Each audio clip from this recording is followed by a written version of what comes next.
Hey guys, welcome back to the channel. This is part 6 of our story. If you like this what if story and want to see part 7, let me know in the comments below.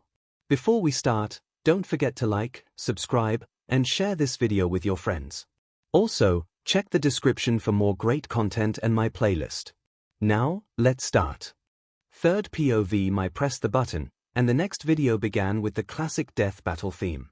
For nearly 2 decades, people across the globe have struggled endlessly to make one crucial, exhausting, impossible choice. Wiz began the video. Bulbasaur, Squirtle, or Charmander? Boomstick proposed the infamous question. Ugh, yes. Sen exclaimed, throwing his arms in the air. You don't how agonizingly long it took for me to choose between those 3 in my first Pokemon game. It's not like it gets any better in the other generations. Awais pointed out. Do you know how confusing it was for me to choose between the Gen 8 and 9 starters? The starter Pokemon. Wiz agreed. Your first companion into the world of Pokemon. Now, it's finally time to learn if the one you chose was really the strongest. Is this really that hard of a choice? Momo asked, both astonished and intrigued by how serious and drastic a decision in a video game was being referred to. Honestly, kinda, Izuku answered her. In Pokemon, even though you can catch up to hundreds of different Pokemon, with all of them having varying types, stats, and moves, the Pokemon you get at the beginning of the game is limited and generally the most important ones, especially the starters. Yeah, like the Pokemon gyms that are kinda like the boss battles of the game. Kaminari helpfully pointed it out. All of them specialize in a certain type of Pokemon, like the first gym leader, Brock, being a rock-type specialist in the first game. And the Pokemon that you choose first could make that gym battle easier or harder depending on their types. Momo guessed. Exactly. Kaminari gave a thumbs up. It truly is the end of times if Kaminari of all people is teaching Momo something. Kyoka joked, said seriously. And what better way than with their evolved forms, Boomstick said. Venusaur, the pimply plant monster. Blastoise, the bazooka turtle. And Charizard, the dragon. So, these Pokemon are the final forms of the starter Pokemon you choose. Ida, also a Pokemon version, guessed. Yep. Asui nodded. Most Pokemon can evolve into a new form after reaching a certain level or interacting with a certain stone or unique requirement. And these forms make them stronger. Ida continued asking. Yeah. Uraraka jumped in. When they evolve, their new forms often get greater stat changes, new moves for them to learn, and some even gain a second type to resist more types or make other moves they learn stronger. For a fair assessment, we're examining maxed-out wild Pokemon versions of these starters, Wiz explained. For those of you nerdy enough to care, this means no special EV training, no mega evolutions, and no tutor, bred, or otherwise unnaturally learned attacks. So that means they won't be using the strongest TMs for the starters, Izuku muttered, writing that down. TMs, Todoroki questioned. Technical machines, or TMs, are like these discs that help teach Pokemon new moves, some of which they wouldn't naturally learn by level up, Izuku answered, passing his notebook to Todoroki. For example, all of the starters, including Venusaur, Charizard, and Blastoise can learn 3 of the most powerful TM moves known as Frenzy Plant, Blast Burn, and Hydro Cannon, but because they won't be able to use those moves, they are limited to their base level up moves. I see. Todoroki hummed, understanding as he reviewed the Pokemon-related material. And they can only use up to 4 moves at a time. So, a strategic part of this game is deciding on which moves to give your Pokemon to maximize their effectiveness, which varies depending on the Pokemon itself and how you train them. As this all went on, All Might smiled at seeing the students discuss and converse about the game. Hearing a scoff beside him, All Might looked to the displeased Endeavor. I see that you don't approve of young Todoroki getting into Pokemon. All Might stated as a matter of fact. Shoto and the students should focus all of their efforts and time on training, not on some silly games for children. Endeavor scoffed again. Especially with the dark times they may be forced to face. Endeavor kept those words in his mind, recalling the war with the Meta Liberation Army likely on the horizon, a war whose outcome may be determined by these students and how trained up they will be. Rather ironic to be talking about training given the game, don't you think? All Might pointed out, cheekily. Endeavor's moment of silence before another scoff was all the indication that he heard and recognized the irony, yet All Might continued. Perhaps learning and experiencing this game further will teach young Todoroki how to better think of strategizing, maintenance, and the importance of thorough training as well. All Might looked back down at the students with a fond smile, especially young Midoriya. Besides, they are still kids, Endeavor. All Might reminded the new number they may have hard times ahead of them, maybe sooner than we would like, and they will have to bear the load of our mistakes and failures, but that means that the happier times they spend together, their more childish moments, matter more than ever. Don't you agree? Endeavor, silently, contemplated his former rival's words, and, likewise, drifted his gaze down towards the students, and to Shoto. Seeing Shoto actually smile as he conversed and talked with Midoriya made Endeavor feel a hammer of realization upon his soul. Shoto never did have much of a regular childhood. He thought grimly, as his memories of Shoto's childhood were of training, resentment, and learning, with little to no actual time spent with his older siblings, especially Tuia, and the closest that his son ever had to normal life was with Rei. Before the incident. And it was all because of him. I robbed him of a normal childhood. Endeavor thought, guiltily, adding another crime on the mountain he had committed against his family. Seeing Shoto smile again with Midoriya, Endeavor's eyes softened. I won't rob him of any happiness anymore. This way, we'll avoid any and all player influence. Wiz finished the explanation. Here's Wiz and I'm Boomstick. Boomstick introduced both of them. And it's our job to analyze their weapons, armor, and skills to find out who would win a death battle. Wiz finished the intro. The first Pokemon fighter, in its final evolution, was a large dinosaur-like creature. It stood on all fours, its blue-green skin held multiple pimple-like bumps, mostly on its large, thick arms and legs, each with three-toed claws. For its large head, it had a wide, yet short and blunt snout, fangs predominantly on the far ends of its mouth, small, circular red eyes, and small pointed ears with reddish-pink insides. Its most defining feature was the bulb on its back. Opened up, the bulb's sides appeared like green fronds, and in the center, supported by a thick, brown trunk, the flower bloomed in white-spotted, pink leaves, the center of the flower appearing like a dark hole surrounded by a yellow crown. Venusaur, the first starter Pokemon, evolves from Bulbasaur to Ivysaur and finally, to Venusaur, the seed Pokemon. Wiz introduced the first ever Pokemon, its first evolution, and, finally, the final evolution and actual fighter. There it is, ladies and germs, the first ever Pokemon, Zero announced, arms raised dramatically. Or at least the one labeled as number 1 on the pokes. Ojiro pointed out. Becoming uglier and uglier with every form. Boomstick roasted the evolution line. Seriously, what the hell is that thing? Ibara pouted and huffed, not appreciating the shade, as Setsuna refers to it, being thrown onto her chosen starter. It may have not been the first Pokemon she ever chose, that honor belonged to Snivy, from her first ever played game, Pokemon Black, but the Venusaur line was just as dear to her. It appears to look like some sort of dinosaur. With a plant on its back. Ida said that last line questionably. Trust me, kid, compared to all the wacky designs out of the literal thousands of Pokemon, this is tame by comparison. Mount Lady shrugged. Background species, the seed Pokemon type, grass and poison height, 2 meters 6 feet 7 inches weight, 100 kilogram 220. 5 pounds natural habitat, plains, grasslands personality, patient, generous, guardian mentality statistics HP, 270, average attack, 167, below average defense, 168, average SP attack, 205, above average SP defense, 205, above average speed, 165, average abilities, overgrow, increases grass-type moves in a pinch chlorophyll, boost speed in sunny weather. Of the 3 starters, Venusaur is the most well-rounded and easiest to raise. Wiz continued, undeterred. In combat, it relies on its above-average special attack and special defense, or non-physical combat. Essentially, this dinosaur with a tree on its spine is SHT at hitting people physically and has to toss magic SHT to win. Boomstick crudely summarized. A little crude, but yeah, pretty much. Itsuka shrugged. Actually, who here picked Venusaur as their starter?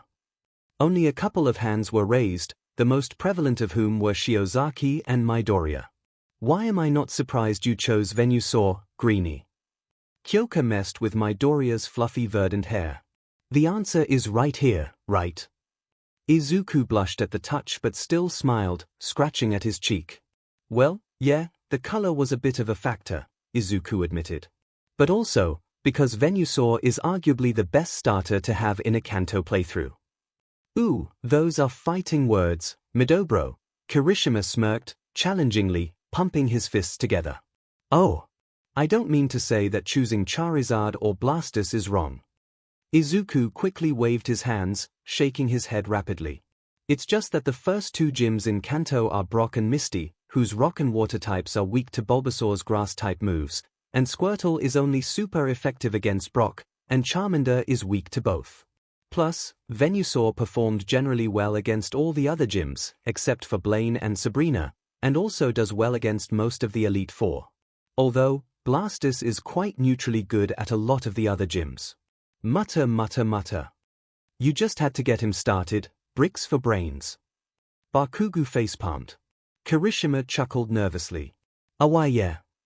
Was continued from Boomstick's crude summarization. Pokémon moves are categorized either by physical attacks, special attacks, and status moves. So, the strength behind these attacks depends on the Pokémon's attack and special attack stats, correct? Ida asked. Yeah. Melissa nodded. Though they also vary behind the defense and special defense of the target. And status moves don't do damage but cause some additional effects throughout the battle, like lowering or raising the stats of a Pokémon or inflicting a status effect that causes damage effects over time, like burn or poison, Zero added.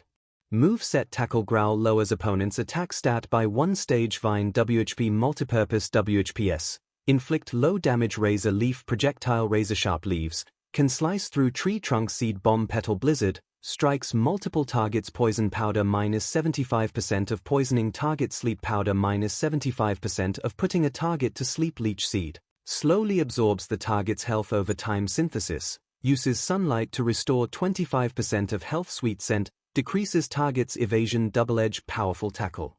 33% recoil damage. Petal Dance, powerful SP attack, confuses user after use. Solar Beam, very powerful beam, requires time to charge. Solar Energy, sunny weather effect, charges move faster, and Old Froggy Plant has a variety of all of them. Boomstick continued, showing the move being demonstrated on a mid-air Cyndaquil and a couple of unfortunate trees. Vine WHPs for Slap-in or Grab-in beaches, and Razor Leaf can cut through whole trees. Honestly, the fact that they have leaves that can cut through thick tree trunks makes it weird they don't cut off the limbs of flesh and BLD Pokemon, Setsuna said, emphasizing her point by detaching her arm. Ibara's face grew green at the thought, and even the non-bloody visual example, but shook her head, erasing the unfavorable thoughts of BLD and Gore from one of her favorite Pokemon. Regardless of the XPLCT violence in a children's video game, Momo stressed that out with a pointed glare at Setsuna and removing her hands from Aries' ears. These moves seem to be more physical in nature and would thus not be as powerful given Venusaur's stats. And you would be right on that, Yorozu. Melissa wrote down the info in Deku's notebook. Both Vine WHP and Razor Leaf are physical grass-type moves, which don't work well with Venusaur's below-average attack stat. Fun fact. Kamu based his Lacquered Chain Prison attack partially on both Vine WHP and Frenzy Plant. Mount Lady whispered to Midnight. Then there's the less action-packed status skills like the Irritating Poison Powder and Sleep Powder, which is used to put foes to sleep and take women home from bars. Midnight's brow twitched at the perverse implication regarding her quirk. As much as it hurts to entertain this, if it is being discussed here, this Pokemon game must exist out there in the multiverse, and would be irrational not to discuss it. Aizawa groaned. And this sleep and poison powder would be useful tools to incapacitate villains, perhaps more versatile than your quirk, Kiyoma. Fair. Midnight sighed with acceptance. As I recall, Pokemon moves do work on people as well, and sleep powder would affect everyone equally well, whereas my quirk affects men more than women. And that poison powder would be irritatingly effective. MIC jumped in, fake scratching himself. All those villains would just be scratching themselves like a bunch of flea-infested monkeys. Both Aizawa and Midnight agreed that, while ridiculous, it would be a rather debilitating attack that would leave the villains vulnerable. If the alternative outcome, that is working like actual poison and poisoning the villains to a slow, agonizing death, was not what would happen. Venusaur's adaptability is its greatest asset, was informed. It can absorb health with leech seed like some kind of jungle vampire or simply heal on its own by using synthesis. The former move showed Venusaur covering a Squirtle in seeds that grew into tiny plant bulbs that sced health from it to Venusaur, and the latter move had Venusaur shower in sunlight and heal up. The ability to regenerate itself would be very helpful in a fight. Nezu pointed out. Like the Gnomes have shown, regenerating oneself is a powerful tool to wear down its foes while it remains fully healthy. All Might and Endeavor frowned, but agreed with the rodent principle, their own experiences dealing with rapidly fast and powerful regeneration from the Gnomes enough evidence to confirm. However, it cannot use this forever. Wiz pointed out.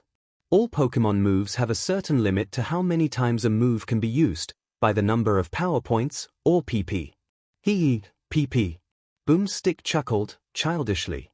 Some of the guys started, mostly Mineta, Kaminari, and Zero started to snicker and chuckle. Kyoko rolled her eyes, groaning. Sometimes, the guys are such childish idiots, Kyoko complained. Okay, most of the time. Ahem. Momo tapped her best friend's shoulder, directing her attention toward two certain pink-skinned and invisible girls that were likewise snickering like their male peers. Often the more useful or powerful the move is the less PP it dash. Bahaha. Boomstick burst out laughing. Following Boomstick's lead, the students likewise burst out in laughter. Even Kuta was laughing at the joke. Papa, why is PP so funny? Eri tilted her head curiously at Midoriya. Izuku grew pale, mortified at even hearing the words come out of Eri's mouth, much less answering her question. I'll tell you when you are older, Izuku replied, rubbing her head affectionately. Once she was well satisfied by the positive attention of her papa and turned away, Izuku whispered to himself. And, hopefully, never. So, this self-healing move, synthesis, has very limited times it can be used. Ida asked. Yep. Asui nodded. From what I remember, it only has 5 pp. I see. Ida hummed. With such a limited number of uses, it must restore quite a bit of its health. This feels rather familiar to our ultimate moves, where we can't use them forever despite how powerful they are. That's a good way to put it. Uraraka smiled at the comparison. Usually, those super strong moves are used to ensure victory, just like our ultimate moves do. The fewer power points it has. Wiz sighed and finished the sentence. It also knows Sweet Scent, which aids the poor accuracy of the sleep and poison powders by making the opponent Pokemon less likely to evade. This variety of moves would serve Venusaur well with a stalling battle style. Momo analyzed. It could put its opponent to sleep with sleep powder while draining their health away bit by bit with leech seed, or poison the target with poison powder while repairing any damage with moves like synthesis. Pair those moves with regular attacking moves like Razor Lead and Wine WHP and it could prove a menacing threat. Mutter mutter mutter. Is that what I look like? Izuku sweat dropped at seeing Momo fall into a muttering state like how he does. Yep. Pretty much. 100%. Now you know how we feel, you nerd. Were among the chorus of replies, the latter of which was obvious to pinpoint who said. Izuku's sweat drop grew larger with his embarrassment. I guess it is a little creepy, here. Izuku rubbed the back of his neck. Though, your Momo pulls it off much cuter than me. Izuku's unintentional compliment broke through the cloud of muttering and into Orozu's ears. Not only did it snap her from her Izuku-inspired mutterings, but it left the Yorozu heiress blushing bright red. Jesus, and I thought regular Midori was a pretty effective unintentional flirt. Mina pulled at her collar at how hot and bothered this more confident, if not by Piggy's side effects, Midori was making her. Izuku then realized the words that came out of his mouth, eyes widening, blush growing, and hands slapping over his mouth. SHT. Why did I say that out loud?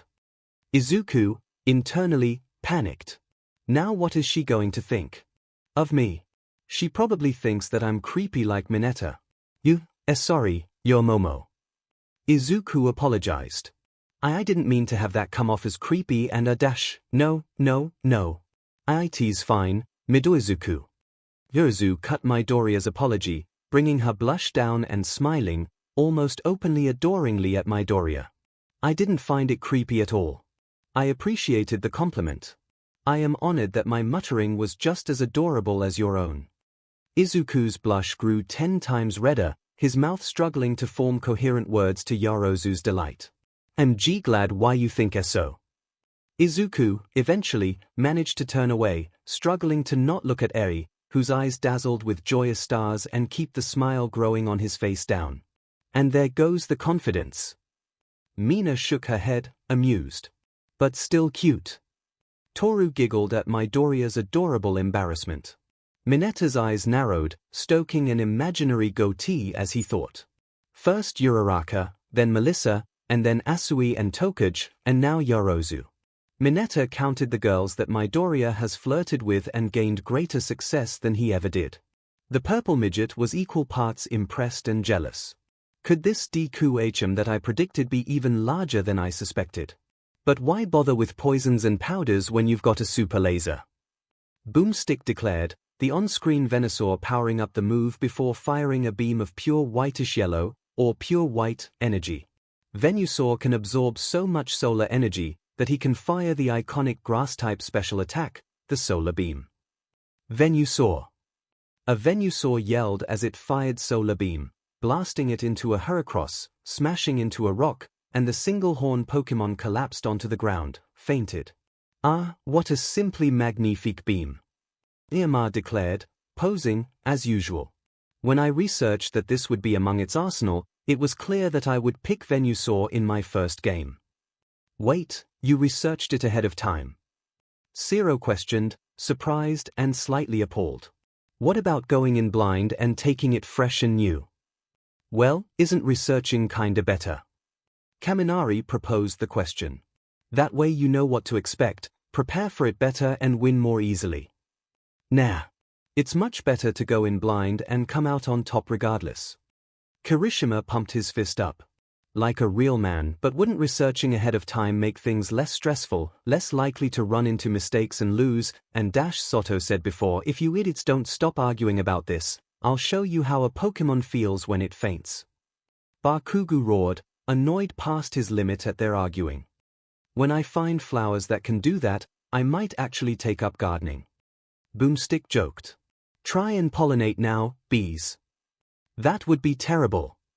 Ibara stood up and declared, vehemently. Bees are responsible for providing 1/3 of our food supply, half of the world's fibers, oils, and other raw materials, create medicines, food for wildlife, and prevent soil erosion. Easy, Shio. Down girl.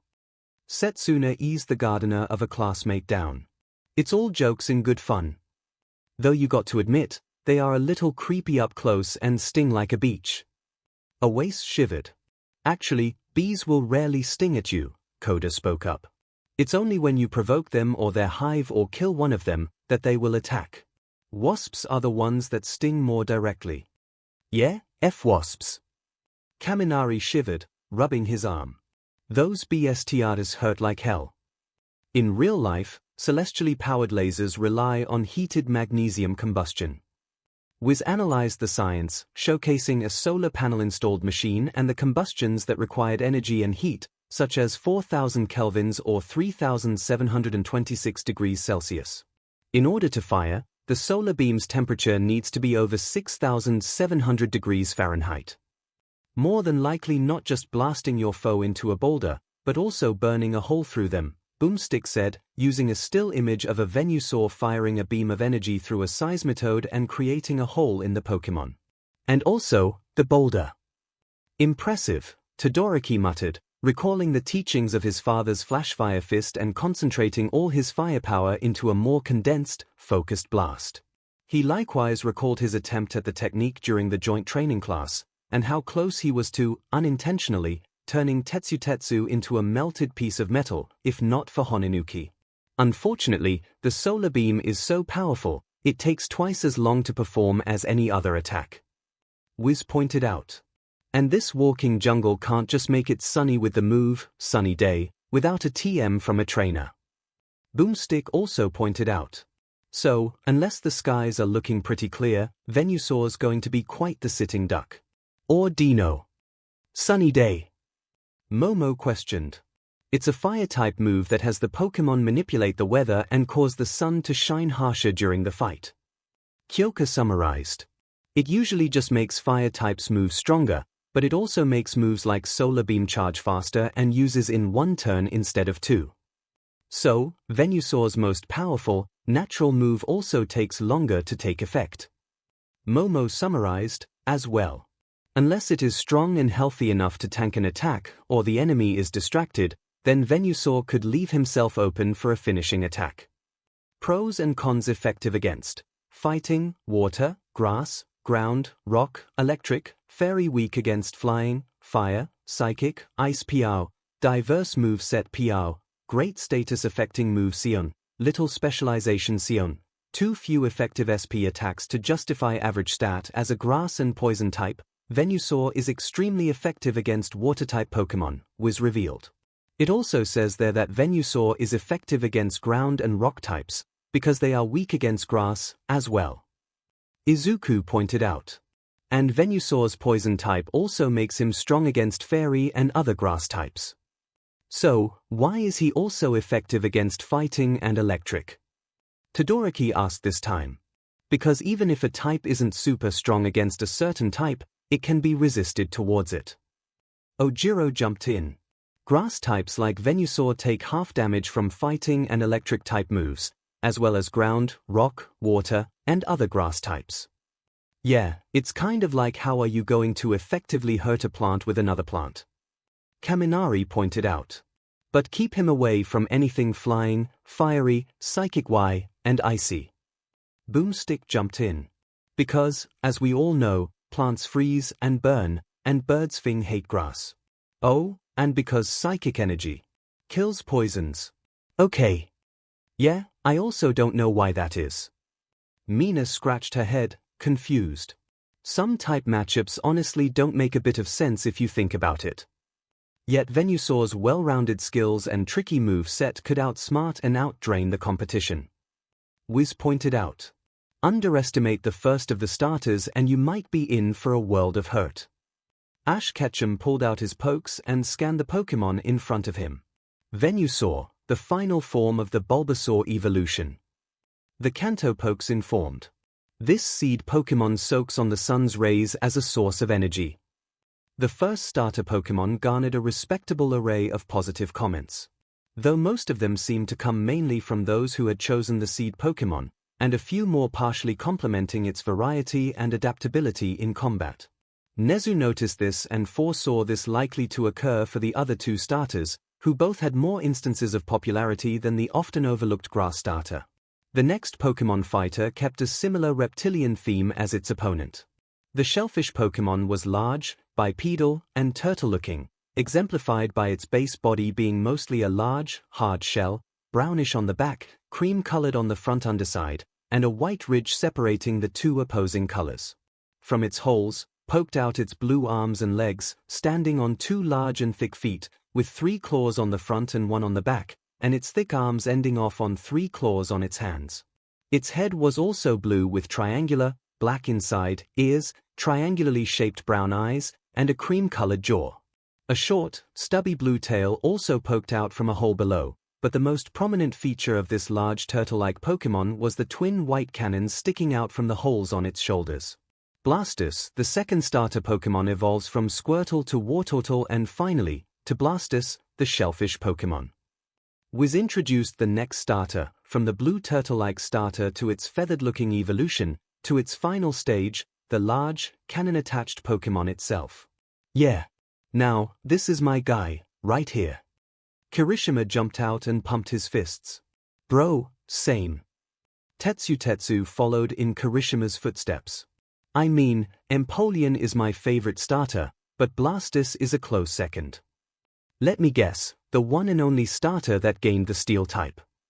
Sen whispered the question to Oasis, but the two knew enough of their classmate to know that question was more a statement.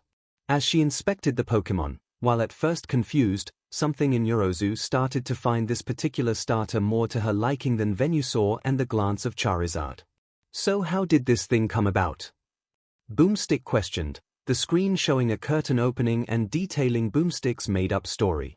Did a turtle get really drunk one night, and then come across a tank and was like, I'll put my PP in that. Then 9 months later, the tank showed up at his door, and was like, boom. This is yours. And then he raised it out of shame, until one day it evolved, and all the other turtles were like, that's awesome. So, then they all started plowing tanks. Siri, why not? Wiz said, annoyance and irritation leaking out of his defeated, sarcastic voice. Did that little monologue ruin the starter for you? Kamakiri snickered. Nope. Kirishima and Tetsu shook their heads vehemently, continuing to gaze at their chosen starter fondly.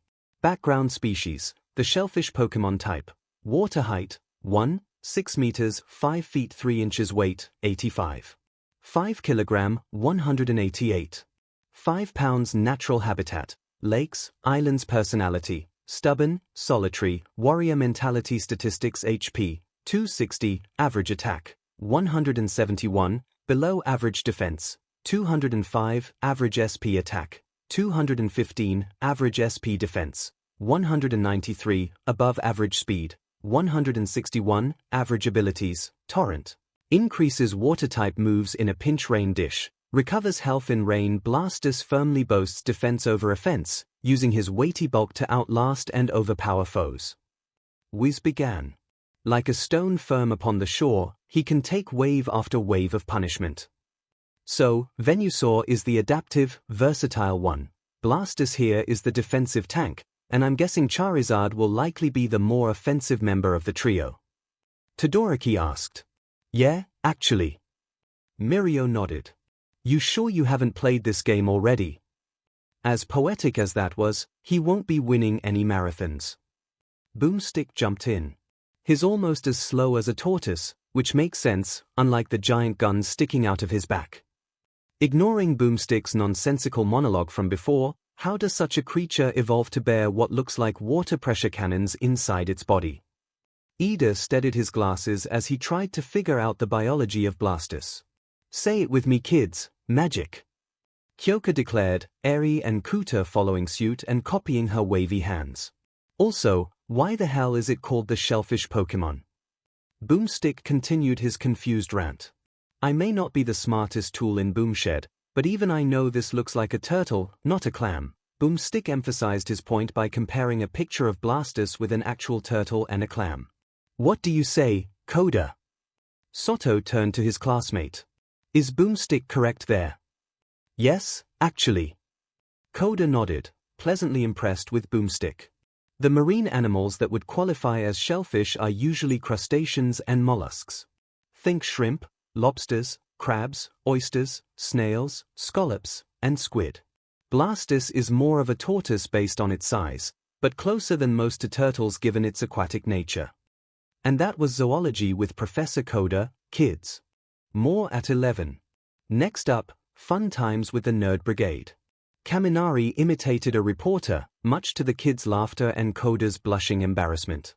Moveset Tackle-Tail W lowers opponent's defense stat. Iron defense drastically increases defense stat. Rapid Spin can clear ground hazards, like spikes, and attached effects, like Leech Seed and Wrap. Protect shields from all shields. Flash Cannon Bite -10% flinch. Target Skull Bash requires time to charge up. Power Water Gun Water Pulse may confuse the target. Aqua Tail Bubble may lower the target speed. Rain Dance creates rainfall, which increases water-type moves by 50%. Lowers fire. Type moves by 50%. Hydro Pump. Ultra-powerful water cannon with an 80% hit rate can punch through metal. Blastoise can significantly reduce incoming damage with iron defense, barrel through hazards and remove attached ones with rapid spin, and guard against any and all attacks with protect. Was listed, Blastoise was shown performing the mentioned moves. Blastoise can increase its already high defenses to tank more and more attacks, especially from Venusaur, who Blastoise is weak against, and even cancel more dangerous attacks like Solar Beam with Protect. Melissa wrote down her findings. Plus, Rapid Spin could also have Leech Seed removed to keep its health drained over time by Venusaur. And if they are going to have them fight more fluidly, like the anime or Pikachu vs. Blanca, then Blastoise could also use Rapid Spin to help evade attacks that would normally hit it because of its slow speed. Asui pointed out. Unfortunately, he can't keep using Protect forever, Itsuka added, because of the number of times the move can be used. Momo guessed. Partially, Itsuka nodded. But the main reason is that once a Pokémon uses Protect, it's very unlikely for it to be able to use it the next turn. It's sort of like a cooldown and game balancing thing, otherwise, people would just spam it in fights. He can chomp foes with Bite, which has a chance of flinching the target, and crack heads with Skull Bash, which also takes time to build up, but most of his arsenal focuses on water power, blasting foes with Water Gun, Water Pulse, Aqua Tail and Bubbles. Boomstick declared dramatically on the last move. Again, magic, Kyoka said before Ida could ask, the blue-haired teen lowering his hand. What is flinching, though? Momo asked. It's a secondary effect of some moves where they have a low to medium chance to cause the Pokémon to not attack that turn, Izuku answered. Although, it usually is an effect that works with faster Pokémon to catch the target off guard and keep them from attacking after you. Which wouldn't work well with Blastoise given that he is slower than both Venusaur and Charizard. Uraraka finished Deku's statement. But despite its lack of attack-type diversity, Blastoise can maximize its watery weaponry with Rain Dance, a rainstorm that amplifies water-type moves and blocks out the sun. Was introduced the weather-changing move. Not only would that be detrimental for Venusaur's Solar Beam, but Blastoise would benefit it with its hidden ability. Izuku muttered hidden ability. Ida questioned. A Pokémon's ability is a secret weapon where it helps the Pokémon in battle outside of its attacks, Setsuna informed. Some abilities can keep their stats from dropping, and others can be activated upon a certain circumstance. And hidden abilities are like super, ultra-rare abilities that very few of their species can have. Melissa jumped in. And Blastoise's hidden ability, known as Rain Dish, can restore Blastoise's health when exposed to rain. So, it's like Venusaur's Leech Seed and Synthesis, but not only would it only activate by rain, but also be a detriment to Venusaur's most powerful move. Ida summarized. Quite an effective strategy. But his ultimate attack is Hydro Pump, where he blasts water out of his twin cannons with enough force to accurately punch through steel at a range of 160 feet.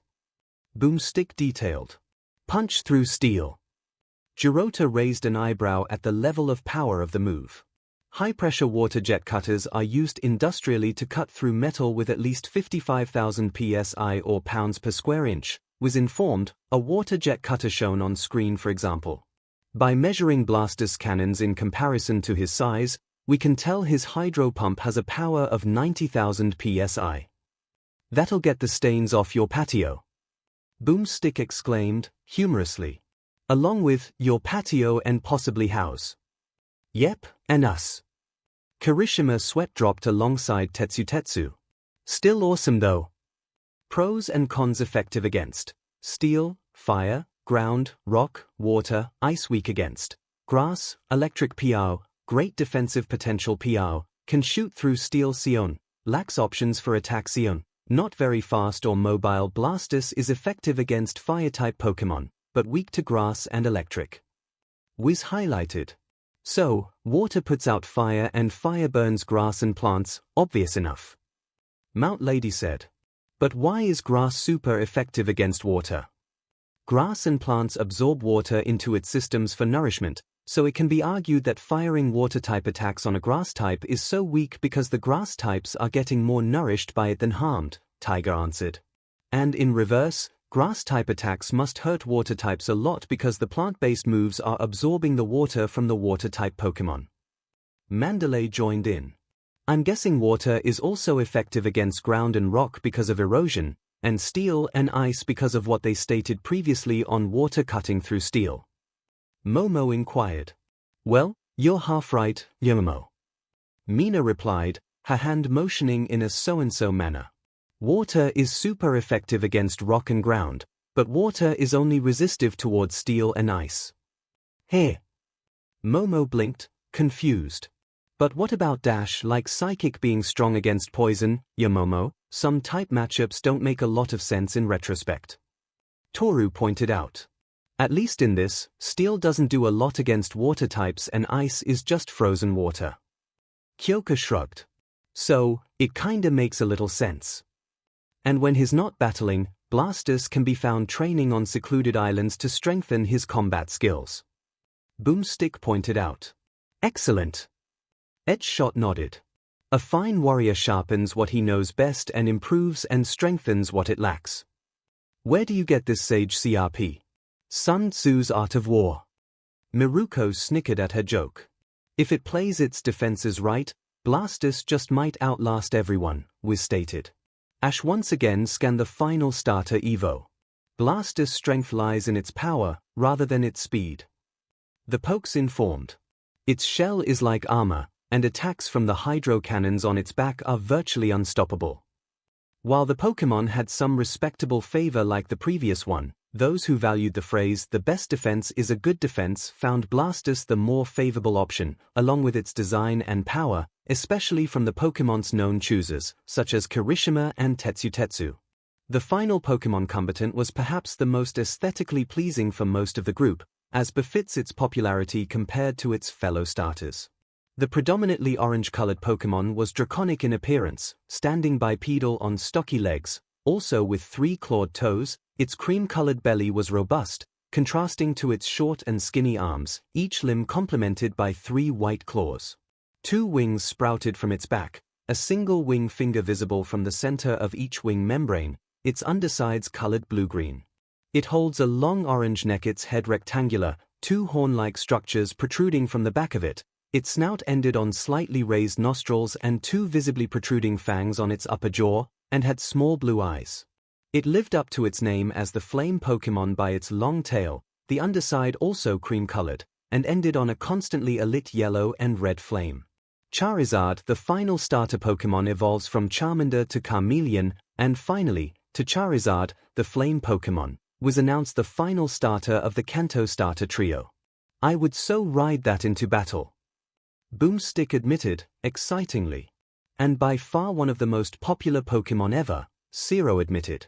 Well, yeah. Charizard is awesome. Kaminari declared, excited. He looks cool and he's super strong and fast. Meh. A little overrated really. Mineta shrugged, uninterested. Especially since he's technically the worst starter to choose, as Midoriya said. Is he really? Momo asked Izuku. Strategically, I guess, Izuku admitted, rubbing his neck. The first 2 gyms of the Kanto region that Charizard is from are rock and water type, which are very strong against Charmander, who's supposed to be your strongest Pokémon. So, while this starter is aesthetically appealing, in execution he would put you at a disadvantage. Ida summarized. That is something you kids should know by now, Aizawa spoke up. Just because something looks flashy or cool doesn't mean it is the best or flawless. As heroes, we are protectors of the people and have to focus on being as efficient as possible, or risk losing lives because someone wanted to look popular. Aizawa's words struck a deep chord among 2 specific people in the crowd. Mount Lady flinched hard at how true Aizawa's words stung when looking back at her debut. She recalled one of the first times she ever met her now teammate, 𝐻𝐻𝐿, before they formed their team, the Lurkers. He had reviewed the major incidents during her debut day, most especially the sludge villain incident, and criticized how she handled the situation, focusing on staying in her giant form and failing to get inside the alleyway where the sludge villain was attacking, rather than shrinking down to fit in the alleyway and regrow from there. She remembered how bitter and embarrassing it felt to hear that from the now number 4 hero, but the negative feelings were more towards herself at how simple a solution it sounded, making how utterly useless she was that the verdant-haired teen sitting rows below her was able to do more than a full-on pro like her. 𝐭𝐸𝐲 had defended her by claiming she ultimately kept the civilians on her side of the alleyway safe, from both the sludge villain and All Might's Detroit Smash's fierce winds, but Mount Lady had accepted and acknowledged her mistake, the words from her senior the finishing blow to her fame-hungry ego that was whittling down ever since then. Fortunately, accepting her flaws and acknowledging to improve herself was what ultimately had the Lurkers team form in the first place. 𝐻𝐻𝐿 had responded by acknowledging her newfound humbleness and pointed out her positive traits as a heroine, ones that could overtake her flaws and could lead her to be a great heroine. 𝐻𝐻𝐿 offered to help see that through and to do the same with 𝐭𝐸𝐲 Woods, as partners in a team, and the rest was history. And now hearing the words from 𝐒𝐻𝐿 as well as the previous video with Spider-Man, Mount Lady resolved again to continue improving herself from the mistakes of the past.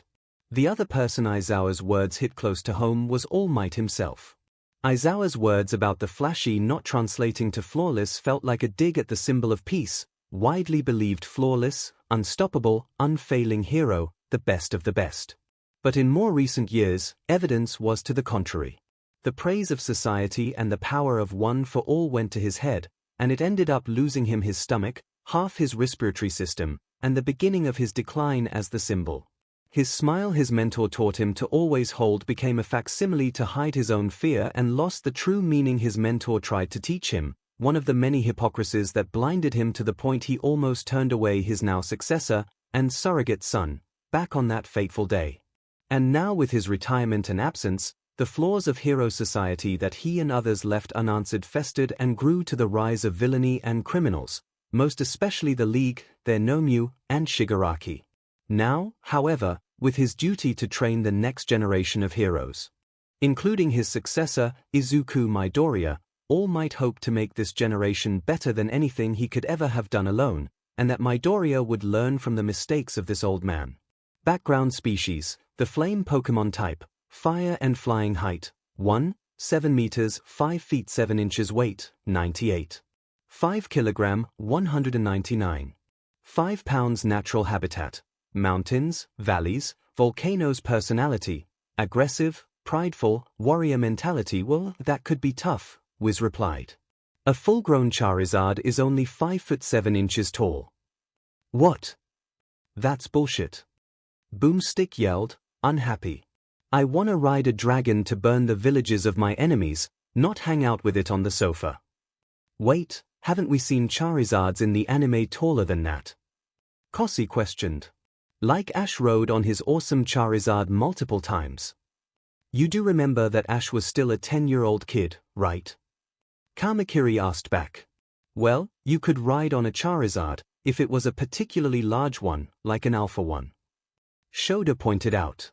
Statistics: HP, 266, average attack, 173 below average defense, 161, below average SP attack, 223 above average SP defense, 175, average speed, 205, above average abilities. Blaze, increases fire-type moves in a pinch. Solar power, raises SP attack in sunny weather, but drains health. Despite its size, Charizard is extremely fast and extremely powerful.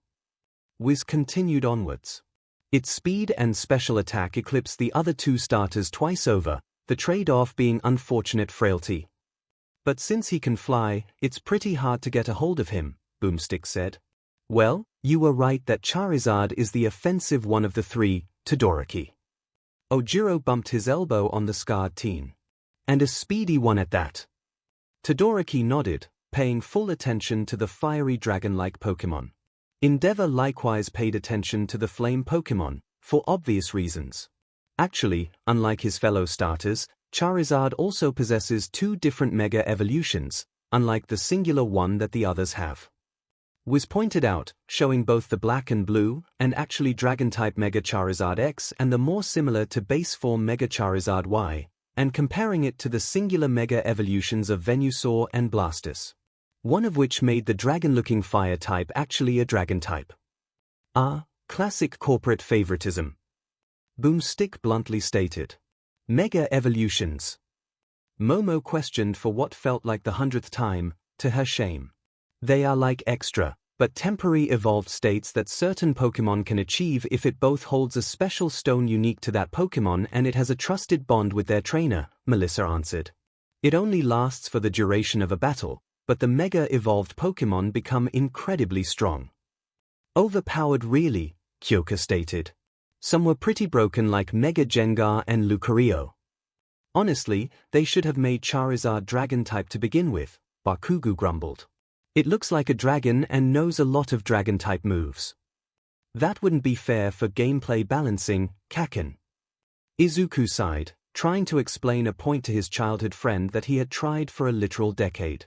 Dragon resists fire, grass, and water, and giving that to Charizard would have made him neutral against Blastoise instead of weak and would ruin the grass-fire-water trio relationship. So, what? Bakugu retorted back. Charizard is still cooler. Plus, that flying type only makes it 4x stronger than your plant dinosaur, shitty Deku. Moveset Scratch Growl, lowers opponent's attack stat. Smokescreen lowers target's accuracy by 1 stage. Dragon Rage / normal type move with increased critical hit chance. Dragon Claw Shadow Claw ghost type move with increased critical hit chance. Air / -30% of target flinching wing attack. Dragon Breath Fire Fang Heat Wave Fire Spin traps target in a vortex of fire for damage every turn. Flare Blitz Powerful Flaming Tackle deals 33% recoil damage. Flame Burst burns surrounding area. Hits multiple targets. Flamethrower Powerful Fire Stream may burn target, can melt boulders. Charizard's moveset is incredibly diverse, ranging from the obvious Fire Breath to flying, dragon, and even ghost-type attacks, Wiz stated. Quite the opposite of Blastoise' lack of attack diversity, Ryukyu noted. Nice. Miruko smirked. I already like this thing with the looks, speed, and attack power, but that just sealed the deal for me. Offensive is the best defense. Turning to look at Ryukyu beside her, giving her a raised eyebrow, Miruko scoffed. Oh, please, like you were not going to vote for it because it is a flying, fire-breathing dragon in all but type. Ryukyu was silent before she replied with, Tuche. At close range, he'll always have an edge up, by using either Slash, Dragon Claw, or Shadow Claw, most of which have a chance of critical effect. Boomstick had listed while Charizard performed said moves. He can strike from above with wing attack or air slash, with a 30% chance of flinching the target. But his real strength lies in the flames. He'll burn and bite you with Fire Fang, trap you in a vortex of embers with Fire Spin, smash you apart with Flare Blitz Dash, at the cost of self-inflicted recoil damage. Whis interrupted. Just like Pikachu's Volt Tackle from his fight. Todoroki pointed out. It must exude enough firepower that it's too much for its own body to handle. And of course, burn you to cinders with Flame Burst or Flamethrower. Boomstick ended with the iconic Fire-type attack. Charizard can reportedly burn through solid stone. Wiz analyzed. This means his Flamethrower reaches temperatures over 2000 degrees Fahrenheit. Impressive. Endeavor made a huff of acknowledgement, ignoring the cheeky grins from All Might and Miruko. And Flame Burst and Heat Wave are also very good. Izuku jumped in. Flame Burst and Heat Wave can actually attack multiple targets, so it would be perfect in a battle royal to attack both Venusaur and Blastoise. Only bad thing is that even if it could, Flame Burst won't hurt Blastoise much.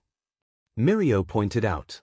And despite Charizard having a lot of moves, only the flying and fire-type ones will get the stab bonus from it. Charizards are aggressive and warrior-like, and will actively seek fights with stronger opponents, Boomstick stated, a Charizard walking up to an even larger one and firing a stream of fire directly onto its face. Yep, that will do it. Kamakiri snickered. Pros and cons effective against grass, bug, fighting, steel, fairy, ice weak against rock, water, electric PO, great speed and maneuverability PO, immune to ground-type attack Sion, frail defense Sion, difficult to raise and control. The fire and flying type combination makes Charizard doubly effective against grass Pokemon, like Venusaur, but weak to water types, like Blastoise, was reported. So 3 starters are strong and weak towards one of the others, like rock, paper, scissors. Momo deduced. Yep. Mina nodded, And in the older games, your rival chooses the one that is stronger than the starter you choose. Yeah, that was nerve-wracking. Toru wiped her invisible forehead. Then they made the rivals choose the one that is weaker than yours instead. Which was so dumb. Bakugo roared out his opinion. At least those older rivals gave you a challenge. Now, most of them are just weak but pansies that are all goody-goody extras. I liked Nemina. Kaminari shrugged. She was lively and battle-hungry, which was kind of funny, if not a little clingy. Are you sure it wasn't because she was a hot chick? Mineta asked, raising an eyebrow. Well, how dare you, good sir? Kaminari gasped dramatically.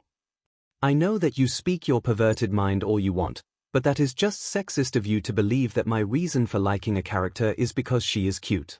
I am deeply and profoundly of Mineta's raised eyebrow only grew wider, crossing his arms for extra skepticism.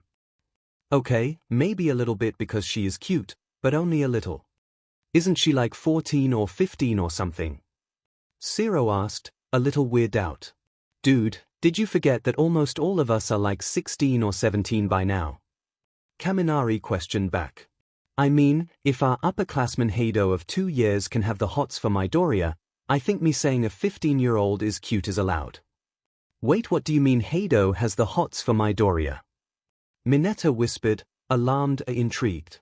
Dude, is it not obvious by now? Kaminari looked at Mineta with surprise that he hadn't figured it out by now. She has been smashing her melons into Midoriya's face every chance she gets and went on a long rant defending Midoriya for being a cute bunny to Miruko of all people. Hell, I won't be surprised if half the girls of both classes don't have a thing for that unintentional Casanova. Mineta's eyes widened in fascination and horror. Mineta slowly moved his head, almost like a rusty robot towards Midoriya as he talked with Yorozu and Melissa, and all three of them blushed at each other. The legends are true. The 𝐒𝐻 King exists. Mineta thought overtly dramatic as he wept in awe and despair. If it spends too much time in a heavy rainstorm, its flame will go out. Permanently. Wiz grimly stated, showing a weak and wet Charizard with a dwindling flame tail. Oh, dear. Momo gasped horrified. Yeah, forgot about that, Kyoka said. When the flame on Charizard's tail, or any of its line, goes out then they are pretty much dead. Something that could likely happen if Blastoise uses Rain Dance, Shinsu said, grimly. But he's so fast and deadly, he might just overpower his enemies before they know what hit him, Boomstick warned. And if you PSS one out in the wild, may God have mercy on your crispy soul. Charizard, the flame Pokemon. Ash's Poke scanned the last of the Kanto starter trio. When competing in intense battles, Charizard's flame becomes more intense as well. Alright, the combatants are set, Wiz stated. Let's end this debate once and for all. It's time for a death battle with the Pokemon. Boomstick shouted. Heh, I'm kinda liking that drawn-out battle cry. Setsuna snickered. Before the group could go on to start voting for their voting fighters, expecting the machine to pause and take a while to find counterparts, the device spoke up immediately with, multiversal counterparts unverifiable. What that was fast. Sen blinked in surprise. What do you mean unverifiable? Melissa asked, sharing her confusion with the rest of the group. Video combatants based on simulated example of a typical species of Pokemon. The device answered, showing all three starters with big red XS in front of them. Combatants too generic and without individuality to register specific counterparts. In less technical terms. Tetsu scratched his head at the words. It is saying the same thing with the Terminator from the previous fight. My translated. The three Pokemon fighting are just random examples or simulated ones of their species, like how the Terminator in its fight was just a random model. My's right. Melissa nodded. Remember that in Pikachu's fight, they specifically referred it to be Ash's Pikachu, a specific Pikachu among the hundreds of others, and was able to put a counterpart to it. Well, that's disappointing. Kirishima Moped, slightly hopeful that he would have been Blastoise given that he shared a similar defensive trait to the shellfish Pokemon. Sometimes we create our own heartbreaks through expectations. 𝐿 sagely said. 𝐿 fought off a pleased grin when he spotted 𝐿𝐭 shivering and blushing in response. Very pointedly told, Mr. 𝐿, Nezu spoke up. Ms. Hatsune, if you please, pause the video so we can finish our fun voting process. With the video paused, the voting among the group began again. In the end, many of the votes were, unsurprisingly, chosen by personal bias on those that had chosen a particular starter, but few managed to vote on partial judgment and neutrality. Though given most of the few were those with no interest in Pokemon, like Endeavor, or haven't been exposed to it as much as the others, like Momo, Todoroki, and Ida, that wasn't saying much. Among the voters for Venusaur, the most obvious of them were Shiozaki and Midoriya, the former of whom was the most biased of the two and the latter was at least confident and hopeful in Venusaur's adaptability and versatile arsenal. Setsuna would also vote for the plant dinosaur, partially on that it was a dinosaur that was green but also liking its regenerative capabilities. Those sentiments about its regeneration powers were likewise shared with Ida, who also voted for Venusaur's various status-inflicting abilities and long-ranged weaponry, Amagiki, who liked Venusaur's Vine WHPS and underdog status among the starters, and Kinoko, who voted on the most plant-like of starters, always imagining the plant growing on its back like a giant mushroom, like Paras and Parasect, though less mind-controlling. AMR would also vote for the seed Pokemon based on its powerful solar beam like his own naval laser. Blastoise' most notable voters included the hardhead duo of Kirishima and Tetsu, the two obviously voting for one of their favorite starters with impressive defenses and hardening capabilities. Urozu would also be found voting for the shellfish Pokemon based on its defenses, small, yet effective moves, and not at all because she liked the cannons on its shell-like Kyoka and, surprisingly or maybe not given his PHRDS side-effected state Midoriya teased her about.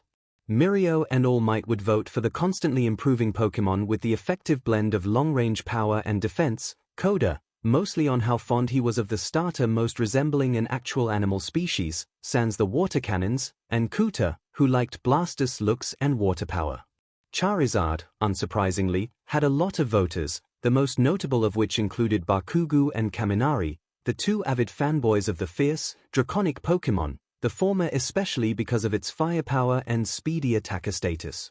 Speaking of fire, Todoroki and Endeavor would also vote for the flame Pokemon, mostly on the fire side for the elder Todoroki and the younger more on the speed and various offensive moves.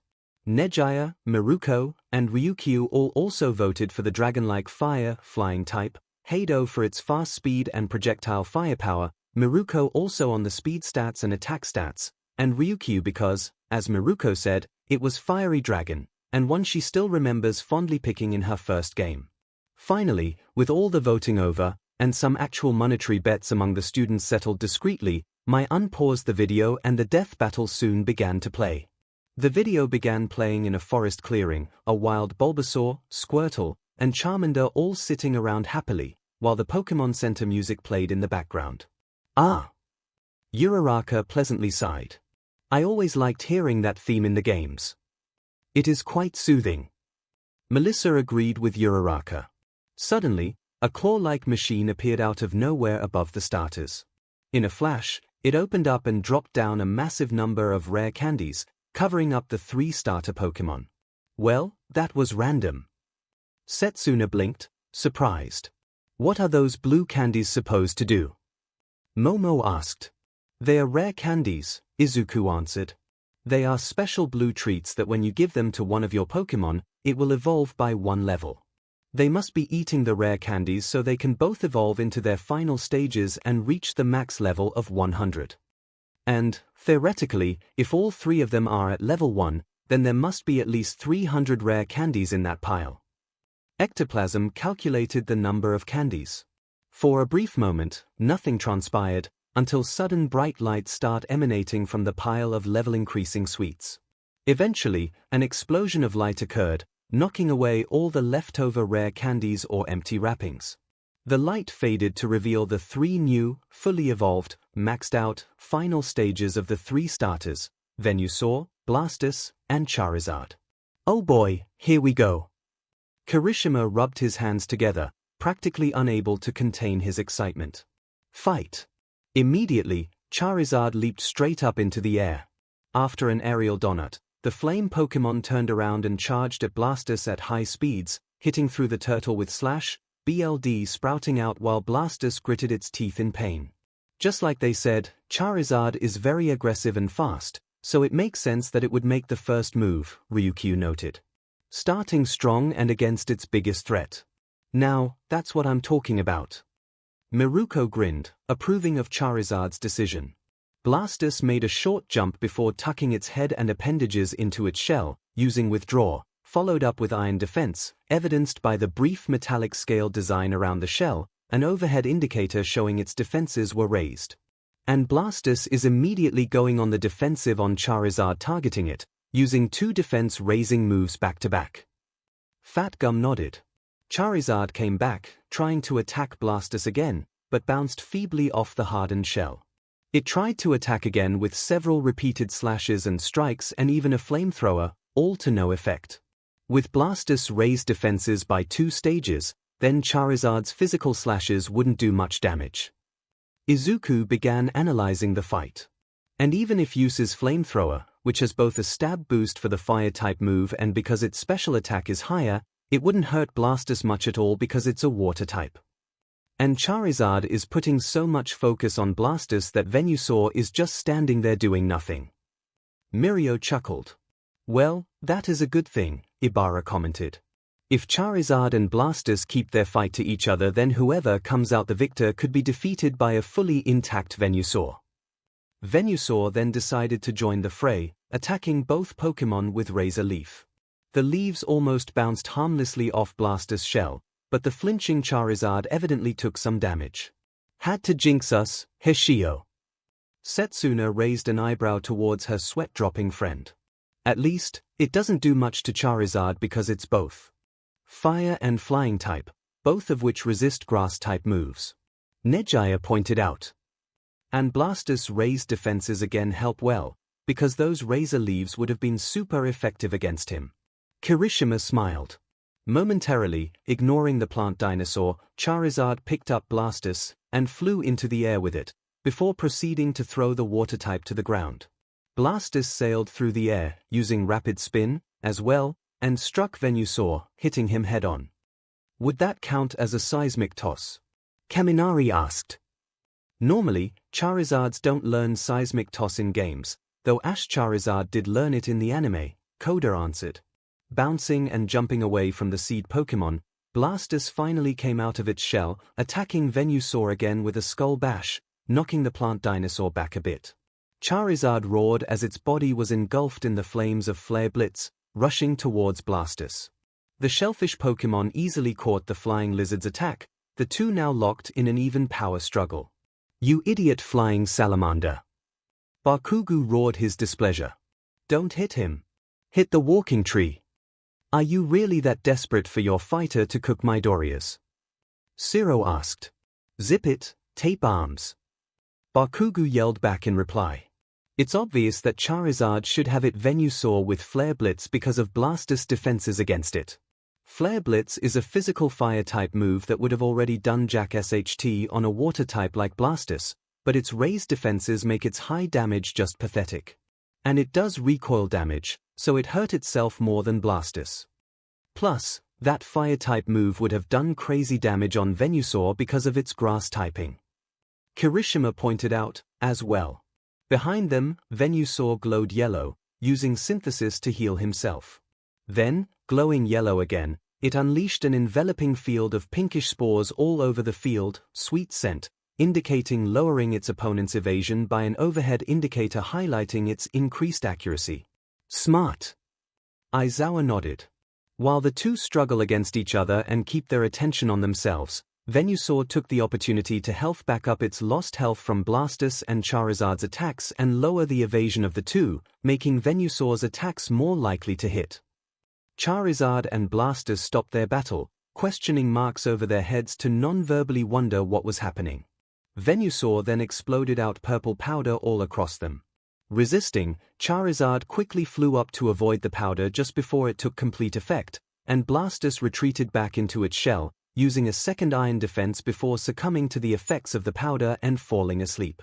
So, that must have been the move sleep powder, and because it had low accuracy, it used sweet scent before, so it could have mitigated that low accuracy. Ida began deducing. But with Charizard's speed, it was still able to fly away before it could work, but Blastoise couldn't, so it instead pulled out a final iron defense to raise its defenses while asleep. Have I gotten that correctly? Yes, you did, Ida. Uraraka cheerfully patted one of her best friends. You're learning. Indeed, you are. Very impressive deduction skills on a subject that you are only just learning, Mr. Ida. Nezu clapped his paws for the youngest son of the Ida family. If this were a graded assignment, I would give you full marks. Ida was taken aback by the sudden praise but steeled himself and bowed. Thank you, sir. Ida whimpered out, trying and failing to keep the pride and accomplishment out of his tone. Venusaur targeted the fleeing Charizard, tossing out a vine WHP to catch the large lizard by the tail and hold him still. Venusaur began to glow yellow, rays of sunshine gathering into it as it hummed with power. It's using solar beam, AMR declared, shining particularly brighter. With a mighty roar, the fire-flying Pokémon escaped from the vine WHP's grasp, but instead of fleeing, it began flying straight for Venusaur. No, no, no. Get away from it. Shoo! Shoo! Kaminari panicked. Charizard is far too stubborn a warrior to flee from a straight fight with Venusaur, Tokoyami said. It would prefer to fight against Venusaur's attack head-on rather than flee to safety.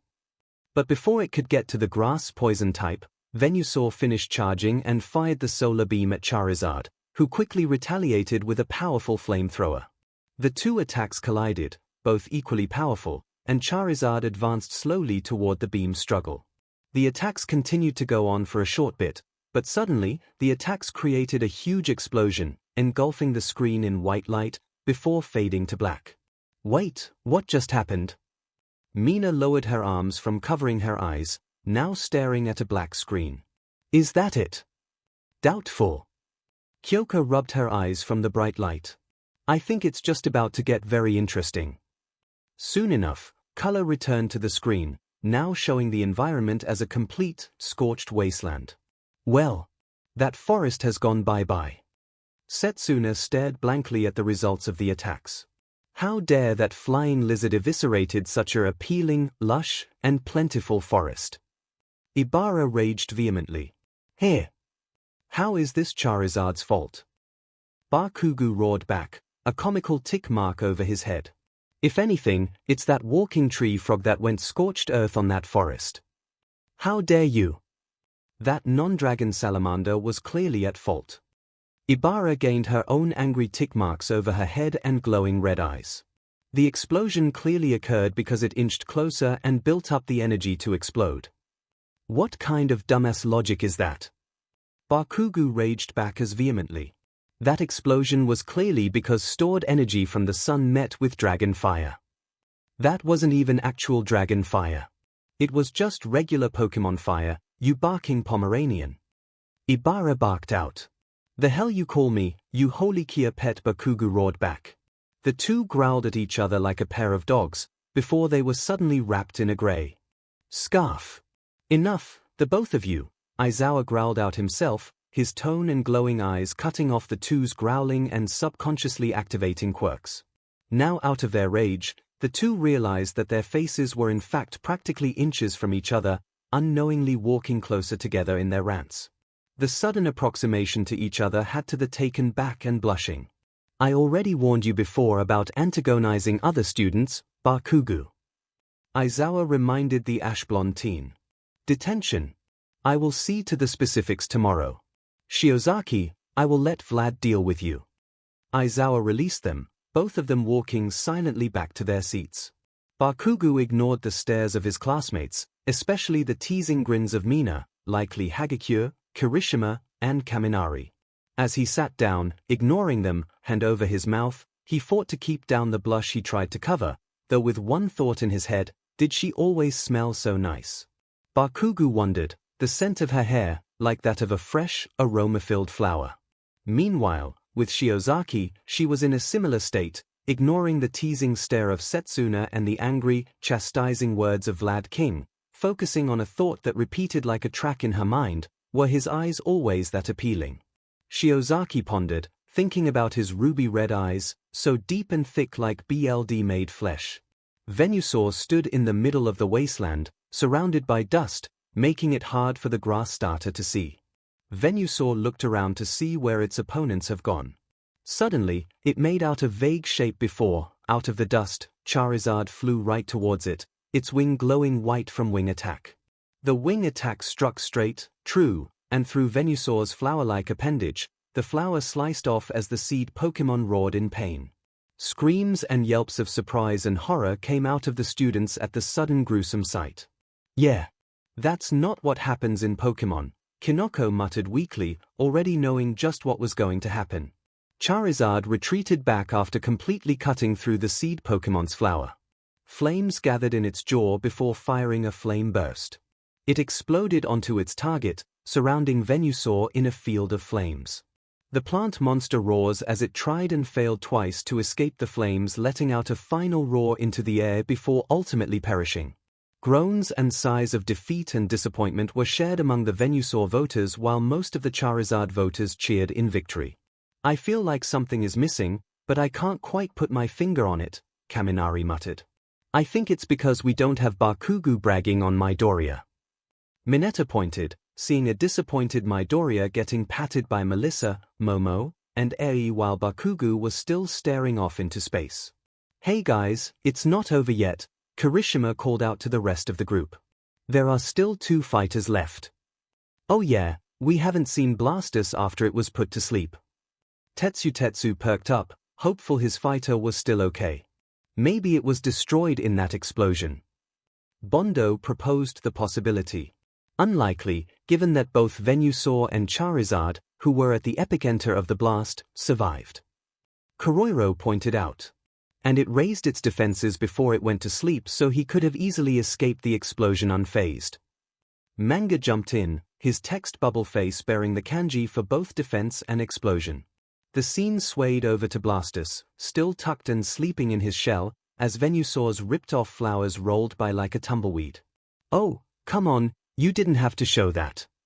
Setsuna whined at seeing a reminder of Venusaur's defeat. You think that's going to become a Bramblin or Bramblegast? Itsuka asked Layko. I remember those Pokémon coming to be as souls unable to move on, tumbling around in dried grass like that. Perhaps, Layko answered, pleasantly surprised at Itsuka's knowledge of ghost-type Pokémon, a type that she always preferred. If the definition of soul qualified to both human and Pokémon. As the flower rolled off-screen, some dust smoke went into the tortoise-like Pokémon's shell. Wheezing for a bit, the shellfish Pokémon sneezed itself awake. And we're back, baby. Mirio cheered. I'm sure Blastoise will be a chew-in for the win. Silence was met by that pun, though a slight snicker broke through. Mirio perked up at hearing the slight sound of laughter and grinned brightly, immediately writing down that joke and execution in his notebook from Midoriya. Upon waking up, Blastoise looked at his remaining adversary, Charizard, on the other side of the wasteland. The screen started flashing, black squares coming out and covering the screen before a Pokeball came down and toward the audience. It went away and showed the 2 Pokémon standing across from each other, facing off. Oh, that's cool. Soto chuckled. It's like how you encounter wild Pokémon in the game before you battle in the older games. The final Pokémon battle started off with Blastoise firing a burst of water into the air. Storm clouds began to gather and rain soon fell upon the field. Rain dance. Momo guessed correctly. With it being just the 2 of them, Blastoise must have used it to give itself an advantage over Charizard. Not only will Charizard's fire-type attacks be weaker whilst Blastoise's water-type one becomes stronger, but the more the rain grows heavier and in contact with it, Charizard's tail flame runs the risk of getting to put out, thus killing it. Jirota pointed out. As the rain came down, the 2 Pokémon simply stood there, waiting.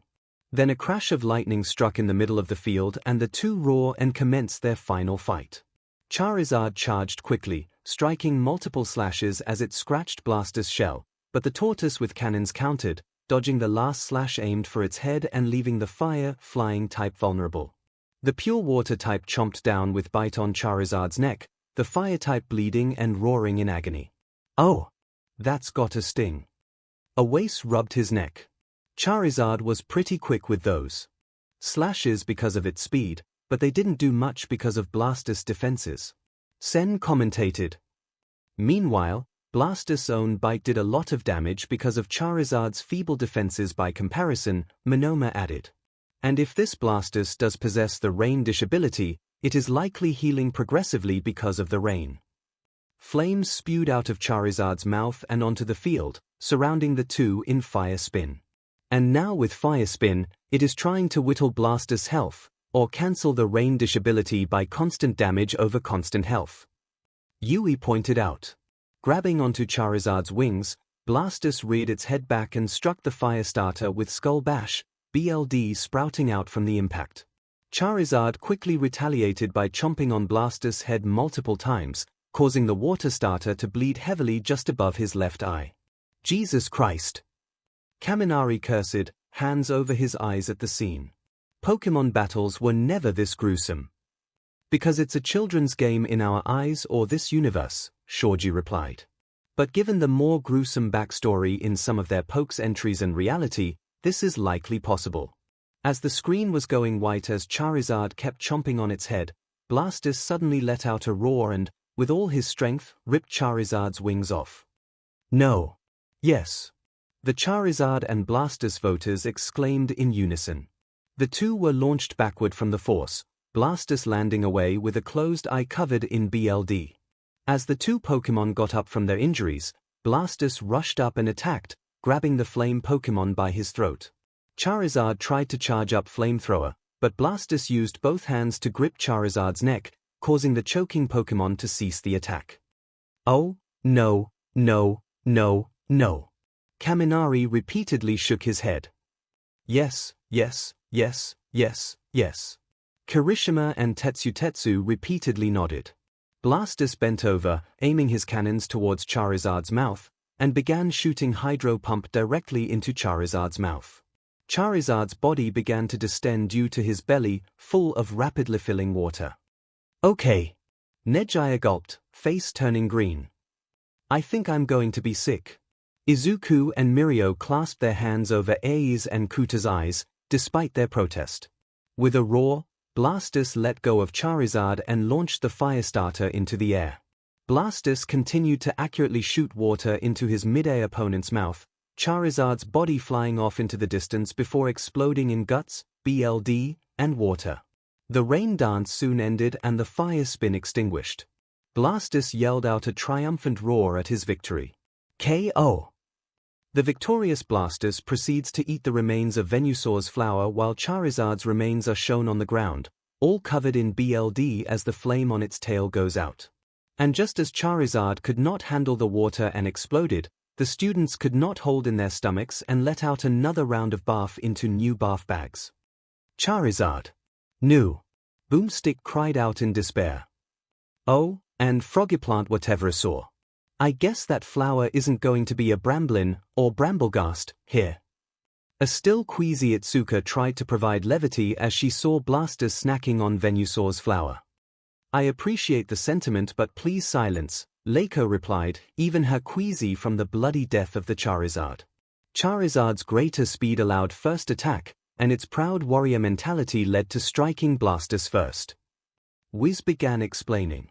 But Venusaur knew he had to take Charizard down right away, so everyone's favorite fire lizard was doomed, taking too much damage early on from two different angles, Boomstick admitted. Hell, even from itself with self-damaging moves like Flare Blitz.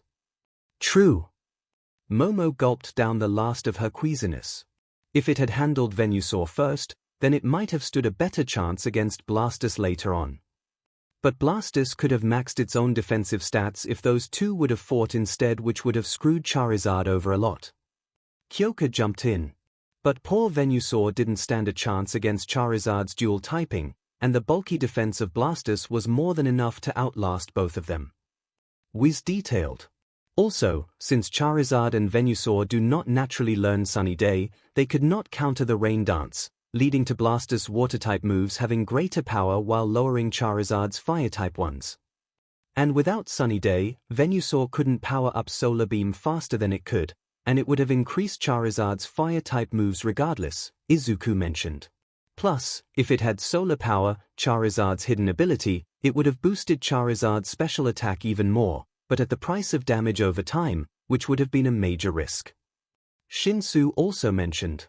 But wizards, shouldn't they all just counter each other? Boomstick imitated an annoying fanboy, with the sentence, tagged as an inevitable YouTube comment, with a dunce-looking Venusaur for added measure. Yes, the rock-paper-scissors factor is a bit tricky. Grass beats water, water beats fire, fire beats grass, was admitted, showing the type triangle of the three countering each other. But ultimately, the core of any Pokemon battle boils down to mathematics. If that's the case, then both Mina and Kaminari must SCK at Pokemon. Kyoka snickered. "Hey!" Kaminari yelled, offended. "It's true."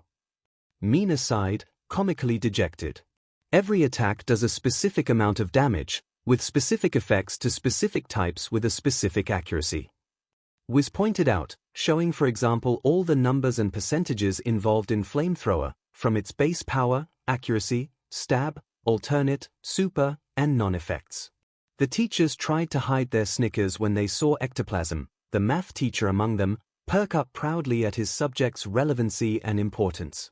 And each Pokemon stats are clearly displayed in the good old pokes. Boomstick jumped in. So, by comparing every move, effect, choice, order, and likeliness of occurrence, there are over 7,000 possible ways this battle royal could play out, was revealed. And out of all potential matches, Blastoise wins the majority. Wow, 17%. Setsuna was surprised at how few outcomes Venusaur had to win over the others. "We didn't even stand a chance." Kinoko bemoaned. "Ugh, so close." Kaminari groaned in disappointment. Noticing Bakugu was still not paying attention, Kaminari went up to Bakugu's ear and yelled, "Hey Kakin, I'm peeing in your soda." "The hell you will you?" Bakugu blinked away from his momentary blind rage and noticed Kaminari pointing at the screen. He quickly realized what had happened. Even when removing type effectiveness entirely, and pitting attack and special attack against defense and special defense, factoring against health and speed, the turtle tank still takes it. Boomstick agreed, showing the stat comparisons between Charizard and Blastoise, with Blastoise having greater attack, defense, and HP, the first two by a large margin, while Charizard only had better speed, special attack, and special defense, the latter two only by a little. Izuku sighed, disappointed, but wrote down the results all the same, to make sure not to make the same mistake again. Blastoise H2 owned. Boomstick punned. "The winner is Blastoise," Wiz announced.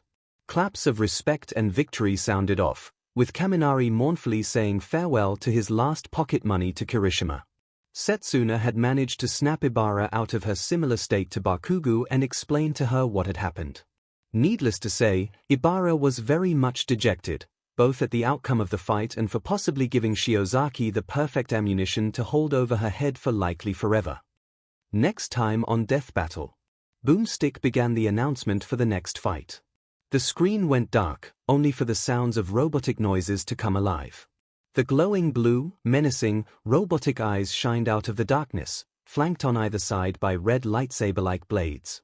The screen went dark again only for a second before more robotic noises sounded before it gained color to show a large, plume-headed robot, with laser-looking blades on its arms.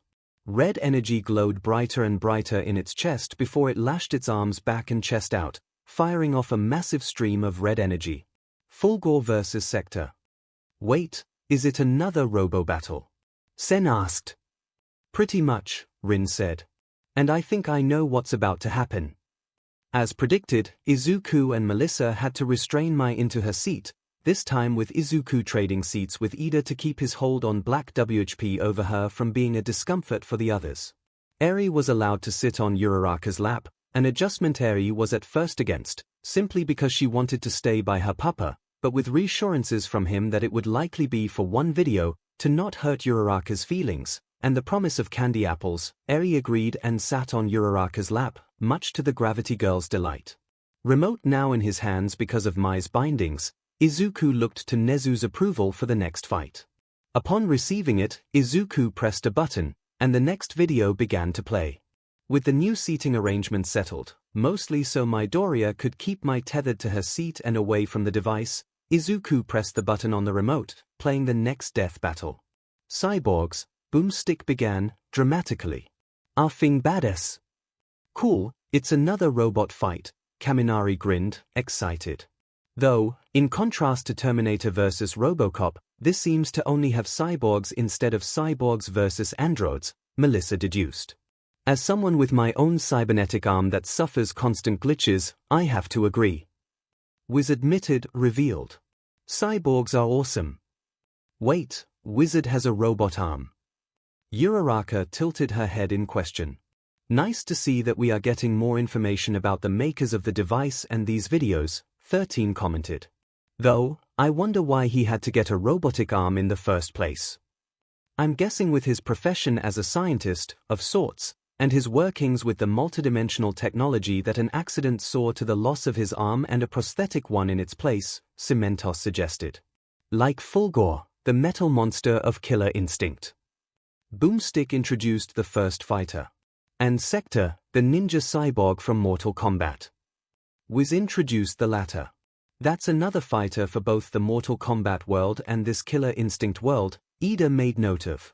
Midoriya, how many is that? For the Mortal Kombat world, that appears to be 4. 𝐒𝐿𝐼 reviewed his notes on Shang Tsung, Raiden, and Shao Kahn before looking over the Killer Instinct representatives, and for Killer Instinct world, if Riptor is part of that world like Koda pointed out in Orchid's fight, this is the third one. Totally should have been Cyrax, Boomstick muttered, showing a yellow and silver version of the Mortal Kombat cyborg fighter. There's more. Mai exclaimed, once more trying to reach the device and hound it for more information, only to get reeled back in by Midoriya. There's another cyborg guy that looks just like 𝐿𝐼, Soto pointed out. I guess his Cyrax. So, Boomstick wanted Cyrax to fight instead, Ojiro muttered, scratching his chin. Could Cyrax perhaps have more in common with 𝐿𝐼 than 𝐿𝐼? I guess we will see, Todoroki shrugged. The sounds of gears and mechanics swerving sounded before a smack was sounded. Ah! What the hell? Boomstick exclaimed in pain. Oh, sorry, arm's glitching up again, Wiz, sarcastically, apologized. When you least expect it, Wiz, Boomstick warned. When you least expect it. Chuckles and giggles were shared at the hilarity of Wiz's and Boomstick's bromance.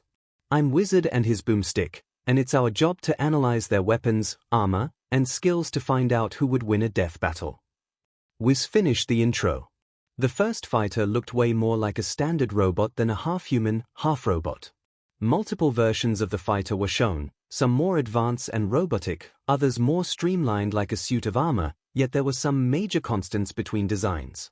Standing ginormous and menacingly, the robotic menace had a large bulk for its upper torso with a skinnier waist. Its arms were bulky and large, with 2 blades of laser-like plasma shooting out from each forearm, the blades curved and ending just in front of its knuckles, the design resembling the bladed gauntlets of the Teenage Mutant Ninja Turtles villain, the Shredder. Its legs and feet were likewise robotic, and its head was perhaps one of its more menacing features, showcasing large, menacing, glowing red eyes, no visible mouth in what looked like a mouth guard, with tubes sticking out from the back of its head to the sides of its jawline like a respirator. The strangest design was the hair, or something similar in appearance to hair, shooting out the back of its head in a plume, like a knight's helmet.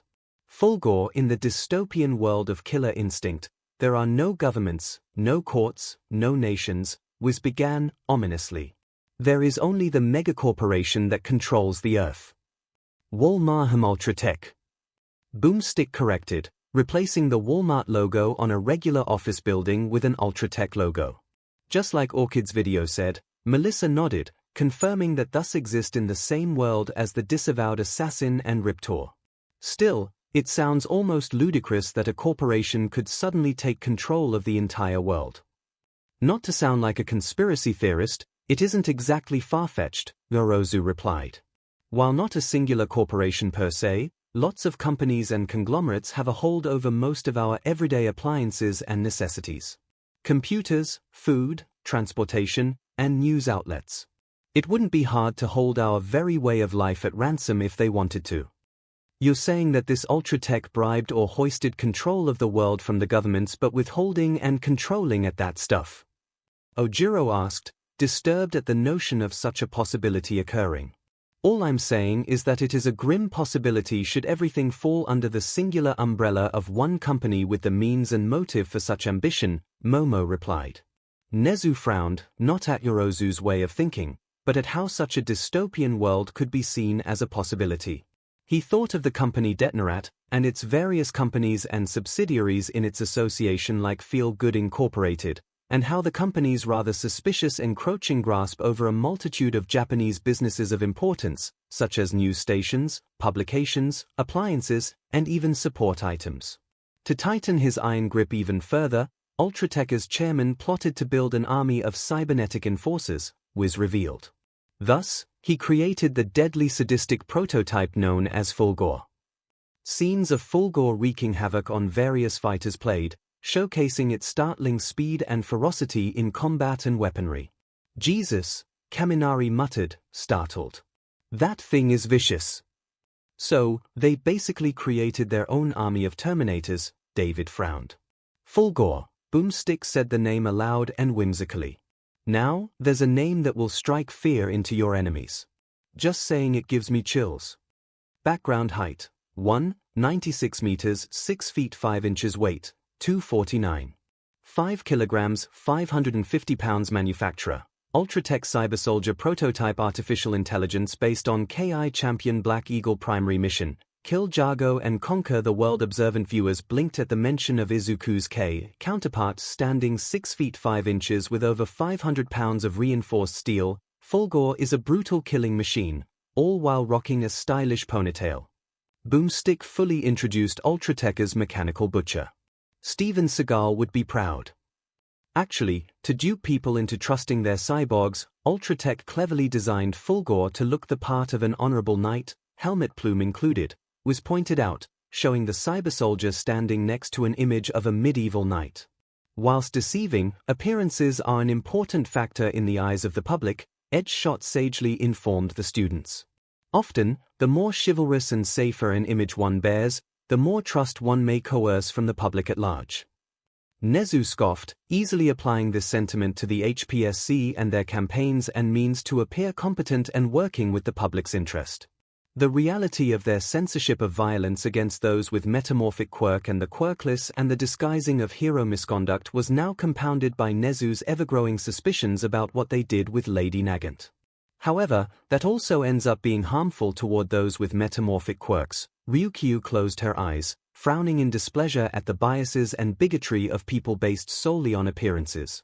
Those of the group with said metamorphic-based or causing quirks nodded and frowned at the unfortunate fact, like Miruko, who gritted her teeth at the uncountable number of idiots that look at her bunny attributes and think she is some sec-crazed wear or an easy lay. One of Shorge's hands drifted up to the face mask that he wears to make the people around him more comfortable and less intimidated by him, like that girl he saved from the river. Call it what you want, Wiz, that's a ponytail. Boomstick stood firm on his opinion. Before testing the prototype even began, Ultratech had sold over 15 million 𝐒𝐿𝐴𝐽 units worldwide, and if Robocop's ED-209 has taught us anything, that's a bad idea. Was revealed an image of the large robotic drone firing a barrage of bullets into one unfortunate guy. Eri and Kuta barely squeaked in surprise before their eyes were covered by Uraraka and Mirio. Those drones look like the same ones that Robocop fought during his analysis portion of his video, Power Loader analyzed. Those greedy idiots, Melissa cursed and shook her head in displeasure. How can they just sell that many units without first testing, retesting, and testing a few dozen more times to see if it worked? I think you answered your own question when you called them a bunch of greedy idiots, Toru replied. Someone finally had the bright idea to see if this thing even worked, and entered 𝐒𝐿𝐴𝐽 into Ultratech's annual Killer Instinct tournament. Boomstick said. I suppose the best way to test and advertise your invention would be in a worldwide viewed tournament. Izuku shrugged, looking to his side, raising his eyebrow with a smile. Right, Mai. The pink-haired inventor gained a blush that matched her hair at Izuku's teasing look. I wasn't that bad, My made a cute pouting face. That bad? You humiliated me in front of the entire viewing world with your babies for 10 straight minutes. 𝐒𝐫 snapped at the girl who used his naivety against him and turned the son of the 𝐒𝐫 family into a test dummy. My's response was to ignore the boy, whose arm chopping was reaching lightspeed levels, with innocent whistling. Sure enough, there was a major problem. 𝐒𝐭𝐚𝐲's mechanical body was so advanced, Ultratecha's top scientists could not create an artificial intelligence that could operate it efficiently, Wiz explained. Yep, that will do it, 𝐂𝐬𝐞 nodded, snickering. 𝐒𝐭𝐚𝐲 needed the mind of a true fighting spirit. I've got a bad feeling about this, 𝐒𝐻𝐻 muttered. Enter 𝐒𝐵L, the older brother of current 𝐾I combatant, Chief Thunder. Boomstick introduced the Native American fighter, with his full code name of Black Eagle displayed, and his brother with Native American music in the background. The American members of the group, Melissa, David, and Pony, perked up at the Native American, especially the horned 1B student, thinking about her pen pal back in Texas, Yona. 𝐒𝐵L had entered a previous 𝐾A tournament and won, Wiz explained Black Eagle's backstory. He used his newfound fame to publicly protest the evils of Ultratech. The people rallied. Talk of revolution began to seed. Ironic, Sen grinned. He won a tournament hosted by this evil mega company to protest the same company that hosted the tournament he got his fame from. When life gives you lemons, make lemonade, 𝐻𝐻𝐻 quoted. Mineta grinned, drooling at the image of 𝐒𝐵L with that hot chick by his side. His mind started getting daydreams of him standing on a pedestal with the girls slobbering at his feet.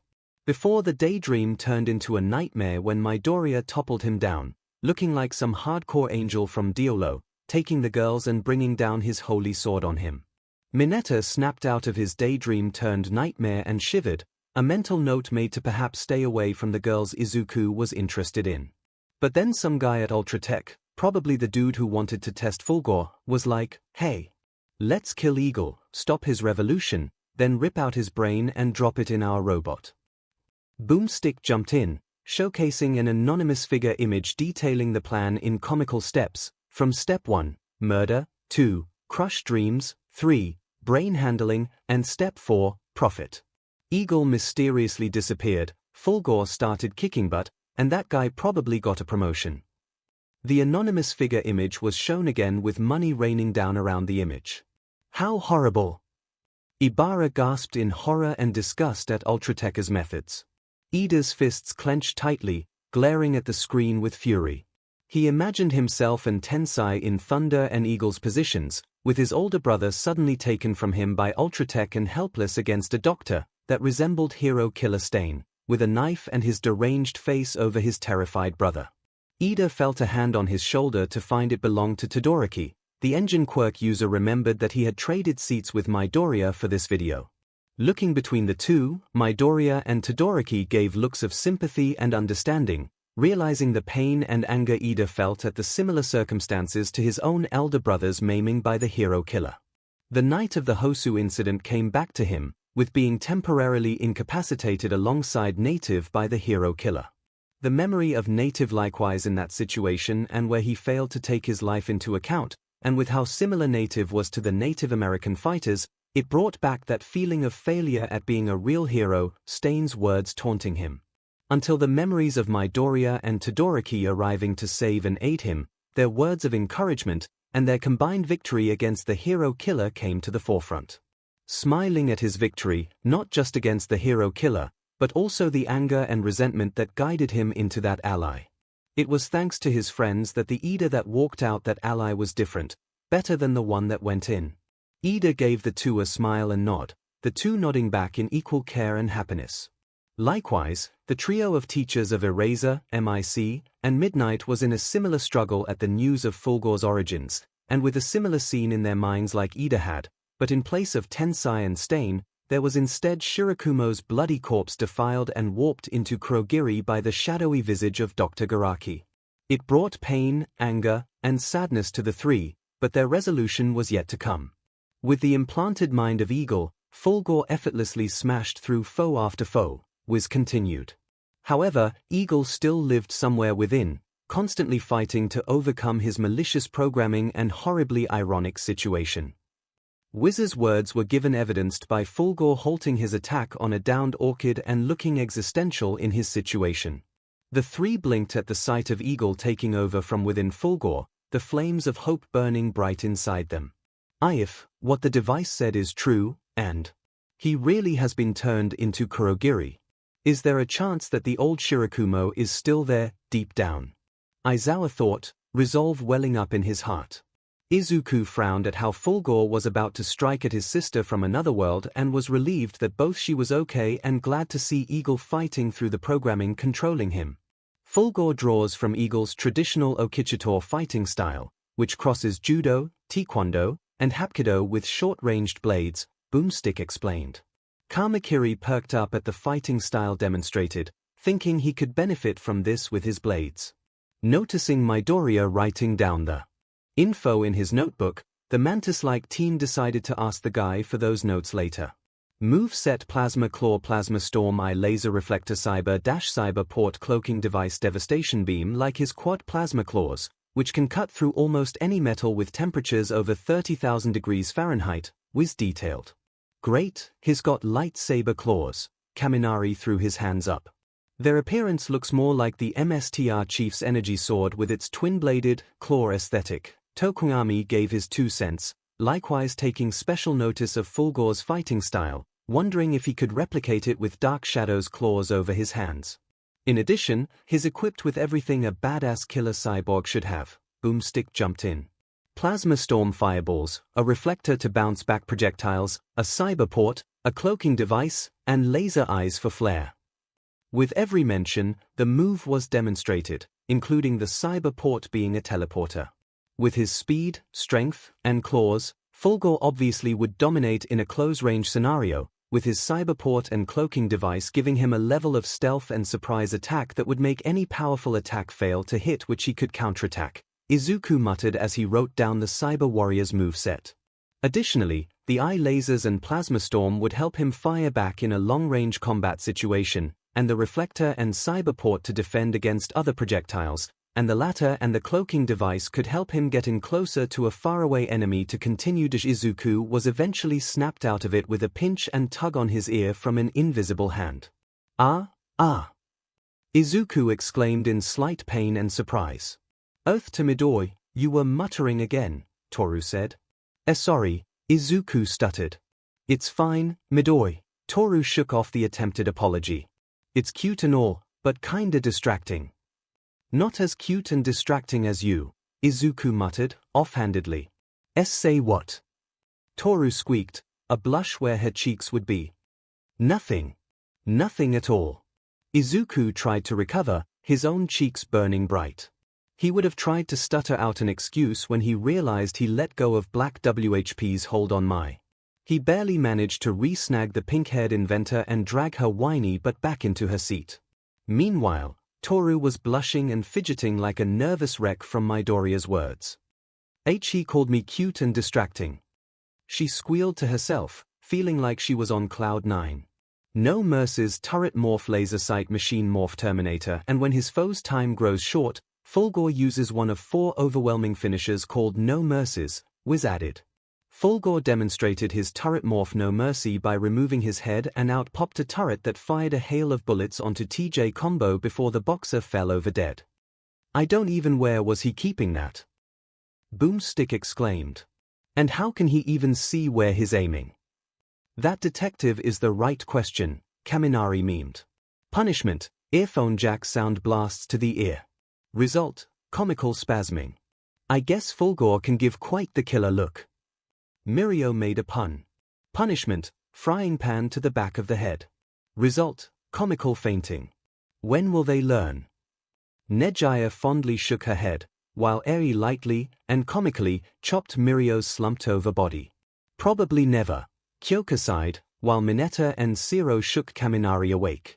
𝐿𝐴's strength is staggering, but where does all this power come from? Wiz asked his own question. Hidden within his armored chassis is that giant thing turret somehow. Boomstick interrupted, the turret morph No Mercy was shown again. A nuclear reactor, Wiz continued, unimpeded. Which powers everything at his disposal. Are you telling me that that metal monster is powered by a goddamn nuclear reactor? Setsuna exclaimed in shock, her eyes comically bulging outward. And that if this one 𝐿𝐴 unit is powered by one, then the others must be powered by similar reactors, Melissa added, likewise in shock. Oh, maybe dash absolutely not. Both Izuku and 𝐿𝐴 cut my off. Okay. Fine. Mai raised her hands, not far up given her tied-up circumstance. I was only joking. No, you weren't, Uraraka spoke up, already knowing the eccentric inventor enough to confidently say this. Reactor power source charges up through. Activated charge auto triple attack instinct mode full charge required for devastation beam full charge increases speed and power 𝐿𝐴 can manually overclock this reactor, increasing its charge multiple times, was continued, showcasing the reactor gauge going up as 𝐿𝐴 charge till when it reached the limit the nuclear icon started spinning. At max charge, he gains a massive power increase, doubling his speed and allowing him to fire a giant laser of doom, the devastation beam, boomstick revealed. 𝐿𝐴's chest opened up and out from it fired a powerful red laser of destruction at 𝐔𝐬𝐽. Aomar suddenly felt his naval laser outclassed at the sight of such a powerful laser coming from the robot's chest. The rest of the group had their eyes widened to comical proportions. With something like that, he's gotta be unstoppable, Boomstick said. Try impossible, Fat Gum guffawed. And I mean this feels like something impossible for us to destroy unless we suddenly want a nuke blowing up. And given that it is nuclear-powered, a safer approach of shutting it down with an EMP or EMP-like attack would do almost nothing, Ryukyu noted. We would have to safely tear the thing apart without damaging the reactor, most likely by tearing apart its limbs and its head, perhaps, unless they are connected vitally to the reactor, Endeavor detailed. And quirks that can absorb energy, specifically nuclear energy, are hard to come by. To absorbing the nuclear energy from its systems would also be next to impossible. Almost, until he met the warrior monk 𝐔𝐻𝐽, who literally tore him apart, Wiz revealed. Well, I guess dismemberment would be a viable strategy, Snipe chuckled. And it was from 𝐔𝐻𝐽, Izuku's counterpart, Setsuna pointed out. Nice job, Green Bean. Thanks, Suna, but dash if you start denying it and saying it was just 𝐔𝐻𝐽, I will literally tie you up and force you to stay in Monoma's room listening to him beach and about your class, Setsuna warned him with a serious look. Izuku's silent response was to zip his mouth and toss the key, which Setsuna caught and winked at him, the two of them blushing at their act. Monoma fumed and almost spoke up in his defense. Almost being the keyword, thanks to a quick chop to the neck by Itsuka. Despite the dismemberment, Ultratech still had plans for their mechanical butcher, which showed the Metal Warrior rebuilt. He was rebuilt, stronger, faster, and reprogrammed with a new mission, find and kill his rival 𝐔𝐻𝐽, a mission 𝐿𝐴 never completed. I guess he could say he was your arch-nemesis, Deku, Uraraka declared in a dramatic voice. I guess, Izuku scratched his cheek, all but failing to keep what he felt might be his actual arch-nemesis, all for one and Shigaraki, from his mind. Feats and faults plus defeated TJ combo effortlessly plus defeated Orchid plus mind of a former 𝐾 champion, beaten by Orchid and 𝐔𝐻𝐽 together, has yet to defeat 𝐔𝐻𝐽, charging reactor severely opens up defenses, he came so close. Boomstick exclaimed. But then the little wuss called in his god-slaying sister, Orchid, and double-teamed him into destruction. This was proven by an image of 𝐔𝐻𝐽 and Orchid both holding 𝐿𝐴's severed head. Ha! Eat SHT, Deku. Bakugo taunted, mockingly. You almost got your butt handed to you by the Tin Man there that you had to have your sister bail you out. Yeah, I'm assuming you would do better. Izuku rolled his eyes and looked unimpressed at his rival. You bet I would. Bakugo declared. Okay, well, since I needed my god-slaying sister to help me beat 𝐿𝐴, tell me what gods have you killed, oh great king explosion murder. Izuku snarked back. Nothing but garbled noises and dying words came out of Bakugo's mouth. The spiky blonde half got nothing to say and was half surprised that often shy, stuttering Deku could suddenly snark back at him like that. Damen! Both Mineta and Kaminari exclaimed, which proved to be a mistake as they were now the target of Bakugo's fury. Any chances that Deku's bad boy confidence will stay after the Piccatus is gone? Nejaya whispered to Uraraka. Hopefully, Uraraka whispered back. It is kinda hot, isn't it? I know. 𝐒𝐲 whispered back, grin wide and pulling at her shirt's collar in emphasis. I'm sure Papa will be more confident for the two of you, Miss Ocha and Auntie Neji. The two looked down at Uraraka's lap, suddenly remembering that Eri was now here. The white-haired girl smiled a bright, SHD-ting grin at the two of them. Papa would do anything for those he likes. Uraraka and 𝐒𝐲 both started to heat and blush as hot as a nuclear reactor, steam whistling out of their ears. 𝐷𝐷𝑒ku Ella likes us. �Z𝑜𝑜 Ella likes us. Eri noticed the two's blushes and brought a finger over her cheeky grin. Shush, Papa doesn't know it himself, but I can tell, Eri whispered. I'm rooting for you and the others. While the two tried and failed to reply to Eri's teasing, wanted to call them Mama but held herself back, deciding to wait till they or Papa made a move. Please be soon. She prayed. Still, Fulgore is a monster, annihilating anyone who gets in his way, Boomstick continued. Well, nearly anyone. Beach. Boomstick cursed at the image of Orchid over a destroyed Fulgore. Izuku made a huff of indignation at Boomstick calling his otherworldly sister. Maid held himself back. Fulgore proceeded to perform a rapid, ferocious 40-hit ultra combo on Saberwolf that consisted of multiple strikes, jabs, and slashes, a blast of the devastation beam, and ending in a multi-hit uppercut. Ultra combo. With the devastating ultra combo to end it off, the group was astounded and stricken by Fulgore's monstrous power and strength. The mechanical butcher of Ultratech had obvious negative opinions for his evil, world-conquering purposes and horrific origins, but glimmers of hope and optimism were sprinkled in at the hope that Eagle was indeed still inside the cyber warrior and able to be freed from Ultratech's control. As the video continued, the next fighter shown was presented in both a human form and then as the cyborg that he would eventually become. The flesh and BLD man held an ugly glare about him, with a perpetually angry, short-bearded face, his black hair pulled back into a ponytail, giving the rest of his head a near-shaved look about him. He wore a black and BLD red outfit that resembled a more modernized ninja-like gear, with grey steel armor on his shoulders, the bicep and deltoid areas of arms bare save for a red strap that covered the other side of his arm in black leather armor, and his wrists covered in red and silver advanced-looking gauntlets that appear to have a hole to fire something out at the end of his knuckles. His legs were covered in red-strapped black tabi footwear with silver armor for knee pads, and a strap of red and black crossed over his torso with a silver medallion, with an intricate symbol, by his pecs. The man also seemed to have what looked like canisters of fuel strapped to his back. His cyborg form was also one that could barely be distinguished from an actual robot. Donned completely in crimson-red armor over black-wired circuitry and metal, his feet shaped like tabi yet more clear that it was the cyborg's actual new feet rather than an armored boot to wear, his knee pads more armored and jutted out, his shoulders held red and black, triangular pauldrons, his arms being more rectangular and robotic, with the wrist gauntlets being similar to his human form's version, and his torso a crimson-red armored, steel-waist chassis. His head was also more like a robot head, with no mouth and instead, a vertical slit-like space where the mouth and chin would be, blue, glowing rectangles for eyes, a silver forehead and top, and his black-haired ponytail replaced with black wires. Sector Earth was in grave danger. Wiz began. The interdimensional overlord, Shao Kahn, was one victory away from conquering the human world of Earthrealm.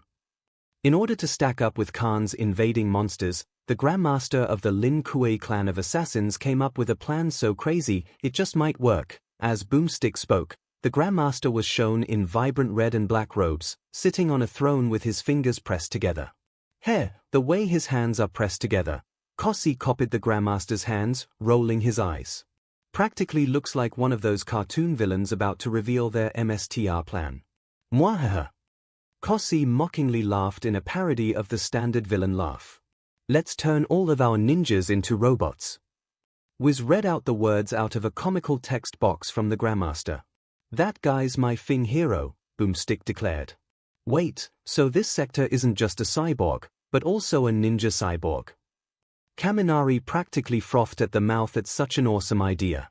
I have officially found my favorite thing of all time, Kamakiri declared with a blank, expressionless face. I suppose you are happy about this, Edge, Mount Lady teased her teammate. While I am glad to see more of those who take up the way of the ninja, their clan is one of assassins, which does not align with my morals and duties as a hero, 𝐻𝐻 replied. Thus, the Cyber Initiative was created, was revealed, showing the gruesome scene of a man strapped to a table being dissected and implanted with wires and metal. The first and only willing member of the 𝐿𝑖𝑛 𝐾𝐻𝐲 to undergo the mechanization was the Grandmaster's own son, 𝐤𝐸𝐻. So, 𝐤𝐸𝐻's also the Grandmaster's son. All Might frowned, feeling distasteful at the notion of turning one's own son into a robot if not to save their life. Also, Wizard said that the process had only one willing member, and that was 𝐤𝐸𝐻. Aizawa's eyes narrowed in anger and disgust. Meaning that any other member of this 𝐿𝑖𝑛 𝐾𝐻𝐲 clan that was turned was done so against their will. Endeavor frowned, finding the act likewise distasteful and shameful, in a way of how very similar he felt he was to the Grandmaster.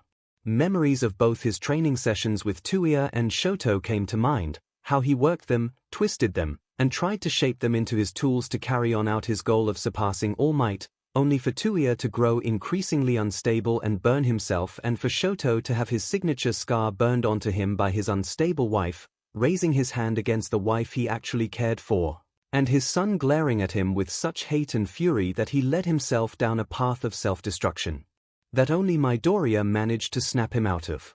Background height: 185 meters, 6 feet 1 inch weight, 135 kilograms, 300 pounds. Model number LK9T9. Former member of the 𝐿𝑖𝑛 𝐾𝐻𝐲 Tekkinin Grandmaster Fighting Styles Ninjutsu Sambo Kenpo, who names their kid 𝐤𝐸𝐻. Boomstick questioned. It's like, the day his child was born, he's like, I'm going to give you this cool cyber name, just in case I ever pull off my crazy SET plan to turn everyone I know into robots. 𝐤𝐸𝐻 appeared out of the ground in a digitized portal of green energy.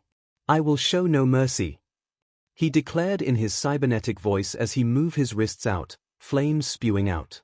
He has a flamethrower, too, Mineta exclaimed.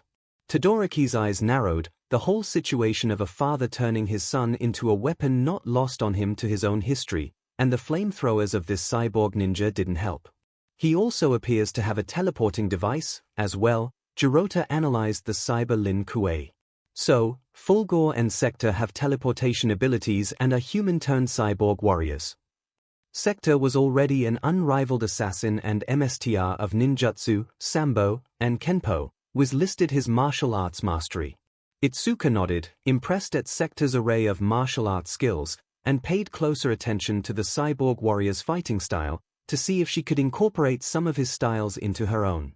As a cyborg, his all that, plus extra armor and a never-ending supply of missiles, Boomstick added, showing the cyborg open up his chest to fire a volley of missiles at an unknown target, blowing things up. Why would a ninja, MSTR of the silent kill, use a missile launcher? Wiz questioned, showing an image of a typical ninja wielding a missile launcher. Because it's more badass that way.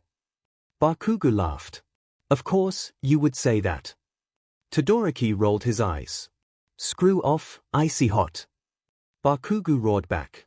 I don't see you complaining that he has flamethrowers either.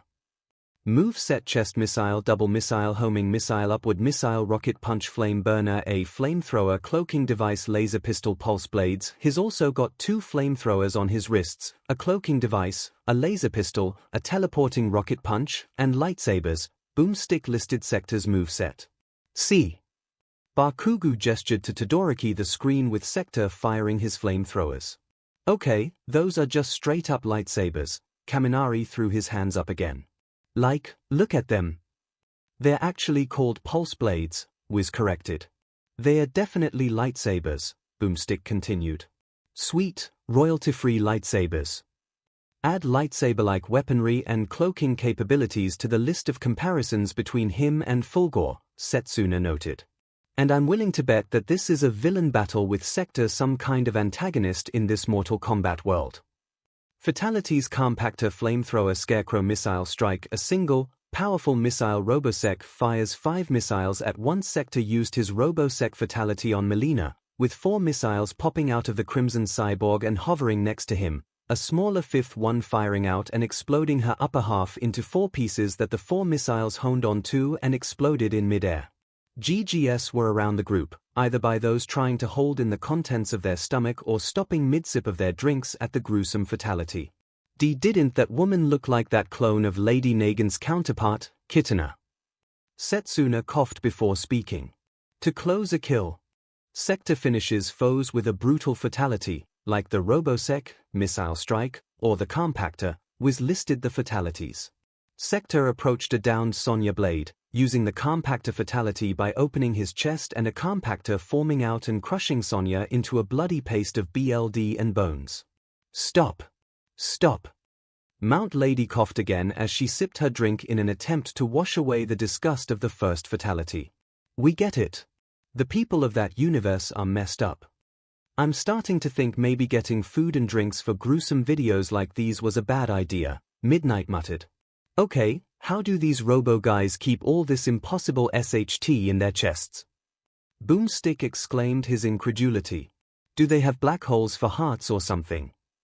I suppose when you are a robot, you don't exactly need a lot of the organs and bones that regular humans use, so you can just stuff a whole bunch of babies inside, I figured. That's a rather disturbing and accurate assumption, Itsuka sweat dropped. Regardless of the storage quandary, Sector's Compactor can crush a human being in mere seconds, Wiz continued, showing a drawing of Sector's Compactor crushing a human stick figure. At minimum, crushing an entire human body into paste requires nearly 2 tons of pressure. The screen showed the accurate answer of 1.8 tons. IG guess that will be helpful to keep in mind with our hero work. Soto tried to put a positive spin on that information.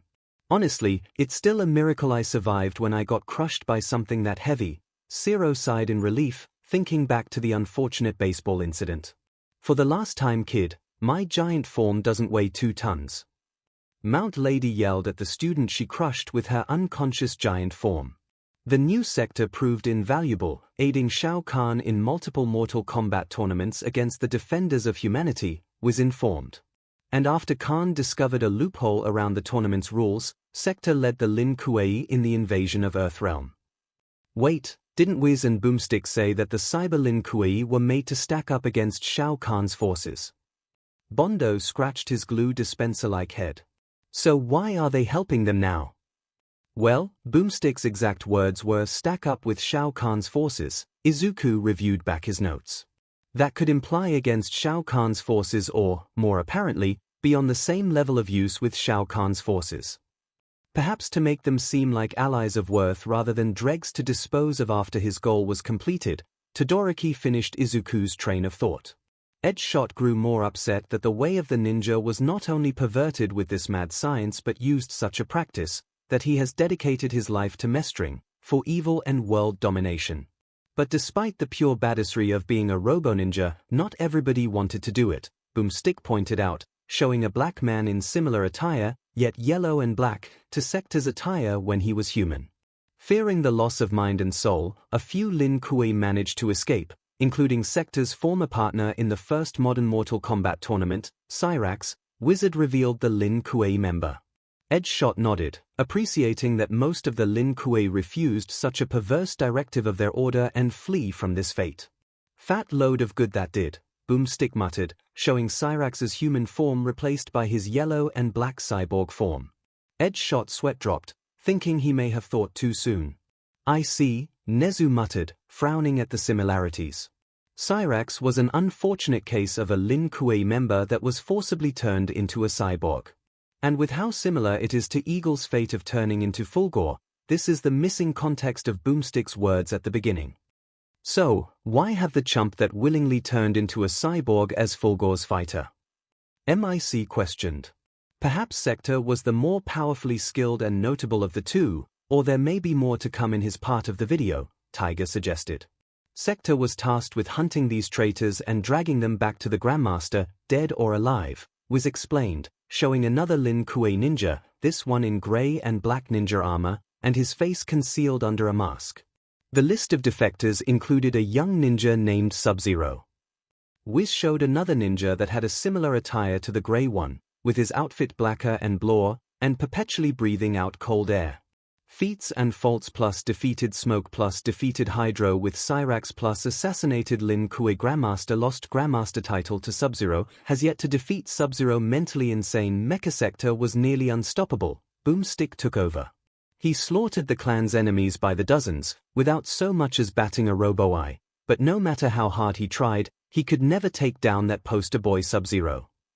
So, Sector's comparison with 𝐿𝐴 was having a powerful rival that he has never defeated, Vlad King figured out. Still sounds like this Cyrax guy might have been the more comparable fighter, Pixie Bob shrugged. Until Raiden reset the timeline and practically gift-wrapped him, was noted, showing Sub-Zero overwhelmed and trapped by the Cyber 𝐿𝐴 after Raiden reset the timeline. Shoot, All Might rubbed his neck, feeling guilty for his counterpart's actions. Don't be so upset, Toshi, David put a hand on his friend's shoulder. I'm pretty sure this must be some kind of casual effect of tampering with the timeline, but it was perhaps the preferable option given the original outcome. Tell that to the ninja, Snipe pointed. However, Sector's transformation was not perfect, Wiz began to point out. While his cybernetics enhanced his body, they had a different effect on his mind. In just a few years, Sector unraveled, tumbling deeper and deeper into an unescapable well of insanity. The visual aid shown to highlight this point was Sector's figure tumbling down a swirling pit of blank white. I think this also goes into that whole power corrupts analogy, Ojiro pointed out. Indeed, Edgeshot nodded. The human mind is perhaps incapable of handling the stress and change into a cybernetic existence. All Might and Izuku flinched, comparing this to the Nomu and the unfortunate individuals of the past whose minds were destroyed and warped beyond measure by the multiple quirks bestowed by All for One. Mad with power, Sector murdered his own father, intending to take the title of Grandmaster for himself, was revealed, showing the mad cyborg murdering the black and red-robed man and obtaining the golden dragon amulet, stained in his father's blood. Not manly, Tetsu grumbled. Not manly at all, Kirishima shook his head. He who sacrifices conscience to ambition burns a picture to obtain the ashes, Tokoyami sagely said. Leiko didn't want to shiver in the delight of Tokoyami's sage wisdom, not so soon after patricide, and so contained herself. Barely. Until Sub-Zero showed up and totally ninja'd that SHT, and then kicked him out of the 𝐿𝐴 for good, Boomstick revealed. Bummer. And yet I have no sympathy for someone who murdered their parent, Setsuna shook her head. I mean without a good reason. And what reason would patricide be acceptable? Ibara raised an eyebrow at her.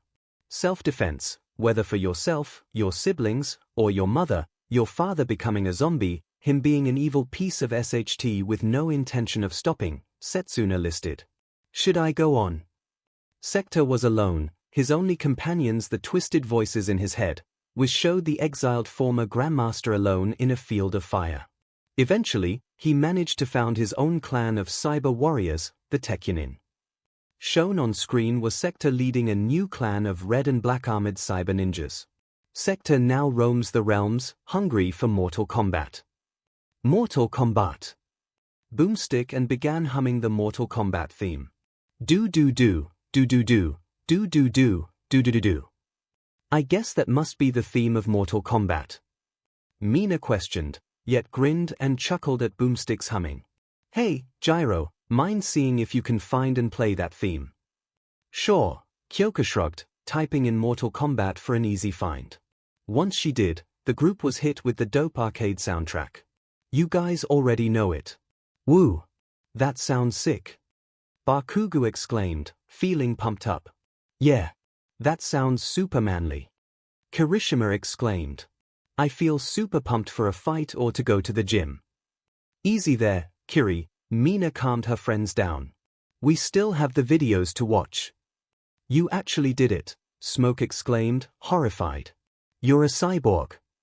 We are the 𝐿𝐴, Sector declared, his fist slammed over where his heart once was. More stealthful than the night, more deadly than the dawn. I suppose that must be the Othor saying of the 𝐿𝐴, Mandalay guessed. Sounds fitting for a group of assassins. With the end of Sector's analysis, the group held fewer mixed feelings than they held for 𝐿𝐴. While they certainly acknowledged the cyber 𝐿𝐴's strength and ferocity, Any amount of sympathy that the killer instinct rep had in contrast was lost on the father-murdering, world-betraying, psychopathic monster that Sector was, with 𝐻𝐸𝐽 barely capable of even calling Sector a ninja, much less as a human than he already wasn't a human at the end. "All right, the combatants are set," was declared whilst Boomstick kept humming the theme. "Let's end this debate once and for all." "Death battle!" Boomstick roared out. As the video paused while the device scanned for counterpart, the group debated and voted on who the winner between the two cyborg warriors would be. For 𝐒𝐭𝐚𝐲, those in his camp included many sympathy votes for Eagle's situation like MIC, Midnight, and 𝐈𝐴𝐼, unable to not compare this to Oboro likely being 𝐒𝐿, as well as 𝐒𝐿, finding himself relating to Eagle's brother, Thunder, on how the both of them lost their elder brother to the evil works of madmen. Izuku likewise gave a sympathetic vote to 𝐒𝐿 but also because of the Ultratech warrior's power, bulk, and the reactor that he felt would give 𝐒𝐿 a winning edge, his sentiments shared by Momo and All Might. Kirishima and Tetsu voted for 𝐒𝐿's greater bulk and defense, 𝐻𝐸𝐽 mainly out of spite toward Sector, both of the shields for 𝐒𝐿's more complex AI and battle tactics, and Pony for Eagle's Native American connection that reminded Pony of her bear-like Native American pen pal. And for Sector, his begrudging voters included Kaminari, who still liked the idea of a cyborg ninja, as well as 𝐿oda and Mai, for the admitted impressive technology of the cyber Lin Kuei, including the lightsaber knockoffs. Todoroki voted for Sector's firepower and a slightly begrudging relation to having father issues. Bakugo also voted for Sector based on his more explosive firepower and that Sector's speed and agility would overcome 𝐒𝐿's slower bulk. That latter sentiment was shared with Mina and Hagekyo, the latter of whom also because Sector's invisibility would be greater benefited from his speed and agility. Setsuna and Miruko likewise preferred Sector based on his agility and ninja training, Kendo and Ojiro on Sector's more familiar martial arts mastery, and his ferocity won him a vote from Mount Lady. Endeavor would also vote for the Tekunin Grandmaster, feeling a slight obligation given his own part in turning one's son into a tool for one's greater ambition, with a guilty part of him finding this situation rather comparable to what he did to both Shoto and Tuya. Multiversal counterpart detected. The device finished its scanning. Black Eagle aka 𝐒𝐿. Multiversal counterpart, Tensai 𝐒𝐿 aka Ingenium. 𝐒𝐿 flinched as the counterpart comparison was as he dreadfully predicted. 𝐒𝐿, I'm so sorry, Melissa patted the teen on his shoulder. It is fine, 𝐒𝐿 sighed and steeled his resolve. I had a feeling that this would be the likely outcome.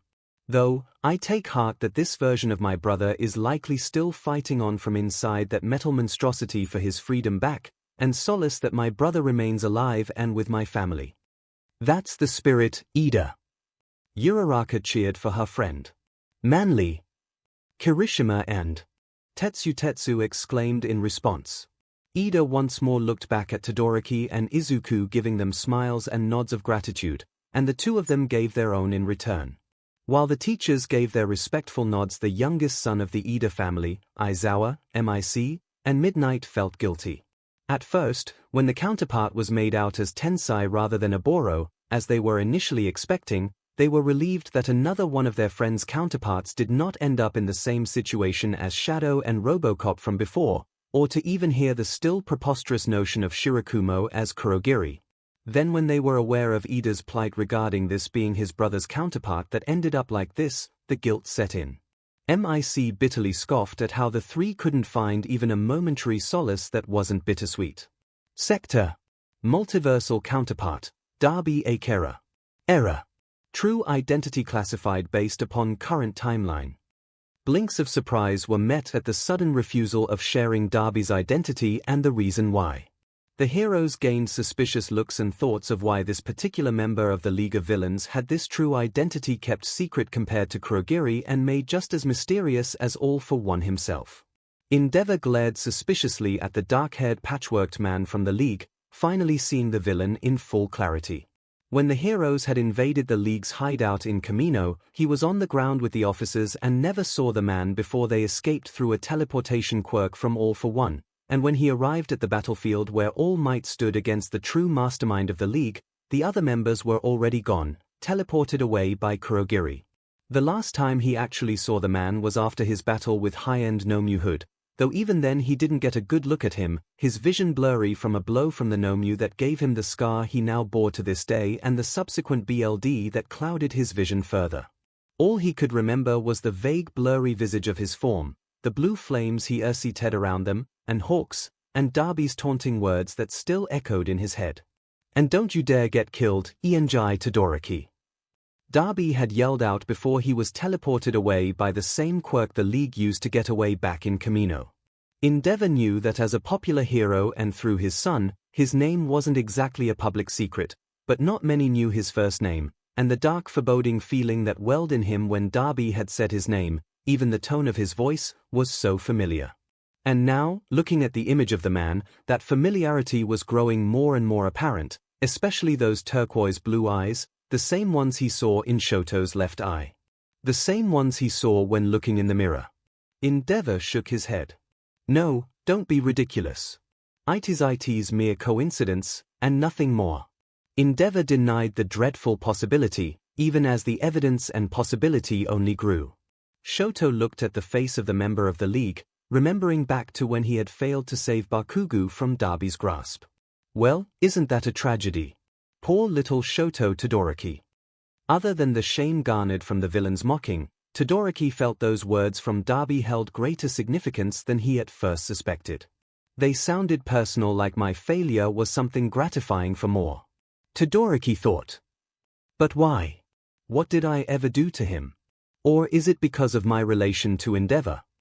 Shoto then saw his eyes, the same color as his father's and his own. Is he related to us? Like a cousin or something? Shoto almost wanted to scoff at the thought of being related to the murderer of the hero Snatch, but he bore witness firsthand to a member of the Todoroki family being cruel and villainous in action, despite his title as a hero and a father. Who's to say that Endeavor's family is any better? Nezu narrowed his eyes in suspicion, his brain calculating various possibilities of who Darby was and why his identity was made such a secret from them. He also wondered if this censorship was a countermeasure made by the device itself or an active intervention of the entity that was watching over them, Zayden.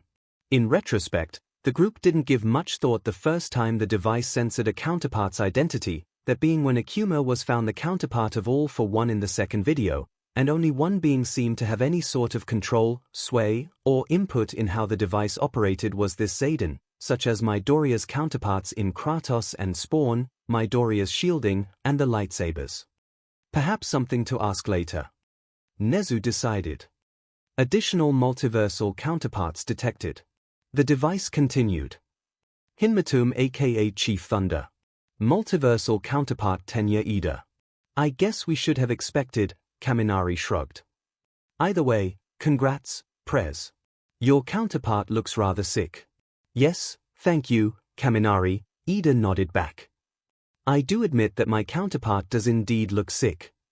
With how Ida stressed the word out because of his inexperience with it, it drew chuckles from the students. Cyrax. Multiversal counterpart, Aboro Shirakumo aka Krogiri. MIC almost wanted to curse out loud but reeled himself in and settled with stomping his foot in frustration. Eraser and Midnight weren't any better, with the former glaring red daggers at the screen and Midnight choking up a sob. Okay, what the hell is going on here? Bakugo snapped, roaring out his confusion.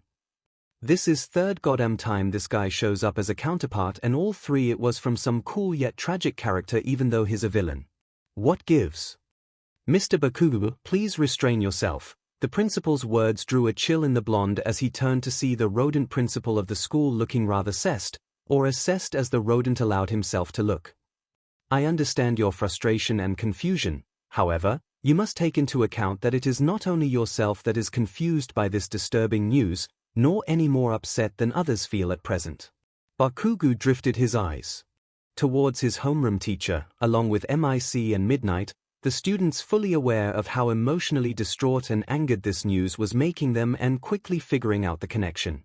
Rest assured that we are doing whatever we can to get to the bottom of this mystery, and should this information pertain to you or be of any relevance to any of you, you will be notified. Nezu's tone and stress of his words made it clear to the students to stop pressing for answers and, in a more polite way, that they didn't need to know and so back off. Are we clear? Keeping down the shivers that the 𝐒𝐬 principal brought in the normally fearless teen, Bakugo scoffed and said yeah. The tension in the room was a little strained and high, the students feeling like they just got a harsh scolding from their parents. Even Midoriya felt intimidated, forgetting how terrifying 𝐒𝐬's principal can be and how he can wrangle the other teachers in line, and how even All Might was scared of him. Yet, Midoriya still had enough awareness to pull my back when she thought everyone was distracted. After things calmed down, the video was unpaused and the actual death battle began. The video began with Sector running around an industrial warehouse until he suddenly crashed into an invisible object. A comical exclamation mark appeared over Sector's head, along with the Metal Gear Solid sound. 𝐒𝐿𝐺 became visible, Sector teleporting a few steps away from the mechanical butcher of Ultratech. Heh, so much for a ninja, Monoma taunted. Couldn't even figure out that such a large robot was there even with the cloaking device. Zip it, Phantom Thud. Bakugo roared at Monoma, wanting to let out the last of his frustrations from being put down like a dog by the principal. The two now stood at opposite ends of the warehouse, ready for the other to make the move. Fight. 𝐒𝐿𝐺 walked toward Sector, slowly and menacingly. Impatient, Sector fired a missile from his chest at the Ultratech warrior. As the missile reached him, 𝐒𝐿𝐺 activated his reflector, sending the missile right back at Sector. While Sector managed to dodge the missile, he was unprepared for 𝐒𝐿𝐺 Cyber dashing right in front of him and striking him in the robotic gut.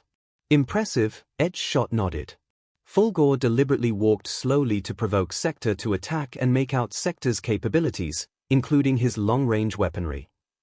𝐒𝐿𝐺 then used his reflector, confident it would reflect Sector's missile, and distract him long enough to close the distance and counterattack. Fat Gum nodded.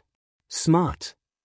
𝐒𝐿𝐺 pressed his attack with a quick right jab and downward slash with his plasma claws. He activated his cyber port to attack Sector from behind, grabbing and electrocuting the Tekkenin Grandmaster before knocking him away with a roundhouse kick. Brutal combo. An announcer declared, showing the attack to be a 7-hit combo.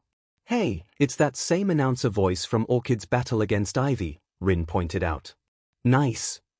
Wait, how was that 7-hit combo? Honinuki asked. Didn't he only hit him 5 times? That first counterattack to the Sector's stomach lasted for a bit and you could see how the impacts counted twice after the first, Shoda answered. So, that was 3, then he attacked twice up front, and then electrocuted and kicked him for another 2 hits, and that makes a 7-hit combo. 𝐒𝐿𝐺 proceeded to charge his reactor, a filling gauge appearing in the lower left corner. And he's charging up his reactor, Itsuka said. If Sector wants to finish 𝐒𝐺, he'll have to beat him before 𝐒𝐺 charges that up fully or he'll be in trouble. Sector recovered and teleported below 𝐒𝐺, rising and striking from below with an uppercut that sent the metal monster into the air. Sector jumped up to grab 𝐒𝐺 and slam him down to the ground, and when 𝐒𝐺 bounced up, he was met with 2 mid-air strikes and a final brutal slam to the ground. Sector teleported again and tried to cannonball strike at 𝐒𝐺, only for 𝐒𝐺 to recover and block in time to end the combo. Hyper! The announcer declared the combo as a 5-hit one. Okay, not as much as 𝐒𝐺 did to him, but Sector clearly is the faster and more aerial of the two, Ojiro stated. If he can continue to juggle him in the air, 𝐒𝐺 might be overwhelmed. Sector pressed on by shooting his flamethrowers at 𝐒𝐺, stunning him. As he was stunned, the Cyber Lin Kuei quickly charged at 𝐒𝐺 with his red pulse blades. 𝐒𝐺 was attacked with rapid slashes and strikes from Sector's pulse blades, the blades sounding like lightsabers as Sector spun and whirled them around. Yep, those sounds exactly like Luke's lightsaber, Mineta said. Ha! That slow but metal golem's getting wrecked. Bakugo taunted. Slash him up. His speed is overwhelming 𝐒𝐺 and has likely now done more damage than 𝐒𝐺 did at the beginning, Todoroki analyzed. Time slowed as it showed Sector slashing down at 𝐒𝐺 before proceeding with his merciless combo. But just as time slowed again for the group, while Sector was bringing his blade down, 𝐒𝐺 acted, dodging the blade with perfect timing, allowing for the Ultratech cyborg to break out of Sector's combo with a powerful uppercut. CCC combo breaker. The announcer shouted. What the dash Kaminari exclaimed, surprised. How did he dash? He must have analyzed Sector's fighting style while he was getting attacked, Momo realized, impressed. And waited for the right moment when Sector would have brought down his pulse blade again, where he would be the most vulnerable, and strike. 𝐿𝐴 fired the Plasma Storm fireballs 3 times as he landed and then continued charging his reactor, the green bars reaching into the yellow ones. Sector was hit by the fireballs before he landed and slid as the bar slowly filled up. Getting back up, Sector activated his Robo-Sec fatality, firing 5 homing missiles at 𝐿𝐴. Just as the gauge had filled up to 1 bar left in the red, 𝐿𝐴 spotted the missiles and fired his laser eyes, destroying Sector's missiles. Oh, that was a lot of the gauge that was fueled up. Mina squirmed nervously. It's almost fully charged. Toru exclaimed. As all of that transpired, Sector swung from the ceiling lights, then jumped down and struck 𝐿𝐴 with a kick from the air. The Mortal Kombat rep proceeded to unleash another flurry of strikes and kicks, ending with a final blast from his laser pistol. Just as 𝐿𝐴 was paralyzed, Sector unleashed his compactor, the Killer Instinct rep recovering in time to lift his arms to try and stop the compactor's top press. He's got him in the compactor. Toru exclaimed again. But 𝐿𝐴's halting it. Melissa wrung her hands in nervousness. Come on, hold out. Just crush that giant tin can. Miruko roared out. As 𝐿𝐴 was halting the compactor, he managed to finish charging his reactor. He did it. Kirishima exclaimed, throwing his hands up in the air. Finish him. Tetsu shouted. Now at full charge, 𝐿𝐴 broke off Sector's compactor before unleashing a devastating combo of slashes, kicks, and jabs, completely overwhelming the Crimson Cyborg Ninja. Finally, 𝐿𝐴 fired the devastation beam point blank at the stunned foe and Sector's body burst apart into destroyed limbs. Ultra Rare Combo. The announcer roared out the 37-hit combo while 𝐿𝐴 posed in victory. KO. Goddammit. Bakugo roared, displaying the disappointment of the Sector voters, while most of the 𝐿𝐴 voters cheered in victory. 𝐿𝐴 transformed into his machine morph, then fired at Sector's remaining body parts until they exploded. Yep, Devastation Beam lives up to its name, Boomstick muttered. 𝐒𝐲𝐽 nodded, still in awe at the power of the aptly named beam. This was a close one, Wiz stated. With his ninja abilities, Sector could easily outmaneuver 𝐿𝐴's bulk, but 𝐿𝐴 had the edge in every other category. That sounds rather contradictory. Ibara raised an eyebrow. He states it was a close fight, but how 𝐿𝐴 held far more advantages than Sector did with the one. Well, Sector was laying it onto 𝐿𝐴 for most of the fight, Setsuna noted. Maybe if Sector did a different fatality or finished 𝐿𝐴 as is, he could have stopped 𝐿𝐴 from fully charging his reactor. That's actually quite sound, Suna. Izuku chuckled in delightful surprise. I'm impressed. I aim to please, Greenie. Setsuna smirked and winked at Izuku. Izuku blushed, catching what Setsuna was implying. Shaking it off, Izuku smirked back. Well, I hope you can please me more in the future, Suna, now that you got my expectations so riled up. Setsuna's grin only widened. Oh, this boy is making me feel all sorts of things, both confident and shy. He had more options for defensive, close, and long-range combat. Wiz began explaining 𝐿𝐴's strengths, then comparing 𝐿𝐴 and Sector's ways. Being almost twice as big, his size and strength surmounted Sector's, and whenever Sector did get an upper hand, 𝐿𝐴 simply overclocked his reactor to compensate. Both of them had cloaking and teleporting devices, but only 𝐿𝐴 had the reflector, Jirota analyzed. 𝐿𝐴 also matched Sector in how many long-ranged weapons he had, but his Plasma Storm and Laser Eyes were faster, and the Devastation Beam had more power. Plus, remember what Wizard analyzed about the compactor? Momo brought up. He analyzed how much force it would take to press an entire human body, but notably excluded to mention the force required for Sector to compact a metal cyborg taller and bulkier than himself, much less a normal human. And while neither of them have successfully defeated their rivals, Sector has been humiliated by Sub-Zero over and over, but 𝐿𝐴 would have won his second duel with Jargo if Orchid hadn't stepped in, Boomstick pointed out. It took the combined might of 2 demigod killers to take 𝐿𝐴 down, Wiz emphasized. Ah, I see, Todoroki nodded. That makes more sense to scale the two. It also stated under the feats that 𝐼𝐺𝐻 also took down 𝐸𝐻𝐷 on his own at one point, so on their own he could defeat 𝐺𝐻𝐻 and 𝐸𝐻𝐷, but it took both of them together to beat him. Izuku smirked at Bakugo. Have anything to say, Kaken? You shut your word hole Deku before I blast it off. Bakugo roared, though secretly, the explosive blonde couldn't help but be impressed, and satisfied that the verdant-haired nerd was finally growing a backbone. In the end, Sector got blown up, Boomstick punned. 5 out of 10, Nejaya made a so-and-so gesture. The winner is 𝐼𝐺𝐻, Wiz declared. Claps for the good death battle were had, both begrudging and others full of victory. So, these are good and all, but how much more do we have of these left? Mount Lady yawned. I'm getting kind of tired. We will have one more for the day and we will pick up more for tomorrow if that is okay with everyone. Nezu asked. Multiple nods and words of agreement were met. Next time on Death Battle. Boomstick began the teaser for the next fight. The screen was pitch black, and no sound heard or motion was seen. Then before the group could ask if the video was paused or something, a thundering sound shook them silent. It was followed by another sound and then another, each thundering stomp vibrating in their ears, the anticipation eating at their nerves compacted by the faint sounds of growling and growing sounds of police sirens and disaster warning alarms. Suddenly, blue lightning lit the screen for the group to come face to face with a monster that shook their core. Gugha! The monster roared loudly and epically. Some of the group had their hair blown back by the sheer volume and power behind it. Holy Setsuna managed to stutter out of her completely stunned face. Even the adults were stunned at the power and majesty of the terrifying creature that was momentarily shown. Was that Godzilla? David recognized the monster as rather similar to the Japanese hero that had moved to America. Godzilla vs. Gamera. Godzilla. Melissa questioned after shaking herself free of her shock. So, is it like a female version of Godzilla?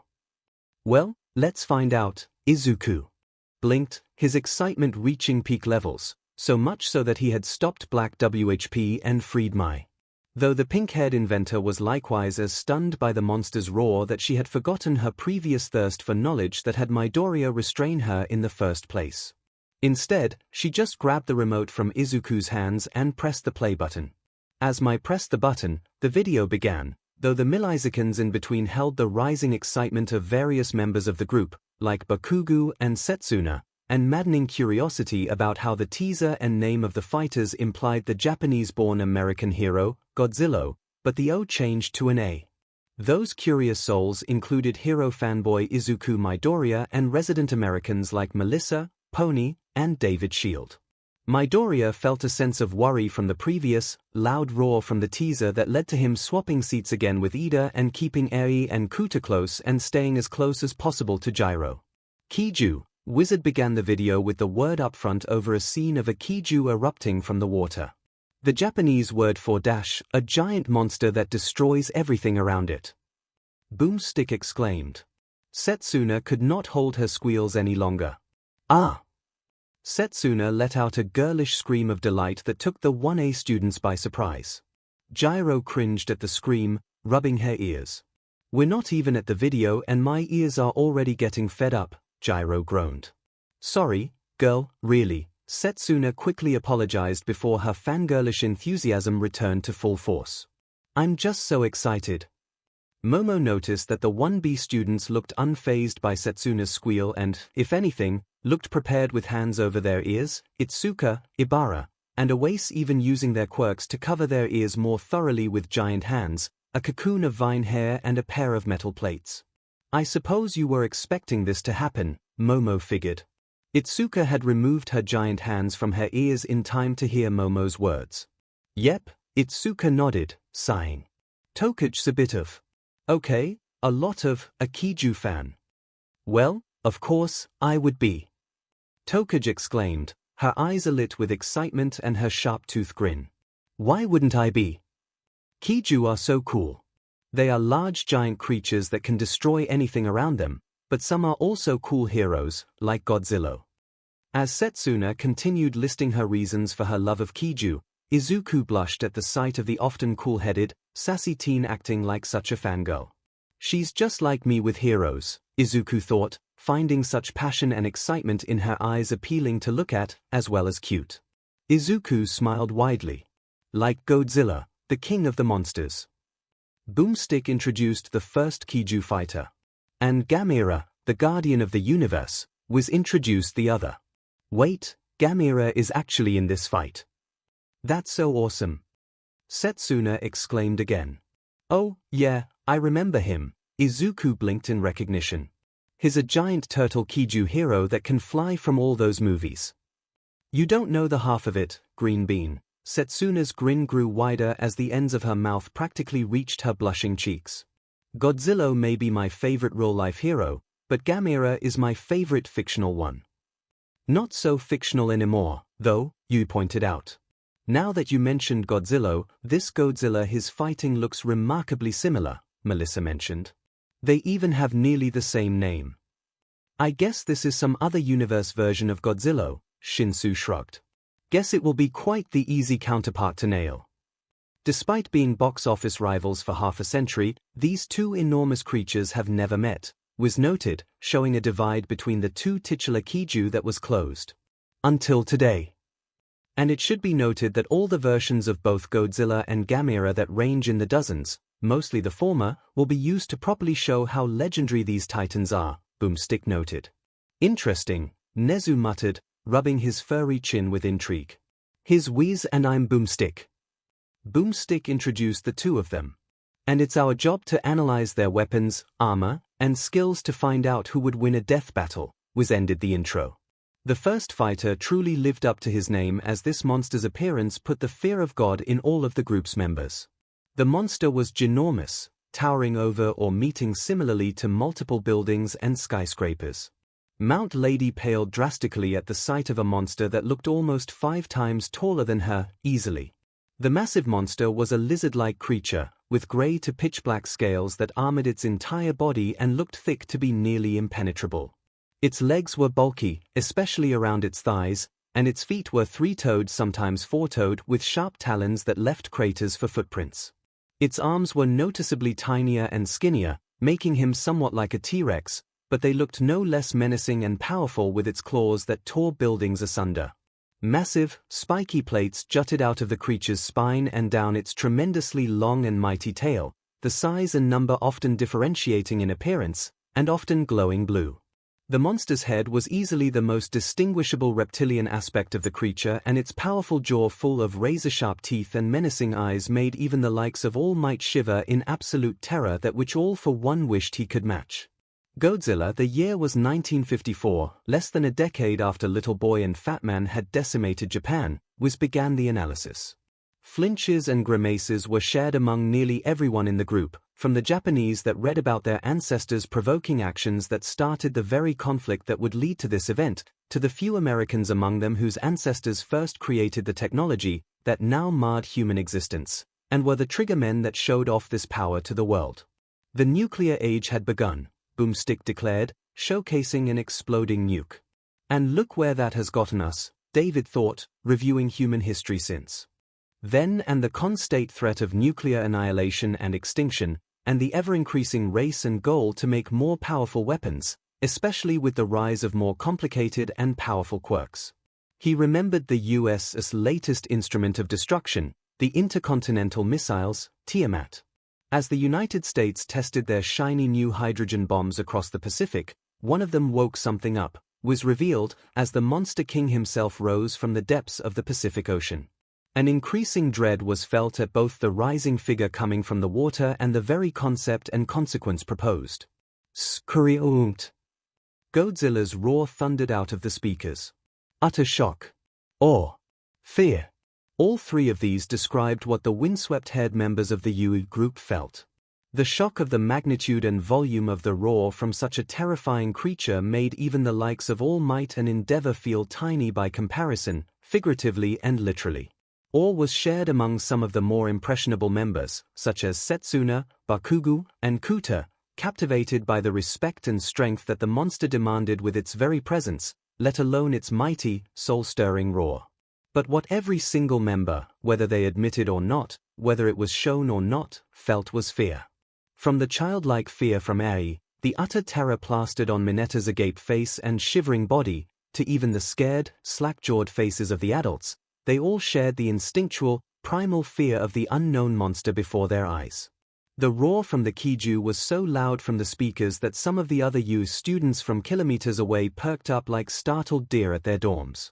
It took the combined effort of previously prepared 2 sets of noise-cancelling earmuffs and the joined hands of Yorozu, Midoriya, and Gyro herself to cover the punk rock girl's ears and jacks or risk permanent hearing loss.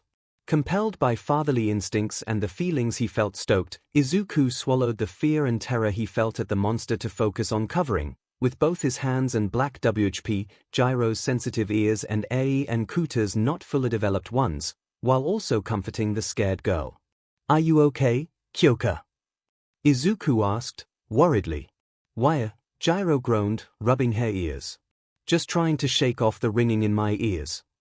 "Apologies, Miss Gyro," Nezu bowed, shaking off the animalistic fear that burdened even him. "I was unaware of how loud and damaging this sudden roar would affect you." After Gyro accepted the apology, Nezu turned his sights to Mai. "Miss Hatsume, if you may be so kind and able as to lower the volume and continue to lower it, any more roaring may come from this creature." "Why, Hatsume nodded. As she followed the principal's orders, more and more eyes widened when the group saw that the device's and video's volume was only half full. "Jesus Christ," Kaminari cursed, rubbing his ears. "I'm still hearing the echo of that roar, and it was so loud at half volume." "Manly," Tetsu muttered, dumbly, still recovering from the mighty roar himself. Godzilla, the radioactive rampaging savior-destroyer of Japan, Boomstick fully introduced, showing the 𝐒𝐲 either roaring and destroying smoking cities or shaking hands with a giant robot that Kodai found similar to her hero costume. Yui tilted her head, intrigued and confused at the similarity. Setsuna looked like a little kid in a candy store giving away free anything. The way her eyes sparkled with amazement was something that brought a smile to Midoriya's face. "Savior Destroyer?" All Might questioned. "I suppose this means that Godzilla is an anti-hero of sorts," Ryukyu suggested. "Most 𝐒𝐲 movies, like with Gamera, have the 𝐒𝐲 feared by the people at large, and the military trying to kill them, but ultimately end up the hero after going against an even worse 𝐒𝐲," Setsuna informed. "Or they're just straight-up monsters everyone has to gang up and destroy." "𝐒𝐲 movies are weird," Pony rubbed her head. "Screawunt." Godzilla roared again as he tore apart buildings like dominoes. "Yeah, I'm struggling to see the heroic appeal here," Toru said. The way this giant monster tore apart those buildings like cardboard with his massive size had Gran Torino flinch at the memory of Gigantomachia and the destruction that Living Disaster had brought when they captured Krogiri. Now, Torino feels like they found a creature that was more than the giant's match. He wasn't the only one to think of the walking calamity, as Kirishima and Mina felt they were brought back to that day with the giant, remembering how a simple press of his hand caused cracks to appear on the building he cornered those girls against. Background height: 100 meters, 355 foot weight, 81,600,000 kilograms, 90,000 tons. Japanese name: Gojira, king of the monster's age, 65 to 252 million years. Feeds on nuclear radiation. Accidentally mutated by nukes. Somehow knows judo and boxing. A regular lizard mutated by nuclear energy. A prehistoric titan from millions of years ago, or supernatural creation born out of man's hubris and fear of nuclear power. Godzilla, or Gojira in Japanese, stands over 300 feet tall and weighs 90,000 tons. Wizard explained Godzilla's origins and stats. He is an unstoppable force of nature. Mount Lady paled again, realizing that her estimations of Godzilla being more than 5 times her height when using her quirk were rather accurate, and it terrified her. With how he pointed out 3 different possible origins to Godzilla, these may be the different variants that they said they would be mixing for this fight, Mandalay deduced. Well, one brings up the supernatural and another seems more scientific, so pretty much, Ragdoll shrugged.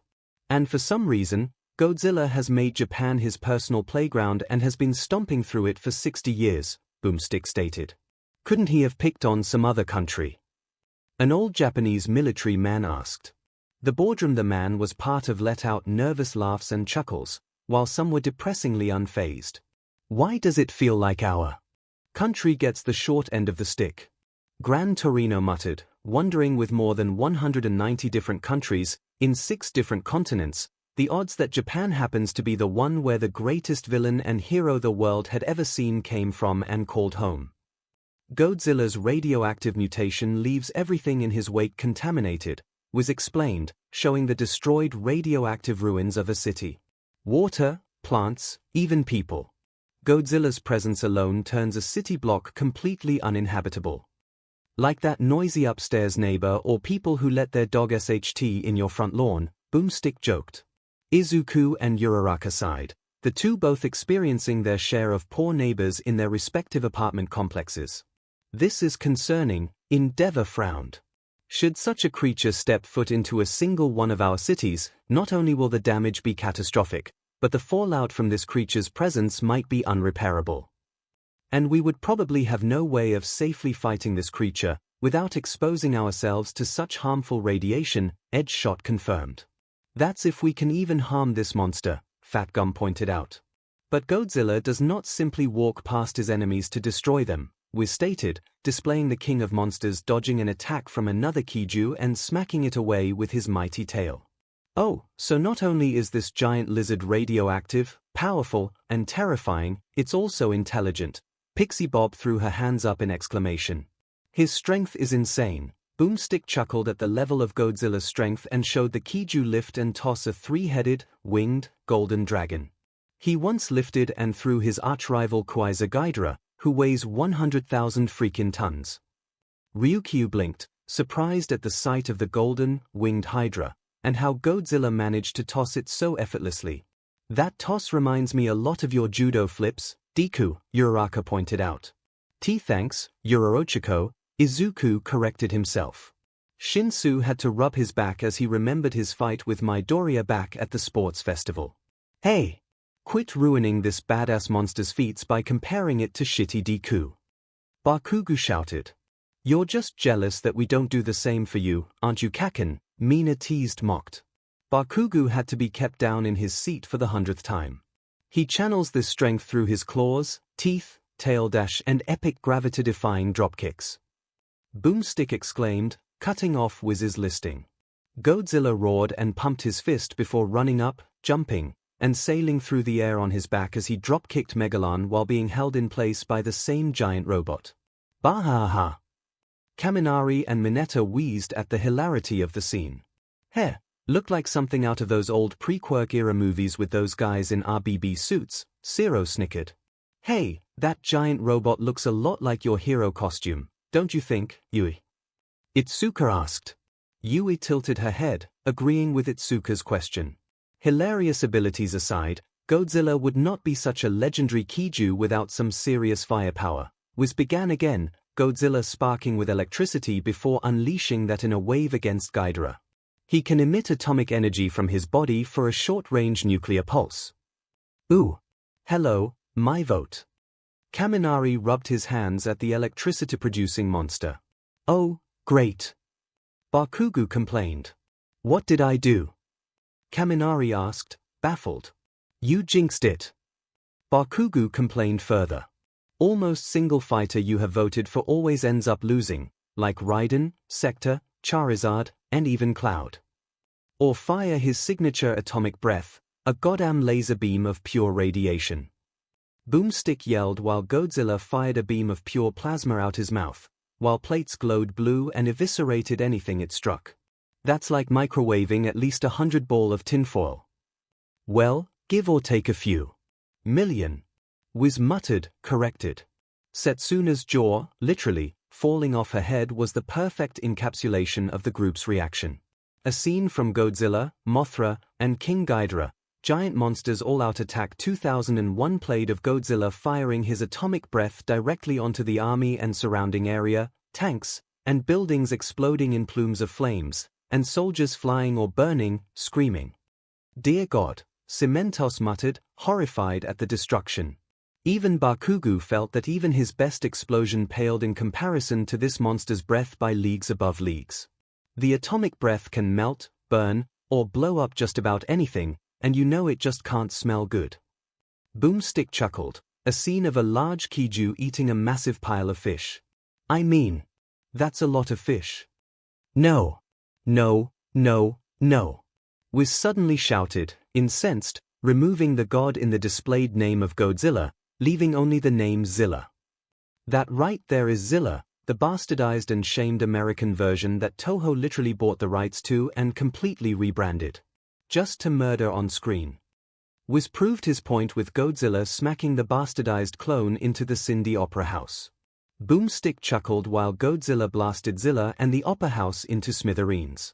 Take that, America. Ah! Momo screamed, horrified. Jesus, Momo. Kyoka cringed, rubbing her ears.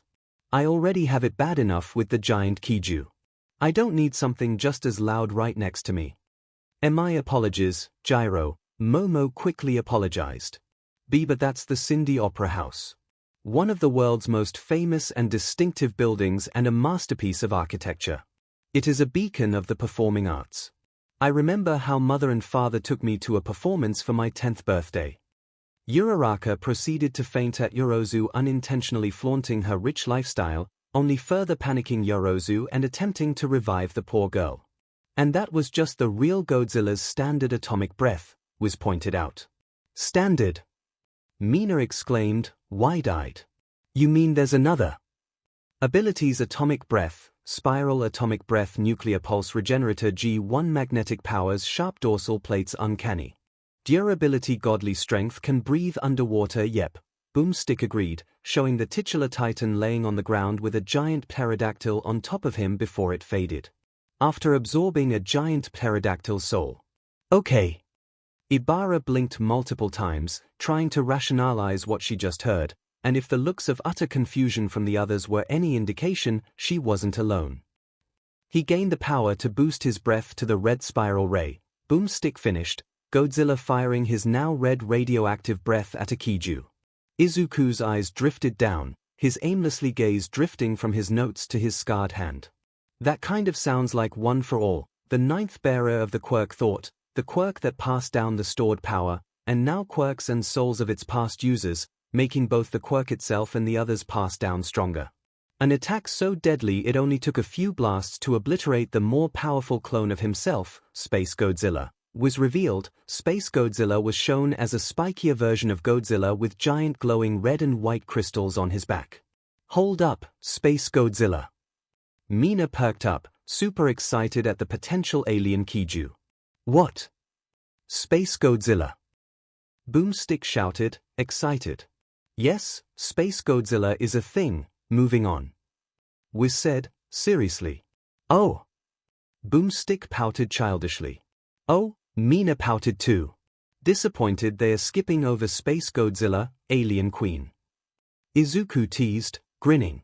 Unprepared for the teasing from her crush, Mina's pink cheeks burned bright and huffed away. Shut up. Oh no. Toru gasped. She's contracted the Tsunda virus from Gyro. And thus was the invisible girl saved by the combined effort of Izuku's black WHP and Itsuka's giant, barricading hands. In fact, Rodan is the not only giant monster that the king has absorbed for a power boost, was continued, showing a ginormous moth 𝐒𝐲. Mothra, queen of the monsters, and longtime ally of Godzilla, after he destroyed her at one point. Or rather multiple times. This was emphasized by multiple scenes of Godzilla destroying his would-be future ally. Ah! Koda screamed, turning his back to the screen, hands over his face, while rocking like a toddler. What's up him? Sen asked, scratching his head, confused.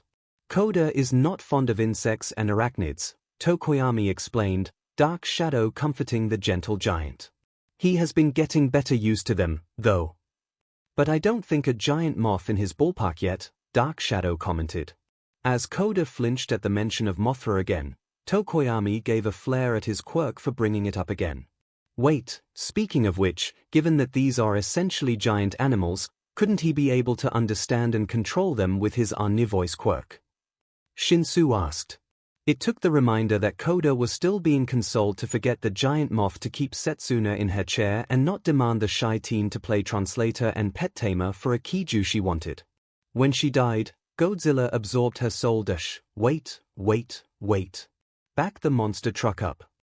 Boomstick shouted, pausing the video with a record scratch. Queen of the monsters. King of the monsters. You telling me that they? You know. Boomstick's unsaid question included 2 images of Godzilla and Mothra moving their faces closer to each other, with blushes on their cheeks. Thanks, I did not need to know that, Melissa sweat dropped. Oh, but isn't it still cute? Nejaya cooed. A giant lizard and a giant moth making it work and becoming king and queen of all those giant terrifying lizards and insects. Koda yelped and shivered again. Oops. My bad. Ahem. When Godzilla absorbed the soul of Mothra, Wiz continued, completely ignoring and forgetting what Boomstick implied.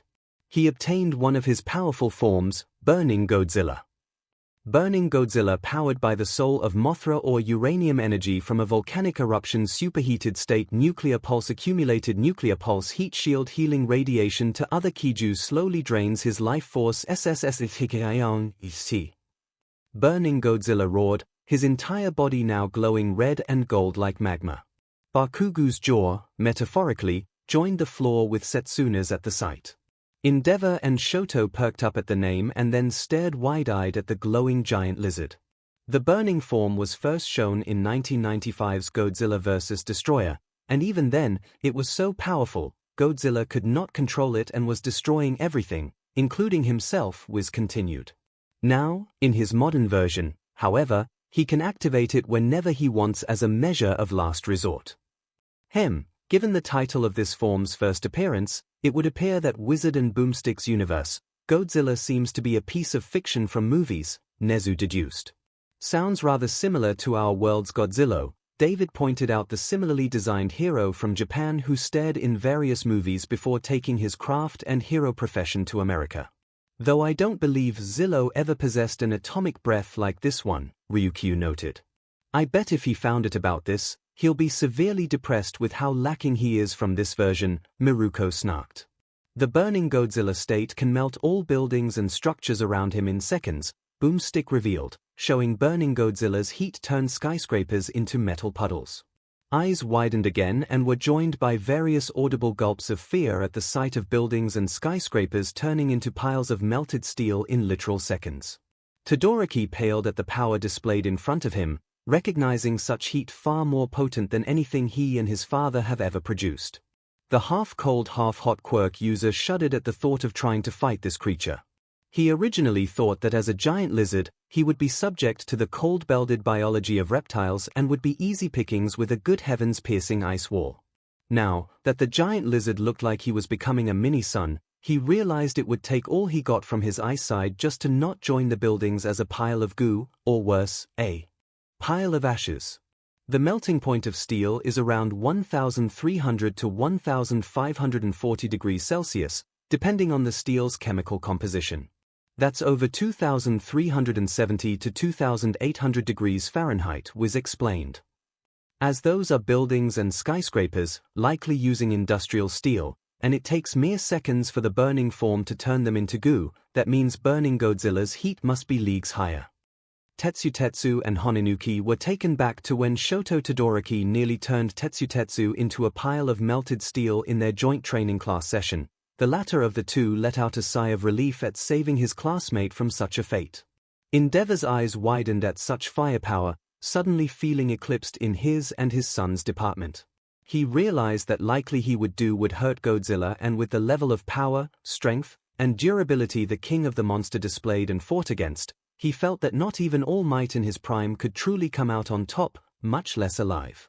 The burning form can be so hot, it can even shield him from laser fire at long range, can be fired off in even more powerful nuclear pulses that burned off King Ghidorah's wings and heads off, and can unleash an even more massive blast that turns everything around him into cinders. Boomstick listed off the feats, including Godzilla roaring in the scorched ruins of the city. I think that was 𝐒𝐻𝐻 for Boston. David paled when he realized that the city that Godzilla had just eviscerated was none other than Boston, Massachusetts, home to his favorite team, the Red Sox. Godzilla's cell structure can quickly regenerate from all manner of wounds, and despite being vulnerable to man-made electricity, he possesses magnetic properties, which continued down the list of Godzilla's powers. Like a lightning rod, he can attract thunderbolts from the sky and use nature's power to enhance his own abilities. Or turn himself into a giant living magnet. Magnets. How do they even work? Boomstick memed while metal structures stuck to his body. So, in combination with his physical strength and durability, his radioactivity, and the burning Godzilla state, Godzilla is practically unstoppable at close range.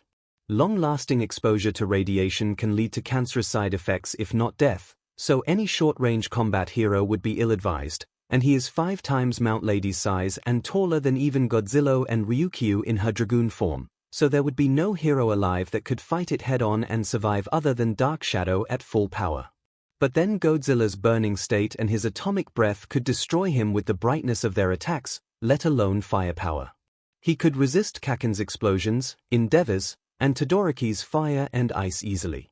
AMR wouldn't be able to hit him in his burning state, and I doubt even a full 100% punch would cause serious damage with his listed regeneration.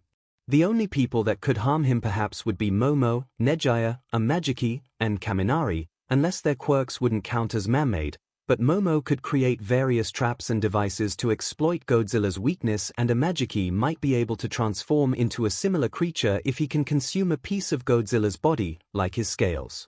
Mutter mutter mutter. Sweat dropped, deadpanned expressions were cast toward the unaware verdant-haired teenager as he muttered and wrote in his notebook at speeds that were pretty much incomprehensible now. While Nejaya was flattered, as well as Yorozu, Amajiki, and Kaminari, that Midoriya believed that they could harm such a behemoth, even the third-year girl was having trouble understanding him and went to snap him out of his muttering. Well, believe it or not, that isn't the weirdest thing that Godzilla can do, Boomstick pointed out. If Big G needs to get somewhere quick, he bends over, charges up, and does this. Comical music played whilst Godzilla bent over and fired his atomic breath, slowly lifting him off the ground and then propelling himself through the air. I am dead inside, Aizawa stated, his shoulders slumping in a new state of depression. His, admittingly, comical response and timing were enough to set off laughter in half the group. How in? And with? Shouldn't that breath? I quit. Momo resigned, saving her remaining brain cells from such a fruitless endeavor. Even Ida and Izuku had sparks coming out of their malfunctioning brains. Well, at least Japan is creative. Wiz questioned. That's one word for it, Vlad King sweat dropped. Wait, can that even happen? Boomstick also questioned. For these three's sakes, hopefully, Asui croaked, looking at Izuku, Momo, and Ida. Scaling to the present, to actually lift his body means his atomic breath must have a force of over 328 trillion psi, was calculated, the math displayed of having to lift 90,000 tons and converting the psi into 2 quintillion nm squared. That's the equivalent of 1 trillion riot control fire hoses, enough to wrap around the Earth 38,000 times. The only thing Boomstick could say in response was DMN. Hey, Ragdoll chuckled. The more you know. Strengths and feats: 49 wins, 11 losses, 8 to 9 ties survived and escaped a black hole, regenerated from a beating heart, battled Rodan over 12 hours, survived the absolute zero cannon, lifted and through 𝐒𝐲𝐫 𝐔𝐬𝐽 matched Thor's strength, defeated 10 monsters in a row in Final Wars, earned title of King of the Monsters after destroying King Ghidorah, won twice against King Kong. Godzilla has over 50 known victories. Largely due to his insane durability, Boomstick announced. He's fallen into a volcano, survived a black hole, and tanked a meteorite point blank. Without a scratch. The final feat showed the complete ruins of the meteor's collision, including a large crater, with Godzilla standing comically in the middle, unscathed. I'm sorry, he survived a what? Uraraka exclaimed at the latter two feats. 13 paled inside her suit, her plan to disintegrate the King of the Monsters with her black hole quirk just shot out the window.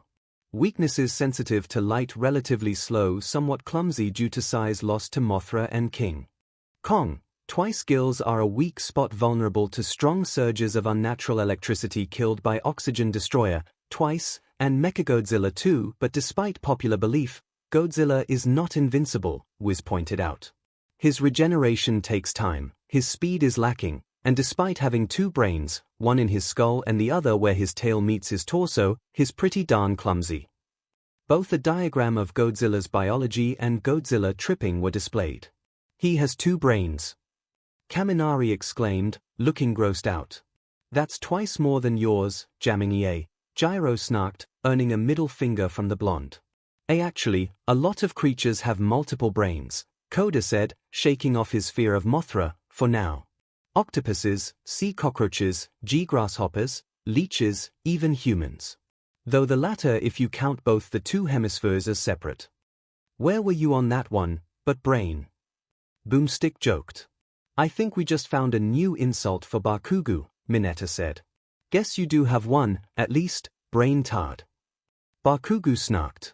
Welp, at least you proved it. Zero patted a comically depressed Mineta. He officially lost a fight and a round against King Kong on 2 separate occasions, and has even died in 4 separate films, and nearly did in a 5th, Wiz explained. He even had to fight with King Kong, after a mutual agreement, against Mechagodzilla after being weakened in his previous fights. So, he isn't at all invincible, Melissa said. And he has been beaten by both a giant gorilla and a giant mech version of himself. I'm sorry, Mel, I don't think you are understanding that there is a Mechagodzilla. My zoom eyes lasered back into the machine and blasted off for it. No, you don't. Izuku fired black WHP and stopped her progress. The keyword was stopped as her fervent energy kept her in place, despite Izuku's strength. Heave! Itsuka yelled as she, Jirota, Soto, and Mirio joined in pulling my back, slowly but surely. Heave! But Godzilla's victories definitely outweigh his failures, Boomstick noted. Before the Mechagodzilla fight, he had beaten Kong, and the King of the Monsters has destroyed King Ghidorah multiple times, and it usually takes multiple Kaiju to get one over on him. Oh yeah, almost forgot that King Kong apparently exists in this world too, Mount Lady pointed out. And apparently far bigger than he normally is to stand on equal footing to Godzilla, Midnight noted. There's a good reason they call him the King of the Monsters, Boomstick declared. Swear-unt. Godzilla roared out to the heavens, standing atop a scorched hill while multiple Kaiju bowed to the king. Manly! Kirishima and Tetsu exclaimed at the sight of the kingly titan. And just when one loud roar ends, another more obnoxious one takes its place. Gyro flinched, not at all pleased that she took her earmuffs off when the Kaiju finished roaring, only to get her ears blasted by the 2 hardheads. The King of the Monsters drew various opinions from the students and adults. While the monster was indeed terrifying enough to leave a spot on their nightmare list, they had no qualms about how the Kaiju was nearly unstoppable and that any fighter made to fight against him would have to be just as, if not more, ridiculously insane as him. Setsuna was practically vibrating in her seat. Not just because of one of her new favorite fighters thus far, but because she knew who was up next, and it couldn't bear to take another second of waiting.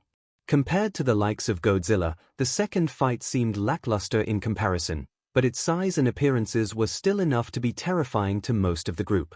Compared to the dinosaur design of Godzilla, this mostly green Kaiju's appearance resembled more of a turtle.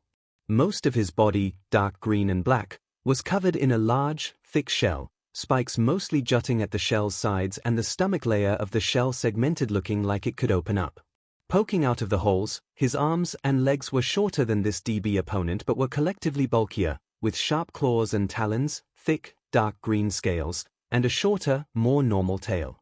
The Kaiju's head looked more plated and more reptilian than Godzilla's, with 2 tusks jutting out the sides of his wide jaw, razor-sharp fangs, and piercing green eyes.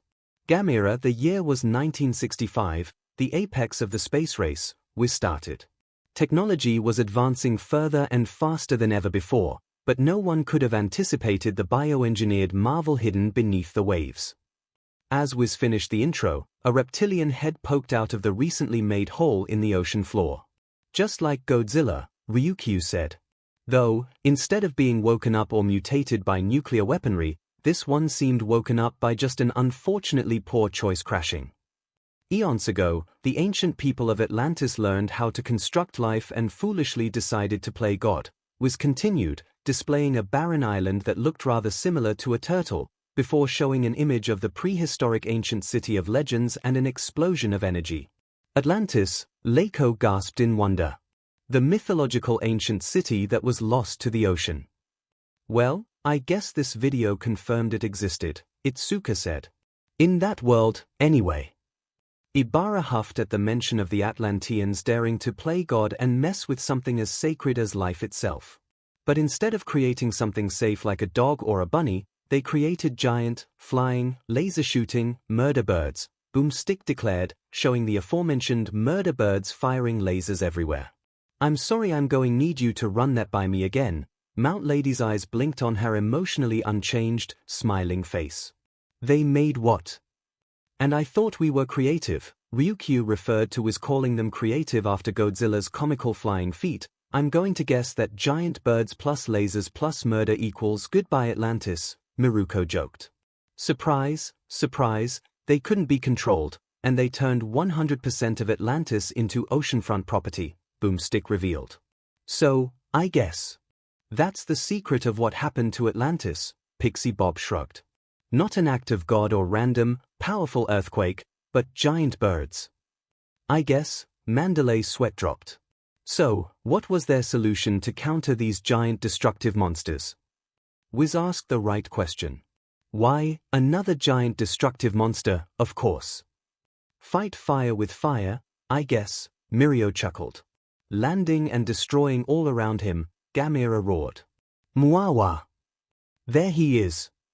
Setsuna grinned, excited.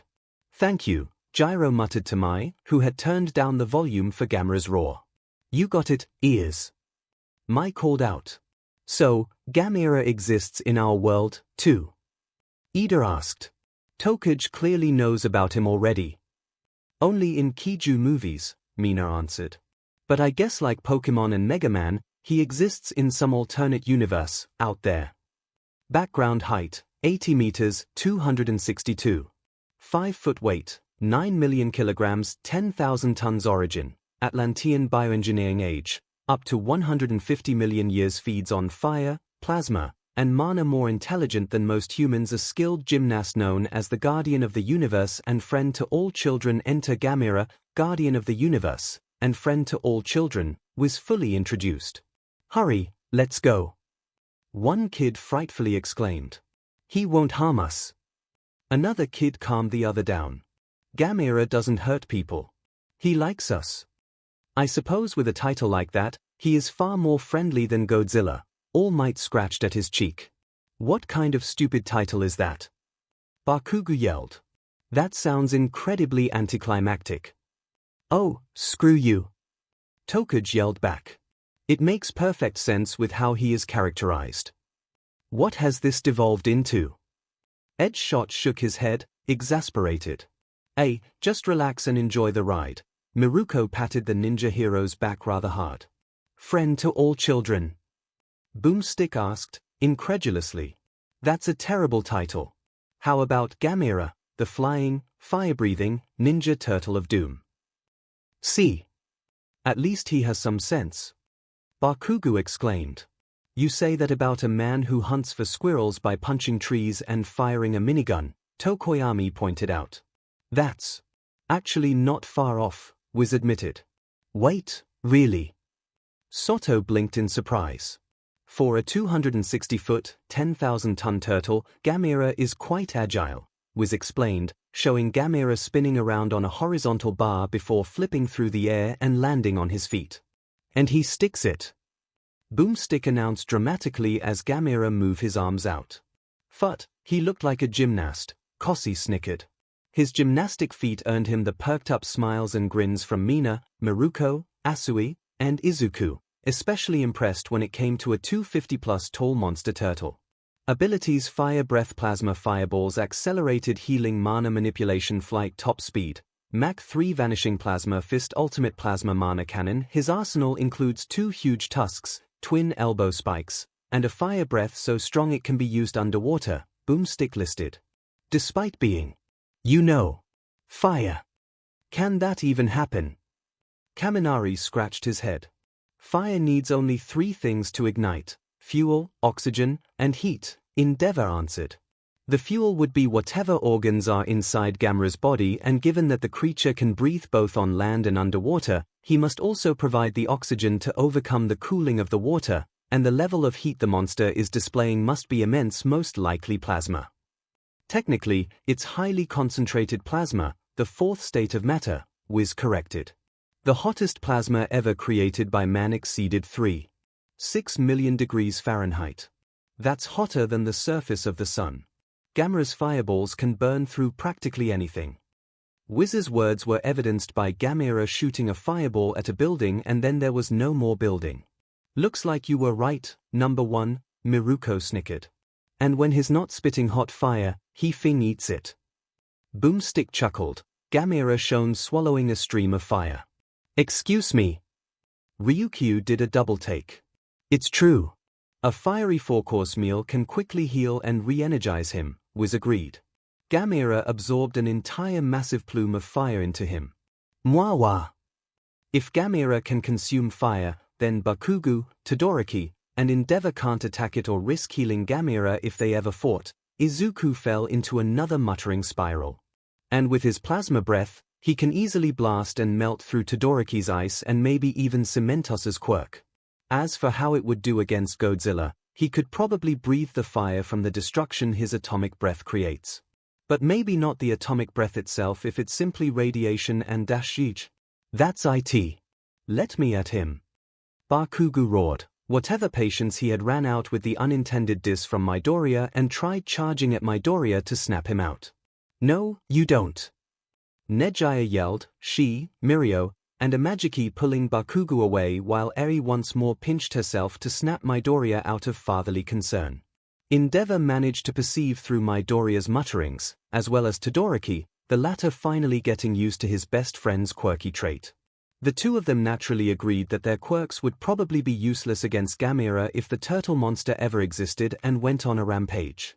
It chafed at the flame hero that both of these colossal threats could pose a serious threat to Japan, should they show up at all through the multiverse, would be unaffected by him, the new number 1 hero that was tasked with keeping all his country's civilians safe from threats like these. I'd imagine All Might would have better luck, Endeavor bitterly thought. Naturally, as a giant turtle monster, he can retract his limbs and head into his shell for extra defense, Boomstick continued. Kirishima and Tetsutetsu quickly grew grins at the word defense, their vote being quickly won for the friend of all children. As Gamera tucked his limbs and head into his shell, jet fire spewed out of the shell holes, started spinning in circles, and then took to the sky. And then fire rocket jets out of the holes and freakin' fly. What the F is this? Boomstick cried out in complete shock. Q wide eyes and dropped jaws. He looks like a goddamn UFO. Mineta exclaimed. Ahahaha. Setsuna burst out laughing after waiting to see their reactions. Oh, you should see your faces. They were priceless. And why can't my turtle do that? Boomstick whined as Gamera spun and flew through the air. Someday, Mr. Snappy, someday. Mr. Snappy, Uraraka giggled at the cute nickname for Boomstick's turtle. I'd imagine this be why Boomstick was so averse to the TMNT Battle Royal. Asui asked. Perhaps, Gyro shrugged. Mwawa. Gamera roared while flying and slashing at a Kiju above the clouds. Okay, that is sick. Kamakiri grinned, inspiration lighting up in his brain at a spinning blade attack he could perform. Gamera can fly at speeds breaching Mach 3, over 2200 miles per hour, was reported, math shown on screen, with an extra conversion displayed of 1021 meters per second. That's faster than the world record-holding SR-71 Blackbird. That record was broken a long time ago, David muttered, thinking of the jets he helped design for Stars and Stripes military team. Bakugo felt through his twitching grin the temptation to exclaim how badass Gamera was, the only things holding him back being the previous insult of his title and his bias toward Godzilla. But how the hell does he know where he's going, and more importantly, how does he not puke his guts out? Boomstick asked the important questions. I'd imagine that he houses a resistance to his spinning and holds a similar way of seeing like Sonic does whenever he spin dashes, Momo suggested, looking through Izuku's notes on Sonic the Hedgehog. The Atlanteans built Gamera using mana, an ethereal energy force connecting all things, places, and people, Wiz explained. Everything has a finite pool of mana, which can be measured using a Sega Dreamcast. But it still can't play DVDs, Boomstick sighed. Wow, that is so old, Melissa whispered, half amazed and the other in disbelief at such old technology. I actually have one in my garage, Mai mentioned. And I agree with Boomstick, it does not play DVDs. Moving back onto the topic of mana, it is rather similar to the concept of ki from Goku's and Vegeta's world, Jirota mentioned. Or the Force in Luke Skywalker's world, Shoda also mentioned. I suppose that most of these worlds have some underlying cosmic or magical force that connects all life together. Almost poetic really. If so, I wonder what ours would be, Honinuki muttered. Revelry in the dark, Tokoyami, Kosi, and Leiko all muttered. You know, I had a feeling they would say that, Rin deadpanned. A person's mana is dependent on how much influence and authority they possess over others, Wiz detailed. As Gamera literally holds the world's fate in his claws, his mana levels are off the charts. Quite the fascinating concept, Nezu said. If that is the case, would my mana levels be high because of my position as principal of UA? And if so, would my mana levels drop if I resigned or retired from my position? Another potential quandary would be All Might, Power Loader added. Back in Toshinori's prime as the symbol of peace, I'd imagine he would have enormous amounts of mana that faded over time to his retirement. Perhaps, All Might frowned, suddenly feeling rather despondent over his retired lifestyle, without one for all in his veins and feeling aimless in his purpose. If such a hypothetical situation were true, then I believe Toshi here still would have some abundant levels of mana. David jumped in, patting his oldest friend on his back. You're still pretty important to a great many people, right, Toshi? All Might was taken aback by Dave's words, but they were exactly what he needed. Looking over to see Midoriya smiling at him, joined by Melissa, All Might smiled back. I may not be the symbol of peace I was anymore, I may not be a hero or have one for all anymore, but I'm far from without a purpose, All Might thought, Inko's smiling face joining the two children. They are my purpose. Keeping the safe and happy just by being here, training the students to be the next generation of heroes, and training young Midoriya to take my place. That is my purpose, and I will accomplish it till my dying breath. All Might turned back to his best friend, the retired pro smiled and nodded. Dave nodded and smiled back warmly. Gamera can manipulate his mana in combat, which is useful when you've lost your arm and need to give your enemy a Kiju-sized falcon punch, Boomstick noted. While Gamera lost an arm, the Kiju manipulated his man to form the vanishing plasma fist and struck Iris, creating a massive explosion that took the monster with it. F yeah! Boomstick yelled out. Manly! Kirishima and Tetsu exclaimed. Todoroki looked at his left arm, flexing his fingers, imagining performing the same move. I have less experience and creativity with my left side than I do my right, Todoroki thought, bitterly reminded of his earlier stubbornness over it. Perhaps this would be a start. Hey, is that where you got your vanishing fist ultimate move from, number 1? Miruko teased, grinning ear to ear. Drop it, Endeavor growled. Good enough, Miruko took that as her answer. Overhearing, Todoroki's sweat dropped, slightly dejected from unknowingly about to copy his father. Maybe I could use some help later. And if Gamera ever runs low on mana, he can summon more from the earth itself, Wiz added. Absorbing mana from around the earth, Gamera gathered the energy into him. Mwah! He roared, his chest opening up and firing the ultimate plasma mana cannon to completely vaporize Legion. I think he got him. Boomstick quipped. While Setsuna laughed like an excited madwoman, Bakugo slobbered over Gamera's firepower, his resistance being lowered gradually. Gamera's ability to absorb the Earth's mana could come useful in his fight against Godzilla, should he ever come in a pinch, Shoji noted. It's also rather similar to Goku absorbing the ki from the sun during his battle with Superman. Strengths and feats 16 wins. 3 losses, 2 ties. Famous steadfast determination. Plasma fire trumps that Tsar bomb. Can jump hundreds of feet high. Survived city leveling explosion. Blew up a star destroyer. No joke. Survived an orbital re-entry with a crash landing. Gamera is fast enough to catch a missile going Mach 10, capable of flying through outer space, and tough enough to survive a nuclear explosion which leveled the entire city of Sendai. Boomstick listed Gamera's feats. Seeing footage of this alternate Sendai, a city that many here had visited at some point, getting destroyed so easily made them pale in horror. Of the group, Nejaya, Jirota, Koroiro, and Koda all lived in the neighboring prefectures of Miyagi, where Sendai was, and thus witnessing such a catastrophic destruction of a city so close to home gave them all shivers. As Sendai is about 152 miles across, this explosion must have yielded nearly 112 megatons of force, Wiz calculated. Jesus, Midnight cursed. That seems rather similar to Godzilla surviving that meteorite, Snipe noted. But the difference in power could be how much damage the two sustained by comparison, Ectoplasm replied. In Godzilla's case, he survived without so much as a scratch on him. I think the important piece of information in this statement was that Gamera was tough enough to survive the explosion, Cementos pointed out. It implies that Gamera suffered some damage but was tough enough to survive, compared to Godzilla surviving with no visible damage. Gamera has a fierce will to fight, Boomstick said. No matter how much pain he's in, he'll keep pushing forward for the win. Izuku smiled, inspired by the giant Kiju, and could see why Setsuna liked him so much. And he's not just determined, he's actually quite brilliant, Wiz added.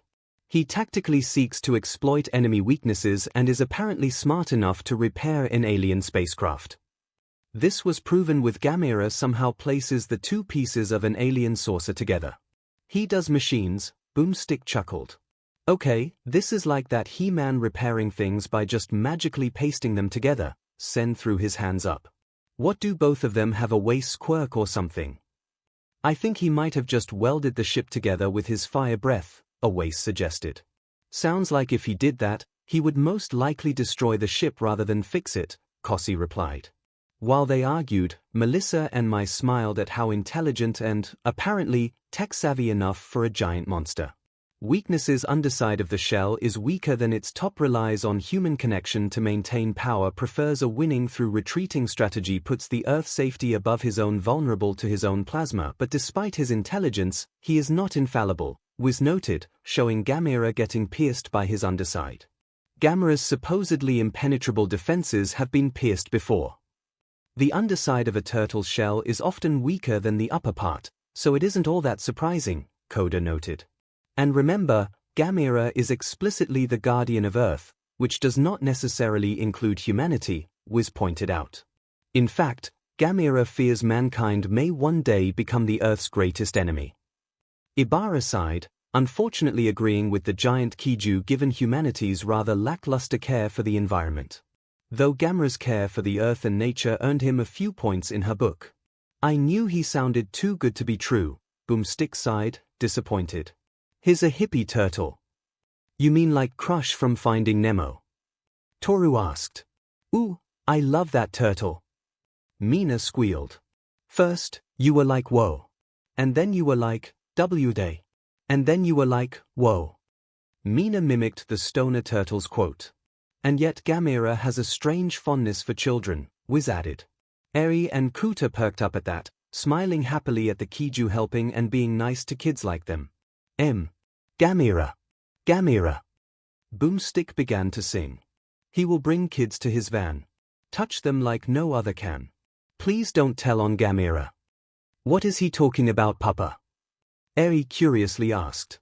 She and Kuta looked at the others and saw everyone dead silent, some trying to contain their laughter, others rather appalled like Ida and Yorozu. Eri tilted her head curiously when she saw Auntie Muri and Grunkle Zashi keep Grunkle from wrapping his neck with his scarf. When she turned back at her papa, Izuku was pale as a sheet of paper and stumbling over what to say. You, Boomstick was just being silly, Izuku stuttered out, sweat rolling down his forehead. But if you ever see a weird van and a man trying to get you to come over, run the other way, okay? Okay. Sure. Eri and Kuta said, the white-haired girl innocently back to cheerful, while 𝐾𝐽𝐻 just shrugged, not realizing or caring about what had Deku so sweaty over. Izuku sighed, thanking whatever entity was watching over them that the two were so innocent and obedient. Izuku felt a hand on his shoulder, turning to see Momo's proud and happy smile. "You did good, Izuku," Momo nodded. Most parents would react loudly or dramatically in their fear. Izuku's cheeks turned red but smiled back. "I learned from the best," Izuku smirked back. "Like our class's Mama Momo." Momo's head immediately turned bright red and let out an adorable squeak. "Izuku!" Momo whined, lightly slapping Midoriya's shoulders in retribution, only made worse by Izuku's delightful laughter. Eri turned back to see the two act and made her smile, delightfully. "Yep, definitely like a mama and papa," Eri sighed wistfully, hoping to be able to call Miss Momo and the other girls her mama, proudly and openly. "No, really," Boomstick added. "Actually, he's sacrificed his life to save children on multiple occasions," Wiz pointed out, seriously. "Even used his ultimate self-destruct move all for the safety of innocent children." "Oh, that's pretty cool," Boomstick admitted. "If that drunken idiot were here, I'd slap the SHT out of him," Setsuna grumbled. Sest off that Boomstick, joke or not, would dare insinuate 𝐵𝐻𝐸ra, one of her favorite Kiju, to be anything like a P-Deeple. "Mwah. 𝐵𝐻𝐸ra roared. "Okay, P-Deeple jokes aside, that giant turtle's actually kind of cool," Kirishima grinned. "Yeah. Like how he flew like a Beyblade across the sky and slashed at that weird giant octopus or whatever," Tetsu said. "So manly." 𝐵𝐻𝐸ra did make a more favorable impression of the group of heroes and hero hopefuls than the king of the monsters. Sure, the scenes of him causing massive destruction weren't exactly easily excused or made light of, but 𝐵𝐻𝐸ra's more noble goals, purpose, and more human characteristics warmed most up to the giant, destructive Kiju. "Alright, the combatants are set," Wiz declared. "Let's end this debate once and for all. It's time for a death battle," Boomstick yelled out. As the video paused for the device to scan for counterparts, the group voted. For the king of the monsters, Godzilla's most notable votes came from Bakugo, the explosive teen firm in his belief that the king of the monsters was the more destructive fighter, his thoughts shared by Endeavor, especially after the display that was burning Godzilla, Mount Lady, for Godzilla's greater size and air of terrifying majesty, and Kuta, who simply found Godzilla the more badass of the two. Kaminari also voted for Godzilla based on his firepower, specifically the nuclear pulse and his lightning-powered abilities, and Godzilla's atomic breath, both its firepower and the hilarity of his flight with it, won over Nejiya. The Titanic Kiju's survivability feats, mostly surviving a black hole and a meteorite, won him votes from Uraraka and 13, his feats defeating other giant Kiju, like the three-headed King Ghidorah, won Ryukyu's vote, and his size, strength, and physique won over a Magiki. His surprising intelligence and ferocity eventually had Momo vote for him, his more brute force style of fighting won Kamakiri, whilst Aizawa saw the Kiju King style to be more rationally eliminating threats before they get away and find a way to exploit a victory out of perceived weaknesses. And 𝐵𝐻𝐸ra's votes, those that were made special mention included Setsuna, from an obvious bias of her longer-known favorite Kiju, Izuku, who found 𝐵𝐻𝐸ra more relatable, heroic, cool, and perhaps slightly biased in favor of Setsuna's line of reasoning, and Eri found the giant turtle cuter and more approachable than the more intimidating Godzilla. While torn between two different powerful beams of power, 𝐴mar voted for 𝐵𝐻𝐸ra and his more similar ultimate plasma mana cannon, and Kirishima and Tetsu ultimately chose 𝐵𝐻𝐸ra, believing the turtle to have the greater defenses by comparison. His more analytical fighting style and his own firepower earned him Todoroki's vote, and his intelligent nature, as well as his fixing a spaceship, got him votes from Mai and Melissa. His gymnastic and flight capabilities got him votes from Mina, Miruko, and Tokoyami, and 𝐵𝐻𝐸ra's title as Guardian of the Earth and his care for the planet had Shiozaki vote for the Kiju. Multiversal counterparts detected. The device finished its scanning. Godzilla. Multiversal counterpart, error. Error. Unable to verify counterpart. Wait, what? Mount Lady shook her head, confused. How? I thought it was a slam dunk vote for Godzilla. They almost share the freaking name and appearance. Multiple incarnations of subject, some of varying origins, outside of current counterpart verification. Update required. Update. My blinked. From the message that Wizard and Boomstick left, it did imply that they sent the device off in a rush before it could fall into their government's hands, Power Loader reasoned. Perhaps it wasn't entirely finished. Perhaps, Nezu nodded. And recall their words at the beginning of this video, that they would be using multiple incarnations of the fighters, yet they made mention of Godzilla being the most prevalent of this treatment.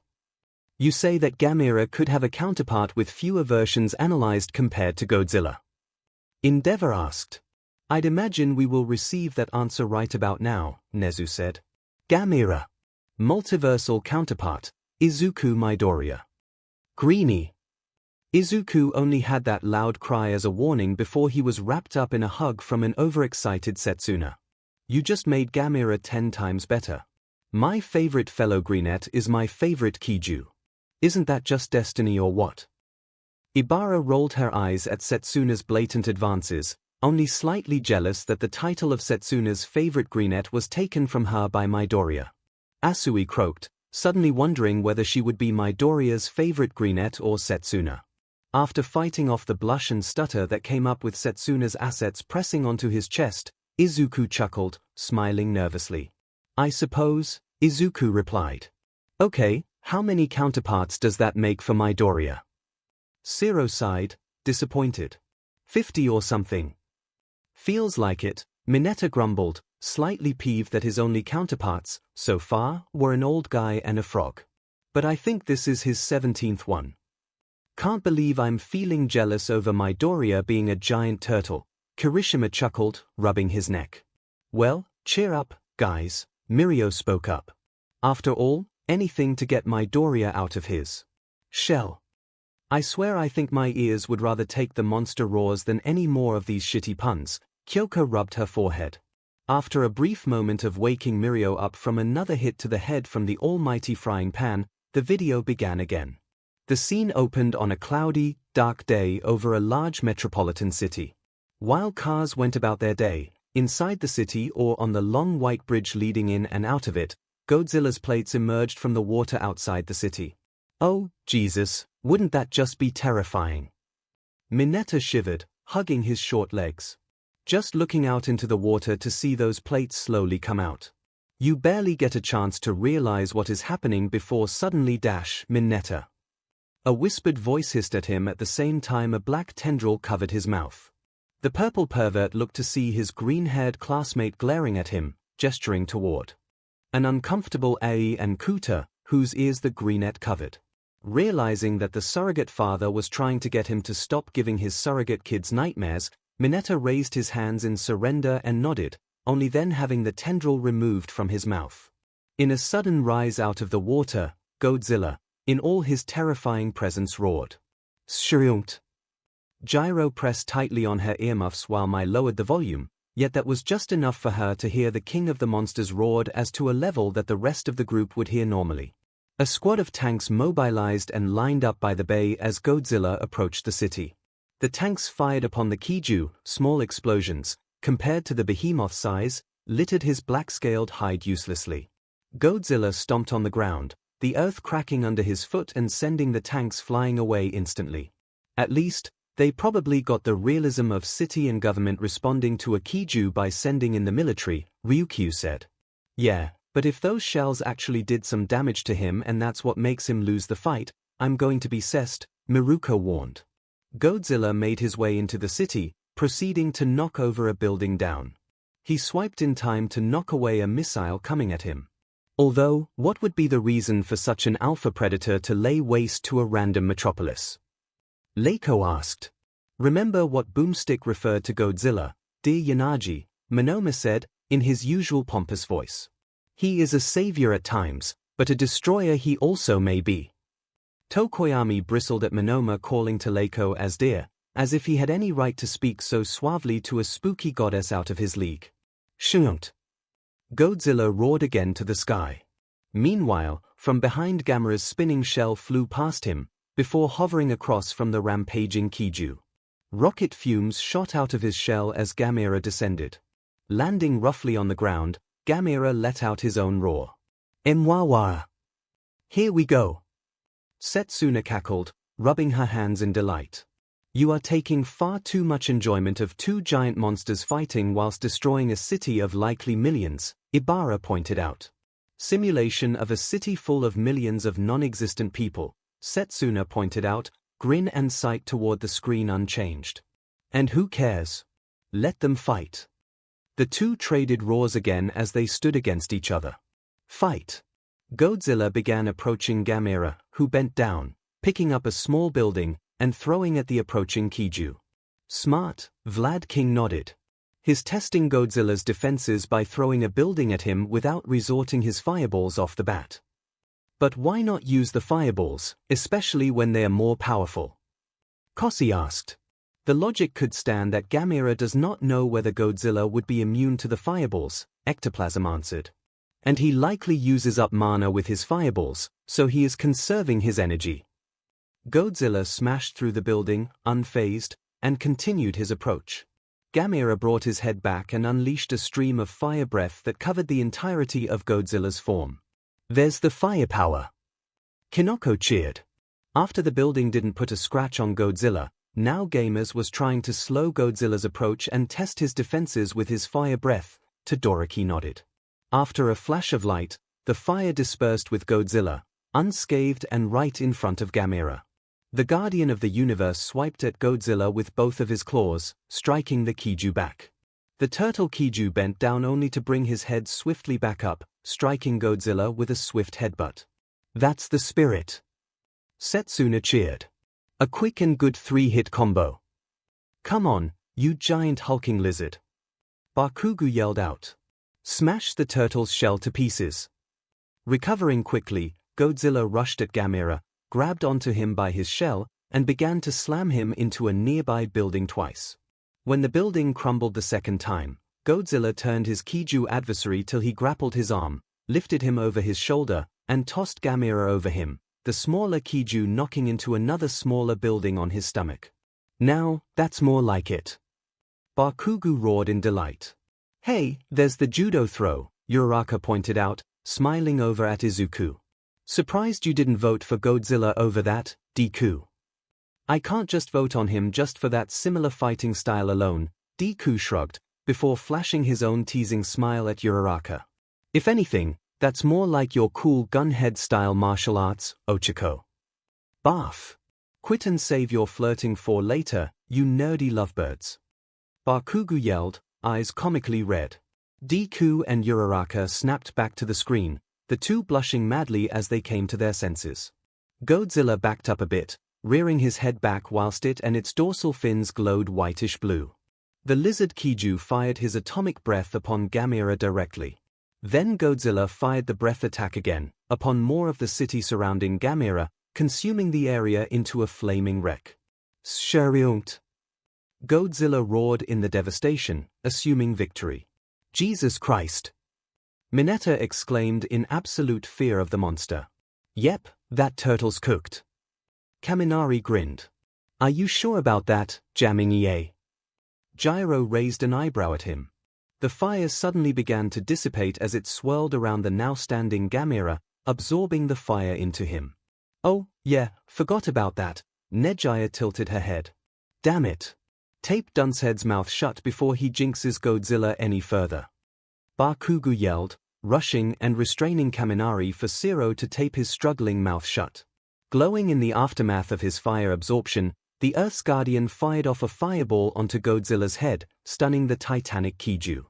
𝐵𝐺𝐸𝐵 fired 2 more in quick succession fireballs, all striking Godzilla's face, staggering him back as he fell onto his knees from the onslaught.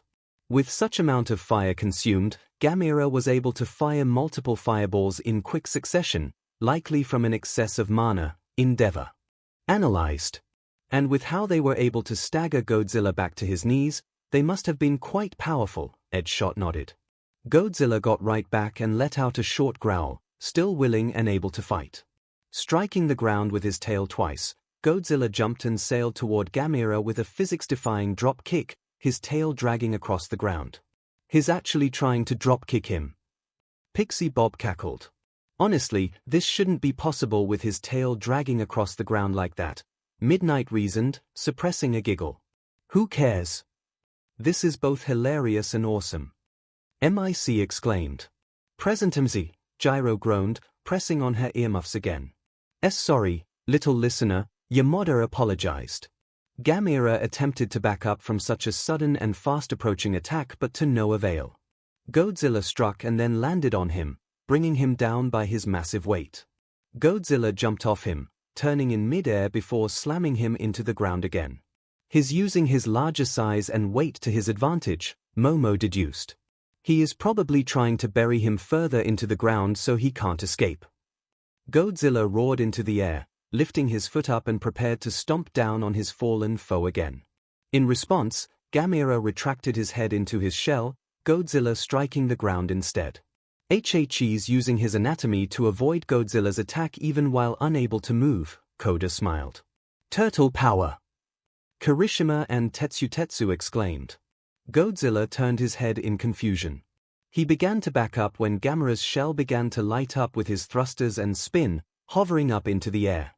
Godzilla roared after 𝐺𝐬𝐽 while he flew across the sky.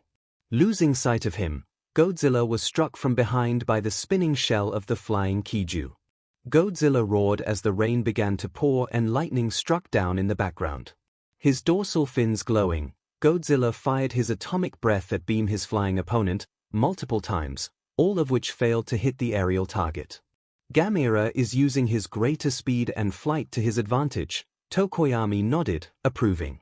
While Godzilla wastes his energy trying to fire at a fast, aerial target, 𝐺𝐬𝐽 can circle strike at him just as quick from any angle. Come on, Godzilla! Nejaya cheered for the lizard-like 𝐂𝐸𝐽.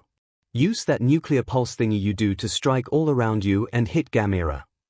The students blinked in surprise at the rather sound strategy from Nejaya Heido, often forgetting that the bubbly airhead was actually very intelligent and tactical, as befitting a member of the UA.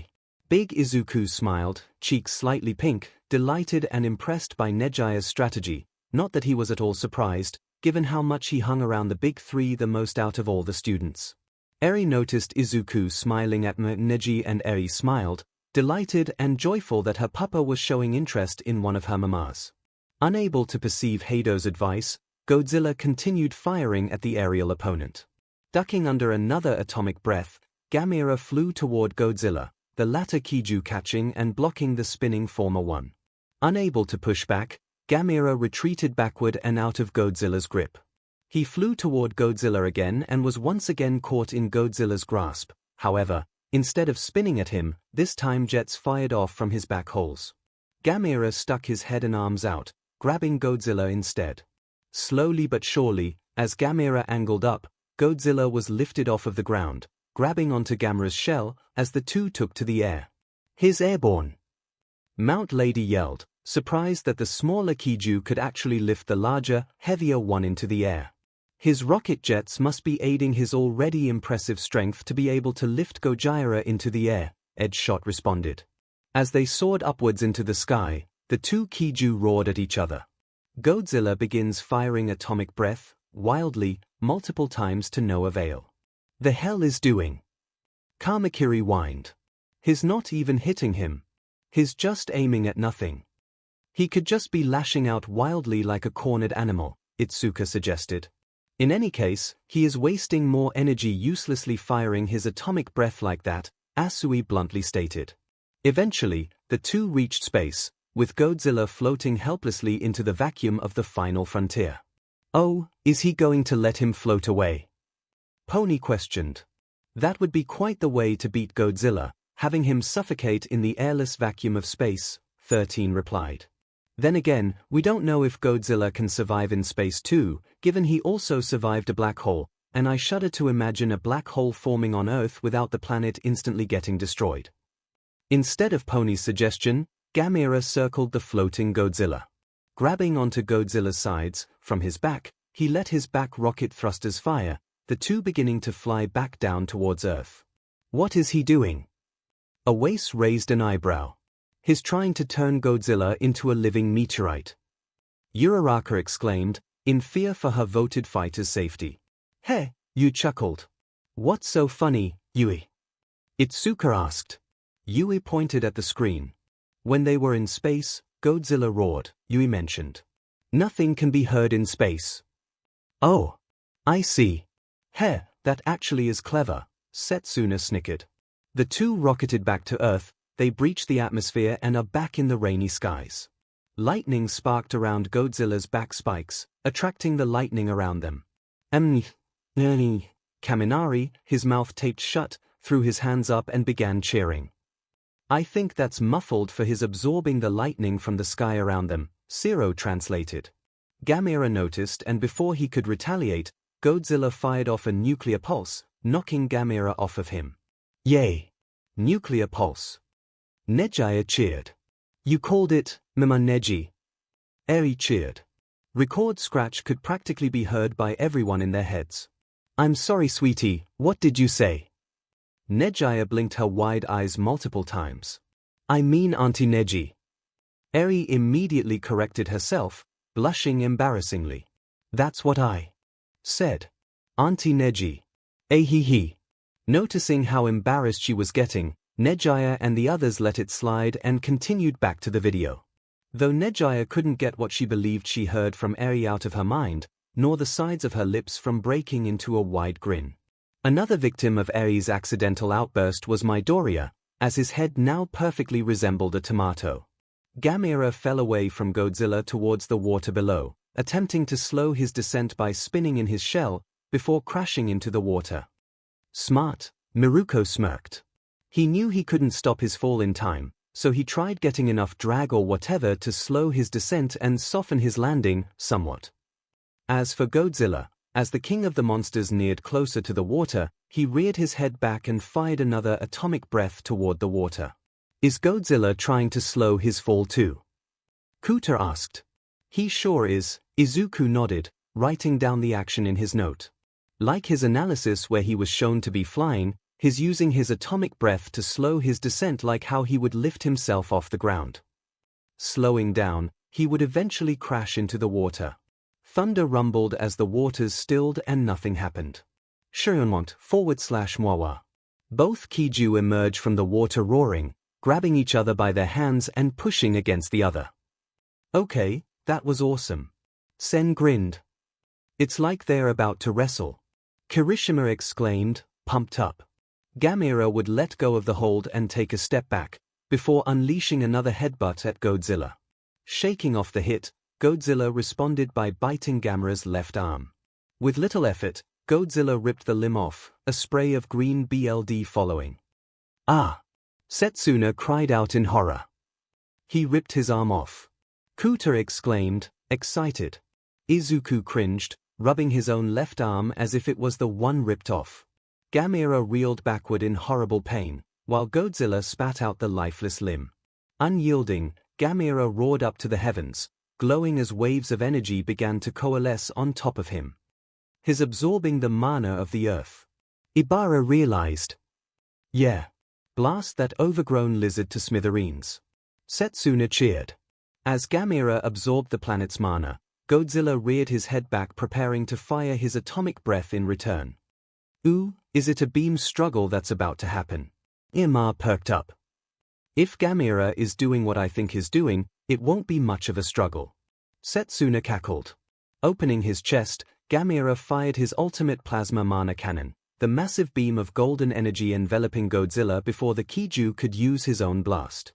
The blast, as it traveled past the 𝐒𝐲, devastated the bridge behind him. Shariont! Godzilla roared as he was enveloped fully in the beam. Yes. /No. Were the exclamations from both sides of the voting group. Ah. The light. Dark Shadow cringed and slid behind a flinching Tokoyami. As the screen cleared, Gamera stood, green BLD still spilling from his arm socket, before where the bridge was blasted in two and where Godzilla once stood, there was nothing. Mwawa. Gamera roared in victory. Is that it? Setsuna asked, her grin widening. No, no, no, no, that's bullshit. Bakugo yelled. Godzilla didn't die from that. It looks like there's nothing left of him, Todoroki countered. Almost like his not even there dash Todoroki's eyes widened and he stared into the water. Wait dash however, before Todoroki could say anything, Godzilla began emerging from the water behind Gamera, towering over the turtle Kiju with red lightning sparking off his dorsal fins and what looked like magma glowing out of his veins. Sweet Lord, Ibara gasped, completely terrified of the hulking monster. Setsuna's grin began to drop. Sh-ringt. Godzilla roared loudly as lightning struck again. Gyro cringed at the extra loud roar, even through her earmuffs. Gamera looked back just as Godzilla grabbed onto him. Gamera retreated back into his shell when Godzilla lifted him up, his entire shell glowing. He's about to self-destruct. Ragdoll picked up and yelled. But wouldn't that kill him? Kosi questioned. His attempting to take both of them out, Izuku realized. Even if it means he loses, it will still mean that Godzilla doesn't make it out of this and finishes the job. Melissa looked at Izuku, looking at the green-haired cinnamon roll, as if he knew exactly what Gamera was thinking as his counterpart and would do the same in his position, something that brought no small amount of worry and dread from the blonde-haired inventor. As Gamera was preparing to unleash his fireball ejection suicide attack, Godzilla threw the giant turtle into the air above him. Spikes turning red and red electricity sparking around him, he fired his red spiral atomic ray. It's the red spiral ray! Mina exclaimed in horror.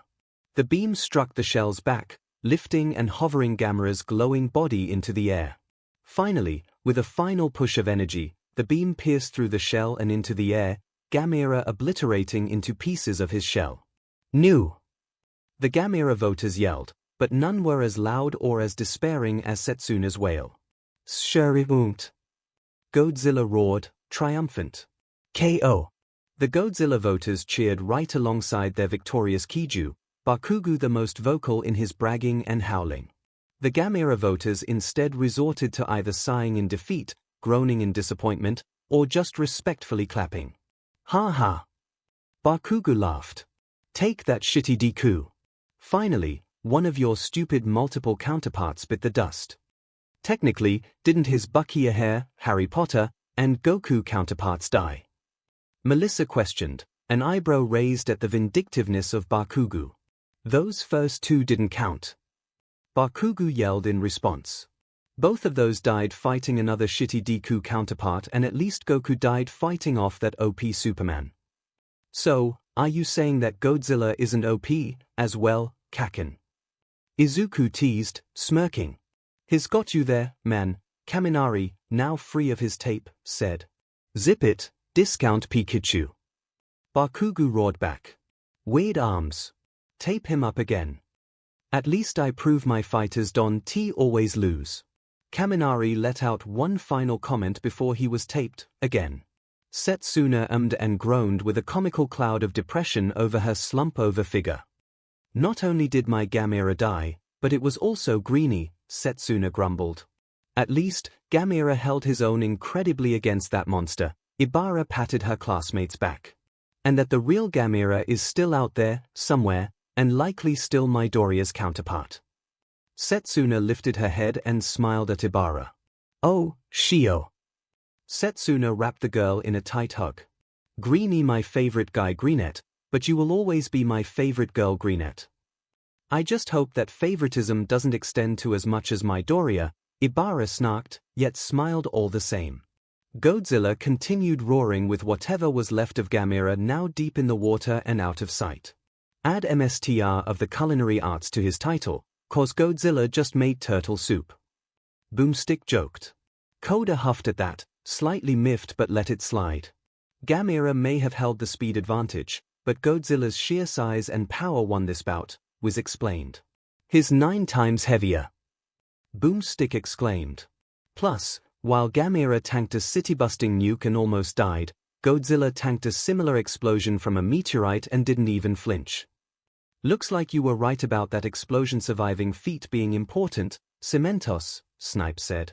Cementos nodded.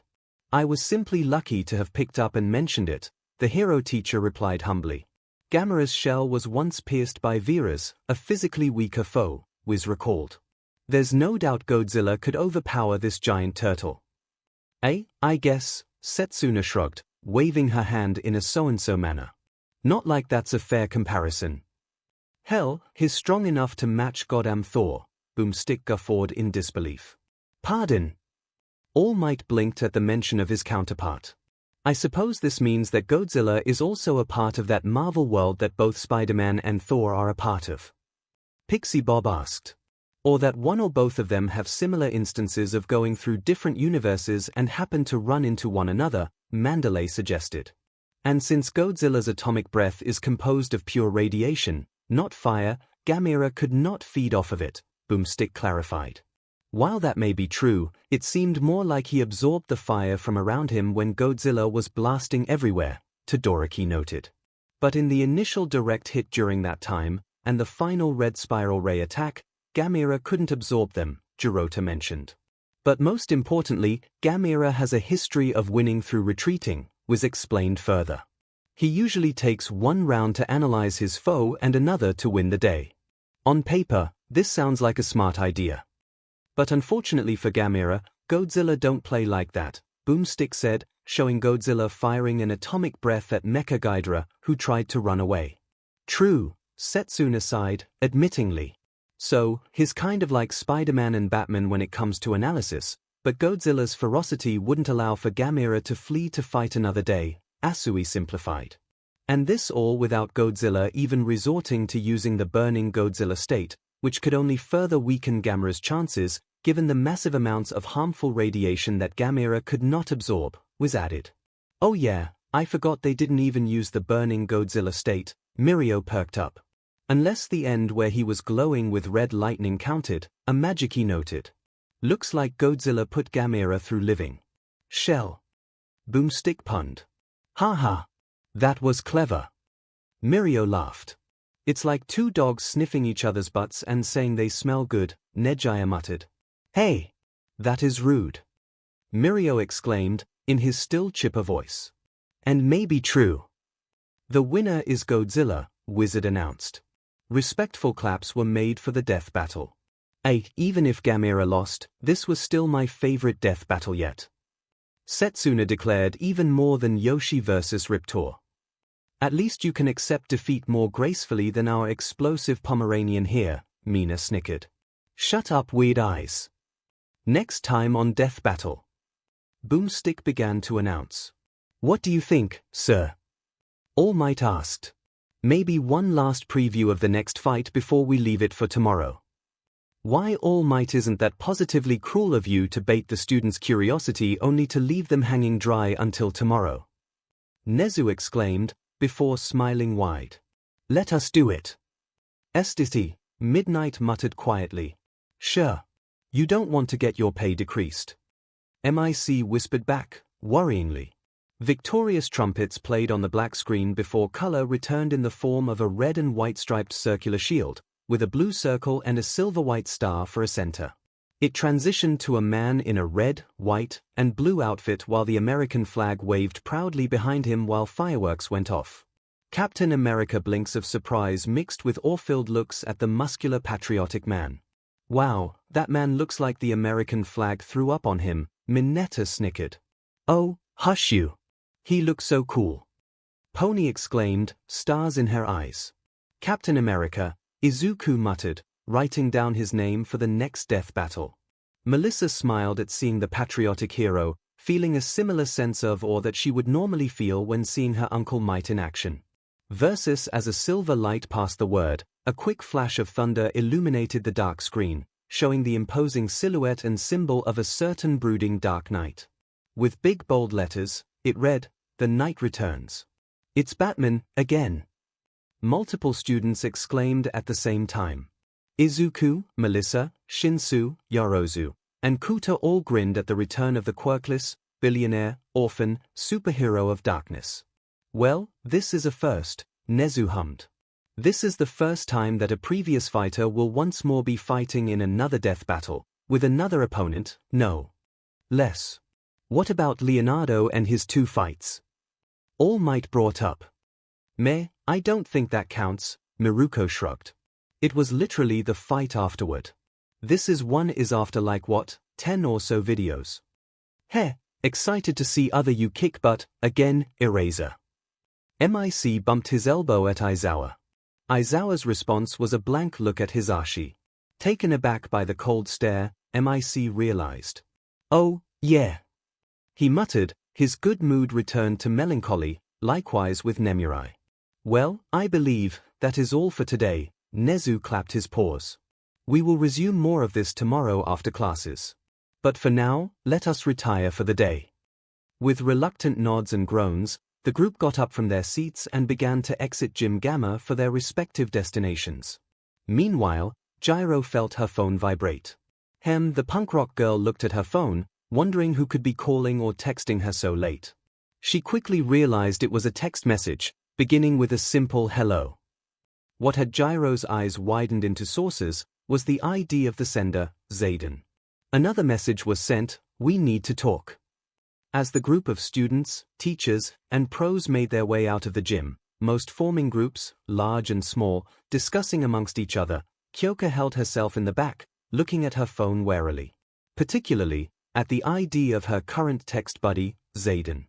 Gyro was completely thrown off by the sudden messaging of the unknown entity that has, by his own admission, been watching over them, interfering now and then, the most recent interference being the space adventures of Captain Bucky, a hair that Eri held in her hands. And despite Zayden's mostly generous attitude towards the U group, the lightsaber crystals and construction manual, there was still precious little any of them knew of about the enigmatic entity, his relation to Whizz's and Boomstick's device, or how he was able to interfere and watch them from some unknown place. The only things that had Gyro eased, or easier to convince being at ease, were the previous helpful interactions and the friendly demeanor he seemed to hold over certain members of her group, like Eri. I mean, if he really is a he, Gyro thought, not sure where the sudden assurance of the entity's pronouns came from. Gyro's phone vibrated, as the punk girl had quickly put it on silent to keep their conversation hidden. The message it held said, yes, I am a he, or the closest approximation to a he by my kind standard. Also, don't be wary about offending me. I'm not as soft as those morons on Twitter. Or is it X in this timeline? Gyro almost tossed her phone at the message, wide-eyed and alarmed that Zayden had also easy access to her thoughts, piecing it that if he could read her mind, then could he read everyone else's? And should this kind of information be brought forward to the teachers? Or would such actions incur the wrath of this unknown he? And then, right on cue, another message popped up. Please, feel free to inform the teachers if you so like after today. Zayden's message began. I simply require a moment of your time and discretion. Gyro had half the mind to angrily text back at him to stop reading her mind, but she knew it would be pointless, the being likely reading her mind right now. Before she could allow for another text to suddenly pop up to reply to her thoughts, Gyro texted back. Who are you? What do you want? How did you even get my number? She waited as much as she could before she had to move, she didn't want anyone to get suspicious. Then another text came. For the moment, let us wait until you are at your dorms. Wouldn't want the others to get suspicious of our talk, now do we? Zayden's message read. Another came up saying, text me back when you find a safe enough spot to chat in peace. The cryptic messages screamed danger in Gyro's mind. Why should I trust you? She typed back. She waited, every millisecond one too long. Before she could shut her phone off, a reply came. Because this is for Izuku's sake. Gyro halted, every cell in her body growing cold. She stared at the message with fear and trepidation. Was this Zayden threatening Izuku's life? Or was this message to her this entity's means to communicate and help save Izuku's life? Gyro! Kyoka whirled her head up, looking startled at Melissa who had spoken. Likely seeing her startled reaction to her, Melissa's brows furrowed, concerned. Are you okay? Oh, well, I am, Kyoka stuttered out, sending her an apologetic smile. She had hidden her phone behind her back, turning it off and hoping she didn't just cut off the cryptic entity. Sorry, you spooked me there for a second. What had you all so concentrated on? Melissa inquired, curiously, her brows softening at Kyoka's reassurance. I was just looking up some of the songs that my phone downloaded from the device. Kyoka made up the lie on the spot, silently thanking Ms. Midnight and Mr. Aizawa for their classes on Quick Improved. Just seeing if any of them had music videos like the last one with Greenie as Spider-Man. Oh, that's right, Melissa replied, her faraway look implying she was remembering that event. Good thinking, Gyro.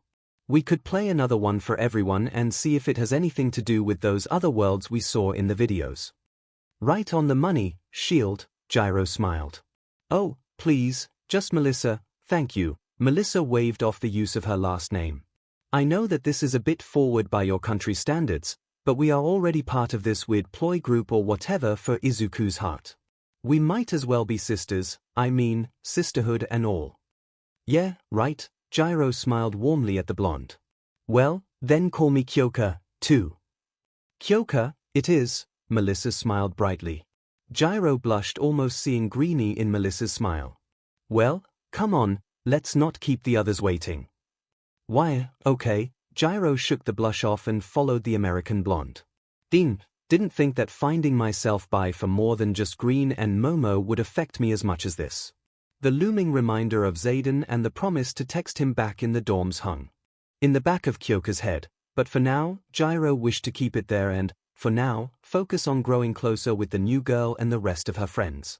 As the group of 45 US students, 1 visiting American, 2 children, and led by 2 teachers walked toward the dorms, Todoroki pondered over the recent and sudden conversation with his father.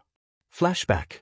Shoto, I don't mean to keep you from the others for too long, but I need to discuss something with you. Endeavor said to his youngest son. Shoto let out a huff of indignation. As much as the recent dinner between the Todorokis, San's mother, and Izuku and Bakugo was a bit reconciling for them, Shoto was still not used to this sudden change of personality with his father. He still considered Enji Todoroki his father only in the biological sense that he provided the SPM portion of himself to his mother, but he could at least see that the new number 1 hero was at least trying to reconcile with his remaining family over his past mistakes, even if that meant he didn't receive forgiveness and just make amends. A part of Shoto wanted that to be the case, but the white and red-haired teen will at least see where this will go. Alright, what is it? Shoto said, his foot almost already tapping in impatience. Izuku Midoriya, Endeavor began. Shoto grew stiff, surprised that the topic his father wanted to talk about was his latest intern and Todoroki's best friend. Yeah, what about him? Shoto questioned, wary and prepared to defend his friend from whatever accusation he felt Endeavor might have. Recently, through these videos, I have seen that your friend has been more intriguing than I once gave credit for, Endeavor admitted, his shifting toward behind Shoto, the boy assuming correctly that it was aimed toward the retreating figure of the green-haired teen. Not only has both this device and this mysterious Zayden proclaimed that he is some sort of chosen one of our world and has been backed up by the number of counterparts to his name, but some of those counterparts have interesting connections that I previously suspected in the past. Something that I wish to ask of you, given how close the two of you are. Where are you getting at this, Endeavor? Shoto interrupted, his patience running its course with Endeavor's careful wording toward his friend. Endeavor flinched, not exactly liking his son referring to him by his hero name and not father, but also accepting of it. Endeavor sighed and steeled himself for what he was about to say. Is there a potentiality that Izuku Midoriya is the secret love child of All Might? Other than the wind blowing and the light whisper of the fire around Endeavor, silence was the only thing that remained between the two, as they stared at each other with perfectly neutral looks. Shoto suddenly brought up his phone and pointed it at Endeavor. Wait till I call you and I will share what I have, Shoto responded, his rising self suddenly surging with passion. Flack back over. Well, we're here, Vlad King's voice snapped Shoto out of his memories, realizing that the group had just reached their pit stop of the 1A dorms, with the 1B dorms chosen this time for their sleepover. If any of 1A needs anything from their dorms, better do it now. Shoto suddenly grabbed onto Yui's wrist. I'm sorry if this is sudden, but I need your assistance, Shoto quickly said before he sped his way into the dorms, half dragging with him the normally silent and currently surprised member of the 1B girls. The sudden action was a surprise to the whole group, not expecting such a sudden request and action from the socially stunted and cold teen. It likewise brought glares of jealousy out of a certain indigo-haired teen and a horned blonde. Unexpected, but regardless, anyone else? Ectoplasm recovered from his surprise and asked.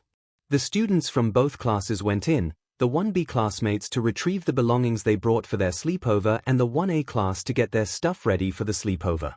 Izuku helped to get Eri and Kuta's stuff for them while also muttering about needing extra notebooks or something. Momo giggled at another charm of Izuku's quirkiness, for a rather ironic way of saying it. The 𝐤𝐻𝐼 heiress sighed, wondering for another umpteenth time how she and every one of her female classmates, and more now, had suddenly fallen for the verdant-haired teen in such a short time. Not that she didn't mind, it was just a wonder how someone she once thought as plain, uninteresting, and a poor choice for a class president could suddenly become someone so close to her heart. Someone who was almost seen as the most vulnerable of their class to now one of the strongest and most capable, if not the most capable among them, his determination inspiring her even. Throughout their walk back to the dorms, Momo talked with Izuku about the best time they could schedule that group training session that he proposed with him and the girls back during Ryu Hayabusa vs Strider Hiryu. Izuku was at first embarrassed about it being brought up, but after some assurances, he quickly worked it out with her about some of the ways they could practice together with the notes he had taken from the videos thus far. Seeing firsthand the number of notes that Midoriya had taken already was an admittedly intimidating rediscovery, but that was just how Izuku was. When it came to timing such a session, however, Izuku had asked if they could postpone it to perhaps the day after tomorrow. When asked why, Izuku had shared with her that he and All Might had requested a private after-school training session with himself, Bakugo, Uraraka, Asui, and Zero. Izuku said it was to get a better handle and understanding of Black WHP and his mid-air maneuverability, but something about that statement felt odd to Momo. She had witnessed with everyone how efficient and extraordinary he was during today's exercise and how he swung around the replica city zone like his counterpart, Spider-Man. How Izuku had suddenly mastered his new Black WHP quirk, something that still puzzled her ever since its violent emergence during their joint class training exercise, to such an extent that he could mimic the movements of his arachnid-themed hero counterpart was startling, even for Izuku. No, to the 𝐤𝐻𝐼 heiress, she felt there was something more to this training session, something that Izuku just wasn't being honest about. However, to her bitter reminder, she and the girls weren't exactly any better at keeping secrets. In fact, they were arguably worse. Izuku's training session didn't sound like it was going to be an impediment or danger to the others as the girls' secret did to him. During their conversation, the urge to admit their faults and reveal to Izuku what had happened came up more than once, her guilty conscience screaming at her to tell him the truth. But how could she without perhaps losing him? For as forgiving as Izuku is, I don't know if even he could wave away an accidental pierce intake that was directed at another, Momo concluded, worriedly. Izuku was forgiving for a lot of things that happened to him and him alone. He, after all, made amends and was even the best of friends with Todoroki after he had declared war against him back at the sports festival. But from what she heard of his fight with Muscular and the Hasaikai raid, damage and harm onto those he cared for was something he could never excuse. Even if it was Mineta. For as annoying as the tiniest member of 1A was, even to the point where Izuku planted the purple perv before the piece, he was still considered a friend to Izuku, and she worried that admitting that they tried inflicting harm onto one of his friends to gauge his reactions of jealousy would not only make him very upset but also bring more guilt onto Midoriya, and she and the others knew just how well Midoriya was with blaming himself. In the end, she decided to keep her mouth shut about it, at least until she had the assurances and a unanimous vote from the girls to confess their deeds. Even if the risk would be admitting their feeling for him, or Izuku outright rejecting them, Momo felt she would have preferred that to a relationship built atop a lie, even a lie of omission. Eventually, all of the 1A and 1B students regrouped outside, Itsuka looking like she was regretting helping the 𝐤𝐻𝐼 heiress pick out her stuff, unaware of just how many clothes and sleepwear the girl had and how indecisive she was in choosing. Though, despite being the first ones in, Todoroki and Yanagi were the last to come out. Todoroki wasn't forthcoming with his explanation as to why sudden need for Yanagi, and the silent girl was equally mum about it too, though she did shut down Mina's teasing about whether it was of a romantic or SXL nature. Yanagi did look at Midoriya with a weird mix of concern and amusement but said no more. And so, the group made their way to the 1B dorms for their sleepover, with Todoroki looking rather protective of a particular bag full of shrunken items. Meanwhile, at the Legion of Doom with Nezu. Nezu sat down in his seat, at the end of the table, Recovery Girl, Gran Torino, and All Might taking seats on one side and Aizawa, MIC, and Midnight on the other. Thank you for joining me here, Nezu began, his clasped paws on the wooden table. I call this meeting to further discuss our investigation regarding the validity of Oboro Shirakumo being the member of the League of Villains known as Kurogiri. The claim was easier to hear today than it was yesterday, especially for the three teachers on his left. MIC still looked a millisecond away from denial, Midnight held back enough to slip out a flinch, and Aizawa still looked as especially grumpy as before. Yeah, for instance, now we have two more counterparts that claim again that both Shirakumo and Kurogiri are one and the same. Gran Torino decided to rip the bandage out, so to speak, and point out. Cyrax and Robocop, Recovery Girl said the counterparts. Both men with an unfortunate fate of being turned into cyborgs by an evil influence. And young Shoji brought up an eerie comparison between Robocop and Shadow the Hedgehog. All Might frowned as he remembered the metamorphic teen's words. How non-coincidental it was that Robocop's creator and Eggman, grandson of Shadow's creator, share the same counterpart, this Dr. Garaki. Unfortunately, it would seem that with multiple assurances of this claim as fact, the possibility of it being just a claim alone, and poor Fossard is less likely, Nezu said, his paws tightening at hearing Garaki's name. MIC opened his mouth, looking eager to say something, but a pleading look from Midnight shut the voice hero down. There's also another counterpart connection that I feel needs addressing, Gran Torino spoke up. All for one as Shao Kahn. Shao Kahn. Midnight repeated the name, confused. That evil warlord from the Mortal Kombat universe as the kids and the device coined it. Yes, Gran Torino nodded, a grim frown on his face. For accurately, Shao Kahn's connection toward Shang Tsung, another of this Garaki's counterparts. Gran Torino looked to All Might. A counterpart of Garaki that works for a counterpart of All for One. All Might frowned and sighed. Yes, that connection is too alarming to coincidence, All Might admitted. If Garaki did turn Shirakumo into Kurogiri, and Kurogiri is some kind of Nomu, it would make sense then that Garaki is a follower of All for One and had a hand in Shirakumo's transformation. Aizawa's grip on his arms tightened further that the insomniac teacher wouldn't be surprised to wake up the next morning with bruises. So, did we just meet up here to state the obvious? Aizawa questioned, growling slightly. I would remind you, Aizawa, that an investigation often requires every bit of evidence to be thoroughly viewed, accounted, and affirmed before speculation turns to fact, Nezu warned. Aizawa simply huffed. However, I did not call this meeting just for that reason, Nezu continued, pressing a button on the side of his chair. You can come in. The doors to the room opened and in walked Detective Naomasa Tsukochi. Greetings, heroes, Tsukochi greeted them, tipping his hat for good measure. Tsukochi. Or. Might blinked in surprise at his friend's arrival. What a surprise to see you here. No call. Sorry, Toshinori, but I had to book it from here to Tataro's to give the news, Tsukochi apologized. Tataro's.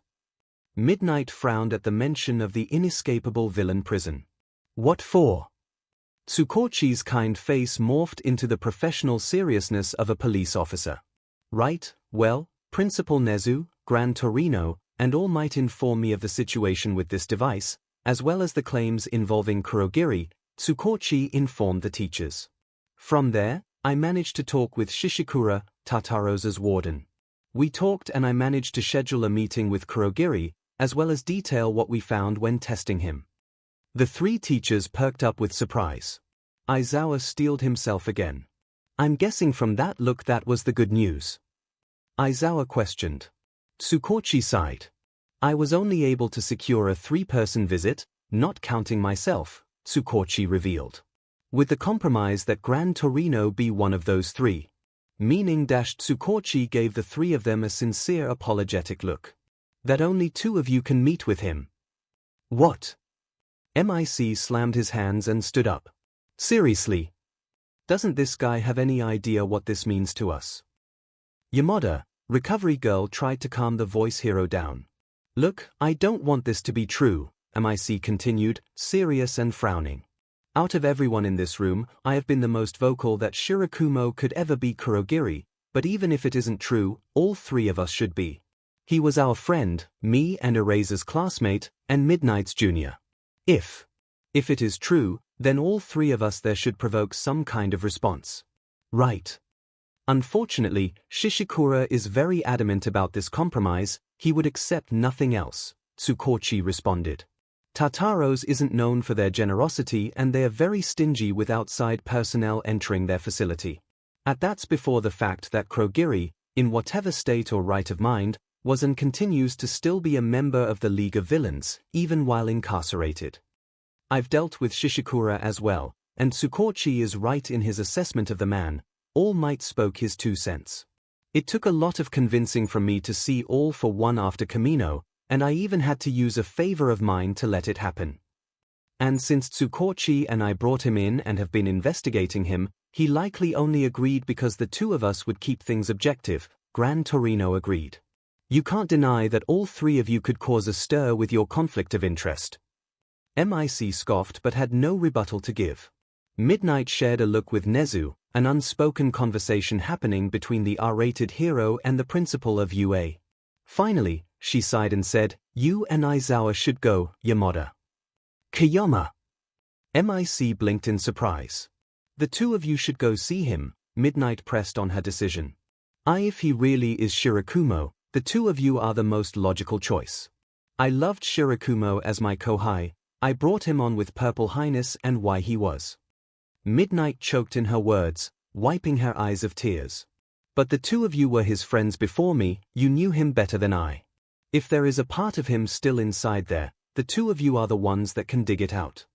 If there was any argument that MIC wanted to speak out, it died in his mouth, his shoulders slumping with resignation. Recovery girl sighed, bemoaning the pain that this situation was for the three of them, for three friends being forced to choose which among them could see their long-dead friend returned from the grave and the pain it must tool to give up your spot for the others despite your wishes. Aizawa sighed, placing a hand on Midnight's shoulder. All right, but afterward, we'll tell you everything, Aizawa declared. Midnight sniffled, wiping away a tear. You better. Kiyama would hold him to his promise. She looked at Nezu who looked neutrally at all this. She had truly wanted to go and would have fought tooth and nail to be with them when they saw him, but with a look from Nezu, she knew she had no room to demand anything after going over Aizawa's head over his students. I hope you girls are grateful I kept this between us, and ready for a harsher punishment than you can imagine. Midnight thought, only half kidding about taking out her displeasure on her students. After Tsukochi had informed them of the time of the meeting, and Aizawa delegated the 1A homeroom teacher responsibilities to All Might, much to the former's displeasure, the meeting came to a close, with only Nezu left in the room. Seeing as he was alone, Nezu brought up his phone and typed in the number. That is one headache down, a few dozen more to go, Nezu thought, holding the phone up as it rang. As it picked up, Nezu smiled. Hello, apologies for the call at such a late hour, Nezu began with an apology. I know that with a position such as yours, you have very little free time. Yeah, well, when the hyper-intelligent principal of you that makes even the folks in the HPSC antsy calls, I know better than to leave him hanging, Hawk's voice spoke on the other end. So, what can little Ole do for you? Nezu's smile widened, pleased that the oh-so-stoic commission was afraid of him as he wanted. Then again, this could be what they wanted him to hear. After all, the principal imagined that they still have hooks deep into the number 2 hero that came to be because of them. I feel like we are due for a meeting, Nezu informed the winged hero. And I'm sure that you will not want to miss out on what I have to say. As the kids reached the 1B dorms, Shoto sprinted off with Yui once again, drawing jealous glares from Shinsu and Pony once more, and confusion from the rest. Deciding to just ignore it, the teens entered the dorms, the boys deciding to help each other with their homework before they proceed with another video game tournament. Kaminari, not so subtly, begged Momo for help and so did Mina, and on more begged for assistance that the Yorozueres caved and joined in the group. Meanwhile, J.ro had snuck over to the top floors of the dorms where she knew none of the floor's occupants were around. Pulling out her phone, she pulled up Zayden's messages. The profile picture was a single feather, one half was colored white and the other half black. She texted that she was alone. She instantly received a text. "I know already, I just wanted to mess with you," Zayden's text read, and J.ro could swear she could hear the snickering from the text. Grumbling, J.ro texted back, "You know, I could just delete this and block your texts, right?" Zayden replied, "You could, not that it would work, but lose out on what I am offering."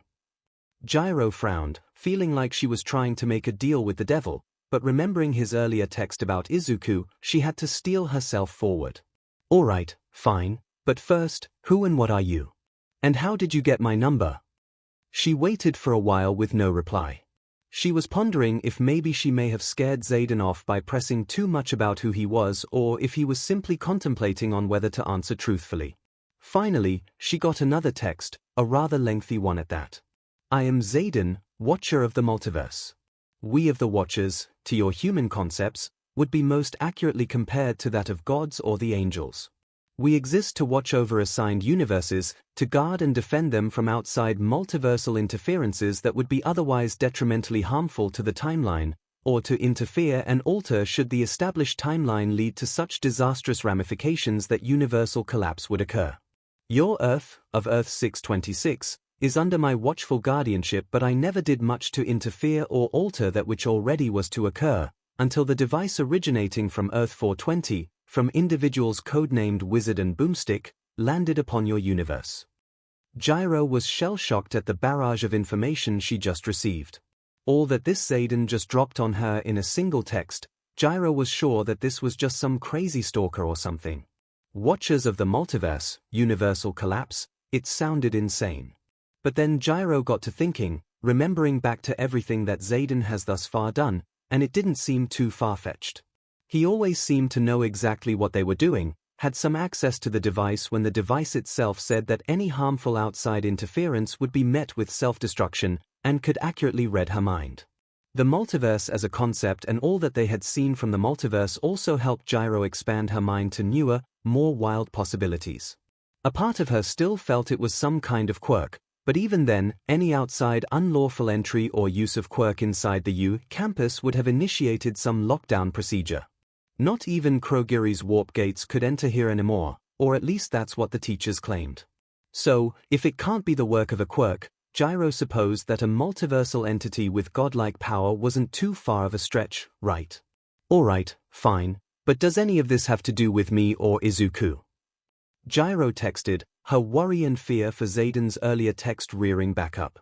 "Relax, I don't mean any harm toward Izuku Midoriya. Any harm that a Watcher does toward a Nexus point is practically a death sentence for both the universe and the Watcher, as well," Zayden texted. "My goal is not to harm but to improve." J.ro raised her eyebrow, a contradiction rising in her mind. "But I thought you said you couldn't interfere." "I said I could interfere and alter should a universe be heading toward a disastrous future," Zayden replied. "Make of that what you will." And so, J.ro did, and she immediately came up with the worst possible thing she could imagine. Yui in ruins, Japan overrun by an army of Nomu and villains, corpses of heroes littering the tarnished streets and ruined rooftops. The League of Villains stood over a mountain of corpses, all of whom belonged to her friends and family, and at the top was Izuku's decaying body. J.ro shook her head, banishing the nightmarish thought from her mind, pleading that Zayden didn't text something about how her imagination wasn't far off or accurate. A thought then occurred to J.ro, about how out of all the universe that box could have landed it was theirs that did, how since it came, she and her classmates have improved with their quirks, adding new techniques based on the fighters in the death battles, how she found out about the girls that likewise liked Izuku and the sisterhood they formed. The metaphorical light bulb flashing in her head, J.ro typed another text. "Did you send the device to us?" "No, the device was already sailing across the multiverse," aimlessly, Zayden responded. "I just happened to, let's say, nudge it in the right direction. Aside from a few trinkets here and there, I gave to you all, everything else that happened was thanks to you all." J.ro let out a sigh of relief she didn't know she was holding. A part of her was scared that everything that happened up to this point, including her feeling for Izuku Midoriya and Momo Yoirozu, or the sisterhood, and any of their feelings toward Izuku was the cause of this entity pretty much playing God. To hear that everything they did was of their own volition was rather comforting in a way. So, what now? Gyro began another text. Did you just text me to tell me all this, hoping that I just relay it to the others? To the teachers? I already said that whatever you do afterward is your decision.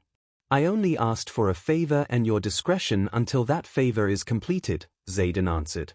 A favor that will be of a benefit not just to your little group, but to Midoriya and your universe as a whole. Gyro gulped as the literal weight of the universe was suddenly on her shoulders, enough to make her fingers shake under the pressure.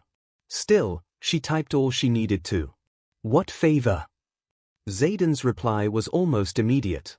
Among your playlist of songs that the device uploaded to you are a series of music videos.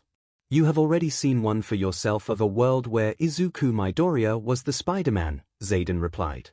I wish for you to play another one of them to your little sisterhood, and only your sisterhood, the ones that share feelings for Izuku Midoriya. Gyro frowned, suspicious of Zayden's intentions. She figured that whatever it wouldn't be something that affirms their feelings for Izuku. She felt confident that none in the sisterhood needed such affirmation other than the recent Setsuna, but Gyro reasoned she only thought that because she doesn't know her as well as the others. However, if Zayden was requesting to only show this specific video to them, and not to any of the guys, Eri, Kuta, or the teachers, felt like it must be something to do with Izuku. Something important, and that was all her curiosity needed before taking the plunge. Which video? Gyro asked. Izuku sat on a bench, just on the outside patio of the 1B dorms. It was one of those rocking benches, and she wondered if perhaps one of the 1B students specifically ordered this, given no such one was at the 1A dorms. Whatever the case, Izuku was glad 1B had it. The way the bench rocked at the slightest push, rocking the ninth bearer of one for all as he gazed up at the stars and moon, feeling the light cool breeze of the winter season mixing with the lulling warmth of the heater from the vents from above him, it was comforting. Almost enough to make him fall asleep. But it provided enough STMLTN for him to be alone with his thoughts, his very messed up, confused thoughts. I like them. I like them. I like them. Izuku thought over and over, each time thought with more certainty, yet was unneeded. Inside, deep down, he knew that was already a certainty. Every thought revolving around them filled him with a warmth that he never felt before. It wasn't the familial love that he had for his mother, nor the parental love and care he felt for Eri and Kuta, though it was close. It wasn't like the idolization he had over All Might or the crushes he felt for Miruko and Lady Nagant. It was even different than that of the love of friendship, the kind he had for all his classmates, even for Bakugo in a way. This was more than that, like it was springboard off that friendship love and then evolved into something else.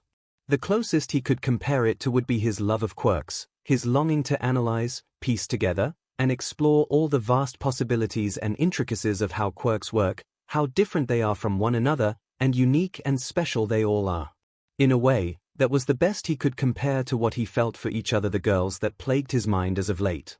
Ochako was his first real friend since Bakugo, and she made him feel both comfortable and, paradoxically, nervous and giddy. Momo felt like a more appealing mirror of himself that he wished to help from her insecurities, and that blossomed into her being one of the most relatable people he knew and cherished. Zu was the most honest girl he ever met, brutally even, and her blend of emotionless expressions and adorableness made his heart clench. Mina was a walking ray of sunshine and joy that always brought a smile to his face, whose inner strength to help everyone the best way she can even more appealing. Toru was the most bubbly, hyperactive of them all, coming from the downside of her quirk, and Izuku was amazed by her strength and grinning at her very presence. Kyoka made him envious of the passion she had for both music and heroism, yet that envy made his admiration of her all the more heart-throbbing.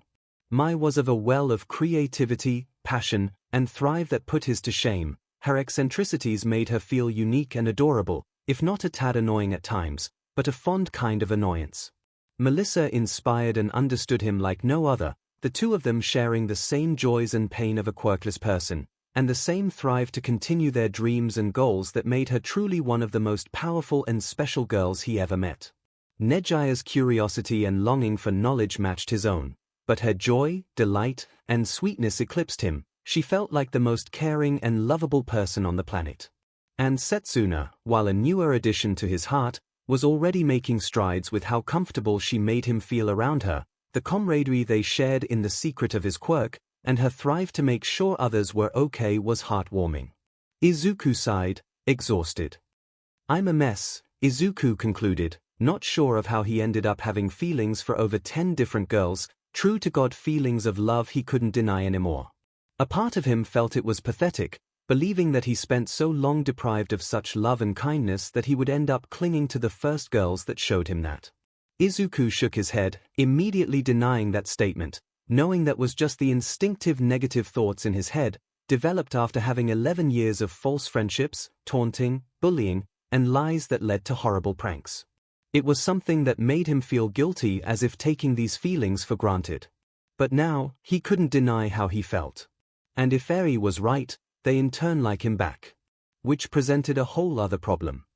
How could I choose either one of them, knowing rejecting the others would hurt them and myself? Izuku wondered, his mind imagining various scenarios. Choosing one and rejecting the others, no matter how gently or kindly he did, always left a bitter taste in his mouth, a bitterness he couldn't stand, and the guilt at seeing their imagined saddened faces only compounded how negative that outcome felt. But then the idea of choosing neither to spare them all also came up with a distasteful outcome. Now it would be all 10 of them saddened and himself alone, without anyone by his side. Even the conjured possibility of them moving on from him and onto other guys sparked a fit of jealousy in him that he never felt, not even the times when he was jealous of all the kids having quirks instead of him. Ha ha ha. Who would ever like a useless, quirkless Deku like you? Ah ha ha ha. And of course, there was that ever-looming shadow of doubt, the doubt that Eri's assurances were the naivety of a child, that all the observations he held over the girl's feelings for him were simply being observational biases, and her ever-taunting laughter from that dreaded day where he felt that her words were true. That no girl, no matter how much he wanted it, would ever fall in love with sad, weak, pathetic, quirkless Deku. Zuzu. Izuku nearly jumped off the bench, surprised at the sudden voice. Turning to see who it was, she saw 𝐒𝐻𝐼 by the door, a curious look on his face. "What are you doing out here?" "Oh, Hunter," Izuku immediately corrected as she saw 𝐒𝐻𝐼 begin to pout. Sorry, I just wanted a chance to relax outside. In this cold." 𝐒𝐻𝐼 walked over, rubbing her arms as she felt the chill of winter blow through her. "The bench here is a pretty good place to warm up." Izuku scooted over, patting the free space beside him. "Here, try it." 𝐒𝐻𝐼 gained a blush on her face that was quickly followed by a wide smile. She zipped over like a bat out of hell and planted herself beside Izuku, shivering in delight as she felt the warmth. 𝐒𝐻𝐼 SC? Izuku asked, working to control the blush he felt when he heard that from 𝐒𝐻𝐼. You're so right, Zuzu." 𝐒𝐻𝐼 affirmed, stretching her arms over her head, which made her large bosom stick out more to Izuku's further blush. "This is so nice. I'm glad Vlad King got this for 1B, Izuku nodded, looking back up at the stars. "I found it a great place to relax and think." 𝐒𝐻𝐼 turned her full attention back to Izuku. "Think about what?" she asked. Izuku blushed, his mind panicking over what to say. He couldn't just flat out tell her that he was thinking about her and the other girls. Nothing really, Izuku lied miserably. "Nothing you should be concerned about. It's nothing important."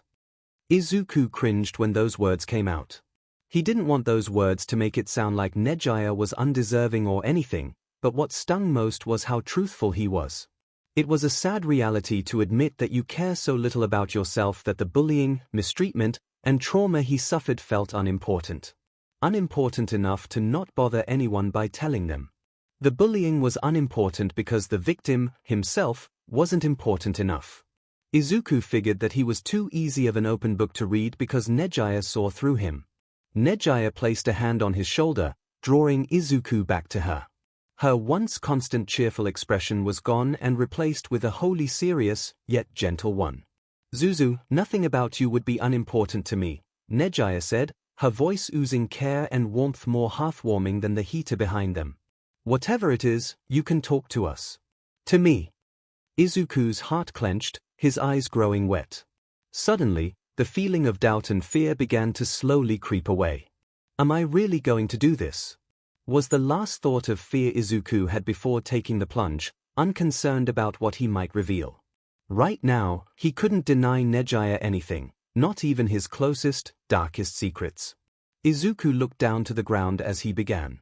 I guess I was just thinking about the past, something that didn't give me the best of memories, Izuku began. Like any memory before you was a good memory. His subconscious scoffed out, and Izuku couldn't help but agree. You mean like when you looked sad during Ivy vs. Orchid? 𝐒𝐲 guessed. Izuku looked at her surprised. I saw you struggling with something before you just shut down, 𝐒𝐲 answered, a flash of guilt and shame across her face. You looked so sad and miserable. It hurt to see you like that. Izuku felt guilty that he made 𝐒𝐲 see that side of himself. He thought he trained himself to hide those emotions well enough, but Izuku supposed nothing gets by 𝐒𝐲's sight. Stealing his nerves, Izuku continued. Why sorry. I don't have a lot of good memories since before you, but this one was more personal, Izuku admitted. It was Valentine's Day. Back in Aldera, the middle school I attended, I didn't have a lot of friends. Or any really. 𝐒𝐲 frowned at that, shocked that someone as sweet as Midoriya didn't have any friends. Was it because no one wanted to be friends with the quirkless freak? Izuku knew and replied to her question, flinching at the memories that came back. It was 2 years before my quirk came in. I was looked at like a pariah, a freak, Izuku's mouth instinctively clamped shut before he could finish. Anyways, as you can imagine, not a lot of girls also shared any interest in getting close with the quirkless loser, either. 𝐒𝐲 almost let out a growl at that.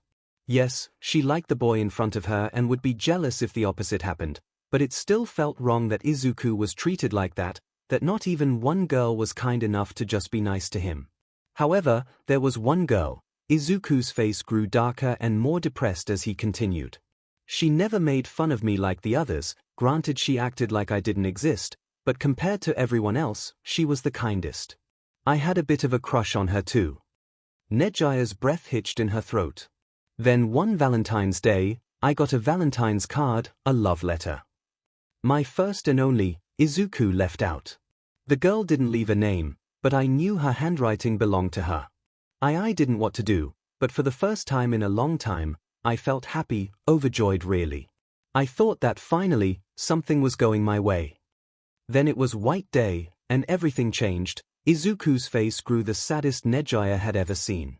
He looked like he was completely dead inside. My mom makes enough to support us, but we weren't exactly wealthy. I scrounged enough money doing chores and favors around the block to buy a box of white chocolates. I found her at the back of the school. That should have been my first tip that something was off.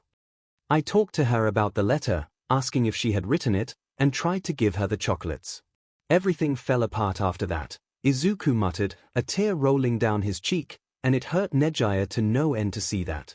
Immediately, she destroyed the chocolates, stomping on them like it meant nothing.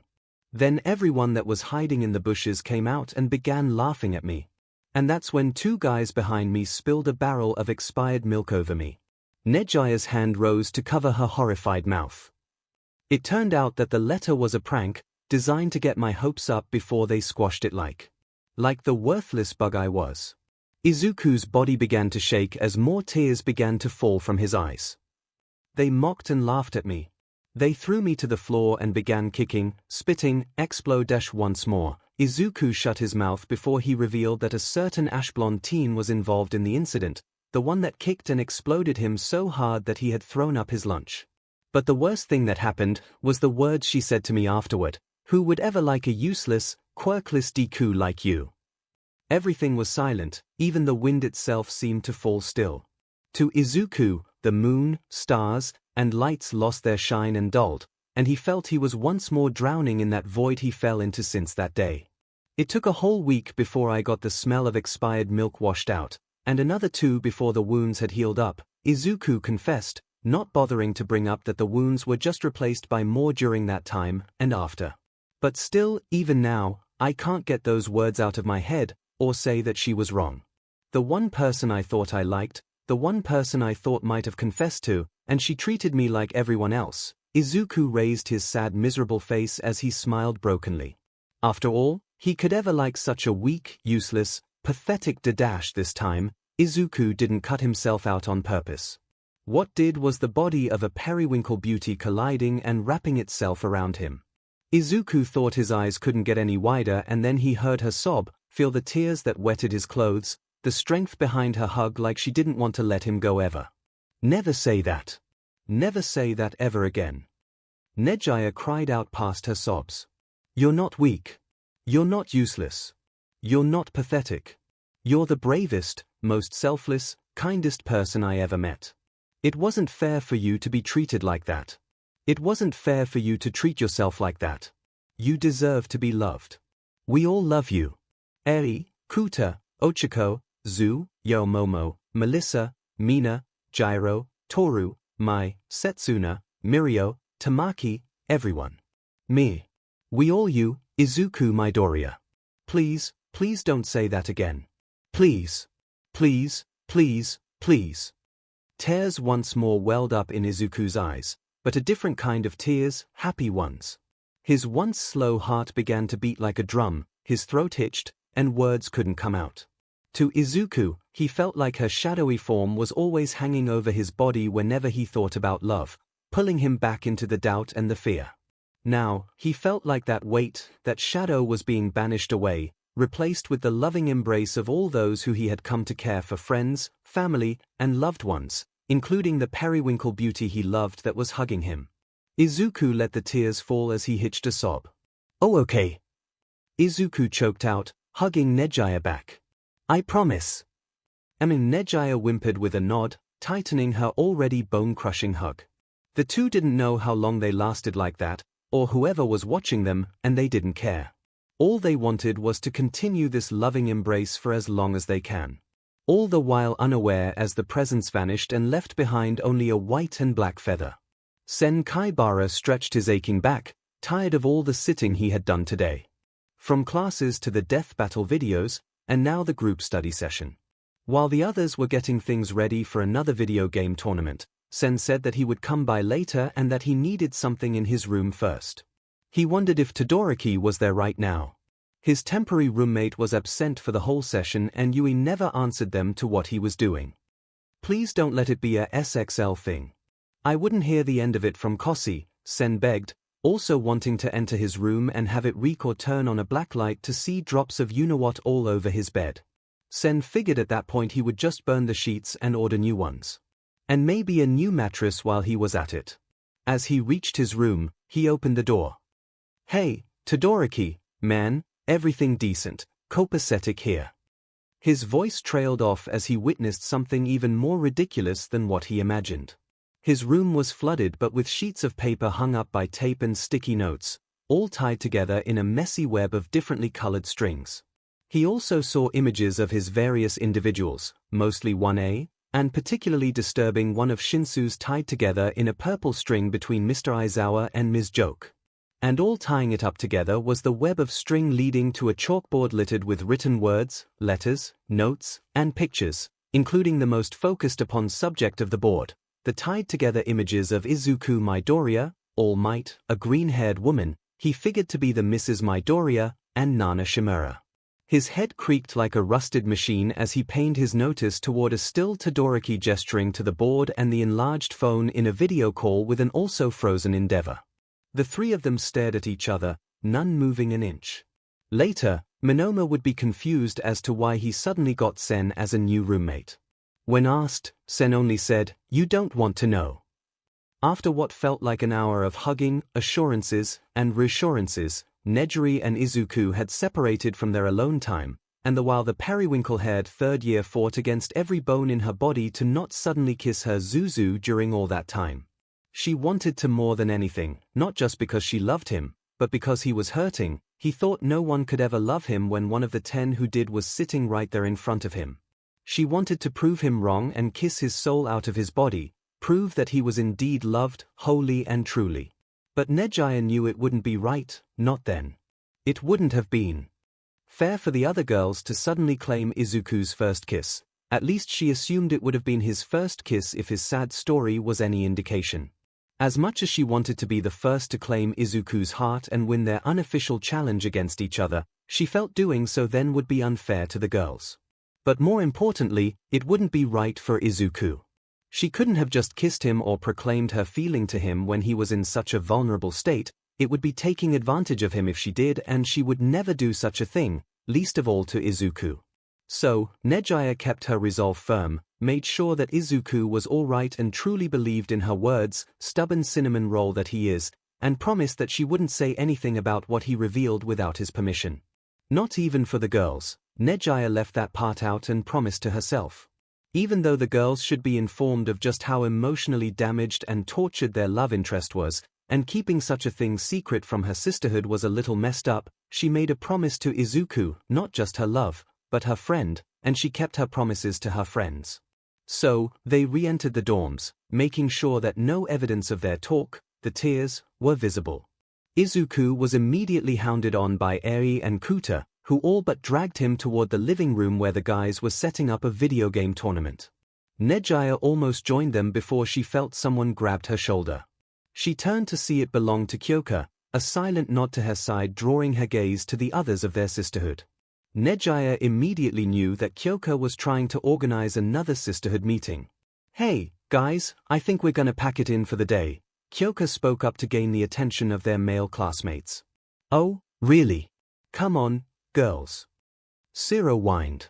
"We were just about to get started." "Yeah. We were going to be playing Mega Man Hardcore Mode, Stripping Edition," Mineta proclaimed, a puff of smoke firing out his nose. Girls lose 2 articles of clothing per death. No one complained when Bakugo sent the now crispy Mineta into the wall. "Yeah, sorry, guys, but well, you see." Gyro stumbled on what excuse to say. "It's been a rather emotionally draining day with the videos," Mina suddenly spoke, wiping her brow and her eyes looking tired for extra flair. "I think I'm still not used to that whole Gigantomachia guy." "Really? Are you sure you're okay, Mina? You're not having any panic attacks, are you?" Izuku immediately was by her side, a worried look in his eyes. "Why, yeah, I'm fine, Midori, really, just emotionally drained as all," Mina reassured her crush, fighting through the delightful blush invoked by Izuku's sudden care for her well-being. "I just need a bit of rest. The girls are going to watch out for me. I'll be fine." Izuku looked reluctant to let her go but relented. "All right, if you're sure. But if you start panicking again, I'll be there, okay?" Izuku replied. Mina smiled lovingly at him. "Promise," she nodded. 𝐒𝐽𝐽 smiled, already glad to see Izuku becoming more like his old self, the promise between them reminding her of their recent promise of secrecy. 𝐒𝐽𝐽 looked over to where the 1B girls were but was surprised that they weren't leaving with the rest of them for the meeting.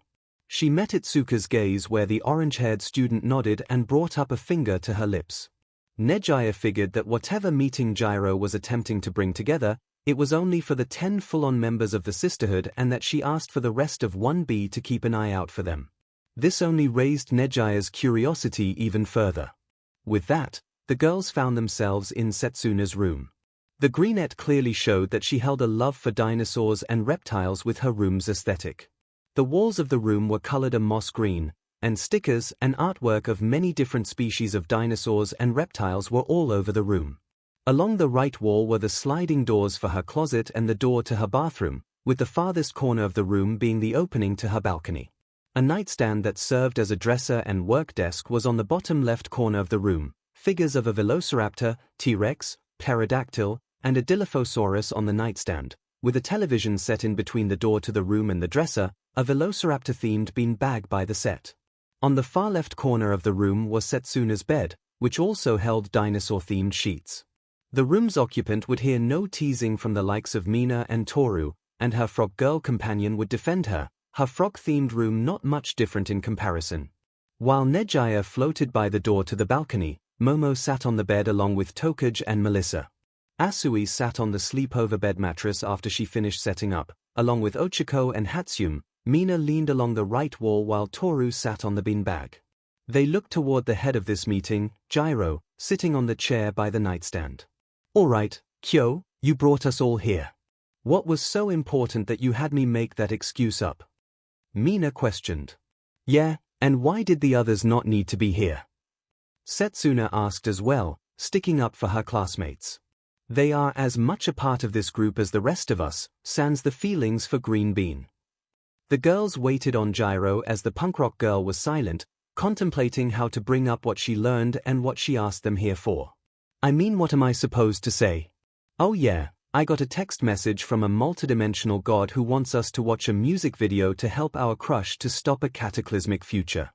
As Gyro thought those words, she figured to maybe ixnay the dark future stuff for now and just get it over with. "Alright, I guess there is no better way to say this, so here goes," Gyro sighed, looking toward her sisterhood.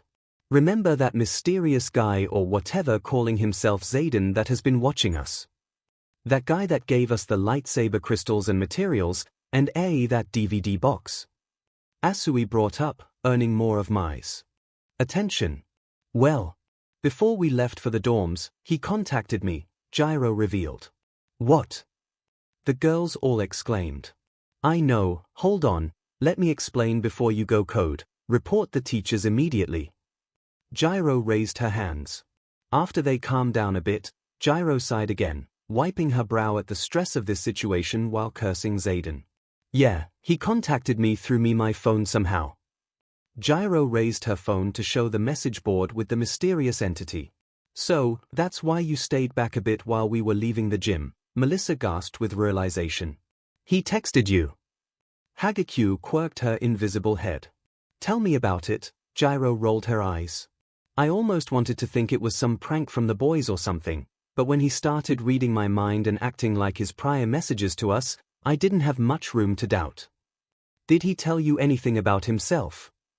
Momo inquired, a very serious look on her face. "Said he's some watcher or guardian of the multiverse and our world was on his job description," Gyro began, trying to sum it up in a digestible fashion for the others. "Said he can only interfere and help out if something comes through our universe from another or our timeline is destined for disaster. He admitted that he helped the device get to our world in the first place." "Makes sense," Mai shrugged. "How does any of that make any sense?" Uraraka directed a questioning eyebrow at the pink-haired inventor. "Well, he has been interfering with us only after that baby arrived in our universe and he has the knowledge and produced items that shouldn't exist here like the lightsaber crystals," Mai explained. "And if he helped the device get to our world, it's a good loophole for him to start interfering with our world." "But for what purpose?" Setsuna asked. "Why does this Zayden guy even want from us?" "It's because he wants to help us," Nejaya spoke up, drawing the girls' attention. "If his words are true, then Gyro said he only interferes if our timeline is destined for disaster. He did all this to try and stop some bad future that we are all headed towards, right?" The girls looked to Gyro for confirmation. Gyro's shoulders slumped and nodded. "I didn't want to say anything I wasn't 100% sure about, but he did say that the way our timeline was going that it going to get bad," Gyro confirmed. "Like our universe collapsing into itself bad." A curtain of dread fell on all of the silenced girls, and Gyro couldn't blame them. It wasn't every day that you find out that your whole world might be soon coming to an end. "So, that's it?" Mina questioned. "He just texted you up saying that Armageddon is coming and whatever it is we're learning from the device is supposed to help stop it. Are we supposed to tell the others? The guys? The teachers?" "He didn't say much about that, but he did say that we can tell the teachers afterward if we want." Gyro crossed her arms, annoyed at Zayden's cryptic wording. "After what?" Nejaya raised an eyebrow.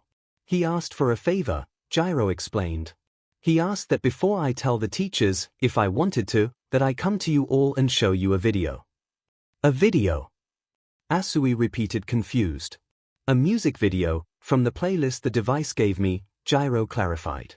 "Like the one with Greenie as Spider-Man. This is peculiar," Momo rubbed her throbbing forehead. "Why us? What does he hope to gain by contacting you and having us watch a video?" "It's because of Greenie," Gyro spoke before Momo could say any more. That sure brought the girls' heads to perk up like meerkats. Green? Setsuna questioned, confused and worried now. Is that why he wanted all four of us to see it? How's he involved? I don't know, okay, Gyro snapped, jumping out of her seat and started pacing around. He wasn't exactly Mr. Exposition when I wanted him to be. He called Greenie an unnexus point, whatever the hell that means, and said that he can't and won't harm him without breaking the world and killing himself, or something. He said he wants to help us, to help Greenie, but he wouldn't be specific. He dropped the bomb that if I didn't do what he said our world could end and that all of us, including could die, and I didn't know what to do and dash Kyo. Relax. Breathe. Momo got up and walked to her best friend, wrapping the hyperventilating girl in a hug and rubbing her back to calm her down. I'm sorry you had to have this burden put onto you. I can't imagine the stress. But just calm down and breathe. As Momo comforted her friend, and the other girls were lost in their thoughts, Setsuna panicked. She kept her body as still as possible, yet her wandering eyes were full of panic and worry. Memories of the first time they took a break from the videos played in her head. How she followed Midoriya and the teachers to find out what the headaches that Midoriya was experiencing were and if he was alright, only to be discovered and find out things that she shouldn't have been privy to. Then they used the device to provide some sort of shielding over Midoriya from these headaches that were caused because Izuku was a nexus point, a key factor and focal point connecting between universes. When she had heard Gyro say those words she had stiffened. But then Setsuna recalled what the device had told her and the others there, that another reason for Izuku's episodes was because of outside interference from a multidimensional individual, Zayden. If what he told Gyro was true, why did Zayden harm Izuku back then? I don't think those episodes Izuku was experiencing were entirely helpful, Setsuna thought over this blatant contradiction. But then, he also said that if he did harm Izuku, it could spell the end of not only our world but himself as well. So why would he risk that? That was when another bit of information from Gyro lit up in her head, that Zayden wants to help Izuku. Unless maybe those episodes he inflicted were Zayden trying to help Izuku. Setsuna questioned herself. She pondered what it could have meant or happened if Izuku didn't experience those headaches. If they didn't happen, then I wouldn't have snuck off to check on Izuku. I wouldn't have learned about One for All because that meeting wouldn't have happened. A meeting where they not only shielded Green from the headaches but also censor One for All. Setsuna's eyes widened as she started to see the threads coming together. And if I didn't sneak off and learn about One for All, I wouldn't have become friends with Izuku. Hell, the sisterhood probably wouldn't have even happened. Setsuna looked over to the rest of her group, a group made up for them to get together with Midoriya. Did Zayden want for the sisterhood to form for this reason? Before she could think further, Momo and Kyoka broke their hug, the purple-haired girl breathing and exhaling deeply. Alright, I'm fine, Gyro assured everyone.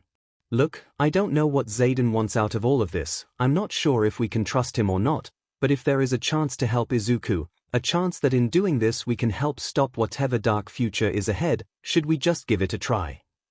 The girls all looked at themselves, sharing contemplative glances. Eventually, Mina shrugged. Well, you put so much into this already, it would be a shame not to go through with it, Mina said. Whether or not Zayden is trustworthy is something we can talk about at another time, Asui spoke. For now, let us just humor him and do this one thing. It's only a video and he has already helped us in the past, so why not? Mai shrugged and gave her consent. If watching this could be a way to help Deku, I'd say we go for it, Uraraka proclaimed. At the very least, we owe it to Izuku to try, Melissa gave her opinion. After the Pichire stunt, we pulled, whatever this video shows us could help make it up to him. Do it. Let's watch the video. Hagekyu chirped excitedly. Nejaya frowned as she remembered the hurt and pain that she saw from Izuku, how she hated seeing him in such pain. If this video could help them find a way to help him, to keep him from feeling like that ever again. Nejaya clenched her fists. For Zuzu, let's do it. Nejaya consented. Setsuna wrung her hands, a feeling of worry welling up in her about what they might see, but with the eyes of the girls on her, she didn't have much to object openly. Plus, she was overtly curious herself. Yeah, for green, Setsuna nodded. Gyro turned to Momo, who gave her a smile and nod. Gyro sighed and nodded, too. Alright, we'll watch it, Gyro declared, before turning to the only member of 1B in their group, gesturing to the TV 𝐒𝐭𝐴𝐽, can you help with this? Sure thing, and it's Setsuna, remember. Setsuna got up from her bed and made toward the TV and Gyro. After a few minutes of the two connecting Gyro's phone to Setsuna's TV, they pulled up Gyro's new playlist of songs and videos. With eager anticipation, the girls watched, the anxiety almost killing them about which one of the nearly 300 songs was the one that Zayden requested. Gyro finally stopped and clicked on one. The cover of the song had a word in big white letters that as it went down slowly glowed green. It was covered with green bioelectricity that the girls all knew who it referred to, while the background around the word was black with 8 other multicolored stars surrounding the name of the song, Undefeatable. Undefeatable. Momo read the name, her anxiety now to the point where she was wringing her hands like Setsuna. Gyro looked at her phone and the play button. A sudden feeling passed over her, a realization that if she pressed that button nothing would be the same ever again. Imagining Izuku's smiling face, Gyro held her resolve. No matter what may come of this, my thoughts and feelings for him won't change. He'll still be greeny to me. And with that, she pressed the play button, and the video began. I'm hanging on to the other side. Young Izuku's hand reaches out towards a shining golden light, it fades and is replaced by older Izuku's hand.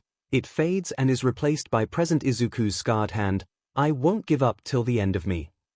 Izuku looks in wonder at the light before closing his fist. Serious do, Uraraka muttered, staring at the boy that was her best friend and crush. What is he reaching toward? Hagekyu asked. It's so shiny. Perhaps it's not a person he is reaching toward, rather it is a metaphor for reaching out for a dream or goal, Momo suggested. Guitar Riff's undefeatable title is shown, title and background flashing in 9 different colors, electricity covers title erratically 𝐔𝐬. Large 𝐔𝐬 covers the screen in green, with a faint All Might smile in the background. Gyro blinked at the sudden musical turn, going from mystically enchanting pianos to a guitar riffing and yelling like a heavy metal or rock concert. The music enthusiast smiled, the song starting strong for her. Melissa blinked in surprise. Was that Uncle Might's smile? Melissa asked. All Might is pretty much an idol for Midori, so it's no wonder that he would be referred to in a song about him, Mina figured. Guitar Riff's faint shot of Izuku's feet running as he rapidly ages from young to present, a white star travels through a void of black, colliding with multiple stars and changing colors. Yeah. The final green star is grasped into Deku's palm, poses in his hero suit. Those lights, what do they mean? Asui croaked, a finger raised to her chin. I don't know, Momo replied, looking just as confused. Setsuna froze as she saw the visual depiction. Counting green, that's 9, like Setsuna's eyes widened, remembering from what she overheard from the meeting she found about one for all that Izuku was the 9th bearer of the quirk. CRP. Welcome to the mind of a different kind, where we've been growing slowly. Deku kicks away and evades the ball from the provisional licensing exam. Think I'm on 11, but I'm on guess you don't really know me. All Might and Deku clasp hands, one for all activating, All Might pushing Deku off, transitioning to Deku leaping forward. Okay, that was more than just a reference to Izuku being a fan, right? Hagekyu asked, pointing at the screen. No, it almost looked like All Might gave Izuku that power. Nejaya tilted her head, confused. CRP. Setsuna's thoughts repeated on a loop, already regretting agreeing to watch the video. It was already blatantly obvious that this Midoriya was going to spill the beans on everything about One for All, and she can't say anything, or the girls will figure out she was trying to hide something, and they would surely retch a confession out of her or take their questions to Izuku and cause more issues. Setsuna could only keep herself quiet, hoping they don't catch on, and just see where this video leads them. Running from the past is a losing game. It never brings you glory.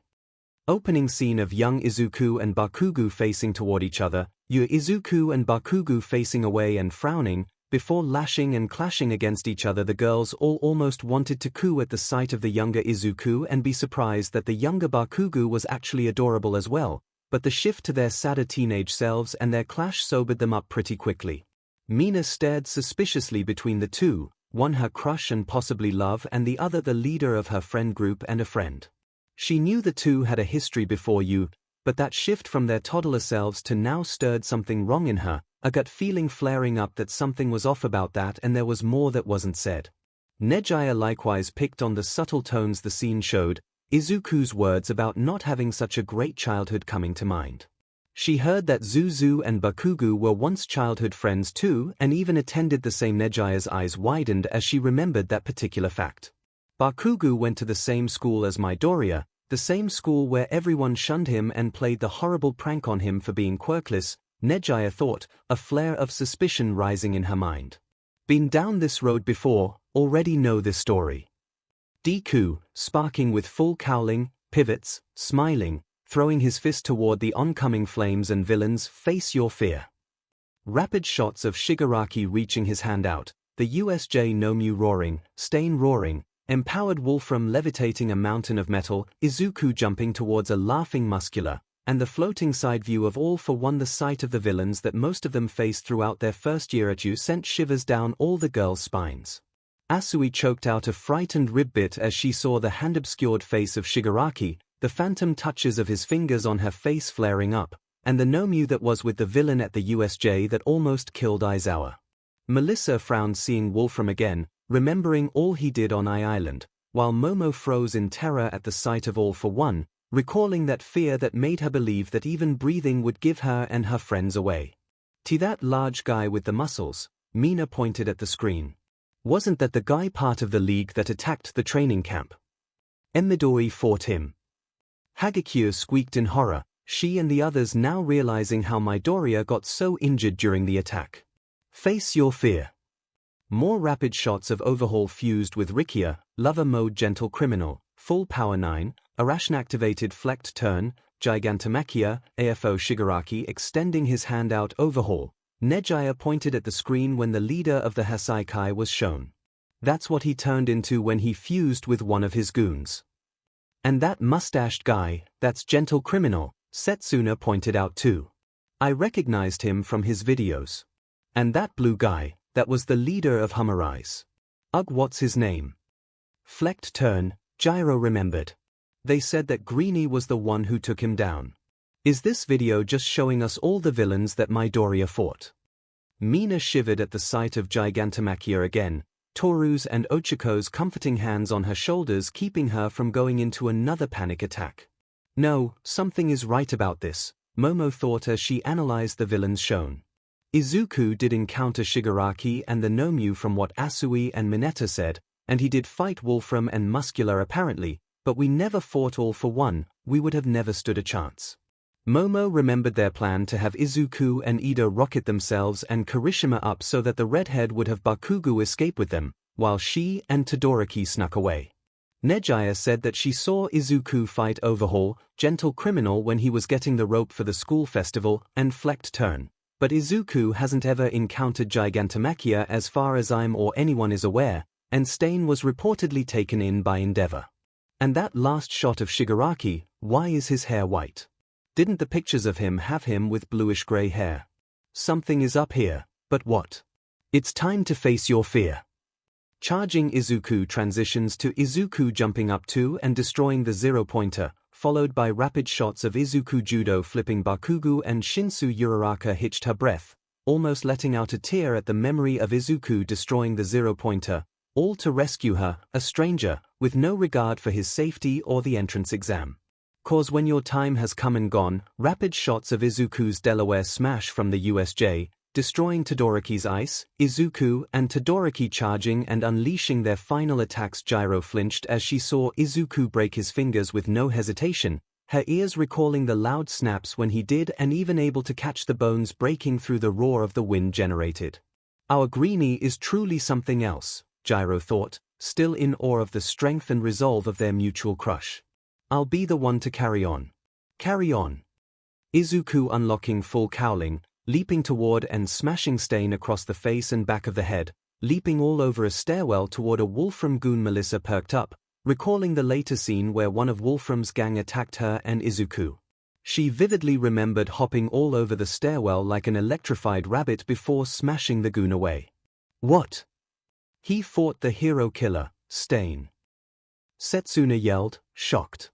But didn't Endeavor take him down? Toru questioned, confused. The papers said that Midori, Ida, and Todoroki weren't even near him when Endeavor fought him. And you can throw me to the wolves, throw me to the wolves. Izuku, Ida, and Todoroki defeating Stain before a shot of Izuku running while sparking with full cowling in slow motion, "'Cause I am undefeatable."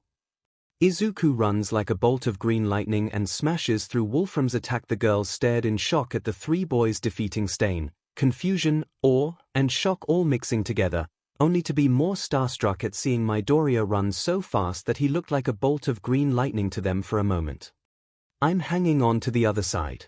A battered, bleeding Izuku clashes and struggles against Musculus attack muscles. My muttered. She and the rest were horrified to see the sight of Izuku so injured and fighting for his life against the muscle-powered villain. I won't give up till the end of me. Izuku and All Might double Detroit smash through Wolfram's large attack. Melissa choked up a sob. The sight of Izuku running alongside All Might, fighting so hard to save her father, after all he did, and to bring him back to her, was the moment she felt she truly fell in love with Izuku. Midoriya. I'm what you get when the stars collide.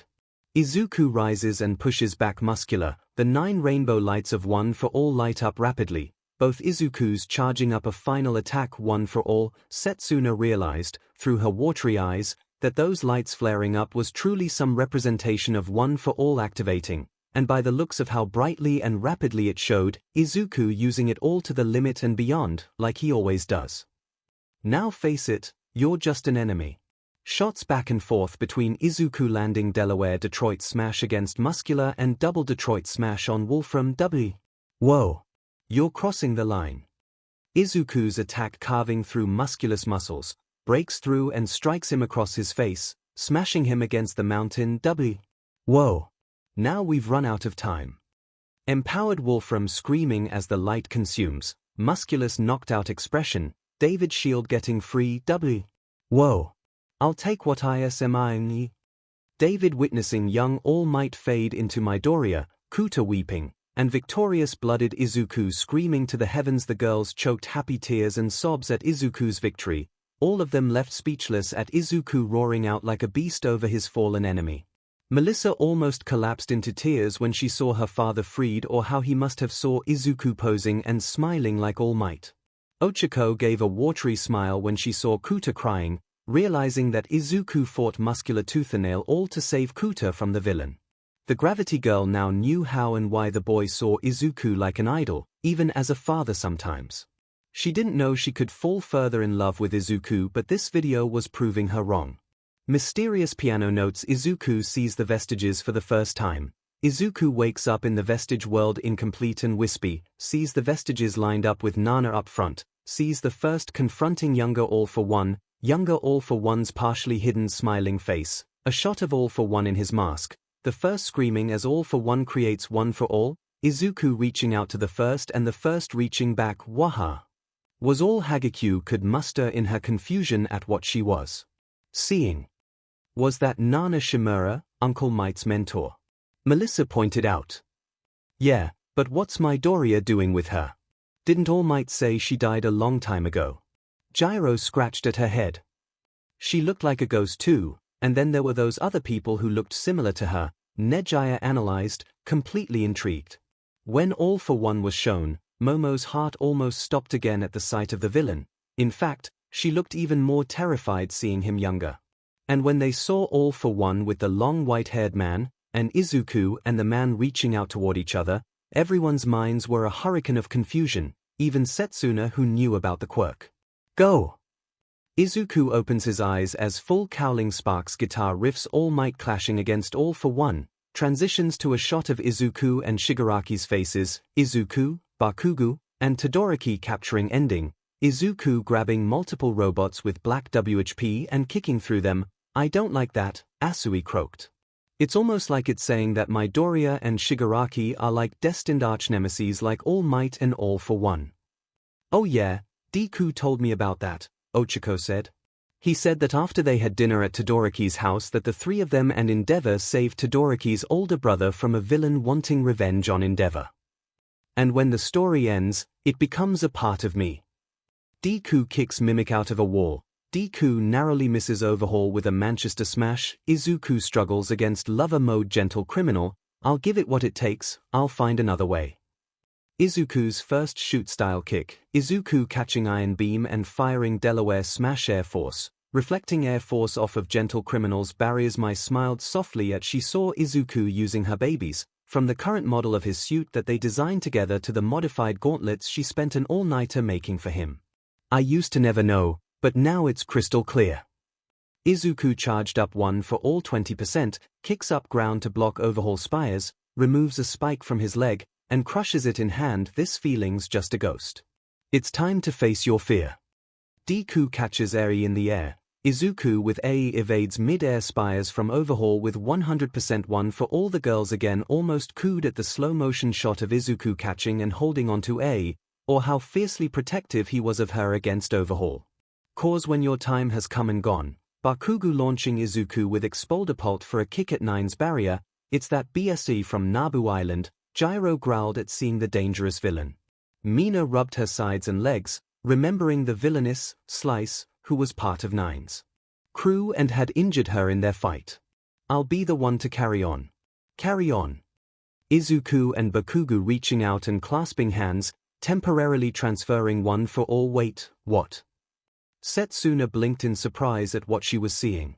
And you can throw me to the wolves. Throw me to the wolves. Both 100% Deku and Bakugo charging attack. Eyes Bakugo using Deku's quirk. Uraraka questioned, eyes wide and alarmed, and her shock was shared among the other girls, especially a confused Setsuna. Cause I am undefeatable. 100% Deku and Bakugo unleash Detroit Smash Up. Deku with A unleashes 100% full cowling. The shock only increased to further magnitude at the level of power that both Izuku and Bakugo were displaying. I'm hanging on to the other side. Rapid shots of 100% Deku kicking Rikia fusion Overhaul into the air, flying through the air, barreling through Overhaul. Nejaya shivered, the scenes playing out just as she vividly remembered them, though seeing that every time Izuku moved through the air or attacked broke his bones gave Nejaya a perspective of the fight, truly realizing just how heroic and selfless Izuku was, that he would this just for a little girl in need of saving. I won't give up till the end of me. Rapid shots of 100% Bakugo exploding Nine's Hydra, 100% Deku smashing through them, and a shot of him floating. Nana Shimura momentarily replaces him. The orange lightning around him is just like Midori's. Mina compared the bioelectricity that sparked between the two, further confirming that whatever Izuku did, Bakugo was fighting with the same kind of power. Ai's muscles floating. Mai's eyes zoomed in as she clearly saw Izuku gliding above the ground. Nejaya perked up at that, her jaw almost dropping off. Shimura, Momo muttered. I think what that's saying is that he's floating like Shimura. I'm what you get when the stars collide. A shot of Eri roaring from her out-of-control quirk and the Shimano siblings crying out were shown before Deku charges up and fires 100% barraging smashes, transitions to Izuku launching after Nine encased in lightning. He sacrifices so much, endures anything that the world can throw at him, all for those that need saving, Toru thought as her body shook. Just like a true hero. Now face it, you're just an enemy. Rapid shots between Deku glaring down at Overhaul, kicking through Nine's barrier, electricity lashing out at both, Deku punching past Overhaul, and Deku's and Bakugo's final smash against Nine. Guitar riffs, rapid fire shots of one for all returning to Deku, black WHP emerging, lariat with black WHP, Deku with Rhodey swinging on black WHP on a bridge, the fires of one for all with the vestiges.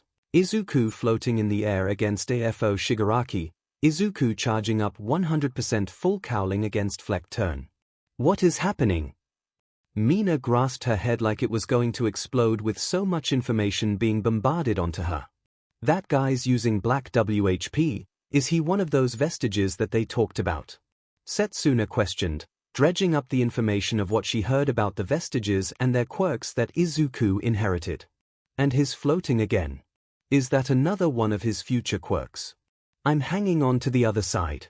To the other side. Deku fires a rapid barrage of smashes against Reflect turns Reflect to the point of seeing multiple fists, pushing back against Reflect. Melissa's eyes widen to the size of dinner plates at the level of speed and power being used by Izuku. I won't give up till the end of me, till the end of me. Deku swings, punches, and kicks AFO Shigaraki through the air. His fighting Shigaraki, but when? Momo questioned, not remembering at any point Izuku directly battling Shigaraki, much less after Black WHP emerged or Shigaraki at any point appearing as he did currently. Momo even let out an involuntary shiver at seeing Shigaraki, a familiar feeling of dread at seeing him, despite never seeing the villain firsthand. I'm what you get when the stars collide. When the stars collide. Deku zips around Reflect, enraged Deku glares at Shigaraki, the 8 circling stars of One for All collide, transitions to Deku charging at Reflect turn with one final kick. Stars, Gyro muttered, silently, staring at when the 8 multicolored stars crashed into one. Now face it, you're just an enemy. Rapid shots between Izuku striking Reflect turn with United States of World Smash, enraged Izuku barreling through AFO Shigaraki's spires and Deku roaring in rage. Izuku, Setsuna whimpered, long since stopped caring to stop the flow of tears from her eyes. Welcome to the mind of a different kind. All Might poses in front of a shining golden light, slowly replaced by Deku looking out on a green light. We've been growing slowly. Izuku turns his head to face the screen, serious is like it's saying that Izuku is the next All Might. Uraraka muttered, confused and unsure, but a gut instinct of her says that she wasn't far off. Uncle Might, Izuku, Melissa whispered, wondering what the connection between her surrogate uncle and her crush truly was. Remembering that scene where her father saw All Might in Izuku, she wondered. Is Izuku truly Uncle Might's successor? Think I'm on 11, but I'm on a 9, Nana Shimura and the vestiges extend their hands out, Nana smiling, guess you don't really know me. Deku, Black WHP his neck like a scarf, stands his ground glaring, the vestiges floating behind him. The girls didn't know they would be affected by the words as much as they did, most of them contemplating if they truly didn't know anything about their green-haired crush. They truly are the vestiges, all that came before, Setsuna concluded to herself, pride and happiness flaring up that the boy she likes was supported by his predecessors. Gyro counted the vestiges. If you discount Midoriya, then those 8 matches with the number of stars from before, Gyro calculated. Could those stars be them? Mai quickly memoized the appearances of the vestiges, especially regarding Shimura, that long white-haired man, and the bald dude that was using Black WHP like Izuku. But one of them she was momentarily perplexed by, the figure just entirely covered in yellow flames with only the vaguest of features, but those features reminded her of someone. All Might. Running from the past is a losing game. A still frame of young Midoriya offering a hand to young Bakugo by a river, flashes into the present saddened Bakugo holding his hand back to young Midoriya. Bakugo, Mina whispered, once more wondering how her explosive friend fit regarding all of this with Izuku. How does that happen? Hagekyo asked how their Bakugo could be interacting with a younger Izuku, or why Bakugo looked so depressed and saddened, not at all like the Bakugo she was acquainted with. It never brings you glory. Deku stands on a gargoyle, his suit worn out, sporting Gran Torino's cape, the wind blowing his hair over his depressed eyes. The girls had concerned looks when they saw this, completely uneased seeing Izuku's suit all worn out and dirty. Even Mai was too focused on Izuku to bother with the suit, or how dark and depressing the city he was overlooking was. Asui tilted her head curiously, wondering if she saw that cape Izuku was wearing before. Momo frowned, her eyes narrowing at how Midoriya looked and his outfit. His hair is longer and messier as if that was possible, and his suit is tattered and old, Momo analyzed before her eyes widened. See, could this be something that hasn't happened yet? Nejiya flinched, whimpering when she saw Izuku's depressed eyes, only just recently seeing them outside. What happened to you, Zuzu? Been down this road before. Already know this story. Deku standing as the 8 stars of One for All shine around him, transitions to him walking away with his arms sparking with lightning. As the screen turned black upon the video's completion, the girls just stood and sat in place, unmoving. Not one of them said a word or moved an inch. They felt they were too shocked and overwhelmed to do either. A single thought did circulate all 10 of them: what the F just happened? Later. It was early in the morning of the next day, 𝐒𝐲 sitting in his office, taking another sip of his coffee, the number of which he found he forgot. Was it number 9th or 10th? 𝐒𝐲 pondered. The rodent principal of 𝐒𝐬 hadn't had much sleep in the past few days, ever since that device fell onto their laps and started this whole fiasco. His mind was too busy and preoccupied with thoughts on the multiverse, multiple threats, and heroes with powers ranging outside that of metro abilities and into the realms of magic and mysticism, figures of their world's pop culture turning out real in some far-off universe, figuring out who the 𝐒𝐬 traitor was, Midoriya and One for All, Kurogiri and Shirakumo, and now Lady Nagant and the Commission. Didn't think rats could drink coffee. A youthful and charismatic voice chimed in. Wait, you are a rat, right? Raccoon, possum. 𝐒𝐲 chuckled, one of those things that plagued his mind currently in the room with him, setting the drink down. I'm afraid that what I am is for me to know and you to find out. Number 2, 𝐒𝐲 responded. The winged hero, Hawks, chuckled back. Oh, believe me, the Commission is trying to, Hawks replied. There's actually a secret betting ring as to what kind of animal or animals you are or are a mix of. My money's on lab mice. Well, should I ever decide to divulge my genetic makeup, you will be the first to know, 𝐒𝐲 replied. So, what's this all about, Prink? Hawks crossed his arms behind his head, nonchalantly. You did say yourself that my schedule is quite packed. Want me to pop down to say some inspirational quotes for the hero students? You should know that I can truly capture quite the audience. Yes, your speech at the hero billboard charts, I remember it well, 𝐒𝐲 said as he pressed a button on the side of his chair. All over the campus, several spikes stood out and buzzed on, a low whine emitted from them that encompassed the entire campus. 𝐒𝐲's ears perked up and smiled as he saw Hawks's trademark grin falter for a bit, likely sensing the buzz from his feathers. Or rather the buzz of what was in his feathers. And now that we are truly alone, we can actually talk. I'm sorry. Hawks blinked, his grin faltering even worse. Our systems noticed that the moment you stepped through the 𝐒𝐬 gates that there were tiny, almost miniature devices implanted in your feathers. 𝐒𝐲 clasped his paws together as he spoke, still as calm and gentle as ever. Multiple of them actually, with 2 different signals from 2 different sources. My money is that one of them was the Commission, correct? Hawks's smile fell completely, morphing into a serious one that few had ever seen before in the winged hero, even against villains. Inside, there was a sense of panic in 𝐒𝐲, almost dreading if he'd have to do something to keep Skeptic from being suspicious of his intention, something like try and attack 𝐒𝐲 to keep his cover from being blown. I see, you still are under the impression that you are still mic'd, 𝐒𝐲 sighed, gesturing now toward the button by his chair. As I pushed this button, several spires activated all across the 𝐒𝐬 campus that are emitting a low-wave frequency. This frequency, as you can imagine, cannot be heard by anyone except for your devices. Such with those little listening devices are now temporarily disabled so long as you are within the grounds of 𝐬's campus and the blanket of effect. Trust me, we are now completely alone and with no Commission to listen in on what we have to say. Hawks stared stoically at 𝐒𝐲, gauging the rodent principal for whether he was speaking the truth. Seeing no deception and confirming that he could sense his listening devices from both the Commission and the PLF shorting out from his feathers, Hawks had no reason to currently distrust the principal of 𝐬, more impressed with the rodent's failsafes than he or the Commission gave him credit for. Heh, Skeptic must be losing his 𝐒𝐻 right about now, Hawks snickered internally. The high-ranking member of the Meta Liberation Army, and now the Paranormal Liberation Front, was never one for constructive criticism or being proven wrong or faulty. Hawks already began constructing a reasonable enough lie or half-truth to spin to that long-haired string bean about what happened and what he and 𝐒𝐲 talked about.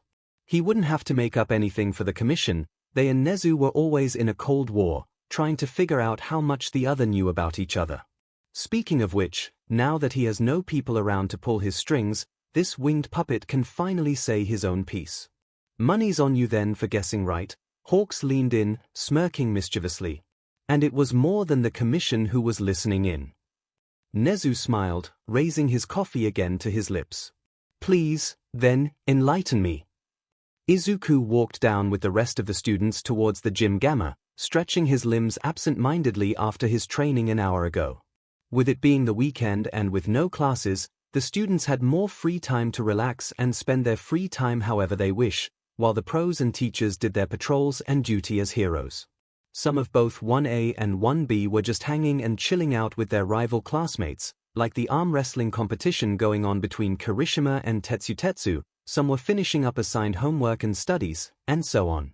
Though, for some reason, all of the girls of 1A, and Setsuna surprisingly, were taken away by a particularly vengeful Midnight to do some chores they agreed to do for the teachers.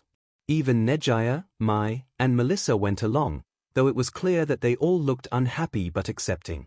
At least, some were accepting. Mai had to be dragged against her will by most of the girls from her babies, which Izuku could only guess was the lab and whatever they were doing with the lightsaber instructions and crystals they received. It was a rather disappointing development. Izuku was planning on getting to better know and get closer to the girls that he had finally admitted he liked.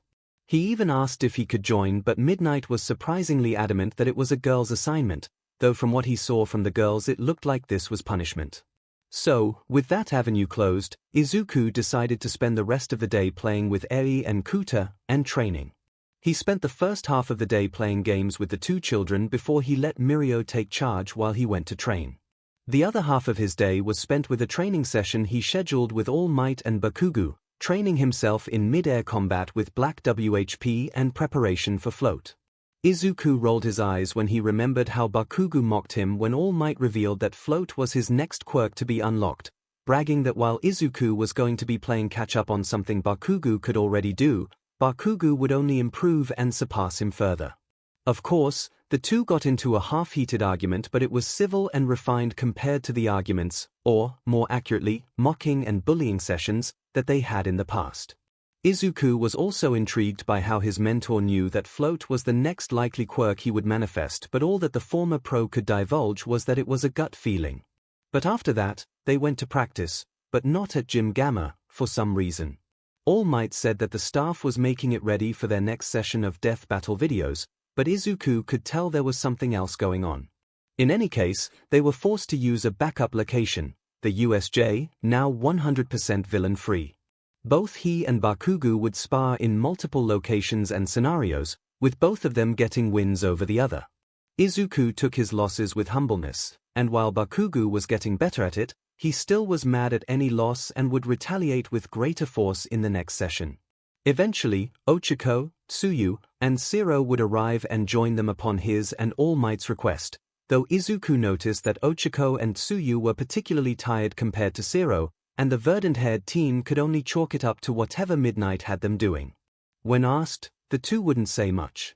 In fact, throughout their training sessions, Izuku noticed that aside from the tips and bits of help they shared, the two girls were rather weird around him.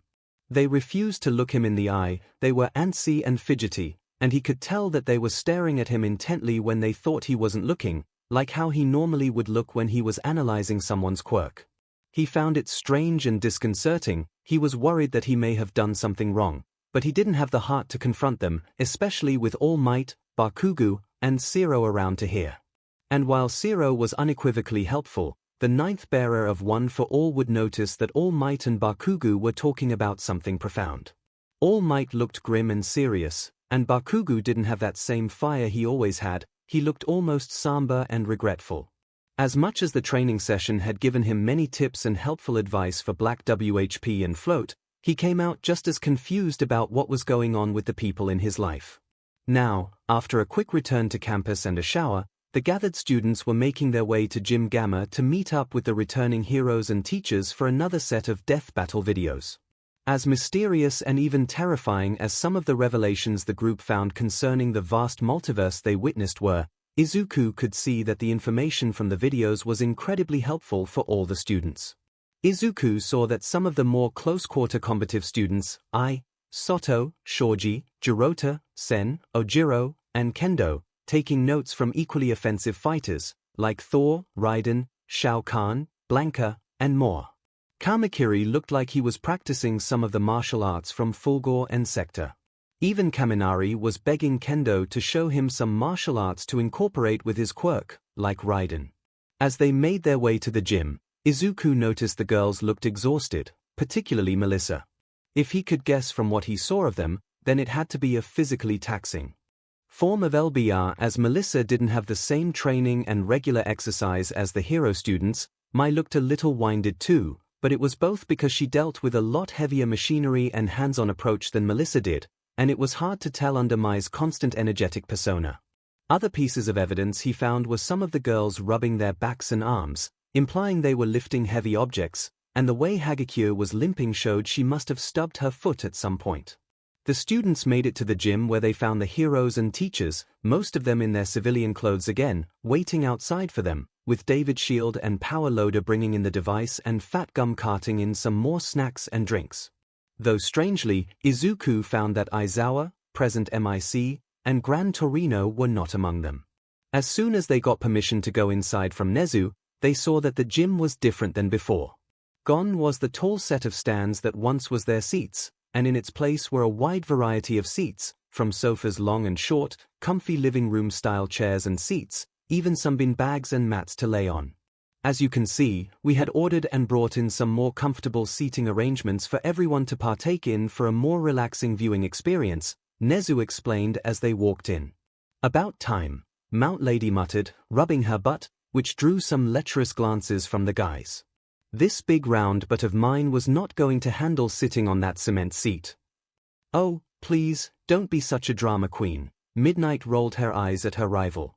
Cementos made the seats with the softest cement he could make.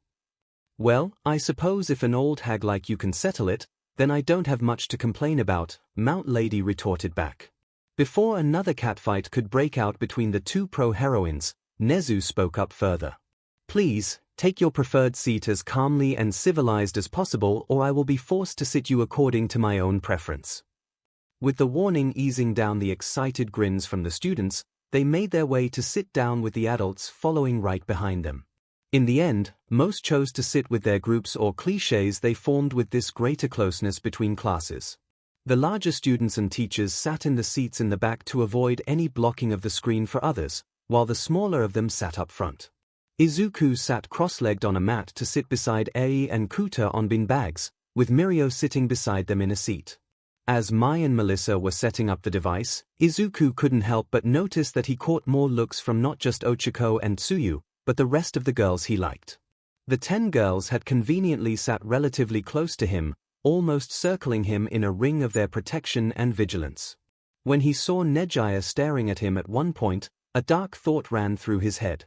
What if she ratted my secret to the girls and now, they're looking at me with pity? Izuku immediately discarded the thought as quickly as it came. Izuku knew Nejaya, she was sweet, kind, lovable, and loyal. He knew she would never go back on their promise.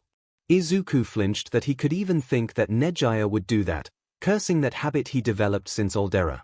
Before we begin though, I do wish to inform you all of some recent developments, Nezu spoke up. Due to a certain classified investigation, Eraser, present MIC, and Gran Torino will not be joining us for today. The students nodded silently, the 1A group curious as to what happened with their teacher when it was All Might who came to check in on them and not their insomniac homeroom teacher. However, a new face will join us today, and for the foreseeable future, Nezu smirked as he looked up. Feel free to come down whenever you want. A chuckle rang out from above, the tone familiar to a few of the students, especially a certain raven-headed emo teen. As they looked up, they could hear the flapping of wings in time for the man himself to start descending in front of them. Hey, everyone, guess who? Hawks flashed that charismatic smirk. MSTR Hawks. Tokoyami stood up and bowed to his mentor. Toku, what did I say about that? Hawks chuckled, shaking his head fondly. It's just Hawks, none of this MSTR stuff. Makes me feel old, right, Endeavor? Mind if I take this seat, here? Don't want any of my feathers stuck in the cushions. Endeavor made no visible reaction to the number 2 pro hero or how he sat in the chair in between Endeavor's and Edshot's.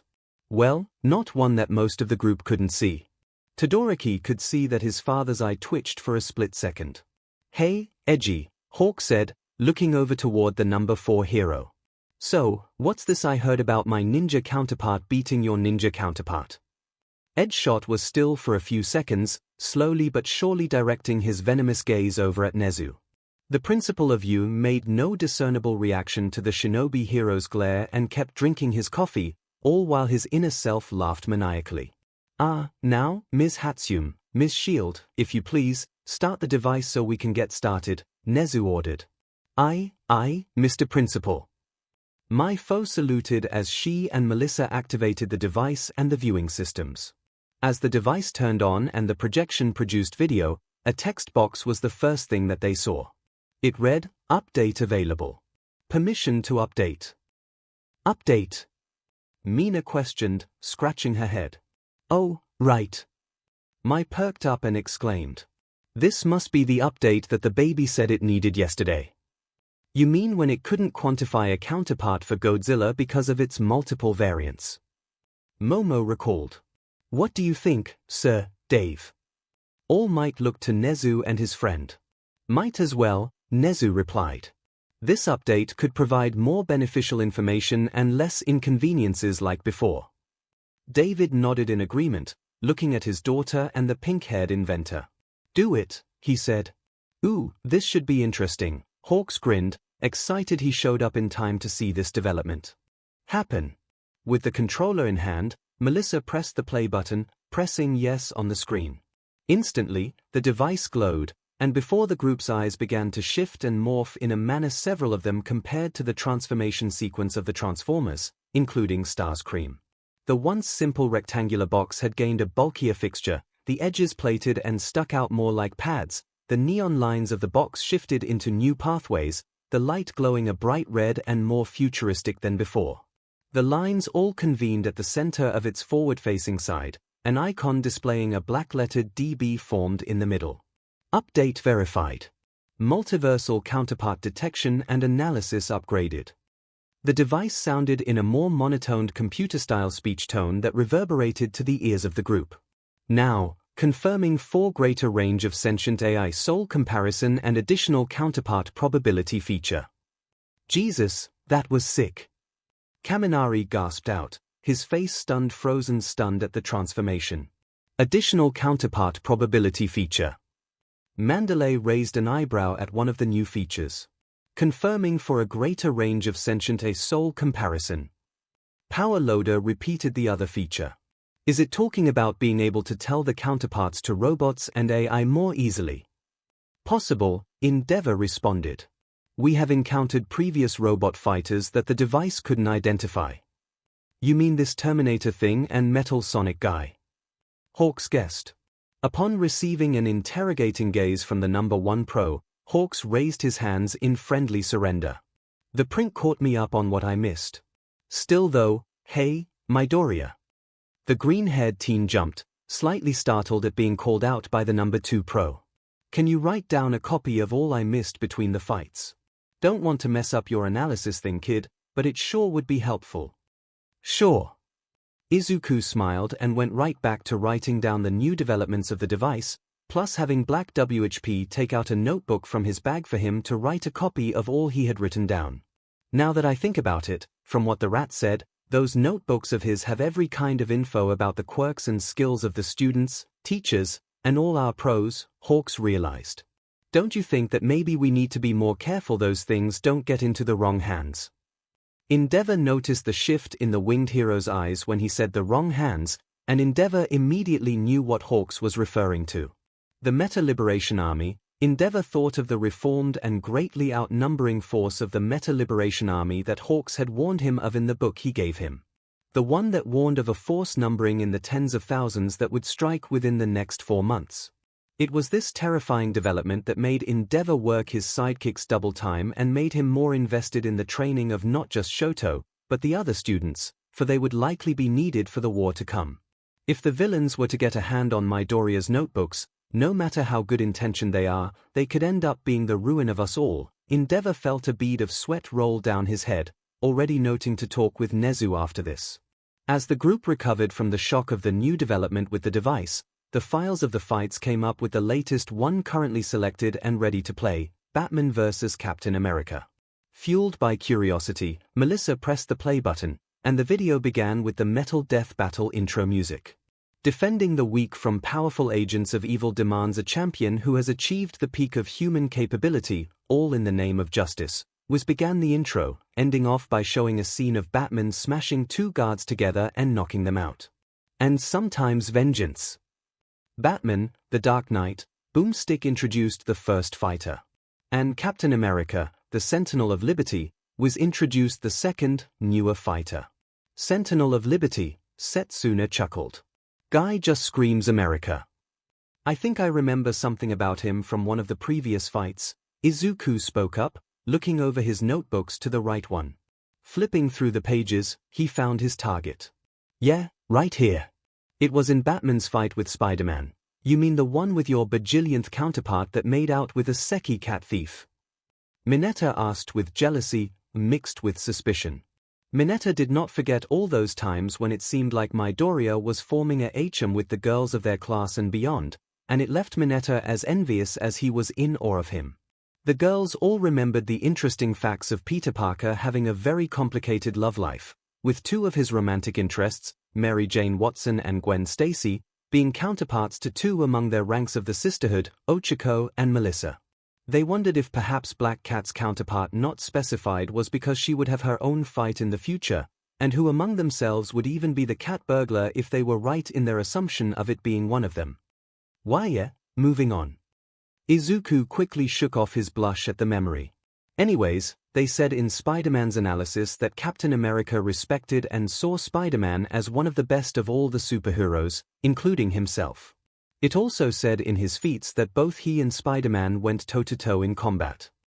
Well, then I know who is going to win this death battle, Kamakiri bragged, arms crossed over his head. Well then, please, enlighten us, mandible face, Sen rolled his eyes and asked his classmate. Captain America, of course, Kamakiri stated as if it was obvious.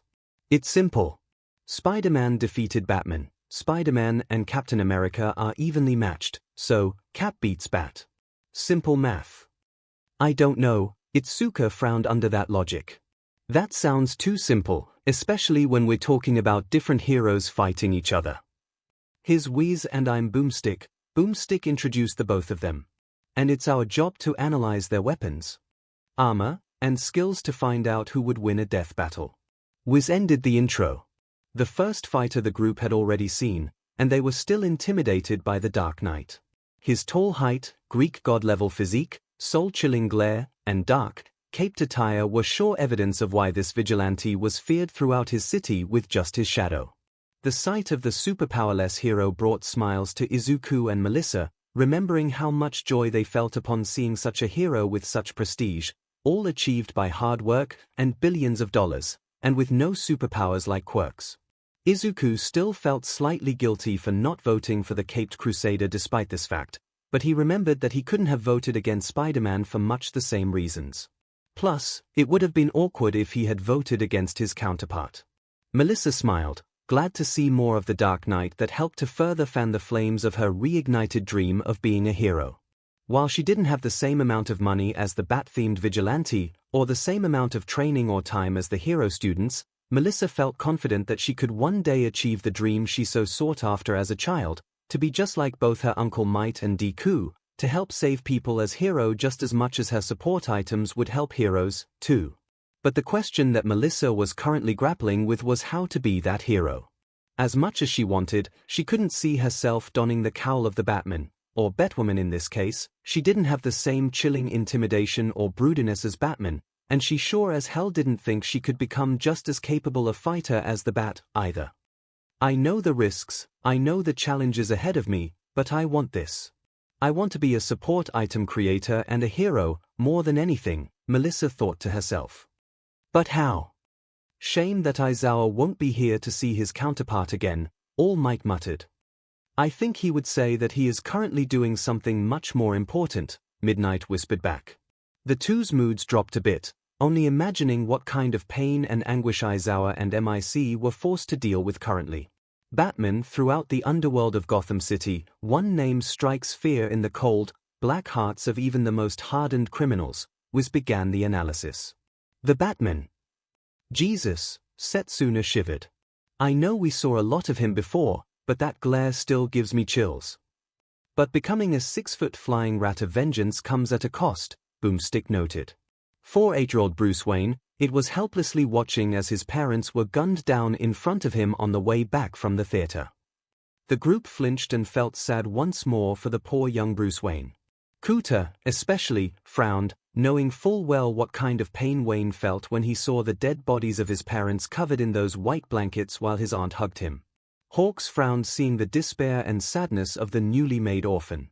Hawks thought back to his own family life, his bstrd criminal of a father, his mother that questioned why she even had him. In Hawks' heart he might as well not have had any true parents and was raised by the Commission as their star hero and weapon. He could only imagine the pain that Bruce felt because he felt, if his parents died like Wayne's, he doubted he would have felt anything at all. That poor kid, Boomstick said, sadly. That opera really must have scarred him.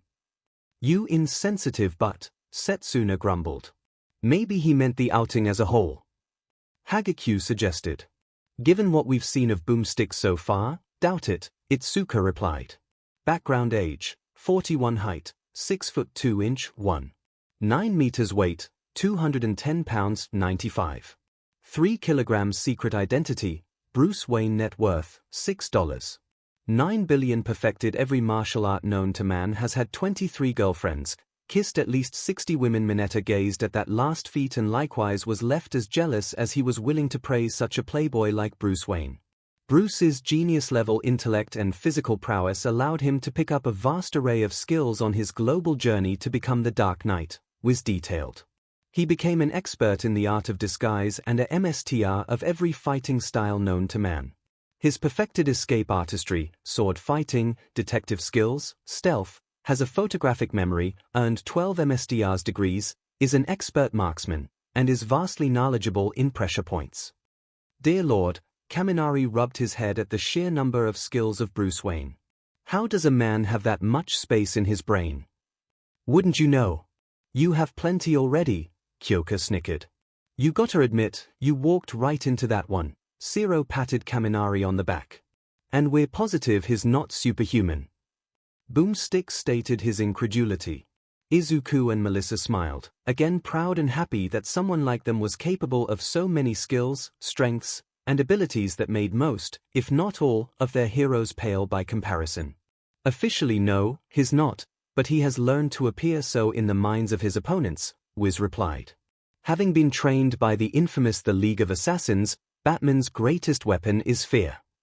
Wait, I thought they said the group that trained was called the League of Shadows, not Assassins. Ojiro questioned. Given the name and the fact they are referred to as infamous, they might very well be assassins. Either way, Shoji replied. I wonder if they are any worse than our league. Soto rhetorically asked. Despite the rhetorical nature of Soto's question, the mention of the League of Villains did bring back memories of the villainous group's actions throughout the year. Izuku still recalled Shigaraki's creepy smile and promise that their next encounter will be their last, and the heart-stopping terror that all for one dealt to his soul. The girls drifted their gaze over toward their green-haired crush, their thoughts traveling back to the video that showed him encountering the League more than anyone else in their class. Momo then thought about those scenes from the video that didn't add up to the events of the year, especially his battle against the League's leader, Shigaraki. After hours of thought, she concluded that Izuku did encounter Shigaraki during the attack on the USJ and their group shopping trip to the mall where Shigaraki threatened the lives of the civilians so that the two of them could talk, but from what Uraraka said, the two didn't fight, Shigaraki just left and disappeared and his hair was still the bluish-gray he was reported to have. Not the white hair the video showed, and this was all before Izuku manifested the black WHP power that he used that video's fight. Unless Izuku, Bakugo, and Todoroki are covering up an encounter during their internship at Endeavor's agency, then something is not adding up, Momo thought over, her mind feeling like she was smashing it against a brick wall to no effect. Looking toward Bakugo and Todoroki, she found her targets. I need to ask them if they encountered the League at any point then before I can think this over anymore. Hawks kept back this longing to flinch when the league was brought up. Memories back during that meeting came up in Hawks's mind, where Redestro announced Shigaraki, now sporting mysterious white hair, as their Grand Commander, how they rebranded themselves as the Paranormal Liberation Front, and all those meetings where he had to SCK up to the leadership of the PLF that now included the league in charge. He remembered what Nezu told him about this Dr. Garaki they encountered throughout the videos. When he heard about the connections that this man's counterpart seemed to have with Kurogiri, another member of the league, and how the Warp Gate villain might be a Nomyu created by this doctor, Hawks's mind felt like it hit an epiphany. Could this Garaki be the doctor? Hawks recalled as he overheard one meeting of the PLF leadership that Shigaraki was in works with a doctor and that by the end of these 4 months, Shigaraki would be reborn, and they would be ready to strike at Japan. I have to find out, for all our sakes. All it takes is a glimpse of that pointy-eared shadow and criminals start shaking in their boots, Boomstick stated. I suppose that his use of fear against criminals is a flip side to your time as the symbol of peace, All Might. Cementos commented. Yes, you could see it that way, All Might admitted, agreeing that while their methods and stances were different, he and Batman both were a deterring factor for criminals and villains, the Avilders of the world being less antsy to strike with the ever-present threat of All Might, the symbol of peace, there to stop them, and Batman seemed to have a similar effect. Now, though, that symbol is losing here to deter them anymore.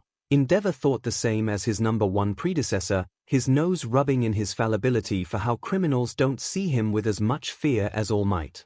However, bitterness and humility won't cease this rise of villainy, only action will. And I promise the world to watch me and see what I will do, and I will do just that.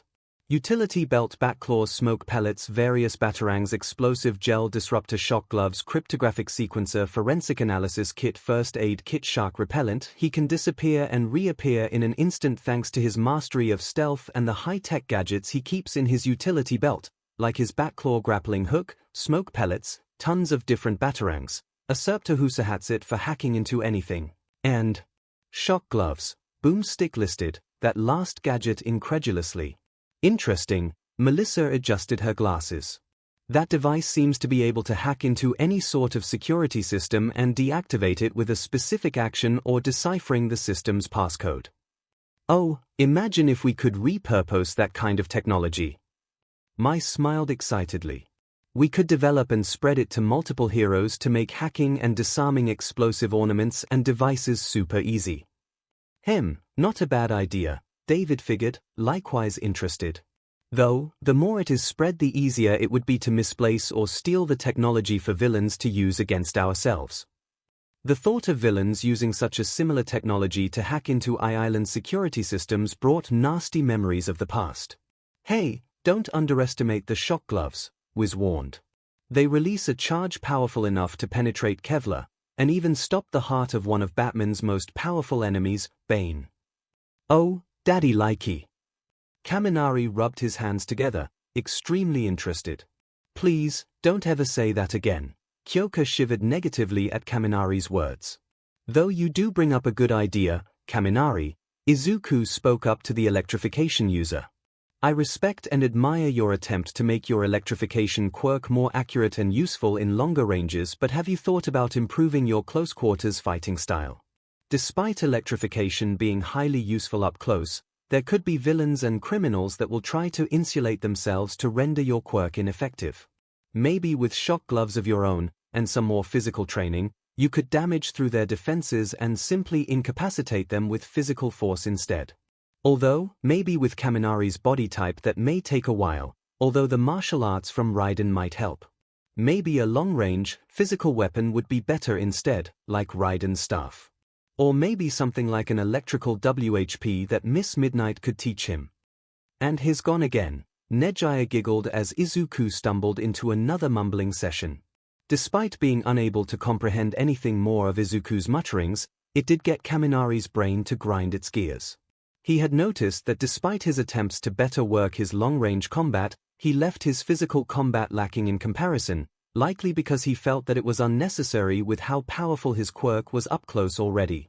But as he remembered how his joint class training match went, despite his team winning, he was still left easily vulnerable to Shiozaki's non-conductive vine hair, and if 𝐒𝐻𝐻𝐿 had armor that could insulate himself from his electricity, Kaminari knew he would get trounced by the furry giant. Looking at Batman with his shock gloves and catching some of Midoriya's ramblings at the end, Kaminari began to think. Maybe a physical weapon could work well for me if I have to get physical and can't electrocute them. I mean, not everyone can take one. 3 million volts to the heart and take it, Kaminari figured, flinching suddenly at the possibility of giving someone heart failure. An electric WHP, though. That does sound pretty badass now that I think about it. Kaminari grinned at the image he was forming in his head. But then he restarted it because he's nice like that, Boomstick pointed out. Phew, I almost thought that he killed that big dude. Mina wiped her forehead. From the previous video, Wizard did state that Batman has a very rigid rule about not killing his enemies despite their repeated escapes from prison and offenses, Momo pointed out. Perhaps, this is an example of how dedicated he is to that rule. Bane later said, "Thank you." The only way he knew how. Boomstick showed the infamous scene of Bane breaking Batman's back with the accompanying sound of bones breaking. OF. I forgot about that. Sen rubbed his back as if imagining that kind of pain. Didn't they say he got better from that? Indeed, Ida nodded, frowning at how morbidly familiar this reminded him of his brother becoming paralyzed by Stain. What about you, Kaken? Mina asked, teasingly.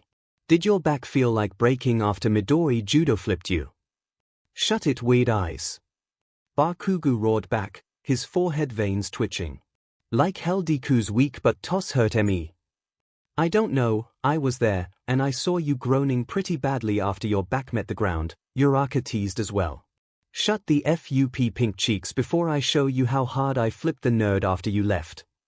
Bakugo threatened. As they argued, Shinsu rubbed his back, himself a victim of Midoriya's judo flipping during their match in the sports festival finals. In all honesty, the indigo-haired teen was scrawnier back then, and with the force that Midoriya tossed him, it took him days to get over the residual back pain. I'm surprised Batty didn't pull something out of the utility belt to stop that one, considering it seems to contain anything Batman could ever need, Boomstick continued. Even shark repellent. Well, that's new, Asui simply said, blank-faced at seeing the Dark Knight hang upon a ladder to a bat-themed helicopter whilst a shark was biting at his leg. Wouldn't that leg become shark chow? Kamakiri scratched at his head, remembering how powerful a shark's jaws can be. Guess that shows just how buff Batman is, Setsuna shrugged. Actually, that's a common misconception, Wiz corrected. The shark repellent was stored in the helicopter that Robin was flying, not Batman's utility belt. Oh yeah, because that makes it so much less ridiculous. Boomstick's voice sounded so condescending that the group could practically hear him rolling his eyes. Wait a minute, I was too busy focusing on what I was seeing and how his leg wasn't chum. Kossi shook his head and rubbed his eyes for good measure. Shark what now? Plus, have you seen the sharks in the DC universe? Wiz questioned. What played was a scene of King Shark ripping a man in two with his bare hands. Izuku and Mirio were quick on the draw to cover up Aries and Kuta's eyes. That guy looks like Gang Orca's great white cousin, Zero said, shivering at the Sharkman's killer feat. Shoji and Kyoka snickered, wondering if they should bring that up to the killer whale hero during their next internship. Oh, I get it, now, Boomstick admitted. Batman also carries explosive gel, Wiz continued with Batman's other gadgets. A cluster of this substance can be sprayed onto nearly any surface and remotely detonate, perfect for distractions. Or blowing SHTUP. Boomstick exclaimed, showing a scene of both Batman blowing up an unstable wall and watching from a vantage point as a clueless criminal walked over to the placed explosive gel. Tip for criminals: if you know Batman's after you, avoid anything shaped like a bat. Batman clicked the trigger, and the criminal was sent flying. Oh, and he's fine. Mostly. Nice, Bakugo grinned, approving of Batman's style. I suppose we should just accept this and not question how an explosion doesn't immediately kill those criminals like Bakubrat and his explosions. Monoma smirked haughtily. The hell you call me copycat? Bakugo barked back. How about I should show you how easy I've been going you? Okay, that's enough, from the both of you. All Might stopped whatever fight was about to sprout. Just because Aizawa isn't here to rein you in doesn't give you a pass, Bakugo. Behave or we will need to discuss your previously scheduled detention. Grr, yes, sir, Bakugo grumbled. And you as well, Monoma. Vlad King pulled Monoma's ear back and away from the explosive Pomeranian. Any more of this and it will be detention for you, as well. Somebody in here. A thug with a bruised eye opened the door to the dark room. The man sees Batman standing in the middle of the room, glaring at the man, silently. After a second contemplation, the thug closes the door, without another word. Something wrong? Another thug asked as he came up to the thug. Nope, the thug replied, walking away and possibly rethinking his life. That has to be the smartest criminal I have ever seen, Hawks chuckled. I wonder if that black eye he's got was because he tangled with Batsy before, Miruko snickered.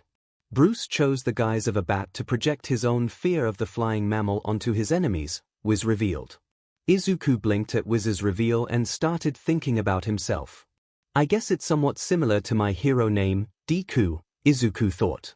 For years, he was called Deku as an insult, a brand marked on him to say that he was worthless and nothing, the memories of what happened on White Day coming back again. Never say that ever again. Nejia's words from last night played in his head again.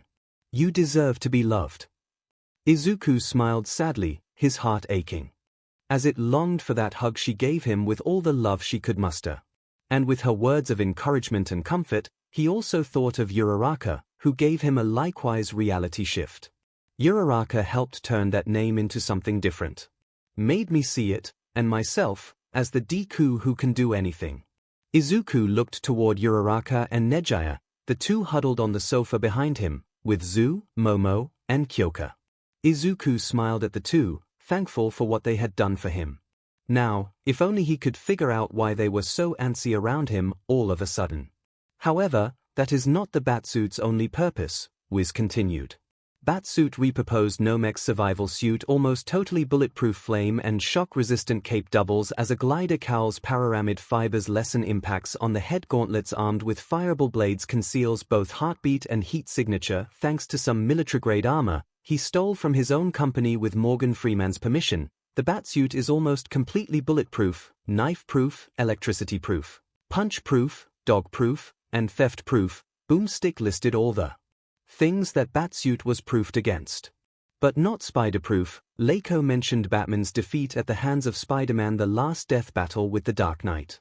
Inside Batman's cowl is an array of high-tech gear commonly used for listening to police scanners and communicating with allies, was revealed more of the caped Crusader suit. But in combat, Batman finds more use in its night, infrared and ultraviolet vision. Wiz showed a scene of Batman's eyes turning blue and then seeing the world through the imaging from the nearby phones. Also, its built-in triangulation imaging system, which hacks into the world's cell phones and creates a digital 3D map. You mean he can see everything I do, just because I have a phone? Boomstick questioned. More or less, Wiz answered.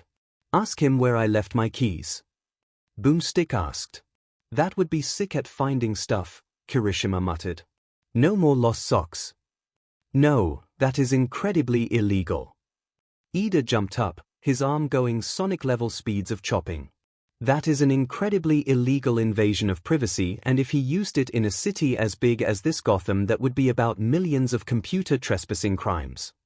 I'm sure it was for a good reason, Kirishima sweat dropped.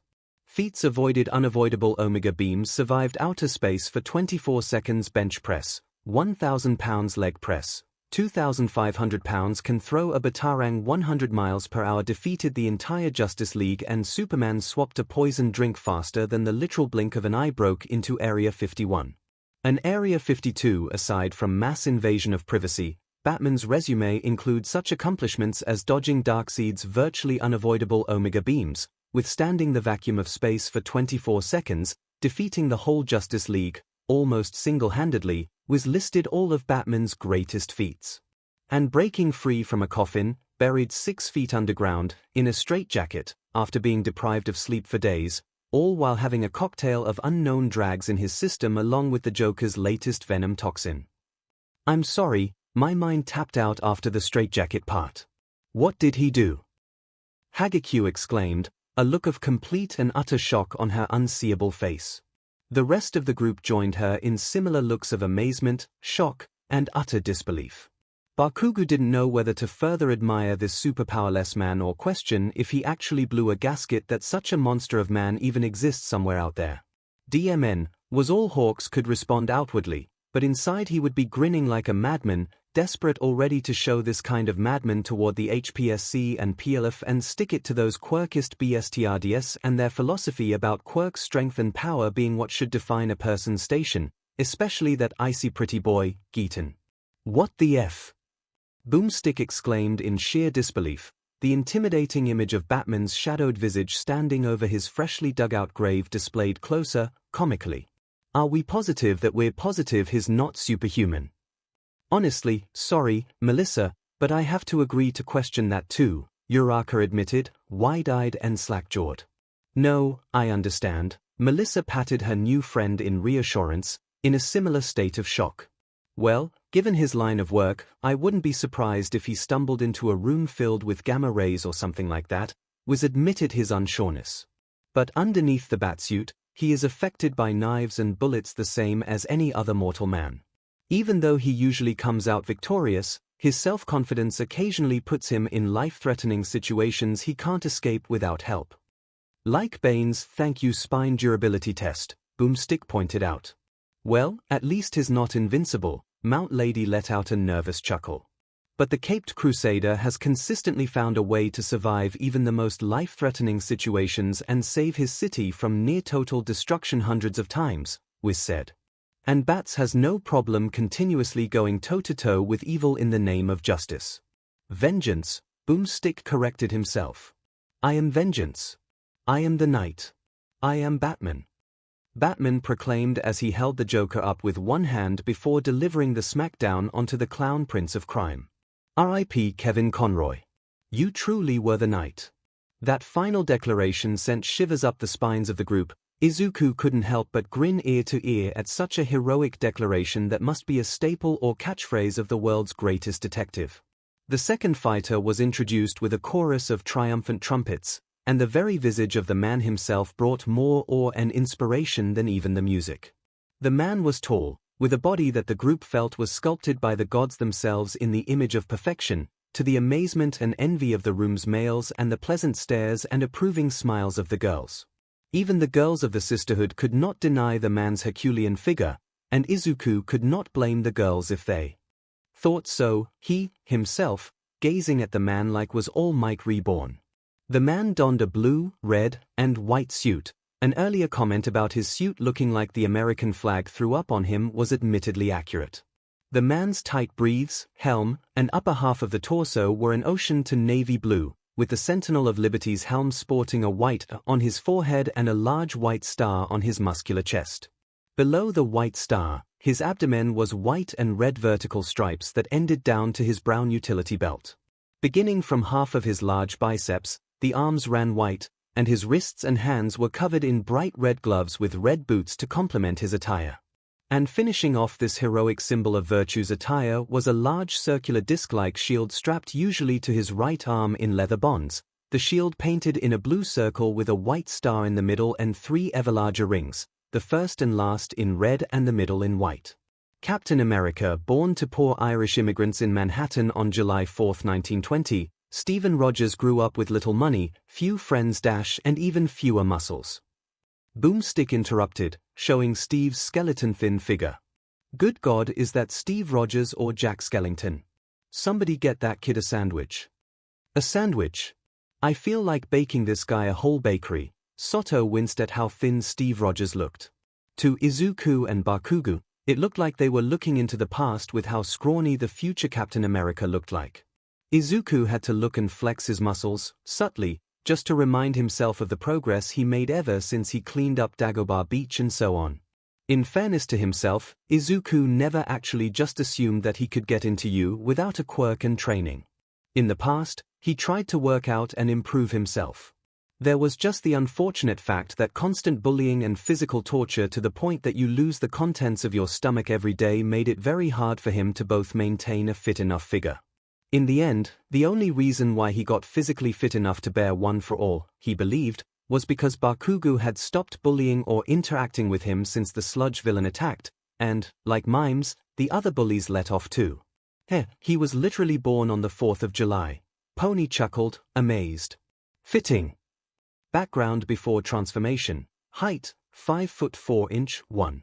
6 weight, 95 pounds, 43. 1 kilogram after transformation. Height, 6 foot 2 inch, 1. 9 weight, 220 pounds, 99. 8 kilograms. Both parents died early in his life. Won the gold medal in an art contest as a teenager. Was once mutated into Spider King. Secretly a habitual car thief, but his sheer willpower, selflessness, and longing for justice stood out, was noted. As those around him left to serve in the Second World War, Rogers was desperate to fight for his country. But due to his lacking physique and health problems, he was turned away from every single military organization multiple times. Dear Lord, Recovery Girl paled at how sickly this poor man was.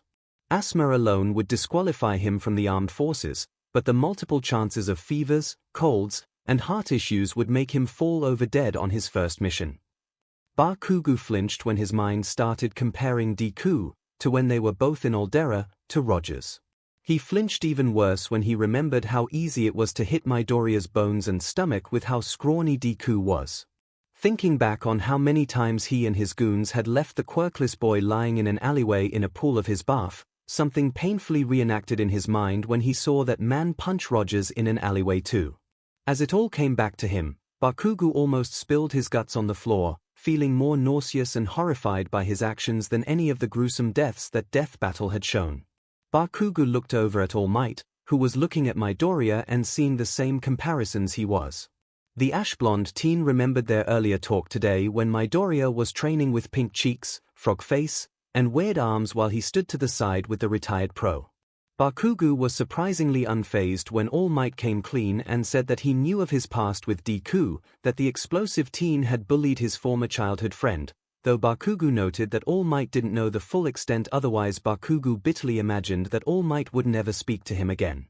All Might asked if Bakugo's willingness to help Midoriya was his way of atoning for his past. Bakugo replied that the nerd wouldn't see it that way, Izuku too forgiving and kind to hold a grudge or too insecure to lash out on it. But even as Bakugo admitted that he had ignored his own weaknesses in favor of demoralizing Deku, both physically and mentally, in jealousy, Bakugo omitted the truth of his feelings, the truth that he was forced to admit. A truth that was spat at him ever since that one fight between Kratos and Spawn. No matter what I do to help him, no matter how much I want or try to atone, there is no atonement for what I've done. Bakugo repeated that thought, remembering that turning his back on Izuku, going from friend to lifelong bully, and those words he tossed mockingly at him that day, was perhaps a worse betrayal than the physical bullying he did for 11 years. As Bakugo wallowed in his self-hate and acceptance, he was unaware of the concerned eyes of a vine-haired holy girl. Meanwhile, Hitler was creating a new group of super Nazis with lasers, called HYD, Boomstick revealed. And led by this perpetually flaming hot Cheeto-dusted egomaniac, the Red Skull. Oh, wait, I almost forgot that this was apparently in World War II, Awais frowned. How does that even happen? Sen exclaimed at seeing Red Skulls, well, Red Skull for a head. Desperate to combat this new threat, Uncle Sam began the top-secret project, Rebirth, Wiz said. It looked like Rogers would finally get his chance to be the hero after all. Provided he survived an untested, unstable, unprecedented experiment. After an injection of some mystery juice and tanning in Vita rays, Rogers lived. Boomstick exclaimed. And as a plus became a Nazi-annihilating, terrorist-thrashing, symbol of freedom, Captain America.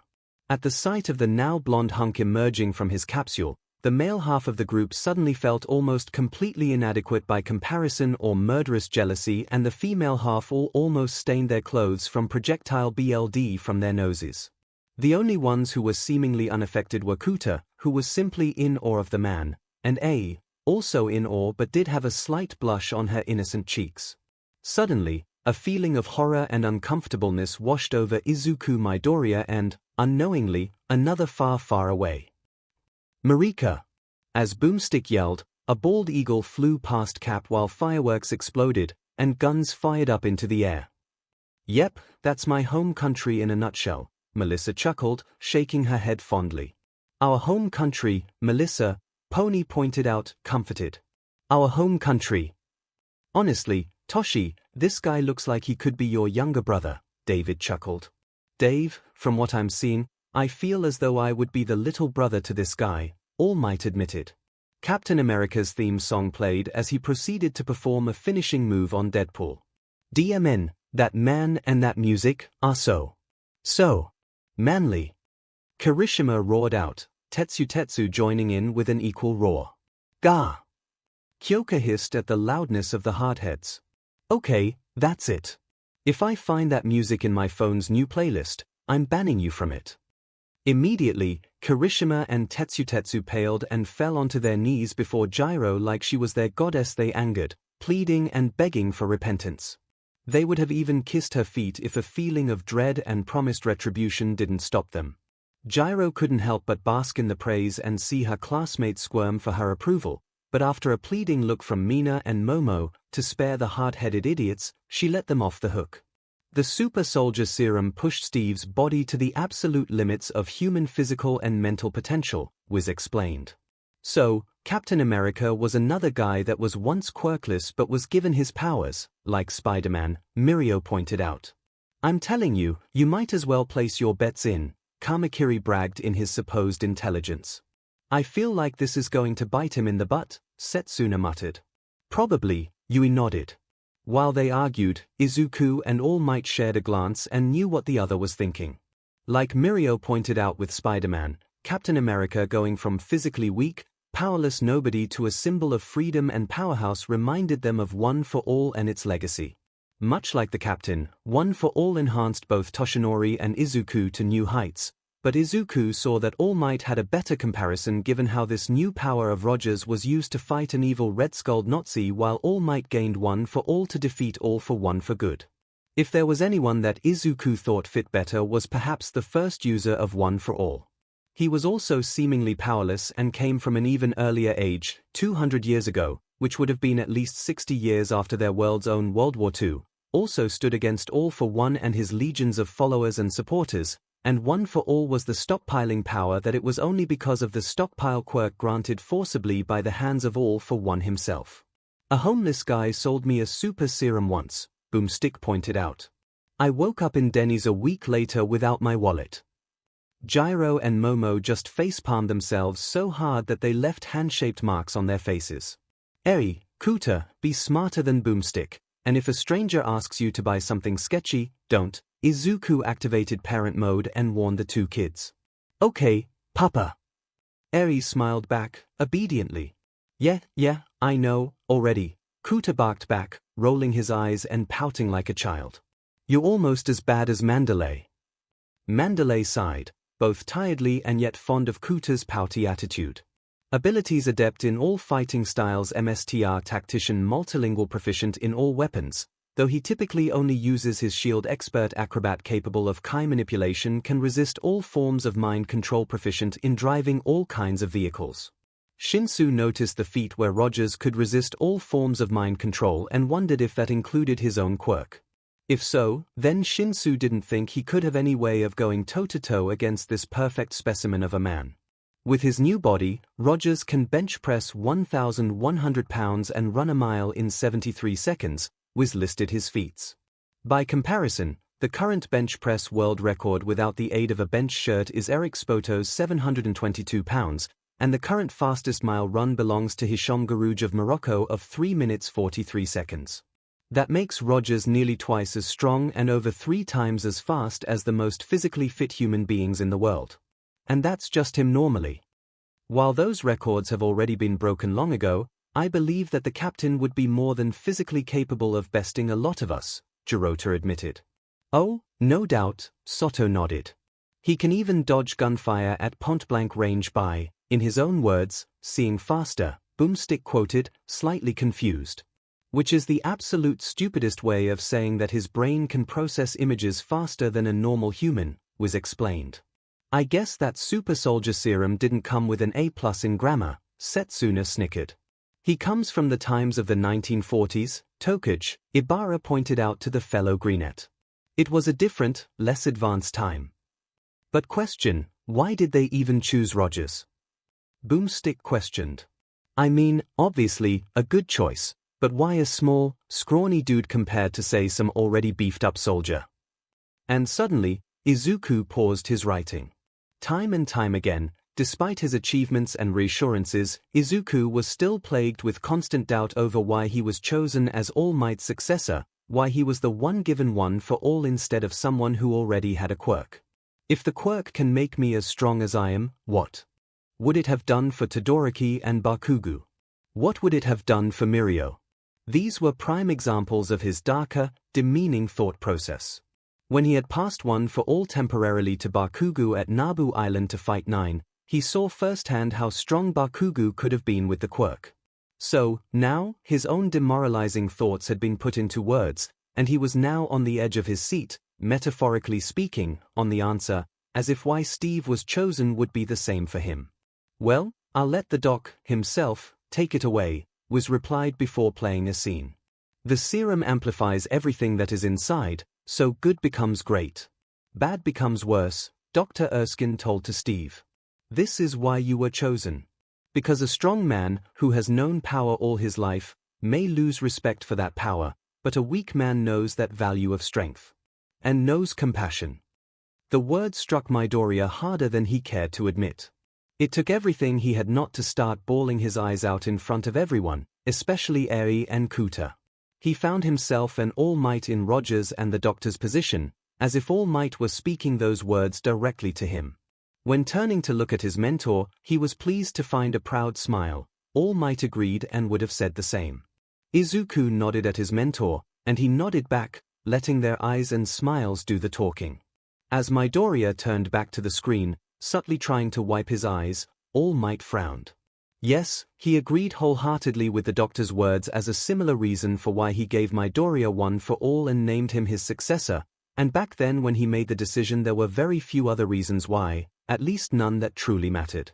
But something about the Doctor's words about what this super soldier serum did, amplifying everything that was already there, rang a dark chord in his mind about One for All. He remembered his notes about the fourth wielder of One for All, a one-hiked Shinamori, quirk, danger sense. He remembered the limited information he managed to dig up about the reclusive former OFA wielder, and more importantly, the age and reason why he died, of old age at 40, and Yagi knew what was to blame. Comparing that to how he and Midoriya handled One for especially for how long he held the quirk, All, Toshinori hoped his hypothesis was correct, for Midoriya's sake. Meanwhile, his and Midoriya's hidden and silent exchange wasn't as hidden as the two thought it was, particularly toward a group of girls that caught the whole thing. Putting his new abilities to good use, his adept in every single form of hand-to-hand combat known to man, Boomstick revealed. That's right, I bet you didn't know that Captain America was a ninja. Jiu-Jitsu, Kung Fu, Krav Maga. Iron Fist listed all the martial arts he witnessed and asked. All of the above, Captain America stated, proudly and confidently. Look edgy, he's one of us, Hawk snickered, crossing his arms behind his head, smug. Lord Izanagi, have mercy, Edge Shot begged, prayed silently to rid him of his suffering. I feel though that there is a distinct difference here compared to Batman, Itsuka muttered, a hand on her chin as she thought. Despite his incredible physical potential, the military initially decided Super Steve was best suited as the U.S. Army poster boy, was stated, in disbelief himself. Phut, that suit looks ridiculous. Ahahaha. Miruko burst out laughing. It appears that the idiocy to use such heroes as marketing tools persists in other worlds, Nezu grumbled. Endeavor agreed with the rodent principle, likewise averse to the large amount of marketing that the heroes were forced to participate in to succeed in this highly saturated world of heroism.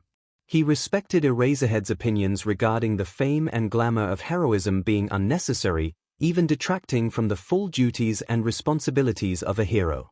Part of this sentiment, Endeavor could admit, was perhaps coming from a place of bitterness, given how some of All Might's immutable position as the symbol of peace and number one hero came from such fame and glamour while he was the one who stopped the most villains.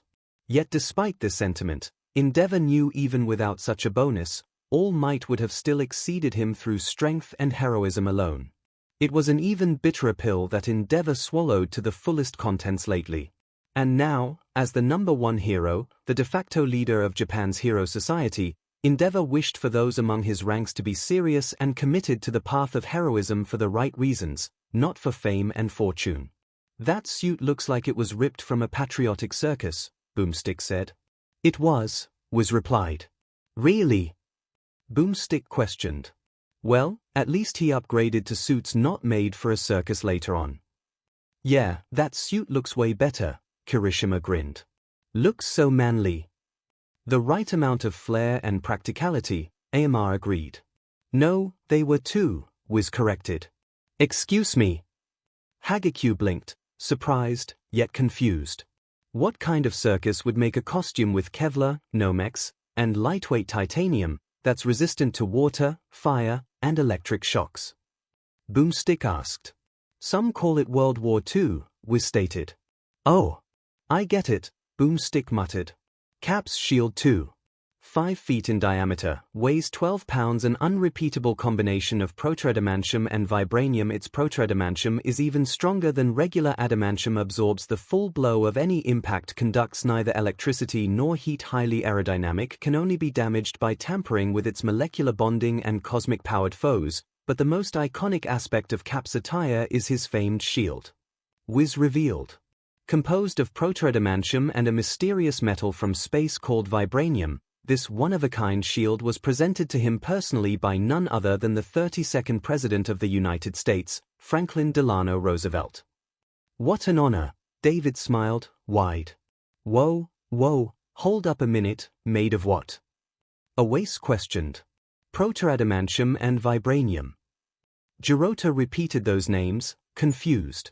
Those are types of metals that I have never heard of before. Well, didn't he say that last one came from space? Kaminari pointed out.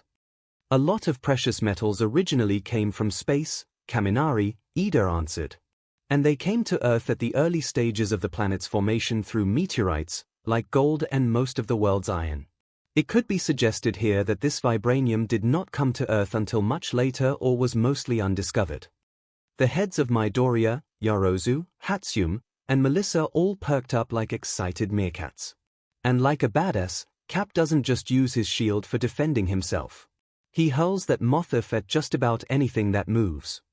Boomstick shouted in amazement. A scene showed Cap hurling his shield onto a patch of leaves and branches, hitting a hidden Hydra soldier and knocking him to the ground in front of all of his troops. Did he just use that shield as a killer frisbee? Ojiro questioned, wide-eyed. Reminds me of how Crust uses his shield quirk, Ryukyu noted. The combination of the two metals allows the shield to absorb and reflect practically all kinetic energy and thus ricochet off multiple targets with only minor loss in velocity, was explained, showing Steve tank a crashing helicopter with the shield and toss it to ricochet off multiple targets, such as hallway to stop a closing door aimed for a retreating Red Skull, off some crates into the back of a Hydra soldier, and the engines of ASH. Quinjet for him to catch in the air. Before performing a superhero landing. Captain America utilizes this in combination with his super soldier mind to predict and calculate the shield's trajectory so that it always ends up back in hand no matter how many targets it has struck. My, quite the interesting and tactical combination of offense and defense in a historically defensive weapon, Nezu said, his small grin hiding a vast well of curiosity and excitement that was bursting. Amazing! Izuku, not having the same restraint as Nezu, gasped in wonder, before his hands became blurs as he began writing down all the information he could. If their wording is correct and it can absorb all kinetic energy, that's revolutionary. That would mean that if you fired a bullet at it, the bullet wouldn't bounce off the shield, it would simply lose all momentum and energy and just fall to the ground. But that defies the laws of physics. Momo's eyes danced with the newly discovered possibilities. If it is truly 100% vibration absorbent as it suggests, then it would be stronger than every vibration absorbent known to man. And all from a shield that's only 2.5 feet in diameter. And the way it can ricochet off those objects is amazing. Melissa exclaimed as eyes were alit with stars. With the three of them in La La Land because of this metal, the rest of the girls and guys had to pick up Izuku's slack and restrain Hatsune before she tackled the device into giving her more information. Cap's shield can reflect anything from bullets to lasers, decapitate vampires, and stop a blow from Thor's hammer. Boomstick revealed the shield's feats. And if you recall, Mjolnir doesn't F around. This giant frisbee of freedom is so cool, even Superman wants one. It can take a hit from Thor's hammer. Kaminari exclaimed, wide-eyed that the planet destroyer of a hammer could be blocked by such a shield. And now, Bakugo was among those that were being held back into his seat from rushing the device. Peggy Carter picked up a gun and started shooting bullets at Cap's shield. The bullets not just stopped by the shield but fell uselessly on the ground, slack. As Steve looked up in slight terror at the woman, Peggy Carter smiled. Yes, I think it works, Peggy simply said. Badass, Setsuna smiled, respecting the woman's spunk. Such a metal would be more than just revolutionary, it would change the very course of human history, David gasped in pure wonder. Imagine armor that can withstand an entire army's worth of bullets without so much as a scratch. But could such metals even exist? Power Loader questioned. I haven't ever heard of such things on Earth before. Package received. The device suddenly paused the video and spoke. Messenger codename, Zayden. Would you like to receive? The group was stunned at the sudden act of the mysterious entity yet again. The girls noticeably tensed, especially Gyro, as the very being that was the cause of so much stress, confusion, and shock last night. If he was to be believed, Gyro knew that whatever Zayden was doing was for their benefit in the long run, examples being the lightsaber manual and even a box of videos for A, but the Watcher of the Multiverse was still cryptic and mysterious to them all, especially for showing her and the girls that video detailing all of Izuku's feats and the ever-growing mystery behind him and his quirk. After silent and contemplative looks, Nezu answered with, affirmative. Immediately, the logo of Death Battle, on the forward-facing side of the box, spun around once splitting in two, opening up and making way for a camera lens to pop out. It's the same way that it materialized the papers and lightsaber crystals, Power Loader noted. Hard light matter shaping and formalization, David named the technology, still in or at the notion, let alone the display and actions. Blue light began emitting from the light, forming just before Momo, who nearly jumped in shock. Grid-like holographic light formed and grew in front of her before finally it ended, and from it, a stack of papers floated gently down to her lap. On top of the stack of papers was an envelope. Much easier to send than the lightsaber blueprints. After all, unlike them, this does exist in your universe. Enjoy. Zayden, Momo read. After taking a moment to process the Watcher's words, she looked over the stack of papers. The more she read, the more her eyes widened, and her jaw dropped. Eventually, she looked toward the principal and said, these notes detail the molecular structure and the means to create our own vibranium. The notes were almost immediately snatched from Yorozu's hands, but not by Mai or Melissa as expected, but instead by David Shield, who looked over and examined the papers like a madman. It was only after doing this for a minute did he realize what he just did. Apologies, Miss Yorozu, for my sudden actions. I forgot myself, David apologized. It is quite all right, Mr. Shield, Yorozu offered a kind smile. I imagine I'd do much the same in your shoes. Yorozu wasn't wrong that she would have done the same.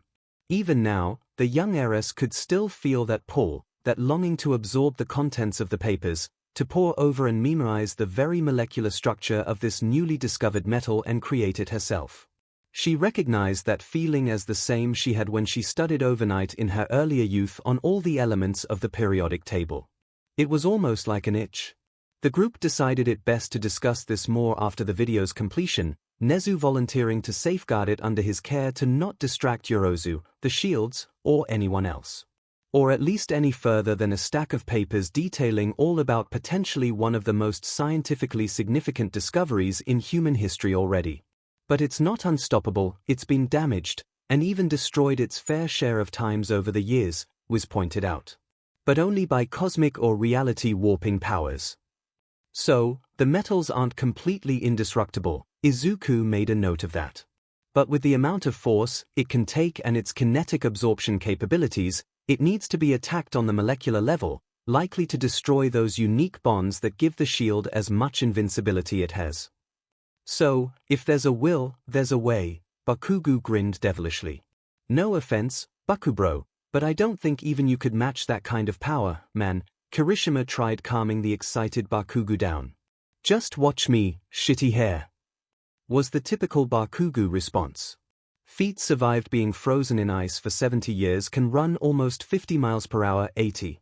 5 km caught a torpedo with his bare hands through the Hulk off his feet, jumps 20 to 30 feet, drops from airplanes at crushing altitude into water without a parachute. No problem worthy enough to wield Mjolnir and tie with Thor in combat, defeated his evil Hydra clone of himself. Luckily, Mr. America doesn't rely only on his shield, Boomstick noted.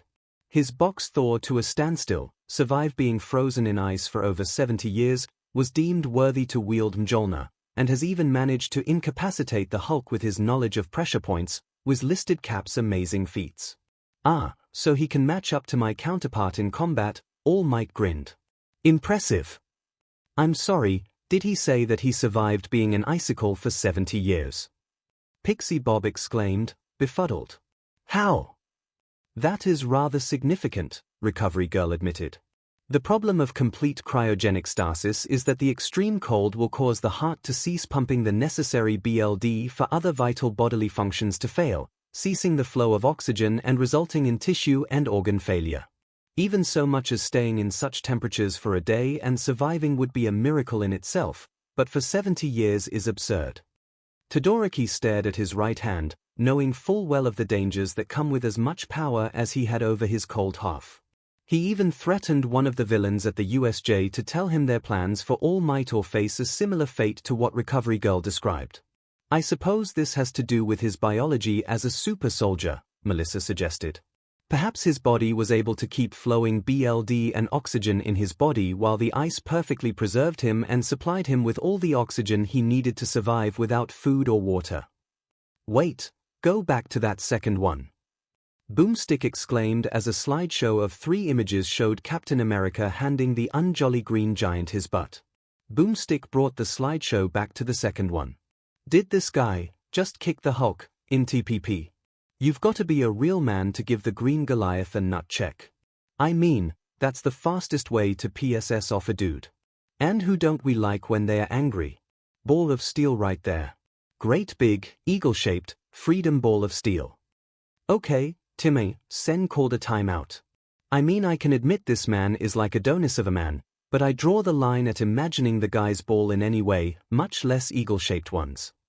Honestly, this guy would make any dude's PP go hard, Mineta admitted. Looking around to see him getting looks from the group, he clarified, look, it's not like I'm gay or anything, it's just something you have to admit. It's not even a SXL thing, it's just your PP acknowledging the alpha male in the room. Can I please blow this mother effer's brains out? Bakugo asked, highly tempted to blast Mineta's face with explosions until it was covered in soot. Easy, young Bakugo, All Might calmed the explosive Pomeranian down. And to top everything off, not many superheroes can claim to have defeated the fearsome fearsome of crack, weed, ice, and misfix, the literal personifications of actual street drags, was revealed. So, you're telling me his preaching an anti-drag message, knowing that drags are the entire reason he became awesome? Boomstick questioned, stunned. I guess we can add hypocrite to his list of aliases, Wiz figured. Wouldn't exactly be new for an American, Kamakiri muttered as he went in for a sip of his drink. Hey, lay off, Shoda muttered, swatting the taller teen with a light backward smack. Hypocrisy isn't exactly an American-only trait. I guess, Kamakiri shrugged. After all, look at Monoma. That actually caused a laugh to come out of Shoda while Monoma's ears burned. Despite being a physically perfect human, Captain America more or less has the same weaknesses as any other man. Was continued with Cap's weaknesses, such as getting stabbed by the Winter Soldier. His patriotic uniform can only protect him so much from stabbing weapons. That might be important for his fight against Batman, Asui pointed out. Even though both of them are in their physical prime beyond that of a normal man, they both can still be hurt and killed like a normal man. And sniper bullets, God knows he gets killed pretty good by those. Boomstick jumped in before beginning a mocking imitation. Weapons. My only weakness. How did you know? Well, I guess that's what the shield's for, right? Zero let out an awkward chuckle at the sudden grim shift. Even in the face of death, losing his super soldier serum, or having to overthrow his evil Hydra clone, Captain America always stands for what the United States needs, Wiz claimed. And sometimes that's serving Hitler an American-sized knuckle sandwich. Boomstick declared.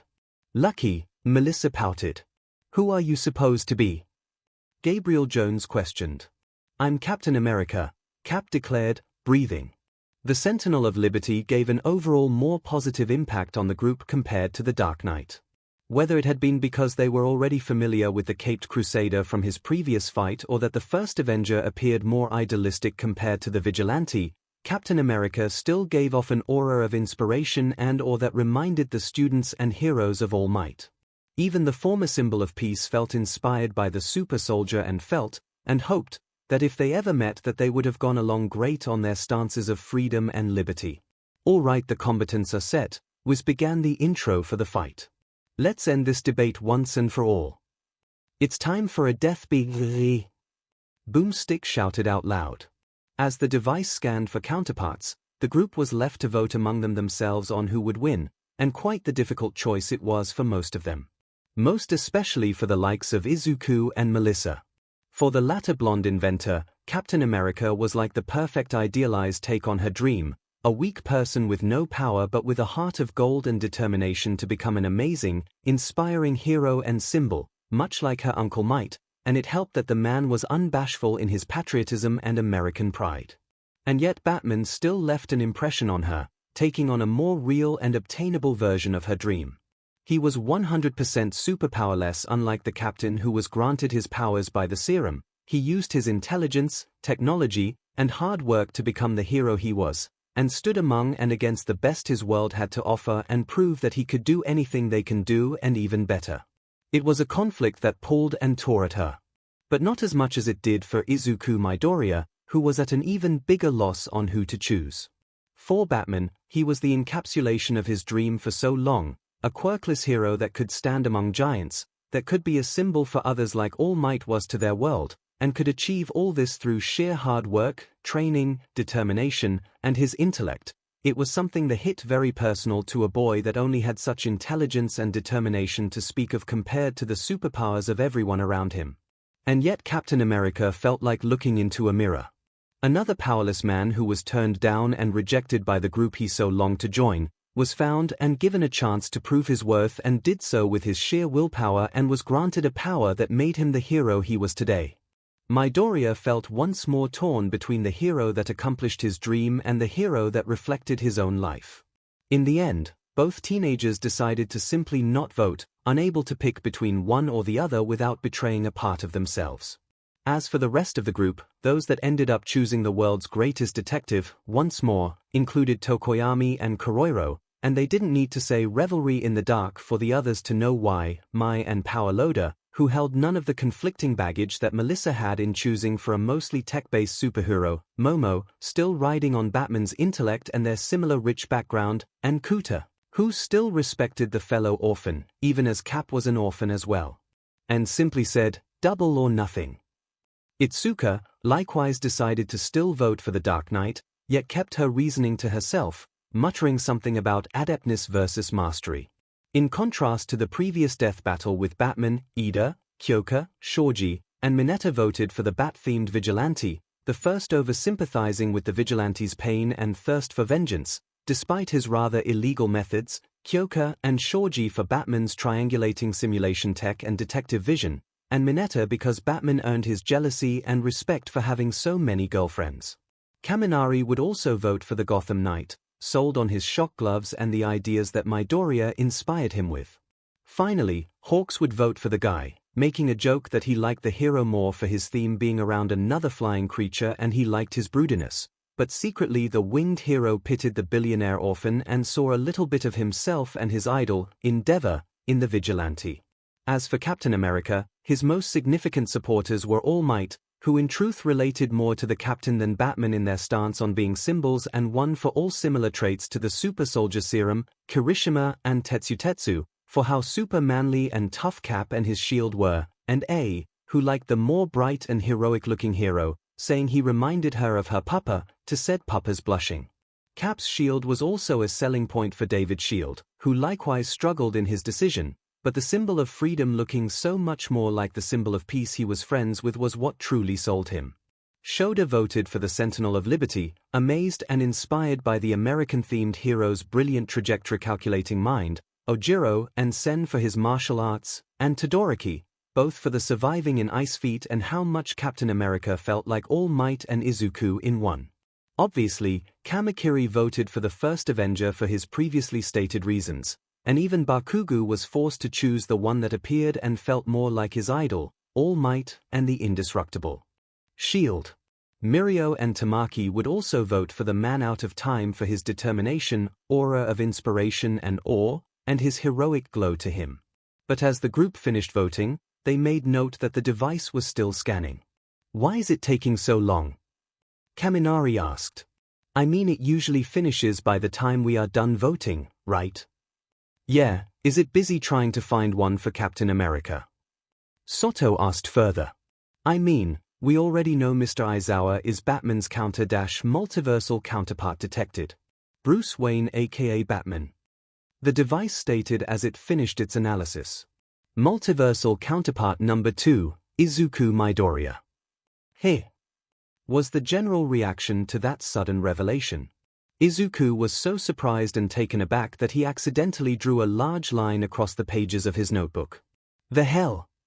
How is Shitty Deku Batman's counterpart? Didn't that dumb machine already say Aizawa was Batman?" Bakugo roared, sessed off for both the almost blatant Deku favoritism and not being Batman himself. The device decided to reply to Bakugo's tantrum with a series of images, ranging from the images of Aizawa, Midoriya, and Batman, to a pie chart graph with a series of numbers and percentages tied to it. Updated systems now comprise counterpart probability feature. Feature helped identify Izuku Midoriya as second probable counterpart to Batman. "Oh, yeah, that was one of the things that the device was part of the update earlier," Ochako remembered. "Along with some AI soul comparison feature, too," Kyoka added. "In the multiverse, there are numerous versions of individuals, both here and the related universes of the videos." The device continued in its reverberating monotone voice. "In these universes, the individuals could include key differences ranging from personality, history, relations, and skills. These traits can translate to possessing an entirely different counterpart that better fits the behavioral, ability, backstory, and relational comparisons." Any idea what any of that means? Kossi scratched his head. "Cause, I'm like totally lost here." Simplified, the device is stating that not every version of one of our previously stated counterparts may necessarily be our counterpart in another universe where they may have led a different life or experienced a different set of circumstances that changed who they are, who they know, and what they have experienced, Nezu stated. Relating to this, it must mean that not every version of Batman is related to Aizawa and that some of these versions are instead connected to Izuku Midoriya. Is that about right? Yes. Affirmative. The device replied, showing a closer look at the pie chart graph, with 5 currently existing slices, each one thinner than the last one. The previous counterpart identification systems were calibrated to scan and detect the counterpart with the most likely chance and record of connection. The counterpart probability feature helps to identify further counterparts that are recorded to be connected to the individual. So, despite there being an infinity number of universes, there are current finite numbers where Mr. Aizawa is Batman and others where Izuku is Batman instead. Momo guessed. But then, since the multiverse is said to be infinite, meaning it is constantly making more universes, then the probability also relates to the chances either Aizawa or Midoriya becomes their counterpart. David added. Correct. The device answered, showing each slice of the graph one after another. Counterpart probability for Shouter Aizawa aka Eraserhead as Batman stands at 35%. Counterpart probability for Izuku Midoriya as Batman ranges to 30%. Well, I'll be, Snipe chuckled, adjusting his hat. Seems to me that in terms of these universes our Aizawa and Midoriya are like brothers or something. Midnight burst out giggling, wishing now that Aizawa was here to see the look on his face when he heard that. So, I guess you are also Batman, hey, Midobro. Kirishima smiled, brightly. Isn't that manly? Izuku was at a loss for words, his mind swirling with not just the fact that he was Batman like Mr. Aizawa but that this new feature means a whole new avenue of possibilities when it comes to counterparts and the science and logic behind the multiverse. Still, though, the knowledge that in another lifetime he had managed to fulfill his dream of becoming a quirkless hero, one as great and awesome as Batman, was almost enough to bring him to tears again. Yeah, it really is, Izuku smiled back just as brightly. Hey, what about those other slices? Bakugo spoke up, pointing toward the last 3 smaller slices in the graph. Those are other counterpart probabilities, right? So, who are they? Counterpart probability OF 20 and 10% saved for future analysis and videos. The device responded. Last 5% categorized currently as other. Bakugo scoffed, unpleased that the device denied him the information. Does that mean that there are more death battle videos with Batman in it? Itsuka questioned. Wow, that either means that this guy is so similar to a lot of other guys or Wiz and Boomstick have a hard-on for him, Setsuna dryly said. Steven Rogers aka Captain America. Multiversal counterpart number 1, error. Error. Prime multiversal counterpart unable to be announced. The device ceased its announcement when a big, large sensor bar with red lines covered the entire screen. What the why? Kamakiri yelled in outrage. Izuku turned to see All Might and found his mentor staring right back at him, the two of them thinking the same thing. It's one of the users of One for All. It had to be one of them, or at least one of them that the group couldn't know, unlike Nana Shimura.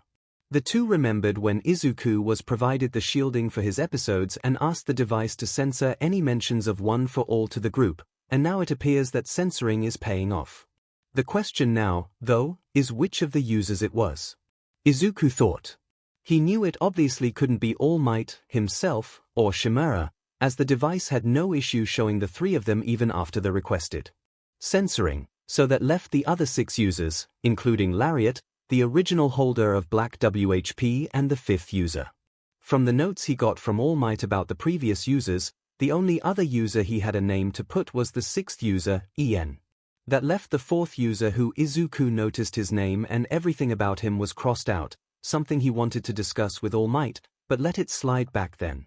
Then there were also the 2nd and 3rd users, the ones where Izuku didn't even know what they looked like, much less their names, and ones All Might said he couldn't manage to get considering how far long ago they were and the chaos that the dawn of quirks had upon society. And finally, the 1st user, the man with the long white hair, All for One's brother and the originator of One for All.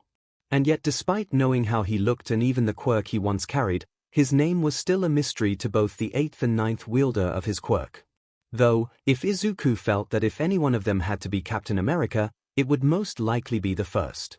All Might at least managed to tell him that the 1st was a courageous and heroic soul despite his frailty and lack of strength compared to his brother, which fit with Rogers's backstory, and the verdant-haired team could at least speculate that then One for All must have been compared to the super soldier serum. Izuku had felt a wave of gratitude surge in him, and the boy knew that it must have come from the 1st vestige. You're welcome, Izuku thought back. He didn't get a response, but he knew he got it. Meanwhile, despite the efforts of the device's censoring, Mai's eyes widened when she spotted the face of the counterpart of their world, and immediately recognized it. After all, she saw his face last night. Just as the censor bar began to overtake the screen, she spotted the pale, long white-haired face of that man from the music video Zayden had her and the Sisterhood watch. The man that they saw getting tortured somehow by All for One in his younger state, the one that appeared alongside muscles that looked like a ghost. Well, if you can't reveal the 1st counterpart, can you reveal any others? Mandalay asked, noting how the device said counterpart number affirmative. Multiversal counterpart number 2, Toshinori Yagie All Might. The device declared before another image came up. Multiversal counterpart number 3, Izuku Midoriya. Of course, why the hell not? Bakugo grumbled, jealously. But wait, don't Deku and All Might already have counterparts in that universe? Uraraka questioned. Yeah, Green's was Spider-Man while All Might's was Thor, Kyoka confirmed. Yes, but remember what the device said with Batman's counterparts, that sometimes there are differences between universes where the same characters exist where they will have a different counterpart, Momo pointed out. So, this must mean that Izuku and All Might are Steven Rogers in different versions of that Marvel universe. Honestly, this is already so complicated that my brain's starting to fry. Mina rubbed her forehead. You and me both, girl, 𝐒𝐻𝐿 mimicked her best friend's actions. Me three, Kaminari groaned, his face shifting from regular to dunce mode while comical sparks came out of his head. Choosing to spare their brain cells from any further damage, the group decided to unpause the video and begin the death battle. Yet at times, Hawks and Endeavor would send side eyes to both Midoriya and All Might, each wondering if they perhaps have something to do with this sudden censoring. The scene opened at an alleyway at night, trash and cardboard littering the sides, the walls sprayed with graffiti. Captain America dropped by the street lamp, looking down the alleyway, ready. The scene turned into the shadowy, unseeable darkness of the alley. Then light peeked out of the darkness, in the shape of the white, piercing glare of the Batman. Oh, Jesus, Kossi shivered. If I saw that, I'd SHT my breathes and run as far away as I can. I think if you already see his eyes, there's no point in running, you're already toast, Setsuna grinned, excited to see how this second battle for Batman will go down now that his counterpart was Greeny. Revelry in the dark, Tokoyami and Koroiro muttered in awe of the man who became the darkness itself. Batman stepped out of the shadows, his full appearance clearer as he approached the Avenger slowly, taking a combative stance. Cap responds similarly, the two waiting for the other to strike. Ah, I like what they did there, Zero pointed out, raising his hands, framing the screen in a rectangle with his hands as he studied the scene. They have Batman's side of the alley all in shadows because he is all about that, and they have Captain America's more lit up for his more flashy, shiny look and symbolism. No one cares about you geeking out over the cinematography, weird arms. Bakugo snapped at Zero, impatient. Just shut up so that the fight can start. Geez, I thought the kid was loud when I met him during their internship with you, Hawk spoke to Endeavor as he cleaned out his ears. Is he always like this? Unfortunately, /yes, /pretty much, /you'll get used to it, Endeavor, Edshot, Ryukyu, and Miruko all said, respectively. Fight.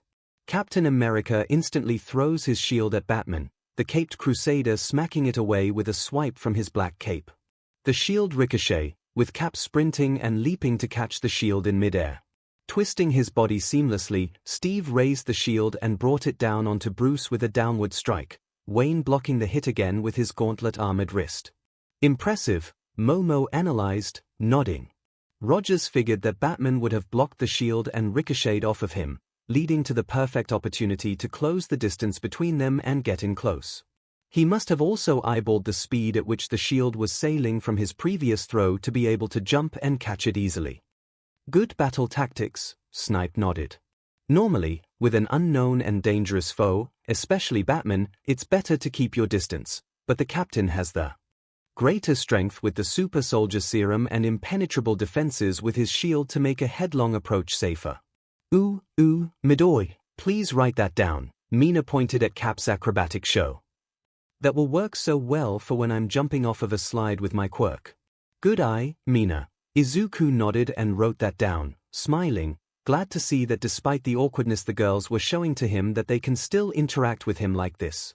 Back on solid ground and in front of the vigilante, Rogers pressed his attack with a straight right hook that the Justice Leaguer blocked as well, before sending out strike after strike, pummeling through Batman's defense with punches, kicks, and strikes with his shield. The Dark Knight blocked, ducked, and evaded the first few attacks before a smack across the face with the shield broke through his guard. The Avenger continued the attack with accurate attacks all over the darker hero's body.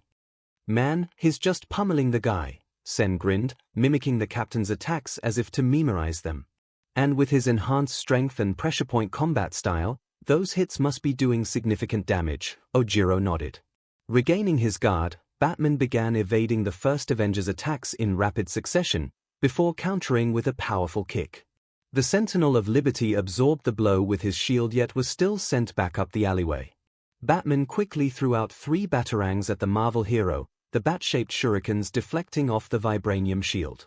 Impressive recovery from Batman to be able to pick up with Rogers's pace and evade his strikes, Edge shot complimented.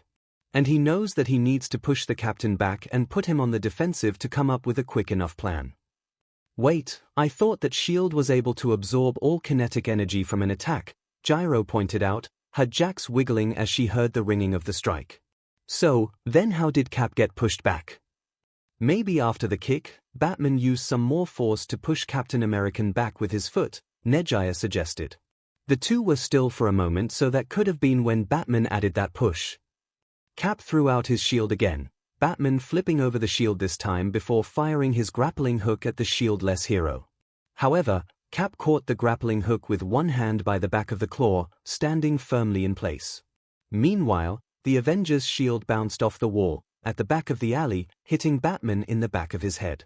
Ouch, that's going to leave a mark. Pixie Bob rubbed the back of her head like she felt the hit.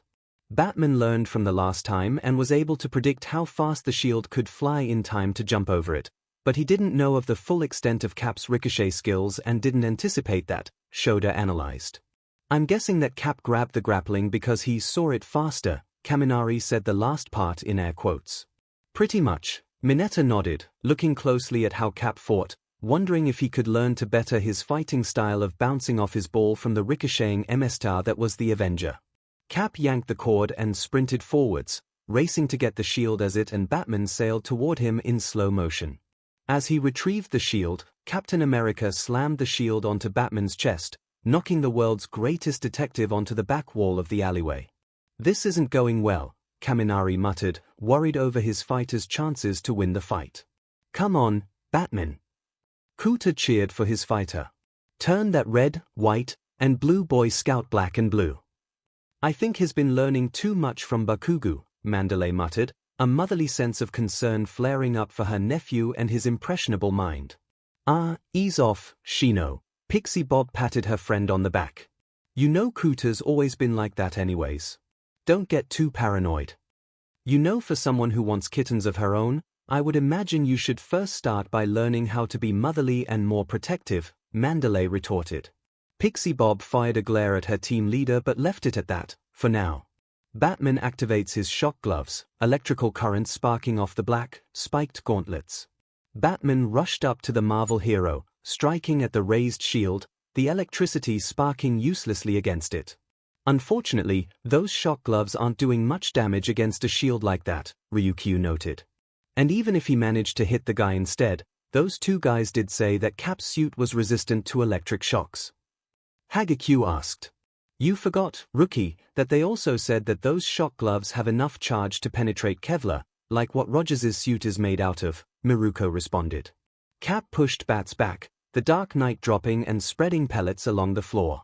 Izuku perked up at the pellets, raising his notebook in anticipation. Let's finish this, Captain America declared, while Batman readied himself. The Star-Spangled Man rushed forward, his shield out for an attack. Batman tossed a smoke bomb on the ground, clouding the scene in thick smoke. As it cleared, it showed only Cap, his shield striking the cracked wall with no Dark Knight in sight. Aha! Captain America might be a ninja, but he just got out-ninja'd from a ninja that trained with a League of Ninjas. Kaminari exclaimed, grinning widely. Stop saying ninja or I'll knock you out again, Gyro warned. Kaminari raised his eyes in surrender. Rogers looked back to see where Batman had gone. At that moment, the smoke bombs that littered the ground detonated, covering the entire alleyway in a thick sea of smoke. He's using the darkness as his most valuable asset, Edge Shot nodded, approving of the stealth play of the DC hero. Well, you and I would know, wouldn't we, Ninja Bro? Hawks teased, wrapping an arm around the shinobi hero's shoulders. Remove your arm from my person at once, Edge Shot grumbled. Bakugo narrowed his eyes at the scene. While he still held a distaste for stealth and hit-and-run tactics, preferring a head-on approach as both his preferred and favorable approach given the explosive and loud nature of his quirk, he also knew the similar obscuring benefits that his quirk could provide, such as how he blinded Deku with the smoke from his explosion while he vaulted over and struck him from behind. If he could generate enough explosions, he figured he could likewise cover an area in smoke to strike at a foe more stealthily, especially one that may have a quirk that would make his incompatible. Cap looked around, attempting to see past the obscuring smoke, before managing to evade Batarang at the last minute, as it flew by his head. Cap threw his shield from where the Batarang came from, the shield disappearing into the fog. Captain America waited while nothing happened, the shield not returning as expected. Finally, he got his shield back. Tossed onto the ground before him, covered in explosive gel, in the shape of a bat. "It's the explosive gel!" Pony shouted, alarmed.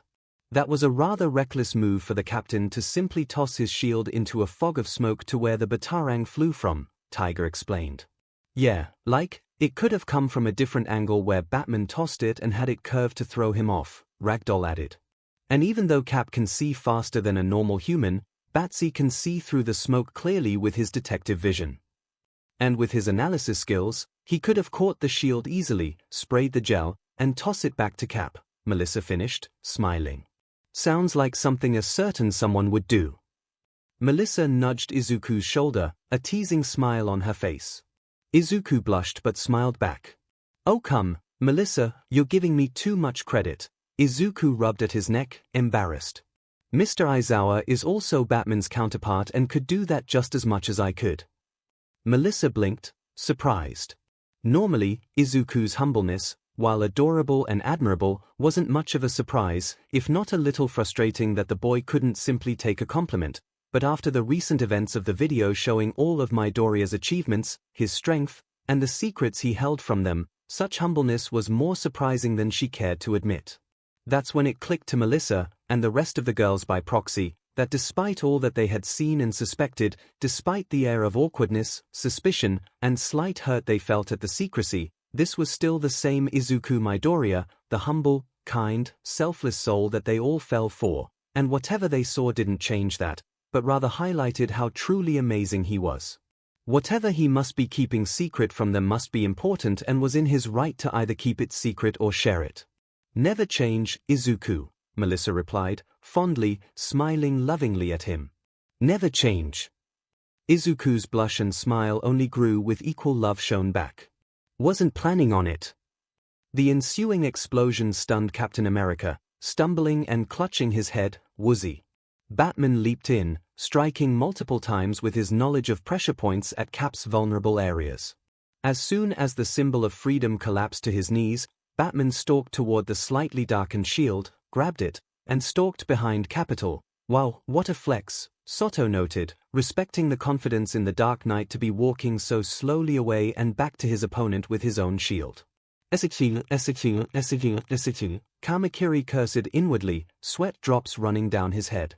Before Cap could regain his senses, Batman knocked Cap into the sky with the shield, firing his grappling hook again, the cord wrapping violently around Cap's neck. Finally, the cord lands on the lamppost, jerking suddenly and breaking the star-spangled hero's neck instantly. The symbol of freedom hung above the street, limp. "No! Goddamit!" Kamakiri exploded, stomping around in angry defeat.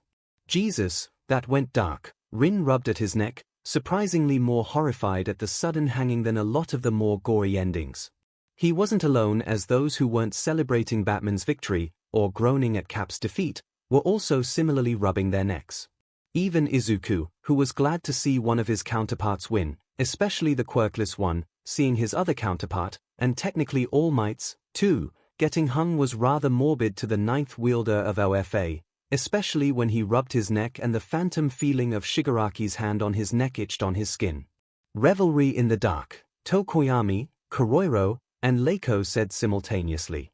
"And right on cue," Setsuna snickered. "KO." Batman throws the shield at the hanging Captain America, slicing off the bottom half of his body, before throwing a smoke pellet into the ground and disappearing into the night. "Okay, that was unnecessary." Pony whined, pouting. "Got to make sure, right?" Awais said, more of a question than anything. "I pledge allegiance to the Cap," hanging miserably from the light post, Boomstick bemoaned sadly. "Ha ha. Okay, that got me," Mina admitted.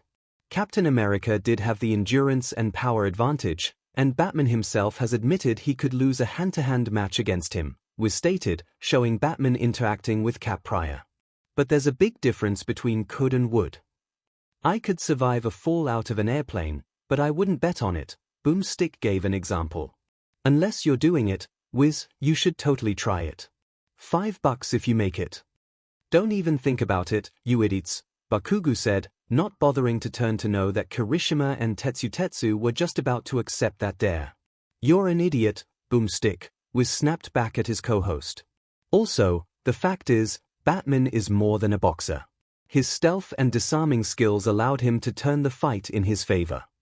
Yes, while Captain America was a better straightforward fighter with his excellent defense and offense, Batman used evasion and his adaptability to his advantage. Not to mention the gadgets, Boomstick jumped back in. Just because Cap could see faster doesn't mean he can see hard enough to spot bats through a solid wall of smoke. Batman also regularly battles and sneaks around super beings. Far above your average laser Nazi, Wizard stated. If he can ninja around Superman's super hearing, there's no reason he can't do the same to Captain America, Boomstick noted. Simply put, Batman's more dangerous list of enemies he's faced, and feats were greater than Captain America's, Ryukyu summarized. And, of course, Batman has more knowledge of pressure points and fighting styles, because he's mastered all of them, rather than simply being adept, was explained the important distinction. Helping him incapacitate and finish off the Star-Spangled Soldier. Yep, I knew that was going to make the difference, Itsuka smiled, proudly. Adeptness may be better than full mastery if the former has more skills to his belt, but when they have roughly the same number of martial arts, mastery triumphs in the end. Captain America just couldn't hang in there, Boomstick punned. Goddammit, Setsuna facepalmed. I should have known that was what he was going to come up with. Nejaya and Amajiki rolled their eyes as they saw Mirio pull out the notebook he borrowed from Izuku for his jokes and began writing that down. The winner is Batman, Wiz announced. Claps of congratulations came up from the group, with respectful and conceding nods thrown in for good measure from the losing side. Heh, that was fun, Hawks grinned. I see why you guys are so interested in videos. You know, other than the whole learning new skills and potential enemy stuff. You staying for the whole ride, Wings? Miruko asked. Oh, absolutely. I mean I have to stay to make sure which one of us has the more ninja counterparts. Hawks wrapped another arm around a fuming Edshot. And see if there is more to the League, the PLF, and that doctor for us to learn, maybe even the perfect avenue to find the evidence we need. Despite what the device had shown them, Nezu and Hawks agreed that it wouldn't be enough to launch a full investigation and operation against the suspended doctor of the League. This information was coming from a device that claimed to have come from the multiverse and simply showed names, images, and connections, and the former alone was enough to be dismissed as simply crazy. The best we got is that the Doctor has multiple suspected aliases, including the one he used as Midoriya's quirk Doctor, and that could be ground enough for a small looking into, but our best chance currently is Kurogiri, Hawks thought, remembering what Nezu told him about Aizawa's and MIC's visit to Tataro's and their meeting with the Mist villain. If they can wrangle something out of him, then it could be the break I need to find that Doctor and figure out a way to neutralize him and the League. Hawks' thought turned toward a certain black and white suited villain with the heart of a good guy underneath. And maybe end this conflict without the BLD I need to spill. Honestly, we should have expected Batman to win this one, in the first place, Rin shrugged. I mean it would have been rather humiliating to just lose another match so soon after the last one. Kamakiri grumbled, still not pleased that he was made the fool for his overt support of Captain America's victory. The mantis-like teen heard and looked to see Setsuna's head and hands floating next to him, a smug smirk and raised eyebrow adorned on her face while her hands directed him to her. Pay up, Mr. Confidence. Kamakiri grumbled again, before reluctantly giving the greenette her money. Izuku smiled, glad that Setsuna won her bet and that she was confident in his counterpart's victory, or at least one of them. Izuku turned toward Melissa, who was also smiling for Batman's victory, and their eyes met. The two instantly knew what the other was thinking. They were both conflicted about who to vote for between two heroes that they could relate to, and while they felt bad about the other losing, to see Batman, their first exposure to a hero without superpowers, the victor still brought proud smiles to their faces. Izuku raised a fist toward Melissa. Melissa's smile grew, raising her fist and bumping it with Izuku's. Next time on Death Battle. Boomstick began the announcement for the next matchup. The black screen gave way to a brown-haired man, his gloved hand removing a book from a shelf while the light from the window lit the dark room. "I have a guide here that will show you how to live from now on," the man said, turning around for the group to see more of his military attire, showing a card in his fingers. Mai blinked her eyes, before rubbing them. "Wait a minute, is that? And does that mean that?" Mai's mouth began to morph into a feral grin. The wall slowly opened to reveal a blinding white light, the two men slowly craning up to see the large figure of a large, winged robot, with a WHP of sharp blades, in all its glory. Activating, the eyes of the mecha glowed green. "It's a motherfucking Gundam!" Kirishima, Kaminari, and Zero all exclaimed. The scene transitioned to the mecha flying over enemies incredibly fast. The mecha slowed down in front of the enemy mechs, its glowing green blade slashes at them and they exploded in flames. The Gundam reared back its bladed WHP, twirling around, before posing and showing off its red armor and full, unobstructed appearance. The sixth Gundam Epyon, the sixth Gundam, Itsuka's amazed face was almost priceless for the other 1B girls. "Does this mean that Gundam exists in its own world, too?" "I suppose it does," Yui muttered, her stoic expression hiding the heart of a giddy fangirl about to burst. VS the white screen dimmed to see a man in a white costume descend in front of a group of 5 teenagers, his white boots landing softly on the ground. The full appearance of the individual showed none other than an iconic white and gold-armored Power Ranger. "Power Rangers too!" Uraraka exclaimed, excited. "It's the White Ranger! Tommy Oliver!" Kuta jumped up and down, his face of pure excitement warming both Midoriya's and Mandalay's hearts. "White Ranger," Eri mouthed, tilting her head, curious. "Tigerzord!" Tommy Oliver yelled out, flashing his morpher to the screen. Iconic music played as the giant, white, tiger-like robot roared, leaping over hills. "White Ranger Tiger Power! White Ranger Tiger Power!" The Thunder Zord morphed into its warrior mode while the music sang out. "Tiger Power now!" The White Ranger posed before the Zord slashed at a giant monster. The 6th Gundam vs the 6th Ranger. "I'm so geeking out, over here." Kaminari vibrated in his seat, a giddy grin on his face. "I'll say," Gyro rubbed her ears. "Your already annoying voice is somehow getting more annoying with how loud it's getting." "Nothing you say can bring me down, right now." Kaminari waved her away, before looking toward Melissa and Mai. Come on, play it already." After getting further looks of confirmation from the group, Melissa nodded and pressed the play button. Mai clicked the button, the video playing while the excitement of the students grew with every millisecond. Evil. It has many faces, and sometimes even a good-natured soul may become its unknowing pawn. We started the video, dramatically. Interesting, Ryukyu cupped her chin. Does he suggest this fight's theme has to do with good people being used by evil as their servants without their knowledge? Or choice, Hawks pointed out. Nezu noticed the way his mouth frowned, the rodent principal knowing that this fight's theme suddenly became incredibly personal to the latest assassin of the HPSC. "Oh, did you say something? I couldn't hear you over giant fighting robots." Boomstick exclaimed with pure excitement. "Seriously, what's cooler than giant robots?"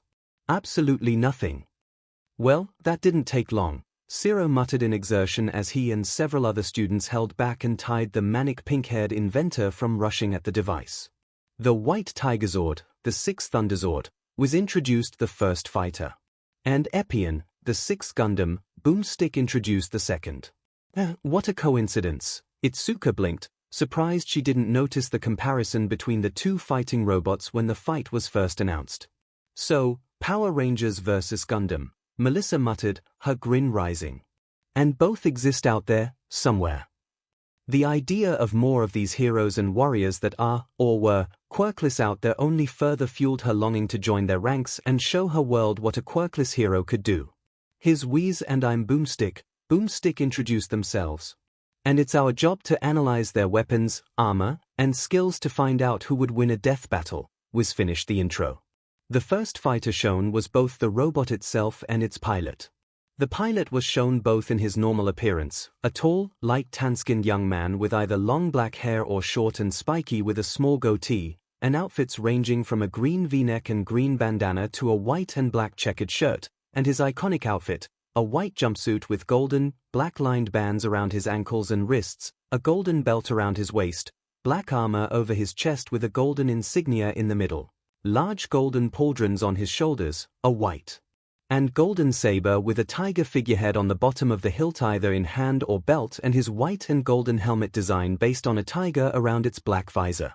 The robot itself appeared in two forms, as well, an animal-looking form and a humanoid robot, both colored mainly in white, black, red, and gold.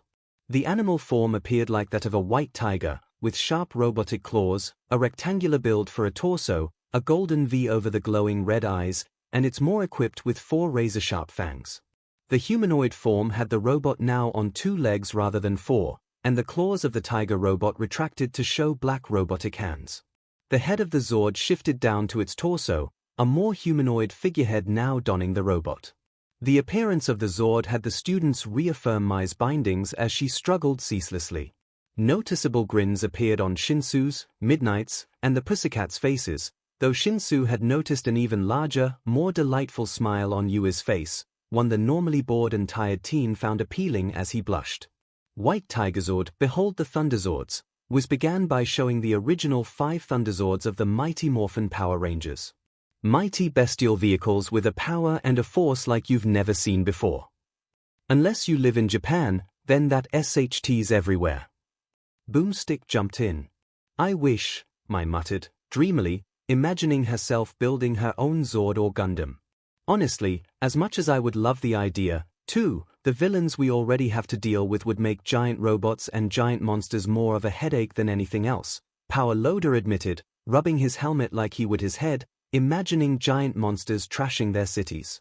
I'll say, we already have a problem with this giant of an airhead stomping around the place. Midnight pointed her thumb at a certain blonde giant. Hey! Takeyama exclaimed, offended. Despite the laughs that ensued, Kirishima and Mina shuddered, Power Loader's comment reminding them of the gigantic, terrifying monster they already encountered. The Thunderzords are piloted by the Mighty Morphin Power Rangers, 5 overbearing and over-emotional humans, was introduced the famous Rangers.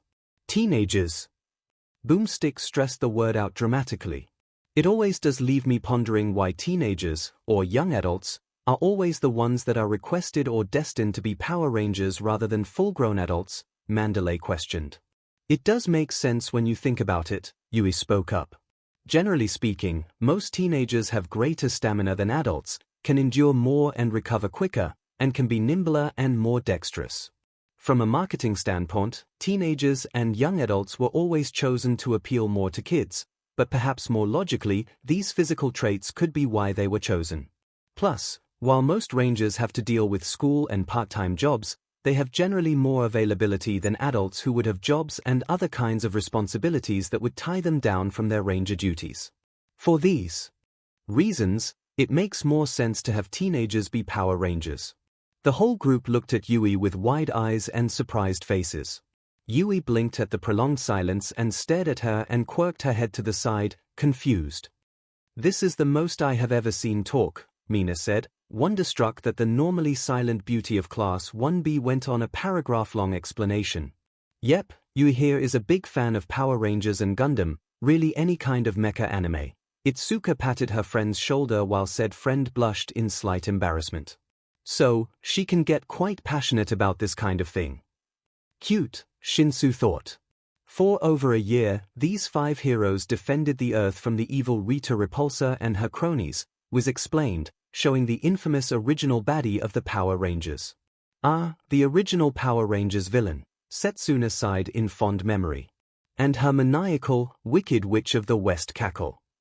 But when her boss, Lord Zed, showed up and started beating some serious Ranger, but the team knew they needed some help, Boomstick said.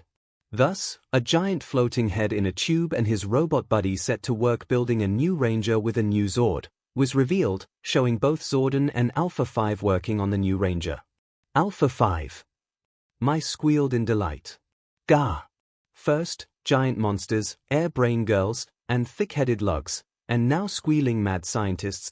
𝐒𝐽𝐽 rubbed her ears from the pink-haired inventor's loud squeal, pointedly ignoring the pouts, both offended and comically depressed ones, from Mina, Nejaya, Toru, Kirishima, and Tetsu.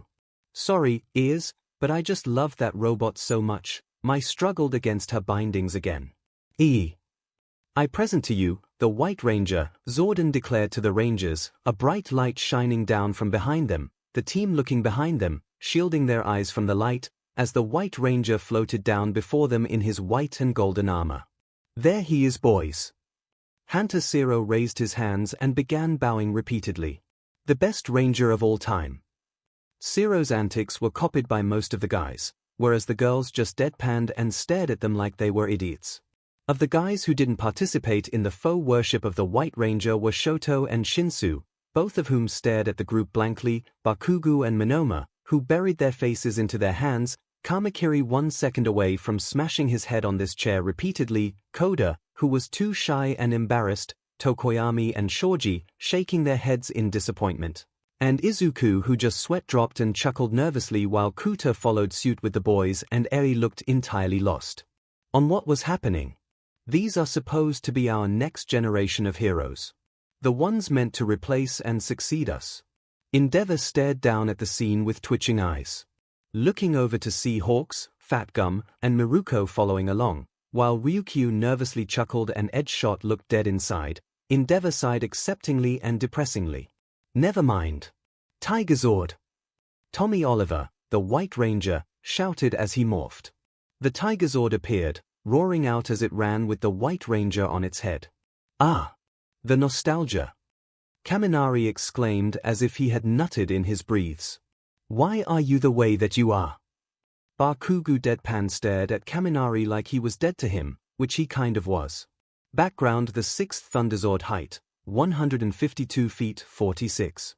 5m weight, 158 tons, 136 metric tons power, 75,000 megavolts top speed, 115 miles per hour, 185 kilometers per hour. Pilot: Tommy Oliver IP Jason David Frank. Power source: Morphing Grid. The White Tiger Zord is a gigantic weaponized robo-kitty, boomstick summarized. While cats are clearly inferior to dogs, I might make an exception for this one and take it home.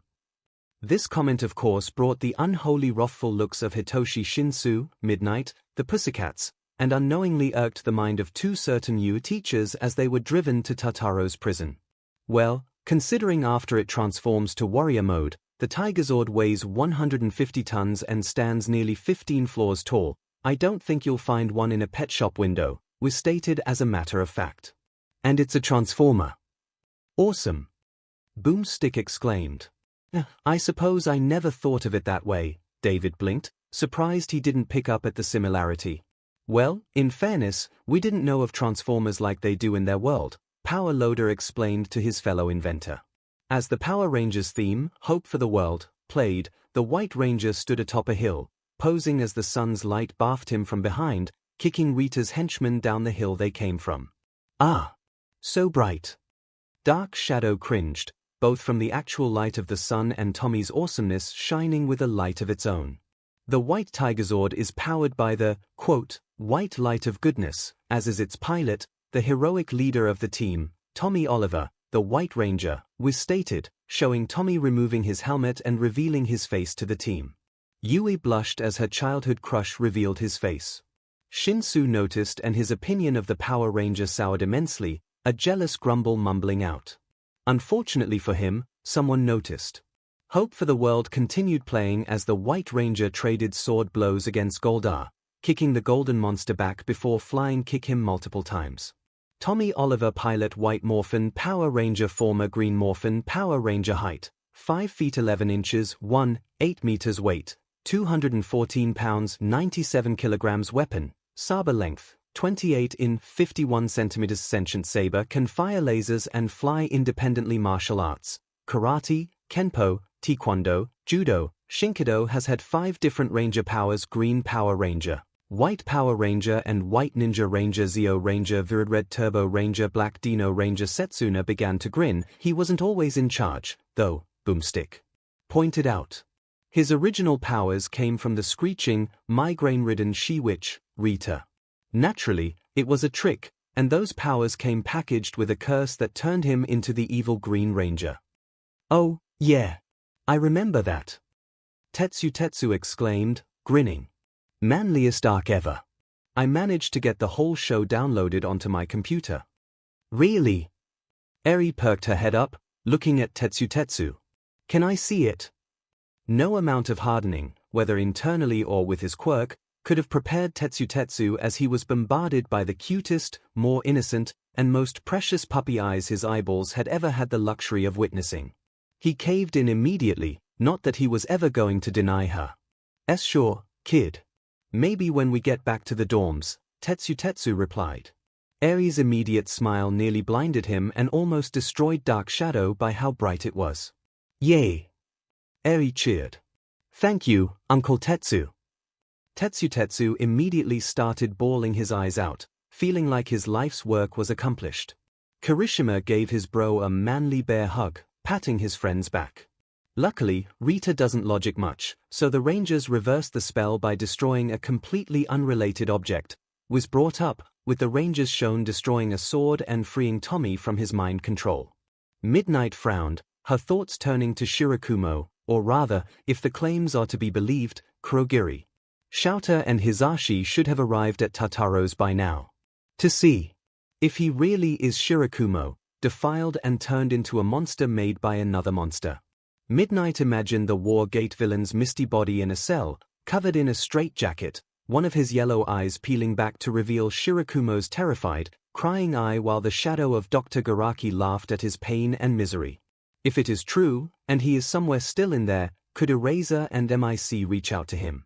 Midnight looked up to see Tommy Oliver freed from his mind control. Could Shirakumo truly come back to us? Tommy wields Saber, a talking saber that shoots lasers and remote controls the Tigazord. Boomstick revealed the White Ranger's iconic blade. The Tigazord was shown tripping on a piece of a cliff and falling on its back, roaring in discomfort, and it still moved its feet as if running. "Hey! I thought you knew what you were doing," Tommy admonished Saber. "I do," Saber replied, defensively. "Yeah, you sure could have fooled me," the White Ranger retorted. "Heh, kind of reminds me of you guys," Ojiro said to Tokoyami and Dark Shadow. The raven-headed student of Class 1A and his quirk looked at each other, then to Tommy and Saber, and back at each other again. "I suppose," Tokoyami admitted with a half-shrug. "Yeah, maybe, but I'm obviously way cooler than some dumb white cat head," Dark Shadow bragged, pumping his non-existent chest out in pride.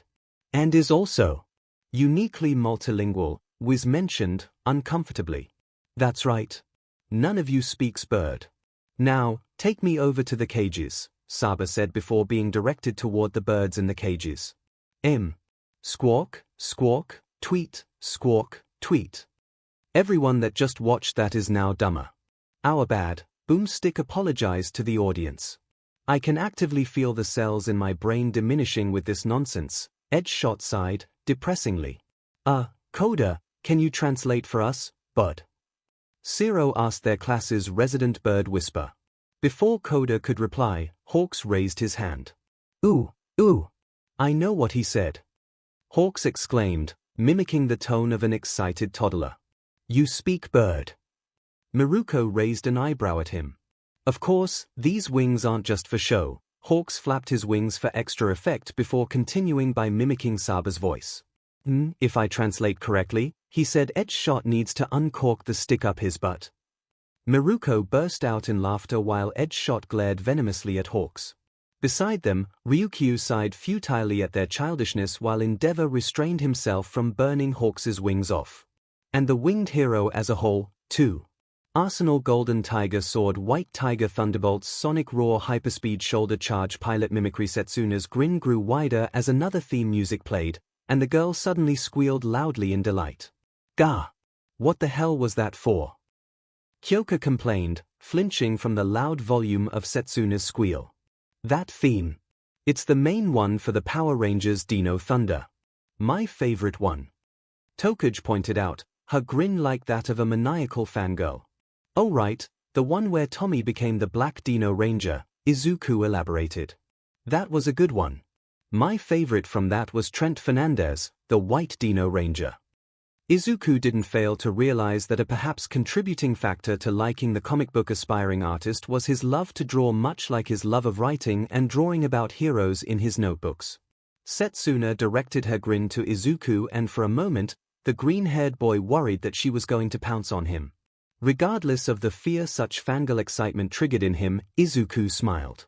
Setsuna was obviously the newest and most recent addition to his heart from the girls, but in these few days since they started watching these videos, he's come to care for and even love the girl as much as the others. A playful tease like Mina, yet with an adorable, cute, sheepish side to her that she hides behind her cool girl attitude. Comes off as laid-back and non-serious but holds a serious and calculating leader in battle and a curious soul. It was that curious soul that had her finding out about One for All, how the two progressed to the friends they were now, and the feelings he has now. Now, he can add her fangirl enthusiasm for anything Dino-related or 𝐭𝐻𝐻, that mirrors his own for heroes and quirk, as another thing he relates with and loves about her. Yeah, that one was good, but I like Jungle Fury better. Itsuka expressed her favorite version. What about you guys? Mystic Force, Leiko replied. Samurai, Shoto answered. Ninja Storm, Tokoyami said. I rather enjoyed the SPD one. Ida relented and gave his 2 cents. I liked Megaforce, Momo Yorozu admitted. I suppose we don't have to bother asking what your favorite is, Yui. Setsuna teased. Can't beat the classics, Yui admitted, shamelessly. In battle, the Tigerzord's tail doubles as a golden tiger sword, was revealed. Which can light itself on fire, I assume, by sparking a robofart of some sort. Boomstick jumped in. See, whiz. I can science too. But that doesn't make sense at all. Momo exclaimed, comical question marks hovering around her. The tail is not even connected to the posterior and dasha. Melissa pressed a finger over Momo's lips, making her stop her rambling. Mo, let's try not to explain Boomstick's idiotic logic, it would be in vain. Anyway, the Tigerzord knocks foes off their feet with sonic blasts, temporarily increases agility with hyperspeed, and shoots fireballs from its chest-mouth thing, Boomstick continued. Tommy removed one of the orbs behind him and inserted it into a slot. Outside, the mouth of the Megazord's torso lit up with the kanji for fire. White Tiger Thunderbolt. Armed and ready. The White Ranger declared, the Megazord firing a fireball out which struck Nimrod. The White Ranger laughed in victory. The Tigerzord's greatest asset, however, is its ability to mimic the movements of its pilot, Wiz claimed. As the White Ranger threw a punch and later a kick, the Tigerzord mimicked the movements, striking once more at Nimrod, knocking her to the ground. So, it has super speed, sonic wave projections, a sword with pyrokinetic properties and projectiles, multiple forms with varying uses of effectiveness, and near-perfect pilot movement mimicry. Izuku listed off the Tigerzord's abilities, his writing and drawing going in speeds the students behind him couldn't keep up with. The Tigerzord in its regular Zord form is far more agile and could be used more to reach faraway locations faster, and the sonic roar could be useful in temporarily stunning foes, especially those with quirks that grant enhanced hearing like Kyoka and Shoji. However, the Megazord has the clear advantage in combat, especially hand-to-hand combat against similarly sized foes. His sword would be more precise and deadlier than the Zord's claws and fangs, and its pyrokinetic abilities would also be detrimental against ice or plant-based foes like Shiozaki, Kamu Woods, and Todoroki. Unless Shiozaki and Kamu Woods could entrap the Megazord enough to make it unable to move, however, then the fireballs come out of its torso through the lion's head, which would be hard to cover or avoid. Then of course there is the property damage and destruction that both Zord and Megazord could cause by accident given how most Zord fights go. And that was as far as the group could understand him before the verdant-haired teen's mutterings devolved into incomprehensible nonsense that even Endeavor struggled to keep up with. While Bakugo worked to wallop Izuku upside the head to get him to shut up, at least Kyoka's cheeks blushed when Izuku finally called her Kyoka without fail. So, it's important to determine how superhuman the White Ranger is, but he doesn't have many measurable feats, was stated. Fortunately, all Ranger powers are derived from the same morphing grid, a galaxy-spanning energy field, which balances all life. Wiz's analysis helped to snap Izuku from his mutterings as something clicked in his mind. All Rangers derive their power from the same source that can be shared and given to others, Izuku thought. The simplification of the Morphin Gerd made it sound very similar to One for All, the quirk with the power to pass on from generation to generation, growing stronger as it did, and, now seemingly, passing on the quirk factors of those that came before. Izuku remembered that several Rangers lost or gave up their Ranger powers at many points, some even gifting them to others, like how Tommy Oliver became the Red Turbo Ranger before passing the powers and mantle over to T.J. Johnson. So, the Force. Boomstick guessed. Yeah, pretty much, Wiz conceded. This means all Rangers have comparable powers that we can use to measure Tommy's potential. Yes and no, Itsuka waved her hand in a SOSO manner. I mean, each Ranger has unique abilities, be it elemental or otherwise, so it's not a one-to-one comparison. Maybe they are only going to be looking at physical traits like strength, speed, and endurance, Shoda guessed. Still, seems a little weird to focus on that since I doubt the White Ranger's strength is also translated evenly with a giant robot's punch, Kaibara shrugged. SPD Green Ranger, Bridge Carson, once lifted and threw a 2-ton car at this poor girl, who he guessed was a demon, Boomstick revealed and showed the feat in progress. Luckily, he was right, and a PR catastrophe was avoided. I just realized that most Power Rangers, wouldn't they be considered vigilantes? Vlad King questioned. I mean, there aren't any actual heroes or some kind of hero system in their worlds, they cause tons of property damage, especially in the Zord fights, wouldn't they realistically be wanted by the authorities? Most of the series never really dwells on the legal side of things, and I'm pretty sure the government and police force wouldn't mind having them around if it meant getting rid of those monsters they couldn't defeat, Snipe shrugged. Additionally, I believe that there have been points in the series where the public knew about the Power Rangers and their identities and were even seen as official government and or police enforcement like us. Am I correct, Miss Kodai? Cementos looked to the Power Rangers expert for clarity. Yes, Yui nodded, affirmatively. Lightspeed Rescue was a government-funded team and SP was part of a police organization, so their identities were known to the public and supported by the government. The RPM series was part of an apocalyptic future where they were humanity's last defenders, so everyone would have known about them and supported them as heroes, not vigilantes. The average man can squat lift about 125 pounds, so this feat makes Power Rangers at least 32 times stronger, Wiz calculated. That was most impressive, Saba praised. And we know Rangers also receive a speed boost, so it's reasonable to believe that a morphed Ranger's reaction speed is in the ballpark of 32 times faster than the average person. Wiz hypothesized. Thus, the White Ranger can actually react to attacks in about 6 milliseconds. To compare, in the same given time, a bullet fired from a gun would have only traveled about 9 feet. As the Tigazord mimics the White Ranger in real time, it must be capable of the same speeds. Okay, that last one I can buy a little bit, Awace consented. Setsuna was about to dismiss that with a rant, using the Red Dino Ranger and his unique super speed as a dismissal of that theory, but held herself back. I bet he could totally do that knife finger stabby game, Boomstick pondered.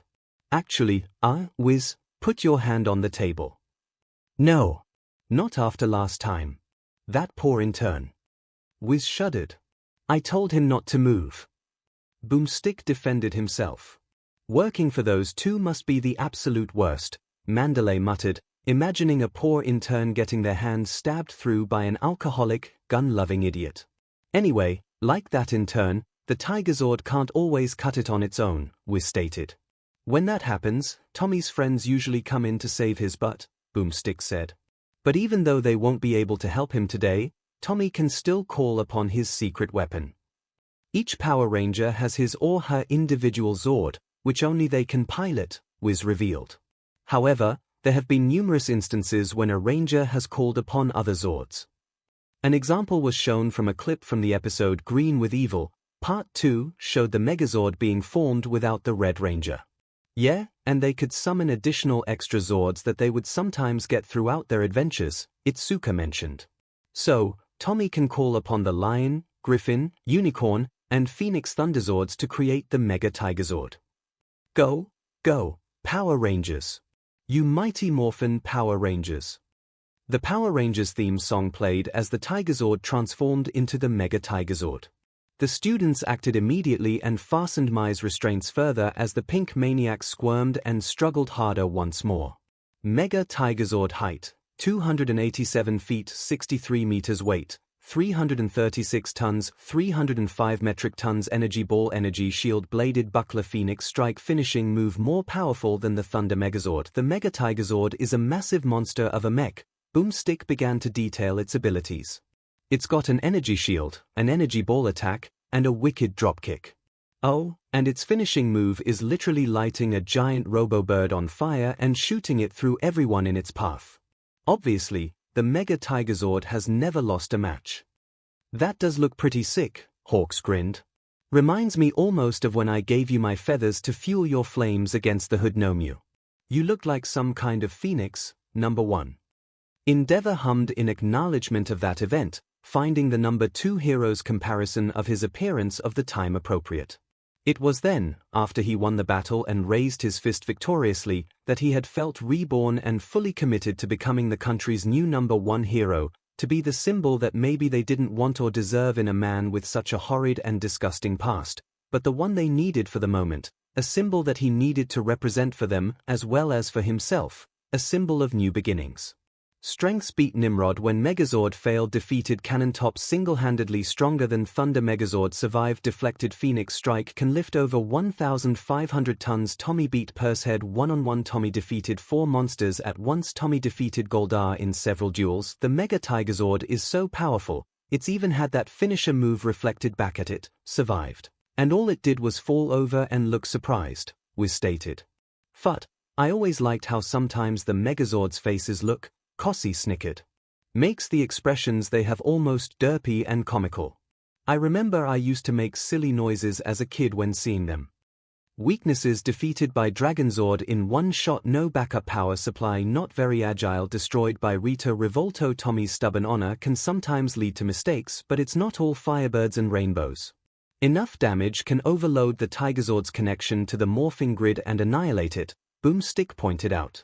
But don't get me wrong. This is one butt-kicking, mighty morphin, firebirding, flame-swording power kitty. Meow.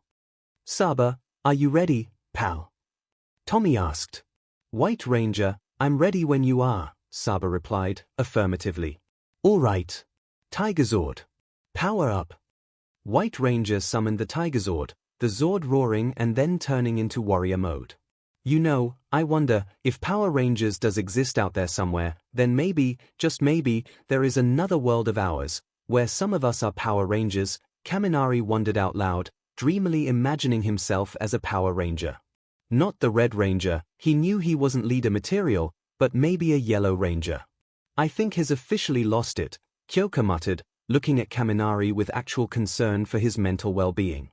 Don't discourage him too much, Kyoka. Momo lightly admonished her best friend with a tiny, unnoticeable slap to her shoulder. It's okay for him to dream of such a thing. It does sound very enticing to think about. Momo likewise joined Kaminari in dreamland, imagining herself as a ranger, as well. And perhaps, not so subtly, imagine a certain green-haired protagonist as their Red Ranger. Whatever, Kyoka rolled her eyes at her friend daydreaming. You'll never catch me wearing spandex like that. I suppose I wouldn't mind, Melissa thought to herself, the sudden image of herself as a ranger, maybe a golden one, appearing in her mind and finding that she liked the idea of being a hero to the world against those evil monsters. Regardless of fantasizing themselves as the spandex-wearing super team, the White Rangers and his Zord brought a lot of positive reactions out of the group, mostly from nostalgia for sure, but not without merit as the good deeds and heroic heart of Tommy Oliver was still beloved by all who loved the Power Rangers series. The next fighter also showed both the robot and the man behind the metaphorical wheel. Said. Man was often shown in a red and gold military uniform with a grey helmet with white eyes masking the top part of his head and face, only showing the lower half, including his mouth and chiseled jawline, and the flowing platinum blonde hair that leaked out from behind. The times his face was shown had revealed his appealing Nile blue eyes and the rest of his hair, which was parted on both sides of his face with a strand flowing down between his eyes. The man held an aristocratic air to him that blended with a sense of both duty and melancholy. The robot he piloted was far more awe-inspiring and iconic. The robot was covered and made in BLD red and navy blue armor all over, from the red armored, spiked legs down the knees to the navy blue and red feet, the imposing shoulder pauldrons that spiked out diagonally, the imposing wings designed similarly to an angel, to the V-shaped helm and wing-like ears of the robot's head, while the navy blue was mostly present in the torso of the mech. Its thighs, hands, and face were a grey color, with gold claws overlapping the hands, peeking out from the mecha's wrists.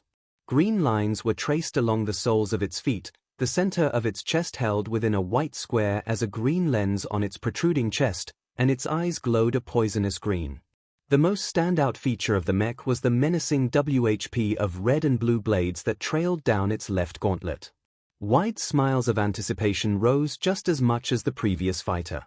After all, this fighter and its inclusion all but confirmed the existence, somewhere in the multiverse, of the granddaddy of all mecha anime.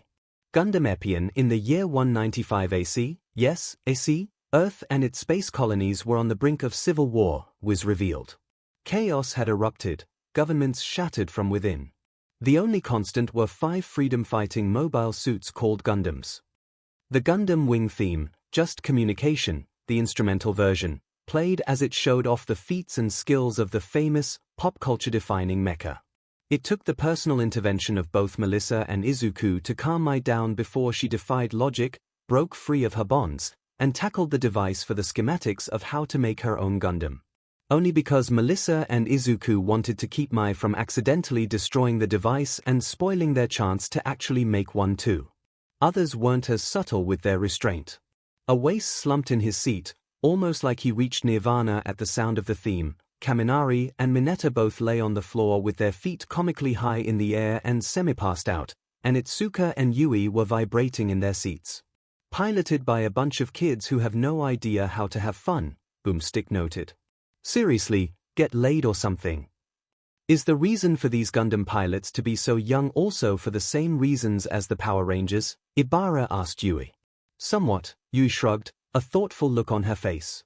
Market-wise, it's also to appeal to kids and youth, but in the world itself, there are various reasons depending on the series. In Evangelion, it was because of their younger brain patterns, while others like Mobile Suit and Gundam Wing were because of outside situations like ongoing war and pushed conscription or years of training. Intrigued, the disgraced commander 𝐻𝐼𝐺 Kushranada set about creating his own Gundam, Wiz revealed. Well, that's a mouthful of a last name, Mount Lady muttered. Still, cute, though. I don't think you would find as attractive if you recall he is responsible for a devastating coup and is a backstabbing traitor and terrorist, Midnight pointed out.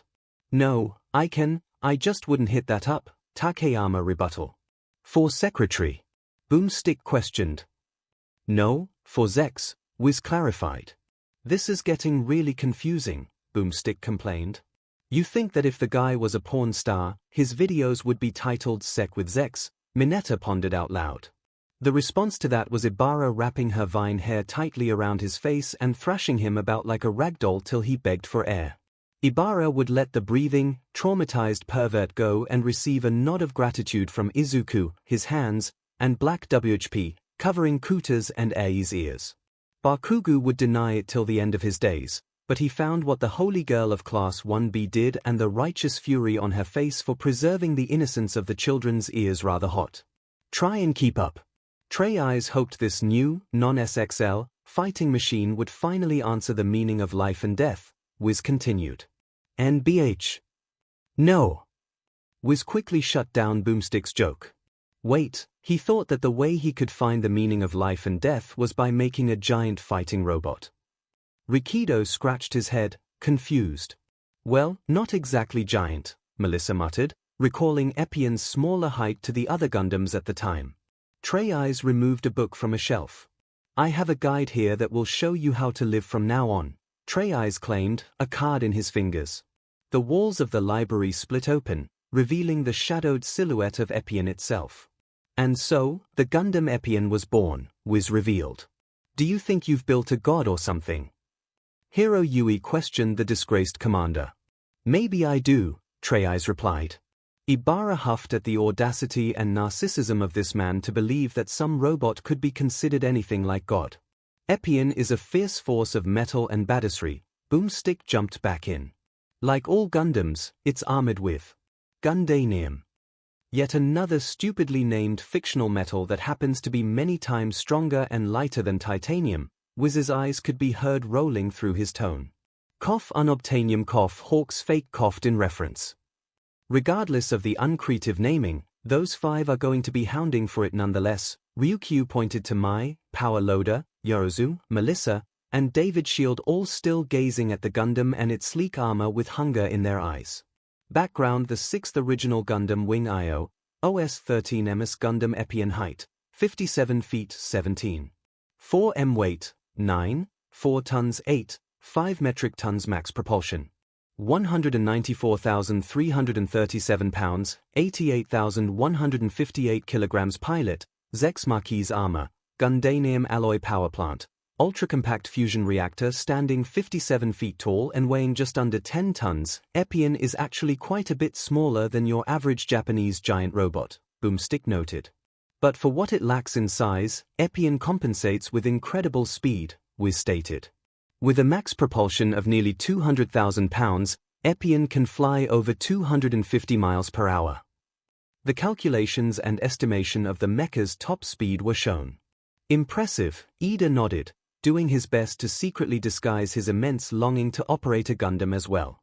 He failed to disguise this longing from the back-and-forth chopping motion of his arm. Uraraka stared starry-eyed at the Gundam more or less because of how it flew so fast and gracefully through space, something she wished she could do. Ina Gundam, of course, not actually by herself, as she momentarily shuddered and gagged at the thought of suffocating in the cold vacuum of space. But manning a Gundam at that speed is rough and can kill a pilot who hasn't been trained, Boomstick pointed out. Much like the R-Wings from Fox's videos, Momo mentioned. 𝐿's pilot is the legendary warrior and 𝐻𝐻𝐻's closest friend, Zechs Marquis, the Lightning Count, was revealed. Zechs Marquis' pilot code names: Lightning Count, Wind Age, 20 height, 6 feet 1 inch, 104 centimeters weight, 168 pounds, 76 kilograms. True identity: Miliardo Peacecraft valedictorian of Lake Victoria Military Academy ranks, Ounce Colonel, Rome Fella Count, White Fang Commander-in-Chief Commander of the Ounce Special Forces, valedictorian of a prestigious military academy, and sole pilot of the unstable Gundam prototype, Wiz continued introducing Zechs. How does the Wizard of Ounce come into this now? Anime seriously confuses me, Boomstick questioned and whined. Momo responds to Boomstick's question with the most appropriate response, facepalming. Well, regardless, Zechs is a true warrior. Boomstick continued. I am a true soldier, Zechs declared. Oh, look, an echo, Boomstick joked. Despite this, he could not handle the politics of war, Wiz pointed out. After 𝐻𝐻𝐻 staged a coup, which spiraled out of control, Zechs stumbled through the ensuing chaos like a lost pup, always ending up fighting for the wrong cause by complete accident. Whoops. Hawks frowned, his fists unknowingly clenching till they cracked. He recalled all his life how that statement, fighting for the wrong cause, hit far too close to home for him and others.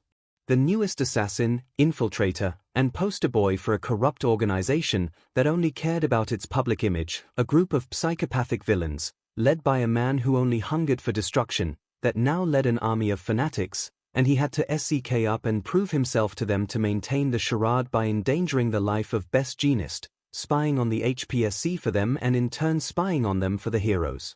What was worse was getting to know and befriend twice, Jin, a truly nice guy underneath all the villainy, a friend truthfully, who just had the misfortune of stumbling onto this life by no true fault of his own. And Hawks had to smile and deceive the poor man to inevitably stab him in the back, as per his orders. And now, after his talk with Nezu, learning about his predecessor in the HPSC, Lady Nagant, and how she could have possibly been innocent and made to be the Commission's toy, made to endure their orders and then disposed like a scapegoat when she no longer was of use to them. Hawks's hatred for the Commission only grew, as did his resentment and bitterness. He didn't feel as free as he wanted to be. He felt like a bird locked in a cage, handed down to play from one despicable person to the next. Hawks looked down at the students, specifically his sort of protégé, Tokoyami, and his dark shadow. Hawks smiled softly, hoping Tokoyami never has to be his successor in all things and that what he and Nezu hope to plan will ensure no one else will have to suffer the Commission's cruel games again. I don't understand. Why am I still so spineless? Zex lamented in shame. Oh, I have an awesome giant Gundam that everyone needs to do awesome stuff. Poor me. Boomstick mockingly wailed. I don't think possessing a giant robot means his struggles between loyalty toward a friend and his morals are invalid, Uraraka pouted, angrily. But, plot twist, Zex has been hiding a secret identity, Wiz exclaimed. He is, in fact, Miliardo Peacecraft, the long-lost heir to the throne of the pacifist Saint Kingdom. Yes, the Peacecrafts literally craft peace. Bit on the nose with the name there, I'll say, Honinuki muttered. Says the one guy that doesn't have a nose, Kuroiro pointed out. Ooh. Kosi and Sen exclaimed, the former placing his hands over his cheeks exaggeratingly. Juzo touched the two slits that technically passed as a nose on his skull-like face. Walked right into that one, he muttered, admittingly. At first, the only one who knew Zek's true identity was his slap-happy admirer, Noin. Boomstick introduced Zek's love interest. Steam shot out of Minetta's nose at the sight of the appealing woman. But before the purple perv could even say a word, a black tendril covered his mouth, muffling the short kid's perverted words and exclamations. You'd think a cheerful girlfriend who doesn't have BLD on her hands would help Zex lighten up a bit. But don't go getting too attached, or parting will hurt, Zex warned, sagely. But my soldiers aren't ever going to be killed in battle, Noin retorted. The screen went black with only the words exactly 1 minute, 10 seconds later. Immediately as the screen regains color, explosions travel across the complex, killing her men, followed by Noin holding one of her men in her arms before he dies. Oh no, Pony covered her mouth, horrified by the deaths of those poor men and the sadness and pain of the woman who was responsible for them. DMN. He won't be hitting that for a while, Boomstick joked, half-heartedly. Kyoka's face and mouth twitched erratically, before burying her face in her hands, letting out a loud muffled groan of exasperation and frustration. Momo patted her friend's back, sympathetically.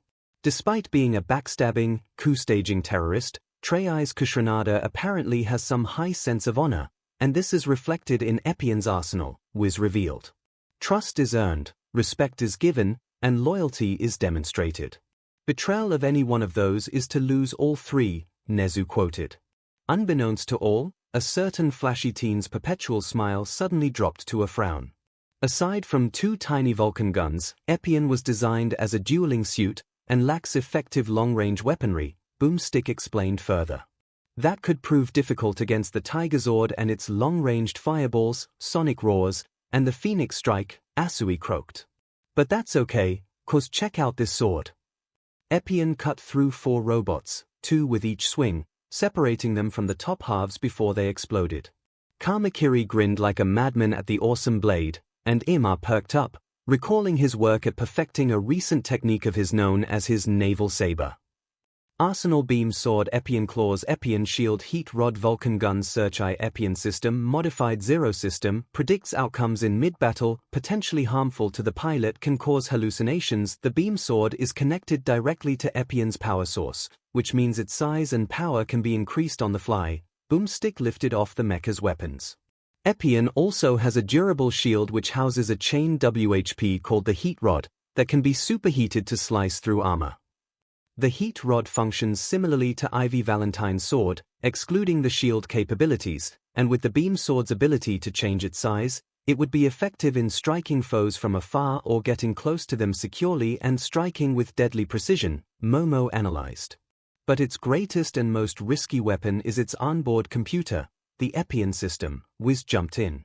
A modified zoning and emotional range omitted system. This directly links with the pilot's brain and aids him by constantly predicting outcomes and strategies in mid-battle. And unlike other Zero systems, this modified version shows Zex's opponent's face as he's murdering them. Oh, that's right. For the nightmares, Boomstick stated as a matter of fact. While grim, it does match with Zex and 𝐭𝐚𝐲's senses of honor, to give their opponent the dignity of death by being known and seen rather than hide their actions behind a guise of anonymity or unawareness, Edge-shot figured. It gets worse, Wiz replied. The Epyon system relies on Zex ignoring all distractions, including his own drive to win. It predicts every possible outcome of the battle at hand and shares them with him. These include the outcomes where he loses, which take the form of hallucinations. If Zex can't separate fact from fiction, these hallucinations may become reality. It's like Sir's quirk. All Might and 𝐼 shared the same thought about their friend Mentor's quirk, foresight. The comparison only grew stronger with All Might recalled how Night Eye's once 100% believed to be accurate quirk had failed to predict the right future during Midoriya's battle with Overhaul, how the boy and the little girl literally shattered Night Eye's foreseen future and gave both Midoriya and All Might hope that the latter's own foretold demise could likewise be subverted. I suppose that makes sense for why it's not a flawless victory and he could still be defeated or overcome, 13 said. Strength held off 4 Gundams at once, destroyed barge undetectable by most scanners, survived explosion of Libra Station Gundanium armor, is several times stronger than Titanium Zex, defeated Colony 191 in under 1 minute, but despite the danger, it's totally worth getting into Epyon's pilot seat, cause this giant robot is a born winner, Boomstick commented. It's capable of holding 4 other Gundams at once, survived the heart of an exploding space station, and destroyed another giant space station with a single, awesome sword slice. Ha ha. Gundam powers, away. Yeah, that was awesome. Kaminari exclaimed. I guess that means that Epyon's reactor has enough energy to allow for the beam sword to reach enough size and power to obliterate that space station and still operate effectively, Melissa concluded. Weaknesses: Lost duel against Gundam Wing Zero. No powerful ranged weapons susceptible to beam cannons. Physically and mentally dangerous to pilot. Epyon system may cause hallucinations and loss of control. Zex obsession over Lucrezia 9. Of course, Epyon does have its fair share of weaknesses, and even though Zex eventually overcame his turn to the dark side, nearly sacrificing his life for the greater good in the process, he never did quite become that perfect soldier he always wanted to be. Wiz stated. Take what you can get, Kirishima shrugged. At least, he managed to redeem himself, and that's quite manly. But good news, he did eventually get in Noin's breathes. Worth it? Boomstick exclaimed. See. Kirishima nervously chuckled. Just watch me. I'm gonna live right to the bitter end. I'll live the hard life of a warrior. Zex declared. The thoughts of the group were split on Epyon. On the one hand, many respected the honor and struggles of Zex. However, his emotional struggles led most to worry that it could be a detriment to his chances against the more emotionally stable Tommy. The size of Epyon compared to the Tigazord and its larger, stronger transformation was also a concerning factor, balanced by mentions of Epyon's greater speed and Epyon system. All right, the combatants are set. Wiz declared. Let's end this debate once and for all. It's time for a death battle, Robo-style. Boomstick roared. As the video paused while the machine scanned for counterparts, the group voted for their preferred fighter. Ultimately, those most notable who voted for the White Ranger and his Zord included Yui, her childhood crush on the White Ranger winning her vote, and Shinsu, who, while he grumbled about Yui's affection for the White Ranger, realized voting against him would only be a net negative for him, and Setsuna and Izuku, the two's fondness for the Power Rangers only heightened by Tommy's affiliation with the Dino Thunder Rangers, but the latter also voted for the Ranger because of the similarity the morphing grid had to One for All and the Rangers, all basically being teams of former quirkless heroes. All Might and Melissa shared Izuku's reasons for voting for the Power Ranger, with All Might respecting and admiring Tommy Oliver's iconic status and his later role as a mentor, while Melissa also loved the formerly quirkless teens becoming these amazing heroes and the technology behind their Zords, and seeing the support it got from his daughter and best friend. David Shield likewise voted in favor of the Tigazord and its pilot. 𝐒𝐭𝐚𝐲 voted for the ranger's more martial arts-based combat and how it was reflected in the Megazords mimicking his style. 𝐼 voted simply because of how cool the Power Rangers and their Zords looked, and 𝐿𝐿𝐼, partly because of how noble Tommy was and partly to spite the treasonous commander and his godlike mecha. Surprisingly, even Tokoyami voted for the ranger. Despite being powered by the white light of goodness, Tokoyami and Dark Shadow were won over by Tommy and Saba's playful bantering and partnership mirroring their own. As for the Epian voters, the most notable included Hawks, who sympathized and related to Zex's plight, finding that both he and the Lightning Count had their troubles when it came to the people they fought for. Uraraka voted for the more space-themed Gundam. The technology of the mech and its honorable dueling fighting style won over Momo, Power Loader, Ida, and Minoma. Kamakiri liked the more up-close and personal fighting style of the 6 Gundam, especially the changeable and deadly beam sword and heat rod. The flight, speed, and deadliness of the robot convinced Bakugo enough to vote for it. Mirio voted for the Gundam based on the Epian system, and Kuta, who simply thought the Gundams looked cooler than the Zords. Finally, 𝐼𝐴MA also voted for Zex and his mech, though when asked for his reasons, 𝐼𝐴MA hesitated. While the student would ultimately recover and say that it was because of the flashy style, honor, and weaponry of the Lightning Count and Epian, Izuku frowned as he noticed the subtle yet apparent frown on 𝐼𝐴MA's usually smiling face. Shockingly, Hatsume remained entirely neutral in the voting, unable to choose between the Gundam or the Zord. Multiversal counterpart detected. The device finished its scanning with its new reverberating monotone voice. Tommy Oliver aka the White Morphin Power Ranger. Multiversal counterpart, Toshinori Yagi All Might. Wow, Toshi, who knew that our symbol of peace would be counterparts to the most famous and powerful ranger of them all? David grinned, his tone not at all surprised but welcoming of the discovery. Ha ha ha. I am honored to be the counterpart to this beacon of justice and goodness for all the generations. All Might laughed, morphing himself momentarily into his buff state. Funnily enough, knowing that Tommy Oliver's counterpart was All Might made it very much easier for Yui to finally let go of her crush on Tommy. It was no offense to All Might, the man in his muscular state was the wet dream for many women of their world, but Yui couldn't but feel disappointed that a certain someone wasn't her knight in shining armor. That certain someone felt all his previous bitterness vanish and suddenly felt more chipper for some reason. Miliardo Peacecraft aka Zex Marquise. Multiversal counterpart, Kigo Tokomi aka Hawks. So this is how it feels to find out about one of your counterparts firsthand. Neat, Hawk smiled, but it clearly did not reach his eyes from what Nezu saw.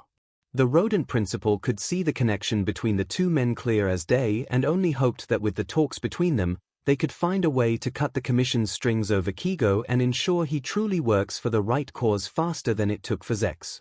Additional multiversal counterparts detected. The device spoke up again. Conumb Knight aka Red Dino Ranger.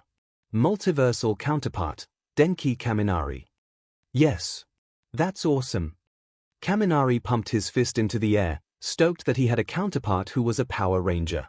Wait, I understand why it would be showing the counterparts for other Power Rangers, but why the Dino Thunder Rangers specifically? Momo questioned, suspicious. Maybe because Tommy was also part of the Dino Thunder Rangers. Izuku proposed an answer. But then, why not the Zeo, Turbo, or even the Mighty Morphing Rangers themselves given that we are talking about the White Ranger and his Zord? Itsuka questioned further. Message received. The device spoke up, revealing and reading out the message from the one that everyone figured out instantly, Zayden. Just thought it would be a fun. While short and nonchalant, many of the group did not immediately believe in the message or its sender. Most of them already picked up that nothing that Zayden did was for little reason nor without purpose. The girls were immediately reminded of the video from last night and the reasons why Zayden wanted them specifically to watch it. They figured out the common denominator between them all, Izuku. All 10 of them had feelings for the verdant-haired teen and they could see why Zayden would want them to watch a video showcasing all of Izuku's feats and power, but then why not show it to the rest of the class that included his best friends in Todoroki and Ida, his childhood friend, Bakugo, his semi-adopted daughter Eri, and Kuta who idolized Izuku like a hero and semi-father figure. or any of the rest of Class 1A that Izuku had formed friendships and bonds with. But then there were the mysteries behind the video, the connection it implied between Izuku, All Might, Nana Shimura for some reason, and those other people that looked like spirits or ghosts, ones that Nana Shimura also looked like. There was also the weirdness of how Bakugo was shown to be using Izuku's quirk, or something similar to it. How Izuku was able to float like Nana Shimura, as the video implied, the implication behind those multicolored stars, or Izuku's fight with Shigaraki that shouldn't have happened. The only one of them that had an inkling of knowing was Setsuna. She knew that the stars and their connection between All Might and Izuku was one for all. She knew that Shimura and those ghosts were the vestiges of the quirk's past wielders, and how Izuku floating must be him unlocking Shimura's quirk like he did with Black WHP. But the reason why Zayden wanted the 10 of them to know any of this was what was lost to Setsuna. Or rather the answer she suspected she dreaded to think out loud. Does Zayden want for them to know about One for All? Setsuna looked to the girls she had formed the sisterhood with. Technically, my girls in 1B are also honorary members, too, but Zayden excluded them, and the only reason could be because they didn't love like Izuku we do. Even though she acknowledged her feelings for the boy, it still left her a blushing mess to say the L word. Anyway, I know about One for All. Zayden may have purposefully planned for me to know about One for All with those episodes he gave Izuku that made me sneak after him, but does he want me to tell the girls about One for All too? Ethan James aka Blue Dino Ranger. Multiversal counterpart, Ejiro Kirishima. Manly. Kirishima grinned, his arm hardening. If I remember right, he had a cool power where he could harden his body like the faceplate of a triceratops.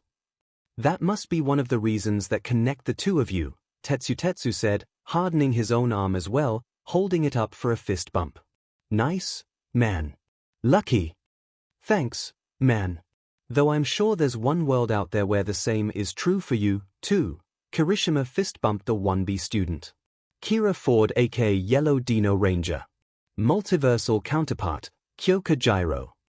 What was that you said about you never wearing spandex, Gyro? Mina's teasing face crept closer to Gyro's shocked face. Well, it does make sense, if you think about it. Izuku tapped his pencil against his chin in thought. Both Kira and Gyro are fantastic singers that know the guitar, and Kira's pterodactyl scream could be comparable to Gyro's heartbeat distortion blasts. Izuku immediately shut his mouth when a finger jack was pointed at his face, the jack leading to a bright red-faced Gyro. PP please, G Green, SS shut up. Gyro stuttered, her blush only worsening after Izuku called her and her counterpart singing fantastic. Trent Fernandez aka White Dino Ranger. Multiversal counterpart, Izuku Midoriya. Whoa! That's awesome, Greenie. Setsuna's detached, floating head floated down to Izuku's with a wide grin.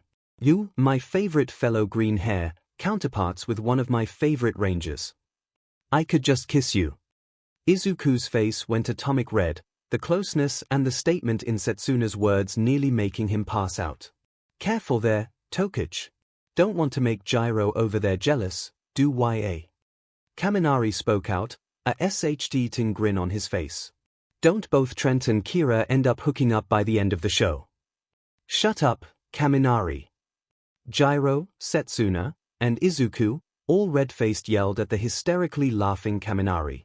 Eri gazed at the three with stars in her eyes, incredibly giddy that another one of her mamas was actually with her papa in another world, like how her mama Ocha's counterpart, Mary Jane Watson, was with her papa's counterpart, Spider-Man. All Might, meanwhile, grinned, happy to find that not only was his successor a Power Ranger in another life, but also a White Ranger, much like his counterpart was, and that both were on the same Ranger team. However, that last part was tempered a little by the reminder that this White Ranger also had the misfortune of being an evil brainwashed Ranger that his counterpart had to fight at one point. Commander Treyai's Kushranada. Multiversal counterpart, Rikiya Yotsubashi. At the sight of the long-nosed leader of the Meta Liberation Army, and now general of the Paranormal Liberation Front, Hawks narrowed his eyes.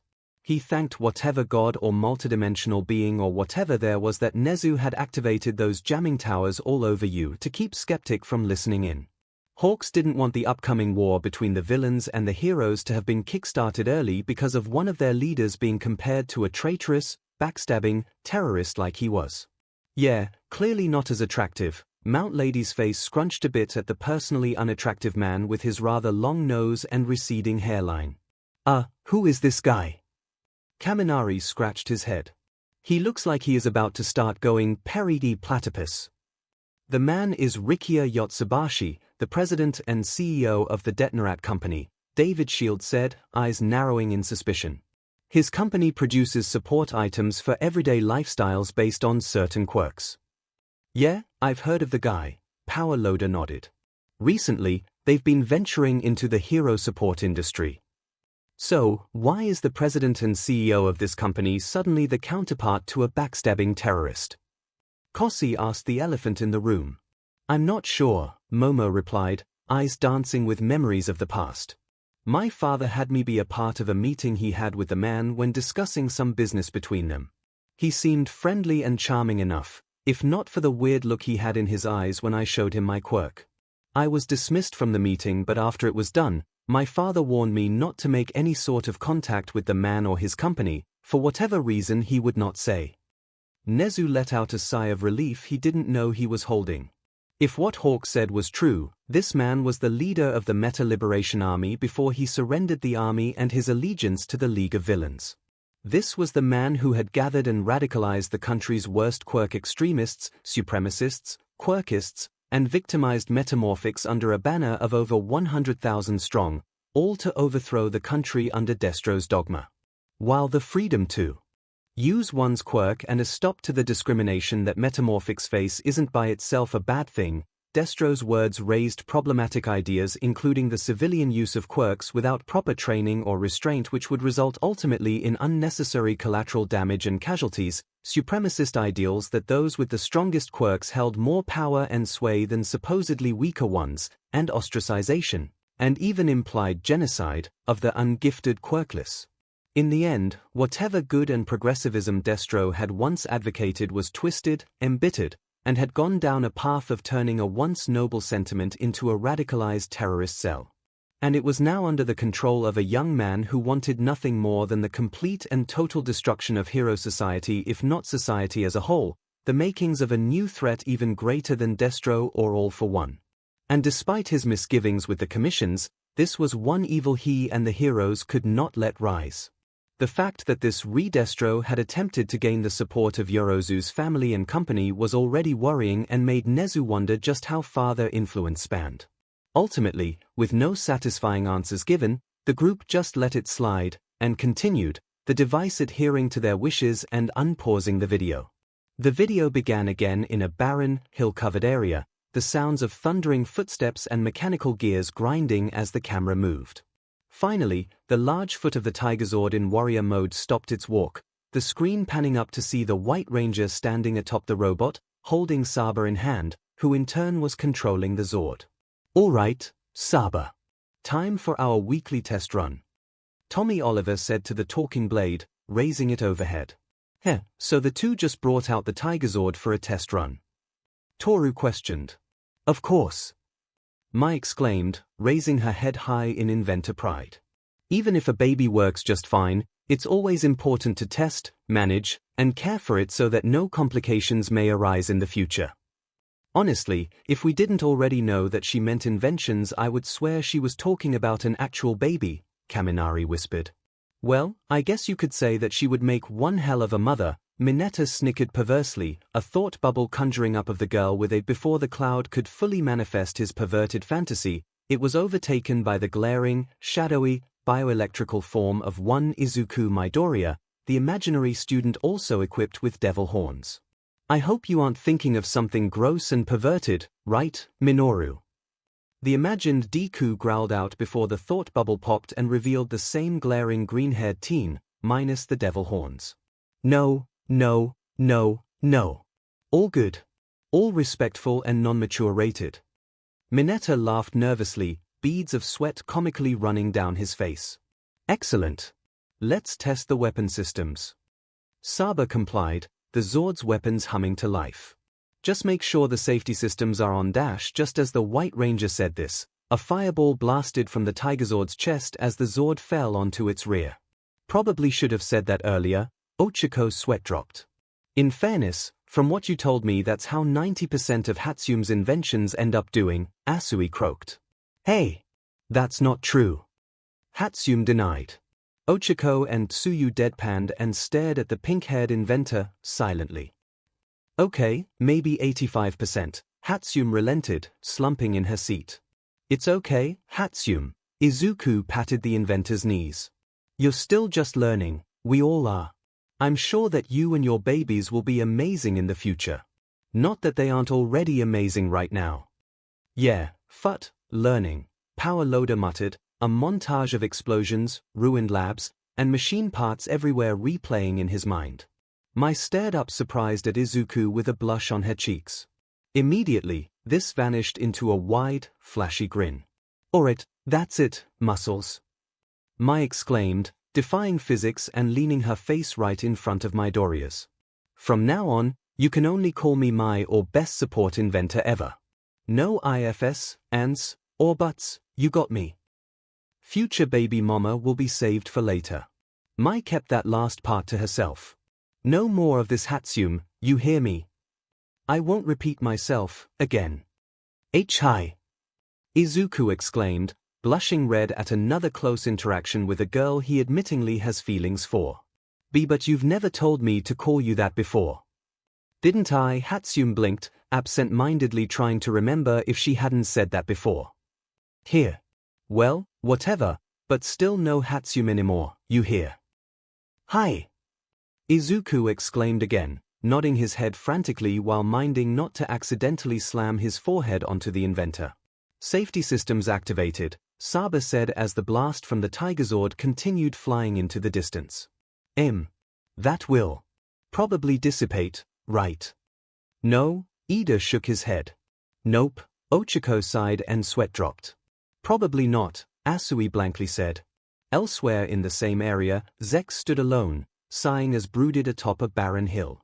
Okay, now that I think about it, I'm not so sure I should be this guy's counterpart. Hawks raised his hand. Brooding? Me. Everyone knows if anyone here is the brooding type it's Mr. Number 1 here or Ninja Boy. Endeavor and Edgeshot glared at Hawks with the fury of 1,000 suns. Suddenly, a mech lowered from the sky, hovering nearby. Zex, what are you doing down there? Noin's voice projected from her mech. Hello Noin. Just brooding over how I nearly destroyed the Earth.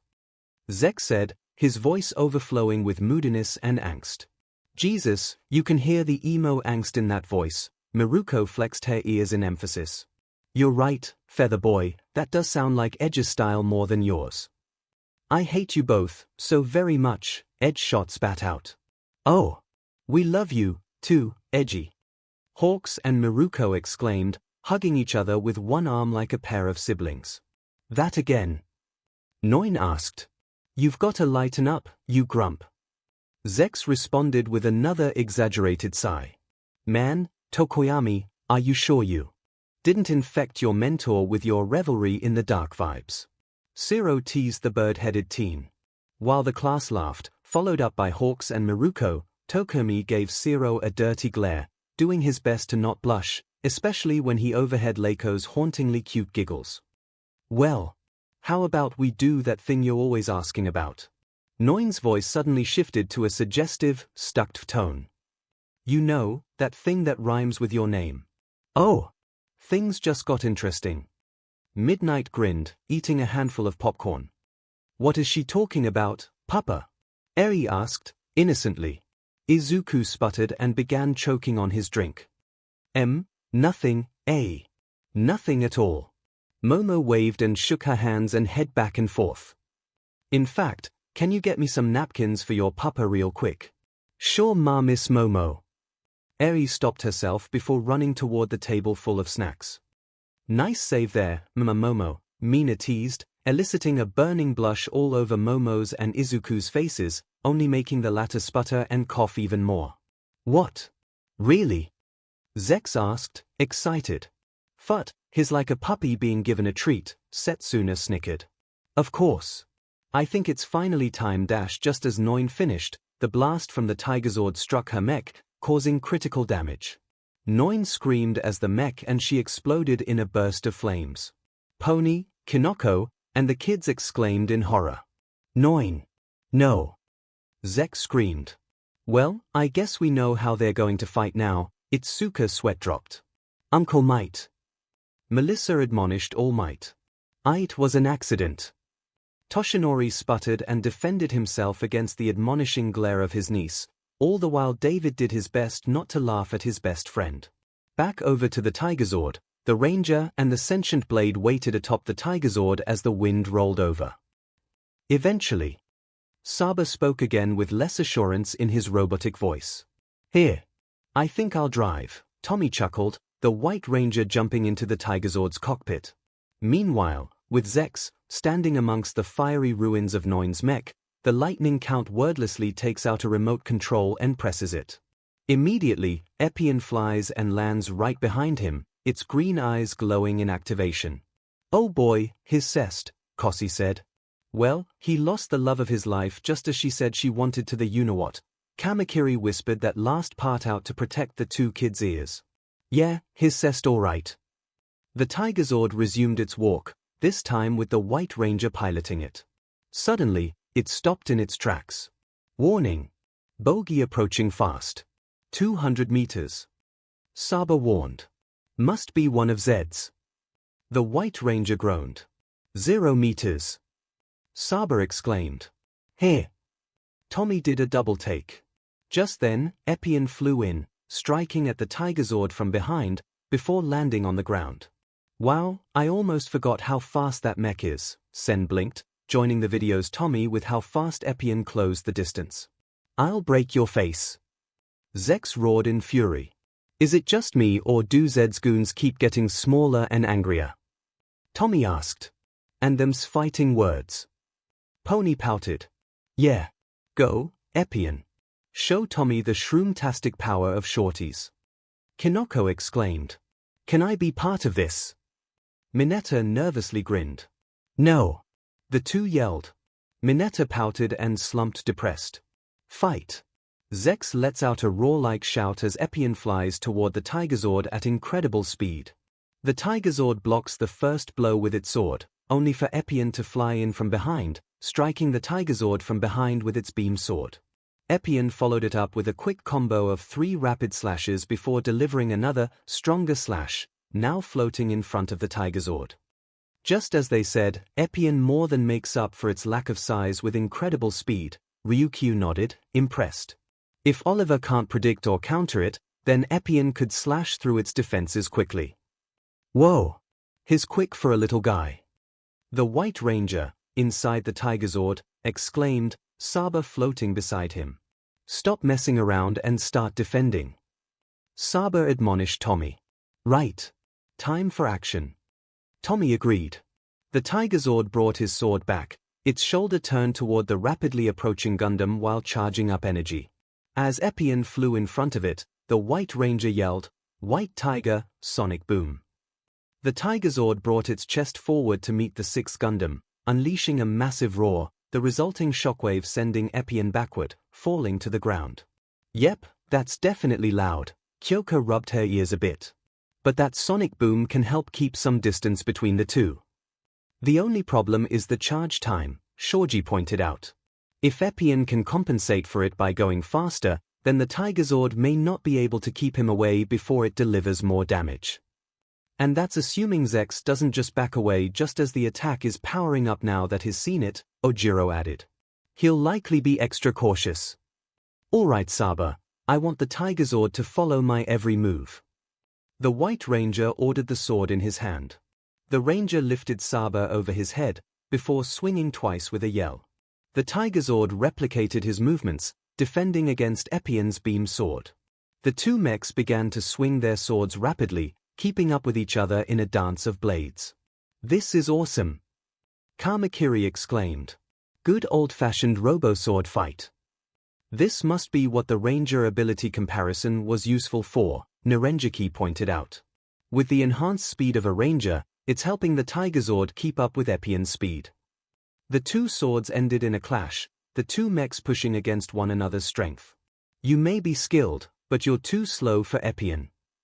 Zex declared inside his mech. As he finished, 𝐿 ended the clash, flying backward. "How's this? Hyperspeed," the White Ranger declared, the Tigazord moving forward with an incredible burst of speed, punching the fleeing Gundam. Zex exclaimed in pain as he was launched back, crashing to the ground on its front. Zex's attempt to gain distance from the Tigazord, likely to form a plan of attack, but didn't account for the Tigazord to have caught up with hyperspeed. Momo analyzed the fight. And with the Zord's greater height and the enhanced strength of a Ranger, any blows from the Tigazord could prove incredibly dangerous for 𝐿. Ida nodded. The Tigazord stomped its foot in front of the downed mech. "Time to stamp out some evil," Tommy exclaimed. He can quip just you like, Toshi," David chuckled. "Ha ha ha. I suppose so, old friend." All Might laughed, back to his muscled form. "Sometimes, we heroes can do with a bit of humor to put ourselves as well as others at ease. Like young Midoriya's counterpart, Spider-Man does blah." All Might debuffed, spitting out BLD as he returned to his skinny form. A pro hero should also know when to not strain themselves needlessly to not cause injury. Recovery Girl admonished the foolish pro and whacked him over the head with her cane. "What kind of nurse hits her own patients?" Toshinori exclaimed in response, shielding himself from her blows. "The kind that won't take your suicidal turns to your buff state without admonishing." Recovery Girl retorted. The Tigazord moved to stomp its foot downward on 𝐿, but, in slow motion, 𝐿 flew out of the way, just in time. After retreating far enough away, 𝐿 fired its Vulcan guns at the Tigazord while it flew back. The bullet stuck onto the Zord's hind legs with little to no effect, the Zord turning around to block more of the attacks. Unfortunately, 𝐿's Vulcan guns don't appear to do much damage. Snipe tilted his hat. "Here. What, are you playing hard to get? All right then. Go long." The White Ranger chuckled. The Tigazord began charging up power. White Tiger Thunderbolt. Fire. The fireball flew from the Tigazord's chest and toward 𝐿. The Crimson-Red Gundam activates its shield, a glowing green force field encasing it. As the fireball connected, the blast still knocked 𝐿 back. Clearly, the Tigazord has the greater firepower if it can still affect the Gundam past its shields, Cementos commented. Inside 𝐿, the 𝐿 system began beeping, flashing red lights all over Zex. "The 𝐿 system indicates that you've shown your full arsenal," the lightning count commented. "Wait, it can tell that?" Shahai questioned. "Yeah, remember that the system can pretty much predict the future, so it must be able to tell that all of the Tigazord's abilities were used," Awais replied. "All the weapons in its warrior mode," Mai pointed out. The Tigazord began charging up once again. "Fire!" The White Ranger roared as 3 more firebolts shot out of the White Zord, rapidly. 𝐿 flew toward the Tigazord, evading all 2 of the bolts gracefully. Just as it seemed like the 3rd bolt managed to hit 𝐿, the 6th Gundam appeared again, slashing at the Tigazord's legs nearly instantly, damaging them heavily. "His slashing at his legs," Ibara said. "As they say, the bigger they are, the harder they fall." Jirota adjusted his glasses. 𝐿 flew upward toward the Tigazord's head, ready to deliver the final blow. "You're finished," Zex declared. Suddenly, before the lightning count could attack, the screen flashed completely white. "Ah! The light!" Dark Shadow exclaimed at the sudden white light. "Gah! I agree with the talking shadow. What in the world was that?" Monoma begrudgingly agreed with the 1A student's quirk, rubbing his eyes from the unpleasant flash. Was it perhaps the white light of goodness being used as a counterattack? Mount Lady questioned, putting air quotes on the power of the Ranger and Zord. The wasteland came back, now shown in a sepia-tone color, 𝐿's frozen mid-attack and the Tigazord nowhere in sight. What? Zex exclaimed, confused, ceasing his attack and looking around.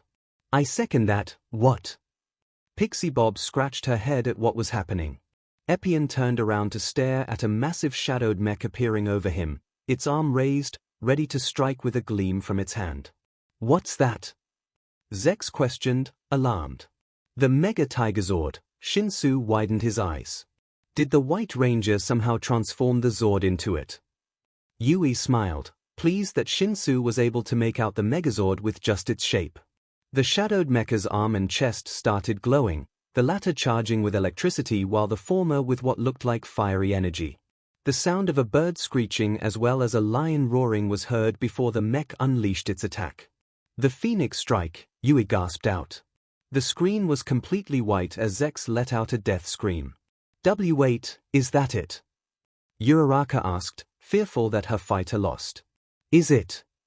Itsuka repeated the question, hoping her fighter somehow won already. Then the wasteland gained color again, Epien, intact and unharmed, back to hovering over the Tigazord, still in its warrior mode. Excuse me. What happened? Pixie Bob questioned, extremely confused. The Epien system, Mirio answered. It must have shown Zex a vision of the future where he died getting destroyed by the Megazord's attack. But now he's vulnerable. Ragdoll jumped in. He's too busy dealing with the vision that he left himself open. Quick, Tommy. The circle on its chest. It must be a weak spot. Saba pointed out. Right. Tommy agreed. He's going to punch the reactor. Pony exclaimed in fear. Getting back up, the Tigazord stepped back and prepared a punch. White Ranger Tiger Power. White Ranger dash. The Tigazord's fist moved with incredible speed, and then the theme cut abruptly as the Zord's punch landed with no effect. PF50 ahaha. Miruko burst out laughing at the anticlimactic ending to the punch. Oh, come on. Sen threw his hand in the hand. That's it.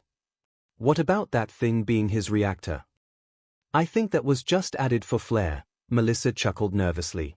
And even if it was, I'd imagine that the reactor would be just as, if not more armored than the rest of its body for that exact purpose.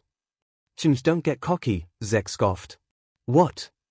He didn't explode. Tommy Oliver exclaimed, shocked. Well, this defies all logic. Saba complained. Now, it's the White Ranger that has left himself vulnerable, Edgeshot pointed out. Epien quickly flew away from the Tigazord, lashing out the heat rod as it gripped the larger mecha's leg. The Tigazord fell over on its front, knocking the White Ranger and Saba down. Whoa. We're grounded. Tommy exclaimed. Tommy, call the Zords. Saba advised. You got it. The White Ranger agreed, picking Saba and raising him high. I need Thunderzord power. Now. He's calling the Zords, Shinsu stated. Just as the vision foretold. Dark clouds began to cover the sky, lightning striking around multiple times. With its sword raised high, the Tigazord called upon the 4 other Zords. The blue Pegasus Zord, the green Griffin Zord, the yellow Unicorn Zord, and the red Phoenix Zord appeared in quick flashes. In a flash, now stood the Mega Tigazord. Hatsune salivated at the sight of the massive, powerful mech. Here we go. Setsuna rubbed her hands, grinning excitedly. Oh SHT, Zex cursed. The Mega Tigazord charged toward Epien, who tried to block the blow with the heat rod in shield mode but was knocked back by the incredible strength of the Megazord. Epien was then grabbed mid-tussle by the Mega Tigazord, placing the mech on its feet while flipping over, before landing on the ground on top of it. Epien was knocked upward, allowing the Mega Tigazord to unleash a series of devastating punches over and over, before winding up and knocking it upward even further with an uppercut. Hold SHT. That was awesome. Kaminari exclaimed. Whose side are you on? Mineta wailed in anger. Hey, I can admit when a combo is cool, Kaminari defended himself. Those punches would definitely have done some heavy damage. Soto winced with every punch. The Mega Tigazord jumped after Epien and flew above it, delivering a wicked dropkick, sending it back to the ground. Now that was a dropkick, Miruko, MSTR of leg-based combat, approved, grinning wildly. The Megazord then put both of its arms up into the air, charging up an energy ball, before hurling it downward. Epien managed to regain control and avoided crashing into the ground. No, not like this. Zex declared. Epien turned to face the oncoming energy ball, morphing the heat rod into its shield form to block the attack. The Mega Tigazord puts its arm up and begins charging up an attack. Zex paused as the shadowy mech in his vision performed the same move, finally realizing the implication of his hallucination. Here it comes, Zex predicted. Itsuka blinked, not liking where this was going. Yui agreed, her normally stoic face morphing to one of anxious worry. The Mega Tigazord brought its fist down, unleashing a giant energy beam. I feel your love reflection. The Gundam Wing White reflection theme played as Epyon flew out of the way of the attack. Oh, there it is! Awase exclaimed, almost shivering in delight at the theme. Oh no, Izuku paled, realizing what was about to happen. Routing all power to thrusters. Zex commanded as Epyon flew with a massive burst of speed to right behind the Mega Tigazord by its head. And now to the beam saber. Epyon took out and raised its beam saber into the air, charging and sparking with red energy. Yes, yes, yes, yes, yes, Bakugo grinned, his eyes wide and hungry for BLO. No, no, no, no. Yui shook her head, her worry turned to fear. 4. Nuin. Zex roared out with all his soul. No. The White Ranger shouted. Son of a bitch, Saba exclaimed before a single slash cut the screen to dark. The color came back as both Epyon and the Mega Tigazord landed, the former in a pose and the latter sparking, reaching critical condition before finally overloading its connection to the morphing grid. The top half begins to slide off the bottom half, before exploding in a bright flash of white, shadowing Epyon. Gya! The White Ranger screamed out. As the explosion died, Epyon stood triumphant while all that remained of the Mega Tigazord was its bottom half. KO. No! Yui wailed, falling to her knees and slumping in defeat. The rest of the White Ranger voters joined her in exclaims of defeat, cursing, or disappointed sighs. Yes! Bakugo roared in victory, joined by some of the Epyon voters, though most either clapped respectfully. The fact that this version of Tommy Oliver, simulated or not, was destroyed hampering a bit of their cheer. Zordon is crying over the death of the White Ranger, the command center filling with tears, while Zex is by Noin's mech crying over her death with a puddle of tears below him. Oh! My childhood! Boomstick whined. He won, but at what cost? Momo gasped dramatically, hand over heart as she sympathized with Zex's grief over his lover. You're making this sound like a DMN romance novel. Gyro rolled her eyes, yet smirked at her friend's antics. Shinsu sighed before realizing that Yu looked comically devastated, a cloud of depression covering her. Sighing once more, unable to believe he was actually doing this, he got up and knelt on one knee next to Yui. Putting a hand on her shoulder, the normally silent girl looked up at Shinsu, who did his best to look as sympathetic as he could with his tired face. "It's okay. Tommy fought well and almost won," Shinsu said, looking almost uncomfortable with his own words. Though remember that this Tommy was just a simulation, so the real Tommy Oliver is still out there, somewhere, and I'm sure he is still kicking evil butt as always. Yui stared wide-eyed and mouth agape at the indigo-haired student. To that sounded better in my head, Shinsu groaned, embarrassment crashing down on him. Sorry, I just wanted to dash. Shinsu began to move his hand away from Yui's shoulder. No, it's okay. Yui stopped his hand with her own, gripping it lightly. Shinsu's tired eyes widened and looked at Yui, the girl smiling warmly at him. It sounded cool. Thank you. A red blush came over Shinsu's face as he regained his senses. Coughing and sputtering, Shinsu gazed away and replied with, Yeah. You're welcome. Cool. Yeah. Cool. Yui gazed away too, a light blush painted on her cheeks. As they got back to their seats, they did their best to ignore the wide eyes and teasing grins, especially from the likes of Setsuna's, Mina's, Toru's, and even Izuku's happy smile. They both thought their friends were so mushy and irritating, but they couldn't deny they loved them for it. This was a surprisingly close call, Wiz noted. At first glance, the Tigazord towers over Epyon and is fast enough to keep up with it. Yet Epyon destroyed Barge, a 26,000-foot-long space fortress with one sword swing, just one. There's no doubt that a few swings like that were enough to overload Tigazord's connection to the morphing grid. I mean, this goofy-looking skeleton dude did it, so I imagine a giant laser sword wielded by a devil robot could do it too, Boomstick pointed out. Also, 𝐤𝐸𝐸 is a far more experienced and properly trained warrior, unlike Tommy, who was drafted in the middle of high school, was explained. Ah, yes, experience, 𝐒𝐻u smiled. While 𝐤𝐸𝐸 has been trained his entire life as a soldier and a pilot for Gundam, Tommy Oliver had only months if not a year or two of experience as a ranger. But the Tigazord wasn't helpless, was pointed out. Its Megazord form even duped the Epyon system for a moment, but unfortunately for our favorite White Ranger, Epyon is an ever-evolving dueling machine. Stupid future-predicting robot. And it's really Fing's sweet sword. Gundamnit. Boomstick punned. Ooh, that's a good one. Mirio exclaimed, writing that down in his comedy gold notebook. Oh, sweet Jesus, no. Nejaya groaned, shaking her head in her hands. The winner is the Gundam Epyon, was announced. Claps sounded for the match while hands shook and bet money was given. Well, it is that Tommy lost, but it's nice to know that out there some of us are rangers. Izuku smiled, happy to know that he had a ranger counterpart in Trent Fernandez. His cheeks blushed when he remembered that Gyro's counterpart was Kira Ford, who liked the White Dino Ranger and was seemingly a couple by the end of the show.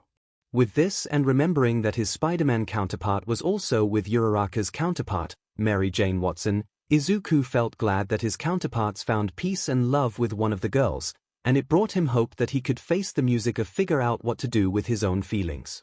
Meanwhile, Setsuna stared at Izuku as she once more pondered what Zayden wanted from her and the girls. Her loyalties to Izuku and the girls tugged at her from both ends, and not even her quirk could spare her from this dilemma. That was until she had an epiphany. Maybe I don't need to choose. Maybe the point isn't for me to tell the girls about Izuku and One for All, but for them to find it, either on their own or just Setsuna looked toward the man himself as he wrote in his notebook. Or by Izuku himself. It occurred to her that she and the girls made a pact to keep the information of the video from the class as Zayden wanted, but never in that agreement did she say not to tell Izuku about it. Every one of them was focused on figuring out Izuku's secrets. They didn't bother to remind themselves that they couldn't go to the man himself. Sure, maybe it was obvious that they wouldn't because they thought Izuku would keep the secrets to himself if confronted, but then they didn't know one of them already knew his secrets and could talk with him. I won't rat out Izuku's secrets, he put his faith in me and I won't break it, but that doesn't mean I can't ask him to tell it to them instead, Setsuna decided. Maybe this is what Zayden wanted. For me to ask Izuku to tell the others and maybe get closer to him by proxy. For him to be with us. Setsuna hoped perhaps that was the case, even if it meant she had a multidimensional being playing matchmaker with all of them. As she mentally decided this, the device continued with the teaser for the next fight. Next time on Death Battle, Boomstick began the teaser. Dramatic music began playing, rising with every scene as the two latest combatants were shown. One was a short and spiky black-haired man, his muscular body in a white gi, with a red belt around his waist, a red bandana wrapped tightly around his forehead, and red martial arts gloves on his hands. The man was shown in a monotone background, with leaves blowing in the wind, fighting with another person as stylized lines and stripes followed his movements. The other combatant was first revealed teleporting out of a pillar of flame, the yellow and black garb ninja shown fighting Cryax in his human form, throwing a kunai connected by a rope and dragging the fellow ninja over to him, flames surrounding his person as he summoned it.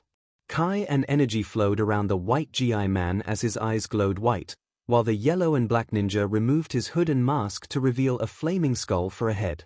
The teaser ended with the two staring off against each other.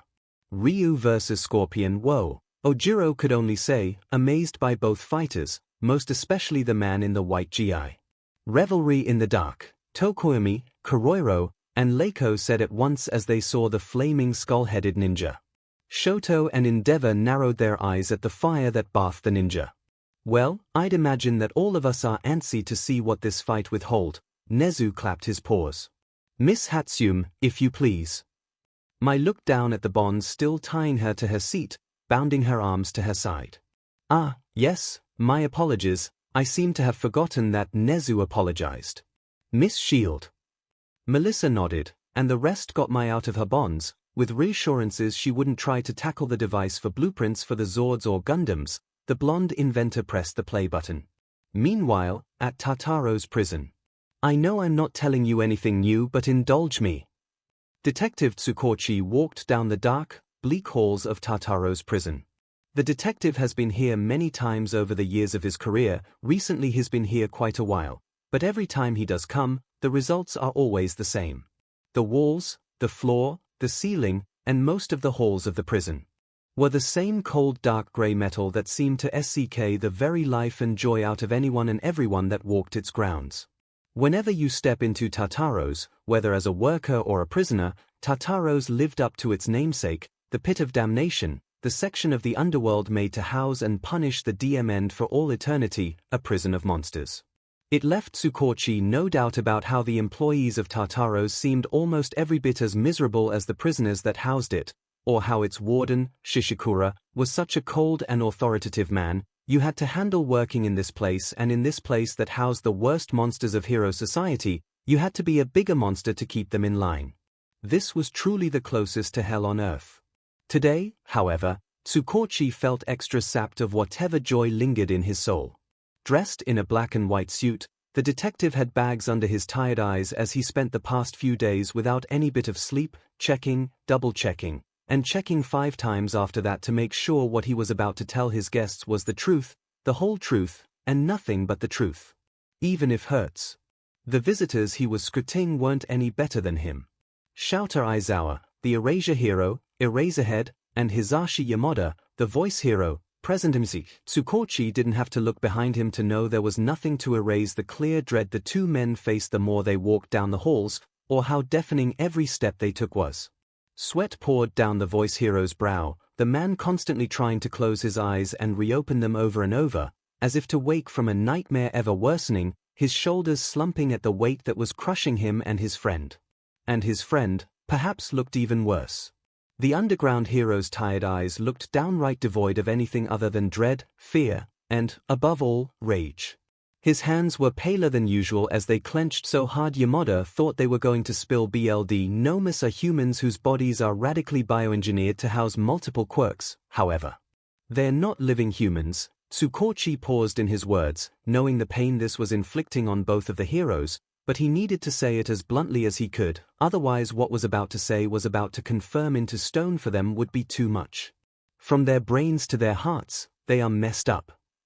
𝐿 are puppets, marionettes with no will of their own. Gran Torino's voice greeted them before the darkness of the hall peeled away to find the short-statured, retired hero, waiting for them grimly by the sealed door to their destination. Or at least, that is what we believed. Hood changed how they saw the Gnomes. Ever since the one that first appeared in the USJ to the ones that attacked at Camino Ward, everyone thought that Gnomes were mindless servants of the League of Villains, pawns of All for One, with no will outside their orders. And then Hood showed up and attacked Endeavor and Hawks, this high-end gnome, who thought for itself, who could strategize and adapt beyond the means of an ordinary, that could think and talk. And if there can be one as advanced and dangerous as Hood, there could be others. Like the one they were about to visit. Gran Torino, we skipped our classes to come here, skipped out on vital intel we could be getting, and left a friend behind to stew while we are here, Eraserhead's voice growled out. In truth, Eraserhead could care less about watching the videos of the device. He couldn't handle listening to it potentially call out his friend's name as that villain without seeing it for himself. It did frustrate him that he had to miss out on important training with his students, but even he could understand that in the condition he was in, he would be more of a detriment to them than a help to them. And Kiyoma, Midnight, to have to willingly leave her behind and force her to wait around for the news they were getting, despite how important this meant to her, Aizawa would always remember this sacrifice of his former senpai, and forever curse the warden and this prison for keeping her away. Eraserhead raised his head to show the furious glare in his eyes that demanded no nonsense, no beating around the bush. He wanted answers, and the glare this man had showed he would tear the entire prison brick by brick to get it. So, let's get to the point, shall we? With a click of a button, the next video began to play. Two Marquis warriors, began the intro. Arcade rivals since the 90s, now facing off for true superiority. Oh, yeah, remember that 𝐒𝐭𝐚𝐲 vs. Shang Tsung fight? Narenjaki pointed out. Wizard said that these universes of Street Fighter and Mortal Kombat are considered fighting games, or at least in their universe. And quite the rival games, too, Jirota nodded. This I believe is the third time that fighters from these universes are fighting one another. Indeed, Ida agreed. That man in the GI I believe was shown in Akuma's and M. Bison's analysis, while the yellow ninja appeared in the Mortal Kombat ones. Ryu, the Wandering World Warrior, Boomstick introduced the first fighter. And Scorpion, the ninja from Hell, was introduced the second. Ninja from what? Ibarra exclaimed, eyes wide and alarmed. His Whiz and I'm Boomstick. Boomstick introduced both of them. And it's our job to analyze their weapons, armor, and skills to find out who would win a death battle, Whiz finished the intro. The first fighter looked to the group like the perfect image of a martial artist. The man was average-sized with a wide, muscular build, his frame clothed in a white GI, the sides by the shoulder blades, and the bottom of his breathes ripped up and shredded, giving an experienced aura to the fighter. At the same time, the front was loose and open enough to show the middle of his large pecs and a bare hint of his rock-hard abs. A black belt wrapped around his waist, his feet were bare, red fighting gloves covered his hand from the palm to the wrist, his fingers let out to breathe, and a red headband wrapped around his forehead. His hair was seen in different states and colors, from short, spiky brown that trailed down to spiky black that instead stuck more up. His face was also seen in various states from young and angular to a much older, squared, and chiseled appearance, with thick black eyebrows, that many of the guys would describe as Giga Chad. The response to that description was mainly exasperated eye rolls from most of the women, confused looks from Pony, Shoto, and A, to envy from a certain short-statured pervert who rubbed his rounder chin in disappointment. Ryu endlessly walking the earth and improving his fighting skill is the life of Ryu, the Japanese martial artist without a home, Wiz began, showing the Street Fighter display his point by hiking down an empty road with no shoes on his feet and a pack slung over his back. I suppose that title of Wandering World Warrior makes sense. 𝐒𝐻𝐿 shrugged her barely noticeable shoulders. Miruko grinned and nodded. While she could concede that not many would value or appreciate the nomadic lifestyle that Ryu preferred, Miruko approved of it and the longing to constantly improve upon one's fighting skills. Many knew of Miruko as the number 5 pro hero of Japan, but so do many gloss over that she is one of the few pros that doesn't have an agency, and it only spoke volumes of her of how skilled and popular she was that she made it as far as she did in her hero career, not that she would give a rat's but about ranking or titles. What Miruko cared about was being a hero, beating up bad guys, and not letting anything slow her down, including an agency or sidekicks. As she didn't have the obligation to stay in one general area that came with an agency, Miruko was allowed to flourish and take her hero duties to wherever she wished, taking up any case that she wanted, and with how strong and successful she had been, the commission backed off. A benefit that Miruko saw with this was not just that her heroism wouldn't be constrained to one general area, but that she would constantly test herself in memorizing and maneuvering through new areas, testing her limits by fighting newer, and, hopefully, stronger opponents, and improve on any faults she finds along the way. She could see a similar reasoning in Ryu's nomadic way of life and approved of it greatly.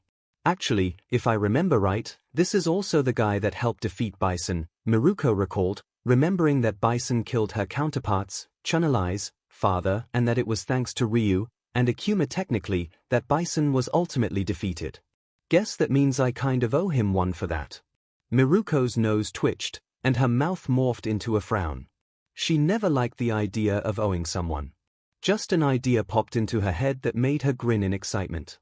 Maybe, if I find a way to meet him, maybe I can repay the debt with something the both of us might like, a fight. But there's more to this karate hobo than meets the eye, Boomstick said. Background height, 5 feet 9 inches, 175 centimeters weight, 150 pounds, 68 kilograms. Birthday, July 21, 1964. BLD type, O dislikes spiders, wearing shoes capable of sleeping anywhere. Has eyebrows so epic that they cannot be contained by his headband. After being dumped on a doorstep by his douchebag parents, he was adopted by the mysterious 𝐒𝐿. Boomstick revealed the warrior's sad backstory and the younger Ryu being carried by an old, balding, white-bearded man, who appeared in other scenes with long dark hair and beard instead. From that moment on, Ryu dedicated his life to martial arts. Probably on some sort of parental vengeance quest. Izuku's fist suddenly clenched hard enough for his bones to make a cracking noise. The silhouette of his father flashed in his mind, his face censored as, by now, Izuku had long since forgotten what he looked like. Both Inko and Izuku were clearly not fond enough of the man who abandoned them to leave behind a picture of him to keep around.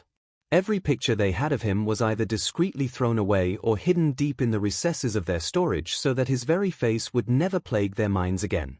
Izuku couldn't even remember the color of his biological father's slightly messy hair or the color of his eyes. It was a blessing for Deku that he took so much more after his mother. Now, however, with these videos, the bitter reminder that he had a father who abandoned his mother and him began rearing its ugly head into the forefront of his mind more and more, and he didn't like it. If there was anything that tested Izuku's anger more than the hidden bitterness of Kaken's past actions or the cruel actions of villains, like AFO, Overhaul, and Shigaraki, it was him. But Izuku counted his blessings that he still had the best, most supportive mother he could ask for, and a mentor, who Izuku couldn't deny had become the father figure he never had. Hearing the sounds of sniffles and grumbling, Izuku looked down to see Eri and Kuta likewise comparing themselves to Ryu, and not liking it. Izuku's rage was only matched by the sheer sadness he felt toward the two. Eri was likewise abandoned by her mother after she rewound her father out of existence, and Overhaul robbed her of her grandfather, who was still in a coma to this day. Kuta had spent a long while sad, bitter, and angry that his parents were gone, mistaking the water hose duo for abandoning him to play hero, and dying to muscular as a result. To see them so sad, Izuku quickly chose to forego his sadness and anger and move to act. Placing a hand on both of their shoulders, the two kids looked up at Izuku and met his sad, yet smiling, understanding face. Eri's eyes quickly watered, her frown rising back to her loving smile before burying her face into his chest. Kuta did better to try not to look sad, but his wetting eyes and quivering lip broke the facade, and he too slumped his head on Izuku's chest, while Izuku wrapped his arms around them. What a pair we three are. Izuku almost let out a bitter chuckle, finding it fortuitous that he would grow so close to two others who had felt his pain, and how he could be there for them and know exactly what they needed. Even if it intimidated and embarrassed him. At first, he ultimately resolved to be the father Eri needed, and an icon for Kuta, not knowing the boy was starting to see him like a father figure too. Regardless, Izuku would make sure these two never had to be alone ever again. All Might gazed in pride at Midoriya for comforting the kids, wishing that Inko was here to see this and witness just what an amazing son she raised. Though, he realized two things. The first, that this pride he felt was a fatherly kind of pride, only further cementing Izuku as the son he never had. In a way, he felt he was to young Midoriya like what Gouken must have been to this Ryu, a mentor that ultimately became the closest thing to a father the man had. Toshinori felt increasingly okay with that. The second, however, was that perhaps it was for the best that Inko wasn't here after all.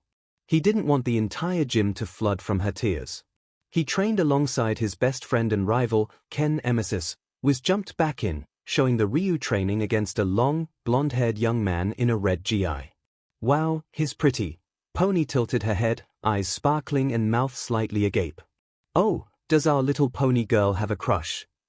Setsuna cooed, a teasing grin nearing the now scarlet-faced girl. Shoto grumbled, not sure why he felt suddenly bothered. He went back to thinking about his girlfriend, Kami, the mental image of her appealing smiling face, which often borderlined on stuck, easing the displeasing feelings, emphasized by his softening features. Gouken taught them the Ansatsuken or assassin's fist fighting style, was revealed the three's infamous fighting style. But the name is actually a bit misleading. Oh, gee, I wonder what part of the name might be misleading. Hawks drawled out sarcastically with a humid smirk. While originally designed as a means to murder, Gouken's personal take on the Ansatsuken is based around karate, kenpo, judo, and not killing people, was explained the technicalities, displaying Gouken training Ryu, the old MSTR's uppercut stopped right on his student's chin, the two laughing at the thrill of learning and teaching together. The teachers nodded their heads in approval of the old MSTR and his teaching methods. Vlad King cracked a smile as he saw Gouken and Ryu laughing together, Memories of his time training students in the past and Class 1B now giving soft warm feelings in his chest he could best describe as fondness and pride.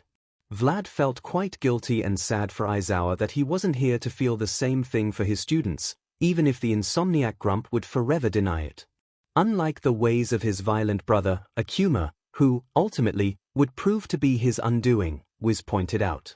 Oh yeah, he can finger paint, Boomstick joked morbidly as a shot played of Ryu staring in horror at the sight of his MSTR's beaten, bloody body slumped against the wall, the dojo's once sacredly clean walls now defiled by the symbol of 𝐭𝐿, painted in 𝐤𝐿𝐴𝐷𝐵 𝐵𝐿𝐷, right, I forgot about that, Mount Lady grumbled, still gazing at 𝐭𝐿 and his actions with disgust. Still, to do something like this to your own brother. Despicable, Ryukyu let out a dragon-like growl. Endeavor flinched in discomfort at the memory of Tuya attempting to harm baby Shoto in their mother's arms with that manic, desperate, hateful look. He almost sighed in relief that he kept Shoto away from Tuya, or that Shoto didn't have the misfortune of knowing his elder brother hated him like that, only to remember that it likewise separated his youngest son from Fuyumi and Natsuo and was only the tip of the iceberg that was his crimes and acts that tore his family apart. Hold on a second, didn't Boomstick already make that joke back in the 𝐭𝐿 portion of his video? Monoma raised a critical eyebrow. Lazy much. Hold on a moment, didn't I already make that joke before? Boomstick muttered, absent-mindedly. Okay, again, I can't decide who is more clearly Boomstick, pompous, or explodey. Setsuna shrugged and gestured to both Monoma and Bakugu. Hey! Both Bakugu and Monoma exclaimed in offense, only further causing the students to burst out laughing.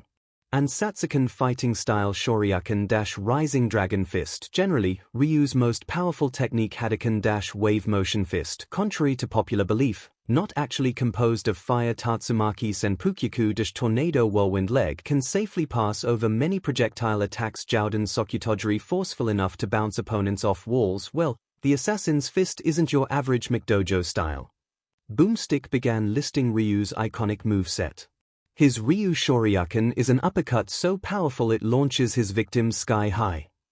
Even after seeing the iconic move in action for the first time in 𝐭𝐿 vs Shang sparkles of amazement and inspiration flashed in the eyes of Itsuka, Izuku, and Rin. The first of the three practically memorized everything Ryu did, the way he moved, the way he fought, the very way he breathed. To her, this man already stood at the pinnacle of martial arts by the masterful, powerful way he struck at his foes. She couldn't help but feel in awe of him. The 1B president looked at her hand and flexed her fingers, a new goal solidified in her mind to learn all she could and MSTR this move as her own. She wasn't far behind in her longing to learn from the wandering world warrior. Rin thought the same, if not a little biased by how the Shoryuken's translated name fit with his aesthetic and quirk. He wondered if perhaps he could implement it into his own moveset, adapt and enhance it with his dragon scales for defense, and get in close to pull off the attack. Izuku's fingers were a blur as he memorized every action and move of Ryu's arsenal, a sudden draw pulling him toward the Street Fighter in an avid mix of awe and familiarity. He too wondered if he could learn the Rising Dragon Fist, but paled at how devastating it might be combined with his quirk. An uppercut to the jaw could kill a man if powerful enough. An uppercut empowered by One for All, even at his lowest percentage, could smash a man's jaw to pieces. And yet, the draw continued pulling at him and his mind. Recalled Gauken's way of non-lethal action. Every skill, technique, and power can kill if honed and strong enough, but the truest form of mastery is to know the limits, know the cost, and control it fearlessly, Izuku thought to himself, remembering how he almost killed Shigaraki in their first encounter, striking with full 100%. Even if it was to save Asui, he nearly killed a person that day because he didn't understand his limits and didn't MSTR his restraint. Now, he did, he unlocked full cowling, knew the consequences if he went too far, and swore to never do so unless absolutely necessary. If he could do so with One for All, why not this as well? The Hadouken uses a fighter's willpower to fire a blast of energy and destroy evil things, like waterfalls. Boomstick declared the last bit dramatically. Ryu was shown firing the blue, sometimes red, ball of energy and cutting through a waterfall and ceasing the flow from passing. And physics. Wiz said, his tone full of confusion as he saw the inconceivable feat that looked so cool. Kuta gazed in awe at another of Ryu's iconic moves, the childlike longing to mimic the attack bursting within him. That's another ability that is also similar to 𝐒𝐭𝐚𝐲. Izuku pulled out the notebook containing 𝐒𝐭𝐚𝐲's abilities. Except 𝐒𝐭𝐚𝐲's were called the Go Hadouken, and he could control it more precisely and fire it off faster than Ryu. It must be some advanced or corrupted version that 𝐒𝐭𝐚𝐲 mastered. Ooh. I'd like to see if I could do that with my quirk, too.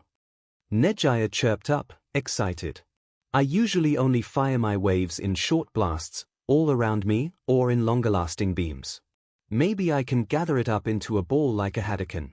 Hey, Zuzu, do you think we can both try in our training session? Maybe we can even see if you can use that lightning around you like a projectile. Izuku blinked, only now remembering when 𝐻𝐈 asked that last part back in Mario vs Sonic. He still didn't know if it was even possible for him to use his green bioelectricity like a projectile. He felt that the last attack on Overhaul that 𝐻𝐈 mentioned was simply a byproduct of 𝐼's rewind quirk. Besides, he already had a projectile move in his Air Force technique and, technically, Black WHP, but it wouldn't hurt to try and expand on his long-range capabilities. Sure. Sounds like a plan, 𝐻𝐈-san. Izuku smiled, wide and brightly. 𝐻𝐈's heart almost exploded out of her chest at how cute Izuku's smile was, as usual, but him finally calling her by her first name without issue, and with the added san, was almost too much for the periwinkle fairy. Minatta's ears perked up, almost comically enlarging as he leaned into the conversation. Jealousy and bitterness once more coursed within him that, despite the verdant-haired teen being his friend, the unintentional Casanova could snag a beauty like Heido without much effort, much less the rest of the girls he knew must like Midoriya as well as those he suspected. He was even going to have a training session with 10 girls, all by himself. However, knowing that they were going to have a private training session, maybe he could check up on them. To make sure nothing inappropriate happens, Mineta gaslit himself into believing he wasn't doing it to snag a look of any action that did happen at least and maybe join in at best. Kaminari looked at Mineta and immediately knew nothing good was cooking up in the pervert's brain. Yeah, he was a pervert himself, he could admit that, and did eavesdrop on 𝐻𝐈's and Izuku's conversation with interest, but even he knew that interrupting or spying on them was a bad idea.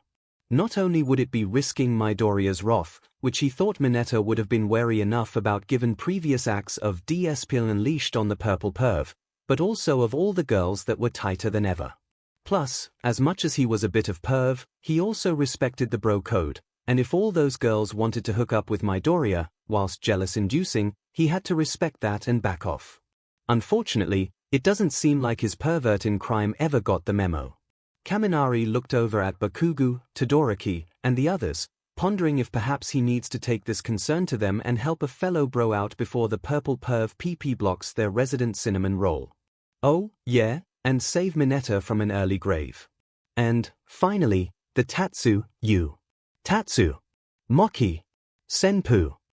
Tatsumaki Senpukyaku was cut through Boomstick's confused attempt with flawless pronunciation. I had it. Boomstick yelled while Ryu flew like a top in the air, striking at any unfortunate to be in his flight path.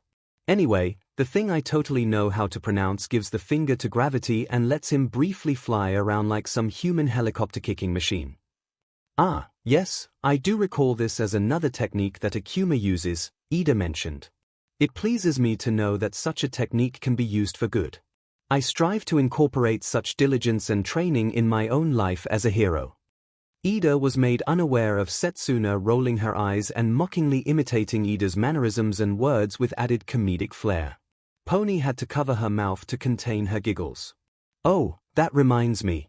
How are you handling the move yourself, Ida? Izuku asked, remembering that Ida wished to add the move to his arsenal. Were my notes helpful? Your notes were amazingly put, Midoriya, and have been of great help with not just the move, but also in my mid-air adaptation and maneuvering. Ida exclaimed, still unaware of Setsuna's copying his stiff, robot-like arm movements. Your analysis and note-taking skills are to be praised. Thanks, Ida. Izuku scratched the embarrassed blush on his cheek. Though, I can't take all the credit. Izuku looked over to Kyoka. I had quite the help. Gyro blushed at the intended praise Midoriya was giving to her, memories of their time working over their notes coming back to her. In preparation for the school festival, she had asked Izuku to help her take better notes of her music to better teach their class's band for their concert, and she figured who was the best person to help her than the guy who made encyclopedias worth of hero notes, quirks, and support items. Izuku agreed to help, which led to several nights of the two of them looking over her notes, better organizing them, and giving out helpful hints on how to take such notes just as efficiently and coherently in the future. It was these hangouts between the two, ones where they consequently became closer, that Gyro first started developing her feelings for Izuku and his selfless, heroic, and helpful nature.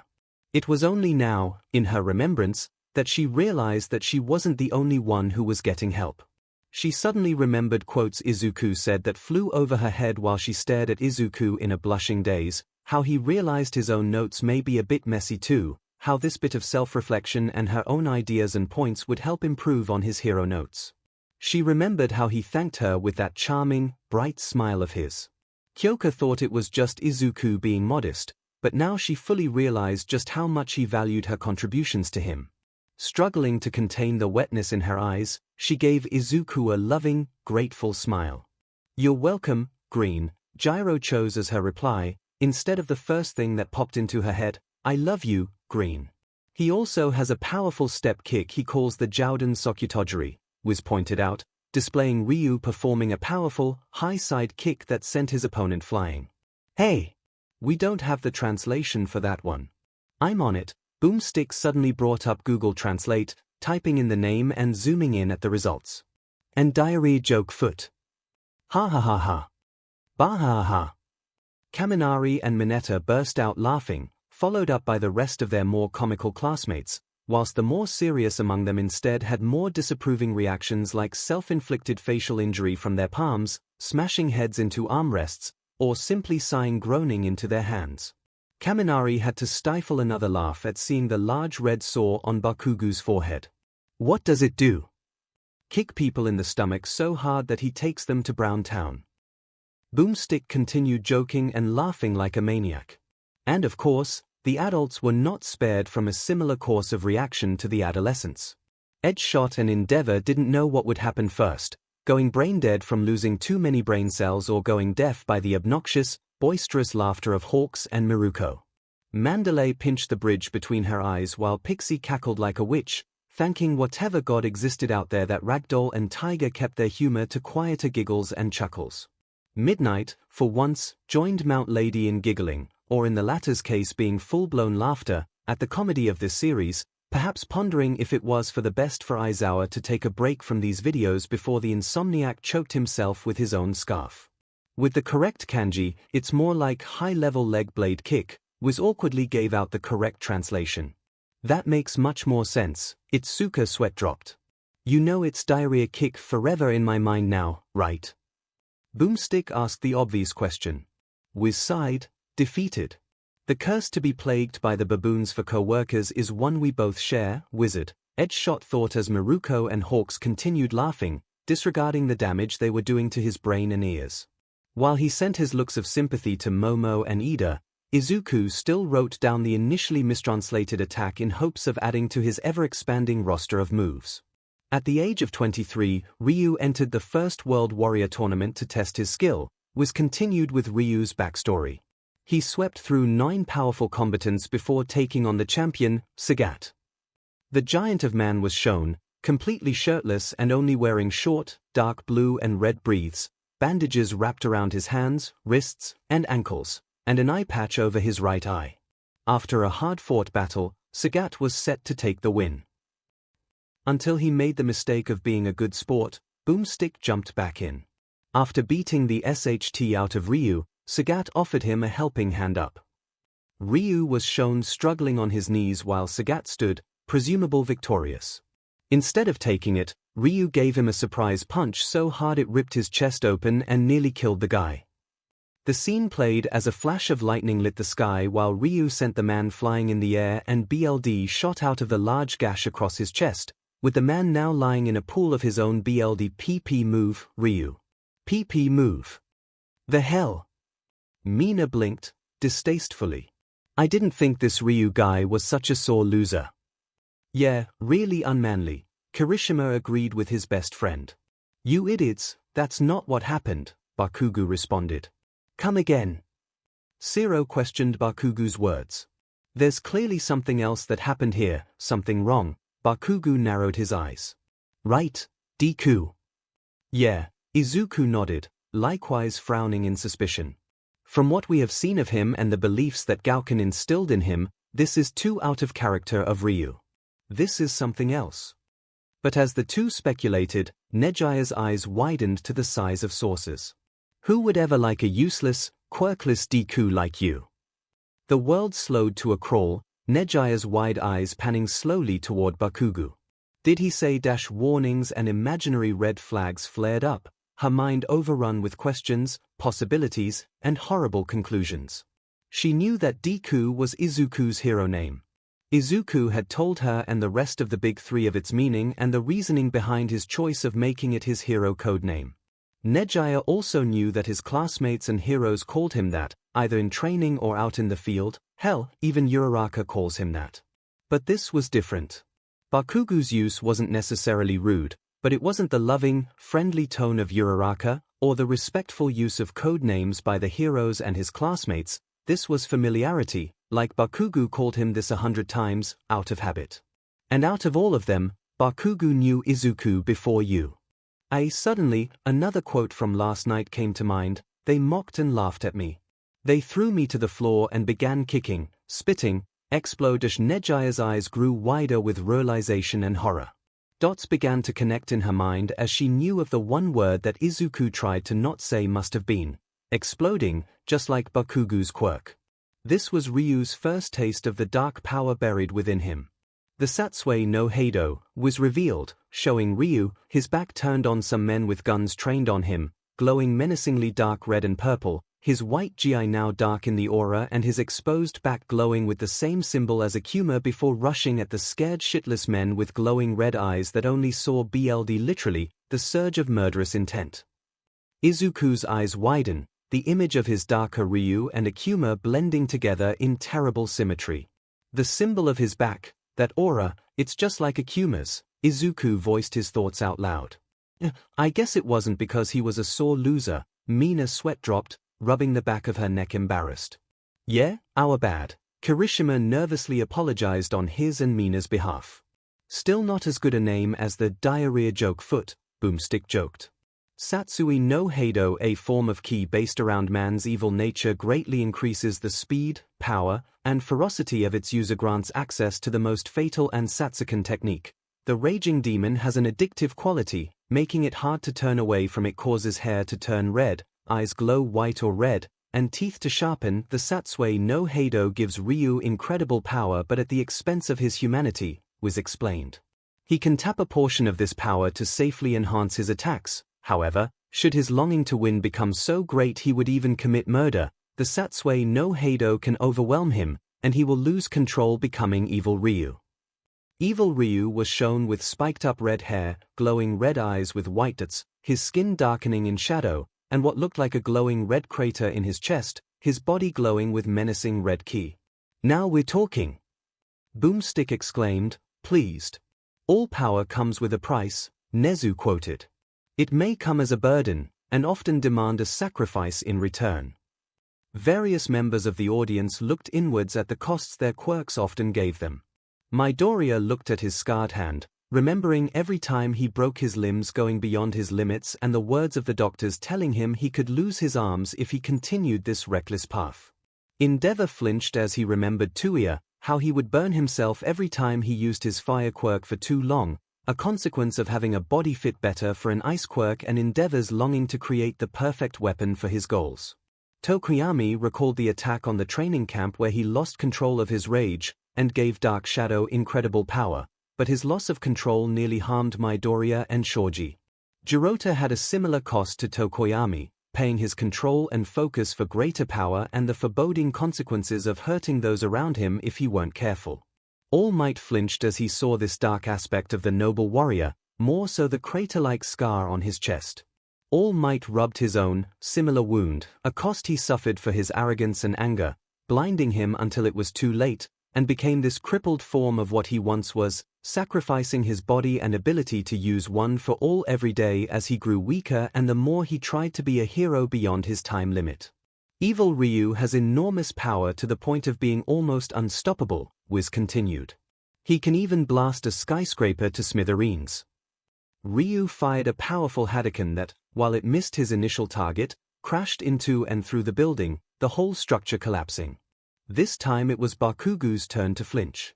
At any other time, Bakugu would have grinned and been excited about the power that Ryu displayed. Now, however, with the context and circumstances, it served as a shameful reminder of his actions.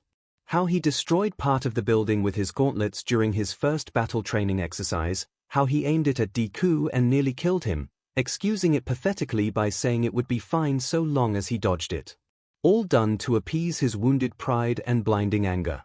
It wasn't enough that I took our friendship for granted, abandoned him, and threw it all out like trash, that I spent all those years treating him like trash, that when he showed some backbone, I nearly killed him. Bakugu bitterly growled inwardly, the shame compacting worse as redemption and forgiveness seemed more and more unobtainable. During this, he remained unaware of Ibara's concerned gaze, or Nejia's empty, cold gaze that would chill the bones of anyone who saw it. He can teleport short distances, even passing through attacks along the way. Boomstick stepped in, Ryu shone swiftly teleporting a short distance forward and even through his opponent to stand behind him. Similar to 𝐒𝐭𝐚𝐲's teleport, this would help Ryu close the distance between him and his opponent, even passing through projectiles, Momo analyzed. As well as reach an enemy trying to flee or go behind their defenses and strike. More impressively, despite 𝐒𝐿KEN never teaching him this, evil Ryu can use the Ansatsuken's forbidden technique, the Shun Goku Satsu, more commonly known as the Raging Demon. Evil Ryu activated the forbidden technique teleporting swiftly toward Ken. The screen went dark, and where Ken stood a flurry of deadly purple strikes impacted the hidden body. When the screen returned to normal, evil Ryu stood with his back toward the audience, the symbol of the 𝐒𝐬𝐽𝐫 on his back while Ken lay on the ground, motionless. He can use that move, too. Mineta wailed in horror, remembering the power and danger of the attack from 𝐒𝐭𝐴's video. With this, evil Ryu turns his foes' own sins against them and eradicates their soul, was revealed, another showcase of this move done on M. Bison from 𝐒𝐭𝐴. It was this exact attack, which 𝐒𝐭𝐴, a MSTR of the Dark Heido, used to not only nearly destroy M. Bison but also murder Ryu's MSTR. Deku gritted his teeth, his increasing displeasure at the sight of Ryu not only being able and willing to use this dark power but the same technique that 𝐒𝐭𝐴 used to kill his own brother and Ryu's MSTR. To Deku, it felt like, instead of using one for all, he was given all for one, the quirk of a man who presumably murdered his own brother and his successors, the power that had crippled and weakened his idol. Deku shuddered, though he didn't know how much of it was from himself or the vestiges that felt similarly. Since then, 𝐒𝐭𝐴 has been haunting Ryu, tempting to succumb and fully commit to the dark 𝐒𝐬𝐽𝐫 as well. Basically, this is Karate Star Wars, was explained further, showing the demonic-looking 𝐒𝐭𝐴 and the dark MSTR standing over a high pillar, looking down upon the student of his brother he meant to corrupt. Does he mean like Darth Vader, his son Luke, and the dark side of that force thingy? Kinoko asked. Indeed, Leiko nodded with a thoughtful haze around her eyes. A father who fell from grace, finding what little relief in the veil of darkness, who sought to turn his brood to the same darkness, hoping to find a light of love and comfort in the shade. Ooh. Zero raised an eyebrow, looking to the rest of 1B for an explanation.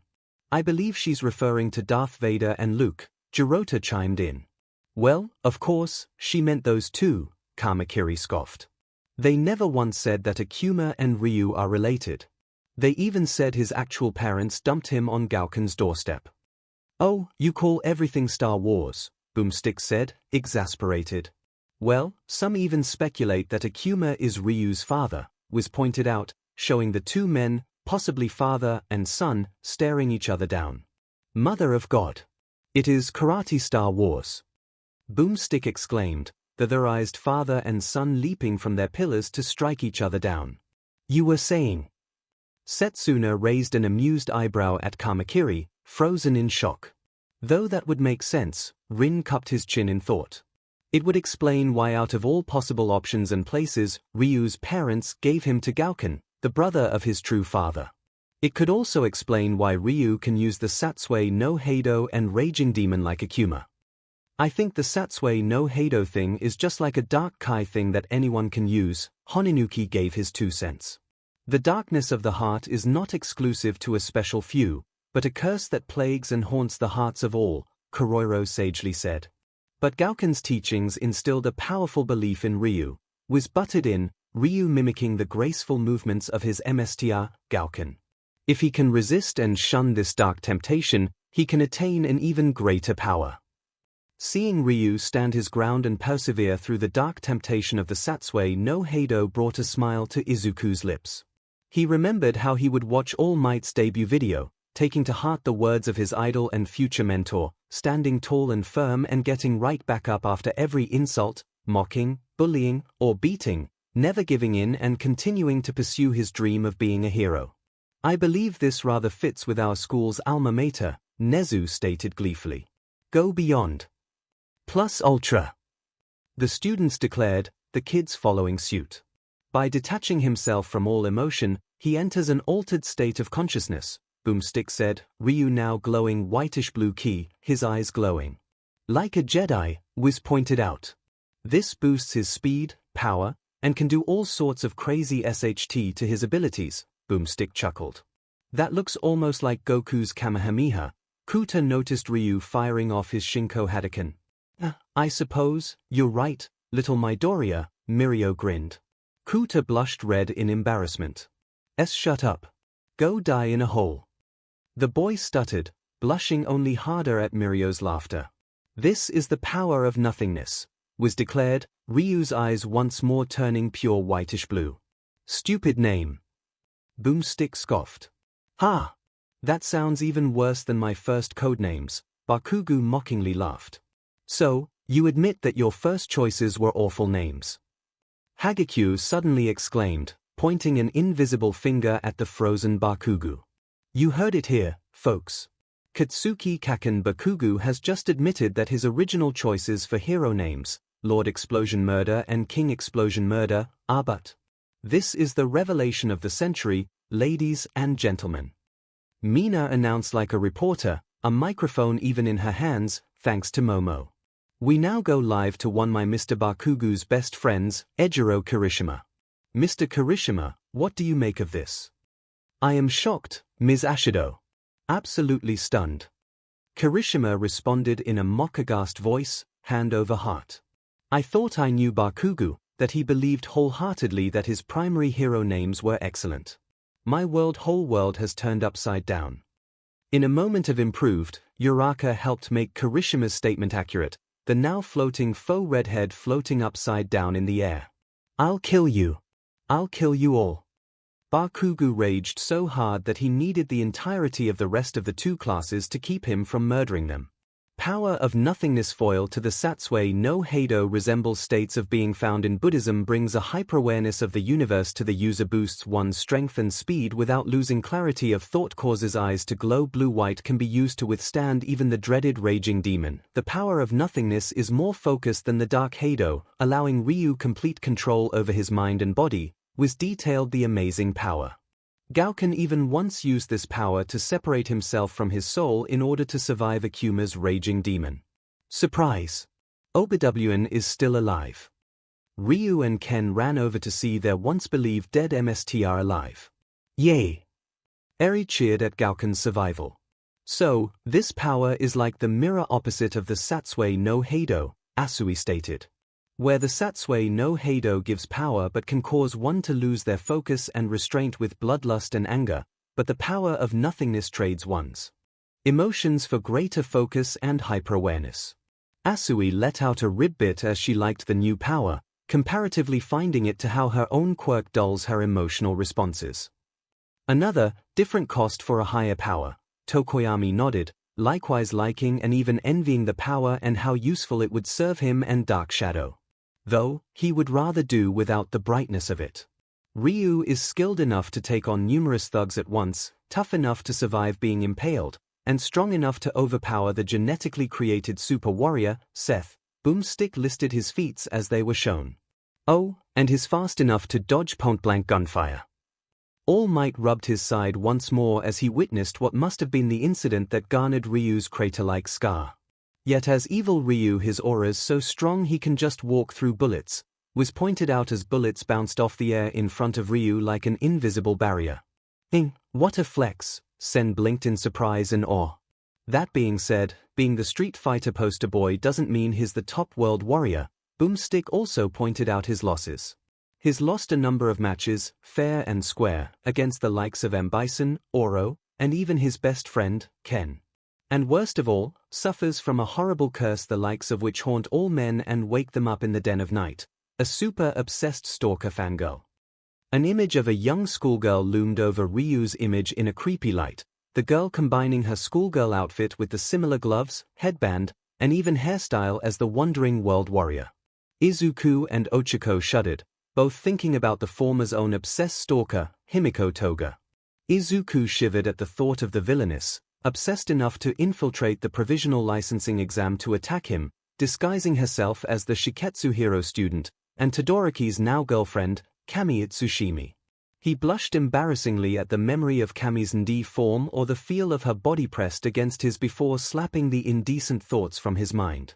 Even if it was technically Toga, he didn't want to test whether Todoroki was the jealous type. He never told his best friend about what exactly happened, especially the ND part, for neither he nor Kami needed to know about that part and make things unnecessarily awkward between the three of them. Plus, Izuku also scratched his cheek embarrassingly, not naive enough to realize that he was almost just as much of an obsessed fanboy to All Might as this girl was to Ryu. Uraraka grumbled jealously. Uraraka had already made peace with herself and the girls, realizing any jealousy she felt between them and Izuku was mostly part of the fear of not being with her crush at all. However, Toga was the exception. The girl's advances on Deku made her the more convenient kind of jealous. There was just something about that girl that rubbed her the wrong way, more than just being a creepy villainess. Her advances toward Deku during the provisional licensing exam caused her to be so jealous she nearly confessed her feelings for Deku right then, being stopped by the beginning of the second part of the exam. Even if Toga was under the guise of Kami at the time, she still felt bothered by her. While the two shuddered at the thought of the BLD crazy villainess, Eri tilted her head at the screen. Eri pondered about how she would dress as a hero based on her idols. When she thought of herself in Grunkle Aizawa's clothes, she immediately shook her head clear of the image. She loved her Grunkle like a second father, but she couldn't ever see herself pull off the broody seriousness of the insomniac teacher. Her thoughts turned to All Might and, while it did elicit a laugh from her, she also felt his costume design wouldn't fit her, nor her uncles Kaken and Shoto. When her thoughts came to Auntie Nemurai, Eri immediately gagged and denied it, blushing with embarrassment at even thinking of wearing something like her auntie's costume.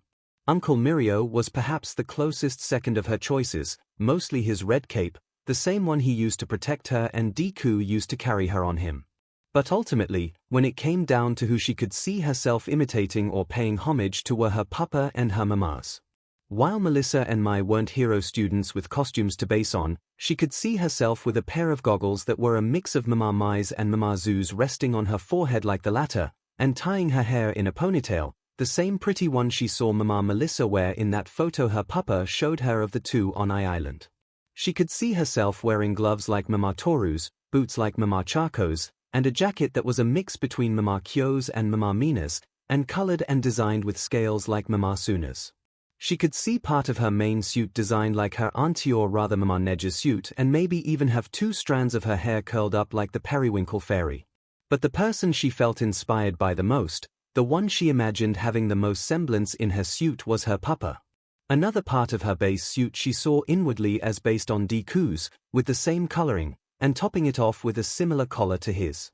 When she imagined the final outline in her mind, it was a tad funny and weird, and maybe not what she would ultimately wear, but to her now, it was perfect, smiling so dazzlingly bright that it nearly destroyed Dark Shadow.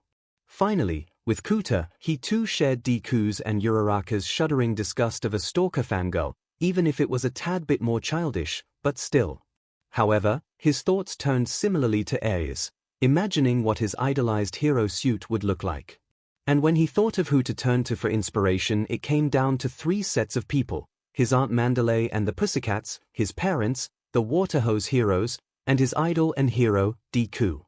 The boy first started with the head, imagining it as close as possible to his parents' helmets, with his black hair popping out the back like his father, but with some minor tweaks. For one, removing the tube thingy that they had by their mouths. Kuta always felt those looked a little silly. Secondly, 2 cat ear-shaped protrusions on the top, paying homage to the heroes who took care of him after his parents died, but styled and pulled back for a more sleek, cooler look. And finally, his mouth would be covered up by a mask to meet the visor of the helmet, the mask designed similarly to a certain verdant-haired hero's respirator collar. And then with the rest of the suit, Kuta imagined the torso just like his parents, a red, lifeguard-like front with white shoulder pads and black arms but accompanied by white gloves similar to Deku's but with holes for his quirk. His idol's red utility belt around his waist, black breathes like his parents, and, to top it all off, Deku's iconic red shoes, like the ones he bought to mimic his idol. Kuta scoffed amused. It wasn't too long ago that he balked to even hated the idea of being a hero, his parents' deaths disillusioning him to the world of heroes, villains, and quirks. He even gave disdainful looks at the Pussycats from time to time, thought diluted since Mandalay was his aunt and final connection to his parents, besides the quirk he hated to have. And then came Deku, who reached out to him no matter how much he tried to tell him to go away, who risked his life to save him from his parents' killer, and who saved him, avenged their deaths, and showed the truth of his aunt's words. Deku did more than just save him, he gave to life the world of heroes in his heart, taught him what being a hero meant, and ignited a dream to be a hero, too, just like his idol and hero. However, many of these losses may stem from his struggle to contain the power of the dark 𝐻𝐻𝐻𝐻𝐻𝐻𝐻𝐻𝐻𝐻𝐻, which is obviously quite difficult to do in the middle of a battle, was brought out a defense of some of Ryu's losses. I guess that makes sense, Soto shrugged, accepting the reasoning. Nah, that's still bullshit. Bakugo barked, vehemently. A true fighter and winner would get over whatever turmoil or SHT they are dealing with and still win at whatever cost. Gotta say, have to agree with the guy. Miruko shrugged her shoulders. Of course, you of all people would agree with him, Rumi, Ryukyu sighed, shaking her head fondly. But when Ryu unleashes his full potential, stay the F out of his way. Boomstick warned. My name is Ryu, and the ultimate power has awakened within me. Evil Ryu declared, as the 𝐻𝐻𝐻𝐻𝐻𝐻 surged around him. The reception to the fighter was fairly positive among the group. Many among them sympathized with his backstory and struggles, liked his powerful and masterful use of martial arts and techniques, were amazed by his strength and perseverance against the darkness and temptation of his powers, and felt inspired by his longing to consistently improve on his skills, the very motto of Yui. The second combatant was accurate to Wiz's description of him. He did look like a ninja, and he did look like he came from hell itself. The ninja was shown both as the man he once was, the ninja he trained to be, and the demon he had become. The man was of above-average height and build, most depictions of him with long black hair, sometimes in a braid, sometimes in flowing free, a beard or a mustache-goatee combo, and wearing yellow and black robes. His ninja attire was previously also in yellow and black garbs and armor, yellow or black wrist guards, a yellow and black mask covering his head, except for the area around his eyes, and seemed to wield different series of weapons like shuriken, swords, axes, and, the most constant among them all, a rope dart. The demon he became had his eyes pale white, some of his exposed pale skin looking decayed, his garbs more armored, scaly, flames seemed to dance and surround his body without issue, and at times when he removed his mask, the group paled and backed into their seats or further down the floor for those in beanbags at the flaming human skull that greeted them. Scorpion, from Earthrealm to Outworld there were few who didn't fear the ruthless clan known as the 𝐿𝑁 Wiz began. That's the ninja clan with the Grandmaster that wanted to turn his guys and his own son into cyborgs, right? Kossi asked.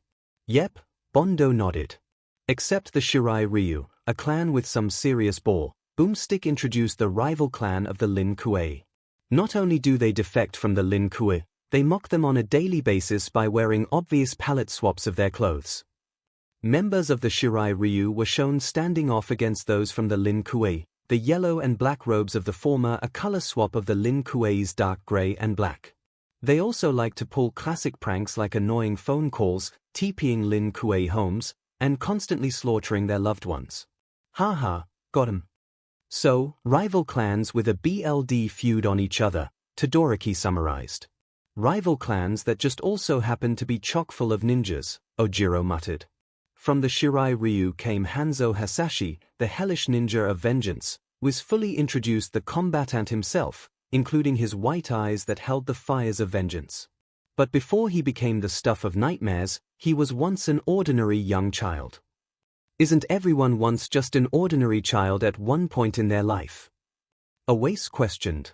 Not only did Hawks, Shoto, and Izuku have to disagree with that, but Izuku even felt a sudden rising emotion of sadness, bitterness, and even envy from that statement. Izuku knew that it must have come from the vestiges, but which one? The first. All Might likewise pondered and disagreed with that statement, his thoughts turning not to himself but to Tomura Shigaraki, or Tenko Shimura as he was once called. Toshinori pondered what kind of life the grandson of his MSTR must have had. Was it ever peaceful? Was ever happy? Or was his life so miserable that it was easy for all for one to get him under his clutches? Whose father just happened to be a deadly assassin, was awkwardly brought up. Yep, not ordinary at all, Fat Gum muttered. Background real name, Hanzo Hasashi height, 6 feet 2 inches, 188 centimeters weight, 210 pounds, 95 kilograms physical age, 32 general of the Shirai Ryu.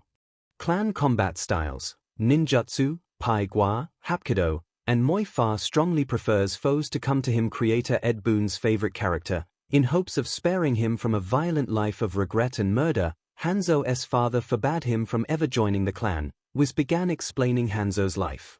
Sorry son, you're not allowed to be awesome, Boomstick summarized. Endeavor's thoughts once more turned to Tuya for what felt like the 100th time this week. He had tried in vain so many times to get Tuya to stop using his quirk, stop trying to pursue the goal of being a hero, to stop hurting himself. But over and over Tuya would not stop.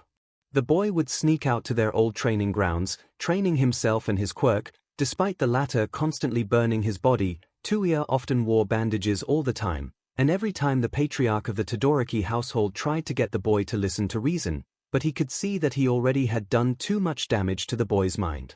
However, as time went on, Hanzo became desperate. Wiz continued, Hanzo walking down the fields with her appealing woman and a small child he looked on with great love.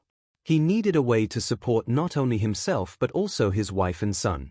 Faced with few other options, he reluctantly disobeyed his father and began the life of a ninja assassin. Hanzo opened a cabinet to reveal Shirai Ryu's ninja garbs and his iconic rope dart. I wonder what kind of salary being assassin would give you. Soto pondered, jokingly. Life in prison. Hawks bitterly took the statement seriously, knowing his predecessor was being unfairly kept in Tartaros for being the Commission's personal assassin and tossed away when no longer of use. And while Hawks raged inwardly at the treatment of his predecessor, Endeavor likewise raged at the memories of his eldest son, but the anger was never on Tuya, it was toward himself. Enji Todoroki hated how he couldn't do anything to stop Tuya's obsessive longing to complete the mission he put on him. He tried monitoring him from afar to catch him in the act, he tried to get Rei to reason with the boy, and no matter how many punishments, arguments, or refusals to train him happened, Tuya never stopped, and Enji hated himself for being the cause of it all. He hated himself for what happened. As a ninja, Hanzo is exceptionally skilled in ninjutsu, Pai Gua, Hapkido, and numerous secret Chinese martial arts. Boomstick jumped in, Scorpion displaying his martial arts. Interesting, Rin scratched at his chin. Despite the Chinese-based martial arts, it's clear that the Shirai Ryu have quite a lot of influences from Japanese culture, while the 𝐿𝐴 appear to have more Chinese influences. You believe that these differences are evidence of some culture war from our country's pasts? Jirota asked, intrigued. Potentially, Rin shrugged, not knowing the full answer himself but could see the possibilities. If the 𝐿 originated in China, it would make sense for the Shirai Ryu to call Japan their home, as they defected from the original clan and adopted more Japanese customs and influences to parody and mock the 𝐿. So, training ninjutsu for obvious stealth, evasion, and assassinations, hapkido for defense in case he is discovered or his first attempts fail and to take control of a target, especially a stronger opponent, and pai-gwa for powerful and effective chops and swipes from weapons for offense. Itsuka analyzed Scorpion's most notable martial arts and skills, her mind detailing and tacking Scorpion's movements while her hands subconscious followed and copied the movements. Careful, Monoma, if Itsuka gets any better with her chopping, I'm afraid you're done for, Tokage snickered at Monoma. Rather than confront Setsuna, Monoma paled horribly. It was already bad enough that Kendo's chops could knock him out almost instantly and leave with a sore neck for a warning, not that Monoma ever paid heed to those warnings, but for them to possibly pack a lot of power to them. Monoma trembled like a leaf in the heavy wind at the mental image he conjured for himself of a vengeful, demon version of Itsuka chopping at his neck and disconnecting it from his shoulders. Maybe he should lay off taunting Class 1A for a while, or, at the very least, not do it in front of Kendo. But it's his weapon of choice that earned him the nickname Scorpion. Get over here. Scorpion's most famous line played as he threw his rope dart out, the dagger-like blade piercing his foe's face, and with a strong tug, Scorpion brought the poor victim's head, ripped clean off their body, to him and let it fly past him. Oh, wait, yeah, I forgot how messed up that universe is, Mount Lady gagged at the gore. I so want to do that now, Zero muttered.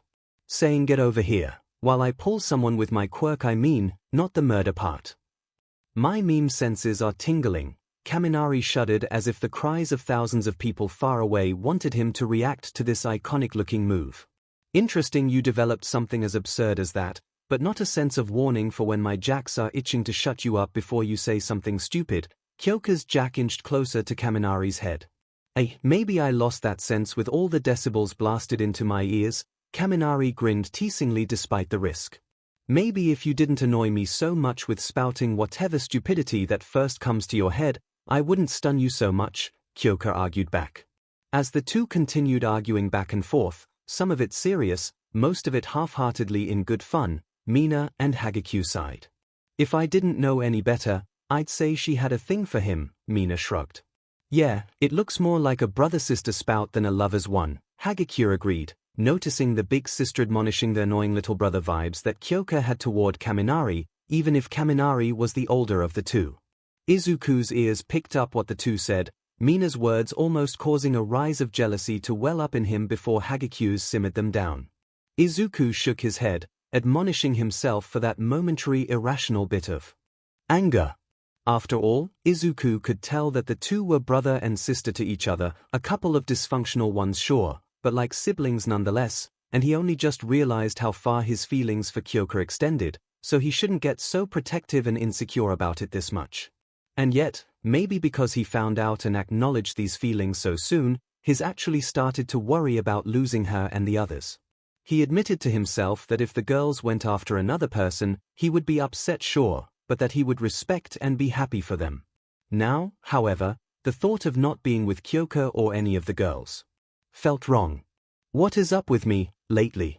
Izuku groaned to himself, fully unprepared for the complex messiness that was a love life, much less as messed up as his own.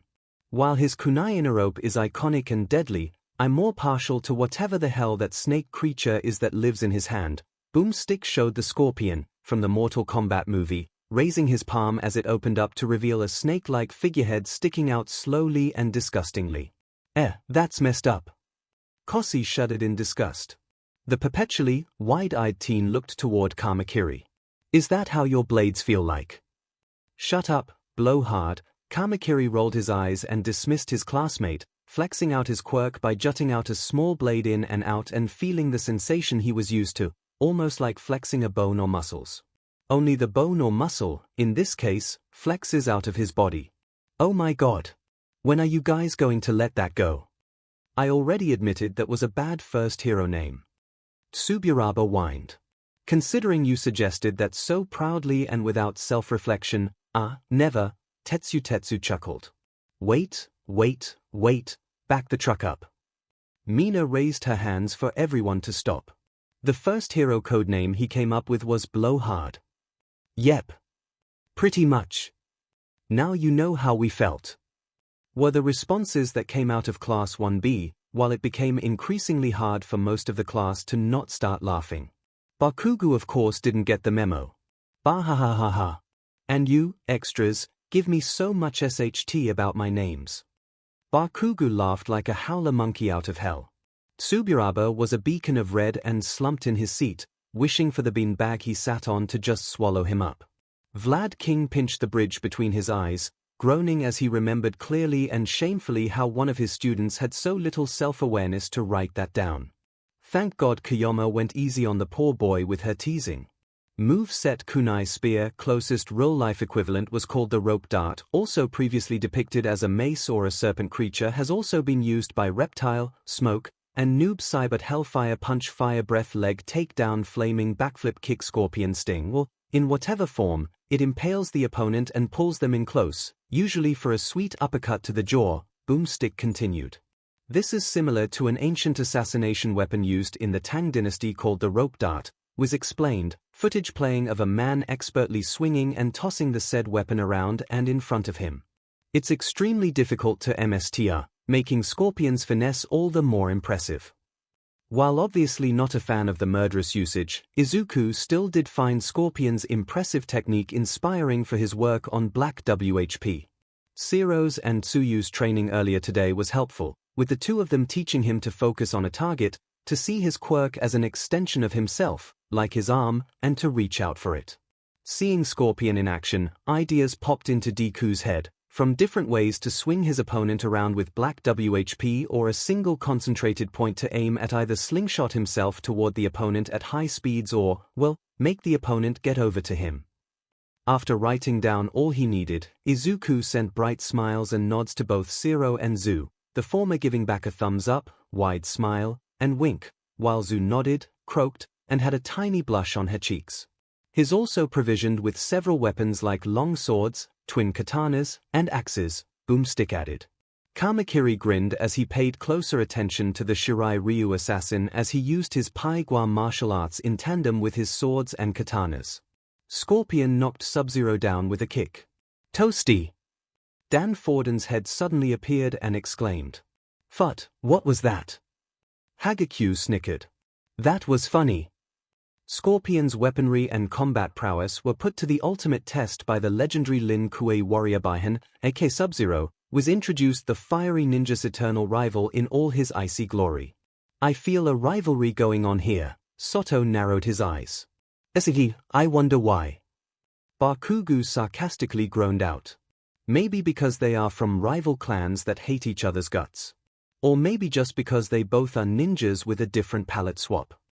And things didn't go so well for our yellow-clad ninja, was revealed, Sub-Zero ripping Scorpion's head and spinal column off his body and held in the air. Next thing he knew, Scorpion was waking up in the Netherium.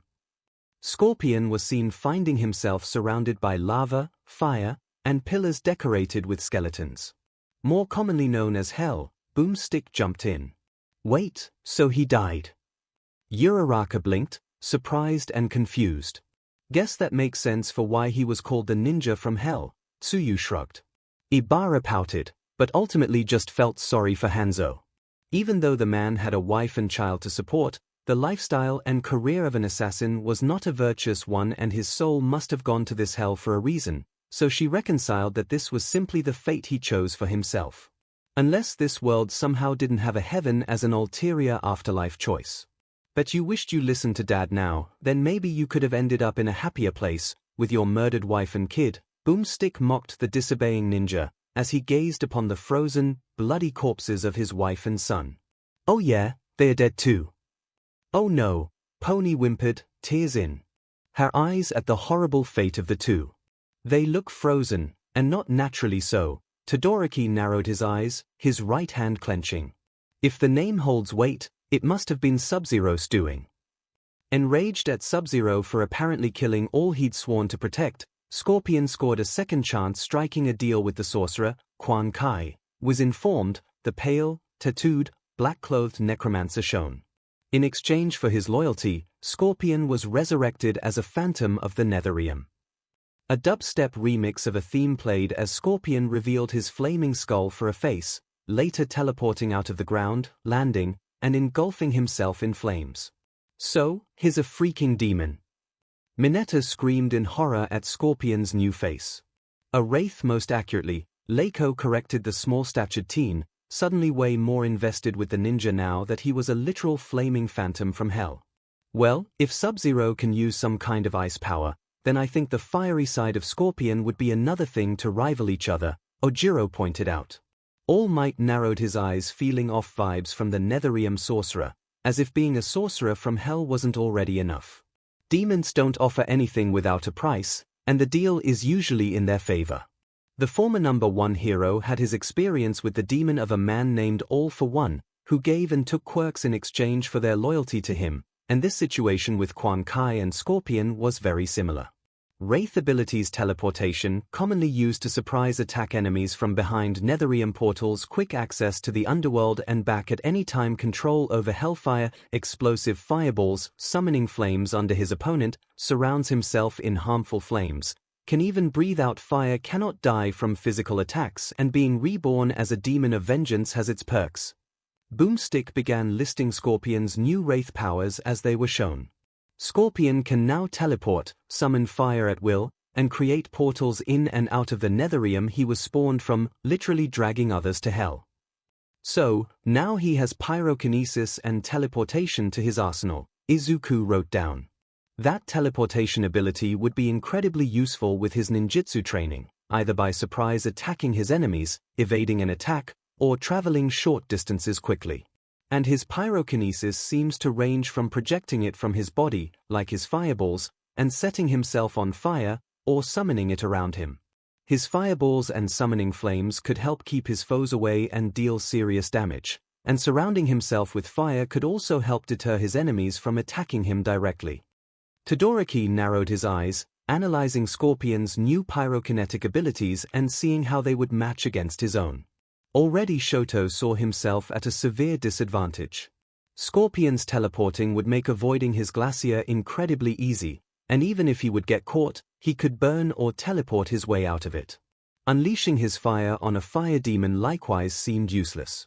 Coupled with his speed and teleportation, Scorpion would easily reach and strike a deadly blow at him up close, an admitted blind spot in his abilities. The Son of Endeavor was so used to driving foes back with his ice, and now fire, that it left him vulnerable up close if he didn't instantly freeze them. His fire would be useful in his physical attacks, as his father had demonstrated in his career, but he was still working on catching up his left side with his right side in terms of experience and skill. There was his flash freeze heatwave technique he was also working on, but that required time and a lot of energy to pull off, something Shoto couldn't do immediately enough to protect himself from a fast, and possibly deadly, foe like Scorpion. Shoto hummed, pondering if Midoriya may have a solution to this problem. His best friend was good at thinking outside the box. Whilst there, his +1s can enjoy such tourist locations as Lava Pit, Boomstick began speaking like a tourist guide while Scorpion dunked a man's head into the lava and watched as his face burned off, revealing the skull behind the flesh. And witnessed the corpse-burning celebration called the Festival of Torture.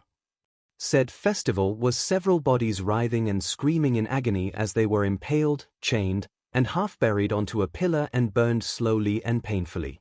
Fun times. Ibara rapidly prayed in fervor at all the horrendous sights she witnessed. It was already bad enough that this poor man was coerced into becoming a vengeful demon in service to the hellish sorcerer, but to see more of this version of hell, from the sight of Scorpion dunking a man's head into the lava or the writhing bodies of the so-called festival, was horrifying. She prayed that whatever higher power existed in that universe, hopefully, God, she wished, would lead this man from the fires of damnation and be purified by the memory of the man, husband, and father he once was. The Netherrealm is the source of Scorpion's demonic power, and his strength rises simply by his being there, was explained.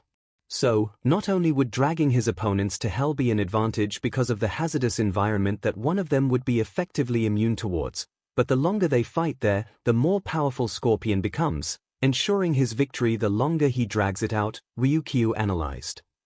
Talk about home field advantage, Hawks whistled while secretly bristling inside. He was already at a disadvantage against the Netherium Wraith by his pyrokinetic abilities countering his very flammable wings, but if he were dragged into hell, literally, he might just end up a permanent resident there. Scorpion is so vicious he can perform no fewer than 15 different fatalities, Boomstick pointed out while the Netherium ninja slit Melina's throat before slashing her in half from the waist. Oh, joy!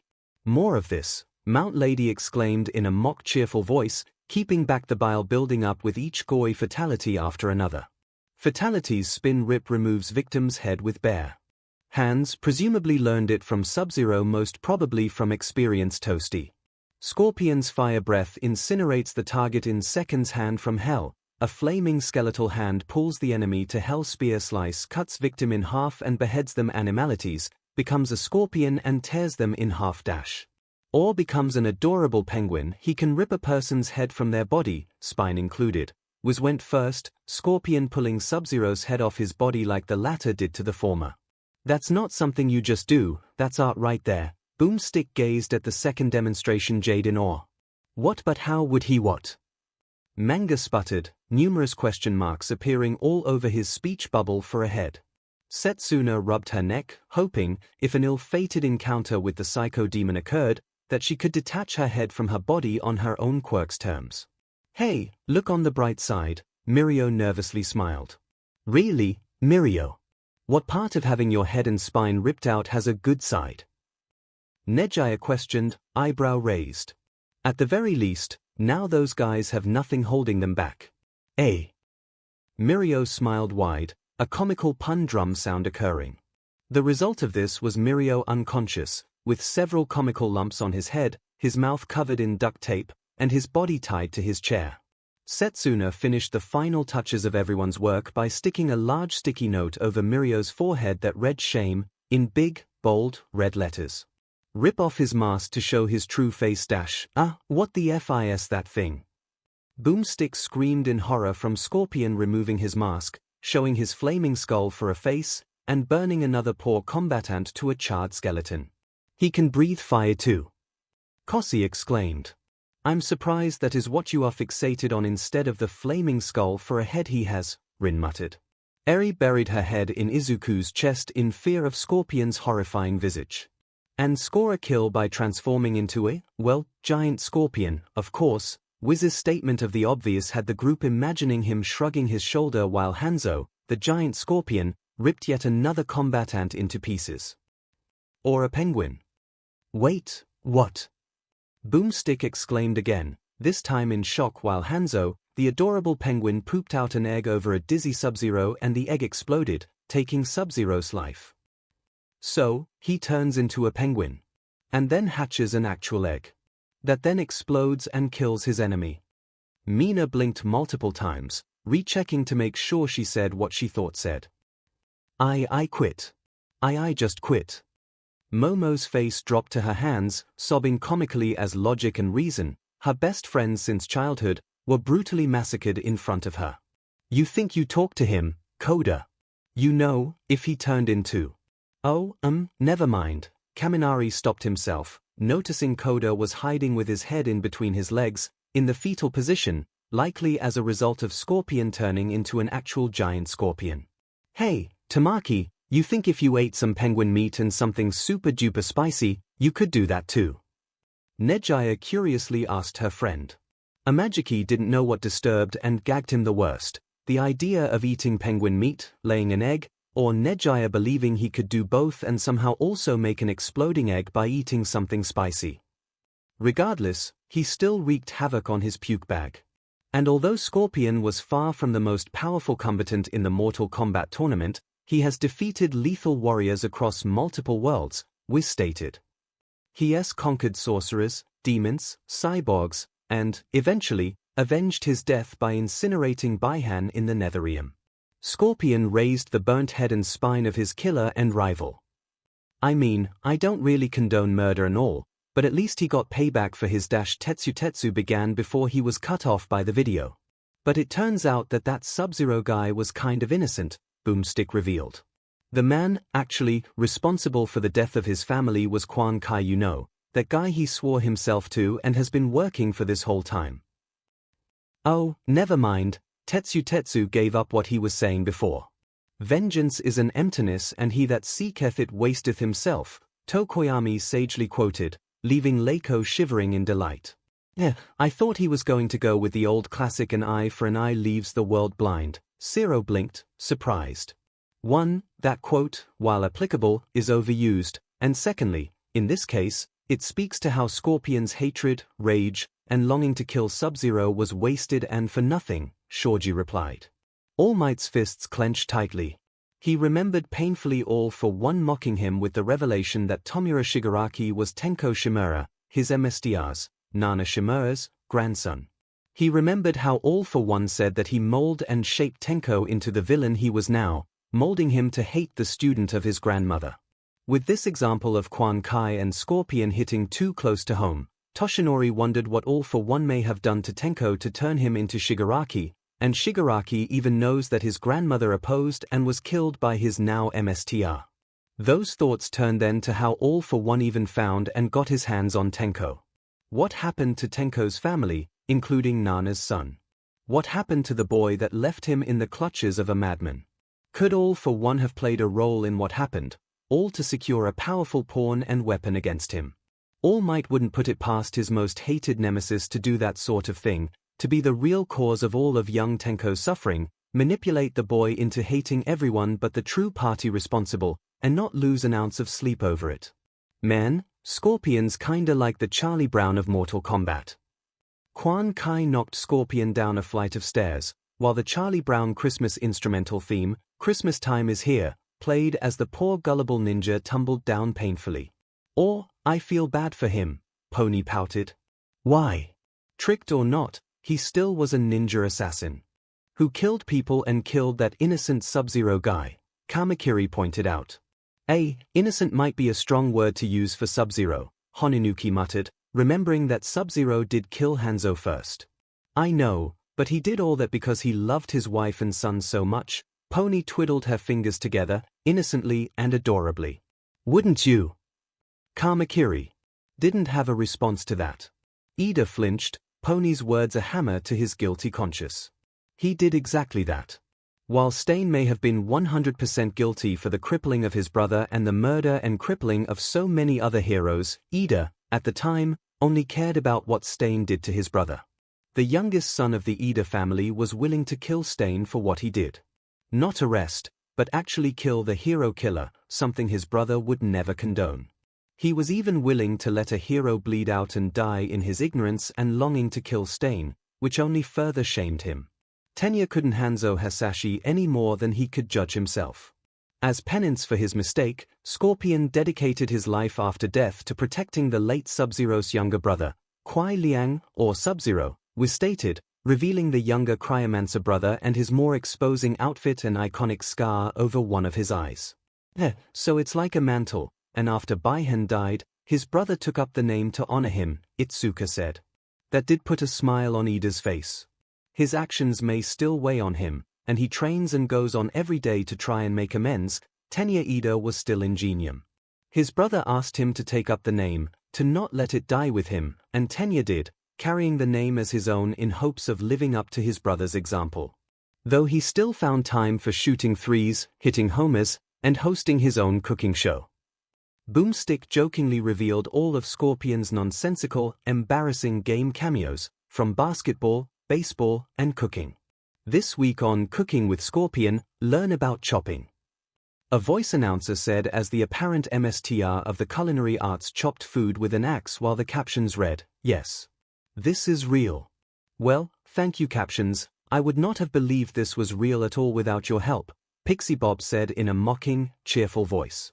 Momo further groaned in her hands, needing Izuku, Todoroki, and Kyoka to comfort her as her sanity and logic for the world were further butchered in front of her eyes.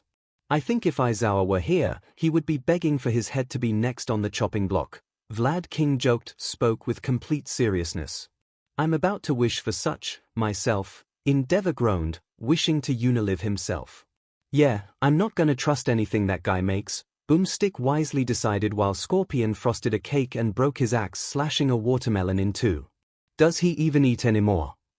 I have to agree with him, Soto, expert chief of Class 1A, agreed, finding it appalling to see an axe used for chopping food, and a worn-down and dulled one that broke from a watermelon at that. The cook couldn't help all the horrifying health code violations, like the shards of metal now in the food. Yeah, I think I'll pass too. Fat Gum raised a hand in surrender. I may have an iron stomach, but I'm not gonna push my luck with that.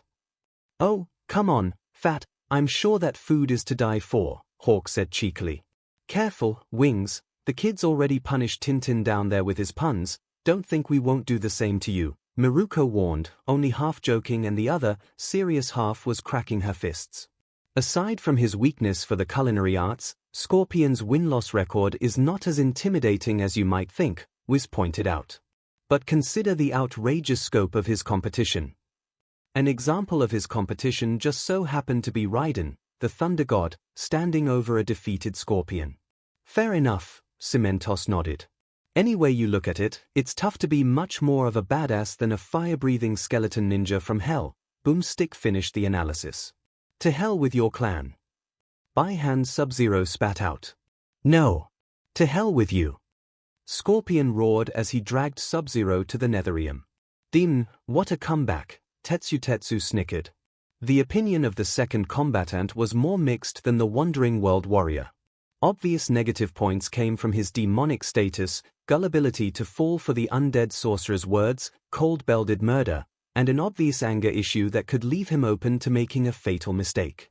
However, unlike the Street Fighter, Scorpion showed more lethality, a variety of methods to kill his opponent, and long-range options than the noble Ryu. Others thought that Scorpion's teleport and fire abilities would also be useful in putting distance and attacking the Street Fighter from afar. Regardless of Scorpion's questionable morality, they all did agree that the mortal combatant would be quite the dangerous foe for Ryu and themselves. Alright, the combatants are set, let's end this debate once and for all, Wiz declared. It's time for a death beat. Boomstick roared. As the video paused, and the device began its search of the fighters' counterparts, the group began to vote and discuss who would win between the two. Among the most notable of Ryu's voters included Izuku, Itsuka, and Rin, all three inspired by the martial artist and his prowess, especially Midoriya regarding Ryu's struggles and victory over the Satsui no Heido and how Ryu seemed to truly embody the motto of going beyond your limits. Miruko likewise voted for the Wandering World Warrior, partly out of camaraderie because of her counterpart in the same universe, partly in approval of his nomadic, warrior life, and finally out of thanks to the Street Fighter for helping to put an end to her counterpart's father's murderer. All Might and A would also vote for the Street Fighter, who appeared more inspirational and heroic than his gory opponent. The former likewise approved of Ryu going against his theorized father and rejecting the darkness within him, hoping that if his darkest suspicions were correct, that history would repeat itself here. Plus, Eri found that Ryu seemed very similar to her papa.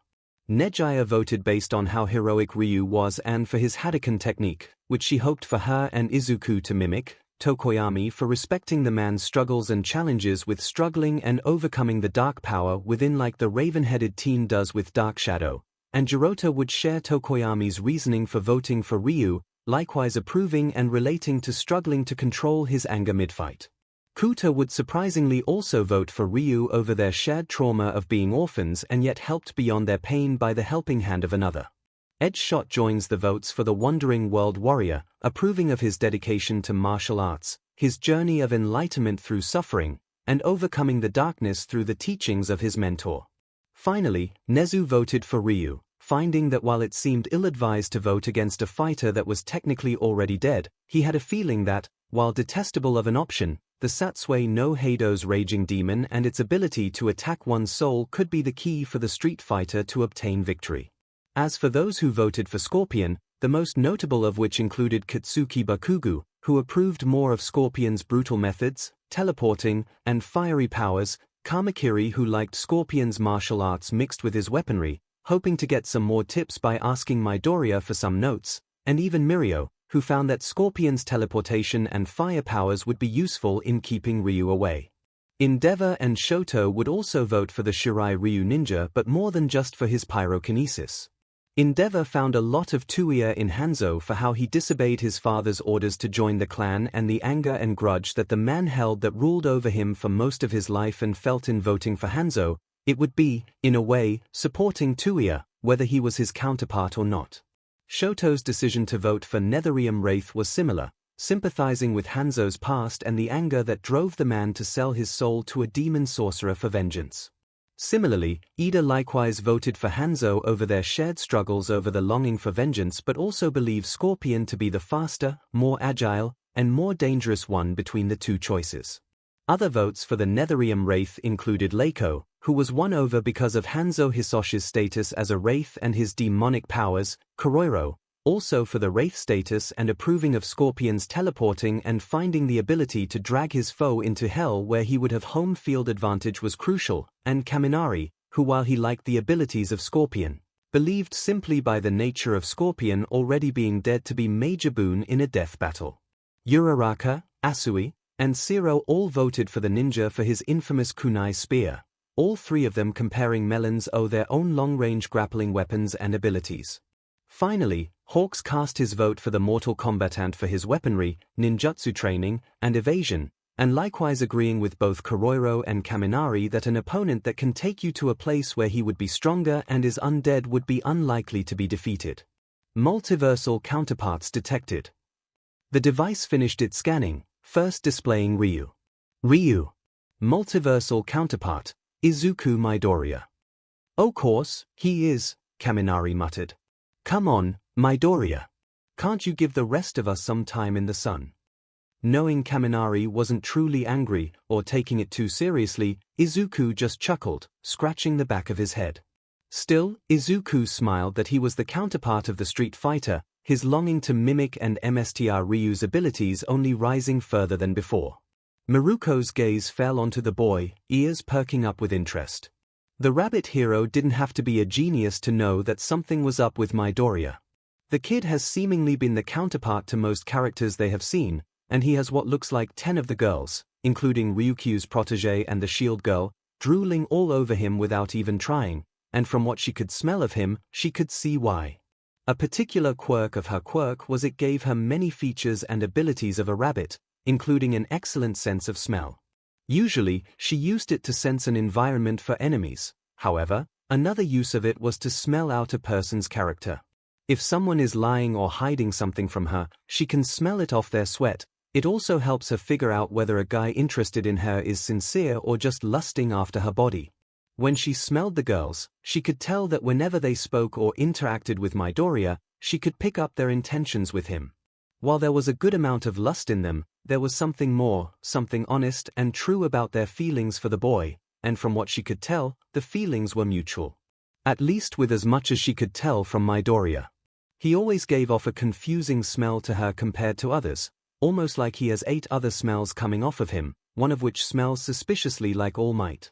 But when she did focus on the smell she identified as Midoriya, she would be overwhelmed by how pure his smell was, how enticing it was, and it only got more potent to her senses for the past few days. Miruko wondered if perhaps this was the mark of a true mate as her mom described when she met Dad. Shaking her head from those thoughts, momentarily believing them to be nonsense, Miruko did at least concede that something was intriguing about Izuku Midoriya, something she wanted to know more of. A thought then popped into her mind, making her grin wide. Maybe a spa or private training session or two, as thanks to his counterpart for helping to take care of Bison for my counterpart and her father, Miruko thought. Hanzo Hasashi aka Scorpion. Multiversal counterpart, Tenya Ida. Whoa. Didn't see that coming, Zero blinked surprised. I mean, no offense, Ida, but I never pegged you for the fiery spirit of vengeance kind of guy. It's fine. Zero, I felt no offense, Ida nodded, though kept his gaze on the image of his counterpart now next to his own. It is a bit surprising for myself, but... Kirishima raised his eyebrow, wondering where Ida was going with this until he went quiet. Ida shifted his gaze over to Izuku and Shoto, who met his eyes and knew instantly where Ida was going. Shoto nodded, understanding, yet his serious face held a look that there would be no debate about whatever Ida might say next. Izuku shared a similar stare, yet his eyes were softer and, consequently, more impactful to his soul. The two of them were telling him that his grudge with Stain may be a reason for his connection with Scorpion, but that doesn't mean that is all tenure Ida was, that he is someone good, loyal, and upstanding, and they would hear no ifs, ands, or buts. Ida let out a breath through his nostrils and nodded as subtly as he could. "It's nothing," Ida said, the tone of his voice being all that the students and adults needed to know that Ida wanted them to drop it, and so they did. Ida went over to Izuku and reached out a hand. "May the best counterpart come out victorious," Ida said. "Same to you, Ida." Izuku shook Ida's hand. "And to remind each other that whatever happens, it's not real or affects us in any way." "Agreed," Ida nodded. Additional counterparts detected. The device suddenly announced. Gouken. Multiversal Counterpart 1, Error. Error. Prime Multiversal Counterpart unable to be announced. Honestly, what the hell is even the point of announcing something if they are just going to censor it? Mina exclaimed, scratching and ruffling her hair in slight frustration that these censoring episodes were doing to her curious mind. Izuku and All Might narrowed their eyes, both of them sharing the same conclusion in their minds: it must be another one of the vestiges. The censoring was only occurring when instances of One for All came up, just as they intended with the request on the first day with the device, and the only other instances of censoring occurred with the true names of All for One and Derby, both for the reasoning that it was classified under the present circumstances of their timeline. All Might and Izuku pondered which of the vestiges might the counterpart be, with the obvious of Nana Shimura to be excluded, given how her name was never censored at all. It only took a few seconds for both of them to come up with the answer. Gouken is the brother of Akuma, whose counterpart was All for One, All Might remembered from the second ever death battle they watched. If not me or Nana, then the only other viable alternative that makes the most sense is the first user. Izuku finished the same thought, his mind conjuring the image of the white-haired scrawny man that was the progenitor of the quirk he had now. Continuing. Gouken. Multiversal Counterpart 2, Toshinori Yagie All Might. Wow, former number seems like a lot of your counterparts have you with some kind of connection to Midoriya. Miruko gave a predator-like smirk toward the still frame of All Might. "Oh, really?" Hawks raised an eyebrow, interested. "Do tell." "Yeah, like how that demigod Raiden guy, from Scorpion's world, was a mentor to Izuku's counterpart, Liu Kang." Miruko's grin grew wider. "Or James McCloud, father of Midoriya's Fox McCloud. Or even Midoriya's Cringer, Battle Cat being the pet of your He-Man one." "Ooh. Quite interesting," Hawks grinned, his interest rising even more with the frankly obvious connection. "Quite the coincidence, no, All Might." Miruko and Hawks didn't need their respective super hearing to hear how All Might's bony knuckles cracked. "Yes, quite the coincidence," All Might replied, steeling his face as much as he possibly could. "Then again, Midoriya is quite a big fan of mine, and I am his teacher, as I am for the rest of his class and Class 1B. It would only be fitting that my biggest fan and I could garner a similar connection." Miruko's nose twitched. "Yeah, right," Miruko replied, her grin never falling. Try as the retired pro might to sprinkle in some truth, she could tell that he was lying right through his teeth. Still, she noticed that it might alienate her from Midoriya if she appeared too confrontational to him and his teacher, so she would back off. For now. Still, some of the students also looked suspicious at the teacher and his protégé in all but name, especially Melissa and the rest of the sisterhood. Melissa's mind brought up that DMN music video once more, the images of All Might, Izuku, and their connection, how even her father recognized All Might in Izuku. Whatever it all meant, it was clear that All Might and Izuku didn't have the same kind of student-teacher relationship as the rest of his classmates, that there was something more between them. Something she and the girls would not stop until they found out. Meanwhile, Shoto and Endeavor nodded at each other, pulling this piece of information into the section of their minds reserved for their dad might theory. Sagat. Multiversal Counterpart, Yawara Chatora aka Tiger. Instantly, Izuku fell onto his hands and knees and began rapidly bowing his head over and over. "I'm so sorry, Tiger-sensei. Me and my counterpart didn't mean to attack you and nearly kill you.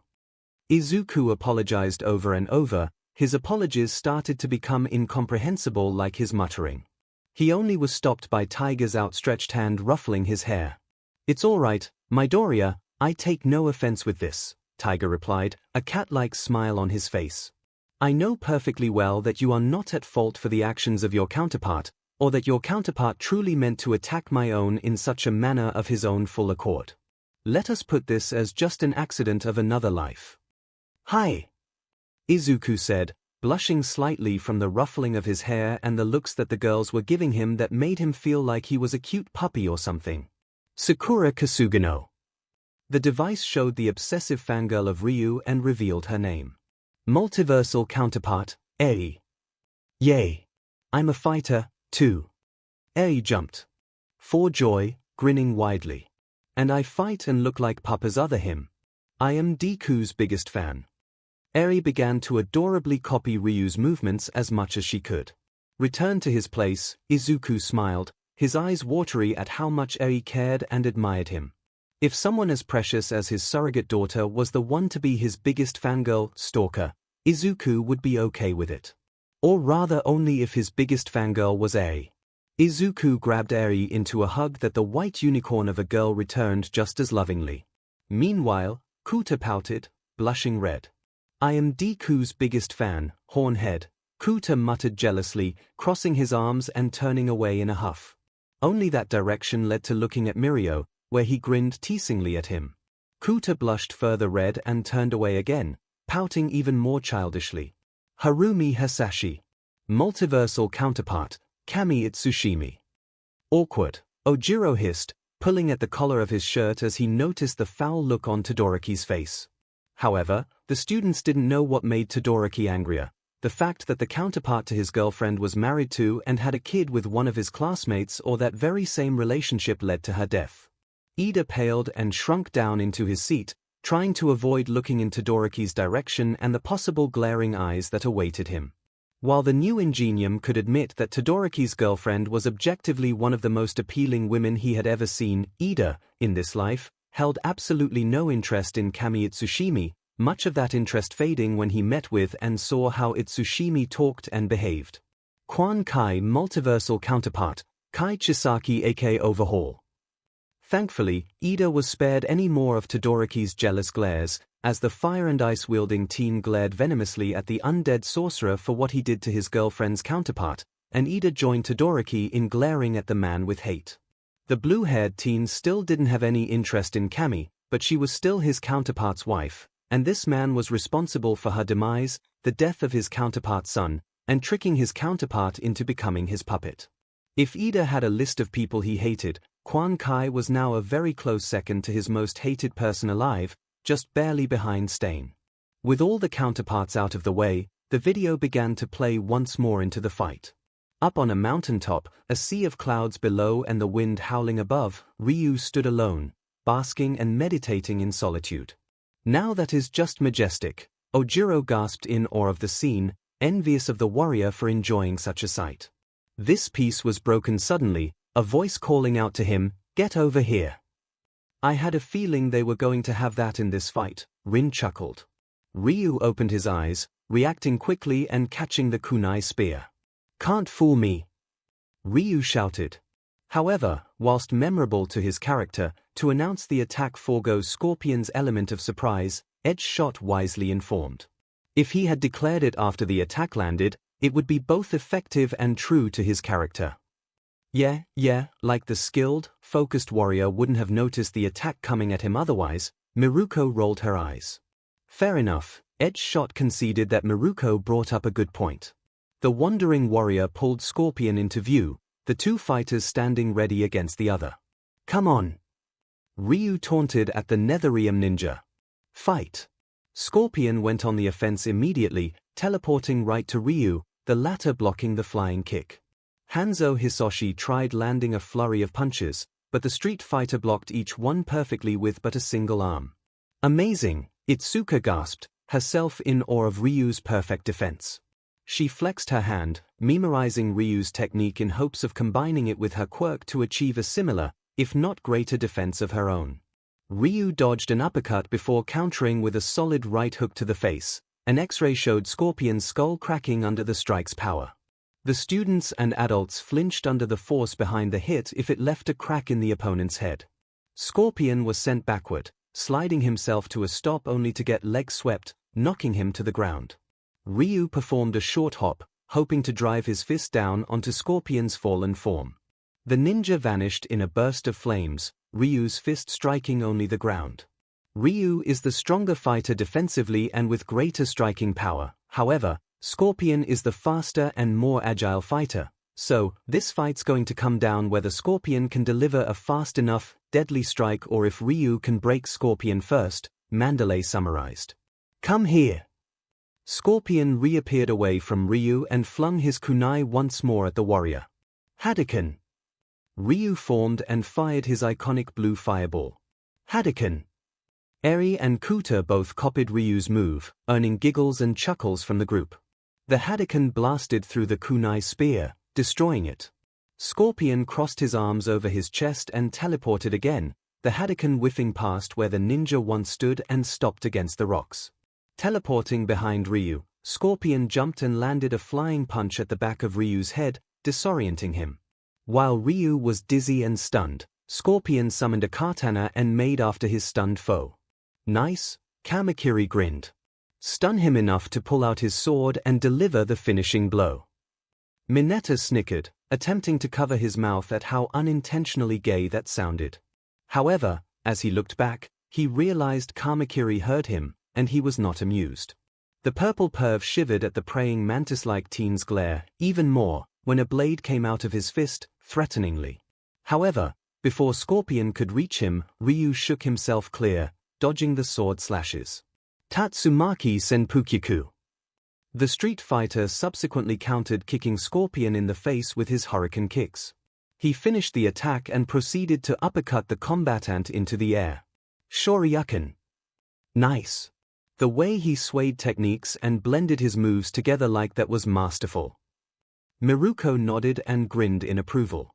Izuku smiled, writing Ryu's moves and his masterful technique as fast as he could, imagining if he could do the same with his smashes, perhaps with an elbow strike to the head to stun his opponent before kicking them away with a St. Louis smash, or instead swing them around and smash them into the ground with black WHP before pulling them in for a Detroit smash or his own kind of Shoryuken. Scorpion landed HOD on the ground, barely having time to get up before Ryu delivered a powerful Jouden Sokutojiri to his chest. Hey, it's the diarrhea joke foot. Mirio pointed out. Bet Scorpion's stomach must be in hell now. I swear he's getting worse. Nejaya shook her head with her hand in her palm. Boomstick is tainting his light, Tamaki agreed, shaking his head too in dismay. Scorpion flew off and tumbled down the mountain, landing painfully among the rocks. His descent ceased upon the ground on his knees. Ryu slid down more carefully, landing on his feet. Can you stand up after that? Ryu questioned, before slowly approaching the downed combatant. I'll finish this. This fight ain't over yet, is it? Fat Gum asked the obvious question. Not by a long shot, Snipe nodded. Ryu threw out a punch, hoping to end this fight once and for all. Only for Scorpion to suddenly catch the fist. Ryu gasped in surprise. You will join me in hell. Scorpion exclaimed, flames gathering around them both. Scorpion drags Ryu in a tight hold close, the flames gathering closer and brighter, and a portal opens up beneath them. In a yell and a bright flash of fire, both Scorpion and Ryu were gone. Welp, that's not good, Mina paled. The scene swayed to that of the Netherium, with fire, lava, and brimstone as far as the eye could see. Ibara shivered at the sight of this hellish landscape. In a burst of flames, Ryu and Scorpion appeared, the two landing on the ground, facing each other again. Ryu smirked at his opponent. This is some fight. Now, that's a manly fighting spirit. Kirishima cheered for Ryu. Ready to fight to end no matter where you end up. Manly. Tetsu cheered in agreement. As thrilling as this might be, this change in location puts Ryu at a severe disadvantage, Tokoyami pointed out, cutting into the two's excitement. The hazardous, unfamiliar environment means that Ryu must be more cautious and careful when he fights, or he can risk falling into the lava and burning to death. Not only that, but the longer they stay there, the more powerful Scorpion becomes, and Scorpion is the only one that can take them out of the Netherrealm at will, 𝐒𝐻𝐲 added. Scorpion responded by launching a ball of hellfire, Ryu countering with his own Hadouken. The two fireballs met and exploded in a flash of sparks and colors, neutralizing each other. And as the flames dissipated, Scorpion was nowhere in sight. Suddenly, Scorpion teleported behind Ryu, kicking him in the back. Smart. Use the resulting explosion to hide and evade before striking from behind while your foe is unaware. Endeavor stated his approval of Scorpion's tactics. That's the power of a ninja, Hawks exclaimed, covering his mouth with his wings and performing a mocking facsimile of a ninja hand sign. Ninja!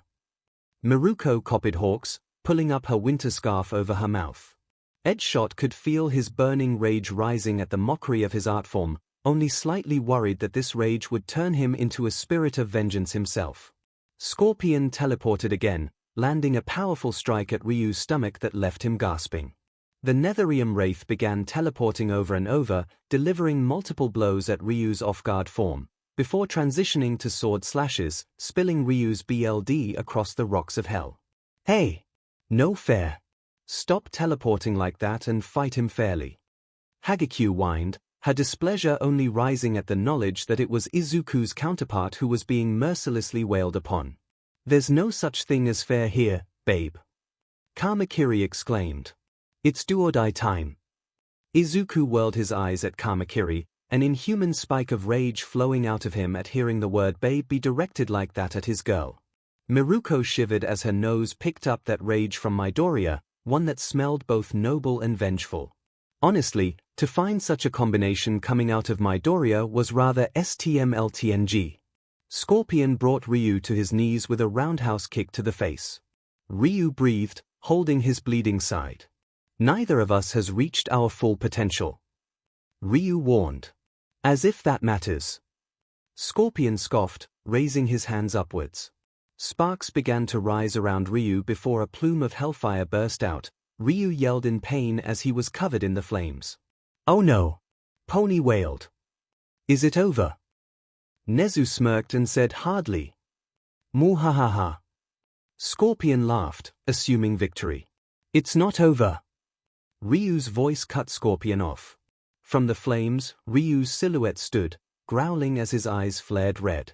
With a roar, the flames were dispersed, and out of them stood Ryu, his clothes darker, a reddish-purple aura surrounding him. The Satsui no Heido, All Might muttered, shivering as he saw Izuku's now-revealed counterpart enveloped in such dark power. The shivering only grew worse as he imagined young Midoriya in a similar outcome, his hero suit replaced with a dark tux and the green lightning of One for All replaced by reddish-black lightning, All for One's haunting form over Midoriya's dark appearance. All Might shook the thought away, believing that could never happen. Surprised. Ryu, now evil Ryu, mocked, his eyes glowing red.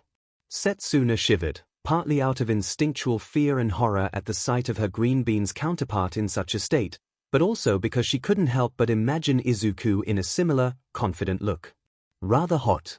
Scorpion fired off another ball of hellfire, but instead of firing off another Hadouken, evil Ryu simply punched it away. What a flex! 𝐭𝐸 exclaimed. But also, a show of how this evil Ryu form is stronger than his normal form, Nerengeki pointed out. Like how Ryu could dodge bullets normally but his evil form could just block them with the power of his aura alone. I'll show you what I'm made of. Evil Ryu roared. Evil Ryu leapt forward into the air, firing several aerial, one-handed Hadoukens. Those Hadoukens, the way he fires them, is just like how Akuma did it in his death battle, Momo analyzed, grimly. Like possible father like possible son, I suppose, Shinsu muttered. That caused a reaction in Midoriya, though not of his own accord. Rather the feelings of unease came from deep within him that Izuku knew they came from the vestiges, though the green-haired teen did not know if it simply came from the first or the others as well. Scorpion dodged each of the Hadoukens but could not evade in time to dodge evil Ryu landing on top of him and pinning him down. Using a Hellfire Kick, Scorpion knocks 𝐒𝐵 off and away from him, before charging in with his sword. However, as Scorpion brought the blade down, 𝐒𝐵 broke the sword with his hands. 𝐿𝐷, Kamakiri muttered, realizing his fighter was in deep trouble. "Don't expect mercy." 𝐒𝐵 growled. 𝐒𝐵 let loose a brutal combination of devastating punches and kicks, including the Tatsumaki Senpukyaku, before transitioning into one of his arts. Shin Shiawaiken. Ryu's devastating uppercut attack launched Scorpion away. "Holy SHT! That was awesome!" Rin exclaimed, wide-eyed. Shin Shoryuken, Soto muttered. "Is that like an ultimate move on top of one of his ultimate moves?" "Most likely an upgraded version of his Shoryuken that requires the Satsui no Heido to perform," Todoroki replied. Despite the brutal combo, Scorpion still got right back up. "How?" Kinoko exclaimed, surprised. "He just got back up from that brutal ♯. Remember the omens of Boomstick and Wizard," Leiko warned. "The Netherrealm is Scorpion's abode and source of power. Fighting within his domain not only greatens his dark power but may mend even the most terrible of wounds. Plus, the guy is dead. It will take a lot more to totally kill a dead guy." Dark Shadow popped up and squawked. Ryu's eyes glowed a brighter red. "Gotcha!" Evil Ryu roared, teleporting forward to finish off his opponent. "It's the Raging Demon technique!" Nejire exclaimed. Nezu leaned forward, hands clasped together. Scorpion easily teleported out of the way, ending up behind Evil Ryu. "Damn it! Stop teleporting!" Kuta whined. Nezu let out a sigh, his worst potential outcome occurring to his slight disappointment. Scorpion laughed as he took off his mask, revealing his skull face and firing his flaming breath at Evil Ryu. Eri whimpered again at the flaming skull and hid her face in Izuku's chest again. Ida flinched in guilt that this version of his face brought such a reaction out of Eri. Evil Ryu dodged the flames and advanced on the Netherrealm Wrath. The two exchange blows again, their fists clashing against each other over and over, with Scorpion clearly getting the upper hand. "That Netherrealm boost is working up again," Bakugo noted, his own analytical eyes picking up how the blows went from direct clashing with equal strength to Scorpion easily blocking them. Dodging an uppercut, Scorpion caught Evil Ryu with his own, launching the dark-powered warrior away. The mortal combatant fired off his rope spear, this time successfully landing and impaling Ryu's chest. Bringing the warrior over to him, Scorpion followed it up with a Hellfire Kick that launched Evil Ryu into the air, only to cease his trajectory with another kunai spear to the chest, bringing him over to another Hellfire Kick. And then another. And then finally finishing the brutal combo with a Hellfire Blast that knocked Ryu farther away. "Jesus Christ, that was kind of awesome," Tetsu admitted. "Now, that was some expert juggling," Sen nodded.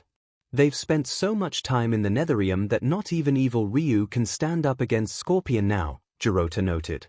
Evil Ryu bounced away, landing on his knees, suddenly, reverting to normal. "Concentrate," Ryu breathed hard. "I will not succumb to evil." In a flash, Ryu was enveloped in whitish-blue Kai, his eyes glowing white. "The power of nothingness," Asui croaked. "This could be it." Hagekyu cheered, hopefully. As Ryu attained the power of nothingness, Scorpion slowly approached, cautious of this newfound power. "His being cautious," Ryukyu noted. "He doesn't know what this power is or if it can harm him effectively." "Perhaps it can," Cementos proposed. "If it is on equal terms, if not greater in power to the Satsui no Heido, then it could harm Scorpion enough to end the fight." Nezu hummed, scratching his chin in thought. "I walk the path of a true warrior," Ryu declared as he was bathed in Kai. "This is the power of mankind." Ryu brought his hands back, gathering an immense amount of energy into one final blast. Shinku Hadouken! Out of Ryu's hands fired a beam of pure energy. Nejire's eyes went wide at the sight of the attack, wondering if she could use such an attack herself. Quickly, Scorpion was engulfed in the attack, yelling in pain. When the light faded, all that remained of the ninja was a standing, charred skeleton. "Yes!" The Ryu voters cheer. Bakugo exclaimed in frustration, while the other Scorpion voters sighed or whined. The power of nothingness faded, and Ryu fell to his knees, totally spent. "I walk a path with no end," he declared in victory. Miruko smirked, liking that quote. She knew what it meant, that there is no limit, no end goal to how far he can take his skills and training, and where one can always grow stronger and better than before. The rabbit hero made a note to use that quote herself. "Welp, I guess that's it." Kaminari threw his hands up in exaggeration. Izuku's fighter won again and dashed suddenly. Scorpion skeleton starts moving again, shocking Ryu and the audience. "Wait, what?" Melissa exclaimed in shock. "I will crush your bones." Scorpion skeleton was bathed in flames as he roared. With that said, he fired a stream of hellfire at the completely exhausted Ryu, who could only look on in shock as he was incinerated by the attack, reducing him to ashes. Mwahahaha. Scorpion laughed in true victory. "KO. What?" The Ryu voters exclaimed in shock, horror, and anger. What was that bullshit? Miruko raged. He literally was just a skeleton. An undead revived skeleton, Honinuki pointed out. If his true face was just a skull, why not the rest of him? Bahahaha. Sekit, Deku. Bakugu laughed and mocked Izuku. "Another one of your counterparts bites the dust. Or should I say ashes?" Izuku sighed, disappointed, a tad annoyed by Bakugu's mocking, but accepted the defeat. "I guess I lost," Izuku muttered before walking over to Ida. "Good fight, Ida.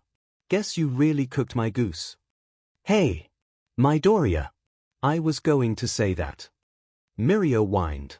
And it wasn't better coming out of his mouth either. Tamaki shook his head.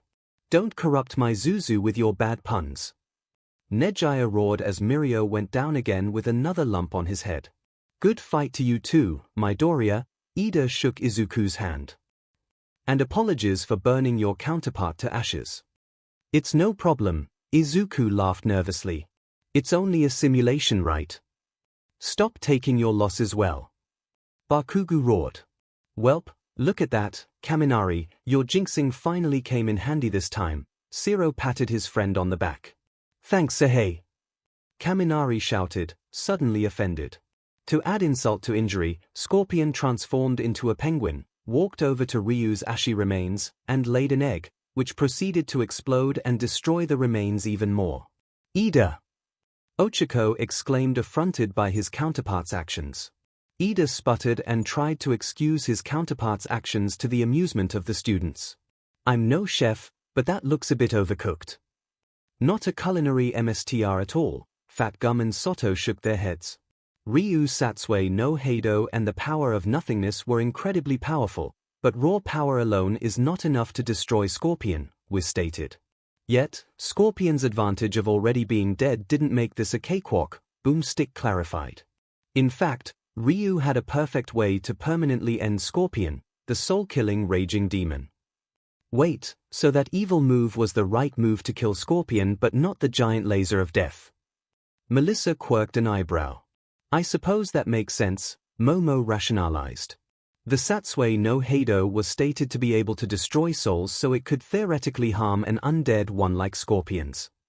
Meanwhile, the power of nothingness only was said to boost Ryu's power and awareness, not suddenly blast souls out of existence, Gyro added.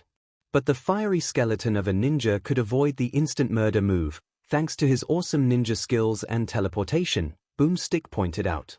Not to mention Ryu has very little experience actually using the raging demon anyway, Wiz added. But most importantly, Scorpion's strength increases the longer he remains in the Netherrealm, with no defining limit. Once trapped in hell with Scorpion, Ryu stood little chance in the long run. "I suppose I was right about what it would take to defeat Scorpion, just not that it would work," Nezu shrugged and sighed. "I believe I earned myself some my bet." Recovery Girl laid out her hand for Nezu to pay up. While Nezu gave a sickly sweet smile, his vindictive side swore to get back at his school's nurse later. Zero chance if Scorpion just upped and teleported him into a pool of lava, which he could totally do. Boomstick added, too. "Oh, right. I forgot he could do that too." Kossi slapped his forehead. "I suppose that was Scorpion fighting fair, here." Bondo questioned. Zip it, glue face. My fighter won. That's all that matters. Kamakiri boasted victoriously.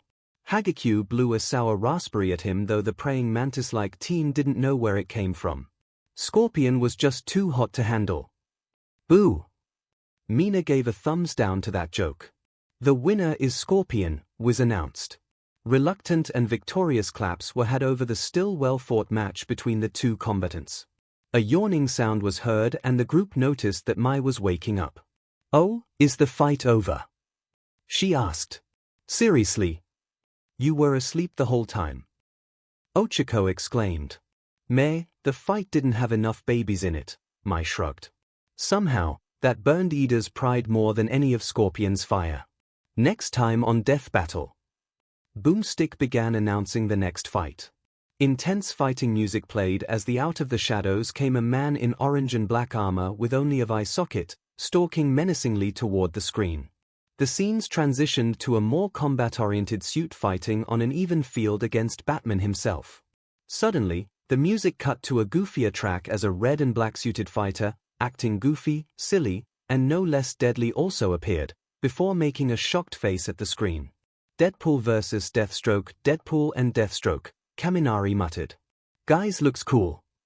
They look like ninjas too, Zero pointed out. Is it another ninja fight? The two shrugged, yet the whole audience could not help but feel an overwhelming sense of dread come over them, as they felt entirely unprepared for the mayhem about to be unleashed upon them.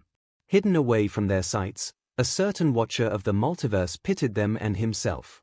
With a nod from Nezu, Mai pressed the button, and the video began. Unknowing the terrible fate about to befall them, Hatsune pressed the play button, sealing their fate as the next video began. They say imitation is the highest form of flattery, but sometimes it's nothing but a slap in the face, began the video. Such is the case when it comes to these two masked mercenaries. Mercenaries? Miruko wriggled her nose. And apparently, very similar-looking ones at that. Hawks narrowed his eyes, this battle suddenly getting quite personal to him. To the Commission, he and his predecessor, Lady Nagant, were no better than mercenaries for them, tools to be called upon to discreetly get rid of certain individuals that stood against the HPSC's narrative, whether it be other heroes, vigilantes, or even other political figures whose messages were viewed as problematic to the HPSC. Deadpool, the merc with a mouth, Boomstick introduced the first fighter. And Deathstroke, the Terminator, was introduced the second. The Terminator. Like the time-traveling, android Terminator. Mai pointed out, suddenly intrigued. I think it's just a naming coincidence, Melissa calmed Mai down. The merc with a mouth. Mina repeated Deadpool's alias. I guess he got that name because he's very chatty or witty or something. Let's see, 𝐒𝐻𝐽 shrugged. His Wheeze and I'm Boomstick. Boomstick introduced themselves. And it's our job to analyze their weapons, armor, and skills to find out who would win a death battle. Wiz finished the intro. The first fighter shown already appeared strange and eccentric to the group just by looking at him, his very vibe already perplexing them. The man stood at a tall height with his costume hugging and showing off his muscular, slim body. Some would say too tightly around his PP area. His costume was mainly in red and black, with most of the central torso, from the pecs to the abs, and his shoulders in BLD red, while black composed his sides, shoulder blades, and biceps. His elbows, front of his legs, and most of his mask were also in red, while his gloves reaching up to his forearms, boots, sides of his legs, and diamond-shaped design around his eyes were in black. His eye holes were pure white, a dark black utility belt hung around his waist, and an icon in the middle of the belt that looked like his mask. Twin katanas were strapped to his back while twin pistols were strapped to his thighs. The group could feel that this fighter was odd just from the first images, with many of the younger crowd, especially the kids, believing he looked silly, while the adults could just feel that this guy has a couple of screws loose upstairs. Deadpool, you see him on t-shirts, internet memes, and everywhere you look at nerd conventions, Boomstick began, showing examples of his words like Deadpool posing secularly on a white shirt that says "Feel the love." An internet meme of a monka-like Deadpool had the caption reading "Nobody rustles my chimichangas," and a crowd of Deadpool cosplayers gathered and clapping for another one that was dancing while sporting gold chains around him. The analysis just started and already headaches were being formed in several members of the viewing group. The more serious heroes like Endeavor and Edgeshot felt their forehead veins twitching at the comical images, while the more light-hearted ones, Miruko and Hawks, were laughing their ass off. Momo and Ida felt their eyes twitch at the sight of Deadpool's t-shirt, dreading that things would only get worse from here. A fear only doubled by how loudly Kaminari, Mina, and Hagekure were laughing. But the story behind this popular antihero isn't as light-hearted as his joking nature would lead you to believe, was pointed out. So, he's considered an antihero, Ochako pointed out. Like Vegeta and Shadow. Given how he's a mercenary, I doubt he would be considered a full-on hero like Spider-Man or Superman, Asui replied.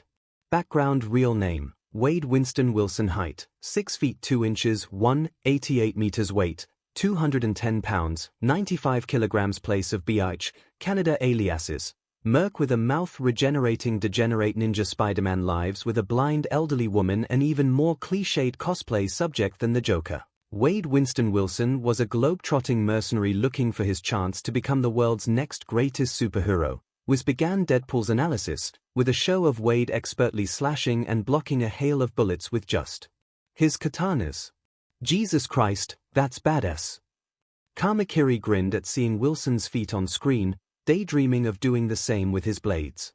Then he was diagnosed with cancer, which hit him like a flaming semi-truck falling on his face, was revealed. Hisses and noises of sympathy were heard from multiple members of the group. Even in their world with quirks and advanced technology, cancer was still a plague and curse to many people across the globe. Izuku ponders once more about how if quirks never came to be, then humanity would have already mastered space travel by now. Izuku then ponders if the same could be said about curing cancer.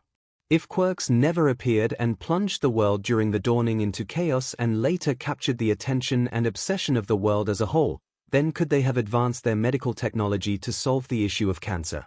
That's oddly specific, Boomstick muttered, suspicious. Moving on from a depressing constant of reality, Nezu scratched his chin at Boomstick's words. He remembered a golden rule of making any story. If you set something up deliberately, no matter how random, it must serve a purpose later, and Boomstick's confusion of Wiz's words was a clear setup for something that Nezu couldn't wait to see. Facing the inevitability of death, Wade gave up. Wiz continued further on Wade's depressing backstory.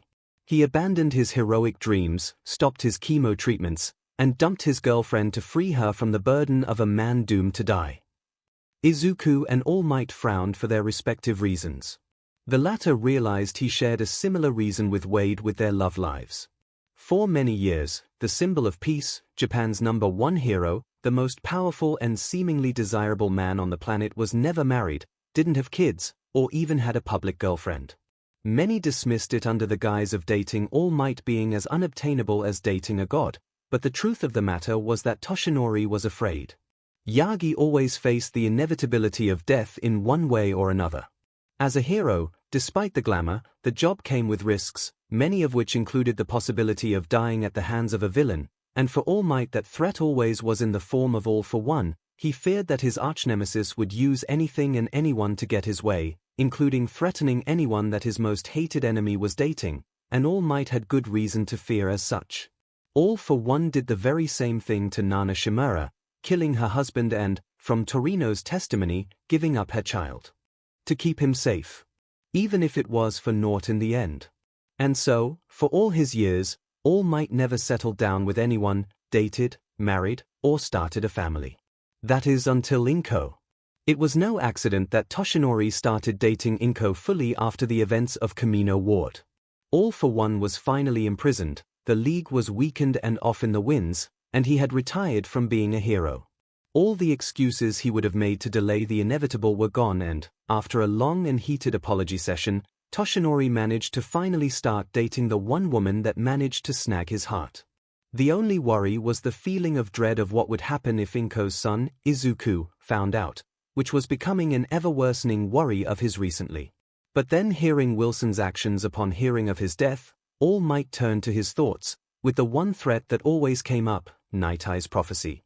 His former sidekick's prophecy of doom that he would die around this time had not left Toshinori no matter how much he tried moving on, and that doom always changed in his nightmares, from All for One's escape and killing him to Shigaraki decaying him to dust. But what made those nightmares worse was what would happen to Inko and Izuku. Those were what made him wake up with a cold sweat. And now, with this worry of his impending demise on the horizon, All Might found himself asking a very important question. Did I make a mistake? Was I a fool to let Inko date a soon-to-be-dead man? As for Izuku, his thoughts focused on Wade and his dreams. It was already disconcerting for Izuku to hear Wade giving up on his dreams of being a hero after the announcement of his cancer.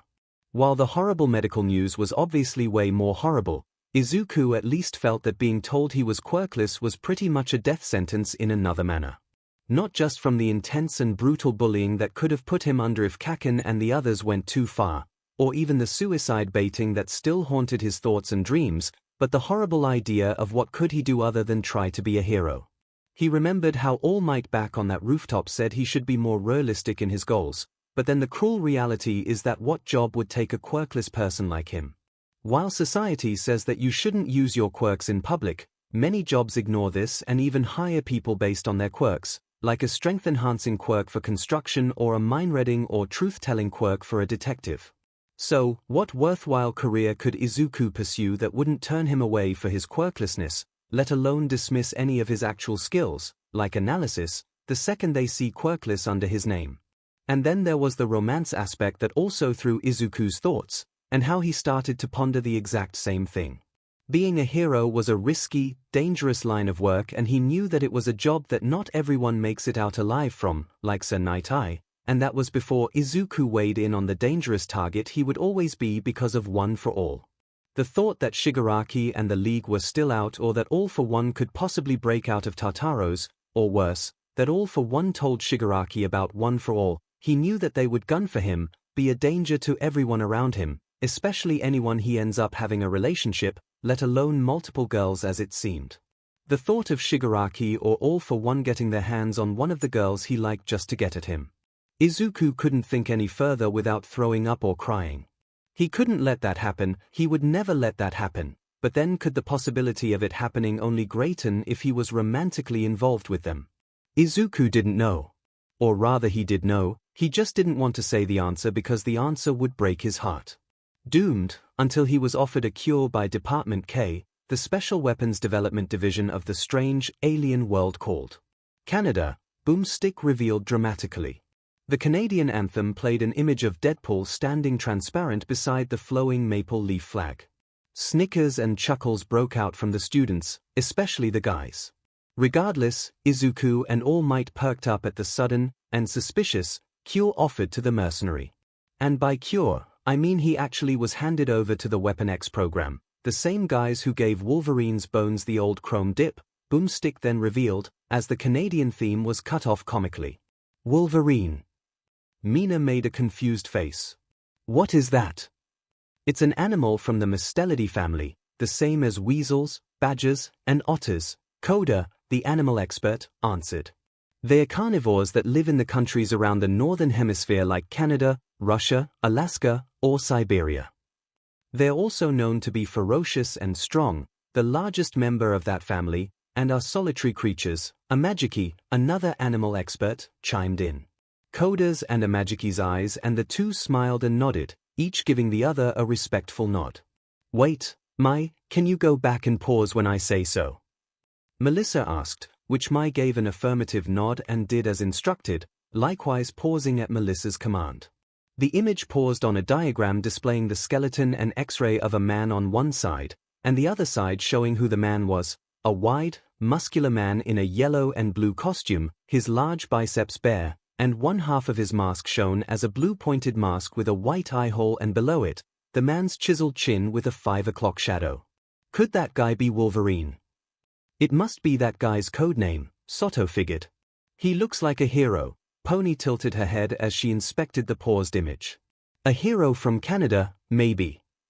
Canada, like where Wilson is from, Itsuka pointed out. I guess whatever Weapon X did to this Wolverine they also experimented on Wilson. But take a look at that X-ray of his arm. Snipe said, pointing at the irregular bones. Are those claws sticking out of his wrist?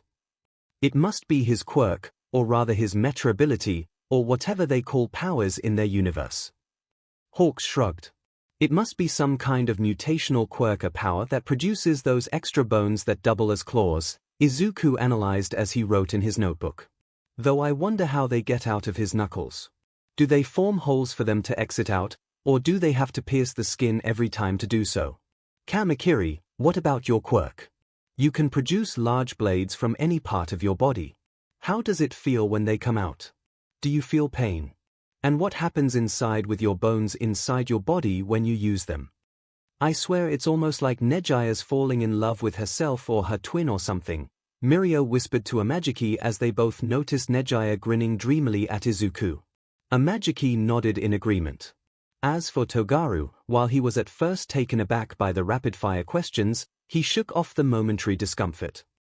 No, it doesn't hurt at all, Kamakiri replied as a blade shot out of his palm. I honestly never really tried to describe how it felt, it was just natural for me. The only sensation I have with them is when they are destroyed, it feels like when you chip away a nail or something, I don't know. And I didn't really listen to the docs when they told me about my quirk. Was too busy testing it out. There's actually another thing to mention, and that is what this Weapon X must have done to this Wolverine, Momo reminded everyone, pointing back to the X-ray of his claws. Those bones look completely irregular from normal human bones. They're too sleek and hard, and the claws look like blades, like Kamakiri's blades. So, when Boomstick said that they gave Wolverine's bones a chrome dip, you mean Ochiko's eyes widened. They must have injected and covered his bones with some metallic substance that was able to harden and permanently fixture itself onto Wolverine's bone structure, including his claws, Izuku concluded. It would theoretically make his claws all the more deadly and more durable to hits with a stronger bone structure. Yikes, Mount Lady cringed. Just how painful can that be? Incredibly, Recovery Girl frowned, feeling like this Weapon X facility was morally dark or lacking in their experimentations. I'm surprised that this Wolverine presumably survived from the looks of things. They injected Wade with Wolvie's healing factor, Boomstick, which I don't even know if that's possible. Do they have like a spare jar of essence of Wolverine or something? Wiz questioned. So, this Wolverine also has a healing factor ability, and they somehow were able to transfer some aspect of this ability over to Wilson, Ida frowned. But how can that be possible? It would be like Ida stopped himself before he could say it, but someone else didn't have the same restraint as him. Like medically transferring quirks from person to person, Bakugo said, giving a side gaze toward All Might and Izuku. Toshinori and Izuku froze, their minds conjuring up the memories of the Nomu and All for One. Toshinori looked over to Recovery Girl, Nezu, and Midnight, all of whom had various forms of frowns. Recovery Girl looked appalled by the medical malpractice involved, Nezu's frown looked rooted in hate and a bitter grudge, and Midnight's was sad and haunting, as all four of them thought about Dr. Garaki, the theorized main creator of the Nomu and All for One's benefactor or ally. With the ability to heal from anything, his body became a surgical playground for Dr. Killebrew and his assistant, Arjux. Boomstick went further into the revelation, showing two men, one a doctor and the other a suited bodyguard of sorts, laughing at Wade's pain and misery. Just like Operation, only constantly hitting the sides. Wade's disfigured face was edited over the head of the man from Operation, with the player hitting the sides and a buzzer sounded. How horrible, Momo gasped, completely appalled and horrified by the absolute cruelty on display by those men. Scumbags, Setsuna growled. With a regeneration quirk of her own, she easily imagined herself in Wade's position and being a surgical playground for those two, and she couldn't remember the last time she ever felt such hate and disgust toward another living person as she did toward Arjux and Killebrew. But hey, at least he doesn't have cancer anymore, Boomstick said, trying to put a positive spin on things. Well, actually he still does, Wiz clarified. His cells just regenerate faster than the cancer can kill him. Beneath the red and black spandex, he's basically a giant walking tumor. Which can talk. A lot. The screen showed Wade's real face, horribly disfigured. Ah! Many of the group jumped and some exclaimed at the hideousness that they were seeing. 𝐻𝐻𝐿, Pony, and 𝐾𝐚𝐲 covered their horrified eyes. Izuku and Mirio fought off their surprise and disgust to cover Kuta's and Eri's eyes. Some even felt so disgusted that another puke bag was used up for them. Oh my god! Mina gasped, gulping back down the rising bile in her throat. Oh, I think I'm going to be sick, Pixie Bob gagged. I wouldn't blame you, Mandalay admitted, likewise disgusted at what Wilson had become. Jesus, even Patchwork didn't look as grotesque as that. Miruko momentarily shivered in disgust, remembering that even with Darby's burnt skin, he looked like a goddamn model compared to this walking abomination. I have seen ghouls and undead horrors comelier than this, Layko cringed. Ah! Kill it with fire! Boomstick yelled with horror. Oh wait, we can't. As disgusting as that hideous face is, at least we know how super well that regeneration works. Setsuna tried putting her own bright spin on things. His regeneration can apparently heal and sustain him even with the cancer still active, and he must be able to even regenerate from severe burns if Boomstick's comment that killing him with fire wouldn't work is to be believed, Ryukyu analyzed. A pity. I would have done him a service in putting him out of his misery.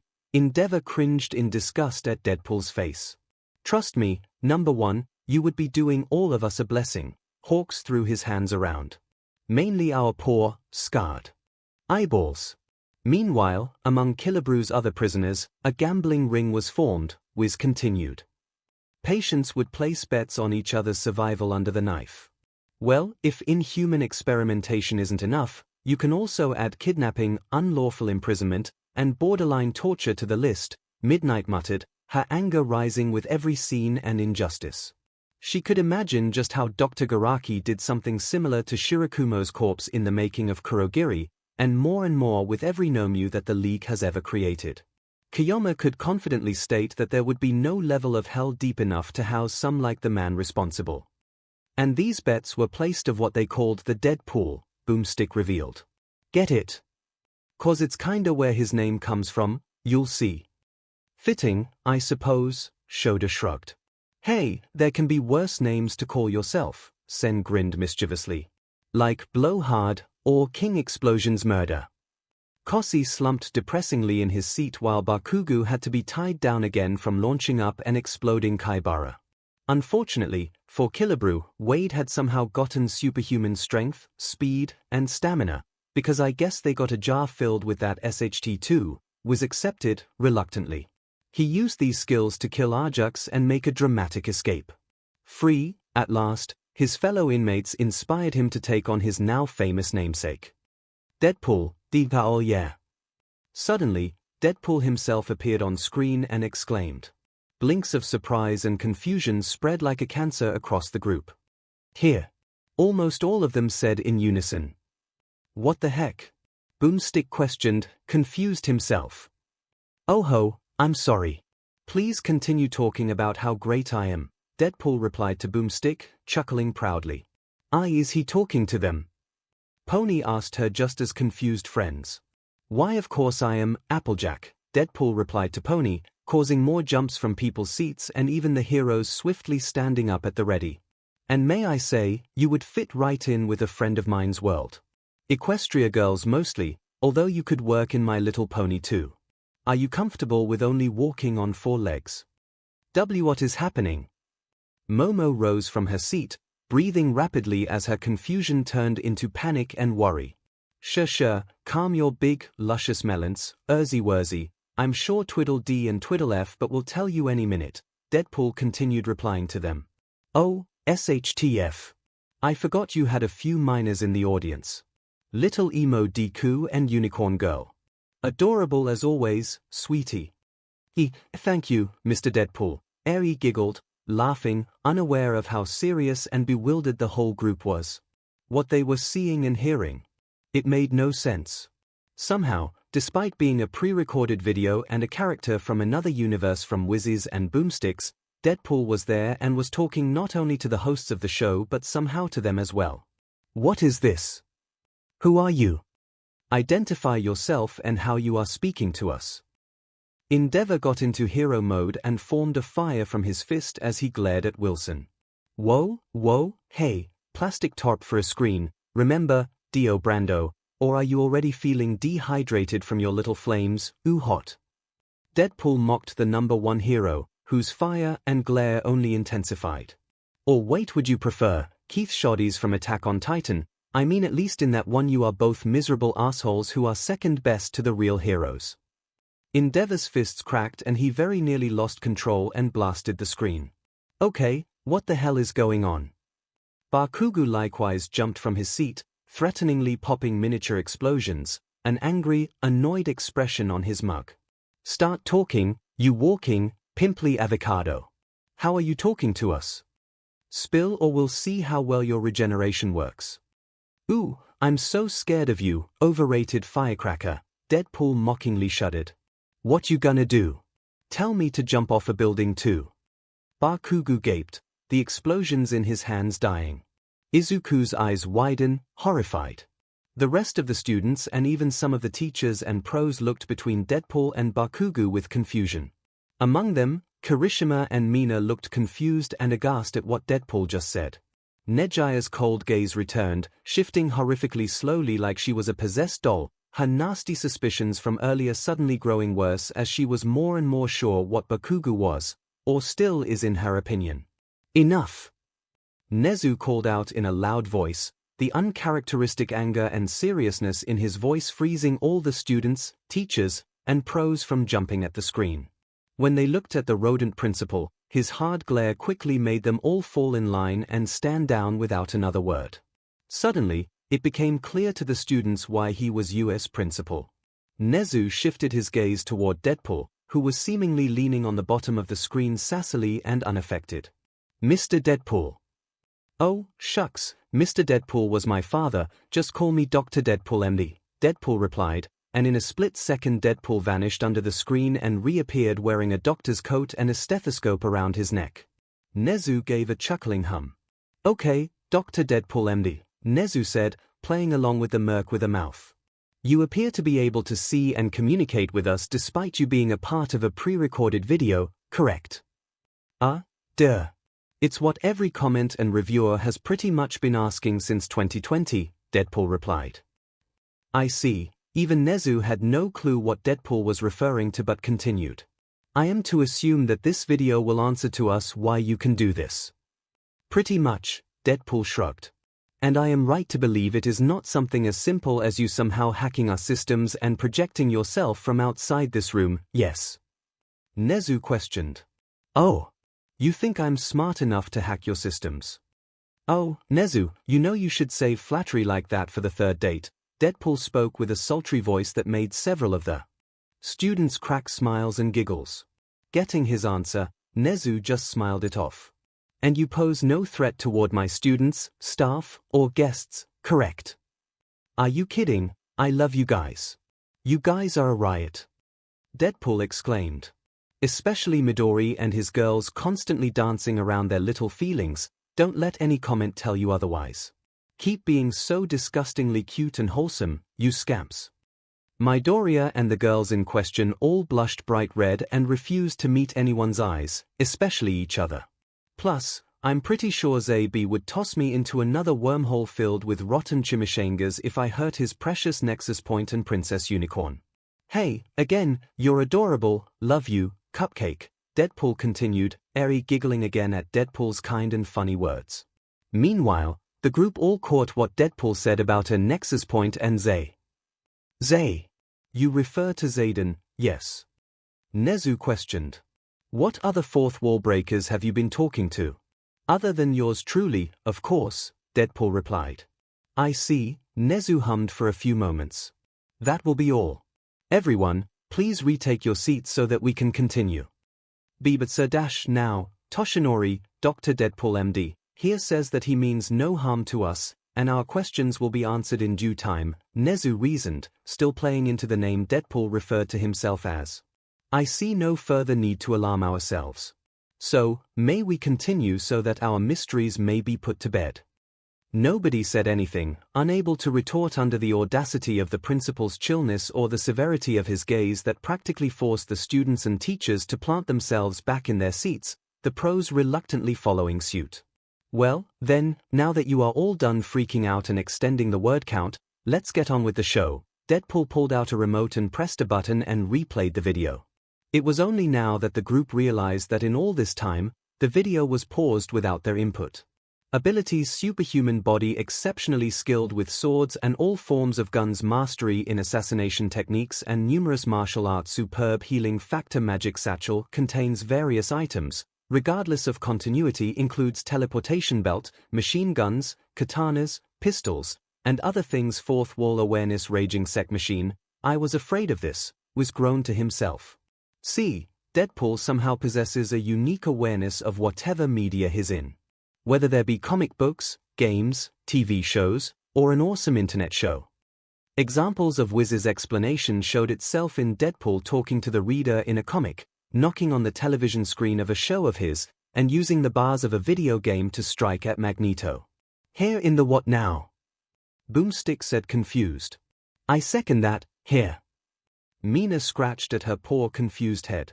Basically, he's a pro at shattering the fourth wall, Wiz summarized simply. I see. Kaminari grasped his head like it was about to explode.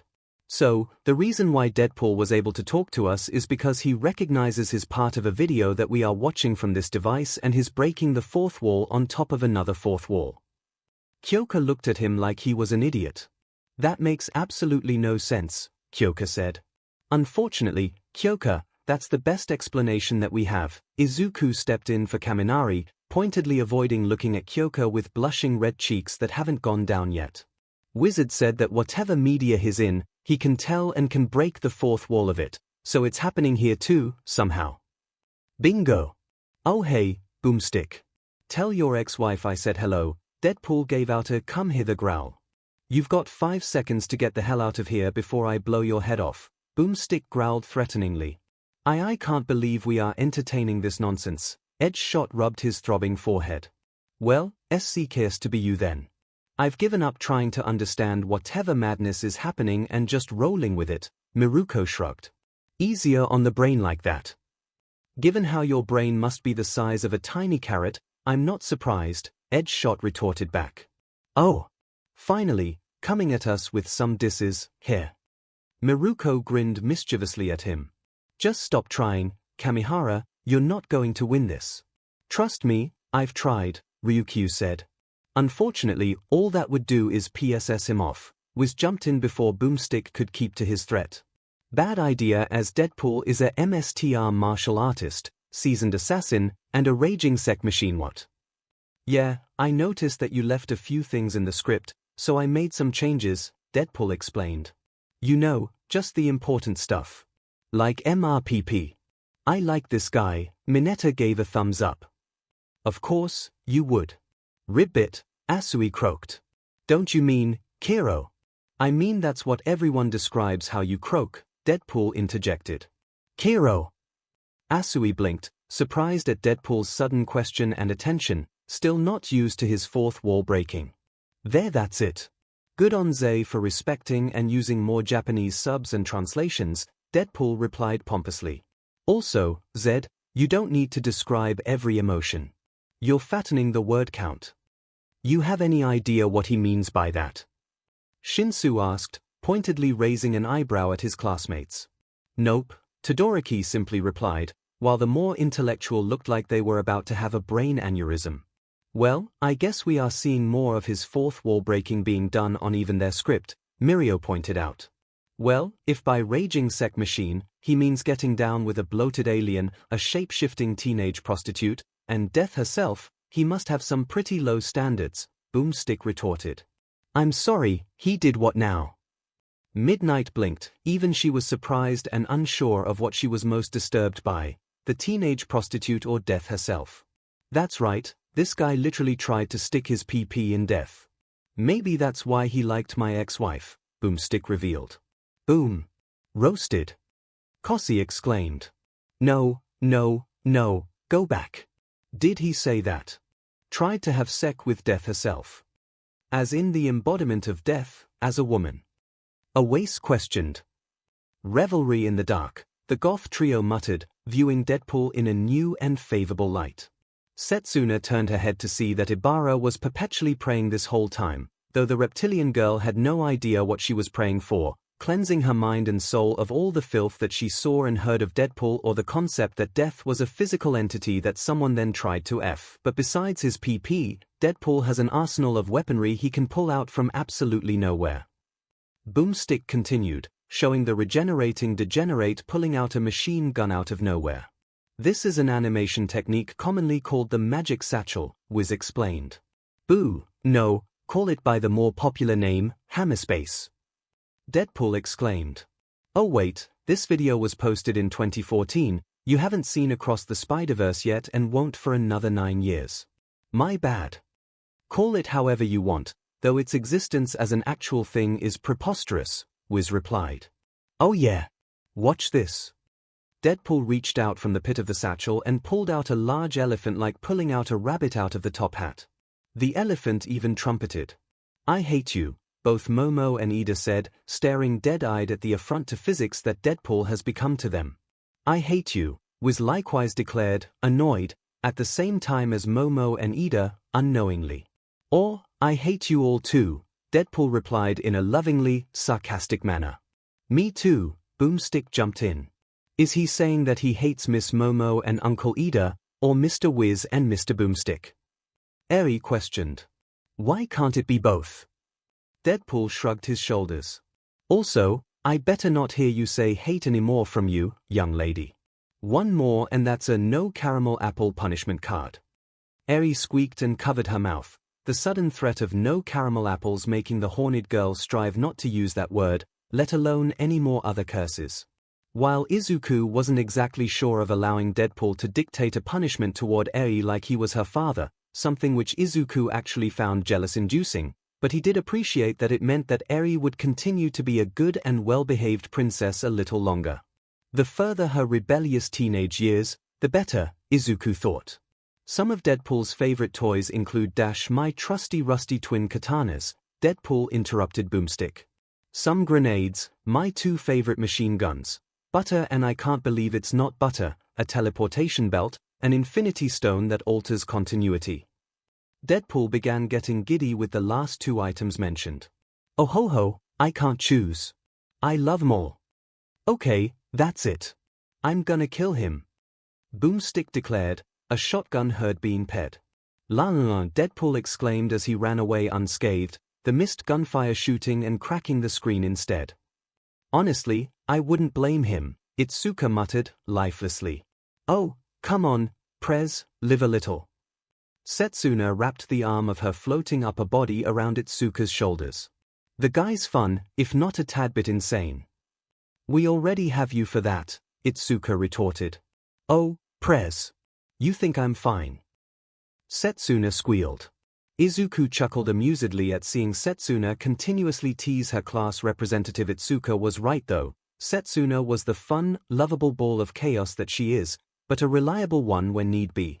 It honestly spooked Midoriya how quickly this girl wormed out a space in his heart like it was always hers to begin with.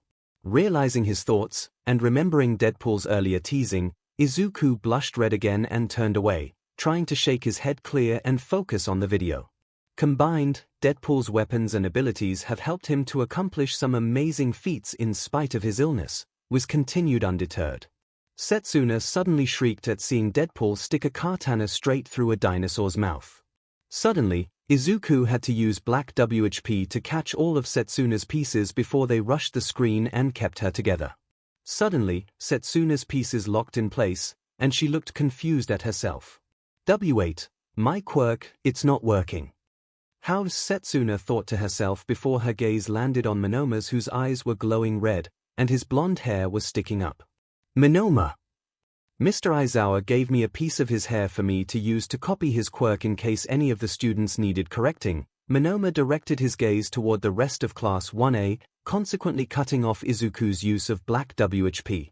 It was clear from what Monoma meant with that pompous gaze of his, that he intended to use it on them and not his class, mostly. Monoma, Vlad King voiced out. Sorry, Monoma's prideful smirk suddenly vanished, and his hair fell and eyes returned to normal. Though he did begin rubbing his eyes, the blonde finally realized how 𝐒𝐻𝐢𝐳's quirk made his eyes. Strengths and feats navigated an obstacle course meant for Iron Man-like suits unscathed, completely regenerated from a single-hand sole person to outwit Taskmaster, can dodge point-blank machine guns, killed the Marvel Universe, casually battled Red Hulk once, became a herald of Galactus, not garbage tier in Marvel vs. Capcom 3, his quick draws fast enough to beat 7 Hydra agents at once. Boomstick began listing his feats, with the feats themselves shown on screen. He can decimate legions of armed warriors solo. While talking on the phone, he's the only one to ever outwit Taskmaster, who literally has the power to predict his opponent's moves, and in one instance, he even murdered the entire Marvel Universe, including the supposedly unkillable Wolverine.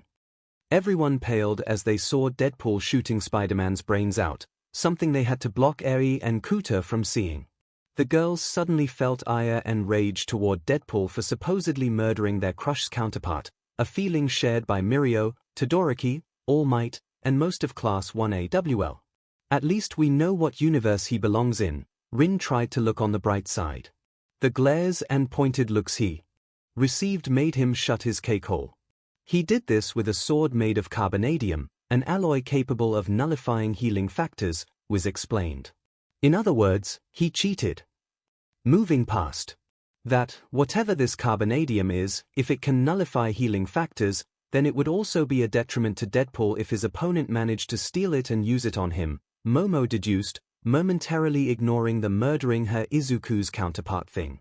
Meanwhile, Izuku and Melissa had to keep Mai from hounding the box for details on this carbonadium.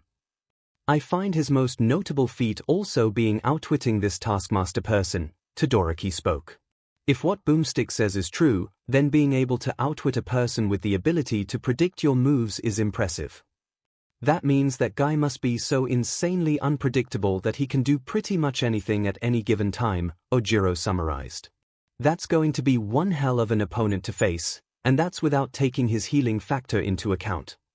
He survived skyscrapers collapsing on top of him, having his heart ripped out, his head blown to bits, and even his entire body melted into a puddle. Boomstick continued listing Deadpool's feats. Amazing, 13 was left in reluctant or at Deadpool's level of regeneration. And in the list, one said that he regenerated from just a single hand. That is just so goddamn broken, Fat Gum scoffed, finding it unbelievable that anyone could come back from that.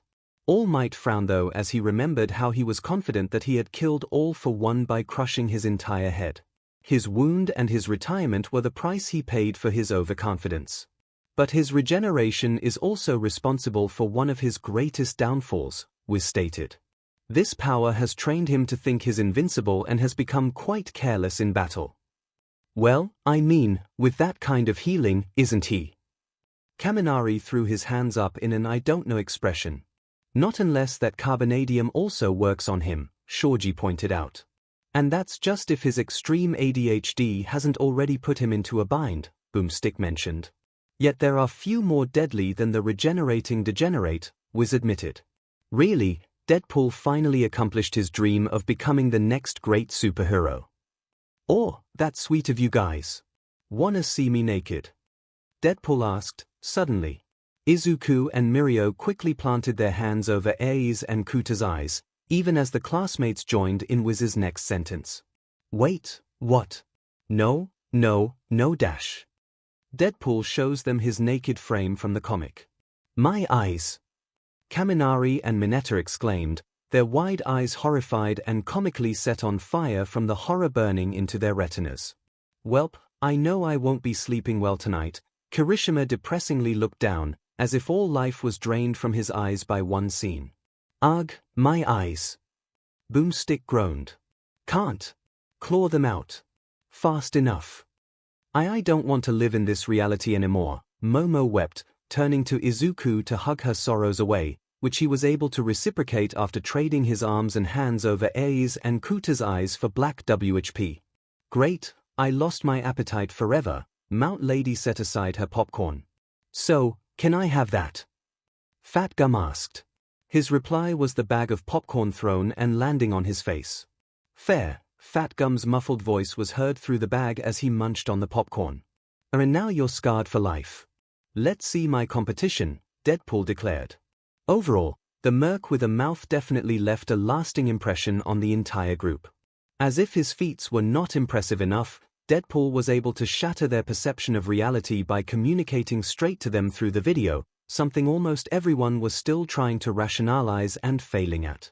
Despite the red and black antihero's antics and sanity-breaking personality, many of the group found Deadpool to be quite the formidable fighter, from his unpredictability, his access to near-infinite weaponry from absolutely nowhere, and his broken regenerating capabilities that make killing him almost an impossibility. Something Endeavor was now more displeased after the wisecracking degenerate's comments about being a second-rate nobody. However, a noteworthy observation was that throughout the rest of the video, Bakugo never spoke another word. After sitting back down in his seat, the explosive blonde made no sound, no movement. One would believe that he was a statue, but his constantly moving eyes gave him away. They look haunted, panicked as the blonde processed Deadpool's jab at him. He knows. He knows what I did. And he nearly told it to everyone. Bakugo thought, horrified. One of his greatest fears was exactly this, his treatment of Dekizuku suddenly coming out and how everyone would treat him. The old Bakugo would not care about the opinions of his class of extras, but now things were different. Katsuki imagined his squad looking at him with disgust and leaving him, wanting nothing to do with him. He thought of Kirishima, his closest, truest friend since Izuku, looking at him with hateful, disgusted eyes, calling him an unmanly BSin, and then walking away, leaving him alone. He thought of a certain vine-haired holy girl looking at him with hatred, cursing and calling him a devil, and wanting nothing to do with him. The very thought broke something in his chest. And it wasn't just feelings. Bakugo worried that his deepest, most shameful secret would come with real, professional consequences. Yu had made it clear that bullying was not tolerated, and they only accepted the most upstanding and talented of students. While Katsuki Bakugo was talented, no one could argue that, but upstanding is not what he would admit of himself. He imagined that any infractions he would have had of bullying Izuku had been swept under the rug or not even reported by Aldera, those coat tailors probably wanting to ride on his fame and success. Bakugo worried that Nezu and the teachers would see him complacent in this, expel him, and maybe even ship him off to a juvenile facility for years of illegal quirk usage and assault. His dreams of becoming a hero would be shattered forever and he wouldn't be able to argue or fight it. And worse of all, were All Might and Izuku. All Might already knew that he had bullied the nerd, he confronted him of it earlier today in the USJ, but the retired pro only gauged his misdeeds as that of a simple bully. His actions weren't that of a simple bully. He had used his quirk on Izuku, leaving him often with burns and soot stains, and they only added to the bruises, broken ribs, and vomited lunches that he and his goons had left on the green-haired boy for 11 years. And even if he never did so every day, he knew his lackeys picked up his slack and Bakugo never said or did anything about it, so he effectively still bullied him every day for all those years. If All Might knew the extent of what he really did to his protege, his son-in-all, but BLD Katsuki worried that the symbol of peace would never speak or look at him again, his inspiration and idol looking down at him like he was a monster, and he would agree. And Izuku, if all his fears came true, he worried that he may never get the chance to fully repent his actions and apologize to his first friend. Worse, over time, as the nerd gains more confidence and backbone, those feelings of bitterness and hatred Bakugo knew were hidden inside Izuku. He feared they would rise up and Izuku would truly hate him, he would never truly forgive him, and his oldest friend he betrayed would be lost forever, and it would all be his fault. Bakugo nearly hurled, but he kept himself firm and unflinching, working hard to not look distressed enough for the others to see, pondering how did Deadpool find out about his and Izuku's past. Meanwhile, unbeknownst to him, he was stared at by a few sets of eyes. Mina's stare was riddled with suspicion, while Kirishima's was confused and uncertain, still pondering why Deadpool said those words and why they seemed to impact Bakugo so much. All Might gazed down at Bakugo, remembering their talk from earlier and Deadpool's words unveiling something that All Might dreaded to believe. Nejiya stared hard and hatefully at Katsuki Bakugo as her mind began piecing together the dots behind his and Izuku's history. Finally, Izuku stared at Bakugo, his former tormentor, blank and empty. Moving on, The second fighter shown was arguably more intimidating than the fourth wall-breaking ninja and looked more like a highly lethal mercenary. The man stood tall and muscled under his mainly orange and black suit. Some variations show the mercenary with lighter, leather suits, some more metallic or armored. What stayed consistent with the many images was a similar set of weaponry, from machine guns and pistols, a sniper rifle, a bow staff, katanas, a large sword, and his mask. The iconic mask of the assassin was entirely black on one half of the mask and often with no hole for the eye or replaced with a red visor, while the left side was orange and with an eye hole showing a menacing stare. Black ribbons were often hanging from the back of the mask. Deathstroke. In the history of the DC Universe, there has never existed a more lethal tactician and soldier than Slade Joseph Wilson, which began by naming the assassin's real identity. DC. Izuku muttered as he looked over his notes. Interesting. Found something, Izuku? Melissa asked. Wizard said that Deathstroke belongs to the DC Universe, making him the fourth one from that universe, same as Superman, Batman, and Wonder Woman, Izuku pointed out. So he's from that world, Todoroki muttered as he thought. And, pardon if this seems a bit profiling, but he doesn't strike me as the heroic type like those three, or an antihero like Wilson. It's more than that, Izuku continued. I also noticed that, if you include Batman's second match, this is the fourth time that they have fought against characters from the Marvel Universe. Marvel? Momo questioned.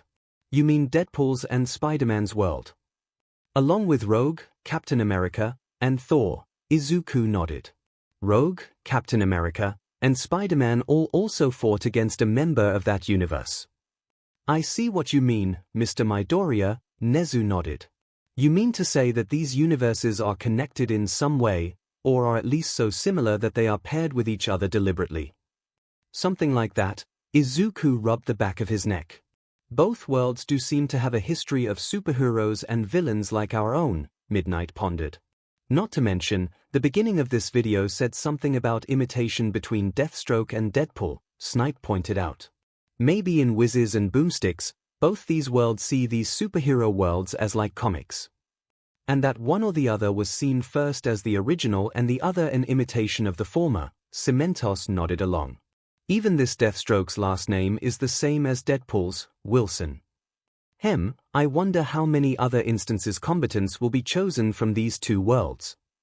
Ectoplasm questioned rhetorically.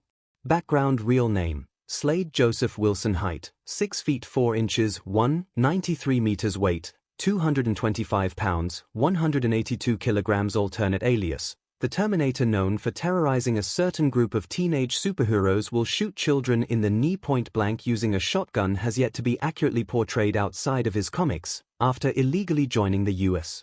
military at the age of 16, he fought in Korea for years where his skill earned the attention of an experimental serum program and the lovely Captain Adeline Kane.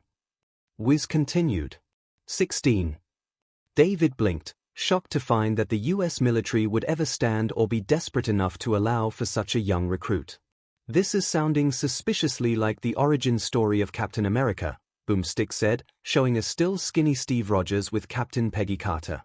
Isn't that also the girl that shot at him with his shield as a test? Ojiro pointed out. Yeah, and she was badass, Setsuna grinned, somehow feeling a connection to the British spy. Slade actually gets the girl, Wiz clarified. Hopefully, after Slade became of legal age, Ryukyu said, gazing deliberately at Miruko. Don't give me that look. I said I was only interested, not that I suddenly wanted to bang the guy. Miruko glared back at her friend. Plus, the kid is already of legal age by our country's standards. Just don't make it a headache for the rest of us, Ryukyu sighed and shook her head. Oh, never mind. But does he steal cars? Boomstick asked, showing the American-themed superhero hijacking a poor man's car. Izuku. Ochako pouted at Midoriya. I'm sorry. I wouldn't do that. And I'm sure my counterpart had a reason for doing that since it was probably back in World War II or for an emergency and Izuku stuttered and tried excusing the captain's actions. Relax, Midoriya, Uraraka's just teasing. Kyoka patted the stuttering teen's shoulder. We know you wouldn't do that. Izuku sighed in relief. You probably would chicken out or feel so guilty that you would track the guy down and give the car back, Kyoka teased as well. Izuku slumped his head and hid his blushing face from the giggling girls. Probably, Wiz practically shrugged. Slade completely mastered every fighting style under Adeline's tutelage in record time. Apparently, this impressed her so much, they were married with a kid on the way in mere months. Wow, Pixie Bob blinked, surprised. Guess she's quite the cougar. Oh, you are the last person that can call anyone out for that and give me a litter of kittens, Mandalay pointed at her teammate. Shut up. I was only teasing. Pixie Bob blushed and snapped back. Even I don't need a quirk to know that's a lie, Ragdoll commented. Now that's my kind of woman. Boomstick chuckled. Oh, you're a badass. No roses. No dates. Let's fight people, get married, and plow. While Miruko still ignored Ryukyu's blatant stares, Miruko did take the opportunity to at least indulge and imagine that surprisingly appealing relationship. As she did descend into her mind space and imagine hopping along the rooftops, taking down baddies, getting married, and plowing like a bunch of corny bunnies, the only person that took the spot of her significant other was a certain green-haired dork with lightning sparking around him. She even went too far into her thoughts that she imagined the two in a house, wrangling and managing a bunch of rowdy and hyper kids, a whole litter of them, many of them with a combination of red and green eyes, green and white hair, and their trademark diamond-shaped freckles and bunny ears. Miruko blushed furiously and shook the image free of her head before it would become stuck there, as well as stomping down her mating urges. Feeling pretty great about life, Slade volunteered for an experiment that would help him resist enemy truth serums. Boomstick continued. Slade was shown being set down and ready for the experiment. Everything went exactly as planned. Panels of Slade were shown of him lashing out, breaking objects, flipping tables, and hurling or choking out soldiers and scientists, the sounds of screaming and shattering glass accompanied by flames added to the panels. It ended with Slade in a hospital bed, unconscious, and his previous blonde hair now stark white. You'd think these guys would have learned by now, Boomstick quipped. Jesus, Sen rubbed his hair. It's like they were trying to make their own Captain America, and SHT the bed thoroughly by comparison.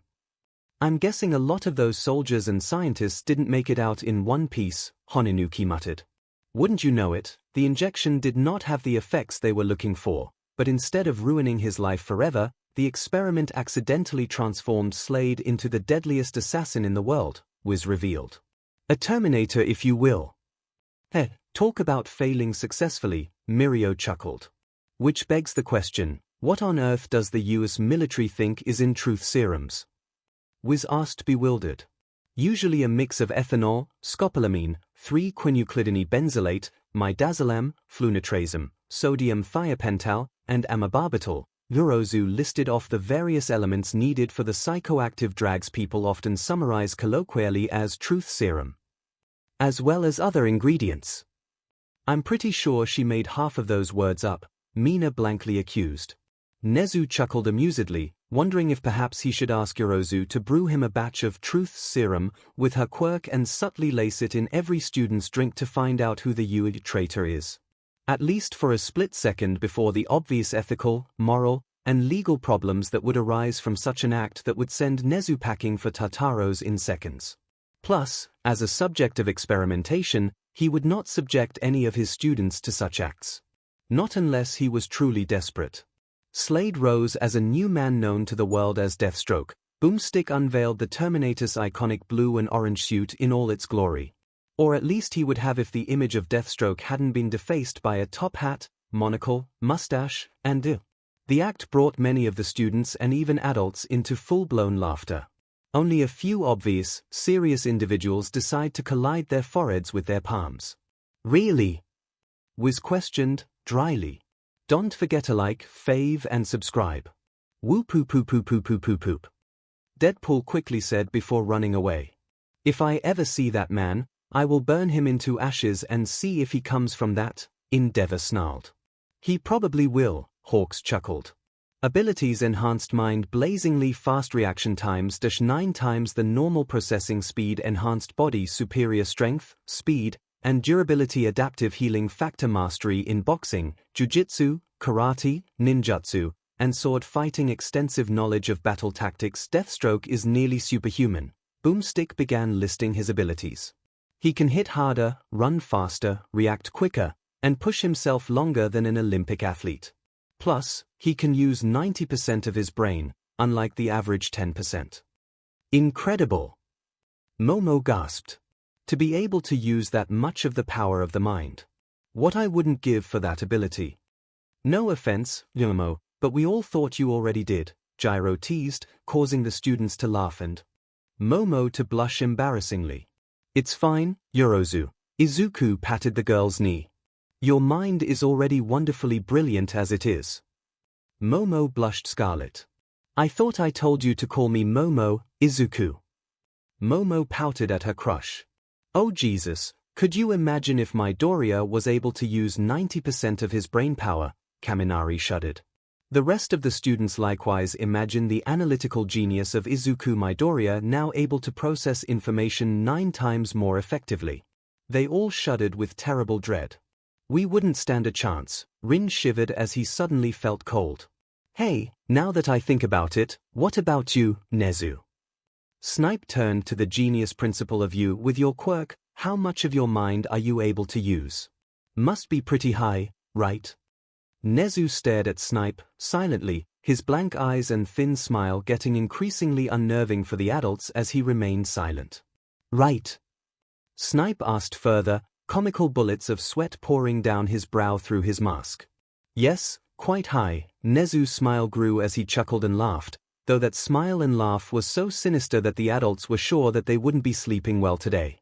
Or for the next few nights. Come on. If we really only use 10% of our brains, we'd be about as dumb as sheep. Wiz complained. You're a sheep.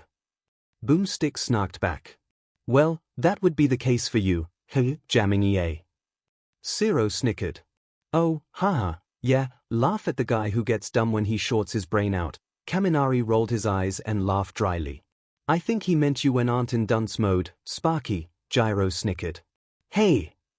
Kaminari whined as the rest of his classmates laughed. What's important here is that Deathstroke's mind can process information 9 times more efficiently than an ordinary man, Wiz stated. He can think quicker, hear better, and see faster. Goddammit, that's not a real thing. Ooh.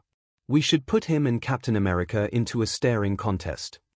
Boomstick suggested, excitedly. You. Wiz groaned, exasperated. Oh, yeah, he did say that about Captain America too, didn't he? Kinoko remembered. I think with how Slade is missing one eye, he would be at a disadvantage, Setsuna pointed out. Oh man, I'm pretty sure Mr. Aizawa would be the king of staring contests, Soto chuckled to himself. Wait, Setsuna brings up a good point, Itsuka interrupted.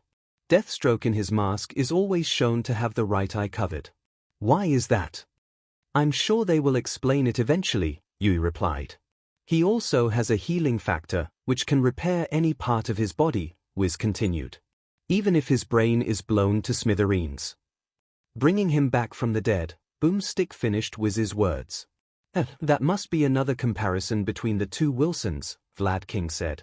Mercenaries, similar names, experimented on with drastic consequences, healing factors, and what looks like similar weapons and physical abilities. Yep, definitely feels like one person or the other was straight up ripped off, Hawks whistled. Unfortunately, life back home was rough for Slade, Wiz revealed. His abilities were put to the test when his son was kidnapped by a group of rival mercenaries. Despite a successful rescue, his son lost the ability to speak. This was shown as Slade killing the mercenary that held his son hostage, but with a slip of the dead man's hand, the knife cut the boy's throat, spilling BLD and destroying his vocal cords. Koda, Shinsu, Gyro, and Hagekyo all rubbed their necks, shuddering at the thought of losing their ability to speak and all the negative consequences that would follow. For Koda and Shinsu, it was from a technical standpoint with their quirks. Their quirks revolved all around speaking. Shinsu had to speak to people to get them brainwashed, and Koda had to speak to animals to get them to listen and follow his orders, so if they ever lost the ability to speak, that would be game over for them.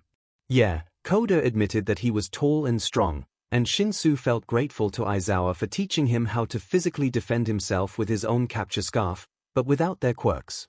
They couldn't imagine surviving being heroes long without them before being forced to retire, if they come back from a fight at all. For Gyro and 𝐒𝐻𝐽, it was more of a personal consequence that would happen.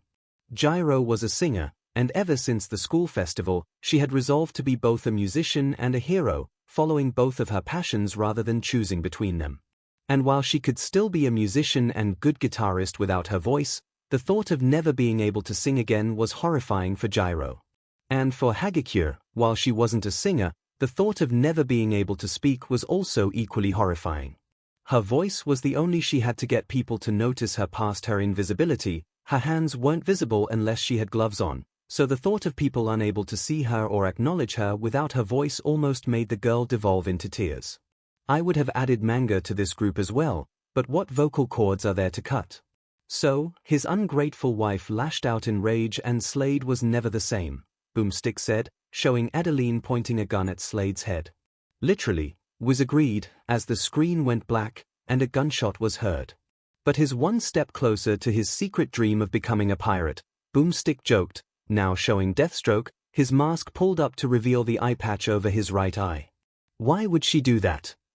Eri whined, sad, even for Slade. Well, I'd imagine that she responded angrily to this because she blamed Slade for the event occurring, Ida answered. The mercenaries were there for him, and perhaps if Slade was faster or more careful his son wouldn't have Asui cut him off by elbowing his gut, before walking over and patting the girl's head. I'm sure she was just angry and not thinking clearly is all, Asui motherly comforted the sad girl. People do stupid things when they are upset. Like being mad at their friends when they endanger themselves. Asui looked down, sad and ashamed of her. Anger toward her friends when they risked their lives trying to find and free Bakugo from the League. But they serve as a lesson to think more carefully and not act stupid. Right. Eri nodded. What do smart girls do? Don't act stupid, Eri smiled. Asui grinned and nodded. Eri lunged forward and brought the frog girl into a hug. Kero, Asui croaked lovingly as she hugged the girl back. Izuku and the rest of the Bakugo rescue squad smiled, tears in their eyes at the sight.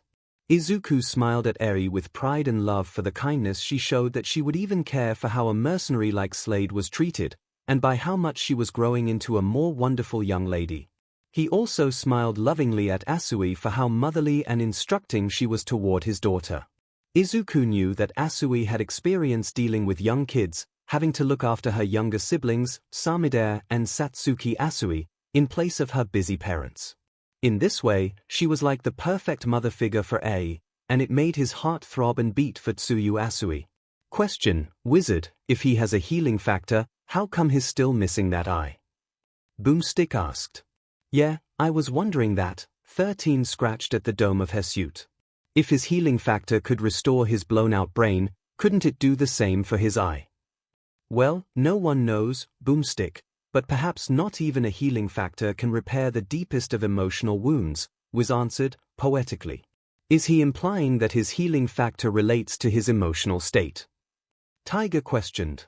Perhaps he can selectively keep his body from regenerating the eye as a memento of that event, Vlad King shrugged. Oh, that's bullshit. Boomstick whined. My thoughts exactly, Monoma shook his head. If Vlad King-sensei's hypothesis is correct, then it is a needlessly and costly error to keep that eye from regenerating. Needless like your one-sided rivalry toward our sister class. Itsuka brought up challengingly. Oh! The students exclaimed and laughed at the massive diss from the 1B class rep, both 1B and 1A alike. Even Tetsu and Kirishima reacted exaggeratingly by putting their hands over their cheeks and rolling their eyes back. Prez, I didn't think that you roasting him that badly was more brutal than just chopping him unconscious, Setsuna grinned, while Monoma flushed red with injured pride. Despite his new lack of depth perception, Deathstroke remained as skilled as ever, Wiz revealed. What was that about a needless error, Monoma? Tetsu grinned deviously at Monoma. Silence! Monoma snapped at him.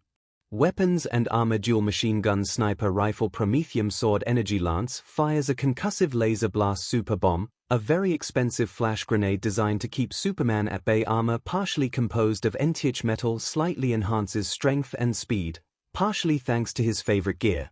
Boomstick jumped in, listing his weaponry as well. I'm talking dual machine guns, a sniper rifle, and a super bomb.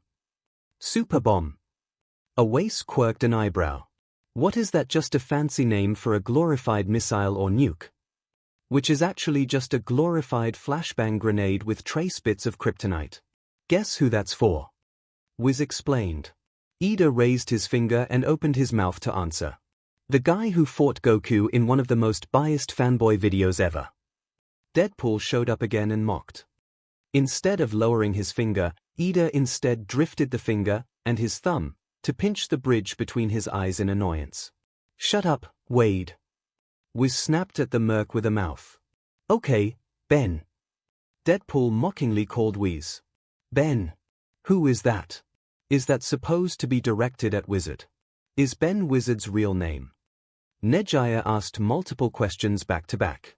Probably, Mirio answered, used to Nejaya's question-firing mouth. Wizard could be like his code name or stage name of sorts. If that is the case, I wonder what Boomstick's name is. A Magiki pondered. With how Boomstick is, I wouldn't be surprised if that was his actual name, Shinsu muttered. This is just getting weird, Boomstick said, getting confused and uncomfortable before recovering. So back to the weapons. Deathstroke prefers his sweet Thundercat-style sword and laser-shooting energy lance. Those look so cool. Kuta said with wide, sparking eyes.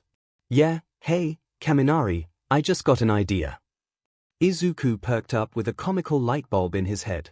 If you want to add more weapons to your arsenal, maybe you can order a staff of your own that you can charge with your electricity and fire off in a condensed beam. Oh. Now, you're speaking my language, Midoriya. Kaminari brightened up at the awesome idea. While Midoriya and Kaminari discussed the schematics of such a weapon, with Melissa and Mai drawn in as well, Mina muttered to Hagakure quietly. At this point, he's just going to be a walking army of weapons till he falls over. The two imagined Kaminari adding more and more weaponry on his person before he fell over from the weight. The thought made the two girls giggle. Also, he's got an awesome suit of armor, made up of Kevlar and NTH metal, Boomstick continued. NTH metal. Mai perked her head up like a meerkat. In an instant, she was trapped in her seat with a layer of black WHP and Zero's tape. Hey! I wasn't going to charge the device. Yes, you were, Izuku, Melissa, Ida, Kaminari, and Ochako all said with deadpan seriousness. Oh look! Yet another fictional alloy that's stronger and lighter than titanium. Wiz complained. At this point, I'd imagine that every world has at least one unique metal that does that, Power Loader shrugged. Oh come on, not like you're any more interested as much as that my girl, Fat Gum chuckled. Quiet, Power Loader muttered. Also, he has armor composed of promethium, Wiz added. Well, my shirt is made up of Boomstick iron. See. I can make up alloys too, writers, Boomstick mocked. Actually, Boomstick, promethium is a real thing, Wiz pointed out. Oh, come on. Boomstick whined. Though in real life, it's a chemical used in atomic batteries too. Power-guided missiles and spacecrafts, Wiz explained. But in comic book land, it's not that at all. It can absorb energy, is incredibly strong, and is self-regenerative. Is what he said true, Yomomo? Ochako asked. About its real-life applications. Yes. About those completely ridiculous other uses. No, Momo answered. It's also used for pacemakers, watches, light sources. It's a very radioactive metal. Wait, so his suit has a healing factor too? Boomstick questioned. So, does like his zipper try and close itself when he wants to take a leak? Because that's horrifying. I mean, I remember when I got my junk stuck in the toaster dash. Excuse me, he stuck it in what? Manga questioned, question marks flooding his text bubble for a head. Goes to show you that no matter how annoying Deadpool is, that Boomstick will always be there to be just as irritating. Setsuna snickered as Momo comically in her hands, Ida slammed his head repeatedly in his chair, and Itsuka pinched the bridge between her eyes. Still though, the thought of a self-regenerating suit would be fascinating, Melissa admitted. Maybe not with Promethium, but maybe with nanobots, perhaps self-replicating ones to repair existing damage. The American girl imagined such an application covering and armoring her body in a power suit she could use as a quirkless hero. And if it works as such for Deathstroke, then it would be an incredibly useful set of armor to protect and regenerate from Deadpool's weaponry, Girota pointed out. Strengths and feats down 38 men in under 2 minutes, had his brains shot out, came back to life just hours later, beat most of the Justice League, decisively defeated Batman in a hand-to-hand fight, agile enough to evade Superman, can see at the subatomic level, able to kick down a reinforced steel door with ease. With his impressive skills and arsenal, Deathstroke has defeated dozens of ninjas at once, survived an exploding nuclear submarine, and took down most of the Justice League by himself. Wiz quickly continued to interrupt and stop Boomstick's story. Seriously? Mount Lady exclaimed with wide eyes. It also says he was able to defeat Batman in hand-to-hand combat and evade Superman. Izuku frowned at the thought of one of his counterparts and All Might's getting beaten by his assassin. And if they could get trounced by the one-eyed mercenary, most of them wouldn't stand a chance. He's also really good at push-ups, Boomstick revealed, showing footage of Deathstroke in his cell room doing push-ups over, and over, and over, and over again without stopping. How many push-ups can he do? Wiz asked, unsure. All of them, Boomstick stated. Manly, Kirishima and Tetsu couldn't help but admit. Sure, the guy was clearly a villain by now if he stood against the Justice League, but they had to give credit where credit is due. Despite multiple members of the Justice League agreeing he's the best tactician on the planet, Deathstroke is known for violent outbursts of rage when in extreme pain, Wiz revealed. Depending on who he's fighting, this can make him even more dangerous. Or easier to trap, Zero pointed out, imagining leading the psycho-enraged killer into a web of tape of his.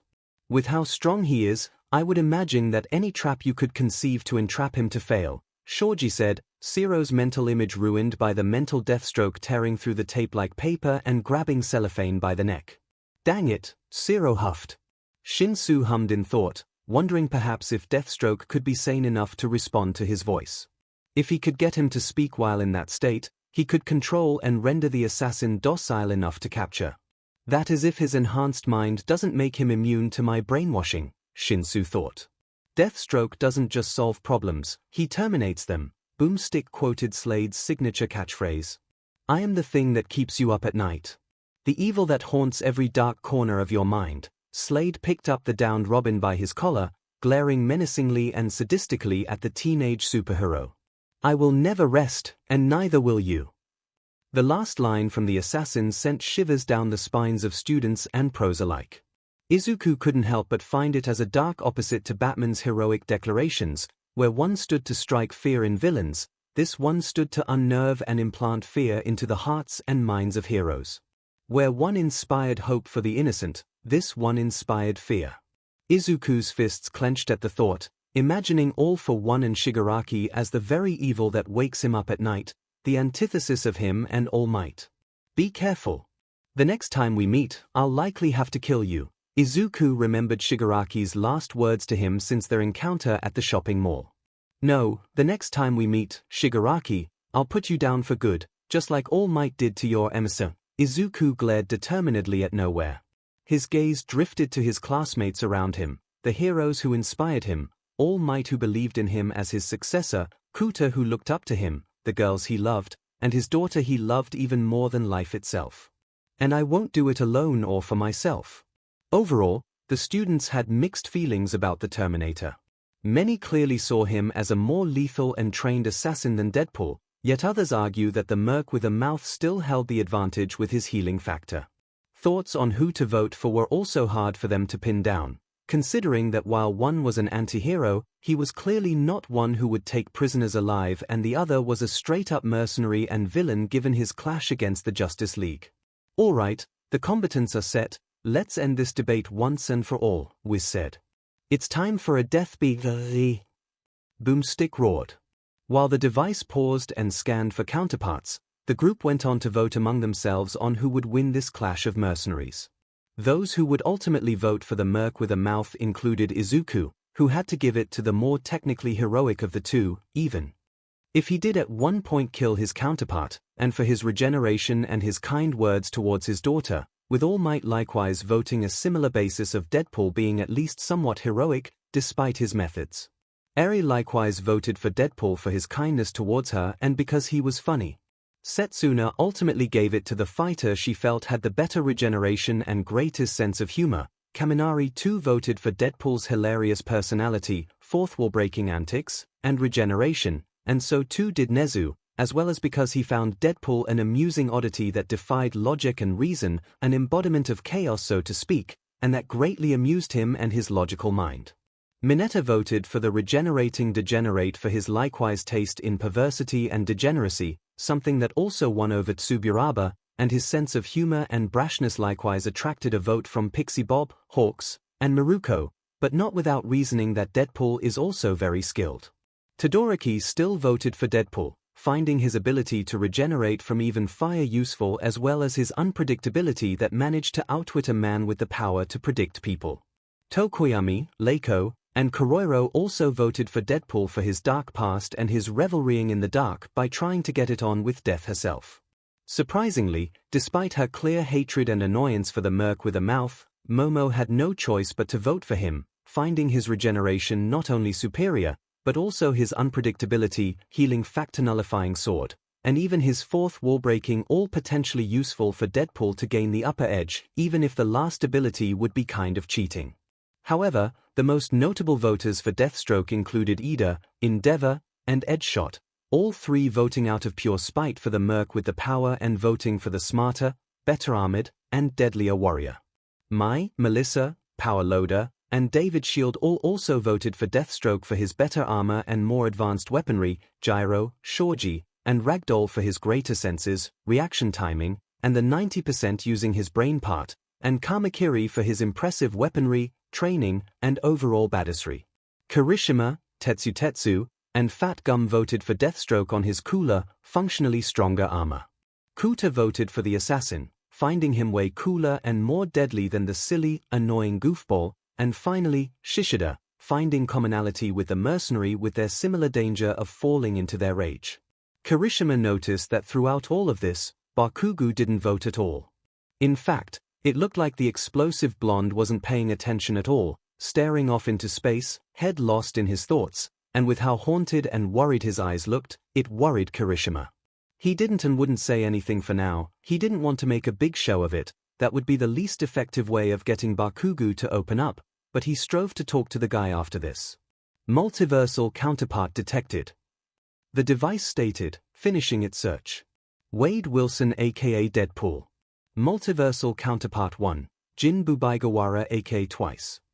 Another counterpart to one of the League, Endeavor narrowed his eyes at the screen showing the face of the duplicating member of the League of Villains.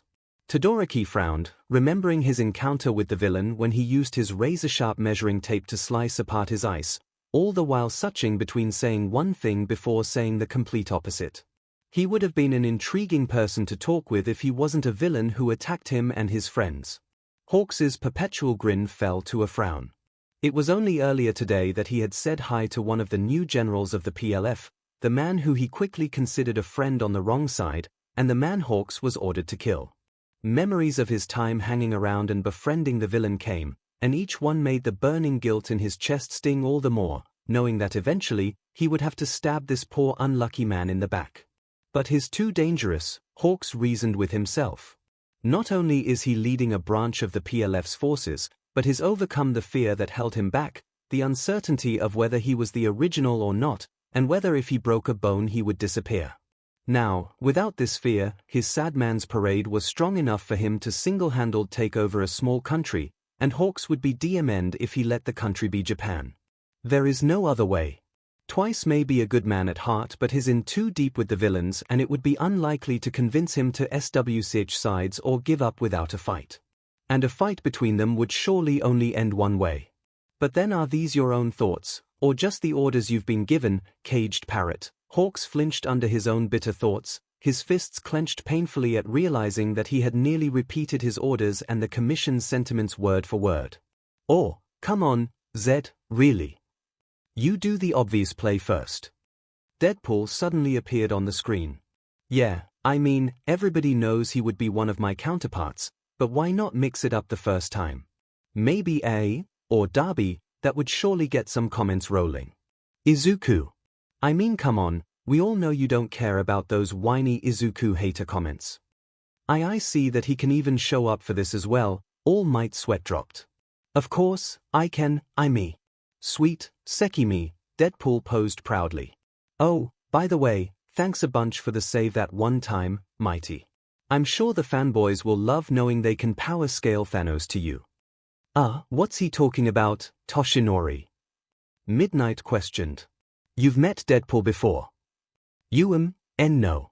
Toshinori answered, extremely confused himself. I haven't ever met the guy before. I'm sure I would if I had. Oh, wait, that's right, that was the other timeline, not this one, so hard to keep track, Deadpool muttered, scratching his head while looking at a map. Anyway, that's all from me for now. Don't care about Patchy the Pirate's counterpart or whatever.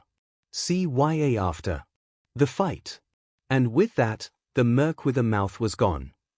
Ugh, finally, Ida sighed in relief, getting up for a drink. Surprise! Deadpool suddenly appeared, his face fully covering the screen. Ah! Ida yelped and tripped, falling onto his chair and sending both him and the seat falling. Ahaha! Don't forget, boys, they don't call me Ninja Spider-Man for nothing. Don't forget, readers, to see Deadpool and Wolverine in theaters on July 26th. Woo poo poo poo poo poo poo poop. Deadpool exclaimed as he ran off screen. Ugh, I hate that man so much, Ida groaned as he got himself back up, ignoring the laughter from his classmates. Well, ignoring all of that happening, if the device says that's only one counterpart of Deadpool's, I assume this means there are more videos with him as a combatant, Ryukyu mentioned. Oh, poor them, Miruko chuckled as she spotted the looks of annoyance on Endeavor and Edgeshot. Slade Wilson aka Deathstroke. Multiversal counterpart, Chisome Akaguro aka Stain. The device showed the other fighter's counterpart. Hearts froze as eyes met those of the infamous hero killer. Izuku and Shoto had their minds taken back to their fated clash with the blade-wielding villain and how close they all were to having been culled by him. Shoto rubbed his arm, the phantom pains of Stain's knives flaring up. Endeavor clenched his fist as he remembered that wave of absolute hatred that Stain emitted that made even him freeze. Izuku clasped his arm from shaking as he remembered Stain's bloodthirsty rage toward the heroes as well as the confusion as to why Satin saved him from the flying Nomu. Hey, are you okay, Deku? Ochako placed her hand on Izuku's shoulder, her face concerned. Why, I'm good. Izuku nodded, giving his best smile as he steadied himself. Okay, it's just I know that you, Ida, and Todoroki got attacked by him before Endeavor came to rescue you, Ochako replied. I'd imagine it'd be scary to see him again. Izuku and Shoto shared a glance at Ochako's words. To the rest of the world, everyone thought that Endeavor had taken down Stain who had attacked him, Shoto, Ida, and the pro-hero, Native. To the ones in the know, it was 3 hero students who finally took down the hero killer in battle and then were all frozen in terror by his rage when he broke out. Stain only got fully captured after a piece of his broken rib pierced his lung and knocked him out cold, while still standing. Izuku didn't really care about taking the credit, he was just glad that the 3 of them wouldn't get in trouble for their technical vigilantism or that Ida wouldn't get into too much trouble for trying to hunt down. Izuku's eyes snapped wide as he whirled his gaze over to the very boy he went and saved that night. Ida was glaring at the screen with a mix of hatred and fear. Despite the lesson that he learned that day, it was still hard for Ida to see the face of the man who crippled his brother and not get angry. That anger only mixed with the fear and nightmares Ida has still been having over the hero killer, those bad dreams usually taking shape to what would have happened if Izuku hadn't arrived on time to save him from the hero killer. They never end well. Hey, Asui tapped Ida's shoulder, forcing the class rep to face the frog girl's curious, wide-eyed stare. You alright?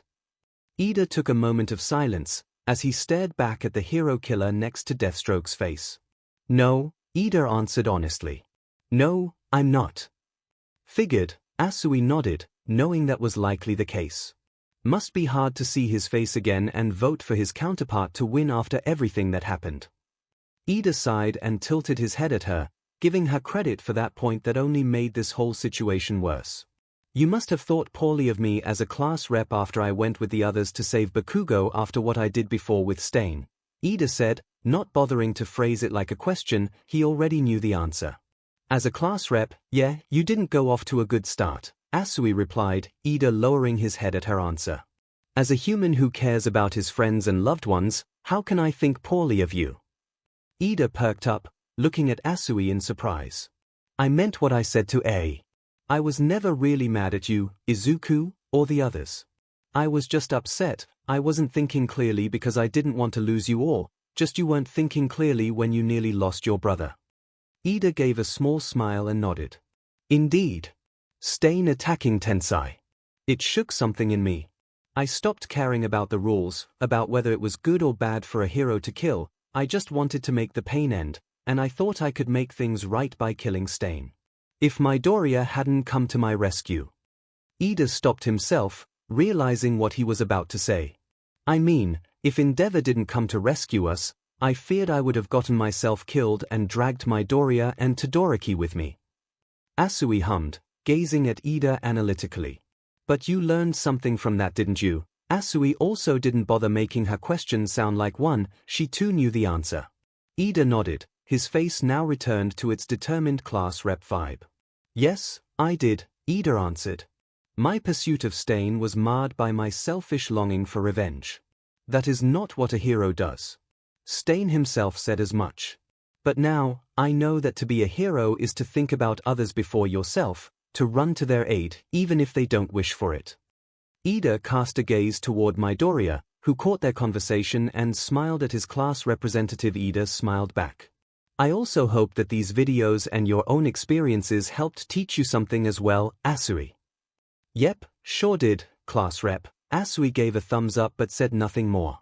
Ida could tell she wasn't going to elaborate, and he respected that, saying nothing more than a nod.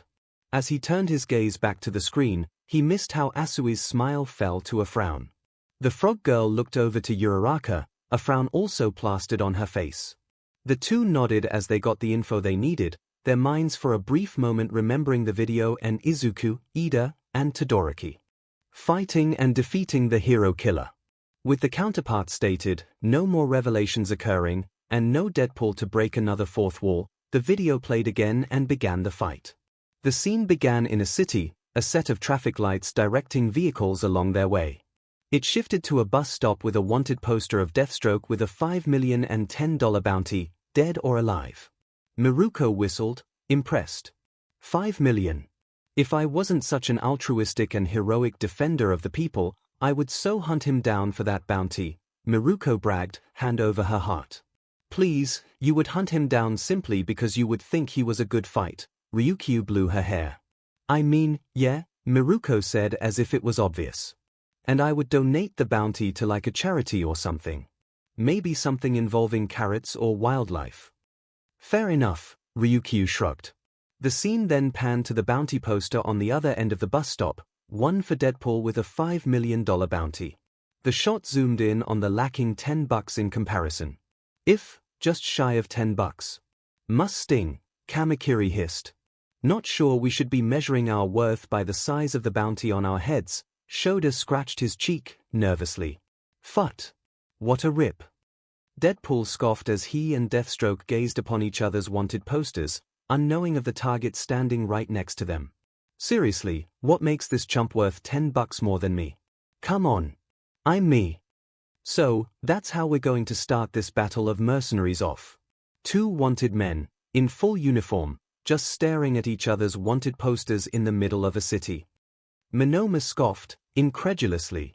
Crazy you're expecting sanity and realism from a guy who casually just shatters the fourth wall like it's made of toilet paper, Honinuki scoffed. WHPFF what? Am I right?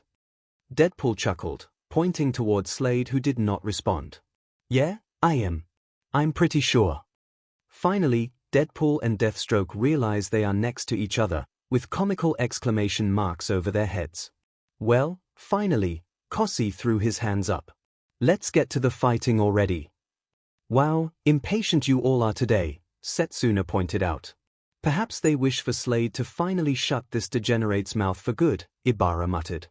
Big talk when the guy whose tongue you want cut out could just regrow another one, Setsuna teased. Both mercenaries somersaulted backward, gaining distance from one another. It's your lucky day, Deathstroke said, pulling out his machine guns. I can show you. Oh, boy. A show. Deadpool exclaimed, excited, pulling out his machine guns as well. Can I get popcorn first? I hope they have salt and pepper shakers. I love them to be tasty. Save some for me, Fat Gum. Fat Gum paused as he was midway into pouring more salt on his popcorn when he was called out. After a few seconds of looking back and forth between his popcorn and Wade, Fat continued salting before eating his snack. Fight! Deadpool declared before the announcer could as he stared directly at the viewers. He even announced the fight before the announcer. Cool, Zero chuckled. Shish. No more distractions. Let the madness begin. Mina shushed Zero before exclaiming in excitement. The fight immediately started with both combatants shooting at each other with their machine guns, multiple gunshots echoing and flashing as the bullets clashed against each other. Bang! Bang! Bibibibin! Bang bang bang! Bibi bang bang bang! Deadpool shouted over and over as he continued to fire at Deathstroke. Eri and Kuta broke out in giggles and laughter. Honestly, I would be glad that they are enjoying this if it weren't for them laughing at guns being fired at people. Izuku's sweat dropped. Oh come, Mido, cheer up. I'm sure this fight will be a banging good time for both of them. Mirio punned. Izuku deadpanned at Mirio and gave Nejaya a grateful nod after the subsequent frying pan to the back of Mirio's head. In slow motion, multiple bullets shot out of Deadpool's guns and flew across to meet and clash directly with the ones from Deathstroke's, bouncing off and deflecting each other, before suching back to normal speed. That is awesome! Tetsu exclaimed. Impressive, Snipe tipped his hat to the mercenaries. Though I'm not sure whether that's more Deadpool's doing or Deathstroke's. If I had to bet, I'd say it was Deathstroke's doing, Ectoplasm replied. He was stated to be able to perceive things faster than an ordinary human. Good point, Snipe nodded. The two kept on firing until both combatants ran out of ammo. Oh! Deadpool exclaimed, looking at Butter, and I can't believe it's not Butter, now empty. Likewise empty, Deathstroke threw out the empty clips with an expert swipe of his arms. He later swiped his guns at his heels, equipping 2 new ammo clips into their sockets and reloading. Smart placement actually, Hawks admitted. Quite the inconspicuous place where he can reload both guns at the same time and quickly. Deathstroke aimed his guns only to realize that Deadpool had disappeared. Slade looked around, trying to figure out where the black and red ninja had gone to. Bamf! Deadpool shouted, teleporting behind his opponent. Oh, right. I forgot he could teleport. Pony exclaimed. That will definitely give him an advantage to outmaneuver and evade Deathstroke's attacks in sight, Todoroki stated. If Slade can't predict where he teleports, Ojiro pointed out. Given how unpredictable he is, he probably won't, Todoroki replied. Before Slade could react, Deadpool kicked the orange and black mercenary with a leg sweep, followed by an elbow to the gut, which then led to a sliding kick to the knees. Deadpool performed a short hop roundhouse kick that sent Deathstroke into the air and dropped his machine guns, as well. Bamf! Deadpool teleported to where Deathstroke was heading before performing an iconic uppercut. Shoryuken! Did he just Shoryuken? Itsuka blinked in disbelief. Looks like it, you smirked. Oh, going to get mad, Kendo. Setsuna pouted teasingly. I can at least acknowledge that despite his comedic appearance and personality he was stated to also be quite adept at martial arts, Itsuka retorted, even whilst she was inwardly seething that the merc with a mouth had just made a mockery of a technique she was committed to MSTR. Bamf! Deadpool teleported into the air, again where Slade was headed. In a moment of slow motion, Deadpool raised his leg, poised for a kick. Check this rad air. Deathstroke gets kicked in the stomach, grunting as he lands on the ground roughly. Deathstroke recovered, pulling out his energy lance and spinning the weapon in hand before taking a stance. Kaminari, Mai, and Hatsune paid closer attention, the latter for how the lane worked and how they could repurpose it for Kaminari, and the former on how the assassin used it and how he could fight with a bow staff. Maybe I should ask Yaoruzu for lessons. The blonde thought. A Donatello fan, here. Deadpool said as he landed, before taking out his twin katanas. I was always more of a Leonardo guy myself. Wait, is he talking about the Ninja Turtles? Rin asked. Looks like it, Sen replied. I would say that means they exist as a property in his universe, but with Deadpool the way that he is. I don't know. You know, I thought that with how he likes to joke around and be goofy, he would like Michelangelo more, Mirio said, a fresh comical lump on his head. Although I think most people would pin me more as a Michelangelo, you know that's them labeling. Deadpool muttered to himself but was cut off after Deathstroke struck him across the face with his staff. Deadpool's groan distorted at the instance of slow motion. I will not be labeled. Deadpool declared goofily. Wizard was right. Deadpool's belief that he is invincible allowed him to be careless enough to get blindsided by Deathstroke, Edge Shot analyzed. Bad, Uncle Mirio. It's bad to label people. Eri pouted and smacked her surrogate uncle's chest lightly. Oh, I'm sorry, Wah. I'm so sorry. I didn't know. Mirio fell to his knees, crying comical crocodile tears while still keeping that wide smile of his. Can you forgive me? Eri pouted at him for a bit, before the two broke out laughing and giggling. You're forgiven, Eri giggled. Yay! Mirio cheered. Izuku rolled his eyes at the two, smiling warmly at the bond that Eri had forged with so many people, including Mirio, his now brother-in-law but BLD. The two assassins continued fighting, the two swiping, blocking, and batting away each other's attacks and weapons. No touchy-feely. Wade exclaimed as he pointed his sword at Slade before they continued batting each other's weapons. Eventually, Deathstroke landed a lucky blow with his staff, knocking Deadpool far back into a wide, grassy area. As Deadpool recovered with a roll, Deathstroke flipped over the hedge surrounding the area in his pursuit of his bounty. That was tactical of Slade, Endeavor pointed out. He knocked Deadpool into a wide-open area with no place to hide that he wouldn't immediately track if Deadpool teleported. Bamf! Deadpool teleported again, now arriving closer to Deathstroke as the latter jumped into the air, twirling his staff in advance. Let's do this! The black and red-garbed assassin exclaimed, one of his katanas raised to meet and clash with the downward swinging staff of Slade's.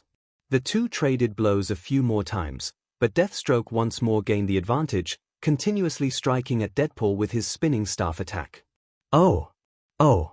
Oh, my kidney! Deadpool yelped from the attack. Jesus, Zero hissed, rubbing where his own kidney was. I know he has instant regeneration, but that still must SCK to feel all that pain. Midnight frowned as the mention of instant regeneration got her thinking about the League's Nomu, how many of them appeared to possess this ability somehow, and wondered if they could feel anything. From reports from various heroes who fought against them, like All Might, Eraser, Endeavor, and more, the answer seemed to be a no, and even if they could feel pain, they looked too brain-dead or durable to voice it. Endeavor and Hawks noted that the high-end Nomu, Hood, was more of the latter variety, too durable, strong, and battle-hungry to register or voice pain. I wonder, if he really is him, can he still feel pain? Did he feel himself being turned into that monster? Midnight thought, imagining Shirakumo and his corpse being turned into the potential Nomu that Kurogiri is. Clearly, Deathstroke is the more skilled of the two, able to press an advantage against Wade Wilson more than the latter could on the former, Monoma analyzed. In a straight-up brawl perhaps, Shinsu pointed out. Though, Deadpool's teleportation means he can strike from anywhere. Deadpool escaped the assault, as well as a few more swings from Deathstroke's staff until he teleported into the air. Coming at YA. Wade yelled as descended, spinning himself and his blades as he descended. Deadpool brought down the sword but upon Deathstroke blocking with his staff, the katanas broke into pieces. DMN it. He broke his swords. Kaminari cursed. His katanas may be sharp but it's clear that Slade's staff being wider and thicker would hold out against them, Momo mentioned, noting how dense of a metal she used for her staff to be durable yet light enough for her to wield. Deadpool teleported away to the side of a road, looking down to realize his swords were broken. Deathstroke gave chase, vaulting over the hedge between them. I gotta say, it's kinda an honor to get the snot beaten out of me by you of all people. Bruises aside, of course, Deadpool quipped. I wonder if Wade is using the same kind of quipping action that Spider-Man uses to mess with his enemies. Mandalay pondered. He did say he was Ninja Spider-Man, Pixie Bob chuckled. Izuku blinked at that, remembering that note in his list of aliases. It was clear that Deadpool seemed to have a close history with Wolverine, but Izuku had a feeling that also extended to his counterpart, Spider-Man. Izuku wondered just what connection the two had. Deathstroke spun his staff in hand. Let's see what kind of mark this leaves on you. Slade quipped back, energy charging and lighting from the lance before moving it forward, shooting a laser out and piercing through Deadpool's stomach, knocking the regenerating degenerate onto the road and get struck by an incoming truck. Oh! The students winced at the impact. Deadpool yelped as he regenerated from the wound and shook himself off, his body hugging the windshield of the truck. Hey Truck-kun. Don't let me slow you down. Deadpool talked to the driver. I have a feeling that he spoke that name for us, Amar said, posing and smiling for the readers. Deadpool teleported onto the top of the truck while it still sped its way down the road. Where is that son of a gun? I'm gonna show him what for, I swear to you. Deadpool was cut off as a bullet shot straight through his head. I'm surprised he can still talk even while a bullet went through his noggin, Mount Lady pointed at her head. I'm still surprised we're dealing with a fighter that can still fight after a bullet through the head, Ryukyu replied. Where the bullet came from was revealed with Deathstroke and his sniper rifle on the roof of a blue bus. The assassin reloaded. How'd he get on that bus's roof? Mineta questioned. I think with his skills as the most lethal assassin in his world, that question is unnecessary, Shoji muttered. Deadpool landed on the windshield of the truck again. Look at me, look at me. Do not slow down. Deadpool yelled at the driver as they sped past multiple cars while on a bridge. I have a bad feeling about this, Kyoka muttered. Likewise, Momo nodded while attempting to zone out Ida's ranting toward Deadpool about traffic safety. Deadpool teleported onto the top of the truck again, Deathstroke aiming and shooting at the Merc with a mouth again. The bullet missed as Deadpool teleported away onto the roof of another car. Deathstroke would continue firing at Deadpool wherever he appeared. Missed me. Whoop whoop whoop whoop whoop. Deadpool made noises as he teleported away from every bullet. With every action, Ida's bulging forehead vein throbbed further and angrier, almost wishing for Slade to put another bullet through the mercenary's mouth, DMN that the former was his hated enemy's counterpart. I hate your.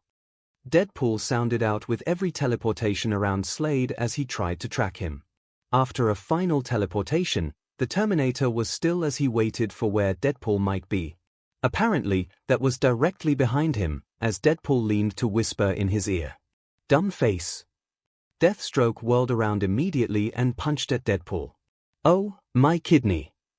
Wade groaned. I guess Slade has a grudge against Wade's kidneys, Nejaya shrugged.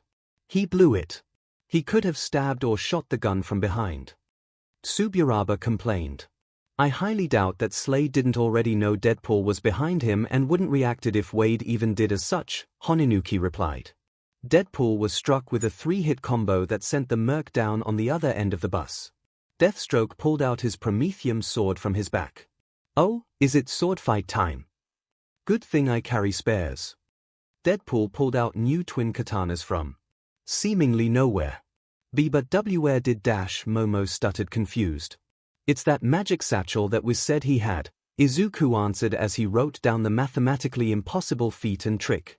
He must have pulled them out from there.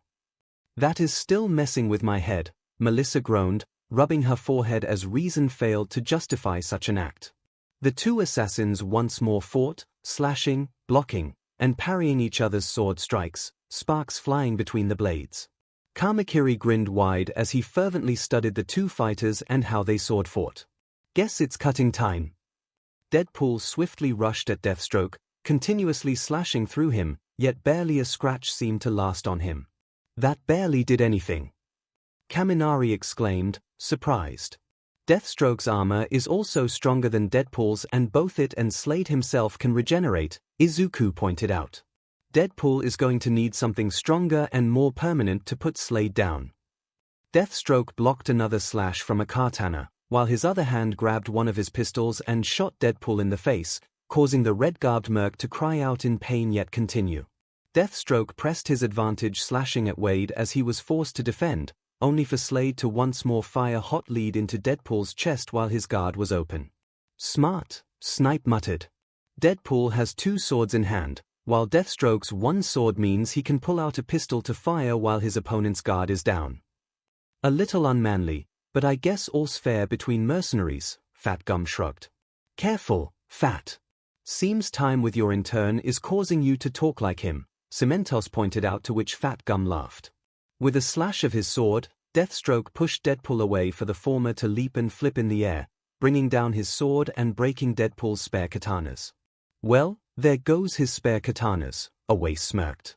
"If you spent half as much time concentrating as you do talking, perhaps you would be less predictable," Deathstroke mocked.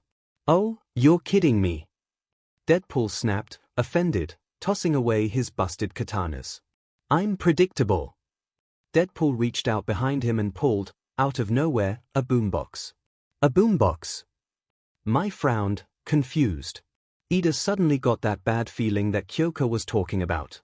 Hitting the play button and playing Deadpool's theme from Marvel vs. Capcom 3, Deathstroke blinked in surprise as Deadpool changed clothes in a split second from his signature red and black jumpsuit to sweats in the same color, with gold chains, bracelets, and a Deadpool headband. "I'm just getting warmed up," Deadpool exclaimed. Hawks and Miruko covered their wide mouths before they burst out laughing, while Endeavor and Edgeshot looked appalled and stunned.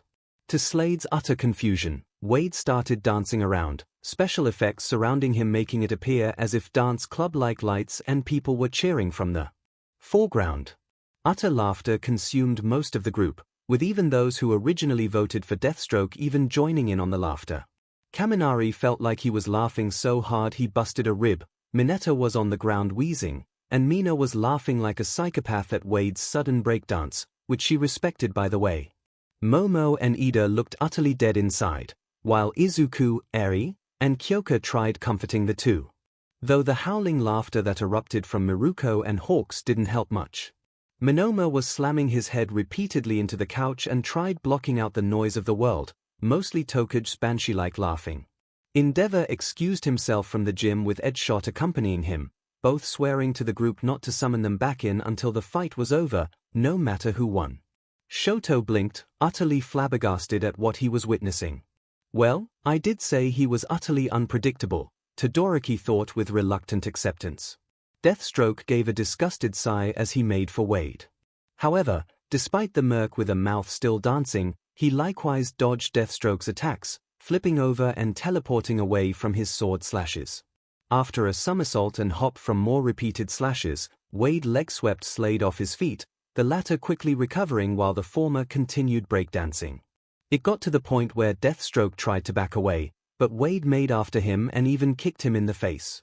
"That is so awesome. He's actually kicking the SHT out of him while breakdancing." Mina exclaimed, stars in her unique eyes as she all but hounded on Midoriya to do his analysis thing, and copy Wade's moves for her to learn. "I must admit, he certainly is creative with how he fights." All Might's sweat dropped. Nezu was laughing like a madman. "Oh ho ho ho! If only Eraser could be here to see this." Nezu shouted with glee. "This is perfect enough proof to convince him to add dance lessons for our students."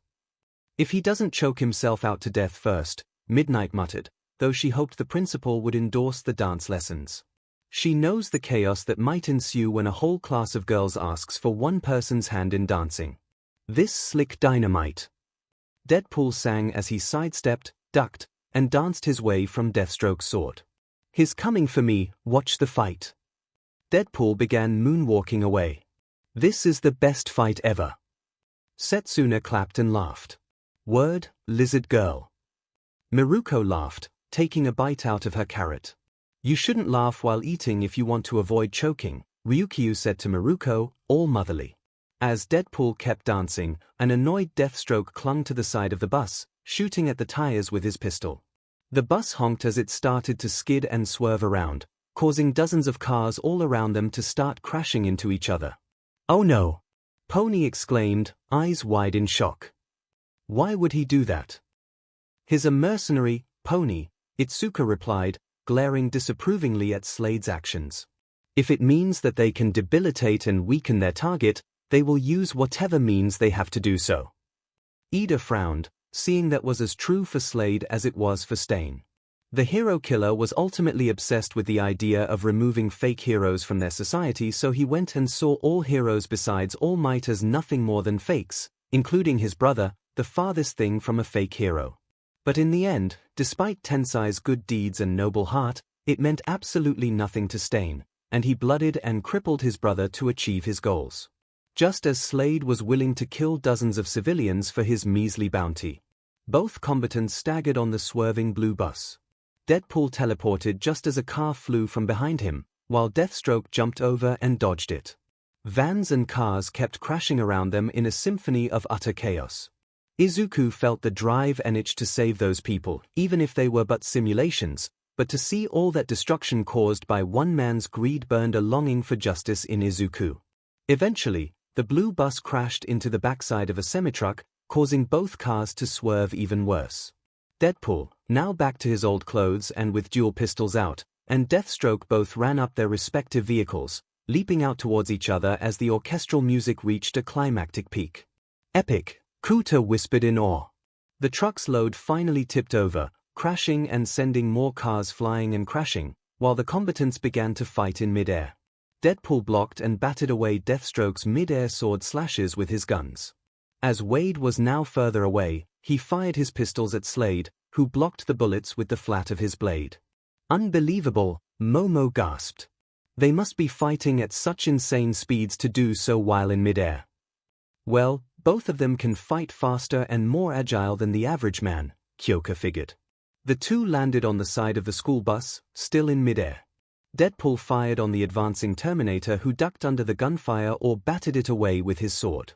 As Deathstroke reached him and attempted to slash across his chest, Deadpool vaulted over Slade to the other end of the bus's side. Deadpool fired again but stepped back from another sword slash. The two evenly matched combatants dodged their respective bullets and sword swings, Deadpool grabbing Deathstroke's wrist and flipping him over his shoulder and to the end of the bus's side. "They are so evenly matched," Kinoko stared slack-jawed at the screen. "And right as you said that, Koroiro muttered as he directed at the screen. True to the completely black student's words, after a deadly dance of evading point-blank gunfire with each other, the screen froze as Deadpool held a gun to Deathstroke's head. Just as suddenly, time continued with the world's deadliest assassin wildly slashing Deadpool. "Oh! Oh! Oh! My other lung! Oh! Oh! Oh!" Wade's exclaims of pain were so fast and followed by more that the group could barely keep track of them all, including Izuku or Kyoka. "Jesus Christ," Soto blinked in surprise at the sudden onslaught. "Now that's what I'm talking about," Kamakiri cheered. "All of these attacks should be enough to kill a normal person, but Deadpool's regeneration is healing the damage just as quickly as it is given," Todoroki pointed out. Deathstroke zoomed behind Deadpool and impaled him through the chest with a backward move of his sword. "My spleen!" Deadpool exclaimed with a high-pitched voice. Deathstroke then, without looking, shot the merc with a mouth at the back of the head, sending him flying. "My leg!" "What?" But Deathstroke shot him in the head, not the Ida sputtered flabbergasted. Deadpool landed on the roof of another flying car. "Oh! It's cramping!" Deadpool groaned, clarifying his pain. Ida gave up what he was about to say and just dropped his head onto his hands. "At this point, I think it might be prudent to have an earlier break to clear our heads after this," Hound Dog spoke, rubbing the bridge between his eyes. "Agreed," Nezu sighed, recognizing the fragility of some of his students' minds starting to break. As well as some of the adults. Deathstroke jumped over toward Deadpool, sword raised to slash at him. Deadpool teleported away, the Prometheum sword cutting through the car in half, causing an explosion as the orange-garbed assassin fell away. Deathstroke realized a loss of weight in his grip, looking over to realize his sword was missing after the explosion. "Wait, where did his sword go?" Sen blinked in surprise. "I swear it was just in his hand when Deadpool teleported from behind, and just as Deathstroke turned, the Terminator was stabbed through with his own sword. Hey! The Deathstroke voters exclaimed in shock. What the hell was that bullshit? Kamakiri roared in outrage. Deadpool must have nabbed the sword during the explosion, Ochako guessed. Deadpool let go and watched as Deathstroke fell away. Pop pop, watching Deathstroke dash, Deadpool cut himself off as he sensed something coming at him, a flaming semi-truck. Ah, damn it. The truck crashed into Wade. OWMY third lung is so big dash the truck with Wade exploded as it crashed, a great plume of flames encapsulating the entire area of the bridge. Well, that happened, Asui croaked, eyes wide in surprise. Think that killed him? Itsuka asked, uselessly. Yua's response was a simple head shake. Figured, Itsuka sighed. The whole area was in flames, cars continuously falling from the sky. Deathstroke's unconscious body lay amidst the destruction. Well, that escalated quickly. Deadpool sat up from the road, unfazed by the damage, even as he was revealed to be missing his left arm. I'll say. Looks like he needs a hand. Mirio quipped. Thankfully, he was spared mercy from Nejia's knockout pan and received a boo and a blast of water to his face, courtesy of Kuta. Yeah, you might want to lay low for a couple of days cause you are pretty much responsible for a mass murder. Deadpool gave his word of advice, showing he was carrying a limb in his other, intact, hand, grunting as he placed the limb where his arm should be. I'm going to be sick, Mount Lady gagged at the sounds coming from Deadpool fitting the limb in place. I am surprised at how easily you guys are taking this. Momo, also green and queasy, looked to Class 1B, hello. Setsuna said, removing her left arm just as easily as removing a doll's arm and waving it at her. Oh, yes, I see, Momo coughed embarrassingly. I forgot. My apologies. Don't be. It took us a while, too. Itsuka waved off her apology. As Deadpool was putting his limbs back on, Deathstroke, missing his mask and revealing his white skin, platinum white hair, and eye patch, lets out a groan while regaining consciousness. He sat himself up even with the sword still stabbed through his chest. DMN, he can still get up. Even with a sword straight through him. Kirishima exclaimed. I hate to say it but manly. It's a Deathstroke kebab. Deadpool laughed and pointed his leg at Deathstroke. Deadpool looked at the wrong limb and looked down, realizing his arm was attached to his hip. That was enough to make Tamaki hurl another round of his lunch into the puke bag. Momo, as she formed another one, began to think that maybe they needed a puke bucket rather than a bag at this rate. Whoops. Hang on, give me a sec. Oh, this is going to hurt. Deadpool grunted and groaned in sheer pain as he ripped his limbs off again and placed them in their respective sockets. And that's it for me, Mina muttered before heaving and vomiting into her puke bag, followed by several students. Going to chastise her lock of tolerance? Ragdoll asked Mandalay with her ever-constant smile. She gestured toward Pixie Bob as she wreaked havoc on her own bag. No, this I get. Mandalay shook her head, covering her mouth and swallowing back down the bile that threatened its way up her throat. As Deadpool attached his limbs in the correct places, Deathstroke grabbed at his sword, heart pumping loudly, and with an epic grunt, pulled the blade free of his chest. The assassin struggled to get back up, falling to one knee at one point. His healing factor is clearly not as strong as Deadpool's, Nezu commented. He is struggling to deal with the damage while Mr. Wade can rip his own limbs off easily. Whoa, hold on. You heal fast too. I got something special for that. As Deathstroke got back on his feet and Sa's infamous Swordland theme played in the background, Deadpool pulled out his last sword. Carbonadium sword. Murdering all your pesky Wolverines and Saberteeth since 2012. Good year for cinema. It's the sword. Melissa pointed, wide-eyed and surprised. The one that can nullify healing factors. Healing factors like Deathstroke's, Izuku gasped. Oh no, Kamakiri groaned forebodingly. Deathstroke rushed at Deadpool in rage. Deadpool dodged a wild sword slash, before bringing the blade up horizontally to block Slade's vertically slashing sword. Sparks clashed between their two swords. While their swords were locked in a struggle between their strengths, Deadpool reached behind him, pulling out his pistol and aiming right at Deathstroke's face through his own arm. Midoriya! Tagata, you know what to do. Deadpool broke the fourth wall and addressed the two students. Not questioning Wade's antics, Izuku and Mirio covered 𝐂𝐸𝐬𝐴𝐸 eyes to their protest. Deadpool fired, the bullet going through his arm and hitting Deathstroke's good eye. Arg! Deathstroke howled in pain, staggering while covering his wounded eye. In a blind, literally, berserker rage, Deathstroke swung his sword wildly around him. Deadpool teleported behind Deathstroke and, with a stylish slash to the neck, BLD spilled and Deathstroke fell to the ground. The screen went black, dramatically. Is that it? Kaminari leaned in, his grin growing just as the ones from Deathstroke voters fell. The screen gained life again as Slade's blinded head looked upon the fire and destruction.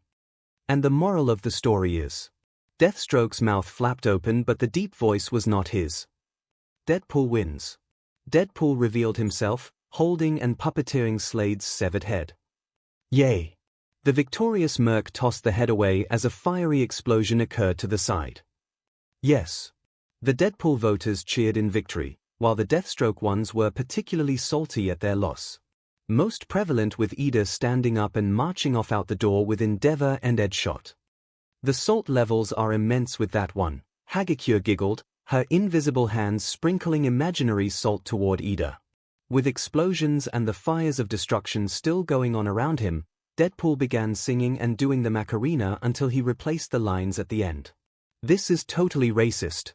Hey chimichanga. Ahem. K.O. Deadpool was now driving a sweet ride through the streets, Deathstroke's dismembered head now serving as a hood ornament. He won. I was right. But at what cost? Momo muttered, her hopeless eyes falling as a depressed cloud hung over her head. There, ma Miss Momo, Eri patted the girl's head, almost slipping and calling her ma. Hug. Eri offered. I can't stay mad with you around. Momo wept comically as she accepted the hug, rubbing her cheek on Eri to the girl's delight and laughter. God damn it. Thing FF shitty but stupid, fourth wall breaking F. Kamakiri cursed over and over that Vlad King had the immense longing to wash that mouth with soap. Din, his cursing even more than Bakugu, Setsuna chuckled. Oh, YouTube comments. Oh, I see you rolling. Oh, you're hating. Deadpool appeared on screen and mockingly wept. Oh, it wounds me so it doesn't at all. Deadpool cut the act, unremorsefully. Explain how I beat this butt. I think that was directed at you, men. 𝐭𝐸 grinned and tapped Kamakiri's shoulder. Only to have to back away as a blade began forming out the back and toward 𝐭𝐸. Minoma sighed and cancelled Kamakiri's quirk before he impaled their classmate. Idiots, the prideful blonde muttered. I should be cancelling out 1A's troublemakers, not us. Don't tell me how to do my job, was whined before clearing his throat and continuing. This was a surprisingly even match. I wouldn't say surprising after all those lethal blows one fighter got kept going and the few deadly ones that nearly put the other down for good, 𝐂𝐸 pointed out.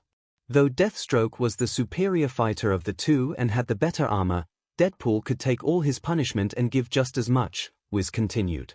Kirishima and Tetsu sighed in defeat, accepting that the lesser-armored fighter's regeneration trumped defense overall.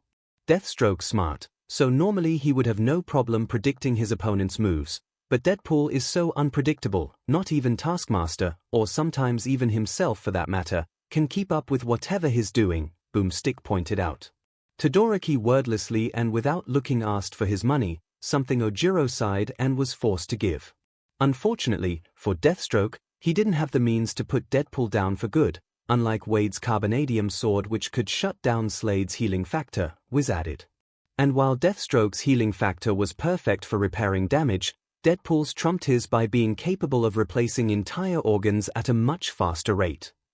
His right, Izuku said as he wrote down his notes. Even if Slade used his super bomb, energy lance, sliced apart, or burned Deadpool into pieces, he would have just kept coming back and repairing himself. I'm not even sure a nuke would be able to destroy Deadpool. Sometimes the original isn't always the best, Wiz said. Deadpool is just a cut above the rest, Boomstick quipped. Aha, Mirio exclaimed. Good one. Nejaya and Amajiki rolled their eyes yet smiled fondly at their best friend. The winner is Dash was began to declare. Spider-Man. Deadpool showed up to announce it himself. I mean Deadpool, yeah I'm pretty sure Bakubro would hate it if Midobro's counterpart somehow won out of nowhere, her Bakubro. Kirishima muttered. As he didn't receive a reply, Kirishima turned to see that Bakugo was still in the same state as when he last saw him, suggesting that he didn't even see the rest of the video past whatever Deadpool said to me. Bakubro. Kirishima nudged at his friend, but he didn't even flinch. Bakubro. Kirishima shouted directly in Bakugo's ear. Gah. What? What the hell do you want me, shitty hair? Bakugo snapped out of his thoughts, now yelling angrily at Kirishima. The video is over, man. Deadpool won, Kirishima pointed out to him. Bakugo blinked his eyes and registered the results of the fight as well as the lingering claps of respectful defeat and cheerful victory, as well as some grumblings related to lost bets. The two even noticed that Mirio was sent to tell Endeavor, Edgeshot, and Ida to come back in. Oh yeah, whatever. Bakugo muttered, not really caring about the results of the fight. He was actually surprised that he was so deep into his thoughts that he ignored everything that happened.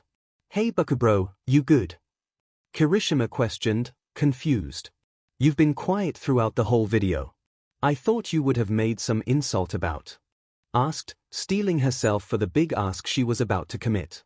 10 minutes passed as the U group took an earlier-than-expected break from the death battle videos after a certain fourth wall-breaking mercenary tested their patience to the limit. Throughout this time, Edgeshot and Ida kept to themselves to calm their heads, while the flame hero, Endeavor, found solace in his son, the two preferring to calm their heads with a more academic pursuit, their dadmite theories. Meanwhile, the main girls of the sisterhood, save Gyro and Setsuna, were discussing among themselves with serious faces. Ochako and Asui revealed to them all they gathered from Ida about the truth behind the Hosu incident and the defeat of the hero killer Stain.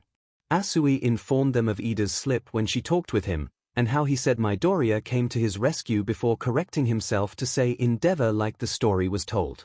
Ochako likewise noted Izuku's and Todoroki's glances at Ida and how Izuku seemed spooked at the sight of Stain yet kept his story straight about Endeavor doing all the real hero work.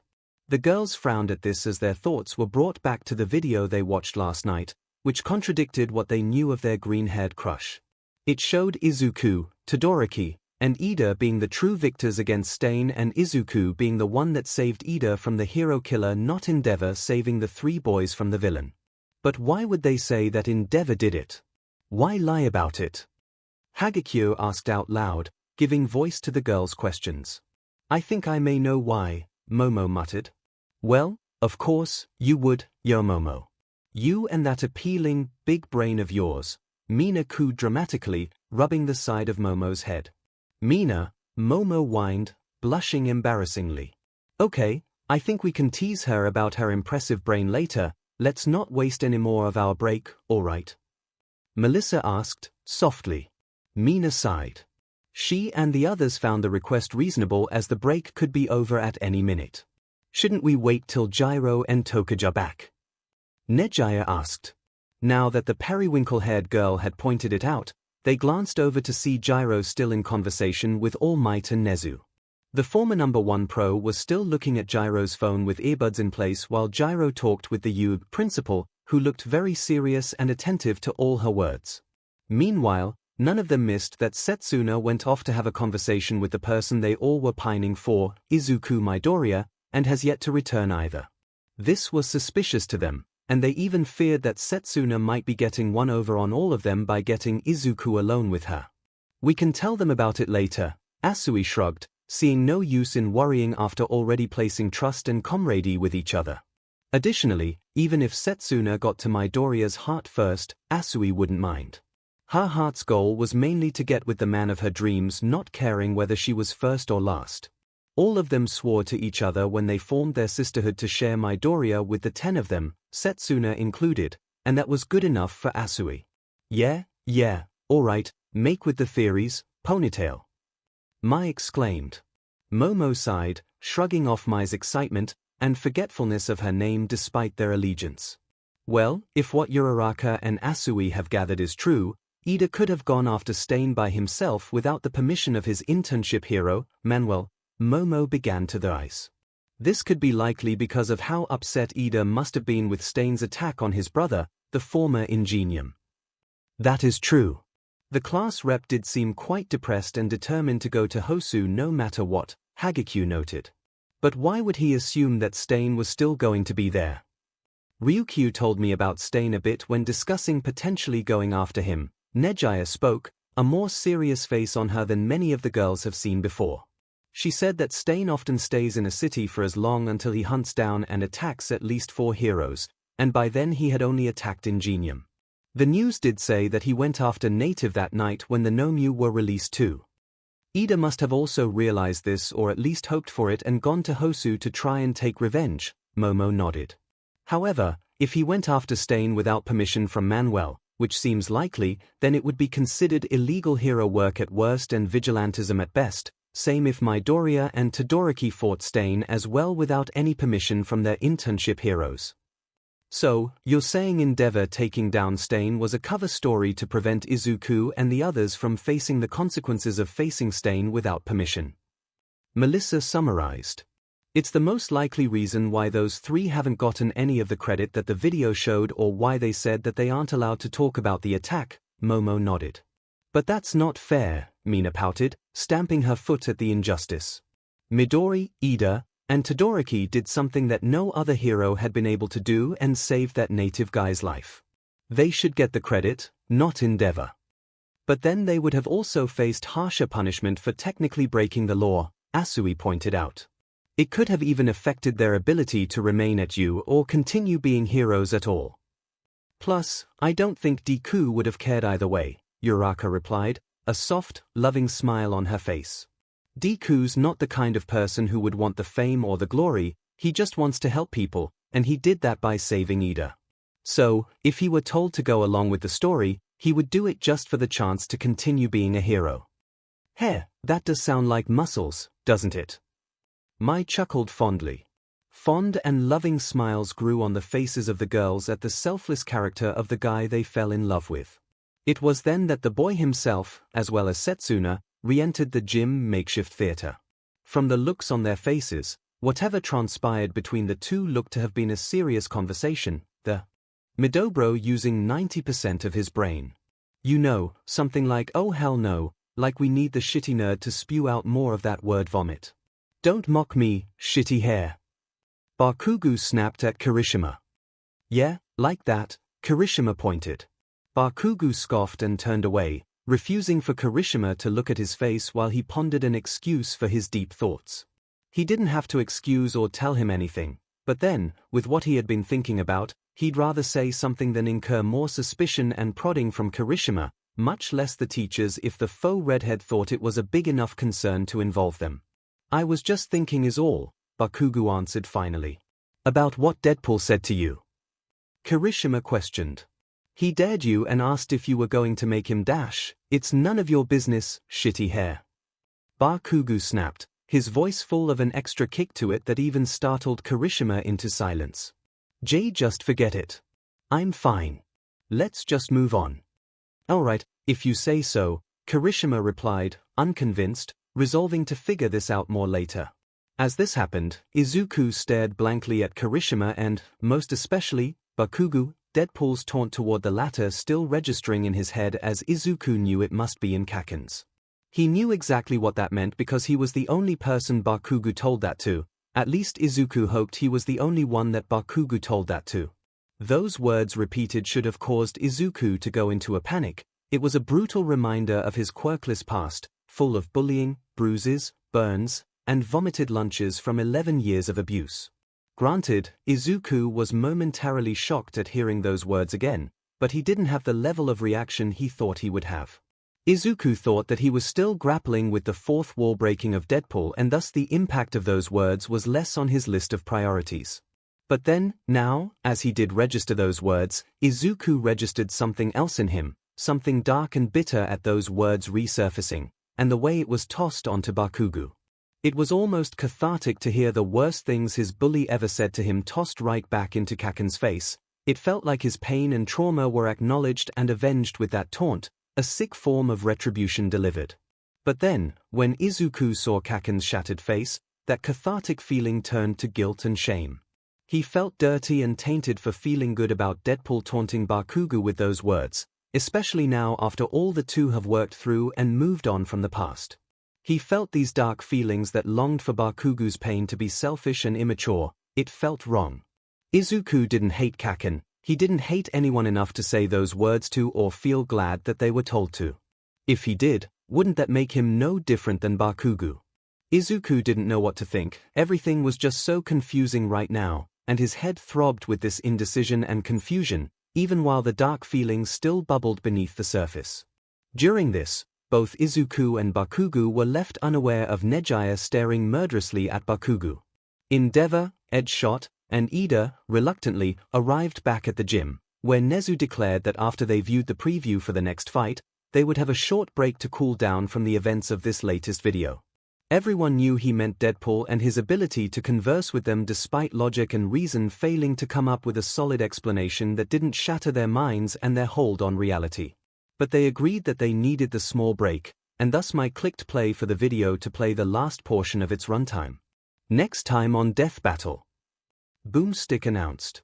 The screen gained life as it displayed shots of rolling green hills dimmed by the darkness of night and, later, a landscape with a wide area of land seemingly carved away from an impact or wave, all while loud and dramatic drums played in the background. Words were suddenly displayed in a black background saying, "True terror is dash." The words were cut off as shots of weirdly shaped, and clearly non-human, individuals stared at a swirling mass of dark clouds in the sky. A shine of light transitioned to another scene of a wide expanse of the sea and the greenery on a cliffside, all overlooked by the back of a humanoid figure with a weird tentacle on his head colored in pink. The final word of the phrase from before was revealed in the color of the word, pink. "Sorry, what?" Mina blinked, surprised. Rapid shots of a pink, spherical, stubber-legged and armed creature and another, more humanoid, pink creature that swapped between wide and skinny but consistently wearing a pair of white breathes. Both of these creatures were shown performing feats of destruction, strength, and power, with the final shot of these scenes being Earth itself glowing before exploding out into the cosmos in bright light. The light dimmed as the screen was now entirely pink. From the pink background, two faces emerged. One's ovalish blue eyes, small curved smile, and rosy cheeks seemed to embody cuteness, while the other one, eyes closed, his cheeks chubbier, and his smile, was somehow more menacing. Their names appeared under them. Kirby vs. Majin Buu. "Okay, I think I might regret agreeing to that break," Midnight muttered, nodding across the room, agreeing with her with their longing to continue and find out what the hell they watched and what the next fight was immense. As the group disbanded to the corners of the gym as they ate, drank, and conversed with each other, Ochako and Asui nodded and walked over toward the rest of the sisterhood, just as Gyro nodded to the girls and made her way over to Nezu, accompanied by All Might and Recovery Girl. However, one member of the group was currently missing from that group, and she found herself walking over to Izuku. "Hey, Green," the girl muttered.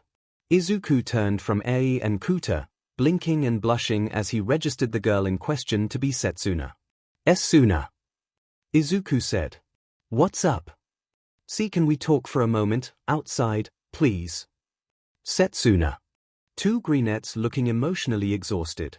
They didn't appear mad or upset with each other, but it was clear whatever the result of their talk left one or both of them feeling awkward and contemplative. They also saw the two's eyes meet, with Izuku giving her a nod that Setsuna returned with a soft smile. Coincidentally, Gyro had returned from her talk with All Might and Nezu, as well. The two adults looked very serious, with All Might looking pale and worried, something that Melissa could see and frown with suspicion. "So, what did we miss?" Gyro asked as she and Setsuna returned, giving the greenette a raised eyebrow. It was unclear whether she was talking to the girls or Setsuna specifically. Before either Tokage or the girls could respond, Nezu voiced out the end of the break and asked for everyone to reconvene in their seats. "We'll talk later." Momo finished their meeting with a pointed look at Setsuna for good measure. Setsuna sighed tired. "Looks like I got some explaining to do," the greenette thought to herself. Eventually, all the children and adults had been seated, and with a nod from 𝐒𝐻𝐻, my clicked play on the next video. Imagine right now, what does the apocalyptic destroyer of worlds look like? Wiz asked the viewing audience. Immediately, the answer to such a question formed itself in many minds to either All For One or Shigaraki. Toshinori remembered the darker ages when All For One reigned supreme over the villain underworld, the sheer power he possessed that he fought with all his prime's might, and the resurging threat that was his nemesis and the league of villains he helped flourish. Izuku and his friends thought the same, the Baku Squad, Bakugu, and many in the room remembering that sheer terror that All For One imposed on them, whether in person or on their television screens. However, Izuku also lumped Shigaraki especially with All For One as the horrifying and disgustingly joyful smile of Tomura Shigaraki back at the mall is still imprinted in his mind. Hawks thought of the PLF leadership and their leader Shigaraki, as well as the army under their following, especially Gigantomachia and Twice, the latter of the two also administering guilt into Hawks' conscience. Kirishima and Mina both also added Gigantomachia as their envisioned destroyer of worlds in their universe, the trauma of that day still engraved into their minds and only reawakened with his earlier reveal as a counterpart to another character. "Stop thinking, because you're wrong," Boomstick answered. "It's these pudgy pink terrors." "Excuse me." Mina raised an eyebrow. Kirby, Nintendo's floating puffball of never-ending cheer and dreams, Boomstick revealed the first destroyer of worlds. And Majin Buu, the most vicious monster in the Dragon Ball universe, was revealed the second. These are what they believe to be destroyer of worlds. Endeavor raised an eyebrow, his annoyance with this series of videos already coming back with a vengeance. "Hey, don't count them out yet, number after all these videos have already shown you that appearances can be deceiving," Miruko snickered. "Can you verify if any of these characters exist in universes we already have seen, Midoriya?" David Shield asked the green-haired boy. "I think so." Izuku pulled out and flipped through his notes. "Mostly the latter one. Wiz said that Majin Buu exists in the Dragon Ball universe. That's the one with Goku, Vegeta, and the Dragon Ball, the orbs that grant wishes." "Wait, you mean the same universe where your counterpart fought against guys that blow up planets with their fingertips?" Kaminari pointed out, remembering Goku defeating Frieza and facing off against Superman in their death battle. "Then just how powerful is that pink blob?" Mineta exclaimed in fear. "Here's Whis and I'm Boomstick," Boomstick announced them both. "And it's our job to analyze their weapons, armor, and skills to find out who would win a death battle." Whis finished the intro. The first fighter was the opposite of what anyone would believe to be a destroyer of worlds.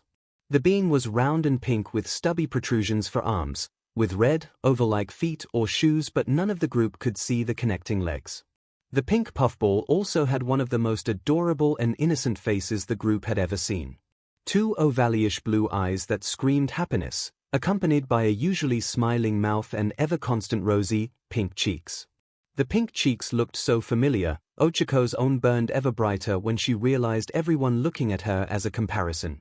Regardless, all of the girls pretty much cooed at the sight of the adorable walking thing that blessed their eyes, especially Ai as her mouth opened to a similar wide smile of innocence and joy.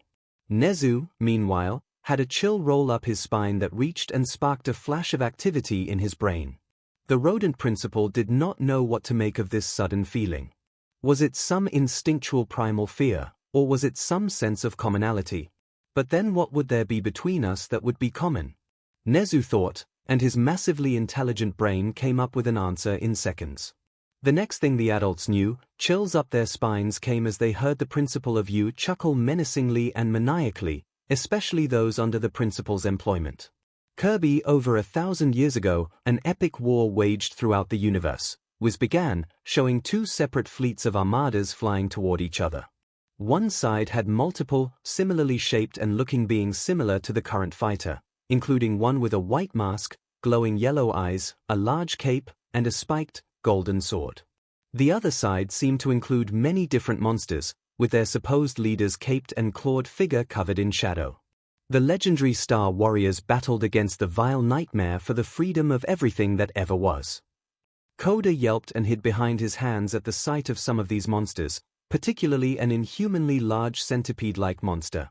𝐒𝐿 frowned and began writing down info about this universe, especially drawing that one caped and masked star warrior given his more focused prominence in the clip. They look similar to the first fighter by their shape and features. Are they perhaps Kirby's people or race? 𝐒𝐿 asked himself. Ultimately, good prevailed, but at the cost of many, many lives. Was continued, showing the devastating aftermath, including one star warrior's sword embedded in the ground. Endeavor and Hawks flinched, looking toward each other. War was also coming to their country, and the other side, the evil side as they saw it, was too powerful and dangerous to allow them to make any sort of moves. Both heroes knew with the way things were with their forces, if the villains struck first or were met with an equal and fair playing field, the heroes would lose, either by the fact that all of them would be dead, captured, or defeated, or because there would be nothing left of Japan even if they won. We aren't ready or strong enough to match their numbers, and we will be so desperate as to invoke the help of children, most of them inexperienced for the war to come. Endeavor looked to the US students, looking at a certain few that were the exception to that fact, those being his son, Shoto, and his recent two interns, Midoriya and Bakugo. We must learn and evolve ourselves as much as possible, even if through these videos before it is too late. Endeavor did not wish to see his son or any of these young would-be heroes among their wars fallen. Yet one infant star warrior escaped the carnage, destined to awaken a millennium later and save the galaxy, was revealed, showing a star-shaped vessel sailing across space. His name is Kirby. The sound of a record scratching was heard as the ship's occupant and infant star warrior was revealed. Hi! Kirby smiled and waved. 𝐒𝐿. The girls all squealed with hearts in their eyes. Not even Gyro seemed to mind the loud squeals as she was also cooing at the pink puffball, uncharacteristically. The cuteness. It's too much. Kaminari wailed, gripping at his heart while a comical expression of pain was on his face. Kamakiri's eyes twitched, a befuddled and annoyed expression as he was once more questioning reality itself with what he was seeing. So pink. Mina squealed at the top of her lungs, one so loud it blasted Gyro out of her uncharacteristic daze and shattered the glass of Ida's and Jirota's glasses. Hey, my hair is pink, and you never went gaga over it, Mai pointed out. Your hair is awesome, sister, but look at him. Mina gestured toward the round ball of sunshine and rainbows. I just want to smush and play with his cheeks all day. Anyone else thinks they look a lot like Ochiko's cheeks? Asui pointed out. Ochiko paled as Mina shifted her mischievous gaze at her. I think Zoo's just messing around. My cheeks aren't that fluffy and rosy. Uraraka waved her hands in surrender. Right, Deku. Deku. Ochiko had turned to her crush to bail her out of this predicament, but Izuku looked back and forth between her and Kirby with a blank stare. With every second, Ochiko's hopes began to waver. Hey! Ochiko then turned to her crush surrogate daughter, who likewise made her worry with how she looked back and forth between Ochiko and Kirby. Suddenly, they lifted when Izuku and Eri finally looked at each other, nodded, and turned to her. Izuku opened his mouth to respond. I'm sorry, Ochiko. We can't tell such an obvious lie. Izuku, stone cold, replied, while Eri smiled brightly. Ochiko's hopes shattered as she stared at the two with complete and utter betrayal. You traitors! Ochiko wailed before Mina finally descended upon her. Ochiko wailed with horror. And whined and pouted as Mina pinched, squeezed, and stretched Ochiko's rosy cheeks while her hands were restrained by Nejaya and Hagekure, who were all loving this. Wait, what? The cute cuddly pink puffball who lives in Happyland. Boomstick questioned, incredulously as playful, childish music played. Are you sure you're reading the right backstory? So adorable. Pixie Bob and Midnight swooned, hearts for eyes and wagging their butts, and fake cattail in Pixie Bob's case, for emphasis. I have no idea who or what that thing is, but I want one, Mount Lady declared. Ugh, just when I was starting to get interested in this fight, Miruko groaned, one of the only females who wasn't going gaga over the puffball. You can't seriously expect me to believe you don't find this Kirby adorable. Ryukyu asked her friend with a questioning look. Even I find this creature quite cute. Don't get me wrong, the little guy is adorable as hell, that's the problem, 𝐼𝐸aco clarified. I was promised bloodshed and destruction, not cute and cuddly. 𝐸𝐸aco doesn't do cute and cuddly. I don't know, 𝐸𝐸aco, you saw how Princess Peach was the same and look how much butt she kicked, Fat Gum pointed out. Or rather should I say how much head she kicked. 𝐸𝐸aco rolled her eyes, but she did relent to that comment and sat herself down, waiting patiently for what made this Kirby some destroyer of worlds. Yes, was confirmed, showing Kirby's crashed ship on a cliff while the planet's denizens, ranging from all manner of different creatures, including a penguin with a crown. He crash-landed on Popstar, the most confusingly shaped planet ever, and has been defending the kingdom of Dreamland ever since. Was emphasized this by showing Popstar as a literal planet shaped like a star and Kirby facing against a furious-looking, octopus-like creature. The geniuses of the group all paused, their minds coming to a screeching halt as they tried to make sense of how the planet Popstar was shaped. I take it back, we're wasting precious time, Endeavor growled, his eye twitching as more and more nonsense seemed to come. But look at him. He's just so adorable and cuddly, Boomstick himself cooed. He couldn't hurt a fly. The F are we watching? Bakugu growled out, lost his patience. Kirishima smiled relieved to see Bakugu back to his old self from the last video. Kirby is a ravenous cannibal who thrives on the BLD of mass murder, Wiz gave the ultimate revelation, showing Kirby inhaling another creature and standing before a field of skulls and bones. As if another record scratch could be heard in all their heads, the group paused and blinked repeatedly. Come again? Mina asked, her face still frozen on her happy smile, but tilted with confusion. Did you do this? Kirby's friend, Tiff, asked as she and the rest of Kirby's friends inspected the graveyard of remains. Holy as a Boomstick cursed. Satisfied. Ryukyu turned to her friend with a smirk. 𝐸𝐸aco's widening grin was as much an answer as needed. Very, 𝐸𝐸aco said regardless. I'm listening, Bakugu leaned in his seat, begrudgingly interested. Of course, you would be, Bakubro, Kirishima sighed, still relieved yet always concerned about Bakugu's interests. Sure, you would.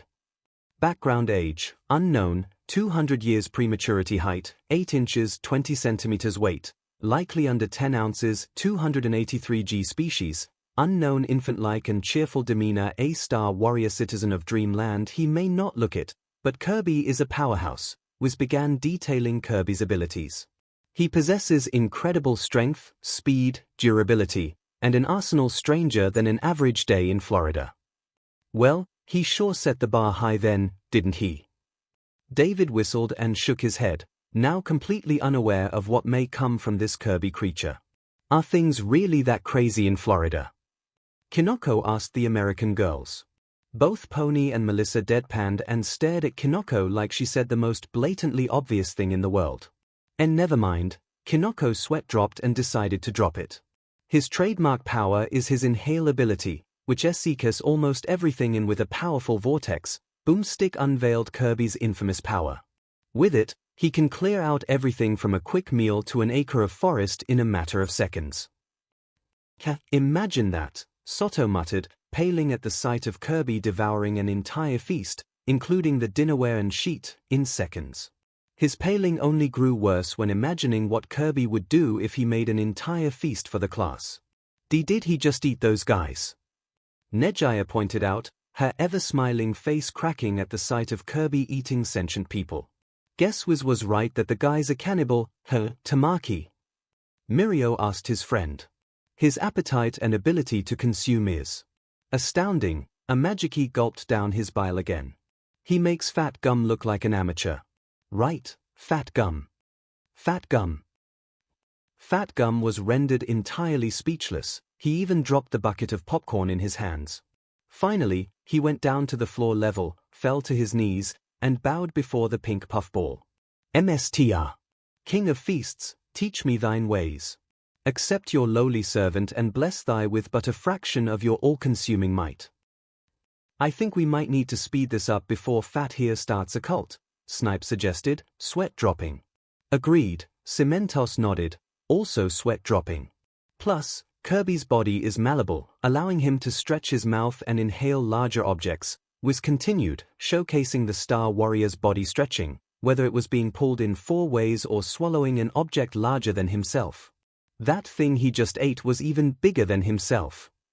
𝐭𝐸 exclaimed. How wide can that mouth be? Yui silently conjured a thought bubble, imagining herself making larger and larger objects using her quirk and the pink puffball inhaling every last one of them before herself. At the last part, she shook herself free of the thought and even shivered in fear. Though he does have trouble wrapping his mouth around extremely large and heavy things. Oh, dear Lord, no, Ibara face-palmed, as she already sensed where this was going. Like my dick dash. Izuku and Mirio were quick to cover Aries and Kuta's ears, while Zero did everyone a service and covered Minetta's mouth before he joined Boomstick, which he was almost a second too late. A promise of a jack to the ear kept Kaminari's mouth shut, and a forest of threatening vines shut the boys of Class 1B and Setsuna up. Arsenal Inhale Copy Ability Warp Star Flight Air Bullet Slide Kick Can Summon Helper. Kirby weighs practically nothing, allowing him to inflate his body and fly like a sentient balloon, Wiz continued, quickly interrupting Boomstick. He can likewise spit out the enemies he inhales to use them as projectiles and even inhale large gulps of air to fire them off like a bullet. He's almost floating, 𝐒𝐻𝐈. Asui pointedly mentioned. Shush you. 𝐒𝐻𝐈 pouted at Asui, still mad, though not really, at Asui, Izuku, and Ai for inflicting Mina so cruelly on her. Izuku perked up and wrote down Kirby's air bullet ability, wondering if he could use this info to help with his similar Air Force technique, while his flight could be useful for Izuku's training with float. He can traverse the skies and outer space by using his own personal vehicle, the Warp Star. Wiz said, Kirby was seen flying and surfing on a floating star. Okay, so not only is the very planet a literal star, but he even has a star for a surfboard. Itsuka questioned, incredulously. It is only by the grace that Kirby is so adorable that I am not losing my mind right now, Momo muttered. I don't think our class prez has the same sentiment, Kyoka pointed out, Ida muttering and sputtering for an explanation. Which he can call up at any time on speed dial. No really, he uses a cell phone. Boomstick jumped in, Kirby flashing his cell phone and dialing up his Warp Star. Somebody get me that number. I tried 1-800, but it was something else. Hey. Pony tilted her head, confused. Up until Setsuna whispered what Boomstick meant into her ear, to which Pony grew a blend of red and green in response. It never ends with this idiot. Kyoka pinched the bridge between her eyes. Nope, Hagekyu said, popping her lips. The Warp Star is Kirby's primary means of transportation through the universe, and can travel at speeds faster than light, Wiz explained. It is forged of Kirby's own energy, so, while delicate, should it be destroyed, Kirby can easily create a new one on his own, making the cell phone kind of pointless. Not true. The phone could just be keyed to any similar object with the same signature and dash. Might just let this one go. Melissa stopped Mai from continuing to try and find out science from magic. I'm more surprised you guys are so hung up about the cell phone part and not that faster than light part, Setsuna pointed out. Setsuna pointing that out only made Ida's ego along with his psyche shatter all the more that a pink puffball on a star surfboard was faster than him.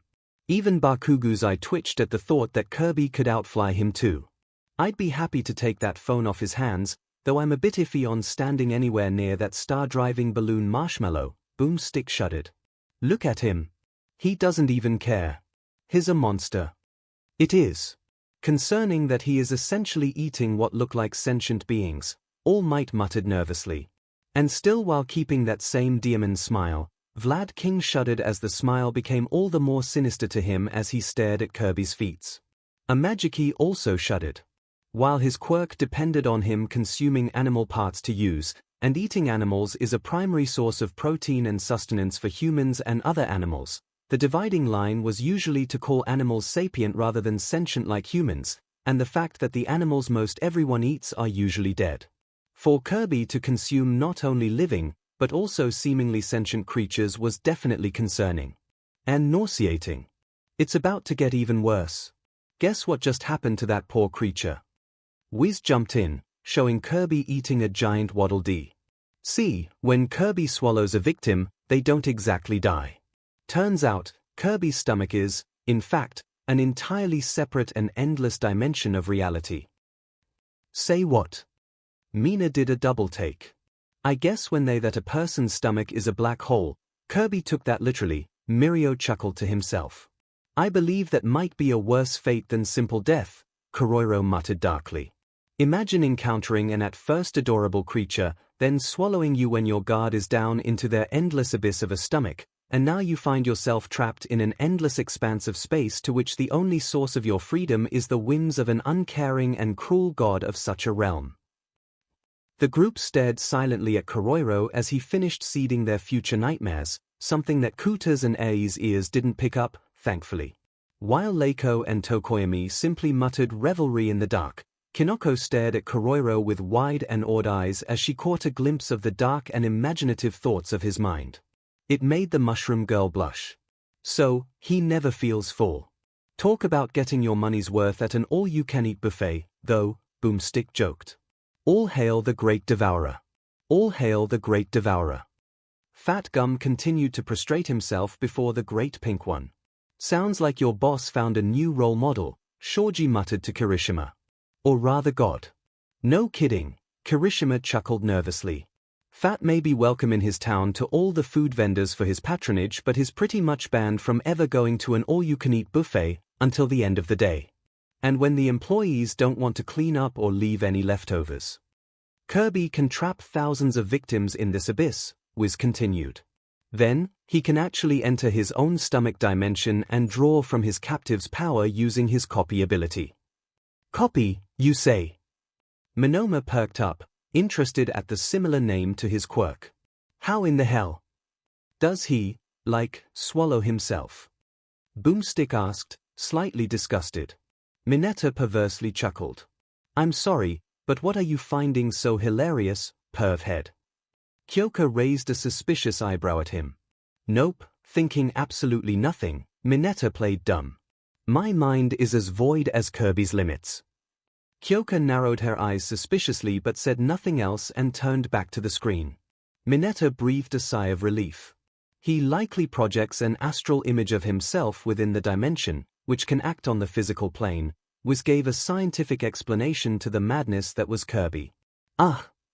Mina turned toward Midoriya for an easier explanation.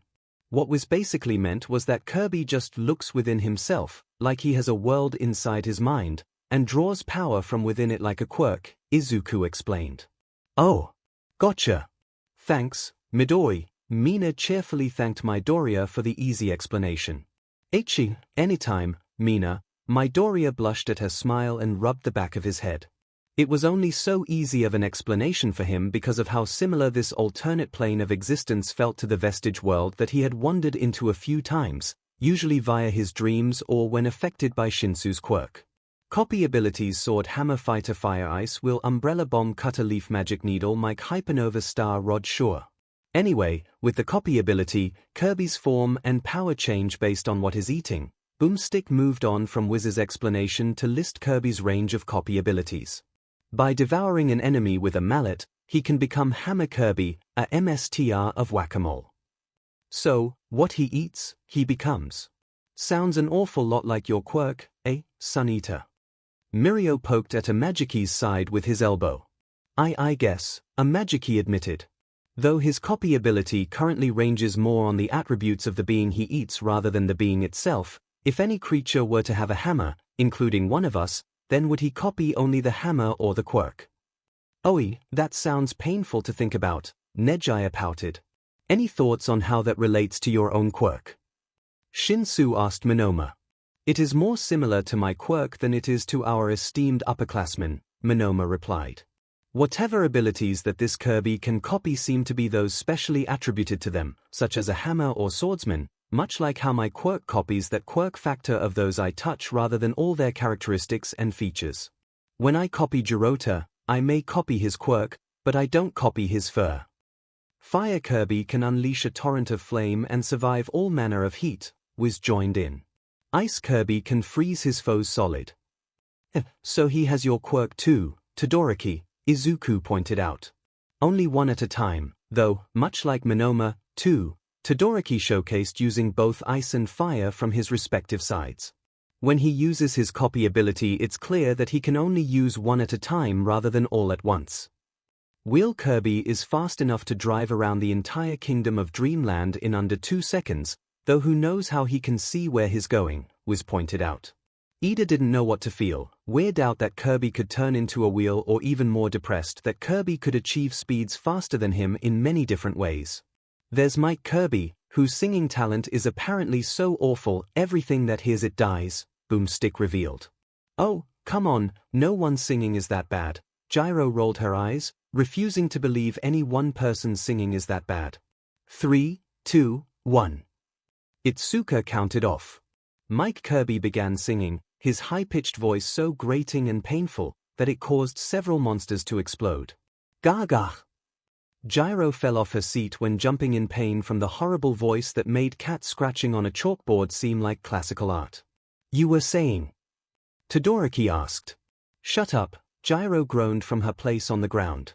Like Wiz at karaoke night with the ladies, Boomstick said. Yeah. Hey! Wiz exclaimed, offended. Oh ho ho, you want to talk horrible singing. Have you ever tried taking Bakugo out for group karaoke night? Mina laughed. Man, even his explosions sound better. Shut up. I'm great at singing. Take that back, you pink extra. Bakugo roared, completely red, though whether from anger or embarrassment, no one could say.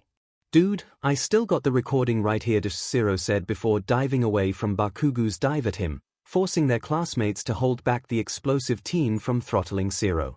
And this is why we don't do group karaoke nights with him anymore. Kaminari gestured to the scene, finally enlightening Mineta on a question that has been hanging over his mind ever since the dreaded and only Baku Squad karaoke night. Stone Kirby is nearly indestructible, Bomb Kirby is an explosive expert, and Sword Kirby is a MSTR with a blade. He can even fire sword beams, which can cut through anything without mercy. Boomstick continued listing, showing Sword Kirby's energy slash that cut apart a bug creature's sword in two. As well as the bug creature. DMN. Okay, that's impressive, I guess, Kamakiri muttered, begrudgingly. Stone Kirby is just like our quirks, Kirishima pointed out. And he drops that heavy weight onto his enemies to paste. Manly. Tetsu exclaimed. Bakugo finally gave up his pursuit of 𝐒𝐿 when hearing about Bomb Kirby. But that's not all, he can pour a ton of energy into the blade and make it grow into the powerful Ultra Sword, Boomstick revealed. Kirby was shown using the Ultra Sword to destroy several enemies at once. And if that's not enough, he can do this to many of his copy abilities, like the Ultra Hammer, Magic Kirby, or even turning himself into a giant snowball. Okay. The world's most giant snowman, Kuta nodded with begrudging respect. Fighter Kirby is a MSTR martial artist, and by inhaling a miracle fruit, he becomes Hyper Nova Kirby, capable of devouring worlds. Wiz jumped in. Now we're talking. Miruko pumped her fists together, grinning wide and interested enough to want to fight the pink marshmallow with that ability on. Oh, and the destroying whole worlds thing was cool too. Last, but not least, by absorbing his own warp star, Kirby can create his ultimate weapon, the Star Rod, a magical staff powered by dreams and capable of destroying evil. Wiz displayed such an ultimate weapon. And most of the moon. So, his ultimate weapon is a magic wand. Rin questioned. You know, why not? Why did I even bother assuming it was going to be anything but something goofy and childlike? The only problem with Kirby's copy ability is, they don't last. One bad hit, and there it goes. Boomstick showed Kirby using his copy ability after getting hit by a Scrafty. So despite having access to multiple different abilities, if he suffers even one solid hit then he can lose it, Izuku muttered as he wrote in his notebook. That means that in the death battle speed and agility would have to be his most important factors to win, so that he can continue using his abilities while evading enemy attacks and use the powers for as long as possible. Damn it, Miruko's shoulders slumped, realizing that even if she did fight Fighter Kirby it would only take one good kick, which was inevitable given how fast and powerful she is, and that ability would go bye-bye. Strengths and feats cracked Planet Popstar in half, punched a hole through the earth, throw Popon to the sun, obliterated Popstar in manga, destroyed Nova, who is planet-sized, defeated Nightmare, Marks, Dark Matter, Megola, and more, reflected a meteor using simple cannonballs. But even without an added ability, Kirby is remarkably tough, was pointed out. He's powerful enough to crack a planet in half, fast enough to run on water, and strong enough to throw a monster 30 times his size on a frying pan, all the way to the sun, circle the burning star, and return to Kirby's feet with the perfectly cooked monster. Sorry, I stopped paying attention after cracking a planet in half. He did what? Mount Lady exclaimed.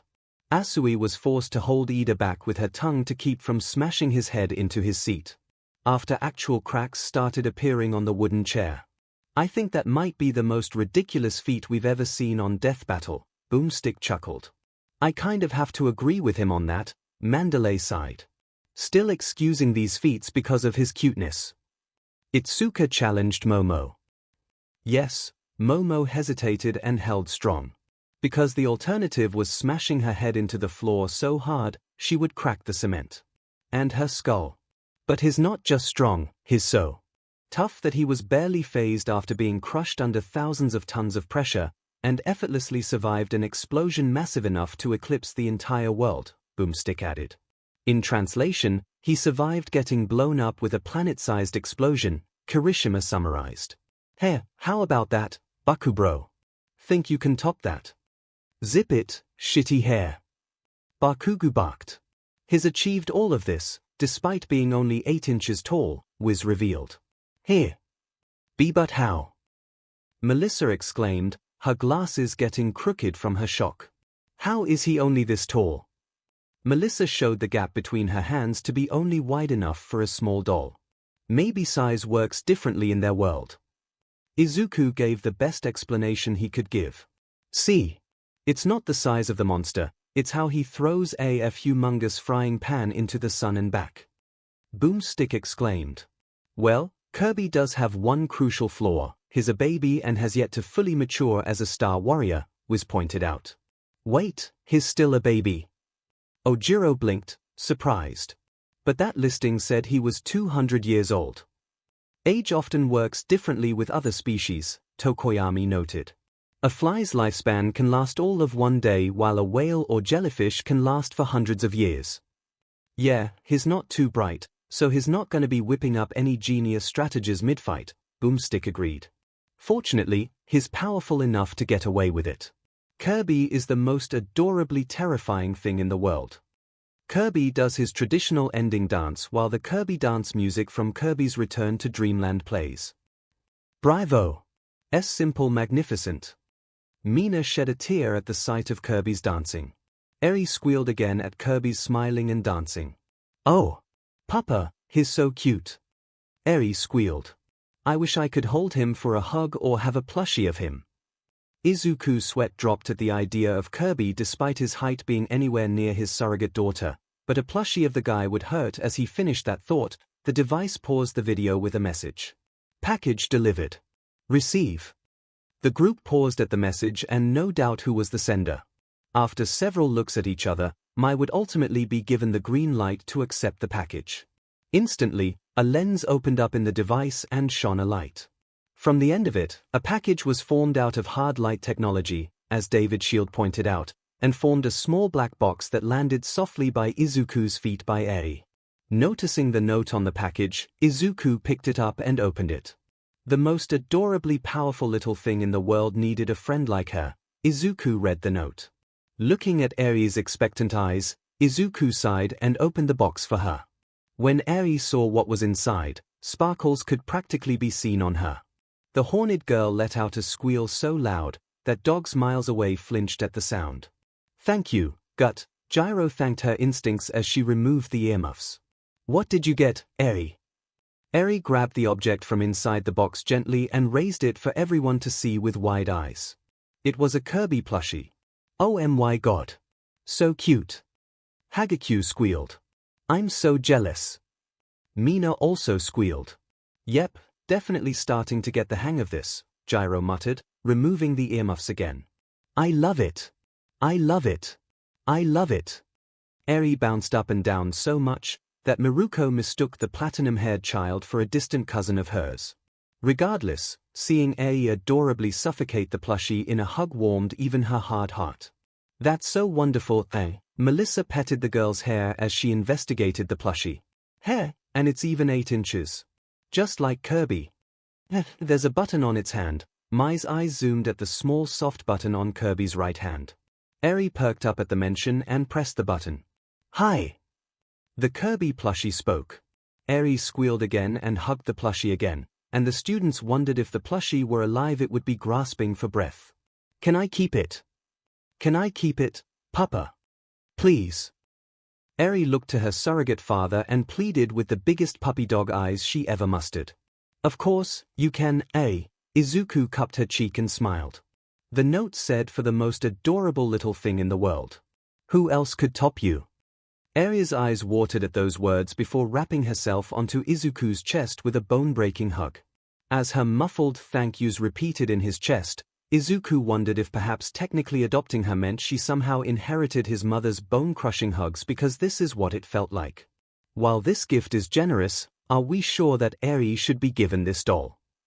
Ida asked, a concerned, skeptical look on his face. "Are you not worried that it might possess any sort of equipment set to record us?" Asui deadpanned at Ida at the ridiculous statement. "Hey, 𝐸𝐸, is that all that Kirby can say?" Asui turned to 𝐸𝐸 and asked, pointedly ignoring Ida's aghast look. 𝐸𝐸 pressed the button again, and instead of the same line, it began to play the music that was on when Kirby was dancing. 𝐸𝐸 immediately broke into an impromptu dance with the plushie, spinning it around with her, moving its little arms and feet while her feet danced. At the song's end, 𝐸𝐸 posed with the plushie with happy smiles on both their faces. "Suu kakuyuti," 90% of the group internally proclaimed. "Oh, the two of you are so adorable." "Yes, you are. Mema Mina will always be here to protect you and your innocence." "Yes, I will." Mina completely lost it and wrapped 𝐸𝐸 and the doll in a hug, rubbing her pink cheek on 𝐸𝐸's pale one. "Emma." 𝐸𝐸 gasped as tears welled up in her eyes again. Drawing on all the strength she had to not bawl, 𝐸𝐸 hugged Mina back, happily smiling as she rubbed her cheek back at Mina's. Izuku stared at the two with wet eyes and a soft smile. Any fears and doubts he had in his mind about Kirby, in whatever shape or form he was in, or being sent as a package from Zayden, went away as he stared at his surrogate daughter with one of the women he loved. They looked like a real mother and daughter. But then a new concern popped into his head to spoil the moment. Izuku frowned as he looked over at Setsuna, who was also smiling at the sight of 𝐸𝐸 and Mina hugging. He remembered her words from before, and then he looked over to the rest of the girls. This sisterhood and the reason for their forming. As much as his cheeks blushed crimson for the reason, as well as the burning cheer of joy and victory that welled in his heart, he also remembered what Setsuna said about last night, about what the girls already know. And what she asked of him to consider. Nezu smiled at the sight of the two girls, nodding in praise at Miss Ashido's love for the girl, love that such a damaged and tortured girl needed after years of pain and torment. In a way, he shared a kinship too with young 𝐸𝐸 Midoriya, as Nezu has decided to call her.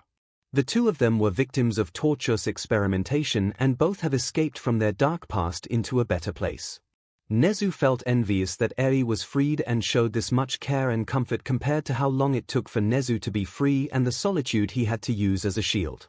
Another package from Zayden, and it appears that most of these are either tools to help pave a better future for our young heroes or babbles and trinkets to entertain the girl. Nezu noticed the pattern and difference between the helpful tools, like the lightsabers and vibranium blueprints, and the trinkets for 𝐸𝐸, such as the Bucky a Hair CD and this latest plushie. Curious. Though, Zayden is right in his statement. 𝐸𝐸 is similar to Kirby. Adorable little things that they are, both possess a power that would be the end of many if put into the wrong hands. Nezu thought grimly about the quirk-erasing bullets that Overhaul had made and hoped that they were all truly destroyed with the Yakuza leader's work. After finally calming both 𝐸𝐸 and Mina down to get back to their seats, they moved the video onto the next fighter and their analysis. The second fighter, despite possessing a similar innocent-looking form, had a more ominous and sinister aura to it. And this non-threatening form was not the only one this fighter seemed to possess.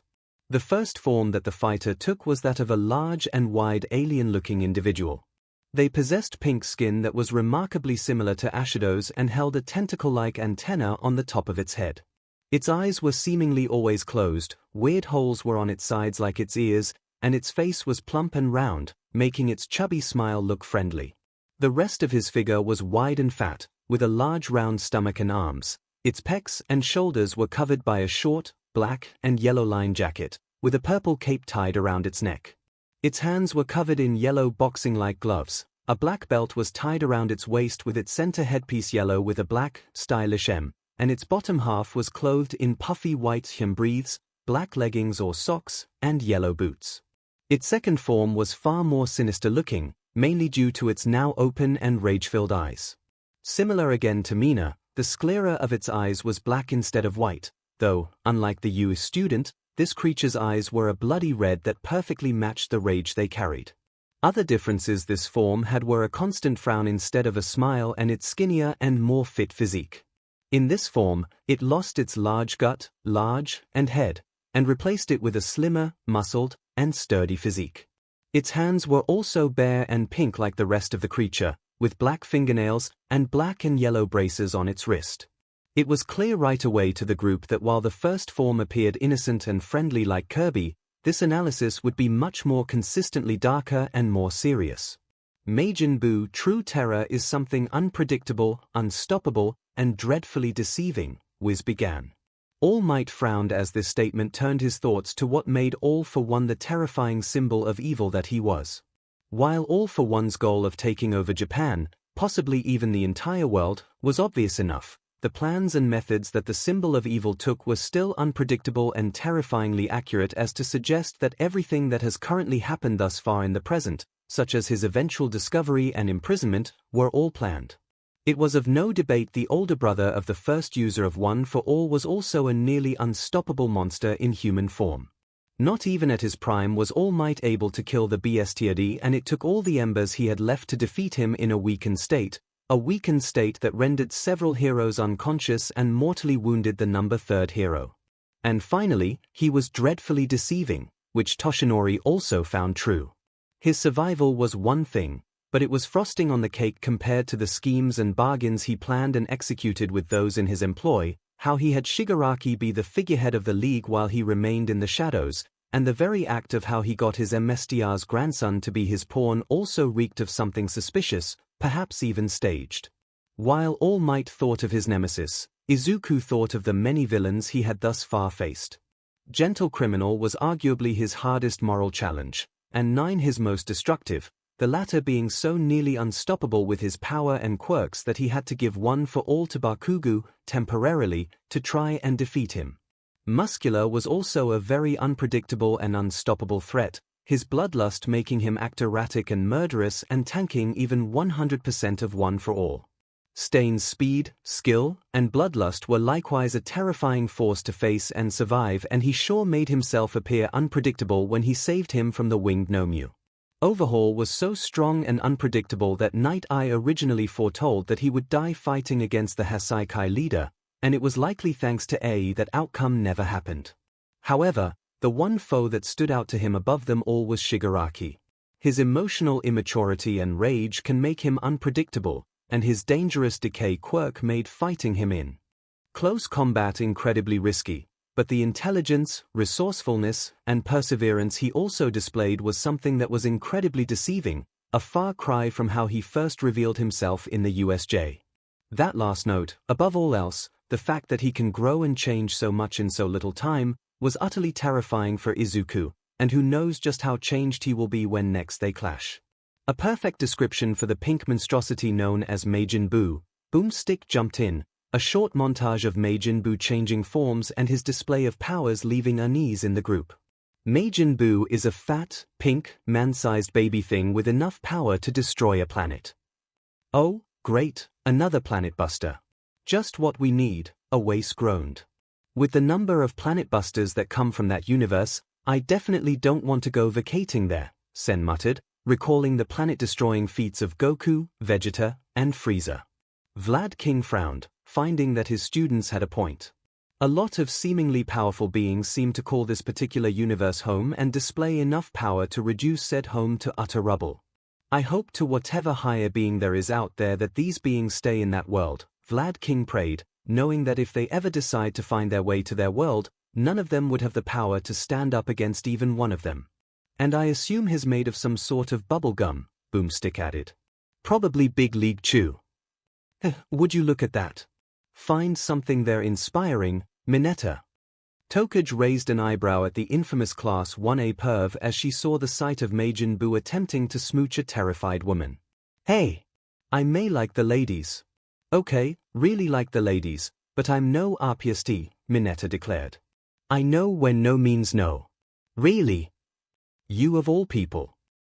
Gyro exclaimed with aghast at the gall in Mineta's words, her mind already highlighting his most depraved and desperate acts of perverse behavior, including him trying to peek in on the girls' locker room through a hole in the wall and attempting to climb over the barrier between the girls' and boys' onsen in the Pussycats training camp.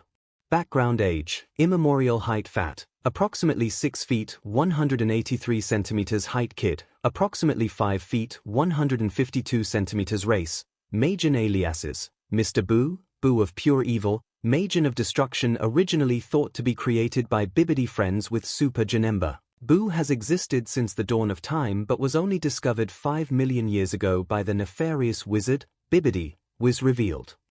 Bibbidi released Majin Buu on a helpless universe, intent on destroying everything.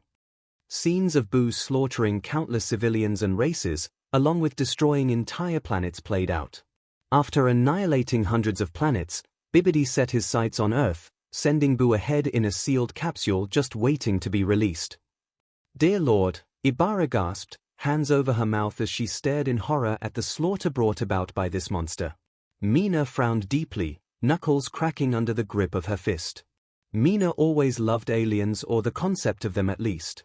She was often teased by her looks as being that of an alien, but rather than become insecure about it, she grew to embrace her unique appearance and the moniker of being an alien.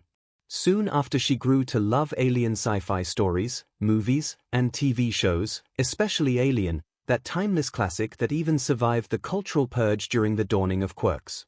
It was the reason why she wanted her hero name to originally be Alien Queen, despite Midnight's rejection. The concept of life existing outside the boundaries of their system, a whole new set of people to befriend and help, was all catching for the young Ashido, and it is still a dream of hers to meet an actual alien. But this Majin Buu was the last thing she imagined wanting to meet. In fact, Mina hated that Buu, this destroyer of countless alien worlds, cultures, and people, was pink. It was giving their color a bad rap.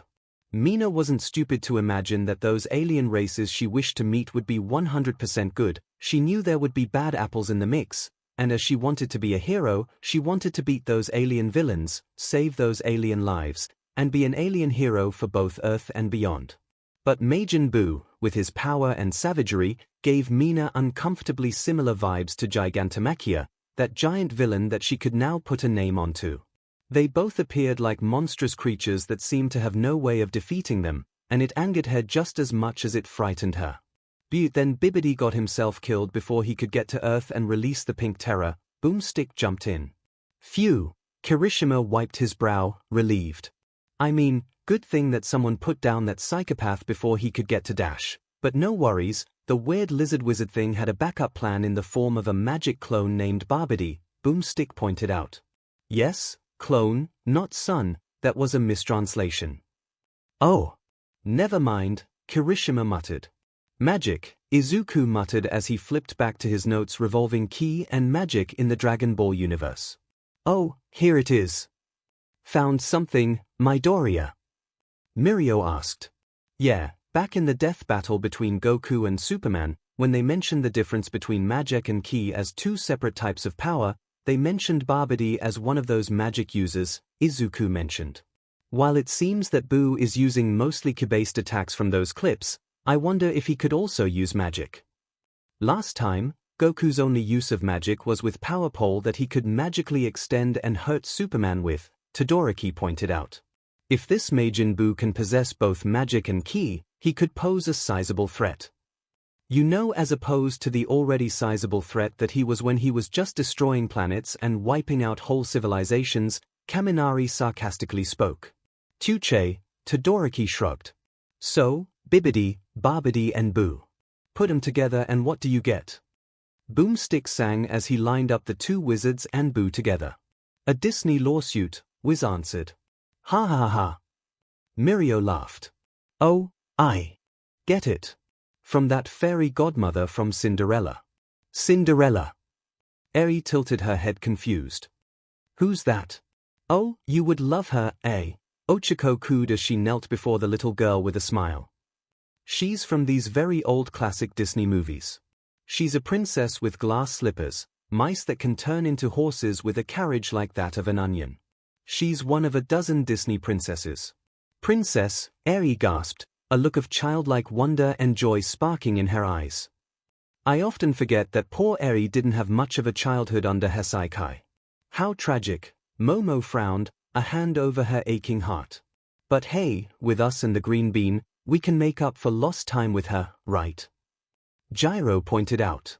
Absolutely, Momo nodded, a sparkle gained in her eyes as she fantasized about perhaps hosting a tea party with Eri and all the girls as various Disney princesses.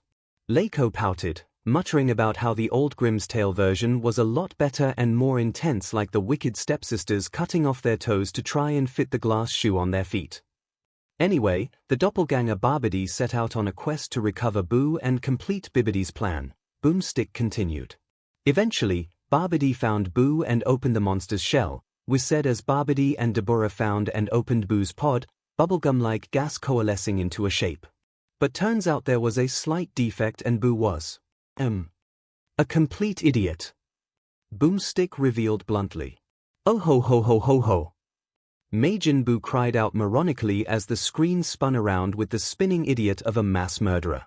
Endeavor and Bakugu both made a similar face that bordered between disgust, annoyance, disbelief, and rage. Heh, quite the defect, Pixie Bob chuckled. What defect? I don't see anything wrong here, Fat Gum shrugged as he ate more popcorn. Is this the great Majin Buu? Deborah questioned Barbady as Majin Buu strolled around humming before stretching his body. Are you positive? The Demon King gazed at the supposed great Majin Buu with disbelief. Kaminari looked over to Bakugu and burst out laughing. Bah ha ha ha. Oh my god. Bakugu's making the same face. Kaminari laughed. Ahahaha. Number 1 is 2. Bah ha ha ha. Hawks joined in the laughter after realizing the same exact look on Endeavor's face. Soon the rest of the group began to laugh at the misery and mocking of the two rage-filled individuals. Endeavor evinced all his self-restraint, manners, and years of practice to hold back his rage from making him lash out and roast the number 2 hero into fried chicken. Bakugu did not have the same level of restraint. You're dead, Sparkplug. When I'm done with you, the only use you will be to anyone is a discount outlet to charge our phones. Bakugu roared as he chased Kaminari all across the gym. Don't I already do that? Kaminari exclaimed as he ran for his life. All Might, Monoma, Nezu sighed, regretting that Aizawa was away with MIC for personal reasons. It took a while before they could tie Bakugu back to his seat, even with his quirk cancelled by Monoma and All Might reeling him in. Boo is the equivalent of a man-sized toddler with the power of 1 billion nuclear warheads, Wiz summarized, showing Boo making a silly face. David Shields spit out his drink, coughing. He tried to compose himself as he nearly laughed about how painfully accurate that title applied to a certain spray-tanned billionaire before the dawning of quirks. Boo displayed his power by launching Deborah skidding across the land and crashing into a cliff, destroying the formation in a single kick. Talk about your terrible twos, Boomstick chuckled. I'll say, Tetsu felt a bead of sweat drop from Boo's simple, yet effective display of strength. Dude had that other guy skipping across the ground like a rock in a pond. Arsenal Chocolate Beam Flight Gak Body Manipulation Regeneration Absorption Boo Rocket Super Breath Mending Beam Innocence Express Vanishing Beam Finger Beam Vice Shout Planet Burst. Boo has a ridiculous arsenal for killing worlds. Boomstick began listing Boo's arsenal. He can fly, shoot lasers, destroy cities by breathing too hard, and can fire a beam from his head PP that can turn people into candy. The heroes and students paled at the sight of Majin Boo's breath attack that completely decimated an entire city from afar. Yeah, if any of that universe's fighters come here, especially the bad ones, we're all screwed, Ragdoll determined. I'm sorry, I'm gonna need him to back it up a bit with what he said, Setsuna said, her hands gesturing to rewind the video. Fire beams from his what now? Boomstick, it's not his 𝐔𝐬𝐚𝐿's, it's his. Well, actually, I don't know what it is, Wiz admitted. Tabling that for later -- no, we're not. I'm more focused on the ability to turn people into candy, Soto spoke, even whilst Momo disagreed with talking any further about the head PP. You think that if you eat that candy, it will still count as sugar? Zero proposed a question. Wouldn't that be cannibalism? Jirota questioned. At first, Fat Gum was contemplating how amazing that ability would be for him, especially his quirk. If it can work on inanimate objects, then he could make even a lump of torn metal into a chocolate bar as fuel for his quirk. However, when the thought process eventually turned over to turning people into food and then eating them, Fat Gum paled and, for once in his life, lost his appetite. Can't we just simplify this discussion with "don't get hit with the purple, transforming beam"? Shinsu brought up. Which brings me to his strangest ability, his whole body in general, Wiz continued. Whatever he's made of, it's magic in nature. Boo's whole body can be pulled, stretched, or even ripped apart with no negative effects. He can even pull entire slabs from his belly and use his own flesh as a weapon, Boomstick groaned. Ah, this is just getting stranger and stranger. Well, I guess we solved whether or not he can use magic, Ojiro sweat dropped. So, for Boo, we have flight, regeneration, a transfiguration-type beam of energy, standard and powerful key attacks, and a unique type of body transformation and reconfiguration. Izuku began muttering and writing like crazy. That kind of ability is like an unholy blend of Tiger's edge shots and Setsuna's quirks with the elasticity of Tiger, the regeneration and loss of limbs without consequence from Suna, and the bodymorphing and utilization of Edgeshot to constrict his foes. The concept of using one's body proportions to their advantage is also something similar to Fat Gum and how his fat absorption quirk works, too. Said individuals thought about what Izuku muttered and found he wasn't wrong. Tiger could see the comparison between his pillar body to Boo's magical flesh, even if it was both disgusting and disheartening that such power would be used for destruction. Edgeshot felt similarly to that sentiment, though pondered if his 1,000-sheet pierce technique would even work on Majin Buu, given it seems like this creature would not have viable organs for him to pierce and render unconscious, and any damage he would do might simply be regenerated instantly. Setsuna likewise was freaked out about the comparison, but then, in a Midoriya-like fashion, she pondered if perhaps there was a way she could use this technique for herself and for good. Usually with her quirk, for offense she mainly launches her body parts like telekinetically tossed rocks onto her enemies that can hit multiple times. The main way she used her quirk to restrict people was her hands, arms, and legs, but what if she could do more? It's not like I can combine my body parts into a new shape, they can only conjoin back to how they once were with the corresponding parts, but maybe I don't need them to connect. Setsuna began putting her mind into action, feeling the gears turn in her head. What if I was looking at it all wrong? What if instead of conjoining them by connecting them, I can conjoin them into different shapes by simply the shape and not the full width behind it? An image came to her of multiple body parts coalescing to form the shape of a T-Rex head or a serpent, with her parts simply hovering next to each other or stacked on top or over the other. It sounded so ridiculously simple, and yet her mind began exploding like that one meme that it made her grin spread wide and maniacal. Izuku noticed this change in Setsuna and found himself stuck looking at her. Seeing the way her eyes danced around, looking nowhere in particular but gazing like she was solving an equation in her head, the way her subtle facial expressions, from the shifting of her brows, the squirming of her lips, even the wrinkling of her nose, all of which painted an image of how her brain was working, it all was a fascinating sight. A fascinating, cute, and wonderful sight. Yes, and he apparently does feel pain, though it seems to please him. Like some sort of combat MSCST, Wiz stated. Fortunately, his body can regenerate almost instantly.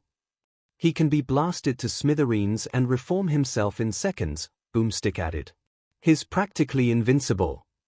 Not only does he possess immense power but also holds a regenerative factor as impressive as Deadpool, Tiger noted. Sure. Don't speak that degenerate's name. He might hear you, Mount Lady whispered panicked. Oh, you can't possibly believe that he might still be aware of our conversation and come pop in.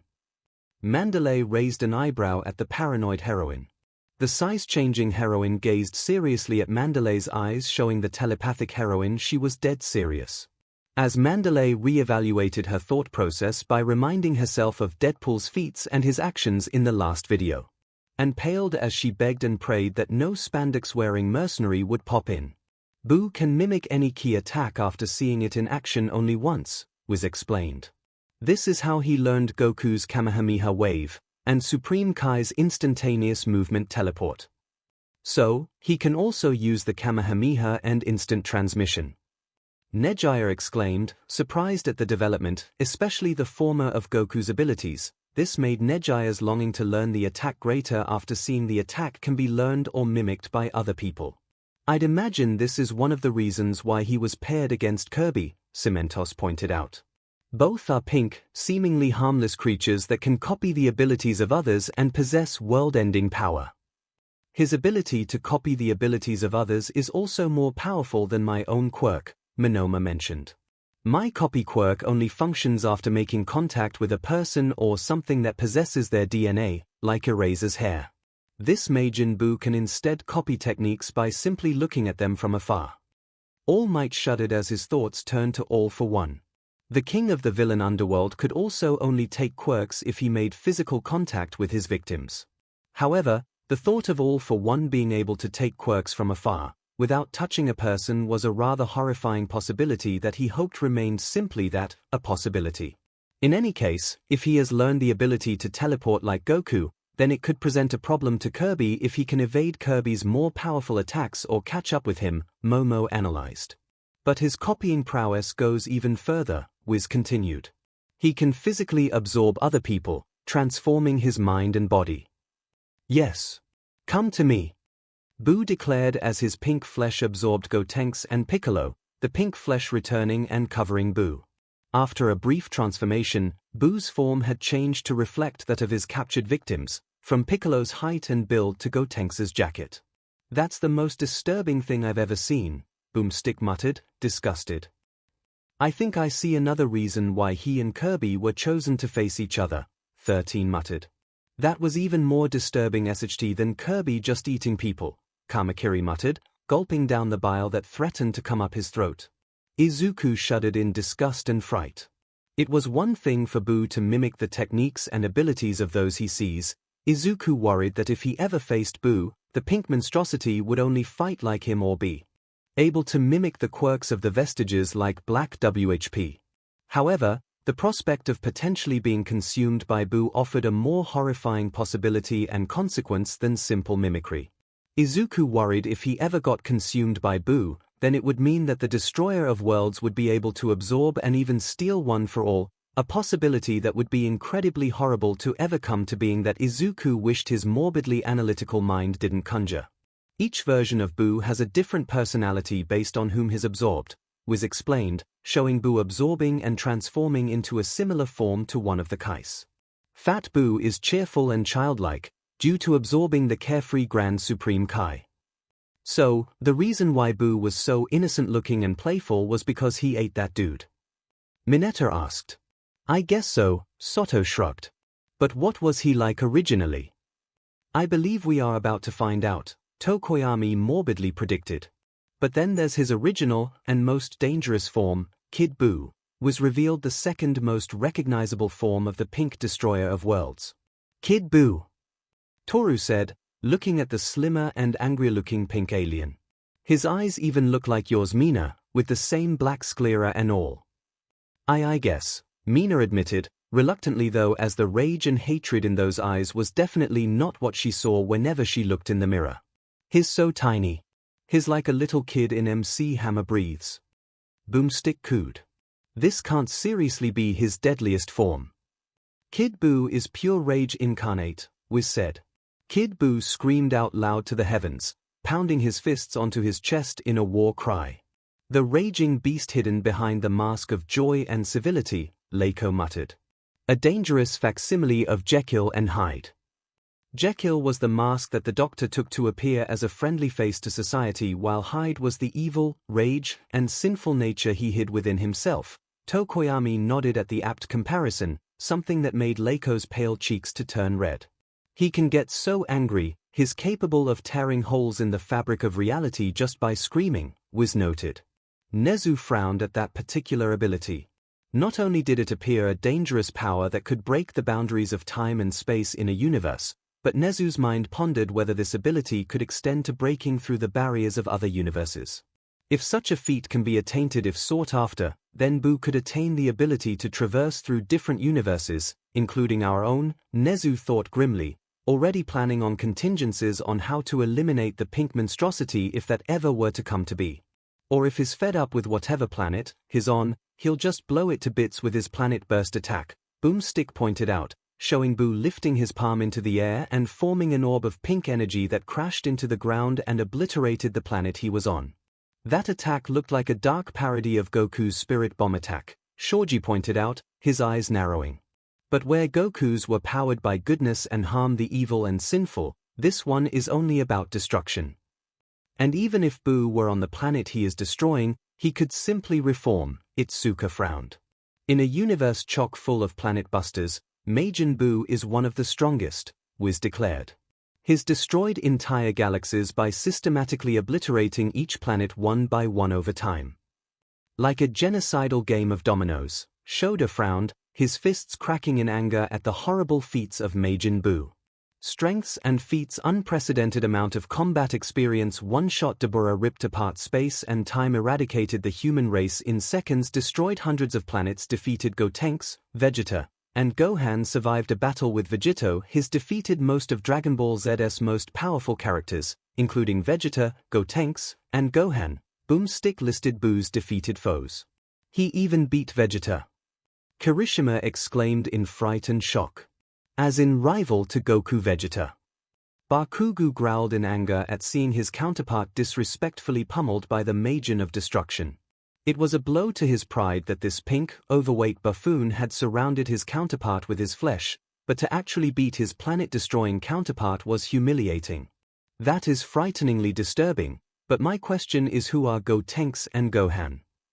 Gyro questioned.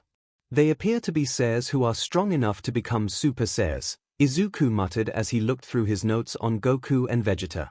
From how they look and the names, I think they're Goku's kids. Ah, you mean your counterpart's kids with his wife, Uraraka's counterpart? Setsuna teasingly pointed out. Izuku and Ochako burned crimson at the reminder that their counterparts were married and had kids together. Uraraka began floating off to the ceiling as her thoughts were clouded by images of herself in a wedding dress beside Izuku in a suit, or brown and green-haired kids with round eyes and freckles or perpetual rosy cheeks. He one-shot the king of the demon realm and easily bested the supreme Kais, was continued listing. Who are like the gods of other gods, Boomstick clarified. So, needless to say, Boo is pretty frickin' strong. The gods above gods comment brought a frown to Ibara's face, but she wasn't about to start ranting about blasphemy when she was scared of this pink demon. But he's also extremely cocky, caring little about strategy or personal safety, was explained Boo's weaknesses. And while his regenerative ability seems to make him indestructible, Boo is one of the only Dragon Ball characters whose body has been visibly affected by ordinary bullets. So, like he who mustn't be named, Boo's regeneration and ability to come back from anything makes him arrogant enough to not take any fight seriously, Pixie Bob said, pointedly trying not to name a certain merc with a mouth. Fat Gum frowned at the similarity that he found with Boo tanking bullets from the police, as that is how it often looks when his fat absorbed bullets from criminals. And while being able to destroy planets, his body's not tough enough to take the explosion, forcing him to regenerate from a mass of pink particles, Boomstick added. Looks like you were right, Prez, Tetsu said. If he can be able to tank a planet-busting explosion and reform from that, Kirby is going to have a hell of a time facing him. Despite having the mind of a child and the body of Play-Doh, Majin Buu might just be the deadliest villain in Dragon Ball history, with summarized the Majin of Destruction. Me get big 𝐒𝐻𝐻𝐿. Majin Buu screamed, a massive explosion of energy surrounding him and eclipsing the planet in his fury. Overall, Majin Buu was definitely the more consistently ominous and terrifying foe of the two fighters, with the Majin's planet-destroying feats, disturbing absorption, and horrifying abilities and possibilities that emerged from the minds of the group. It was clearly evident that there would be no one asking for a plushie of the pink monster, even his fat form. "Alright, the combatants are set," Wiz announced. "Let's end this debate once and for all. It's time for a death 𝐵𝐵𝐵𝐵." Boomstick roared out. The group began to vote among themselves as the device paused the video and began searching for counterparts to the two fighters. It would take a bit longer since some were forced to choose between one pink demon over another, as well as classic biases against cute and villainous behavior. Ultimately, those who favored Kirby's chances of victory included A, who could never vote against the cute and cuddly being her plushie was based on Izuku and Mirio, half of their reasoning being behind supporting A and the other half being Kirby's range of abilities through his copy abilities and frighteningly strong feats, and All Might, who chose the more, relatively, heroic fighter compared to the planet-destroying, body and power-absorbing monster that reminded him of All for One. Tamaki and Nejaya would join Mirio and Izuku in voting for the puffball, Nejaya's reasons following more along the lines of supporting Kirby's adorableness, and Tamaki because he better related his manifest quirk with Kirby's inhale and copy ability than Buu's. Mina and Ochako likewise voted for the pink puffball, though it was admittingly hard for the former. Even if Buu was a genocidal, psychopathic monster, it was still hard to vote against a literal pink alien, at least for Mina. Though Kirby's status of likewise being an alien to Popstar, his dance moves, and adorableness, made it so that Kirby took the vote from her. Ochako admittingly voted for Kirby on an adorableness factor too, but also was inspired by Kirby's floating powers and maneuverability.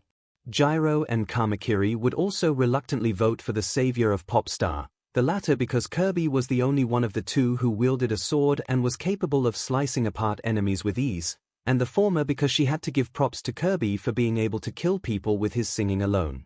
Fat Gum was one of the first who voted for Kirby, his now appointed Great Pink One and MSTR who he strived to mimic, and Kirishima followed in his in-turn hero's footsteps thanks to Stone Kirby and Kirby's amazing durability, with Tetsu not far behind in voting for the same reasons.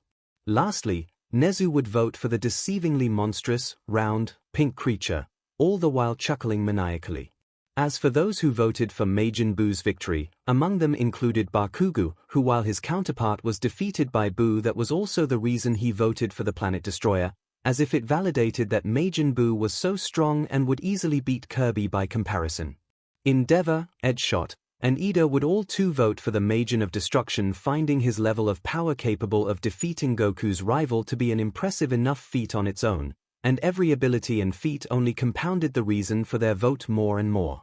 Kuta also voted for Buu, finding him cooler and more badass than Kirby, who looked too childish to his liking. Majin Buu's astonishing regeneration and body morphing abilities persuaded a vote from Setsuna, the former likewise garnering a vote from Momo, as well as his version of copying and absorption.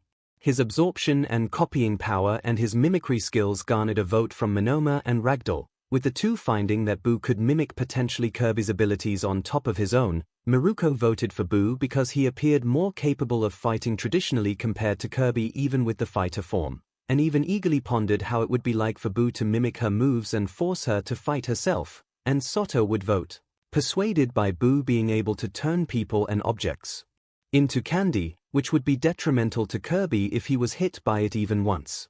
Buu's malleable body gained Tiger's vote, and his Jekyll and Hyde comparison, as well as hidden raging darkness and rage added votes from Tokoyami and Leiko. After all the voting was done, the group realized that the device was still processing its search. It was unusual. The group had gotten used to the device finishing its counterpart search just as they finished their voting process, like the device knew to display its results after they were done. Now, however, the device was still processing and continued to do that for another few minutes. "Oh, come on! What is taking so long?" Mount Lady groaned, impatiently. "Must you act like a bratty child as well as an attention-whore?" Midnight snarked at her rival. "Who are you calling an attention-whore, you dollar store DMNX?" Mount Lady barked back to clash eyes with her older rival, though secretly enjoying that said rival was acting better than she had been recently.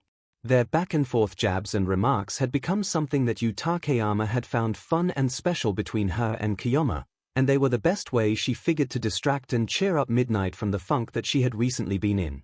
Alright, enough from the two of you. Ryukyu stood between the two like a motherly figure, even if Midnight was her elder. Though, lady has a point, Miruko pointed out, taking a bite of a carrot. The thing is taking noticeably longer than any other time. Isn't that odd? Now that you mention it, it is, David Shield muttered. The one time it took this long was back during the Batman vs. Captain America fight. The one where it revealed Midoriya as another potential counterpart to the Batman, Endeavor noted. You believe that this implies that multiple counterparts are being registered by the device. Before David Shield could respond, the device beeped as it finished its search, as if responding itself to Endeavor's question. Multiversal counterparts detected. The device voiced its completion, starting off with Kirby. Kirby! Multiversal counterpart 1, Eri. Counterpart probability, 20%. Yay! Eri squealed as she hugged the plushie of her now-revealed counterpart. I'm Kirby. I'm Kirby. Isn't that amazing, Papa? It sure is, Eri-chan. Izuku patted his surrogate daughter. Counterpart 1, Momo muttered. It does appear that there will be multiple counterparts to Kirby. Though, I am curious that it would start off with A's if her counterpart probability is so low. Multiversal counterpart number 2, Izuku Midoriya. Counterpart probability, 20%. Of Fing course, Bakugo rolled his eyes, annoyed that his rival was constantly the counterpart of multiple individuals, especially powerful ones that appear to be like the main characters of their worlds. It brought a sting to Bakugo's pride, as if the universe itself was basically stating that Izuku was the main character of their world too, not him. Ooh, Midori. I knew that you were cute, but I never thought that cuteness would make you counterparts to that adorable, terrifying little thing. Mina leaned in, teasing the shocked teen while her fingers wiggled greedily at pinching and abusing Izuku's cheeks like Uraraka's. See cute. Izuku yelped, blushing madly. Multiversal counterpart number 3, Ochako Uraraka. Counterpart probability, 20%. I knew it, Asui croaked, nodding at the results. Ochako blushed crimson at Asui's words. It wasn't that obvious, Ochako pouted. Ochako, girl, you have the same rosy, round cheeks and can float around like him, Hagekyu pointed out the similarities. Plus, whenever we go to the market, you hound the free samples like you were fasting. Ochako's blush only grew redder. You promised you wouldn't mention that. Ochako exclaimed. The students laughed and Ochako buried her face in her hands to hide her shame and blush. And they were free, Ochako muttered quietly. Izuku sighed fondly at Ochako's personality, knowing that with her poor background, the concept of anything free or cheap would be a godsend. It was frankly adorable with how excited she could get. Izuku patted and rubbed his best friend's back to her further blushing and joy. I'm starting to see a trend, Itsuka pointed out. Midoriya, and Uraraka all have the same 20% probability. Yeah, that is weird, Setsuna noticed and nodded. It's like they all have so many similar qualities that the universe itself couldn't decide which one is better suited to be Kirby. Given that all three have probabilities of 20%, I surmise that we might have 2 more Kirby counterparts with the same probability at this rate, Shoda calculated. Multiversal counterpart number 4, Mina Ashido. Counterpart probability, 20%. Woohoo! Yes. Pink in one world, pink in every world. Mina cheered, her chest raised in pride. Izuku had to slap Minetta's face away with black WHP as the pervert was staring at Mina's pronounced large assets while scolding himself to not look as well. Honestly, it fits so well it would be weird if she wasn't a counterpart to Kirby, Kirishima shrugged. Not only are they pink, but they both seem to have a knack for making friends and being perpetually cheerful. Oh, Kiri. Give Mama some sugar. Mina cooed and ran to Kirishima to bring him into a hug with a comical kissy face. Not until you stop referring to yourself as Mama. Kirishima blocked Mina's path by planting his hand over her face, stalling Mina's path as she waved her hands toward him. Izuku chuckled, softly smiling at the two's friendship with one another. If he were as insecure as he was in his younger years like in Aldera, he would probably feel uneasy and worried about how close those two were, probably jealous, but Izuku wasn't like that. He could tell the two cared about each other deeply, but more in a brother-sister kind of vibe. Izuku was unsure if this calculation of his was marred by reassuring himself that Mina did have feelings for him, especially after recent revelations, but Izuku chose to confide in it rather than worry like a jealous prick. "Looks like your guess seems accurate," Shoda, Honinuki muttered. "If there is to be one last counterpart to round out the probabilities, who do you suppose it will be?" Jirota asked the other students. "Why, of course it will be me." Monoma proudly stood, hand over heart, as he held a smug look of assurance. "After all, with our similar copying abilities and potential for greatness, it should be obvious." "The way you say that makes it sound like you're saying that Greenie, Uraraka, and Ashido also have potential greatness," Setsuna pointed out. "Silence!" Monoma barked, red in the face. Multiversal counterpart number 5, Tamaki Imagiki. Counterpart probability, 20%. "Aha! I knew it." Mirio moved his fists into the air. "Victorious copying is one thing, but eating and manifesting their attributes is just like our man, Sun Eater, here." Mirio wrapped an arm around the shocked third year. "Yeah, isn't that awesome, Tamaki? You and Zuzu have such a strong and cute counterpart. I'm kind of jealous." "Thanks," Tamaki stuttered, blushing at the praise from his friends, but smiled nonetheless. "Tamaki!" The yell was all the warning that the paling Sun Eater had before his mentor, Fat Gum, rushed in and wrapped him in a bone-crushing hug. "I knew I made the right choice with you as my intern and protégé. I am so proud of you." Fat Gum was bawling rivers of tears as he suffocated his intern into his fat and broke his bones with his hug. "You were saying?" Discount Mega Man Setsuna teased the shocked and fuming Monoma. "Honestly, it's like you're asking the universe for this." Itsuka shook her head at her classmate, who sat back down in an embarrassed and wounded huff. "Meijin Byu. Fat. Multiversal counterpart, Taishiro Tamitsu aka Fat Gum." "Hey!" Kirishima exclaimed in shock and horror. "How is that possible? I know Fat is, well, large, but how can he be that monster's counterpart?" "Meijin Byu. Kid. Multiversal counterpart, Tenko Shimura aka Tomura Shigaraki." Many of the group froze at the sight of the infamous leader of the League of Villains. Ochako paled as she remembered the villain from when he had threatened Izuku with his hand on his neck in the mall, and Asui shivered in fright as touched the sides of her face, feeling the phantom touches of Shigaraki's hands on her face back at the USJ, where she would have been decayed to dust if Aizawa hadn't cancelled the villain's quirk. The Sisterhood girls all also recalled the video from last night, showcasing Shigaraki and how he appeared to have some connection or fated rivalry with Izuku from how the video portrayed the two as similar to All Might and All for One. Momo still recalled when Shigaraki was shown in the video to have platinum white hair compared to his usual grayish-blue, and how Izuku was shown fighting against this newly transformed Shigaraki with black WHP and floating in the air.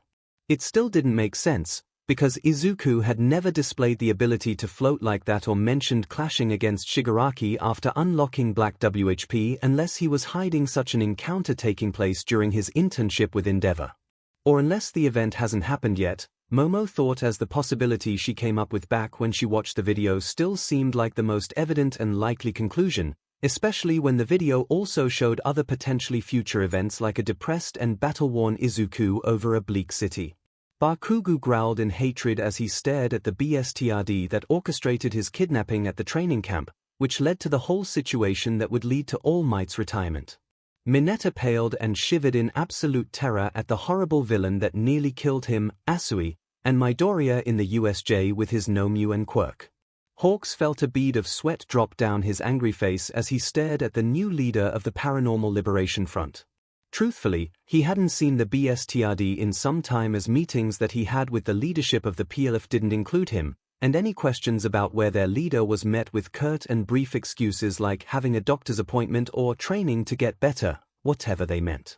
All Might held a conflicted look at seeing the face of his mentor's mother figure's grandson, the boy who was taken and molded into a villain by all for one somehow and turned to despise him and society as a whole.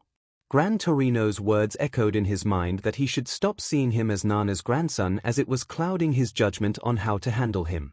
For all that he was Shimura's grandson, he was also Shigaraki, leader of League of Villains, now more so after AFO's imprisonment, and a dangerous villain who attacked you and its students multiple times, kidnapped Bakugo, threatened to kill Midoriya, and killed numerous people, either by his hand or those the League or their nomus. He needed to be brought to justice. His past meant nothing if Toshinori allowed him to end others' futures. Izuku paled at the sight of Shigaraki, his feelings of dread regarding him returning, along with the phantom touch of his fingers wrapped around his neck. His last words to him back in the mall repeated in his head, from his crazed declaration of blame and hatred toward All Might with that hideous, smiling face, and his threatening words that the next time they meet, he will kill him. Izuku was also told by All Might about Shigaraki's real identity as Tenko Shimura, the grandson of Nana Shimura, the seventh user of One for All. Izuku could even feel a well of despair and sadness from inside him that he knew wasn't his own. It was Nana herself, and Izuku felt so sorry for her that she could not find peace even after her death with this information.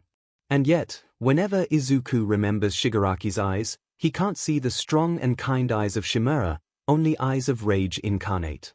Rage incarnate. Like Kid Buu, Izuku's mind caught that distinction, a light bulb forming in his mind. That's it. What's it? Tetsu questioned. I think I know why it said why Fat Gum was Fat Buu's counterpart, or why Buu has two counterparts at all, Izuku said. It's because the device isn't really comparing Fat Gum to Fat Buu at all. I'm confused, how does that make sense? Sen asked, utterly lost. Sorry, but what I mean is that the device is comparing Fat Gum not to Buu himself but rather the personality that made Fat Buu, the Grand Supreme Kai, Izuku explained. The Grand Supreme Kai? You mean the one that Buu consumed? Momo asked. Exactly, Izuku nodded. We said that every form that Buu takes has a personality that matches whoever he consumes, while Kid Buu is supposed to be his original form and Shigaraki is his counterpart. But no one character has ever had more than one counterpart in the same universe. What about the whole 5 people being counterparts with Kirby we just had? Kaminari pointed out. Hell, you started this whole thing with you also being Batman like Mr. Aizawa. But that's because I'm Batman in another universe while Aizawa is Batman in others, just like how I might be Kirby in some universes, while in others Eri, Ochako, Mina, and Tamaki may be Kirby, Izuku pointed out. In those separate universes, that character would still have one counterpart to match, not multiple. If the rules applied are the same here, then Buu can't have more than one counterpart in one universe. I see, Nezu rubbed his chin. You propose that rather than Buu having multiple counterparts for every personality, that it is a distinction born only of that his personalities bearing counterparts are really the counterparts of those he consumed. In a roundabout way, yeah, kind of. Izuku rubbed his neck at the summary of his words. As Izuku finished, the device spoke up with, affirmative. Fat Buu counterpart is registered as such as the soul of the Grand Supreme Kai remains as a part of Fat Buu's personality and still exists within this form. Grand Supreme Kai. Multiversal counterpart, Taishiro Tamitsu aka Fat Gum. Phew, okay, that makes sense, Kirishima sighed in relief. I didn't want to think that my boss was somehow a genocidal monster.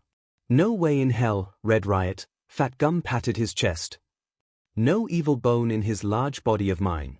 As the group eased their minds about the confusion they faced, Miruko still held a contemplative look on her face as she was so busy in her thoughts that she didn't hear anything that was happening around her. This was because she was still busy thinking about Tomura Shigaraki, or rather his true name as the device revealed, Tenko Shimura. Sure, she heard it before back when he was revealed as Malbagia's counterpart, but that wasn't exactly on her radar after the craziness that was the explanation of why Midoriya was both Kratos and Spawn. Now, it finally registered to her. Tenko Shimura. Shimura. Like Nana Shimura. Miruko thought to herself. She had kept it to herself, but she was a big fan of Nana Shimura, hero codename, Nimbus. The woman was a big source of inspiration for Miruko at a young age, both as a strong and powerful hero and as a muscular and confident woman, and she was as much an idol to her as Midoriya was to All Might.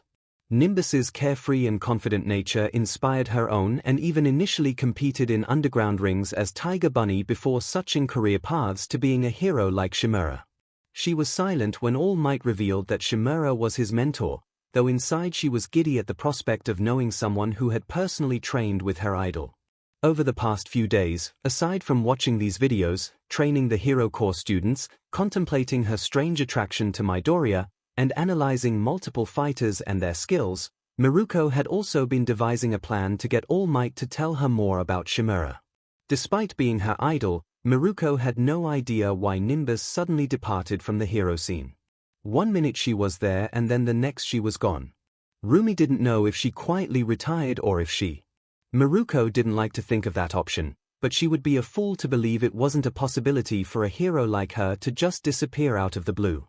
Now, however, it turns out that Tomura Shigaraki, the leader of the League of Villains, his real name turned out to be Tenko 𝐤𝐵𝐺, and Miruko did not like the implication that last name meant. Did it mean that this guy was related to Nimbus? Was he her son, grandson, distant cousin? Whatever the answer, Miruko hoped that the truth that it was simply a coincidence of last names, because the alternative was that a member of her hero's family had become one of the country's most infamous villains and was disgracing her name and legacy, and that made Miruko angry. After a few seconds of reading themselves, the video began again and played the battle. The scene began with a bright day in the kingdom of Dreamland, in what appeared to be green greens. A multitude of different citizens, from Waddle Dees, Waddle Doos, and Knuckle Joes, were all enjoying the good day, either walking around or simply standing. A Bonkers was sleeping peacefully, and two Waddle Doos were dancing with each other. Oh, they all look so cute. Hagakyu cooed. Especially those light-tanned ones. And peace ruined in 3, 2, 1. Setsuna counted down. Suddenly, a pink beam descended from the heavens like a bolt of lightning. One of the innocent dancing Waddle Doos was turned into a piece of cake, while its friend stared at its friend frozen and wide-eyed. Pony yelped at the unfortunate fate of the Waddle Doo. Isn't every day that your friend gets smited into cake, Soto said, pale. Wouldn't the correct term be smote? Kaminari asked. Nah, I think it's smitten, Mineta replied. Really? I thought that meant being smitten with someone. Zero scratched his head. Ugh. Who cares? Just shut up so we can begin the carnage. Bakugo exploded, officially wasting the last of his patience with these idiots. The camera moved up to reveal the source of the laser. Hello. Majin Buu, in his fat form, called out to the Dreamland residents from above. The residents looked up at Buu with wide-eyed, frozen terror. Buu then struck one of the Waddle Dees with his chocolate beam, turning it into pudding. Finally getting the picture, the rest of the citizens began running around and fleeing in panic, screaming and wailing in fear as more beams came descending from above. Buu continued firing chocolate beams left and right, hitting multiple targets before shooting one at the camera. Izuku's fists clenched tightly. Even if it was Fat Buu doing this, who the analysis made it seem was clueless, his random and uncaring attack on the resident of Dreamland reminded him too much of Shigaraki, as if the aspect that was counterpart to the League of Villains leader was directing this senseless act of destruction and gluttony. Fat Gum growled, too, with the knowledge that this form of Buu came about by consuming his counterpart. This form then attacking and turning innocent creatures into treats to eat was both horrifying, disgusting, and insulting to the large hero. When color returned to the screen, it showed Buu floating midair, laughing and cheering delightfully at all of the resident civilians turned into various sweets hovering near him. Me gonna eat you up. Buu cheered, excitedly. All Might flinched at that laugh. It sounded like a more childish version of Shigaraki's demented laugh.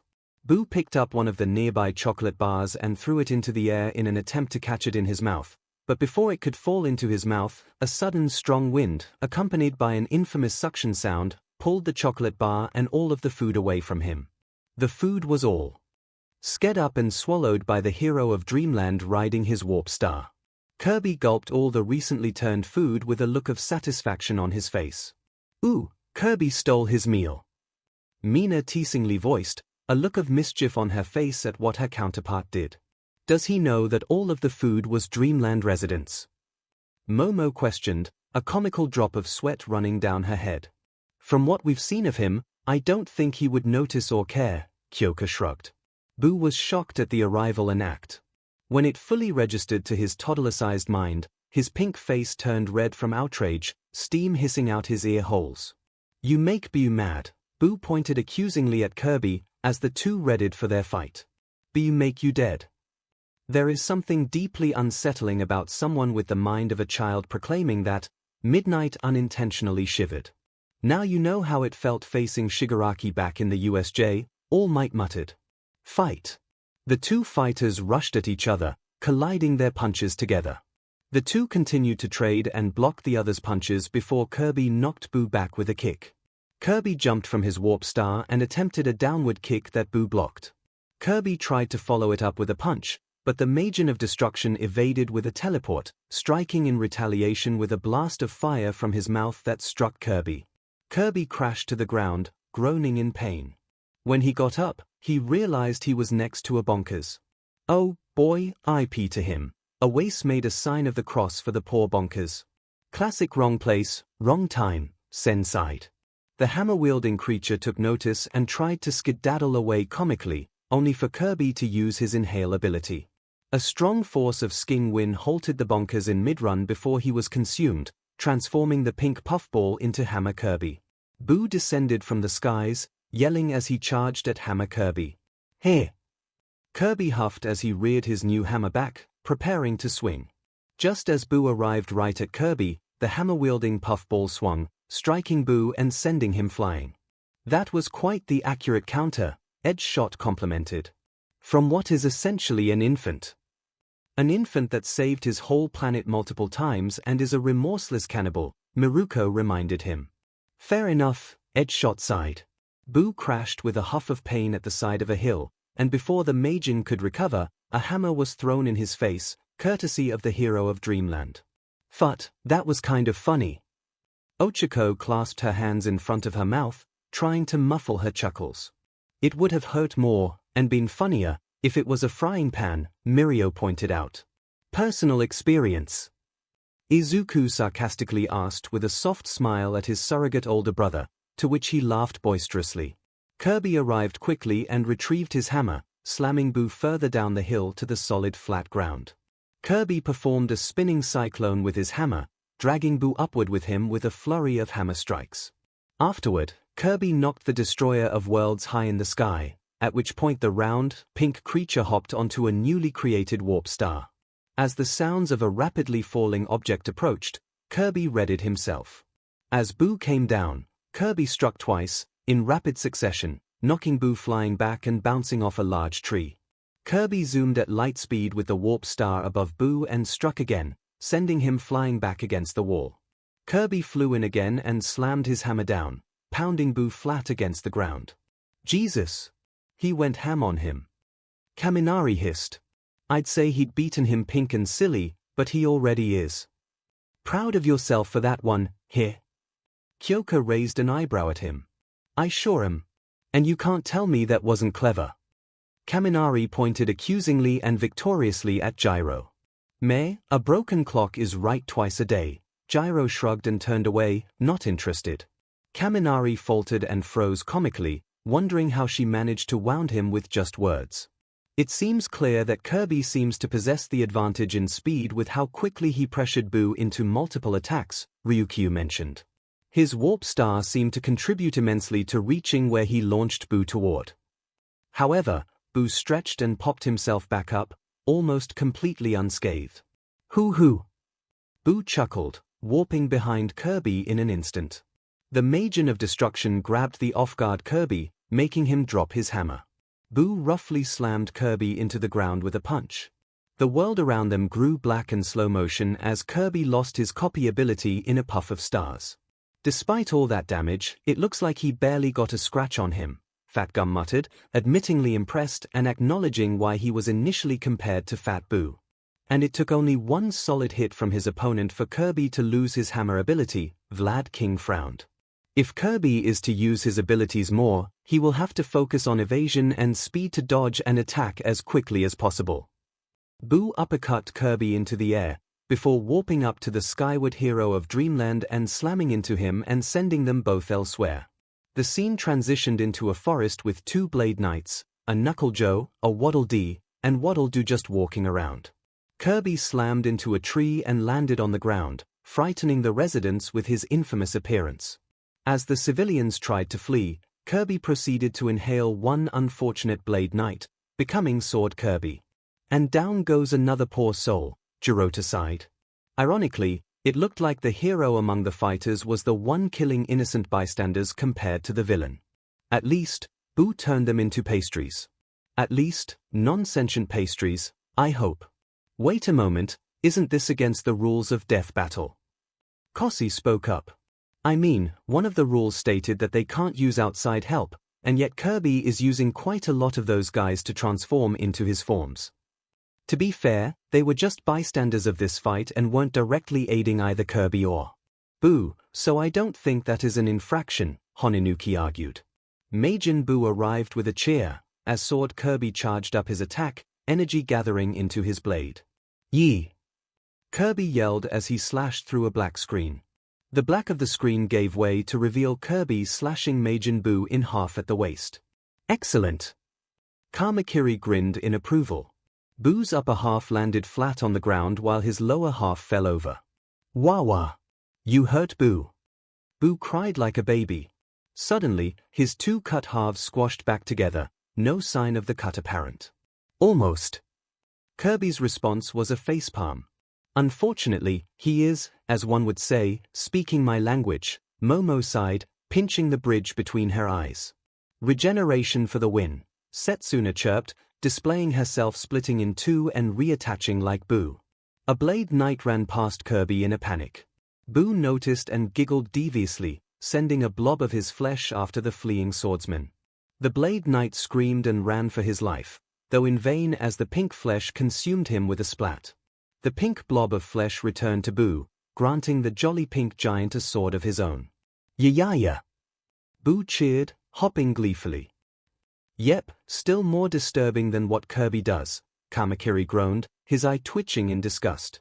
I must agree with you, Kamakiri, Ibara gulped down her lunch. How revolting. In an instant, Sword Kirby rushed toward the newly armed Boo, the two clashing swords against each other. On the plus side, sword fight time. Hell, yeah. Kamakiri roared. And now you lost me, Ibara sighed. A comical throb of anger made itself known on Bakugu's forehead, unaware of why he felt such annoyance at Kamakiri being so chummy with Ibara, but he didn't like it, and not knowing why he even cared made him even more angry. Boo swatted Kirby back with his sword. The two slashed at each other again before Kirby performed a series of spinning slashes that Boo blocked, sparks bouncing off their metal blades. Finally, though, Kirby found an opening and slashed at Boo's body a few times. Before the puffball could impale the World Destroyer, Boo dodged and grabbed Kirby and kicked him into the air, following up with a few sword slashes of his own, and finished with a punch that sent Kirby flying. Looks like without the warp star, their speed looks evenly matched, Hawk smirked, his nonchalant eyes looking to the group like he was lazily watching, but he was analyzing and memoizing their swordsmanship as he imagined himself mimicking them with his feather swords. Kirby yelped as he landed and slid down the tree. Kirby heard the sound of a fast-approaching object and ducked just in time. Kirby looked wide-eyed as Majin Boo missed his slash at Kirby but cut the tree in half. Yikes. Good thing he dodged when he did. Kirishima wiped his brow of that nervous sweat.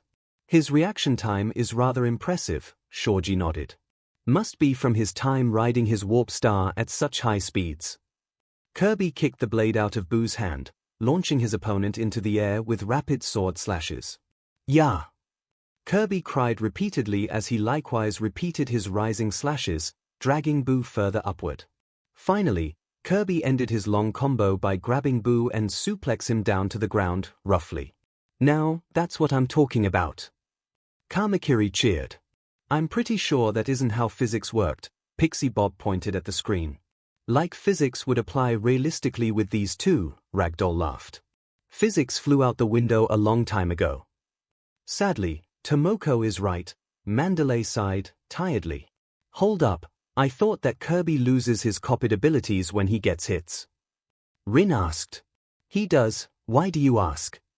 Bondo asked. Well, he got slashed a couple of times by Boo before he got punched into that tree pretty hard, Rin pointed out.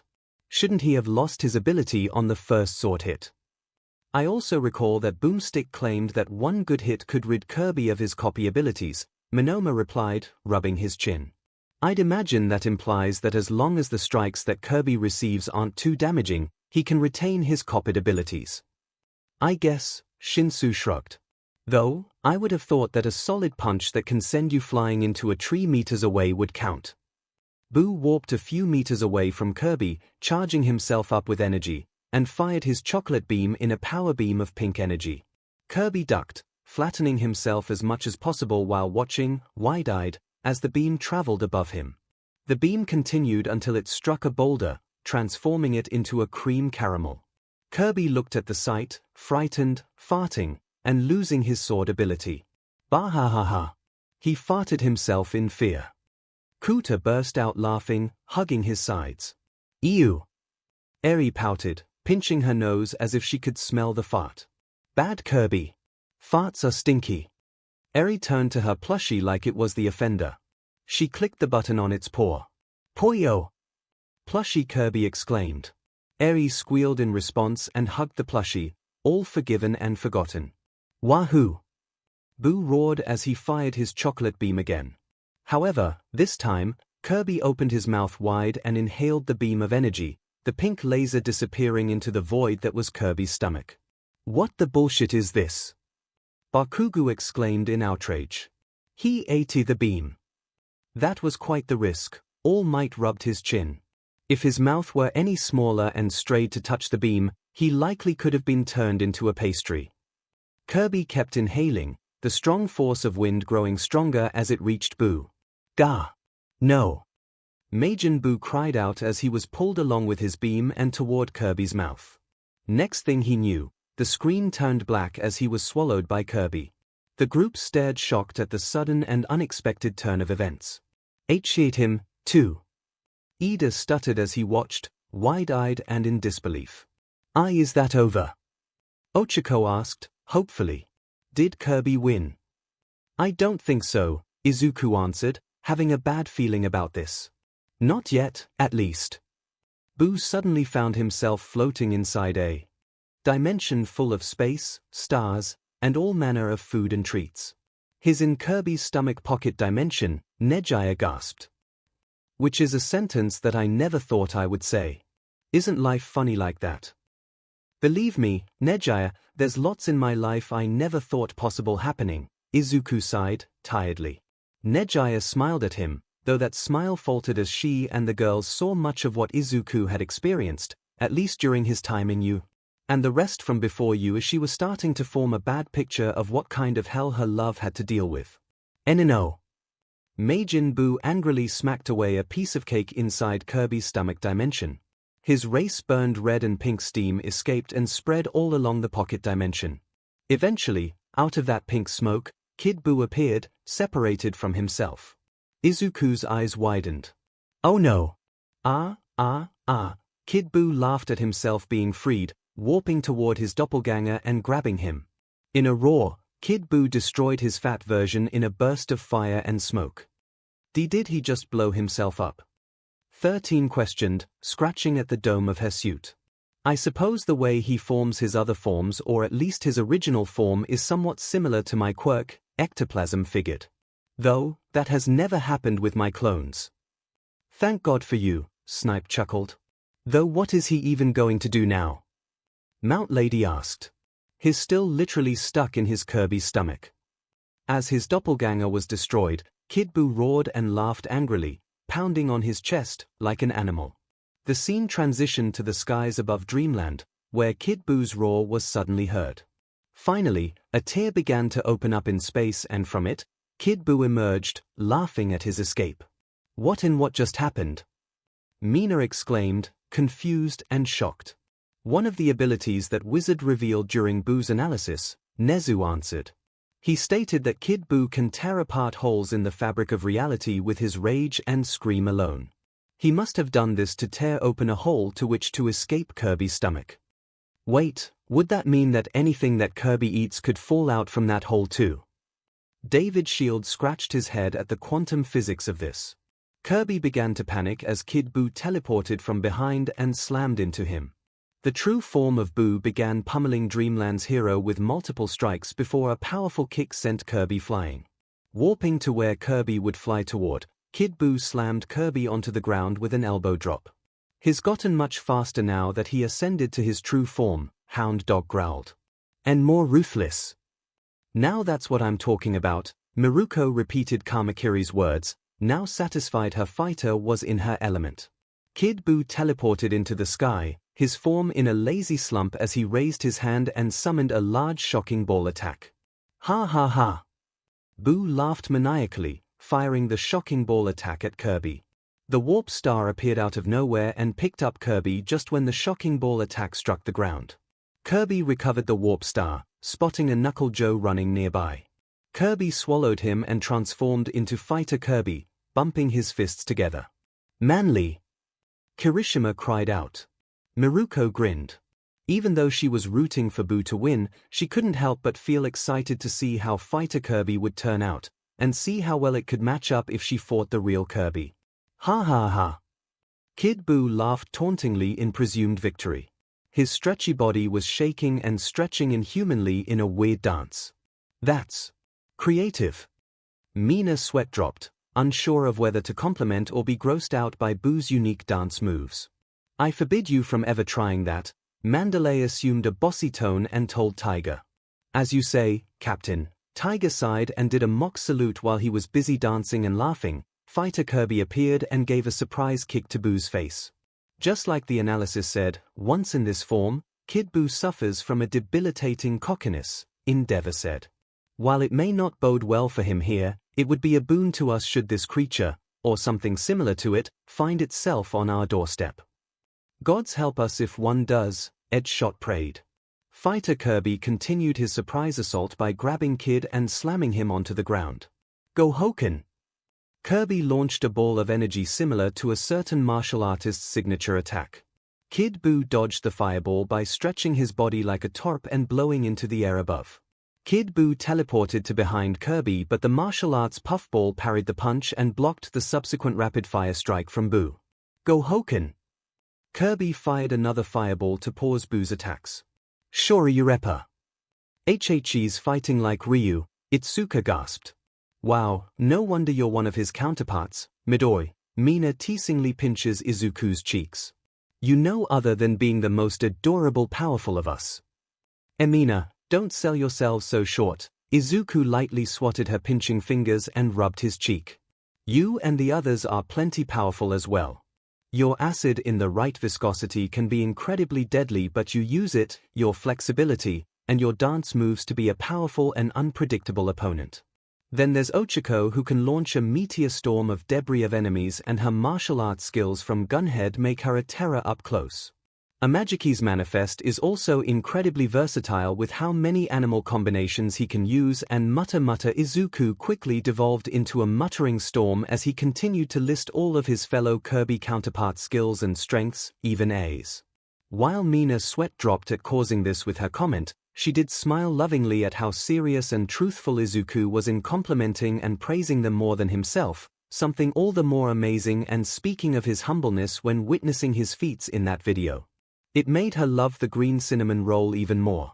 Ochako and 𝐼𝐺𝐻𝐸 likewise appreciated Izuku's praise for them. 𝐼𝐺𝐻𝐸 saw it similar to how Mirio did, with compliments and praises that were pure and honest, as blindingly bright as the very sun, a light he wished to shine as brightly, if not brighter. He chuckled at how similar Midoriya and Mirio were and would never mind referring to either as his brothers in all but BLD. Ochako's blush grew at Izuku's praises of her, sighing wistfully at one day being able to just as wonderful as he was, as kind, and as heroic. Eri was in awe of her papa's analysis, even of her quirk, a quirk she often thought a curse, thanks to Overhaul, but it was her papa that made her see her curse as a blessing, a blessing that aided him in defeating and saving her from Overhaul and inspires her to mstr her quirk to help others, like her uncle 𝐒𝐻𝐼. As cute as he often is like this Mina grabbed Izuku by the face and planted her lips on his cheek, freezing the green-haired teen in place. Mina stepped back and ended the kiss on his cheek, turning and staring at Izuku's wide eyes. There. That get you to shut up. Izuku nodded dumbly. Good. Next time, we can maybe use that blabbermouth of yours for more active uses. Izuku's blush finally registered and went supernova at the implication of one of his crushes. Meanwhile, Mineta was currently seething in jealousy. No fair. No fair. No fair. Not only Hado-senpai, Uraraka, Shield, and even Yorozu, but also the pink bombshell Mina.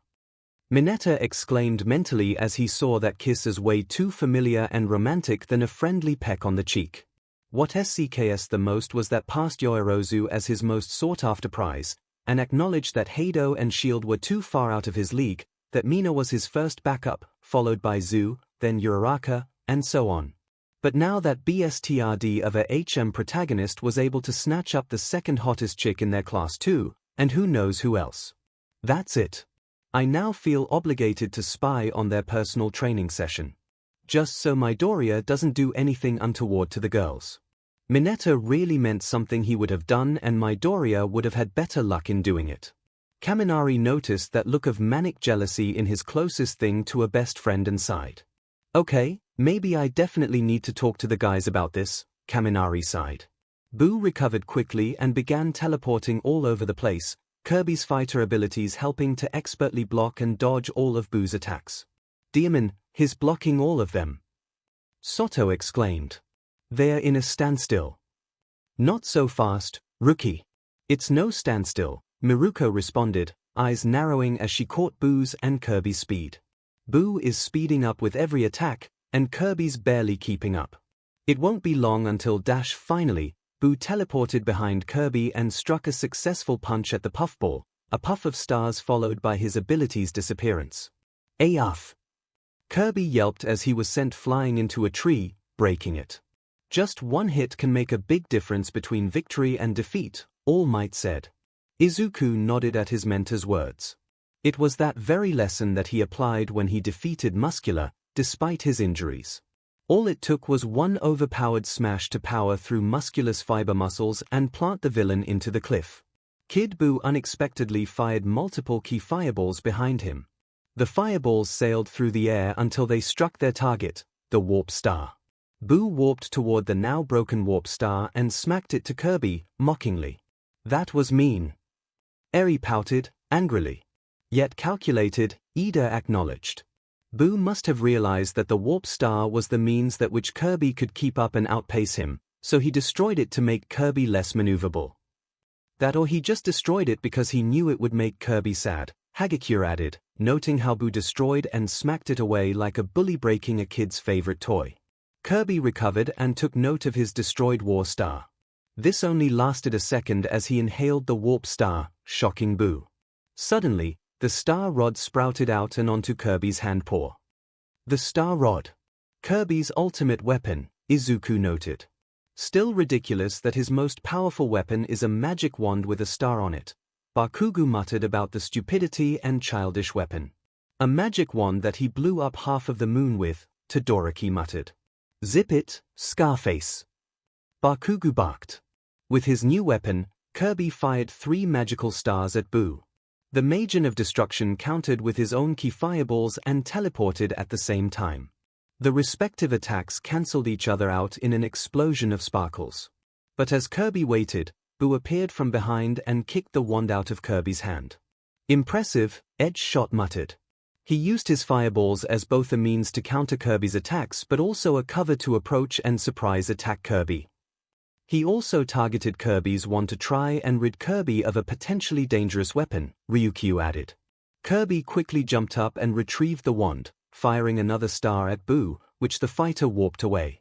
But as he did and Kirby landed, the hero of Dreamland reared the wand back and charged up energy into the weapon. Predicting where his opponent would go, Kirby fired a concentrated golden beam of energy. As Boo reappeared, the beam struck. Gaga! Boo cried out in pain as the beam tore at his body into pieces, his upper half and one leg the most concrete parts of his gooey flesh. Yes. He knew where he was going to be struck. Pony cheered. Kirby must have been predicting and analyzing where Boo would warp to after so many times, saving that knowledge for a killing blow, Momo analyzed. Quite the smart plan for a baby, Kyoka pointed out. Guess Boomstick was kind of wrong for saying he's too dumb for that. Hey, don't think this is over yet, my girls, Setsuna grinned. As Boo's head was focused on, his eyes stopped open. Ha! Kid Boo grinned. Quickly, Boo's parts began to gather and regenerate, and the Magen of Destruction was whole once again. Like I said, regeneration for the win, Setsuna grinned, more victoriously. Boo fired another blast of energy, the fireball landed and destroyed the star rod from Kirby's hand. Kirby looked at where his destroyed wand was. With tearful eyes. The infant hero flopped to the ground hopeless and crying. 𝐒𝐻𝐽 cooed sadly. His crying. Man the hell up, shitty Deku. No wonder his your counter-Bakugu stopped himself. He would have continued further, but there was an unexpected sight that he found when looking over at Midoriya, Nejaya Hado.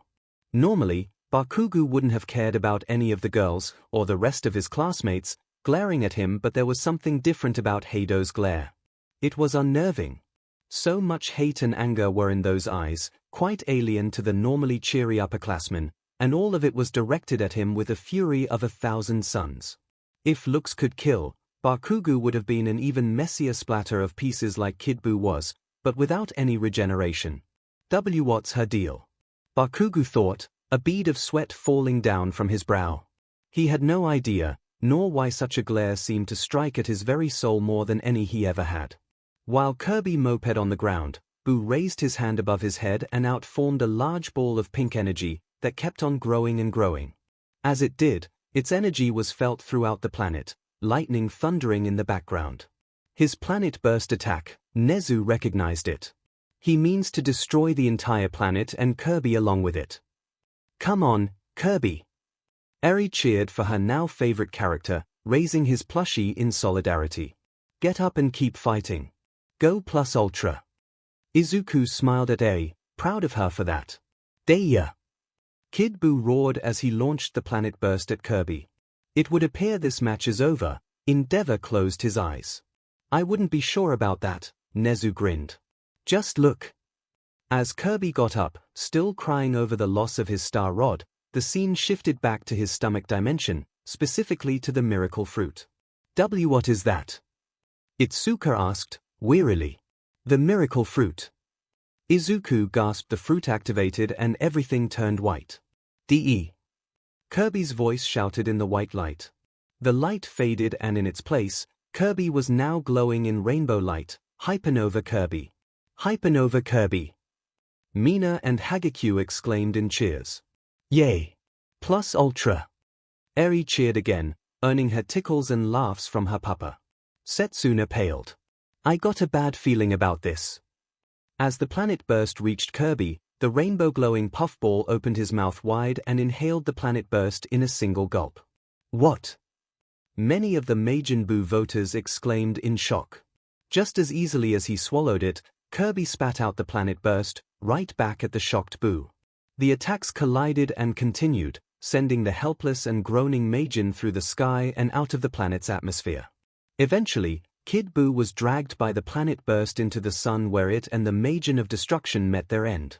When the sun turned around, it shows Kirby's face. Loud drumming sounded as the screen zoomed ominously closer to Kirby till all that was left on the screen was pink and Kirby's face. Hi. Kirby smiled cheerfully. K.O. Hoo-woo.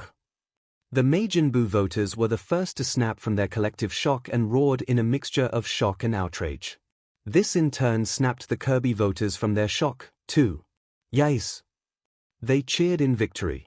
What the FF was that? Bakugu roared in outrage, shaking off the shock and unease of Hado's glare. Kirby inhaled Buu's attack and blasted it and him into the sun. Todoroki answered seriously. I know what I saw, icy hot. Bakugu exploded on him. What I meant was why. Then you should have asked that, Shoto coldly replied.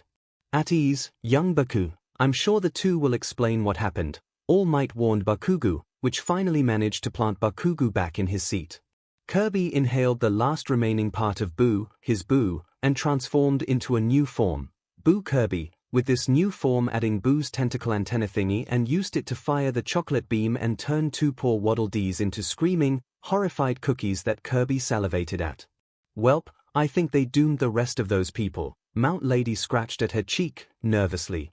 The rest of the group was now even more nervous at the thought of meeting Kirby if he could turn them into candy for his hunger and pleasure.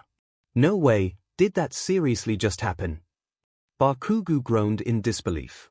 That's what I'm saying. Bakugo roared, though his explosions didn't come out under Monoma's ordered eraser stare. Yep. Oddly enough, Kirby's strength, speed, and durability matched and surpassed Boo's, was confirmed. Yes, Boo has more destructive capability, but Kirby's inhale and copy ability let him absorb and rebound anything that could have killed him. Such as the chocolate beam and the planet burst attack, Momo figured. And Kirby's no slouch when it comes to power, Boomstick noted. He tanked a planet-sized explosion without a scratch when the same kind of blast turns Boo into mush. Oh, yeah, I forgot about that. Mina gasped, slamming her fist into her palm. That's big brain. 𝐾𝐽 facepalmed. I don't just have to deal with one idiot, or two, but several, 𝐾𝐽 internally groaned. And one or two of them are going to possibly be my sisters if things go right with Midoriya. And remember the frying pan thing. Boomstick reminded the audience. Popstar is approximately the same size as the planet Shiva Star, which is actually a post-apocalyptic Earth, was revealed, showing the planet as truly the Earth but grey and lifeless. The group didn't exactly like that fact. Wait, does this mean that Kirby and all this takes place in the future? Kaminari exclaimed. I highly doubt there are planets shaped like an actual star out there, kid. Power Loader eased Kaminari's worries. This means Popstar's gravity and escape velocity must be similar to that of Earth's, Wiz began to explain the math. Throwing the giant acid monster, Popon, up to the sun means Kirby threw at least 3.5 tons over 25,000 miles per hour, and that's not even counting the giant frying pan or the return trip. So, anything Kirby would have launched at Boo, including the planet burst attack, would be able to escape Popstar's gravity and head to the sun as quickly, Itsuka realized and sighed, disappointed at her fighter's loss. And Kirby's warp star moves faster than light, a speed that Boo has never had to combat before, Boomstick pointed out. Combined with their even enough speeds when Boo was Fat Boo, then Kirby could have outlasted his opponent easier, Ryukyu said, smirking as she saw Miruko grumpily pouting at Boo's defeat. But Boo has that teleportation ability. Bakugo whined. He should have been able to teleport away from his own attack. But Boomstick, Boo could have teleported away from the planet burst ball, right? Boomstick mimicked a whiny butthurt fan. Ouch, way to be called out, King Explosion Murder, Mineta mocked Bakugo. Only to yelp and use Kaminari for cover when Bakugo looked ready to live up to that name. Well, his instantaneous movement has limits in extreme situations, such as when he didn't use it when a similar giant ball of murder was killing him at the end of Dragon Ball Z, was explained, showing Boo being vaporized into dust by the spirit bomb. That aligns with what they said about the ability with Goku. Izuku flipped to his notes on Goku. Back then, they said that his instant transmission can only be used if the user can concentrate effectively. Goku couldn't do it under extreme situations, and I guess the same applies to Boo. Aha! Consistency! Mirio proclaimed, victoriously. Boo just couldn't stomach this fight, Boomstick punned. Just as much as I can't stomach any more of these awful puns, Nejaya groaned. The winner is Kirby, Wiz declared. Claps of victory and resigning defeat were heard, while Bakugo and Miruko continued to pout. Yay! We won! We won! We won! Eri jumped for joy with plushie Kirby raised high. Clicking the button again till she found the right response, Eri and Kirby once more danced in victory. You know what, enough pouting like a sore loser, that puffball can kick butt. Miruko proclaimed, suddenly feeling better. Fine, whatever, Bakugo muttered, unable to stay mad after that. Hey, whoever won, I think we all learned one important lesson: pink reigns supreme. Mina posed, a victory sign with her fingers over one of her eyes, the other winking, a hand on her hip, and her tongue sticking out. I am on the brink of having an aneurysm. Gyro rubbed her forehead. Ha ha. Good one. Mirio laughed. Next time on Death Battle. Boomstick announced for the next fight. Rocking music played as a man with spiky white hair in a red trench coat was shown before the title of the game BlazBlue was shown. The white-haired man clashed and fought magically charged fists, 2 katanas, and a giant cleaver of a sword. Another title popped in, this one saying Guilty Gear, had a man also in red and spiky hair, though this one instead having brown hair, and he also seemed to have an overtly-sized sword. Finally, both sword fighters were shown facing against each other. Ragnar vs. 𝐒𝐿, it's another swordsman fight, Shoda noticed. Yes. Kamakiri roared. And they have giant but swords like that cloud guy. 𝐒𝐿. Setsuna repeated the name, chuckling. Hey, funny. I wonder if he is a bad guy. Oh Lord, bear me strength, Ibara sighed. With a nod from Nezu, click the play button for the next video. Click the play button, immediately playing the next death battle video. No anime tough guy trope is complete unless he has outrageous spiky hair, a sword that's clearly compensating for something. Wiz began, muttering suspiciously over the last part. And belts. Lots and lots of belts. Boomstick jumped in. Ooh, those kinds of guys do you look, Mina grinned. Oh yeah. Spiky hair for the win. Kirishima pumped his fist into the air. This feels like similar traits to Cloud Strife, Todoroki pointed out. Especially the large swords. Kamakiri grinned, leaning in his seat expectantly as he saw the size of those awesome blades. My, what a stylistic choice. Midnight liked her lips at the multiple belts on these tall, hunky men. Midnight, behave, Nezu warned. Don't make me get the spray bottle. How ironic that it's the animal spraying the human with a spray bottle, Pixie Bob giggled. Ragnar, the blood edge from BlazBlue, was introduced the first fighter. And 𝐒𝐿, the flame of corruption from Guilty Gear, Boomstick introduced the latter fighter. 𝐒𝐿. Ectoplasm repeated the name, a comical question mark over his head. What an odd choice of name. Either it is an alias or the guy's mother really set him up for failure, Hawks chuckled. His Wheeze and I'm Boomstick. Boomstick introduced both of themselves. And it's our job to analyze their weapons, armor, and skills to find out who would win a death battle.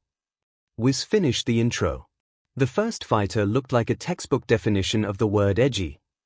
The fighter stood at a tall height with long black breathes that were baggy at the ends, a signature BLD red coat with silver pieces of armor on his elbows, wrists, and sides, and varying belts of different sizes and shapes that many of the group joked that the man looked like the head of a BND convention on top of looking edgy or badass.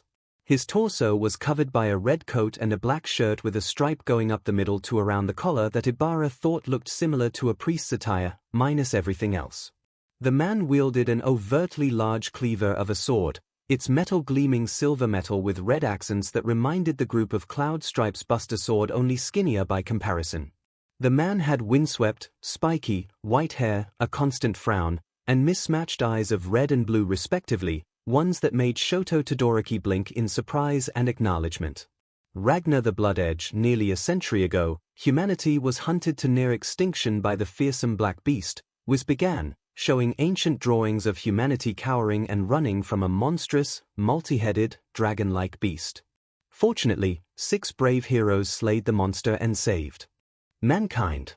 Izuku cringed at the sight of the multi-headed dragon in the drawings, triggering his memory of 9 and his Hydra quirk. Heh, those heads kinda look like your dark shadow, Tokoyami, Zero pointed out. Tokoyami nodded, staring intently at how the drawings depicted this black beast as a calamitous force.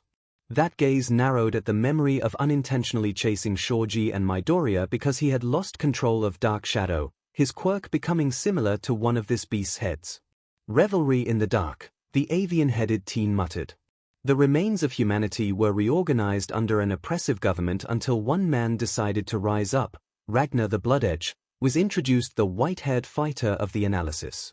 Rocking music played while showing clips of Ragnar slashing his signature weapon against Lichi with brutal skill and standing in shadow looking before the silhouette of a large, impressive city. Yep, anime brooding bad boy to a T, Setsuna snickered. Manly, Kirishima and Tetsu whispered. The way this is depicted seems similar to a fighting game, Shoji noticed. Like Ryu, Scorpion, and the others. Good point, Shoji, Izuku said, writing down the possibility of Ragnar and his whole world being seen as a video game series in another world. Baggy breathes, giant sword, brooding personality, Boomstick listed Ragnar broadly. Ragnar has tragic backstory written all over him. I'd actually go with gruesome, Wiz argued. Backstory height, 6 feet 0 inches. 8-inch, 185 centimeters weight, 172 pounds, 78 kilograms BLD type. B alias, the Grim Reaper frequent Dine and Dasher bounty, $90 billion platinum. His foul mouth gives the angry video game nerd a run for his money. Has a crippling fear of ghosts. As a young child, he and his siblings were confined in an experimental facility as lab rats. Wiz revealed Ragnar's backstory. Eri whimpered lightly and tightened her hug on her papa's leg. Izuku and Mirio noticed and frowned sadly and angrily. The two knew nothing of what Eri's life was before Overhaul and the Hasaikai, but they knew that the girl had suffered terribly for years under Overhaul's knife and cruel experiments. Todoroki narrowed his eyes, as well. While not as torturous and grim as Eri, Shoto couldn't help but feel like he and his siblings lived a similar life. They only came to be because of their father's obsession with surpassing all might, and when he couldn't do it himself, Endeavor turned to his offspring, achieved through a quirk marriage with their mother, Rei. Tuya was first and was believed by their father to be perfect enough for his goal and then had Fuyumi as a backup. When Tuya failed to live up to Endeavor's vision, he had Natsuo, and then when he failed, only then did Shoto Todoroki himself come to be, his father's perfect heir and weapon against all might. Shoto may have been on better terms with his father, still only seen as such in the barest terms of the word, but the white and red-haired boy still couldn't deny how he and his siblings were treated and viewed by their father, lab rats created for their father's dream and their mother the woman forced to bear them. Bummer, Boomstick muttered. What were they trying to do? Oh, just your typical experiments and looking for a vessel for a cruel and chaotic psychopath, was answered matter-of-factly. Come again. Boomstick did a double take. I second that notion. Come again. Itsuka exclaimed, greatly concerned. The important thing here is they were rescued by a talking cat named Jubei, who also happened to be the most feared warrior on the planet and one of the very 6 heroes that defeated the Black Beast in the first place, was moved on. Ooh. Ninja Kitty. Ragdoll squealed in delight. Badass Ninja Kitty, Tomoko, Pixie Bob corrected her friend. And if this Jubei is one of these heroes that defeated that monster, then it would mean that he is more than a century old, Tiger noted. Perhaps whatever kind of feline species he is, they live longer than the average human lifespan, let alone a cat, Mandalay figured. Eri smiled at Jubei rescuing Ragnar and his siblings, thinking it was like when Papa and the other heroes rescued her from Chisaki. However, things took a darker turn when Ragnar's frail sister, Soyo, grew ill with a terrible fever, was continued, showing Soyo's sickly person. Oh no, Pony whimpered sadly. First getting experimented on by shady scientists, and now this. The guy can't catch a break, Kaminari scoffed. Ah, close loved one dying from sudden sickness, Boomstick sighed as he listed another attribute for an edgy bad boy. What's next? Evil brother that stabs him in the back. More like the front, Wiz answered. Wait, what? Hagekure, this time, did the double take. Ragnar took Soyo under his wing, but their younger brother, Jin, was irritated that Ragnar was not spending more time with him, Wiz explained further. Being a reasonable guy, he decided the only solution was to murder his brother. Seriously? Ochiko's eyes blinked, shocked. How could he? Endeavor's fists clenched tightly while memory took him back to the past. He remembered when Tuya looked at baby Shoto with jealousy and anger, believing that he cared more for one brother than the other, and tried to attack him, even though he was in Rei's arms. After that, Endeavor forbade Shoto to come any close to Tuya, always aware that 𝐻𝐻𝐸 stared at the both of them with that same jealousy and anger, only festering further. Yet, the man did not know what else to do to ensure both of their safety back then. "Oh yeah. That makes a ton of sense," Boomstick exclaimed. "I'm lonely, so I'll kill one of the only people I care about." "Great plan." Toshinori frowned as he imagined how similar this must have been with All for One and his younger brother, the first wielder of One for All.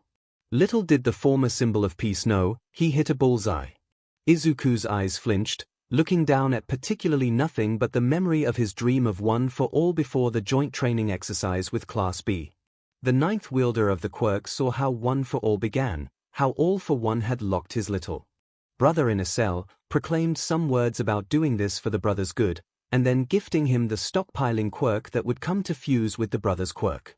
Izuku felt sadness and grief and knew it came from the first wielder himself, and Izuku could almost feel the sensation of being ripped apart. But really, a maniacal hipster villain named Yuki Terumi showed up and convinced Jin to impale Ragnar through the chest, and then cut off his arm for good measure. Boomstick jumped in, showing Jin impaling and slashing off his brother's arm under the orders of the grinning psychopath. The thing about manipulating someone is that you would only be able to do something this extreme unless deep down you wanted to do it, Shinsu said.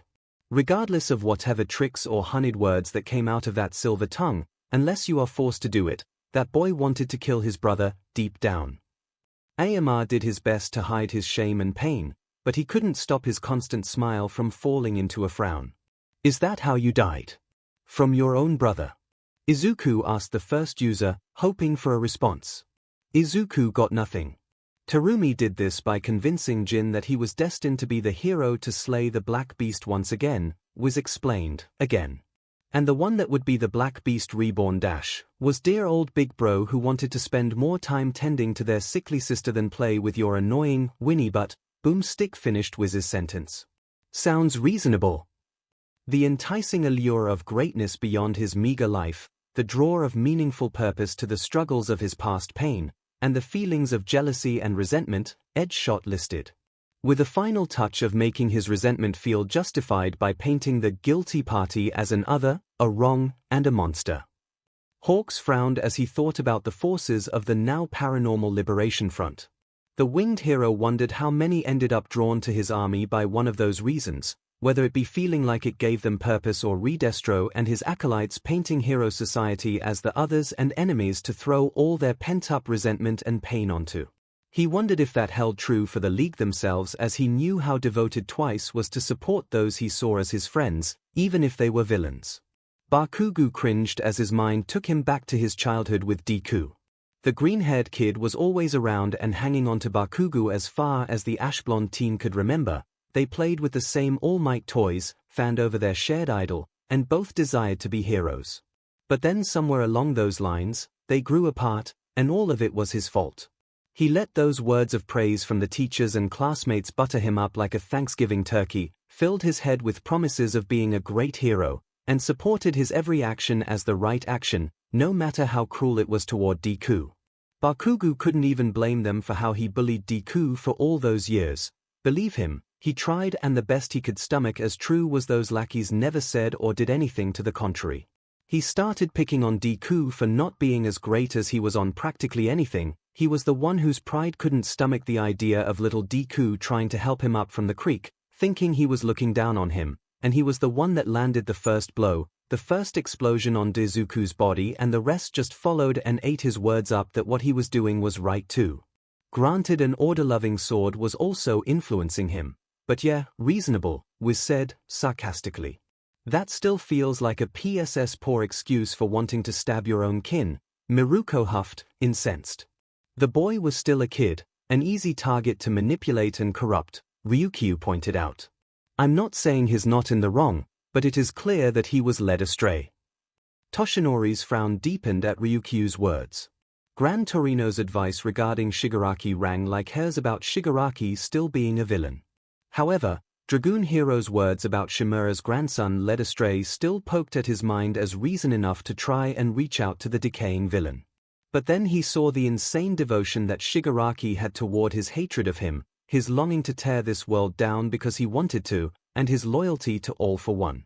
All Might still struggled with a simple question.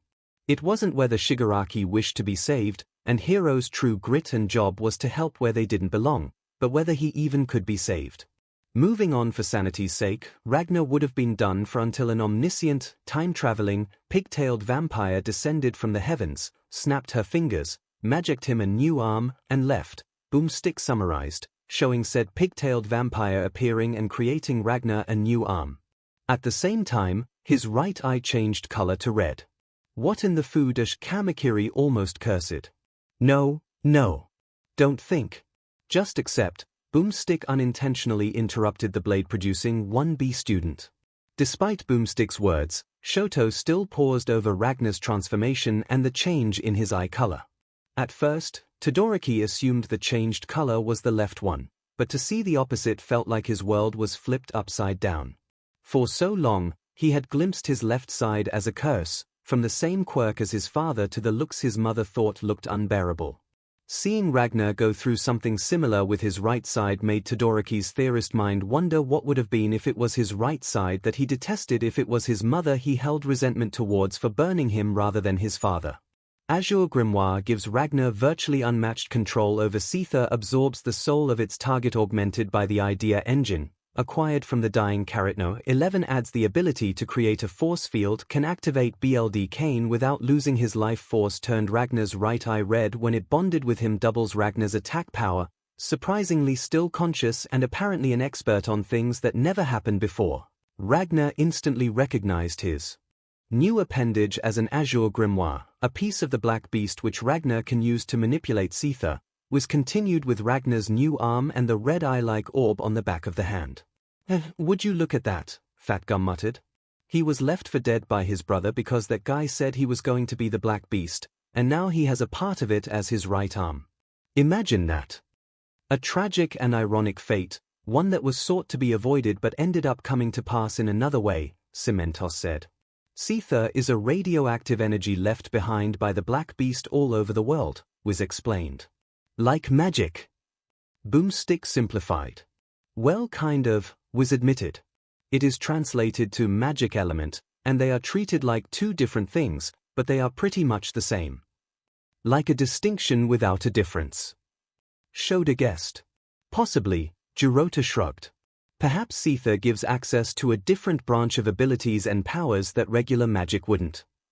I like the eye on the back of Ragnar's hand, Koroiro pointed, wondering if he could sink into the black arm or be unable to because of its magic or something. Revelry in the dark. Revelry in the dark. Tokoyami and Leiko joined in. Okay, you adorable little goths, let's just get back to the analysis, please. Setsuna snickered. Oh. K. Boomstick shrugged off. Well, after missing out on the maiming and resurrection of Ragnar, Jubei the cat ninja returned and decided to teach him the ways of combat. Where the hell was he during all that? Kamakiri raised an eyebrow. Tearing apart someone's furniture. They did say he was one of the heroes who slayed the Black Beast, so perhaps he was out doing other kinds of hero work, or their equivalent in this world. When Terumi showed up, Honinuki guessed. Moveset Hell's Fang dashes in with a 𝐒𝐻-enhanced punch Inferno Divide, rising leap slash using his sword Gauntlet Hades downward strike powered by 𝐒𝐻. Dead Spikes summons the jaws of the Black Beast. 𝐵LD boosts speed, power, and soul-draining ability through his training. Ragnar's control over 𝐒𝐻 became practically unmatched. Wiz began listing Ragnar's abilities. He can form various parts of the Black Beast in combat, transform his own arm into razor-sharp claws, or drain the soul of his foe through his strikes. Looks very similar to your quirk, Tokoyami? Asui asked, curiously. Indeed, Tokoyami nodded. He even got flashes of deja vu when he saw Ragnar using the first two moves as if he was launching out Dark Shadow or lashing out Dark Shadow's claws himself. Though the ability to drain a foe's soul through contact is something Dark Shadow cannot do. That kind of power sounds like a unique hybrid between Rogue's Draining Touch and Shang Tsung's or Shao Kahn's ability to SCK the souls from others. Izuku looked through his notes. But if he needs more power, more defense, and more soul sking, he can crank these up to 11 with his 𝐵LD form, Boomstick added, pausing slightly at the soul sking part. And the power to enhance his attributes and abilities for a short PRD appears similar to Ryu or Akuma whenever he uses the Satsui no Heido, or the former using the power of nothingness, Momo added. Or that Bison guy, Gyro pointed out. Upon completing his training, Jubei bestowed upon him a red cloak and a deadly blade called the Aramasa, more commonly known as the BLD Scythe, was revealed Ragnar's signature blade. Finally, Kamakiri grinned, excited to finally get into the fighter's badass blade. Ida and Ochako were rather uncomfortable with the aesthetic and naming around the BLD Scythe, drawing their respective discomfort from their personal traumas. When Ida saw the BLD red aesthetic of Ragnar's coat and blade, he couldn't help but remember Stain, the hero killer, and his BLD curdle quirk. In contrast, Ochako saw Toga and her fixation on BLD from the red coloring and naming convention. This baby can extend for stabbing strikes and, like the Azure Grimoire, slowly drains the souls of its victims upon contact. Boomstick jumped in. So, not only can he drain his enemy's soul through strikes and abilities with his right arm, but also through the use of his weapon for longer range. Monoma nodded, wishing that he could likewise possess a long-reaching weapon, a staff, or a cane to fit his Phantom Thief aesthetic, that could allow him to copy their quirk through the weapon's contact. Perhaps I should turn to Hatsum or Shield for such a weapon. Monoma pondered, his gaze lingering on Melissa with greater interest. Unknowingly to him, a certain green-haired teen had the sudden longing to punt the blondes but to the moon. Cool and all, but it looks like a big sword, Kossi pointed out. Why the hell is it called a scythe? And before you point out that it's clearly a sword and not a scythe, it can do this, Boomstick unintentionally answered Kossi, too. Ragnar used his astral heat on Arakun, turning the sword into a scythe before attacking the poor enemy in a vicious combo. Astral finish. An announcer exclaimed. Okay, does Boomstick suddenly have the same fourth wall-breaking powers as Deadpool, or are we just the predictable? Sen asked. You really want us to answer that question? Setsuna raised an eyebrow at him with a teasing smirk on her lips. Never mind, Sen muttered. Ragnar's angsty rage took him on a world tour of single-handed government smashing, earning him the nickname, the Grim Reaper, Boomstick noted. So, while the government views him as a villain, he seems to come off more as an anti-hero or even anti-villain. Midnight muttered. Anti-villain? Pony asked. A person with noble and even heroic traits and goals but uses questionable or evil acts to achieve them, Izuku informed, glancing toward Ida cautiously. For as cruel as he was, you could say that Stain could be an example of an anti-villain. Ida frowned yet sighed in reluctance. Agreed, Ida nodded. He may have had good intentions for the improvement of our society, but the aims he reached to achieve that, including attacking my brother and other heroes, made him no different than a villain. And racking up an unprecedented bounty of $90 billion platinum was added, Taukaka revealing to him the bounty while the man himself deadpanned at the face on the poster. Just think of it as regular dollars. PFFFTHAHA. Miruko burst out laughing. What kind of face is that? Did he take a picture of him while he was constipated, or was that just a rough sketch or something? Don't know, but then that's a lot of cheddar there, Snipe whistled. Guy probably gets jumped everywhere he goes. But despite being the largest bounty of all time, he still freely walks the world on foot and in public with no attempt to disguise himself whatsoever, Wiz mentioned. I stand corrected, Snipe muttered. Wait a minute, Izuku blinked, perking up. My, can you rewind when that girl showed the poster to Ragnar? Aye, muscles. Mai saluted and did as instructed, rewinding and pausing just before the poster was shown. There. That's Taukaka. Izuku pointed out. Toga's counterpart. Ochako flinched at the mention of the BLD Sking psychopath. Oh yeah, I remember. She's the one who ripped Otherme in half. Nejaya pouted, waving her arms childishly. I'm still so bad about that. I want a rematch. I guess this means Taukaka and Ragnar exist in the same universe, Asui croaked out. Feats accelerated healing ability, extremely high pain tolerance, taken many impale wounds through vital organs, sacrificed his left arm showing 0 pain, punched a crater into a wall with his non-Azure Grimoire hand, defeated the gigantic anti-black beast by a weapon, take Mikazuchi can defeat Murakumo units without using his Azure Grimoire, probably because nobody wants to PSS him off, Boomstick responded. We're talking about a guy who treats getting knocked through solid concrete as an inconvenience, has survived multiple impalings through the chest, took out hundreds of armed officers without breaking a sweat, and obliterated an entire street with a single one-hand sword strike. Yep, accelerated healing. Setsuna snapped her fingers and pointed to the attribute. And you have to have a high pain tolerance to get stabbed like that over and over. Jesus, Soto muttered, seeing Ragnar obliterate the street. Ragnar is referred to by some as the most powerful man in the world, but is also known as a risk-taker with a short temper, was pointed out his weaknesses as Ragnar was grabbed and lifted by the throat, which could lead him into a compromising and dangerous situation in his death battle, Vlad King noted. One that could spell his end. And despite being trained by the most dangerous kitty cat in the world, Ragnar's obviously nowhere near Jubei's level of skill, who terrifies even the deadliest villains of the series, Boomstick added. If that's Terumi, then this leads credence to the possibility that the man struck and influenced Jin to kill his brother when Jubei was away, Endeavor analyzed. But after all said and done, Jubei left Ragnar with a dire warning, never think of the Azure Grimoire as your own, was read Jubei's warning to his student. Which is kind of bullshit, Boomstick commented. I mean it's attached to him, so I'm pretty sure he's got dibs. Well, he does, but if he loses control over it, it can transform him into the Black Beast itself, was explained, showing Ragnar losing control through anger and becoming the Black Beast. In fact, Ragnar was the original Black Beast, sent back in time after falling into a magic cauldron. The two were somehow separated and did battle in the past. Hey! Multiple members of the group exclaimed. Why you mean that he became that? 𝐔𝐸𝐽 exclaimed, gesturing at the multi-headed monster that terrorized the world of BlazBlue.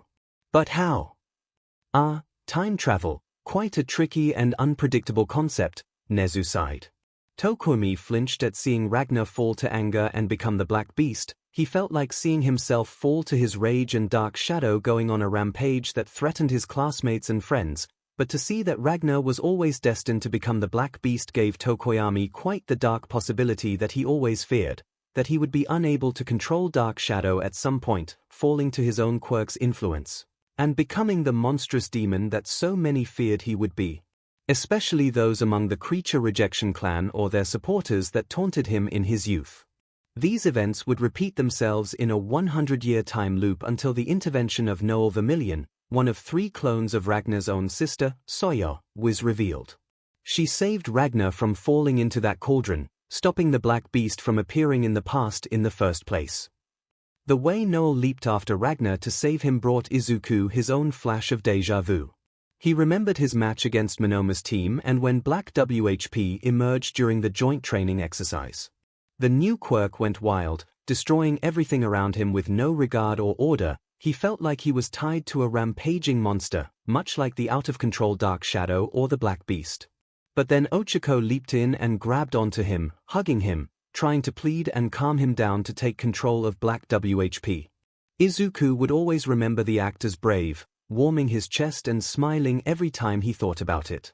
Looking over at Ochako, Izuku took into account all that he knew about his feelings for her, and the feelings she had for him in turn, or so Setsuna said. Whenever I'm always in trouble, you always seem to come to my rescue, Izuku thought, thinking back to when she first helped him up at the gates of U to saving him from falling to his death in the entrance exam, when she joined his team for the second event of Sports Festival despite the risks, aiding and cheering for him at I-Island against Wolfram, helping him in trying to get Tokoyami and Bakugu back from Mr. Compress at the training camp, teaming up with him to pass the first half of the provisional licensing exam, and fighting together against 9 at Nabu Island. She was always there to help when he was in trouble. My hero. Izuku thought warmly, smiling softly while recognizing the feelings this girl made him feel. The first girl that truly talked to him, his first real girl as a friend, and the first one that he truly fell in love with. And she's not the only one.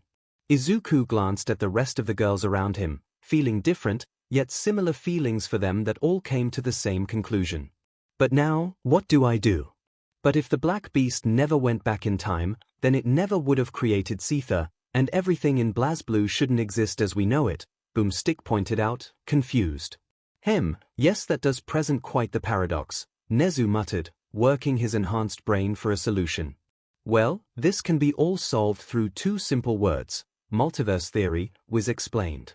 Turns out, the leader of the 6 heroes, Hakumen, is an alternate future cyborg of Ragnar's brother, Jin, revealing that multiple timelines and time travel are in fact possible, and Noel saving Ragnar's life created an alternate timeline, saving Ragnar from his grim fate.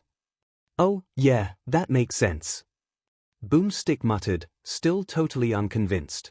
I'm the main character, and yet again, I get left in the dark.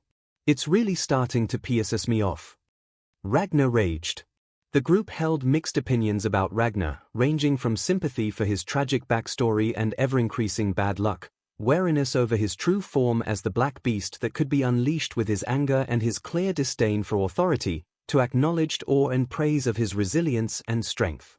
Tokoyami felt connected with the Grim Reaper and his plight to control a dark monstrous beast inside him. At the same time, Hawks envied Ragnar's free spirit and ability to stand up against the oppressive government of his world. The next fighter the group could see clearly why he was chosen to fight Ragnar just from one look alone. Standing equally as tall as his opponent, the man was dressed in white breeches, red sneakers, and a black shirt that hugged his chiseled abs like a second layer of skin that ended in an open-popped red collar that flashed his pecs to the world. His arms were sleeveless till the black and brown gloves that reached up his bulging forearms with his fingertips left open. Like Ragnar, belts were strapped all over the fighter, from short ones on each of his hands, a couple on each of his thighs, one around the middle of his torso, and one on his waist that had a belt buckle with the word free on it and had a red loincloth run down with belt buckles all around the sides of the cloth.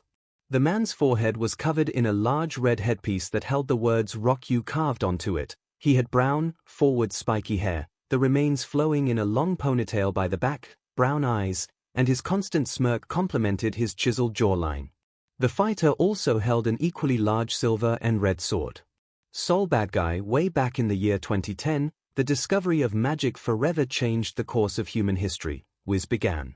Traditional technology was eliminated for newer and environmentally friendly methods, and after improving the planet, a certain world superpower sought to improve mankind itself. All Might, David, Melissa, and Pony blinked in shock and horror at the sight of the Statue of Liberty in shambles. Ibarra perked up at the mention of newer, environmentally friendly technology, and her interest grew. This sounds rather similar to the dawning of quirks, Izuku thought, remembering his world's history. The dawning of quirks was both the beginning of a new age of humanity and the destruction of the prior.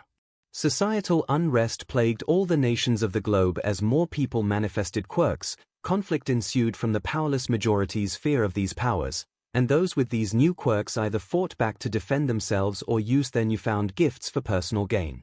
The time of the dawning was an age of chaos, fighting, and fear, with much of the documentation of the time riddled with obscurity, and even elements of different cultures like pop culture were lost or forgotten with the new craze of quirks, villains, and later heroes. Oh hey, another super soldier project, Boomstick rolled his eyes. Let me guess, they injected this guy with some serum, and it didn't really work out the way they wanted, but now he's a badass. Replace serum with magic and close enough, Wiz agreed. That seems to be a constant throughout many universes, 𝐒𝐿 commented, remembering Deadpool and Deathstroke both being experimented on with different projects meant to turn them into living weapons. Alongside this Wolverine they learned from Deadpool's analysis. The longing for power is a greed that poisons the hearts of all into turning their fellow humans into nothing more than tools and puppets, 𝐒𝐿 muttered. Though, there are times where the strive of power is in service and protection of the greater good, Ibarra pointed out, optimistically. All Might smiled at the two discussing the light and dark sides of seeking power. When 𝐒𝐿 mentioned the corrupting influence of greed and longing for power, he immediately thought of All for One and his longing to house the strongest quirks within him and place the whole world under his grasp. Then Ibarra mentioned the nobler means of seeking power, and it shifted the retired pro's thoughts to One for All, the past wielder's goal to keep the power safe from All for One and to pass it to others in hopes to grow and cultivate the power to one day defeat All for One. All Might thought he had achieved that dream, only for All for One to prove his resilience. It is one of my greatest regrets that I couldn't end this story when I had the chance, and that you are forced to fix my mistakes, young Midoriya, All Might thought, looking to his green-haired successor. But I know you will finish our collective mission and become a greater hero than I ever could be. This man would emerge as the feared bounty hunter, sole bad guy. Again, what an interesting choice for a name, 𝐻𝐻 muttered. Weird name aside, his status as a bounty hunter is interesting, Ryukyu pointed out. Perhaps they will.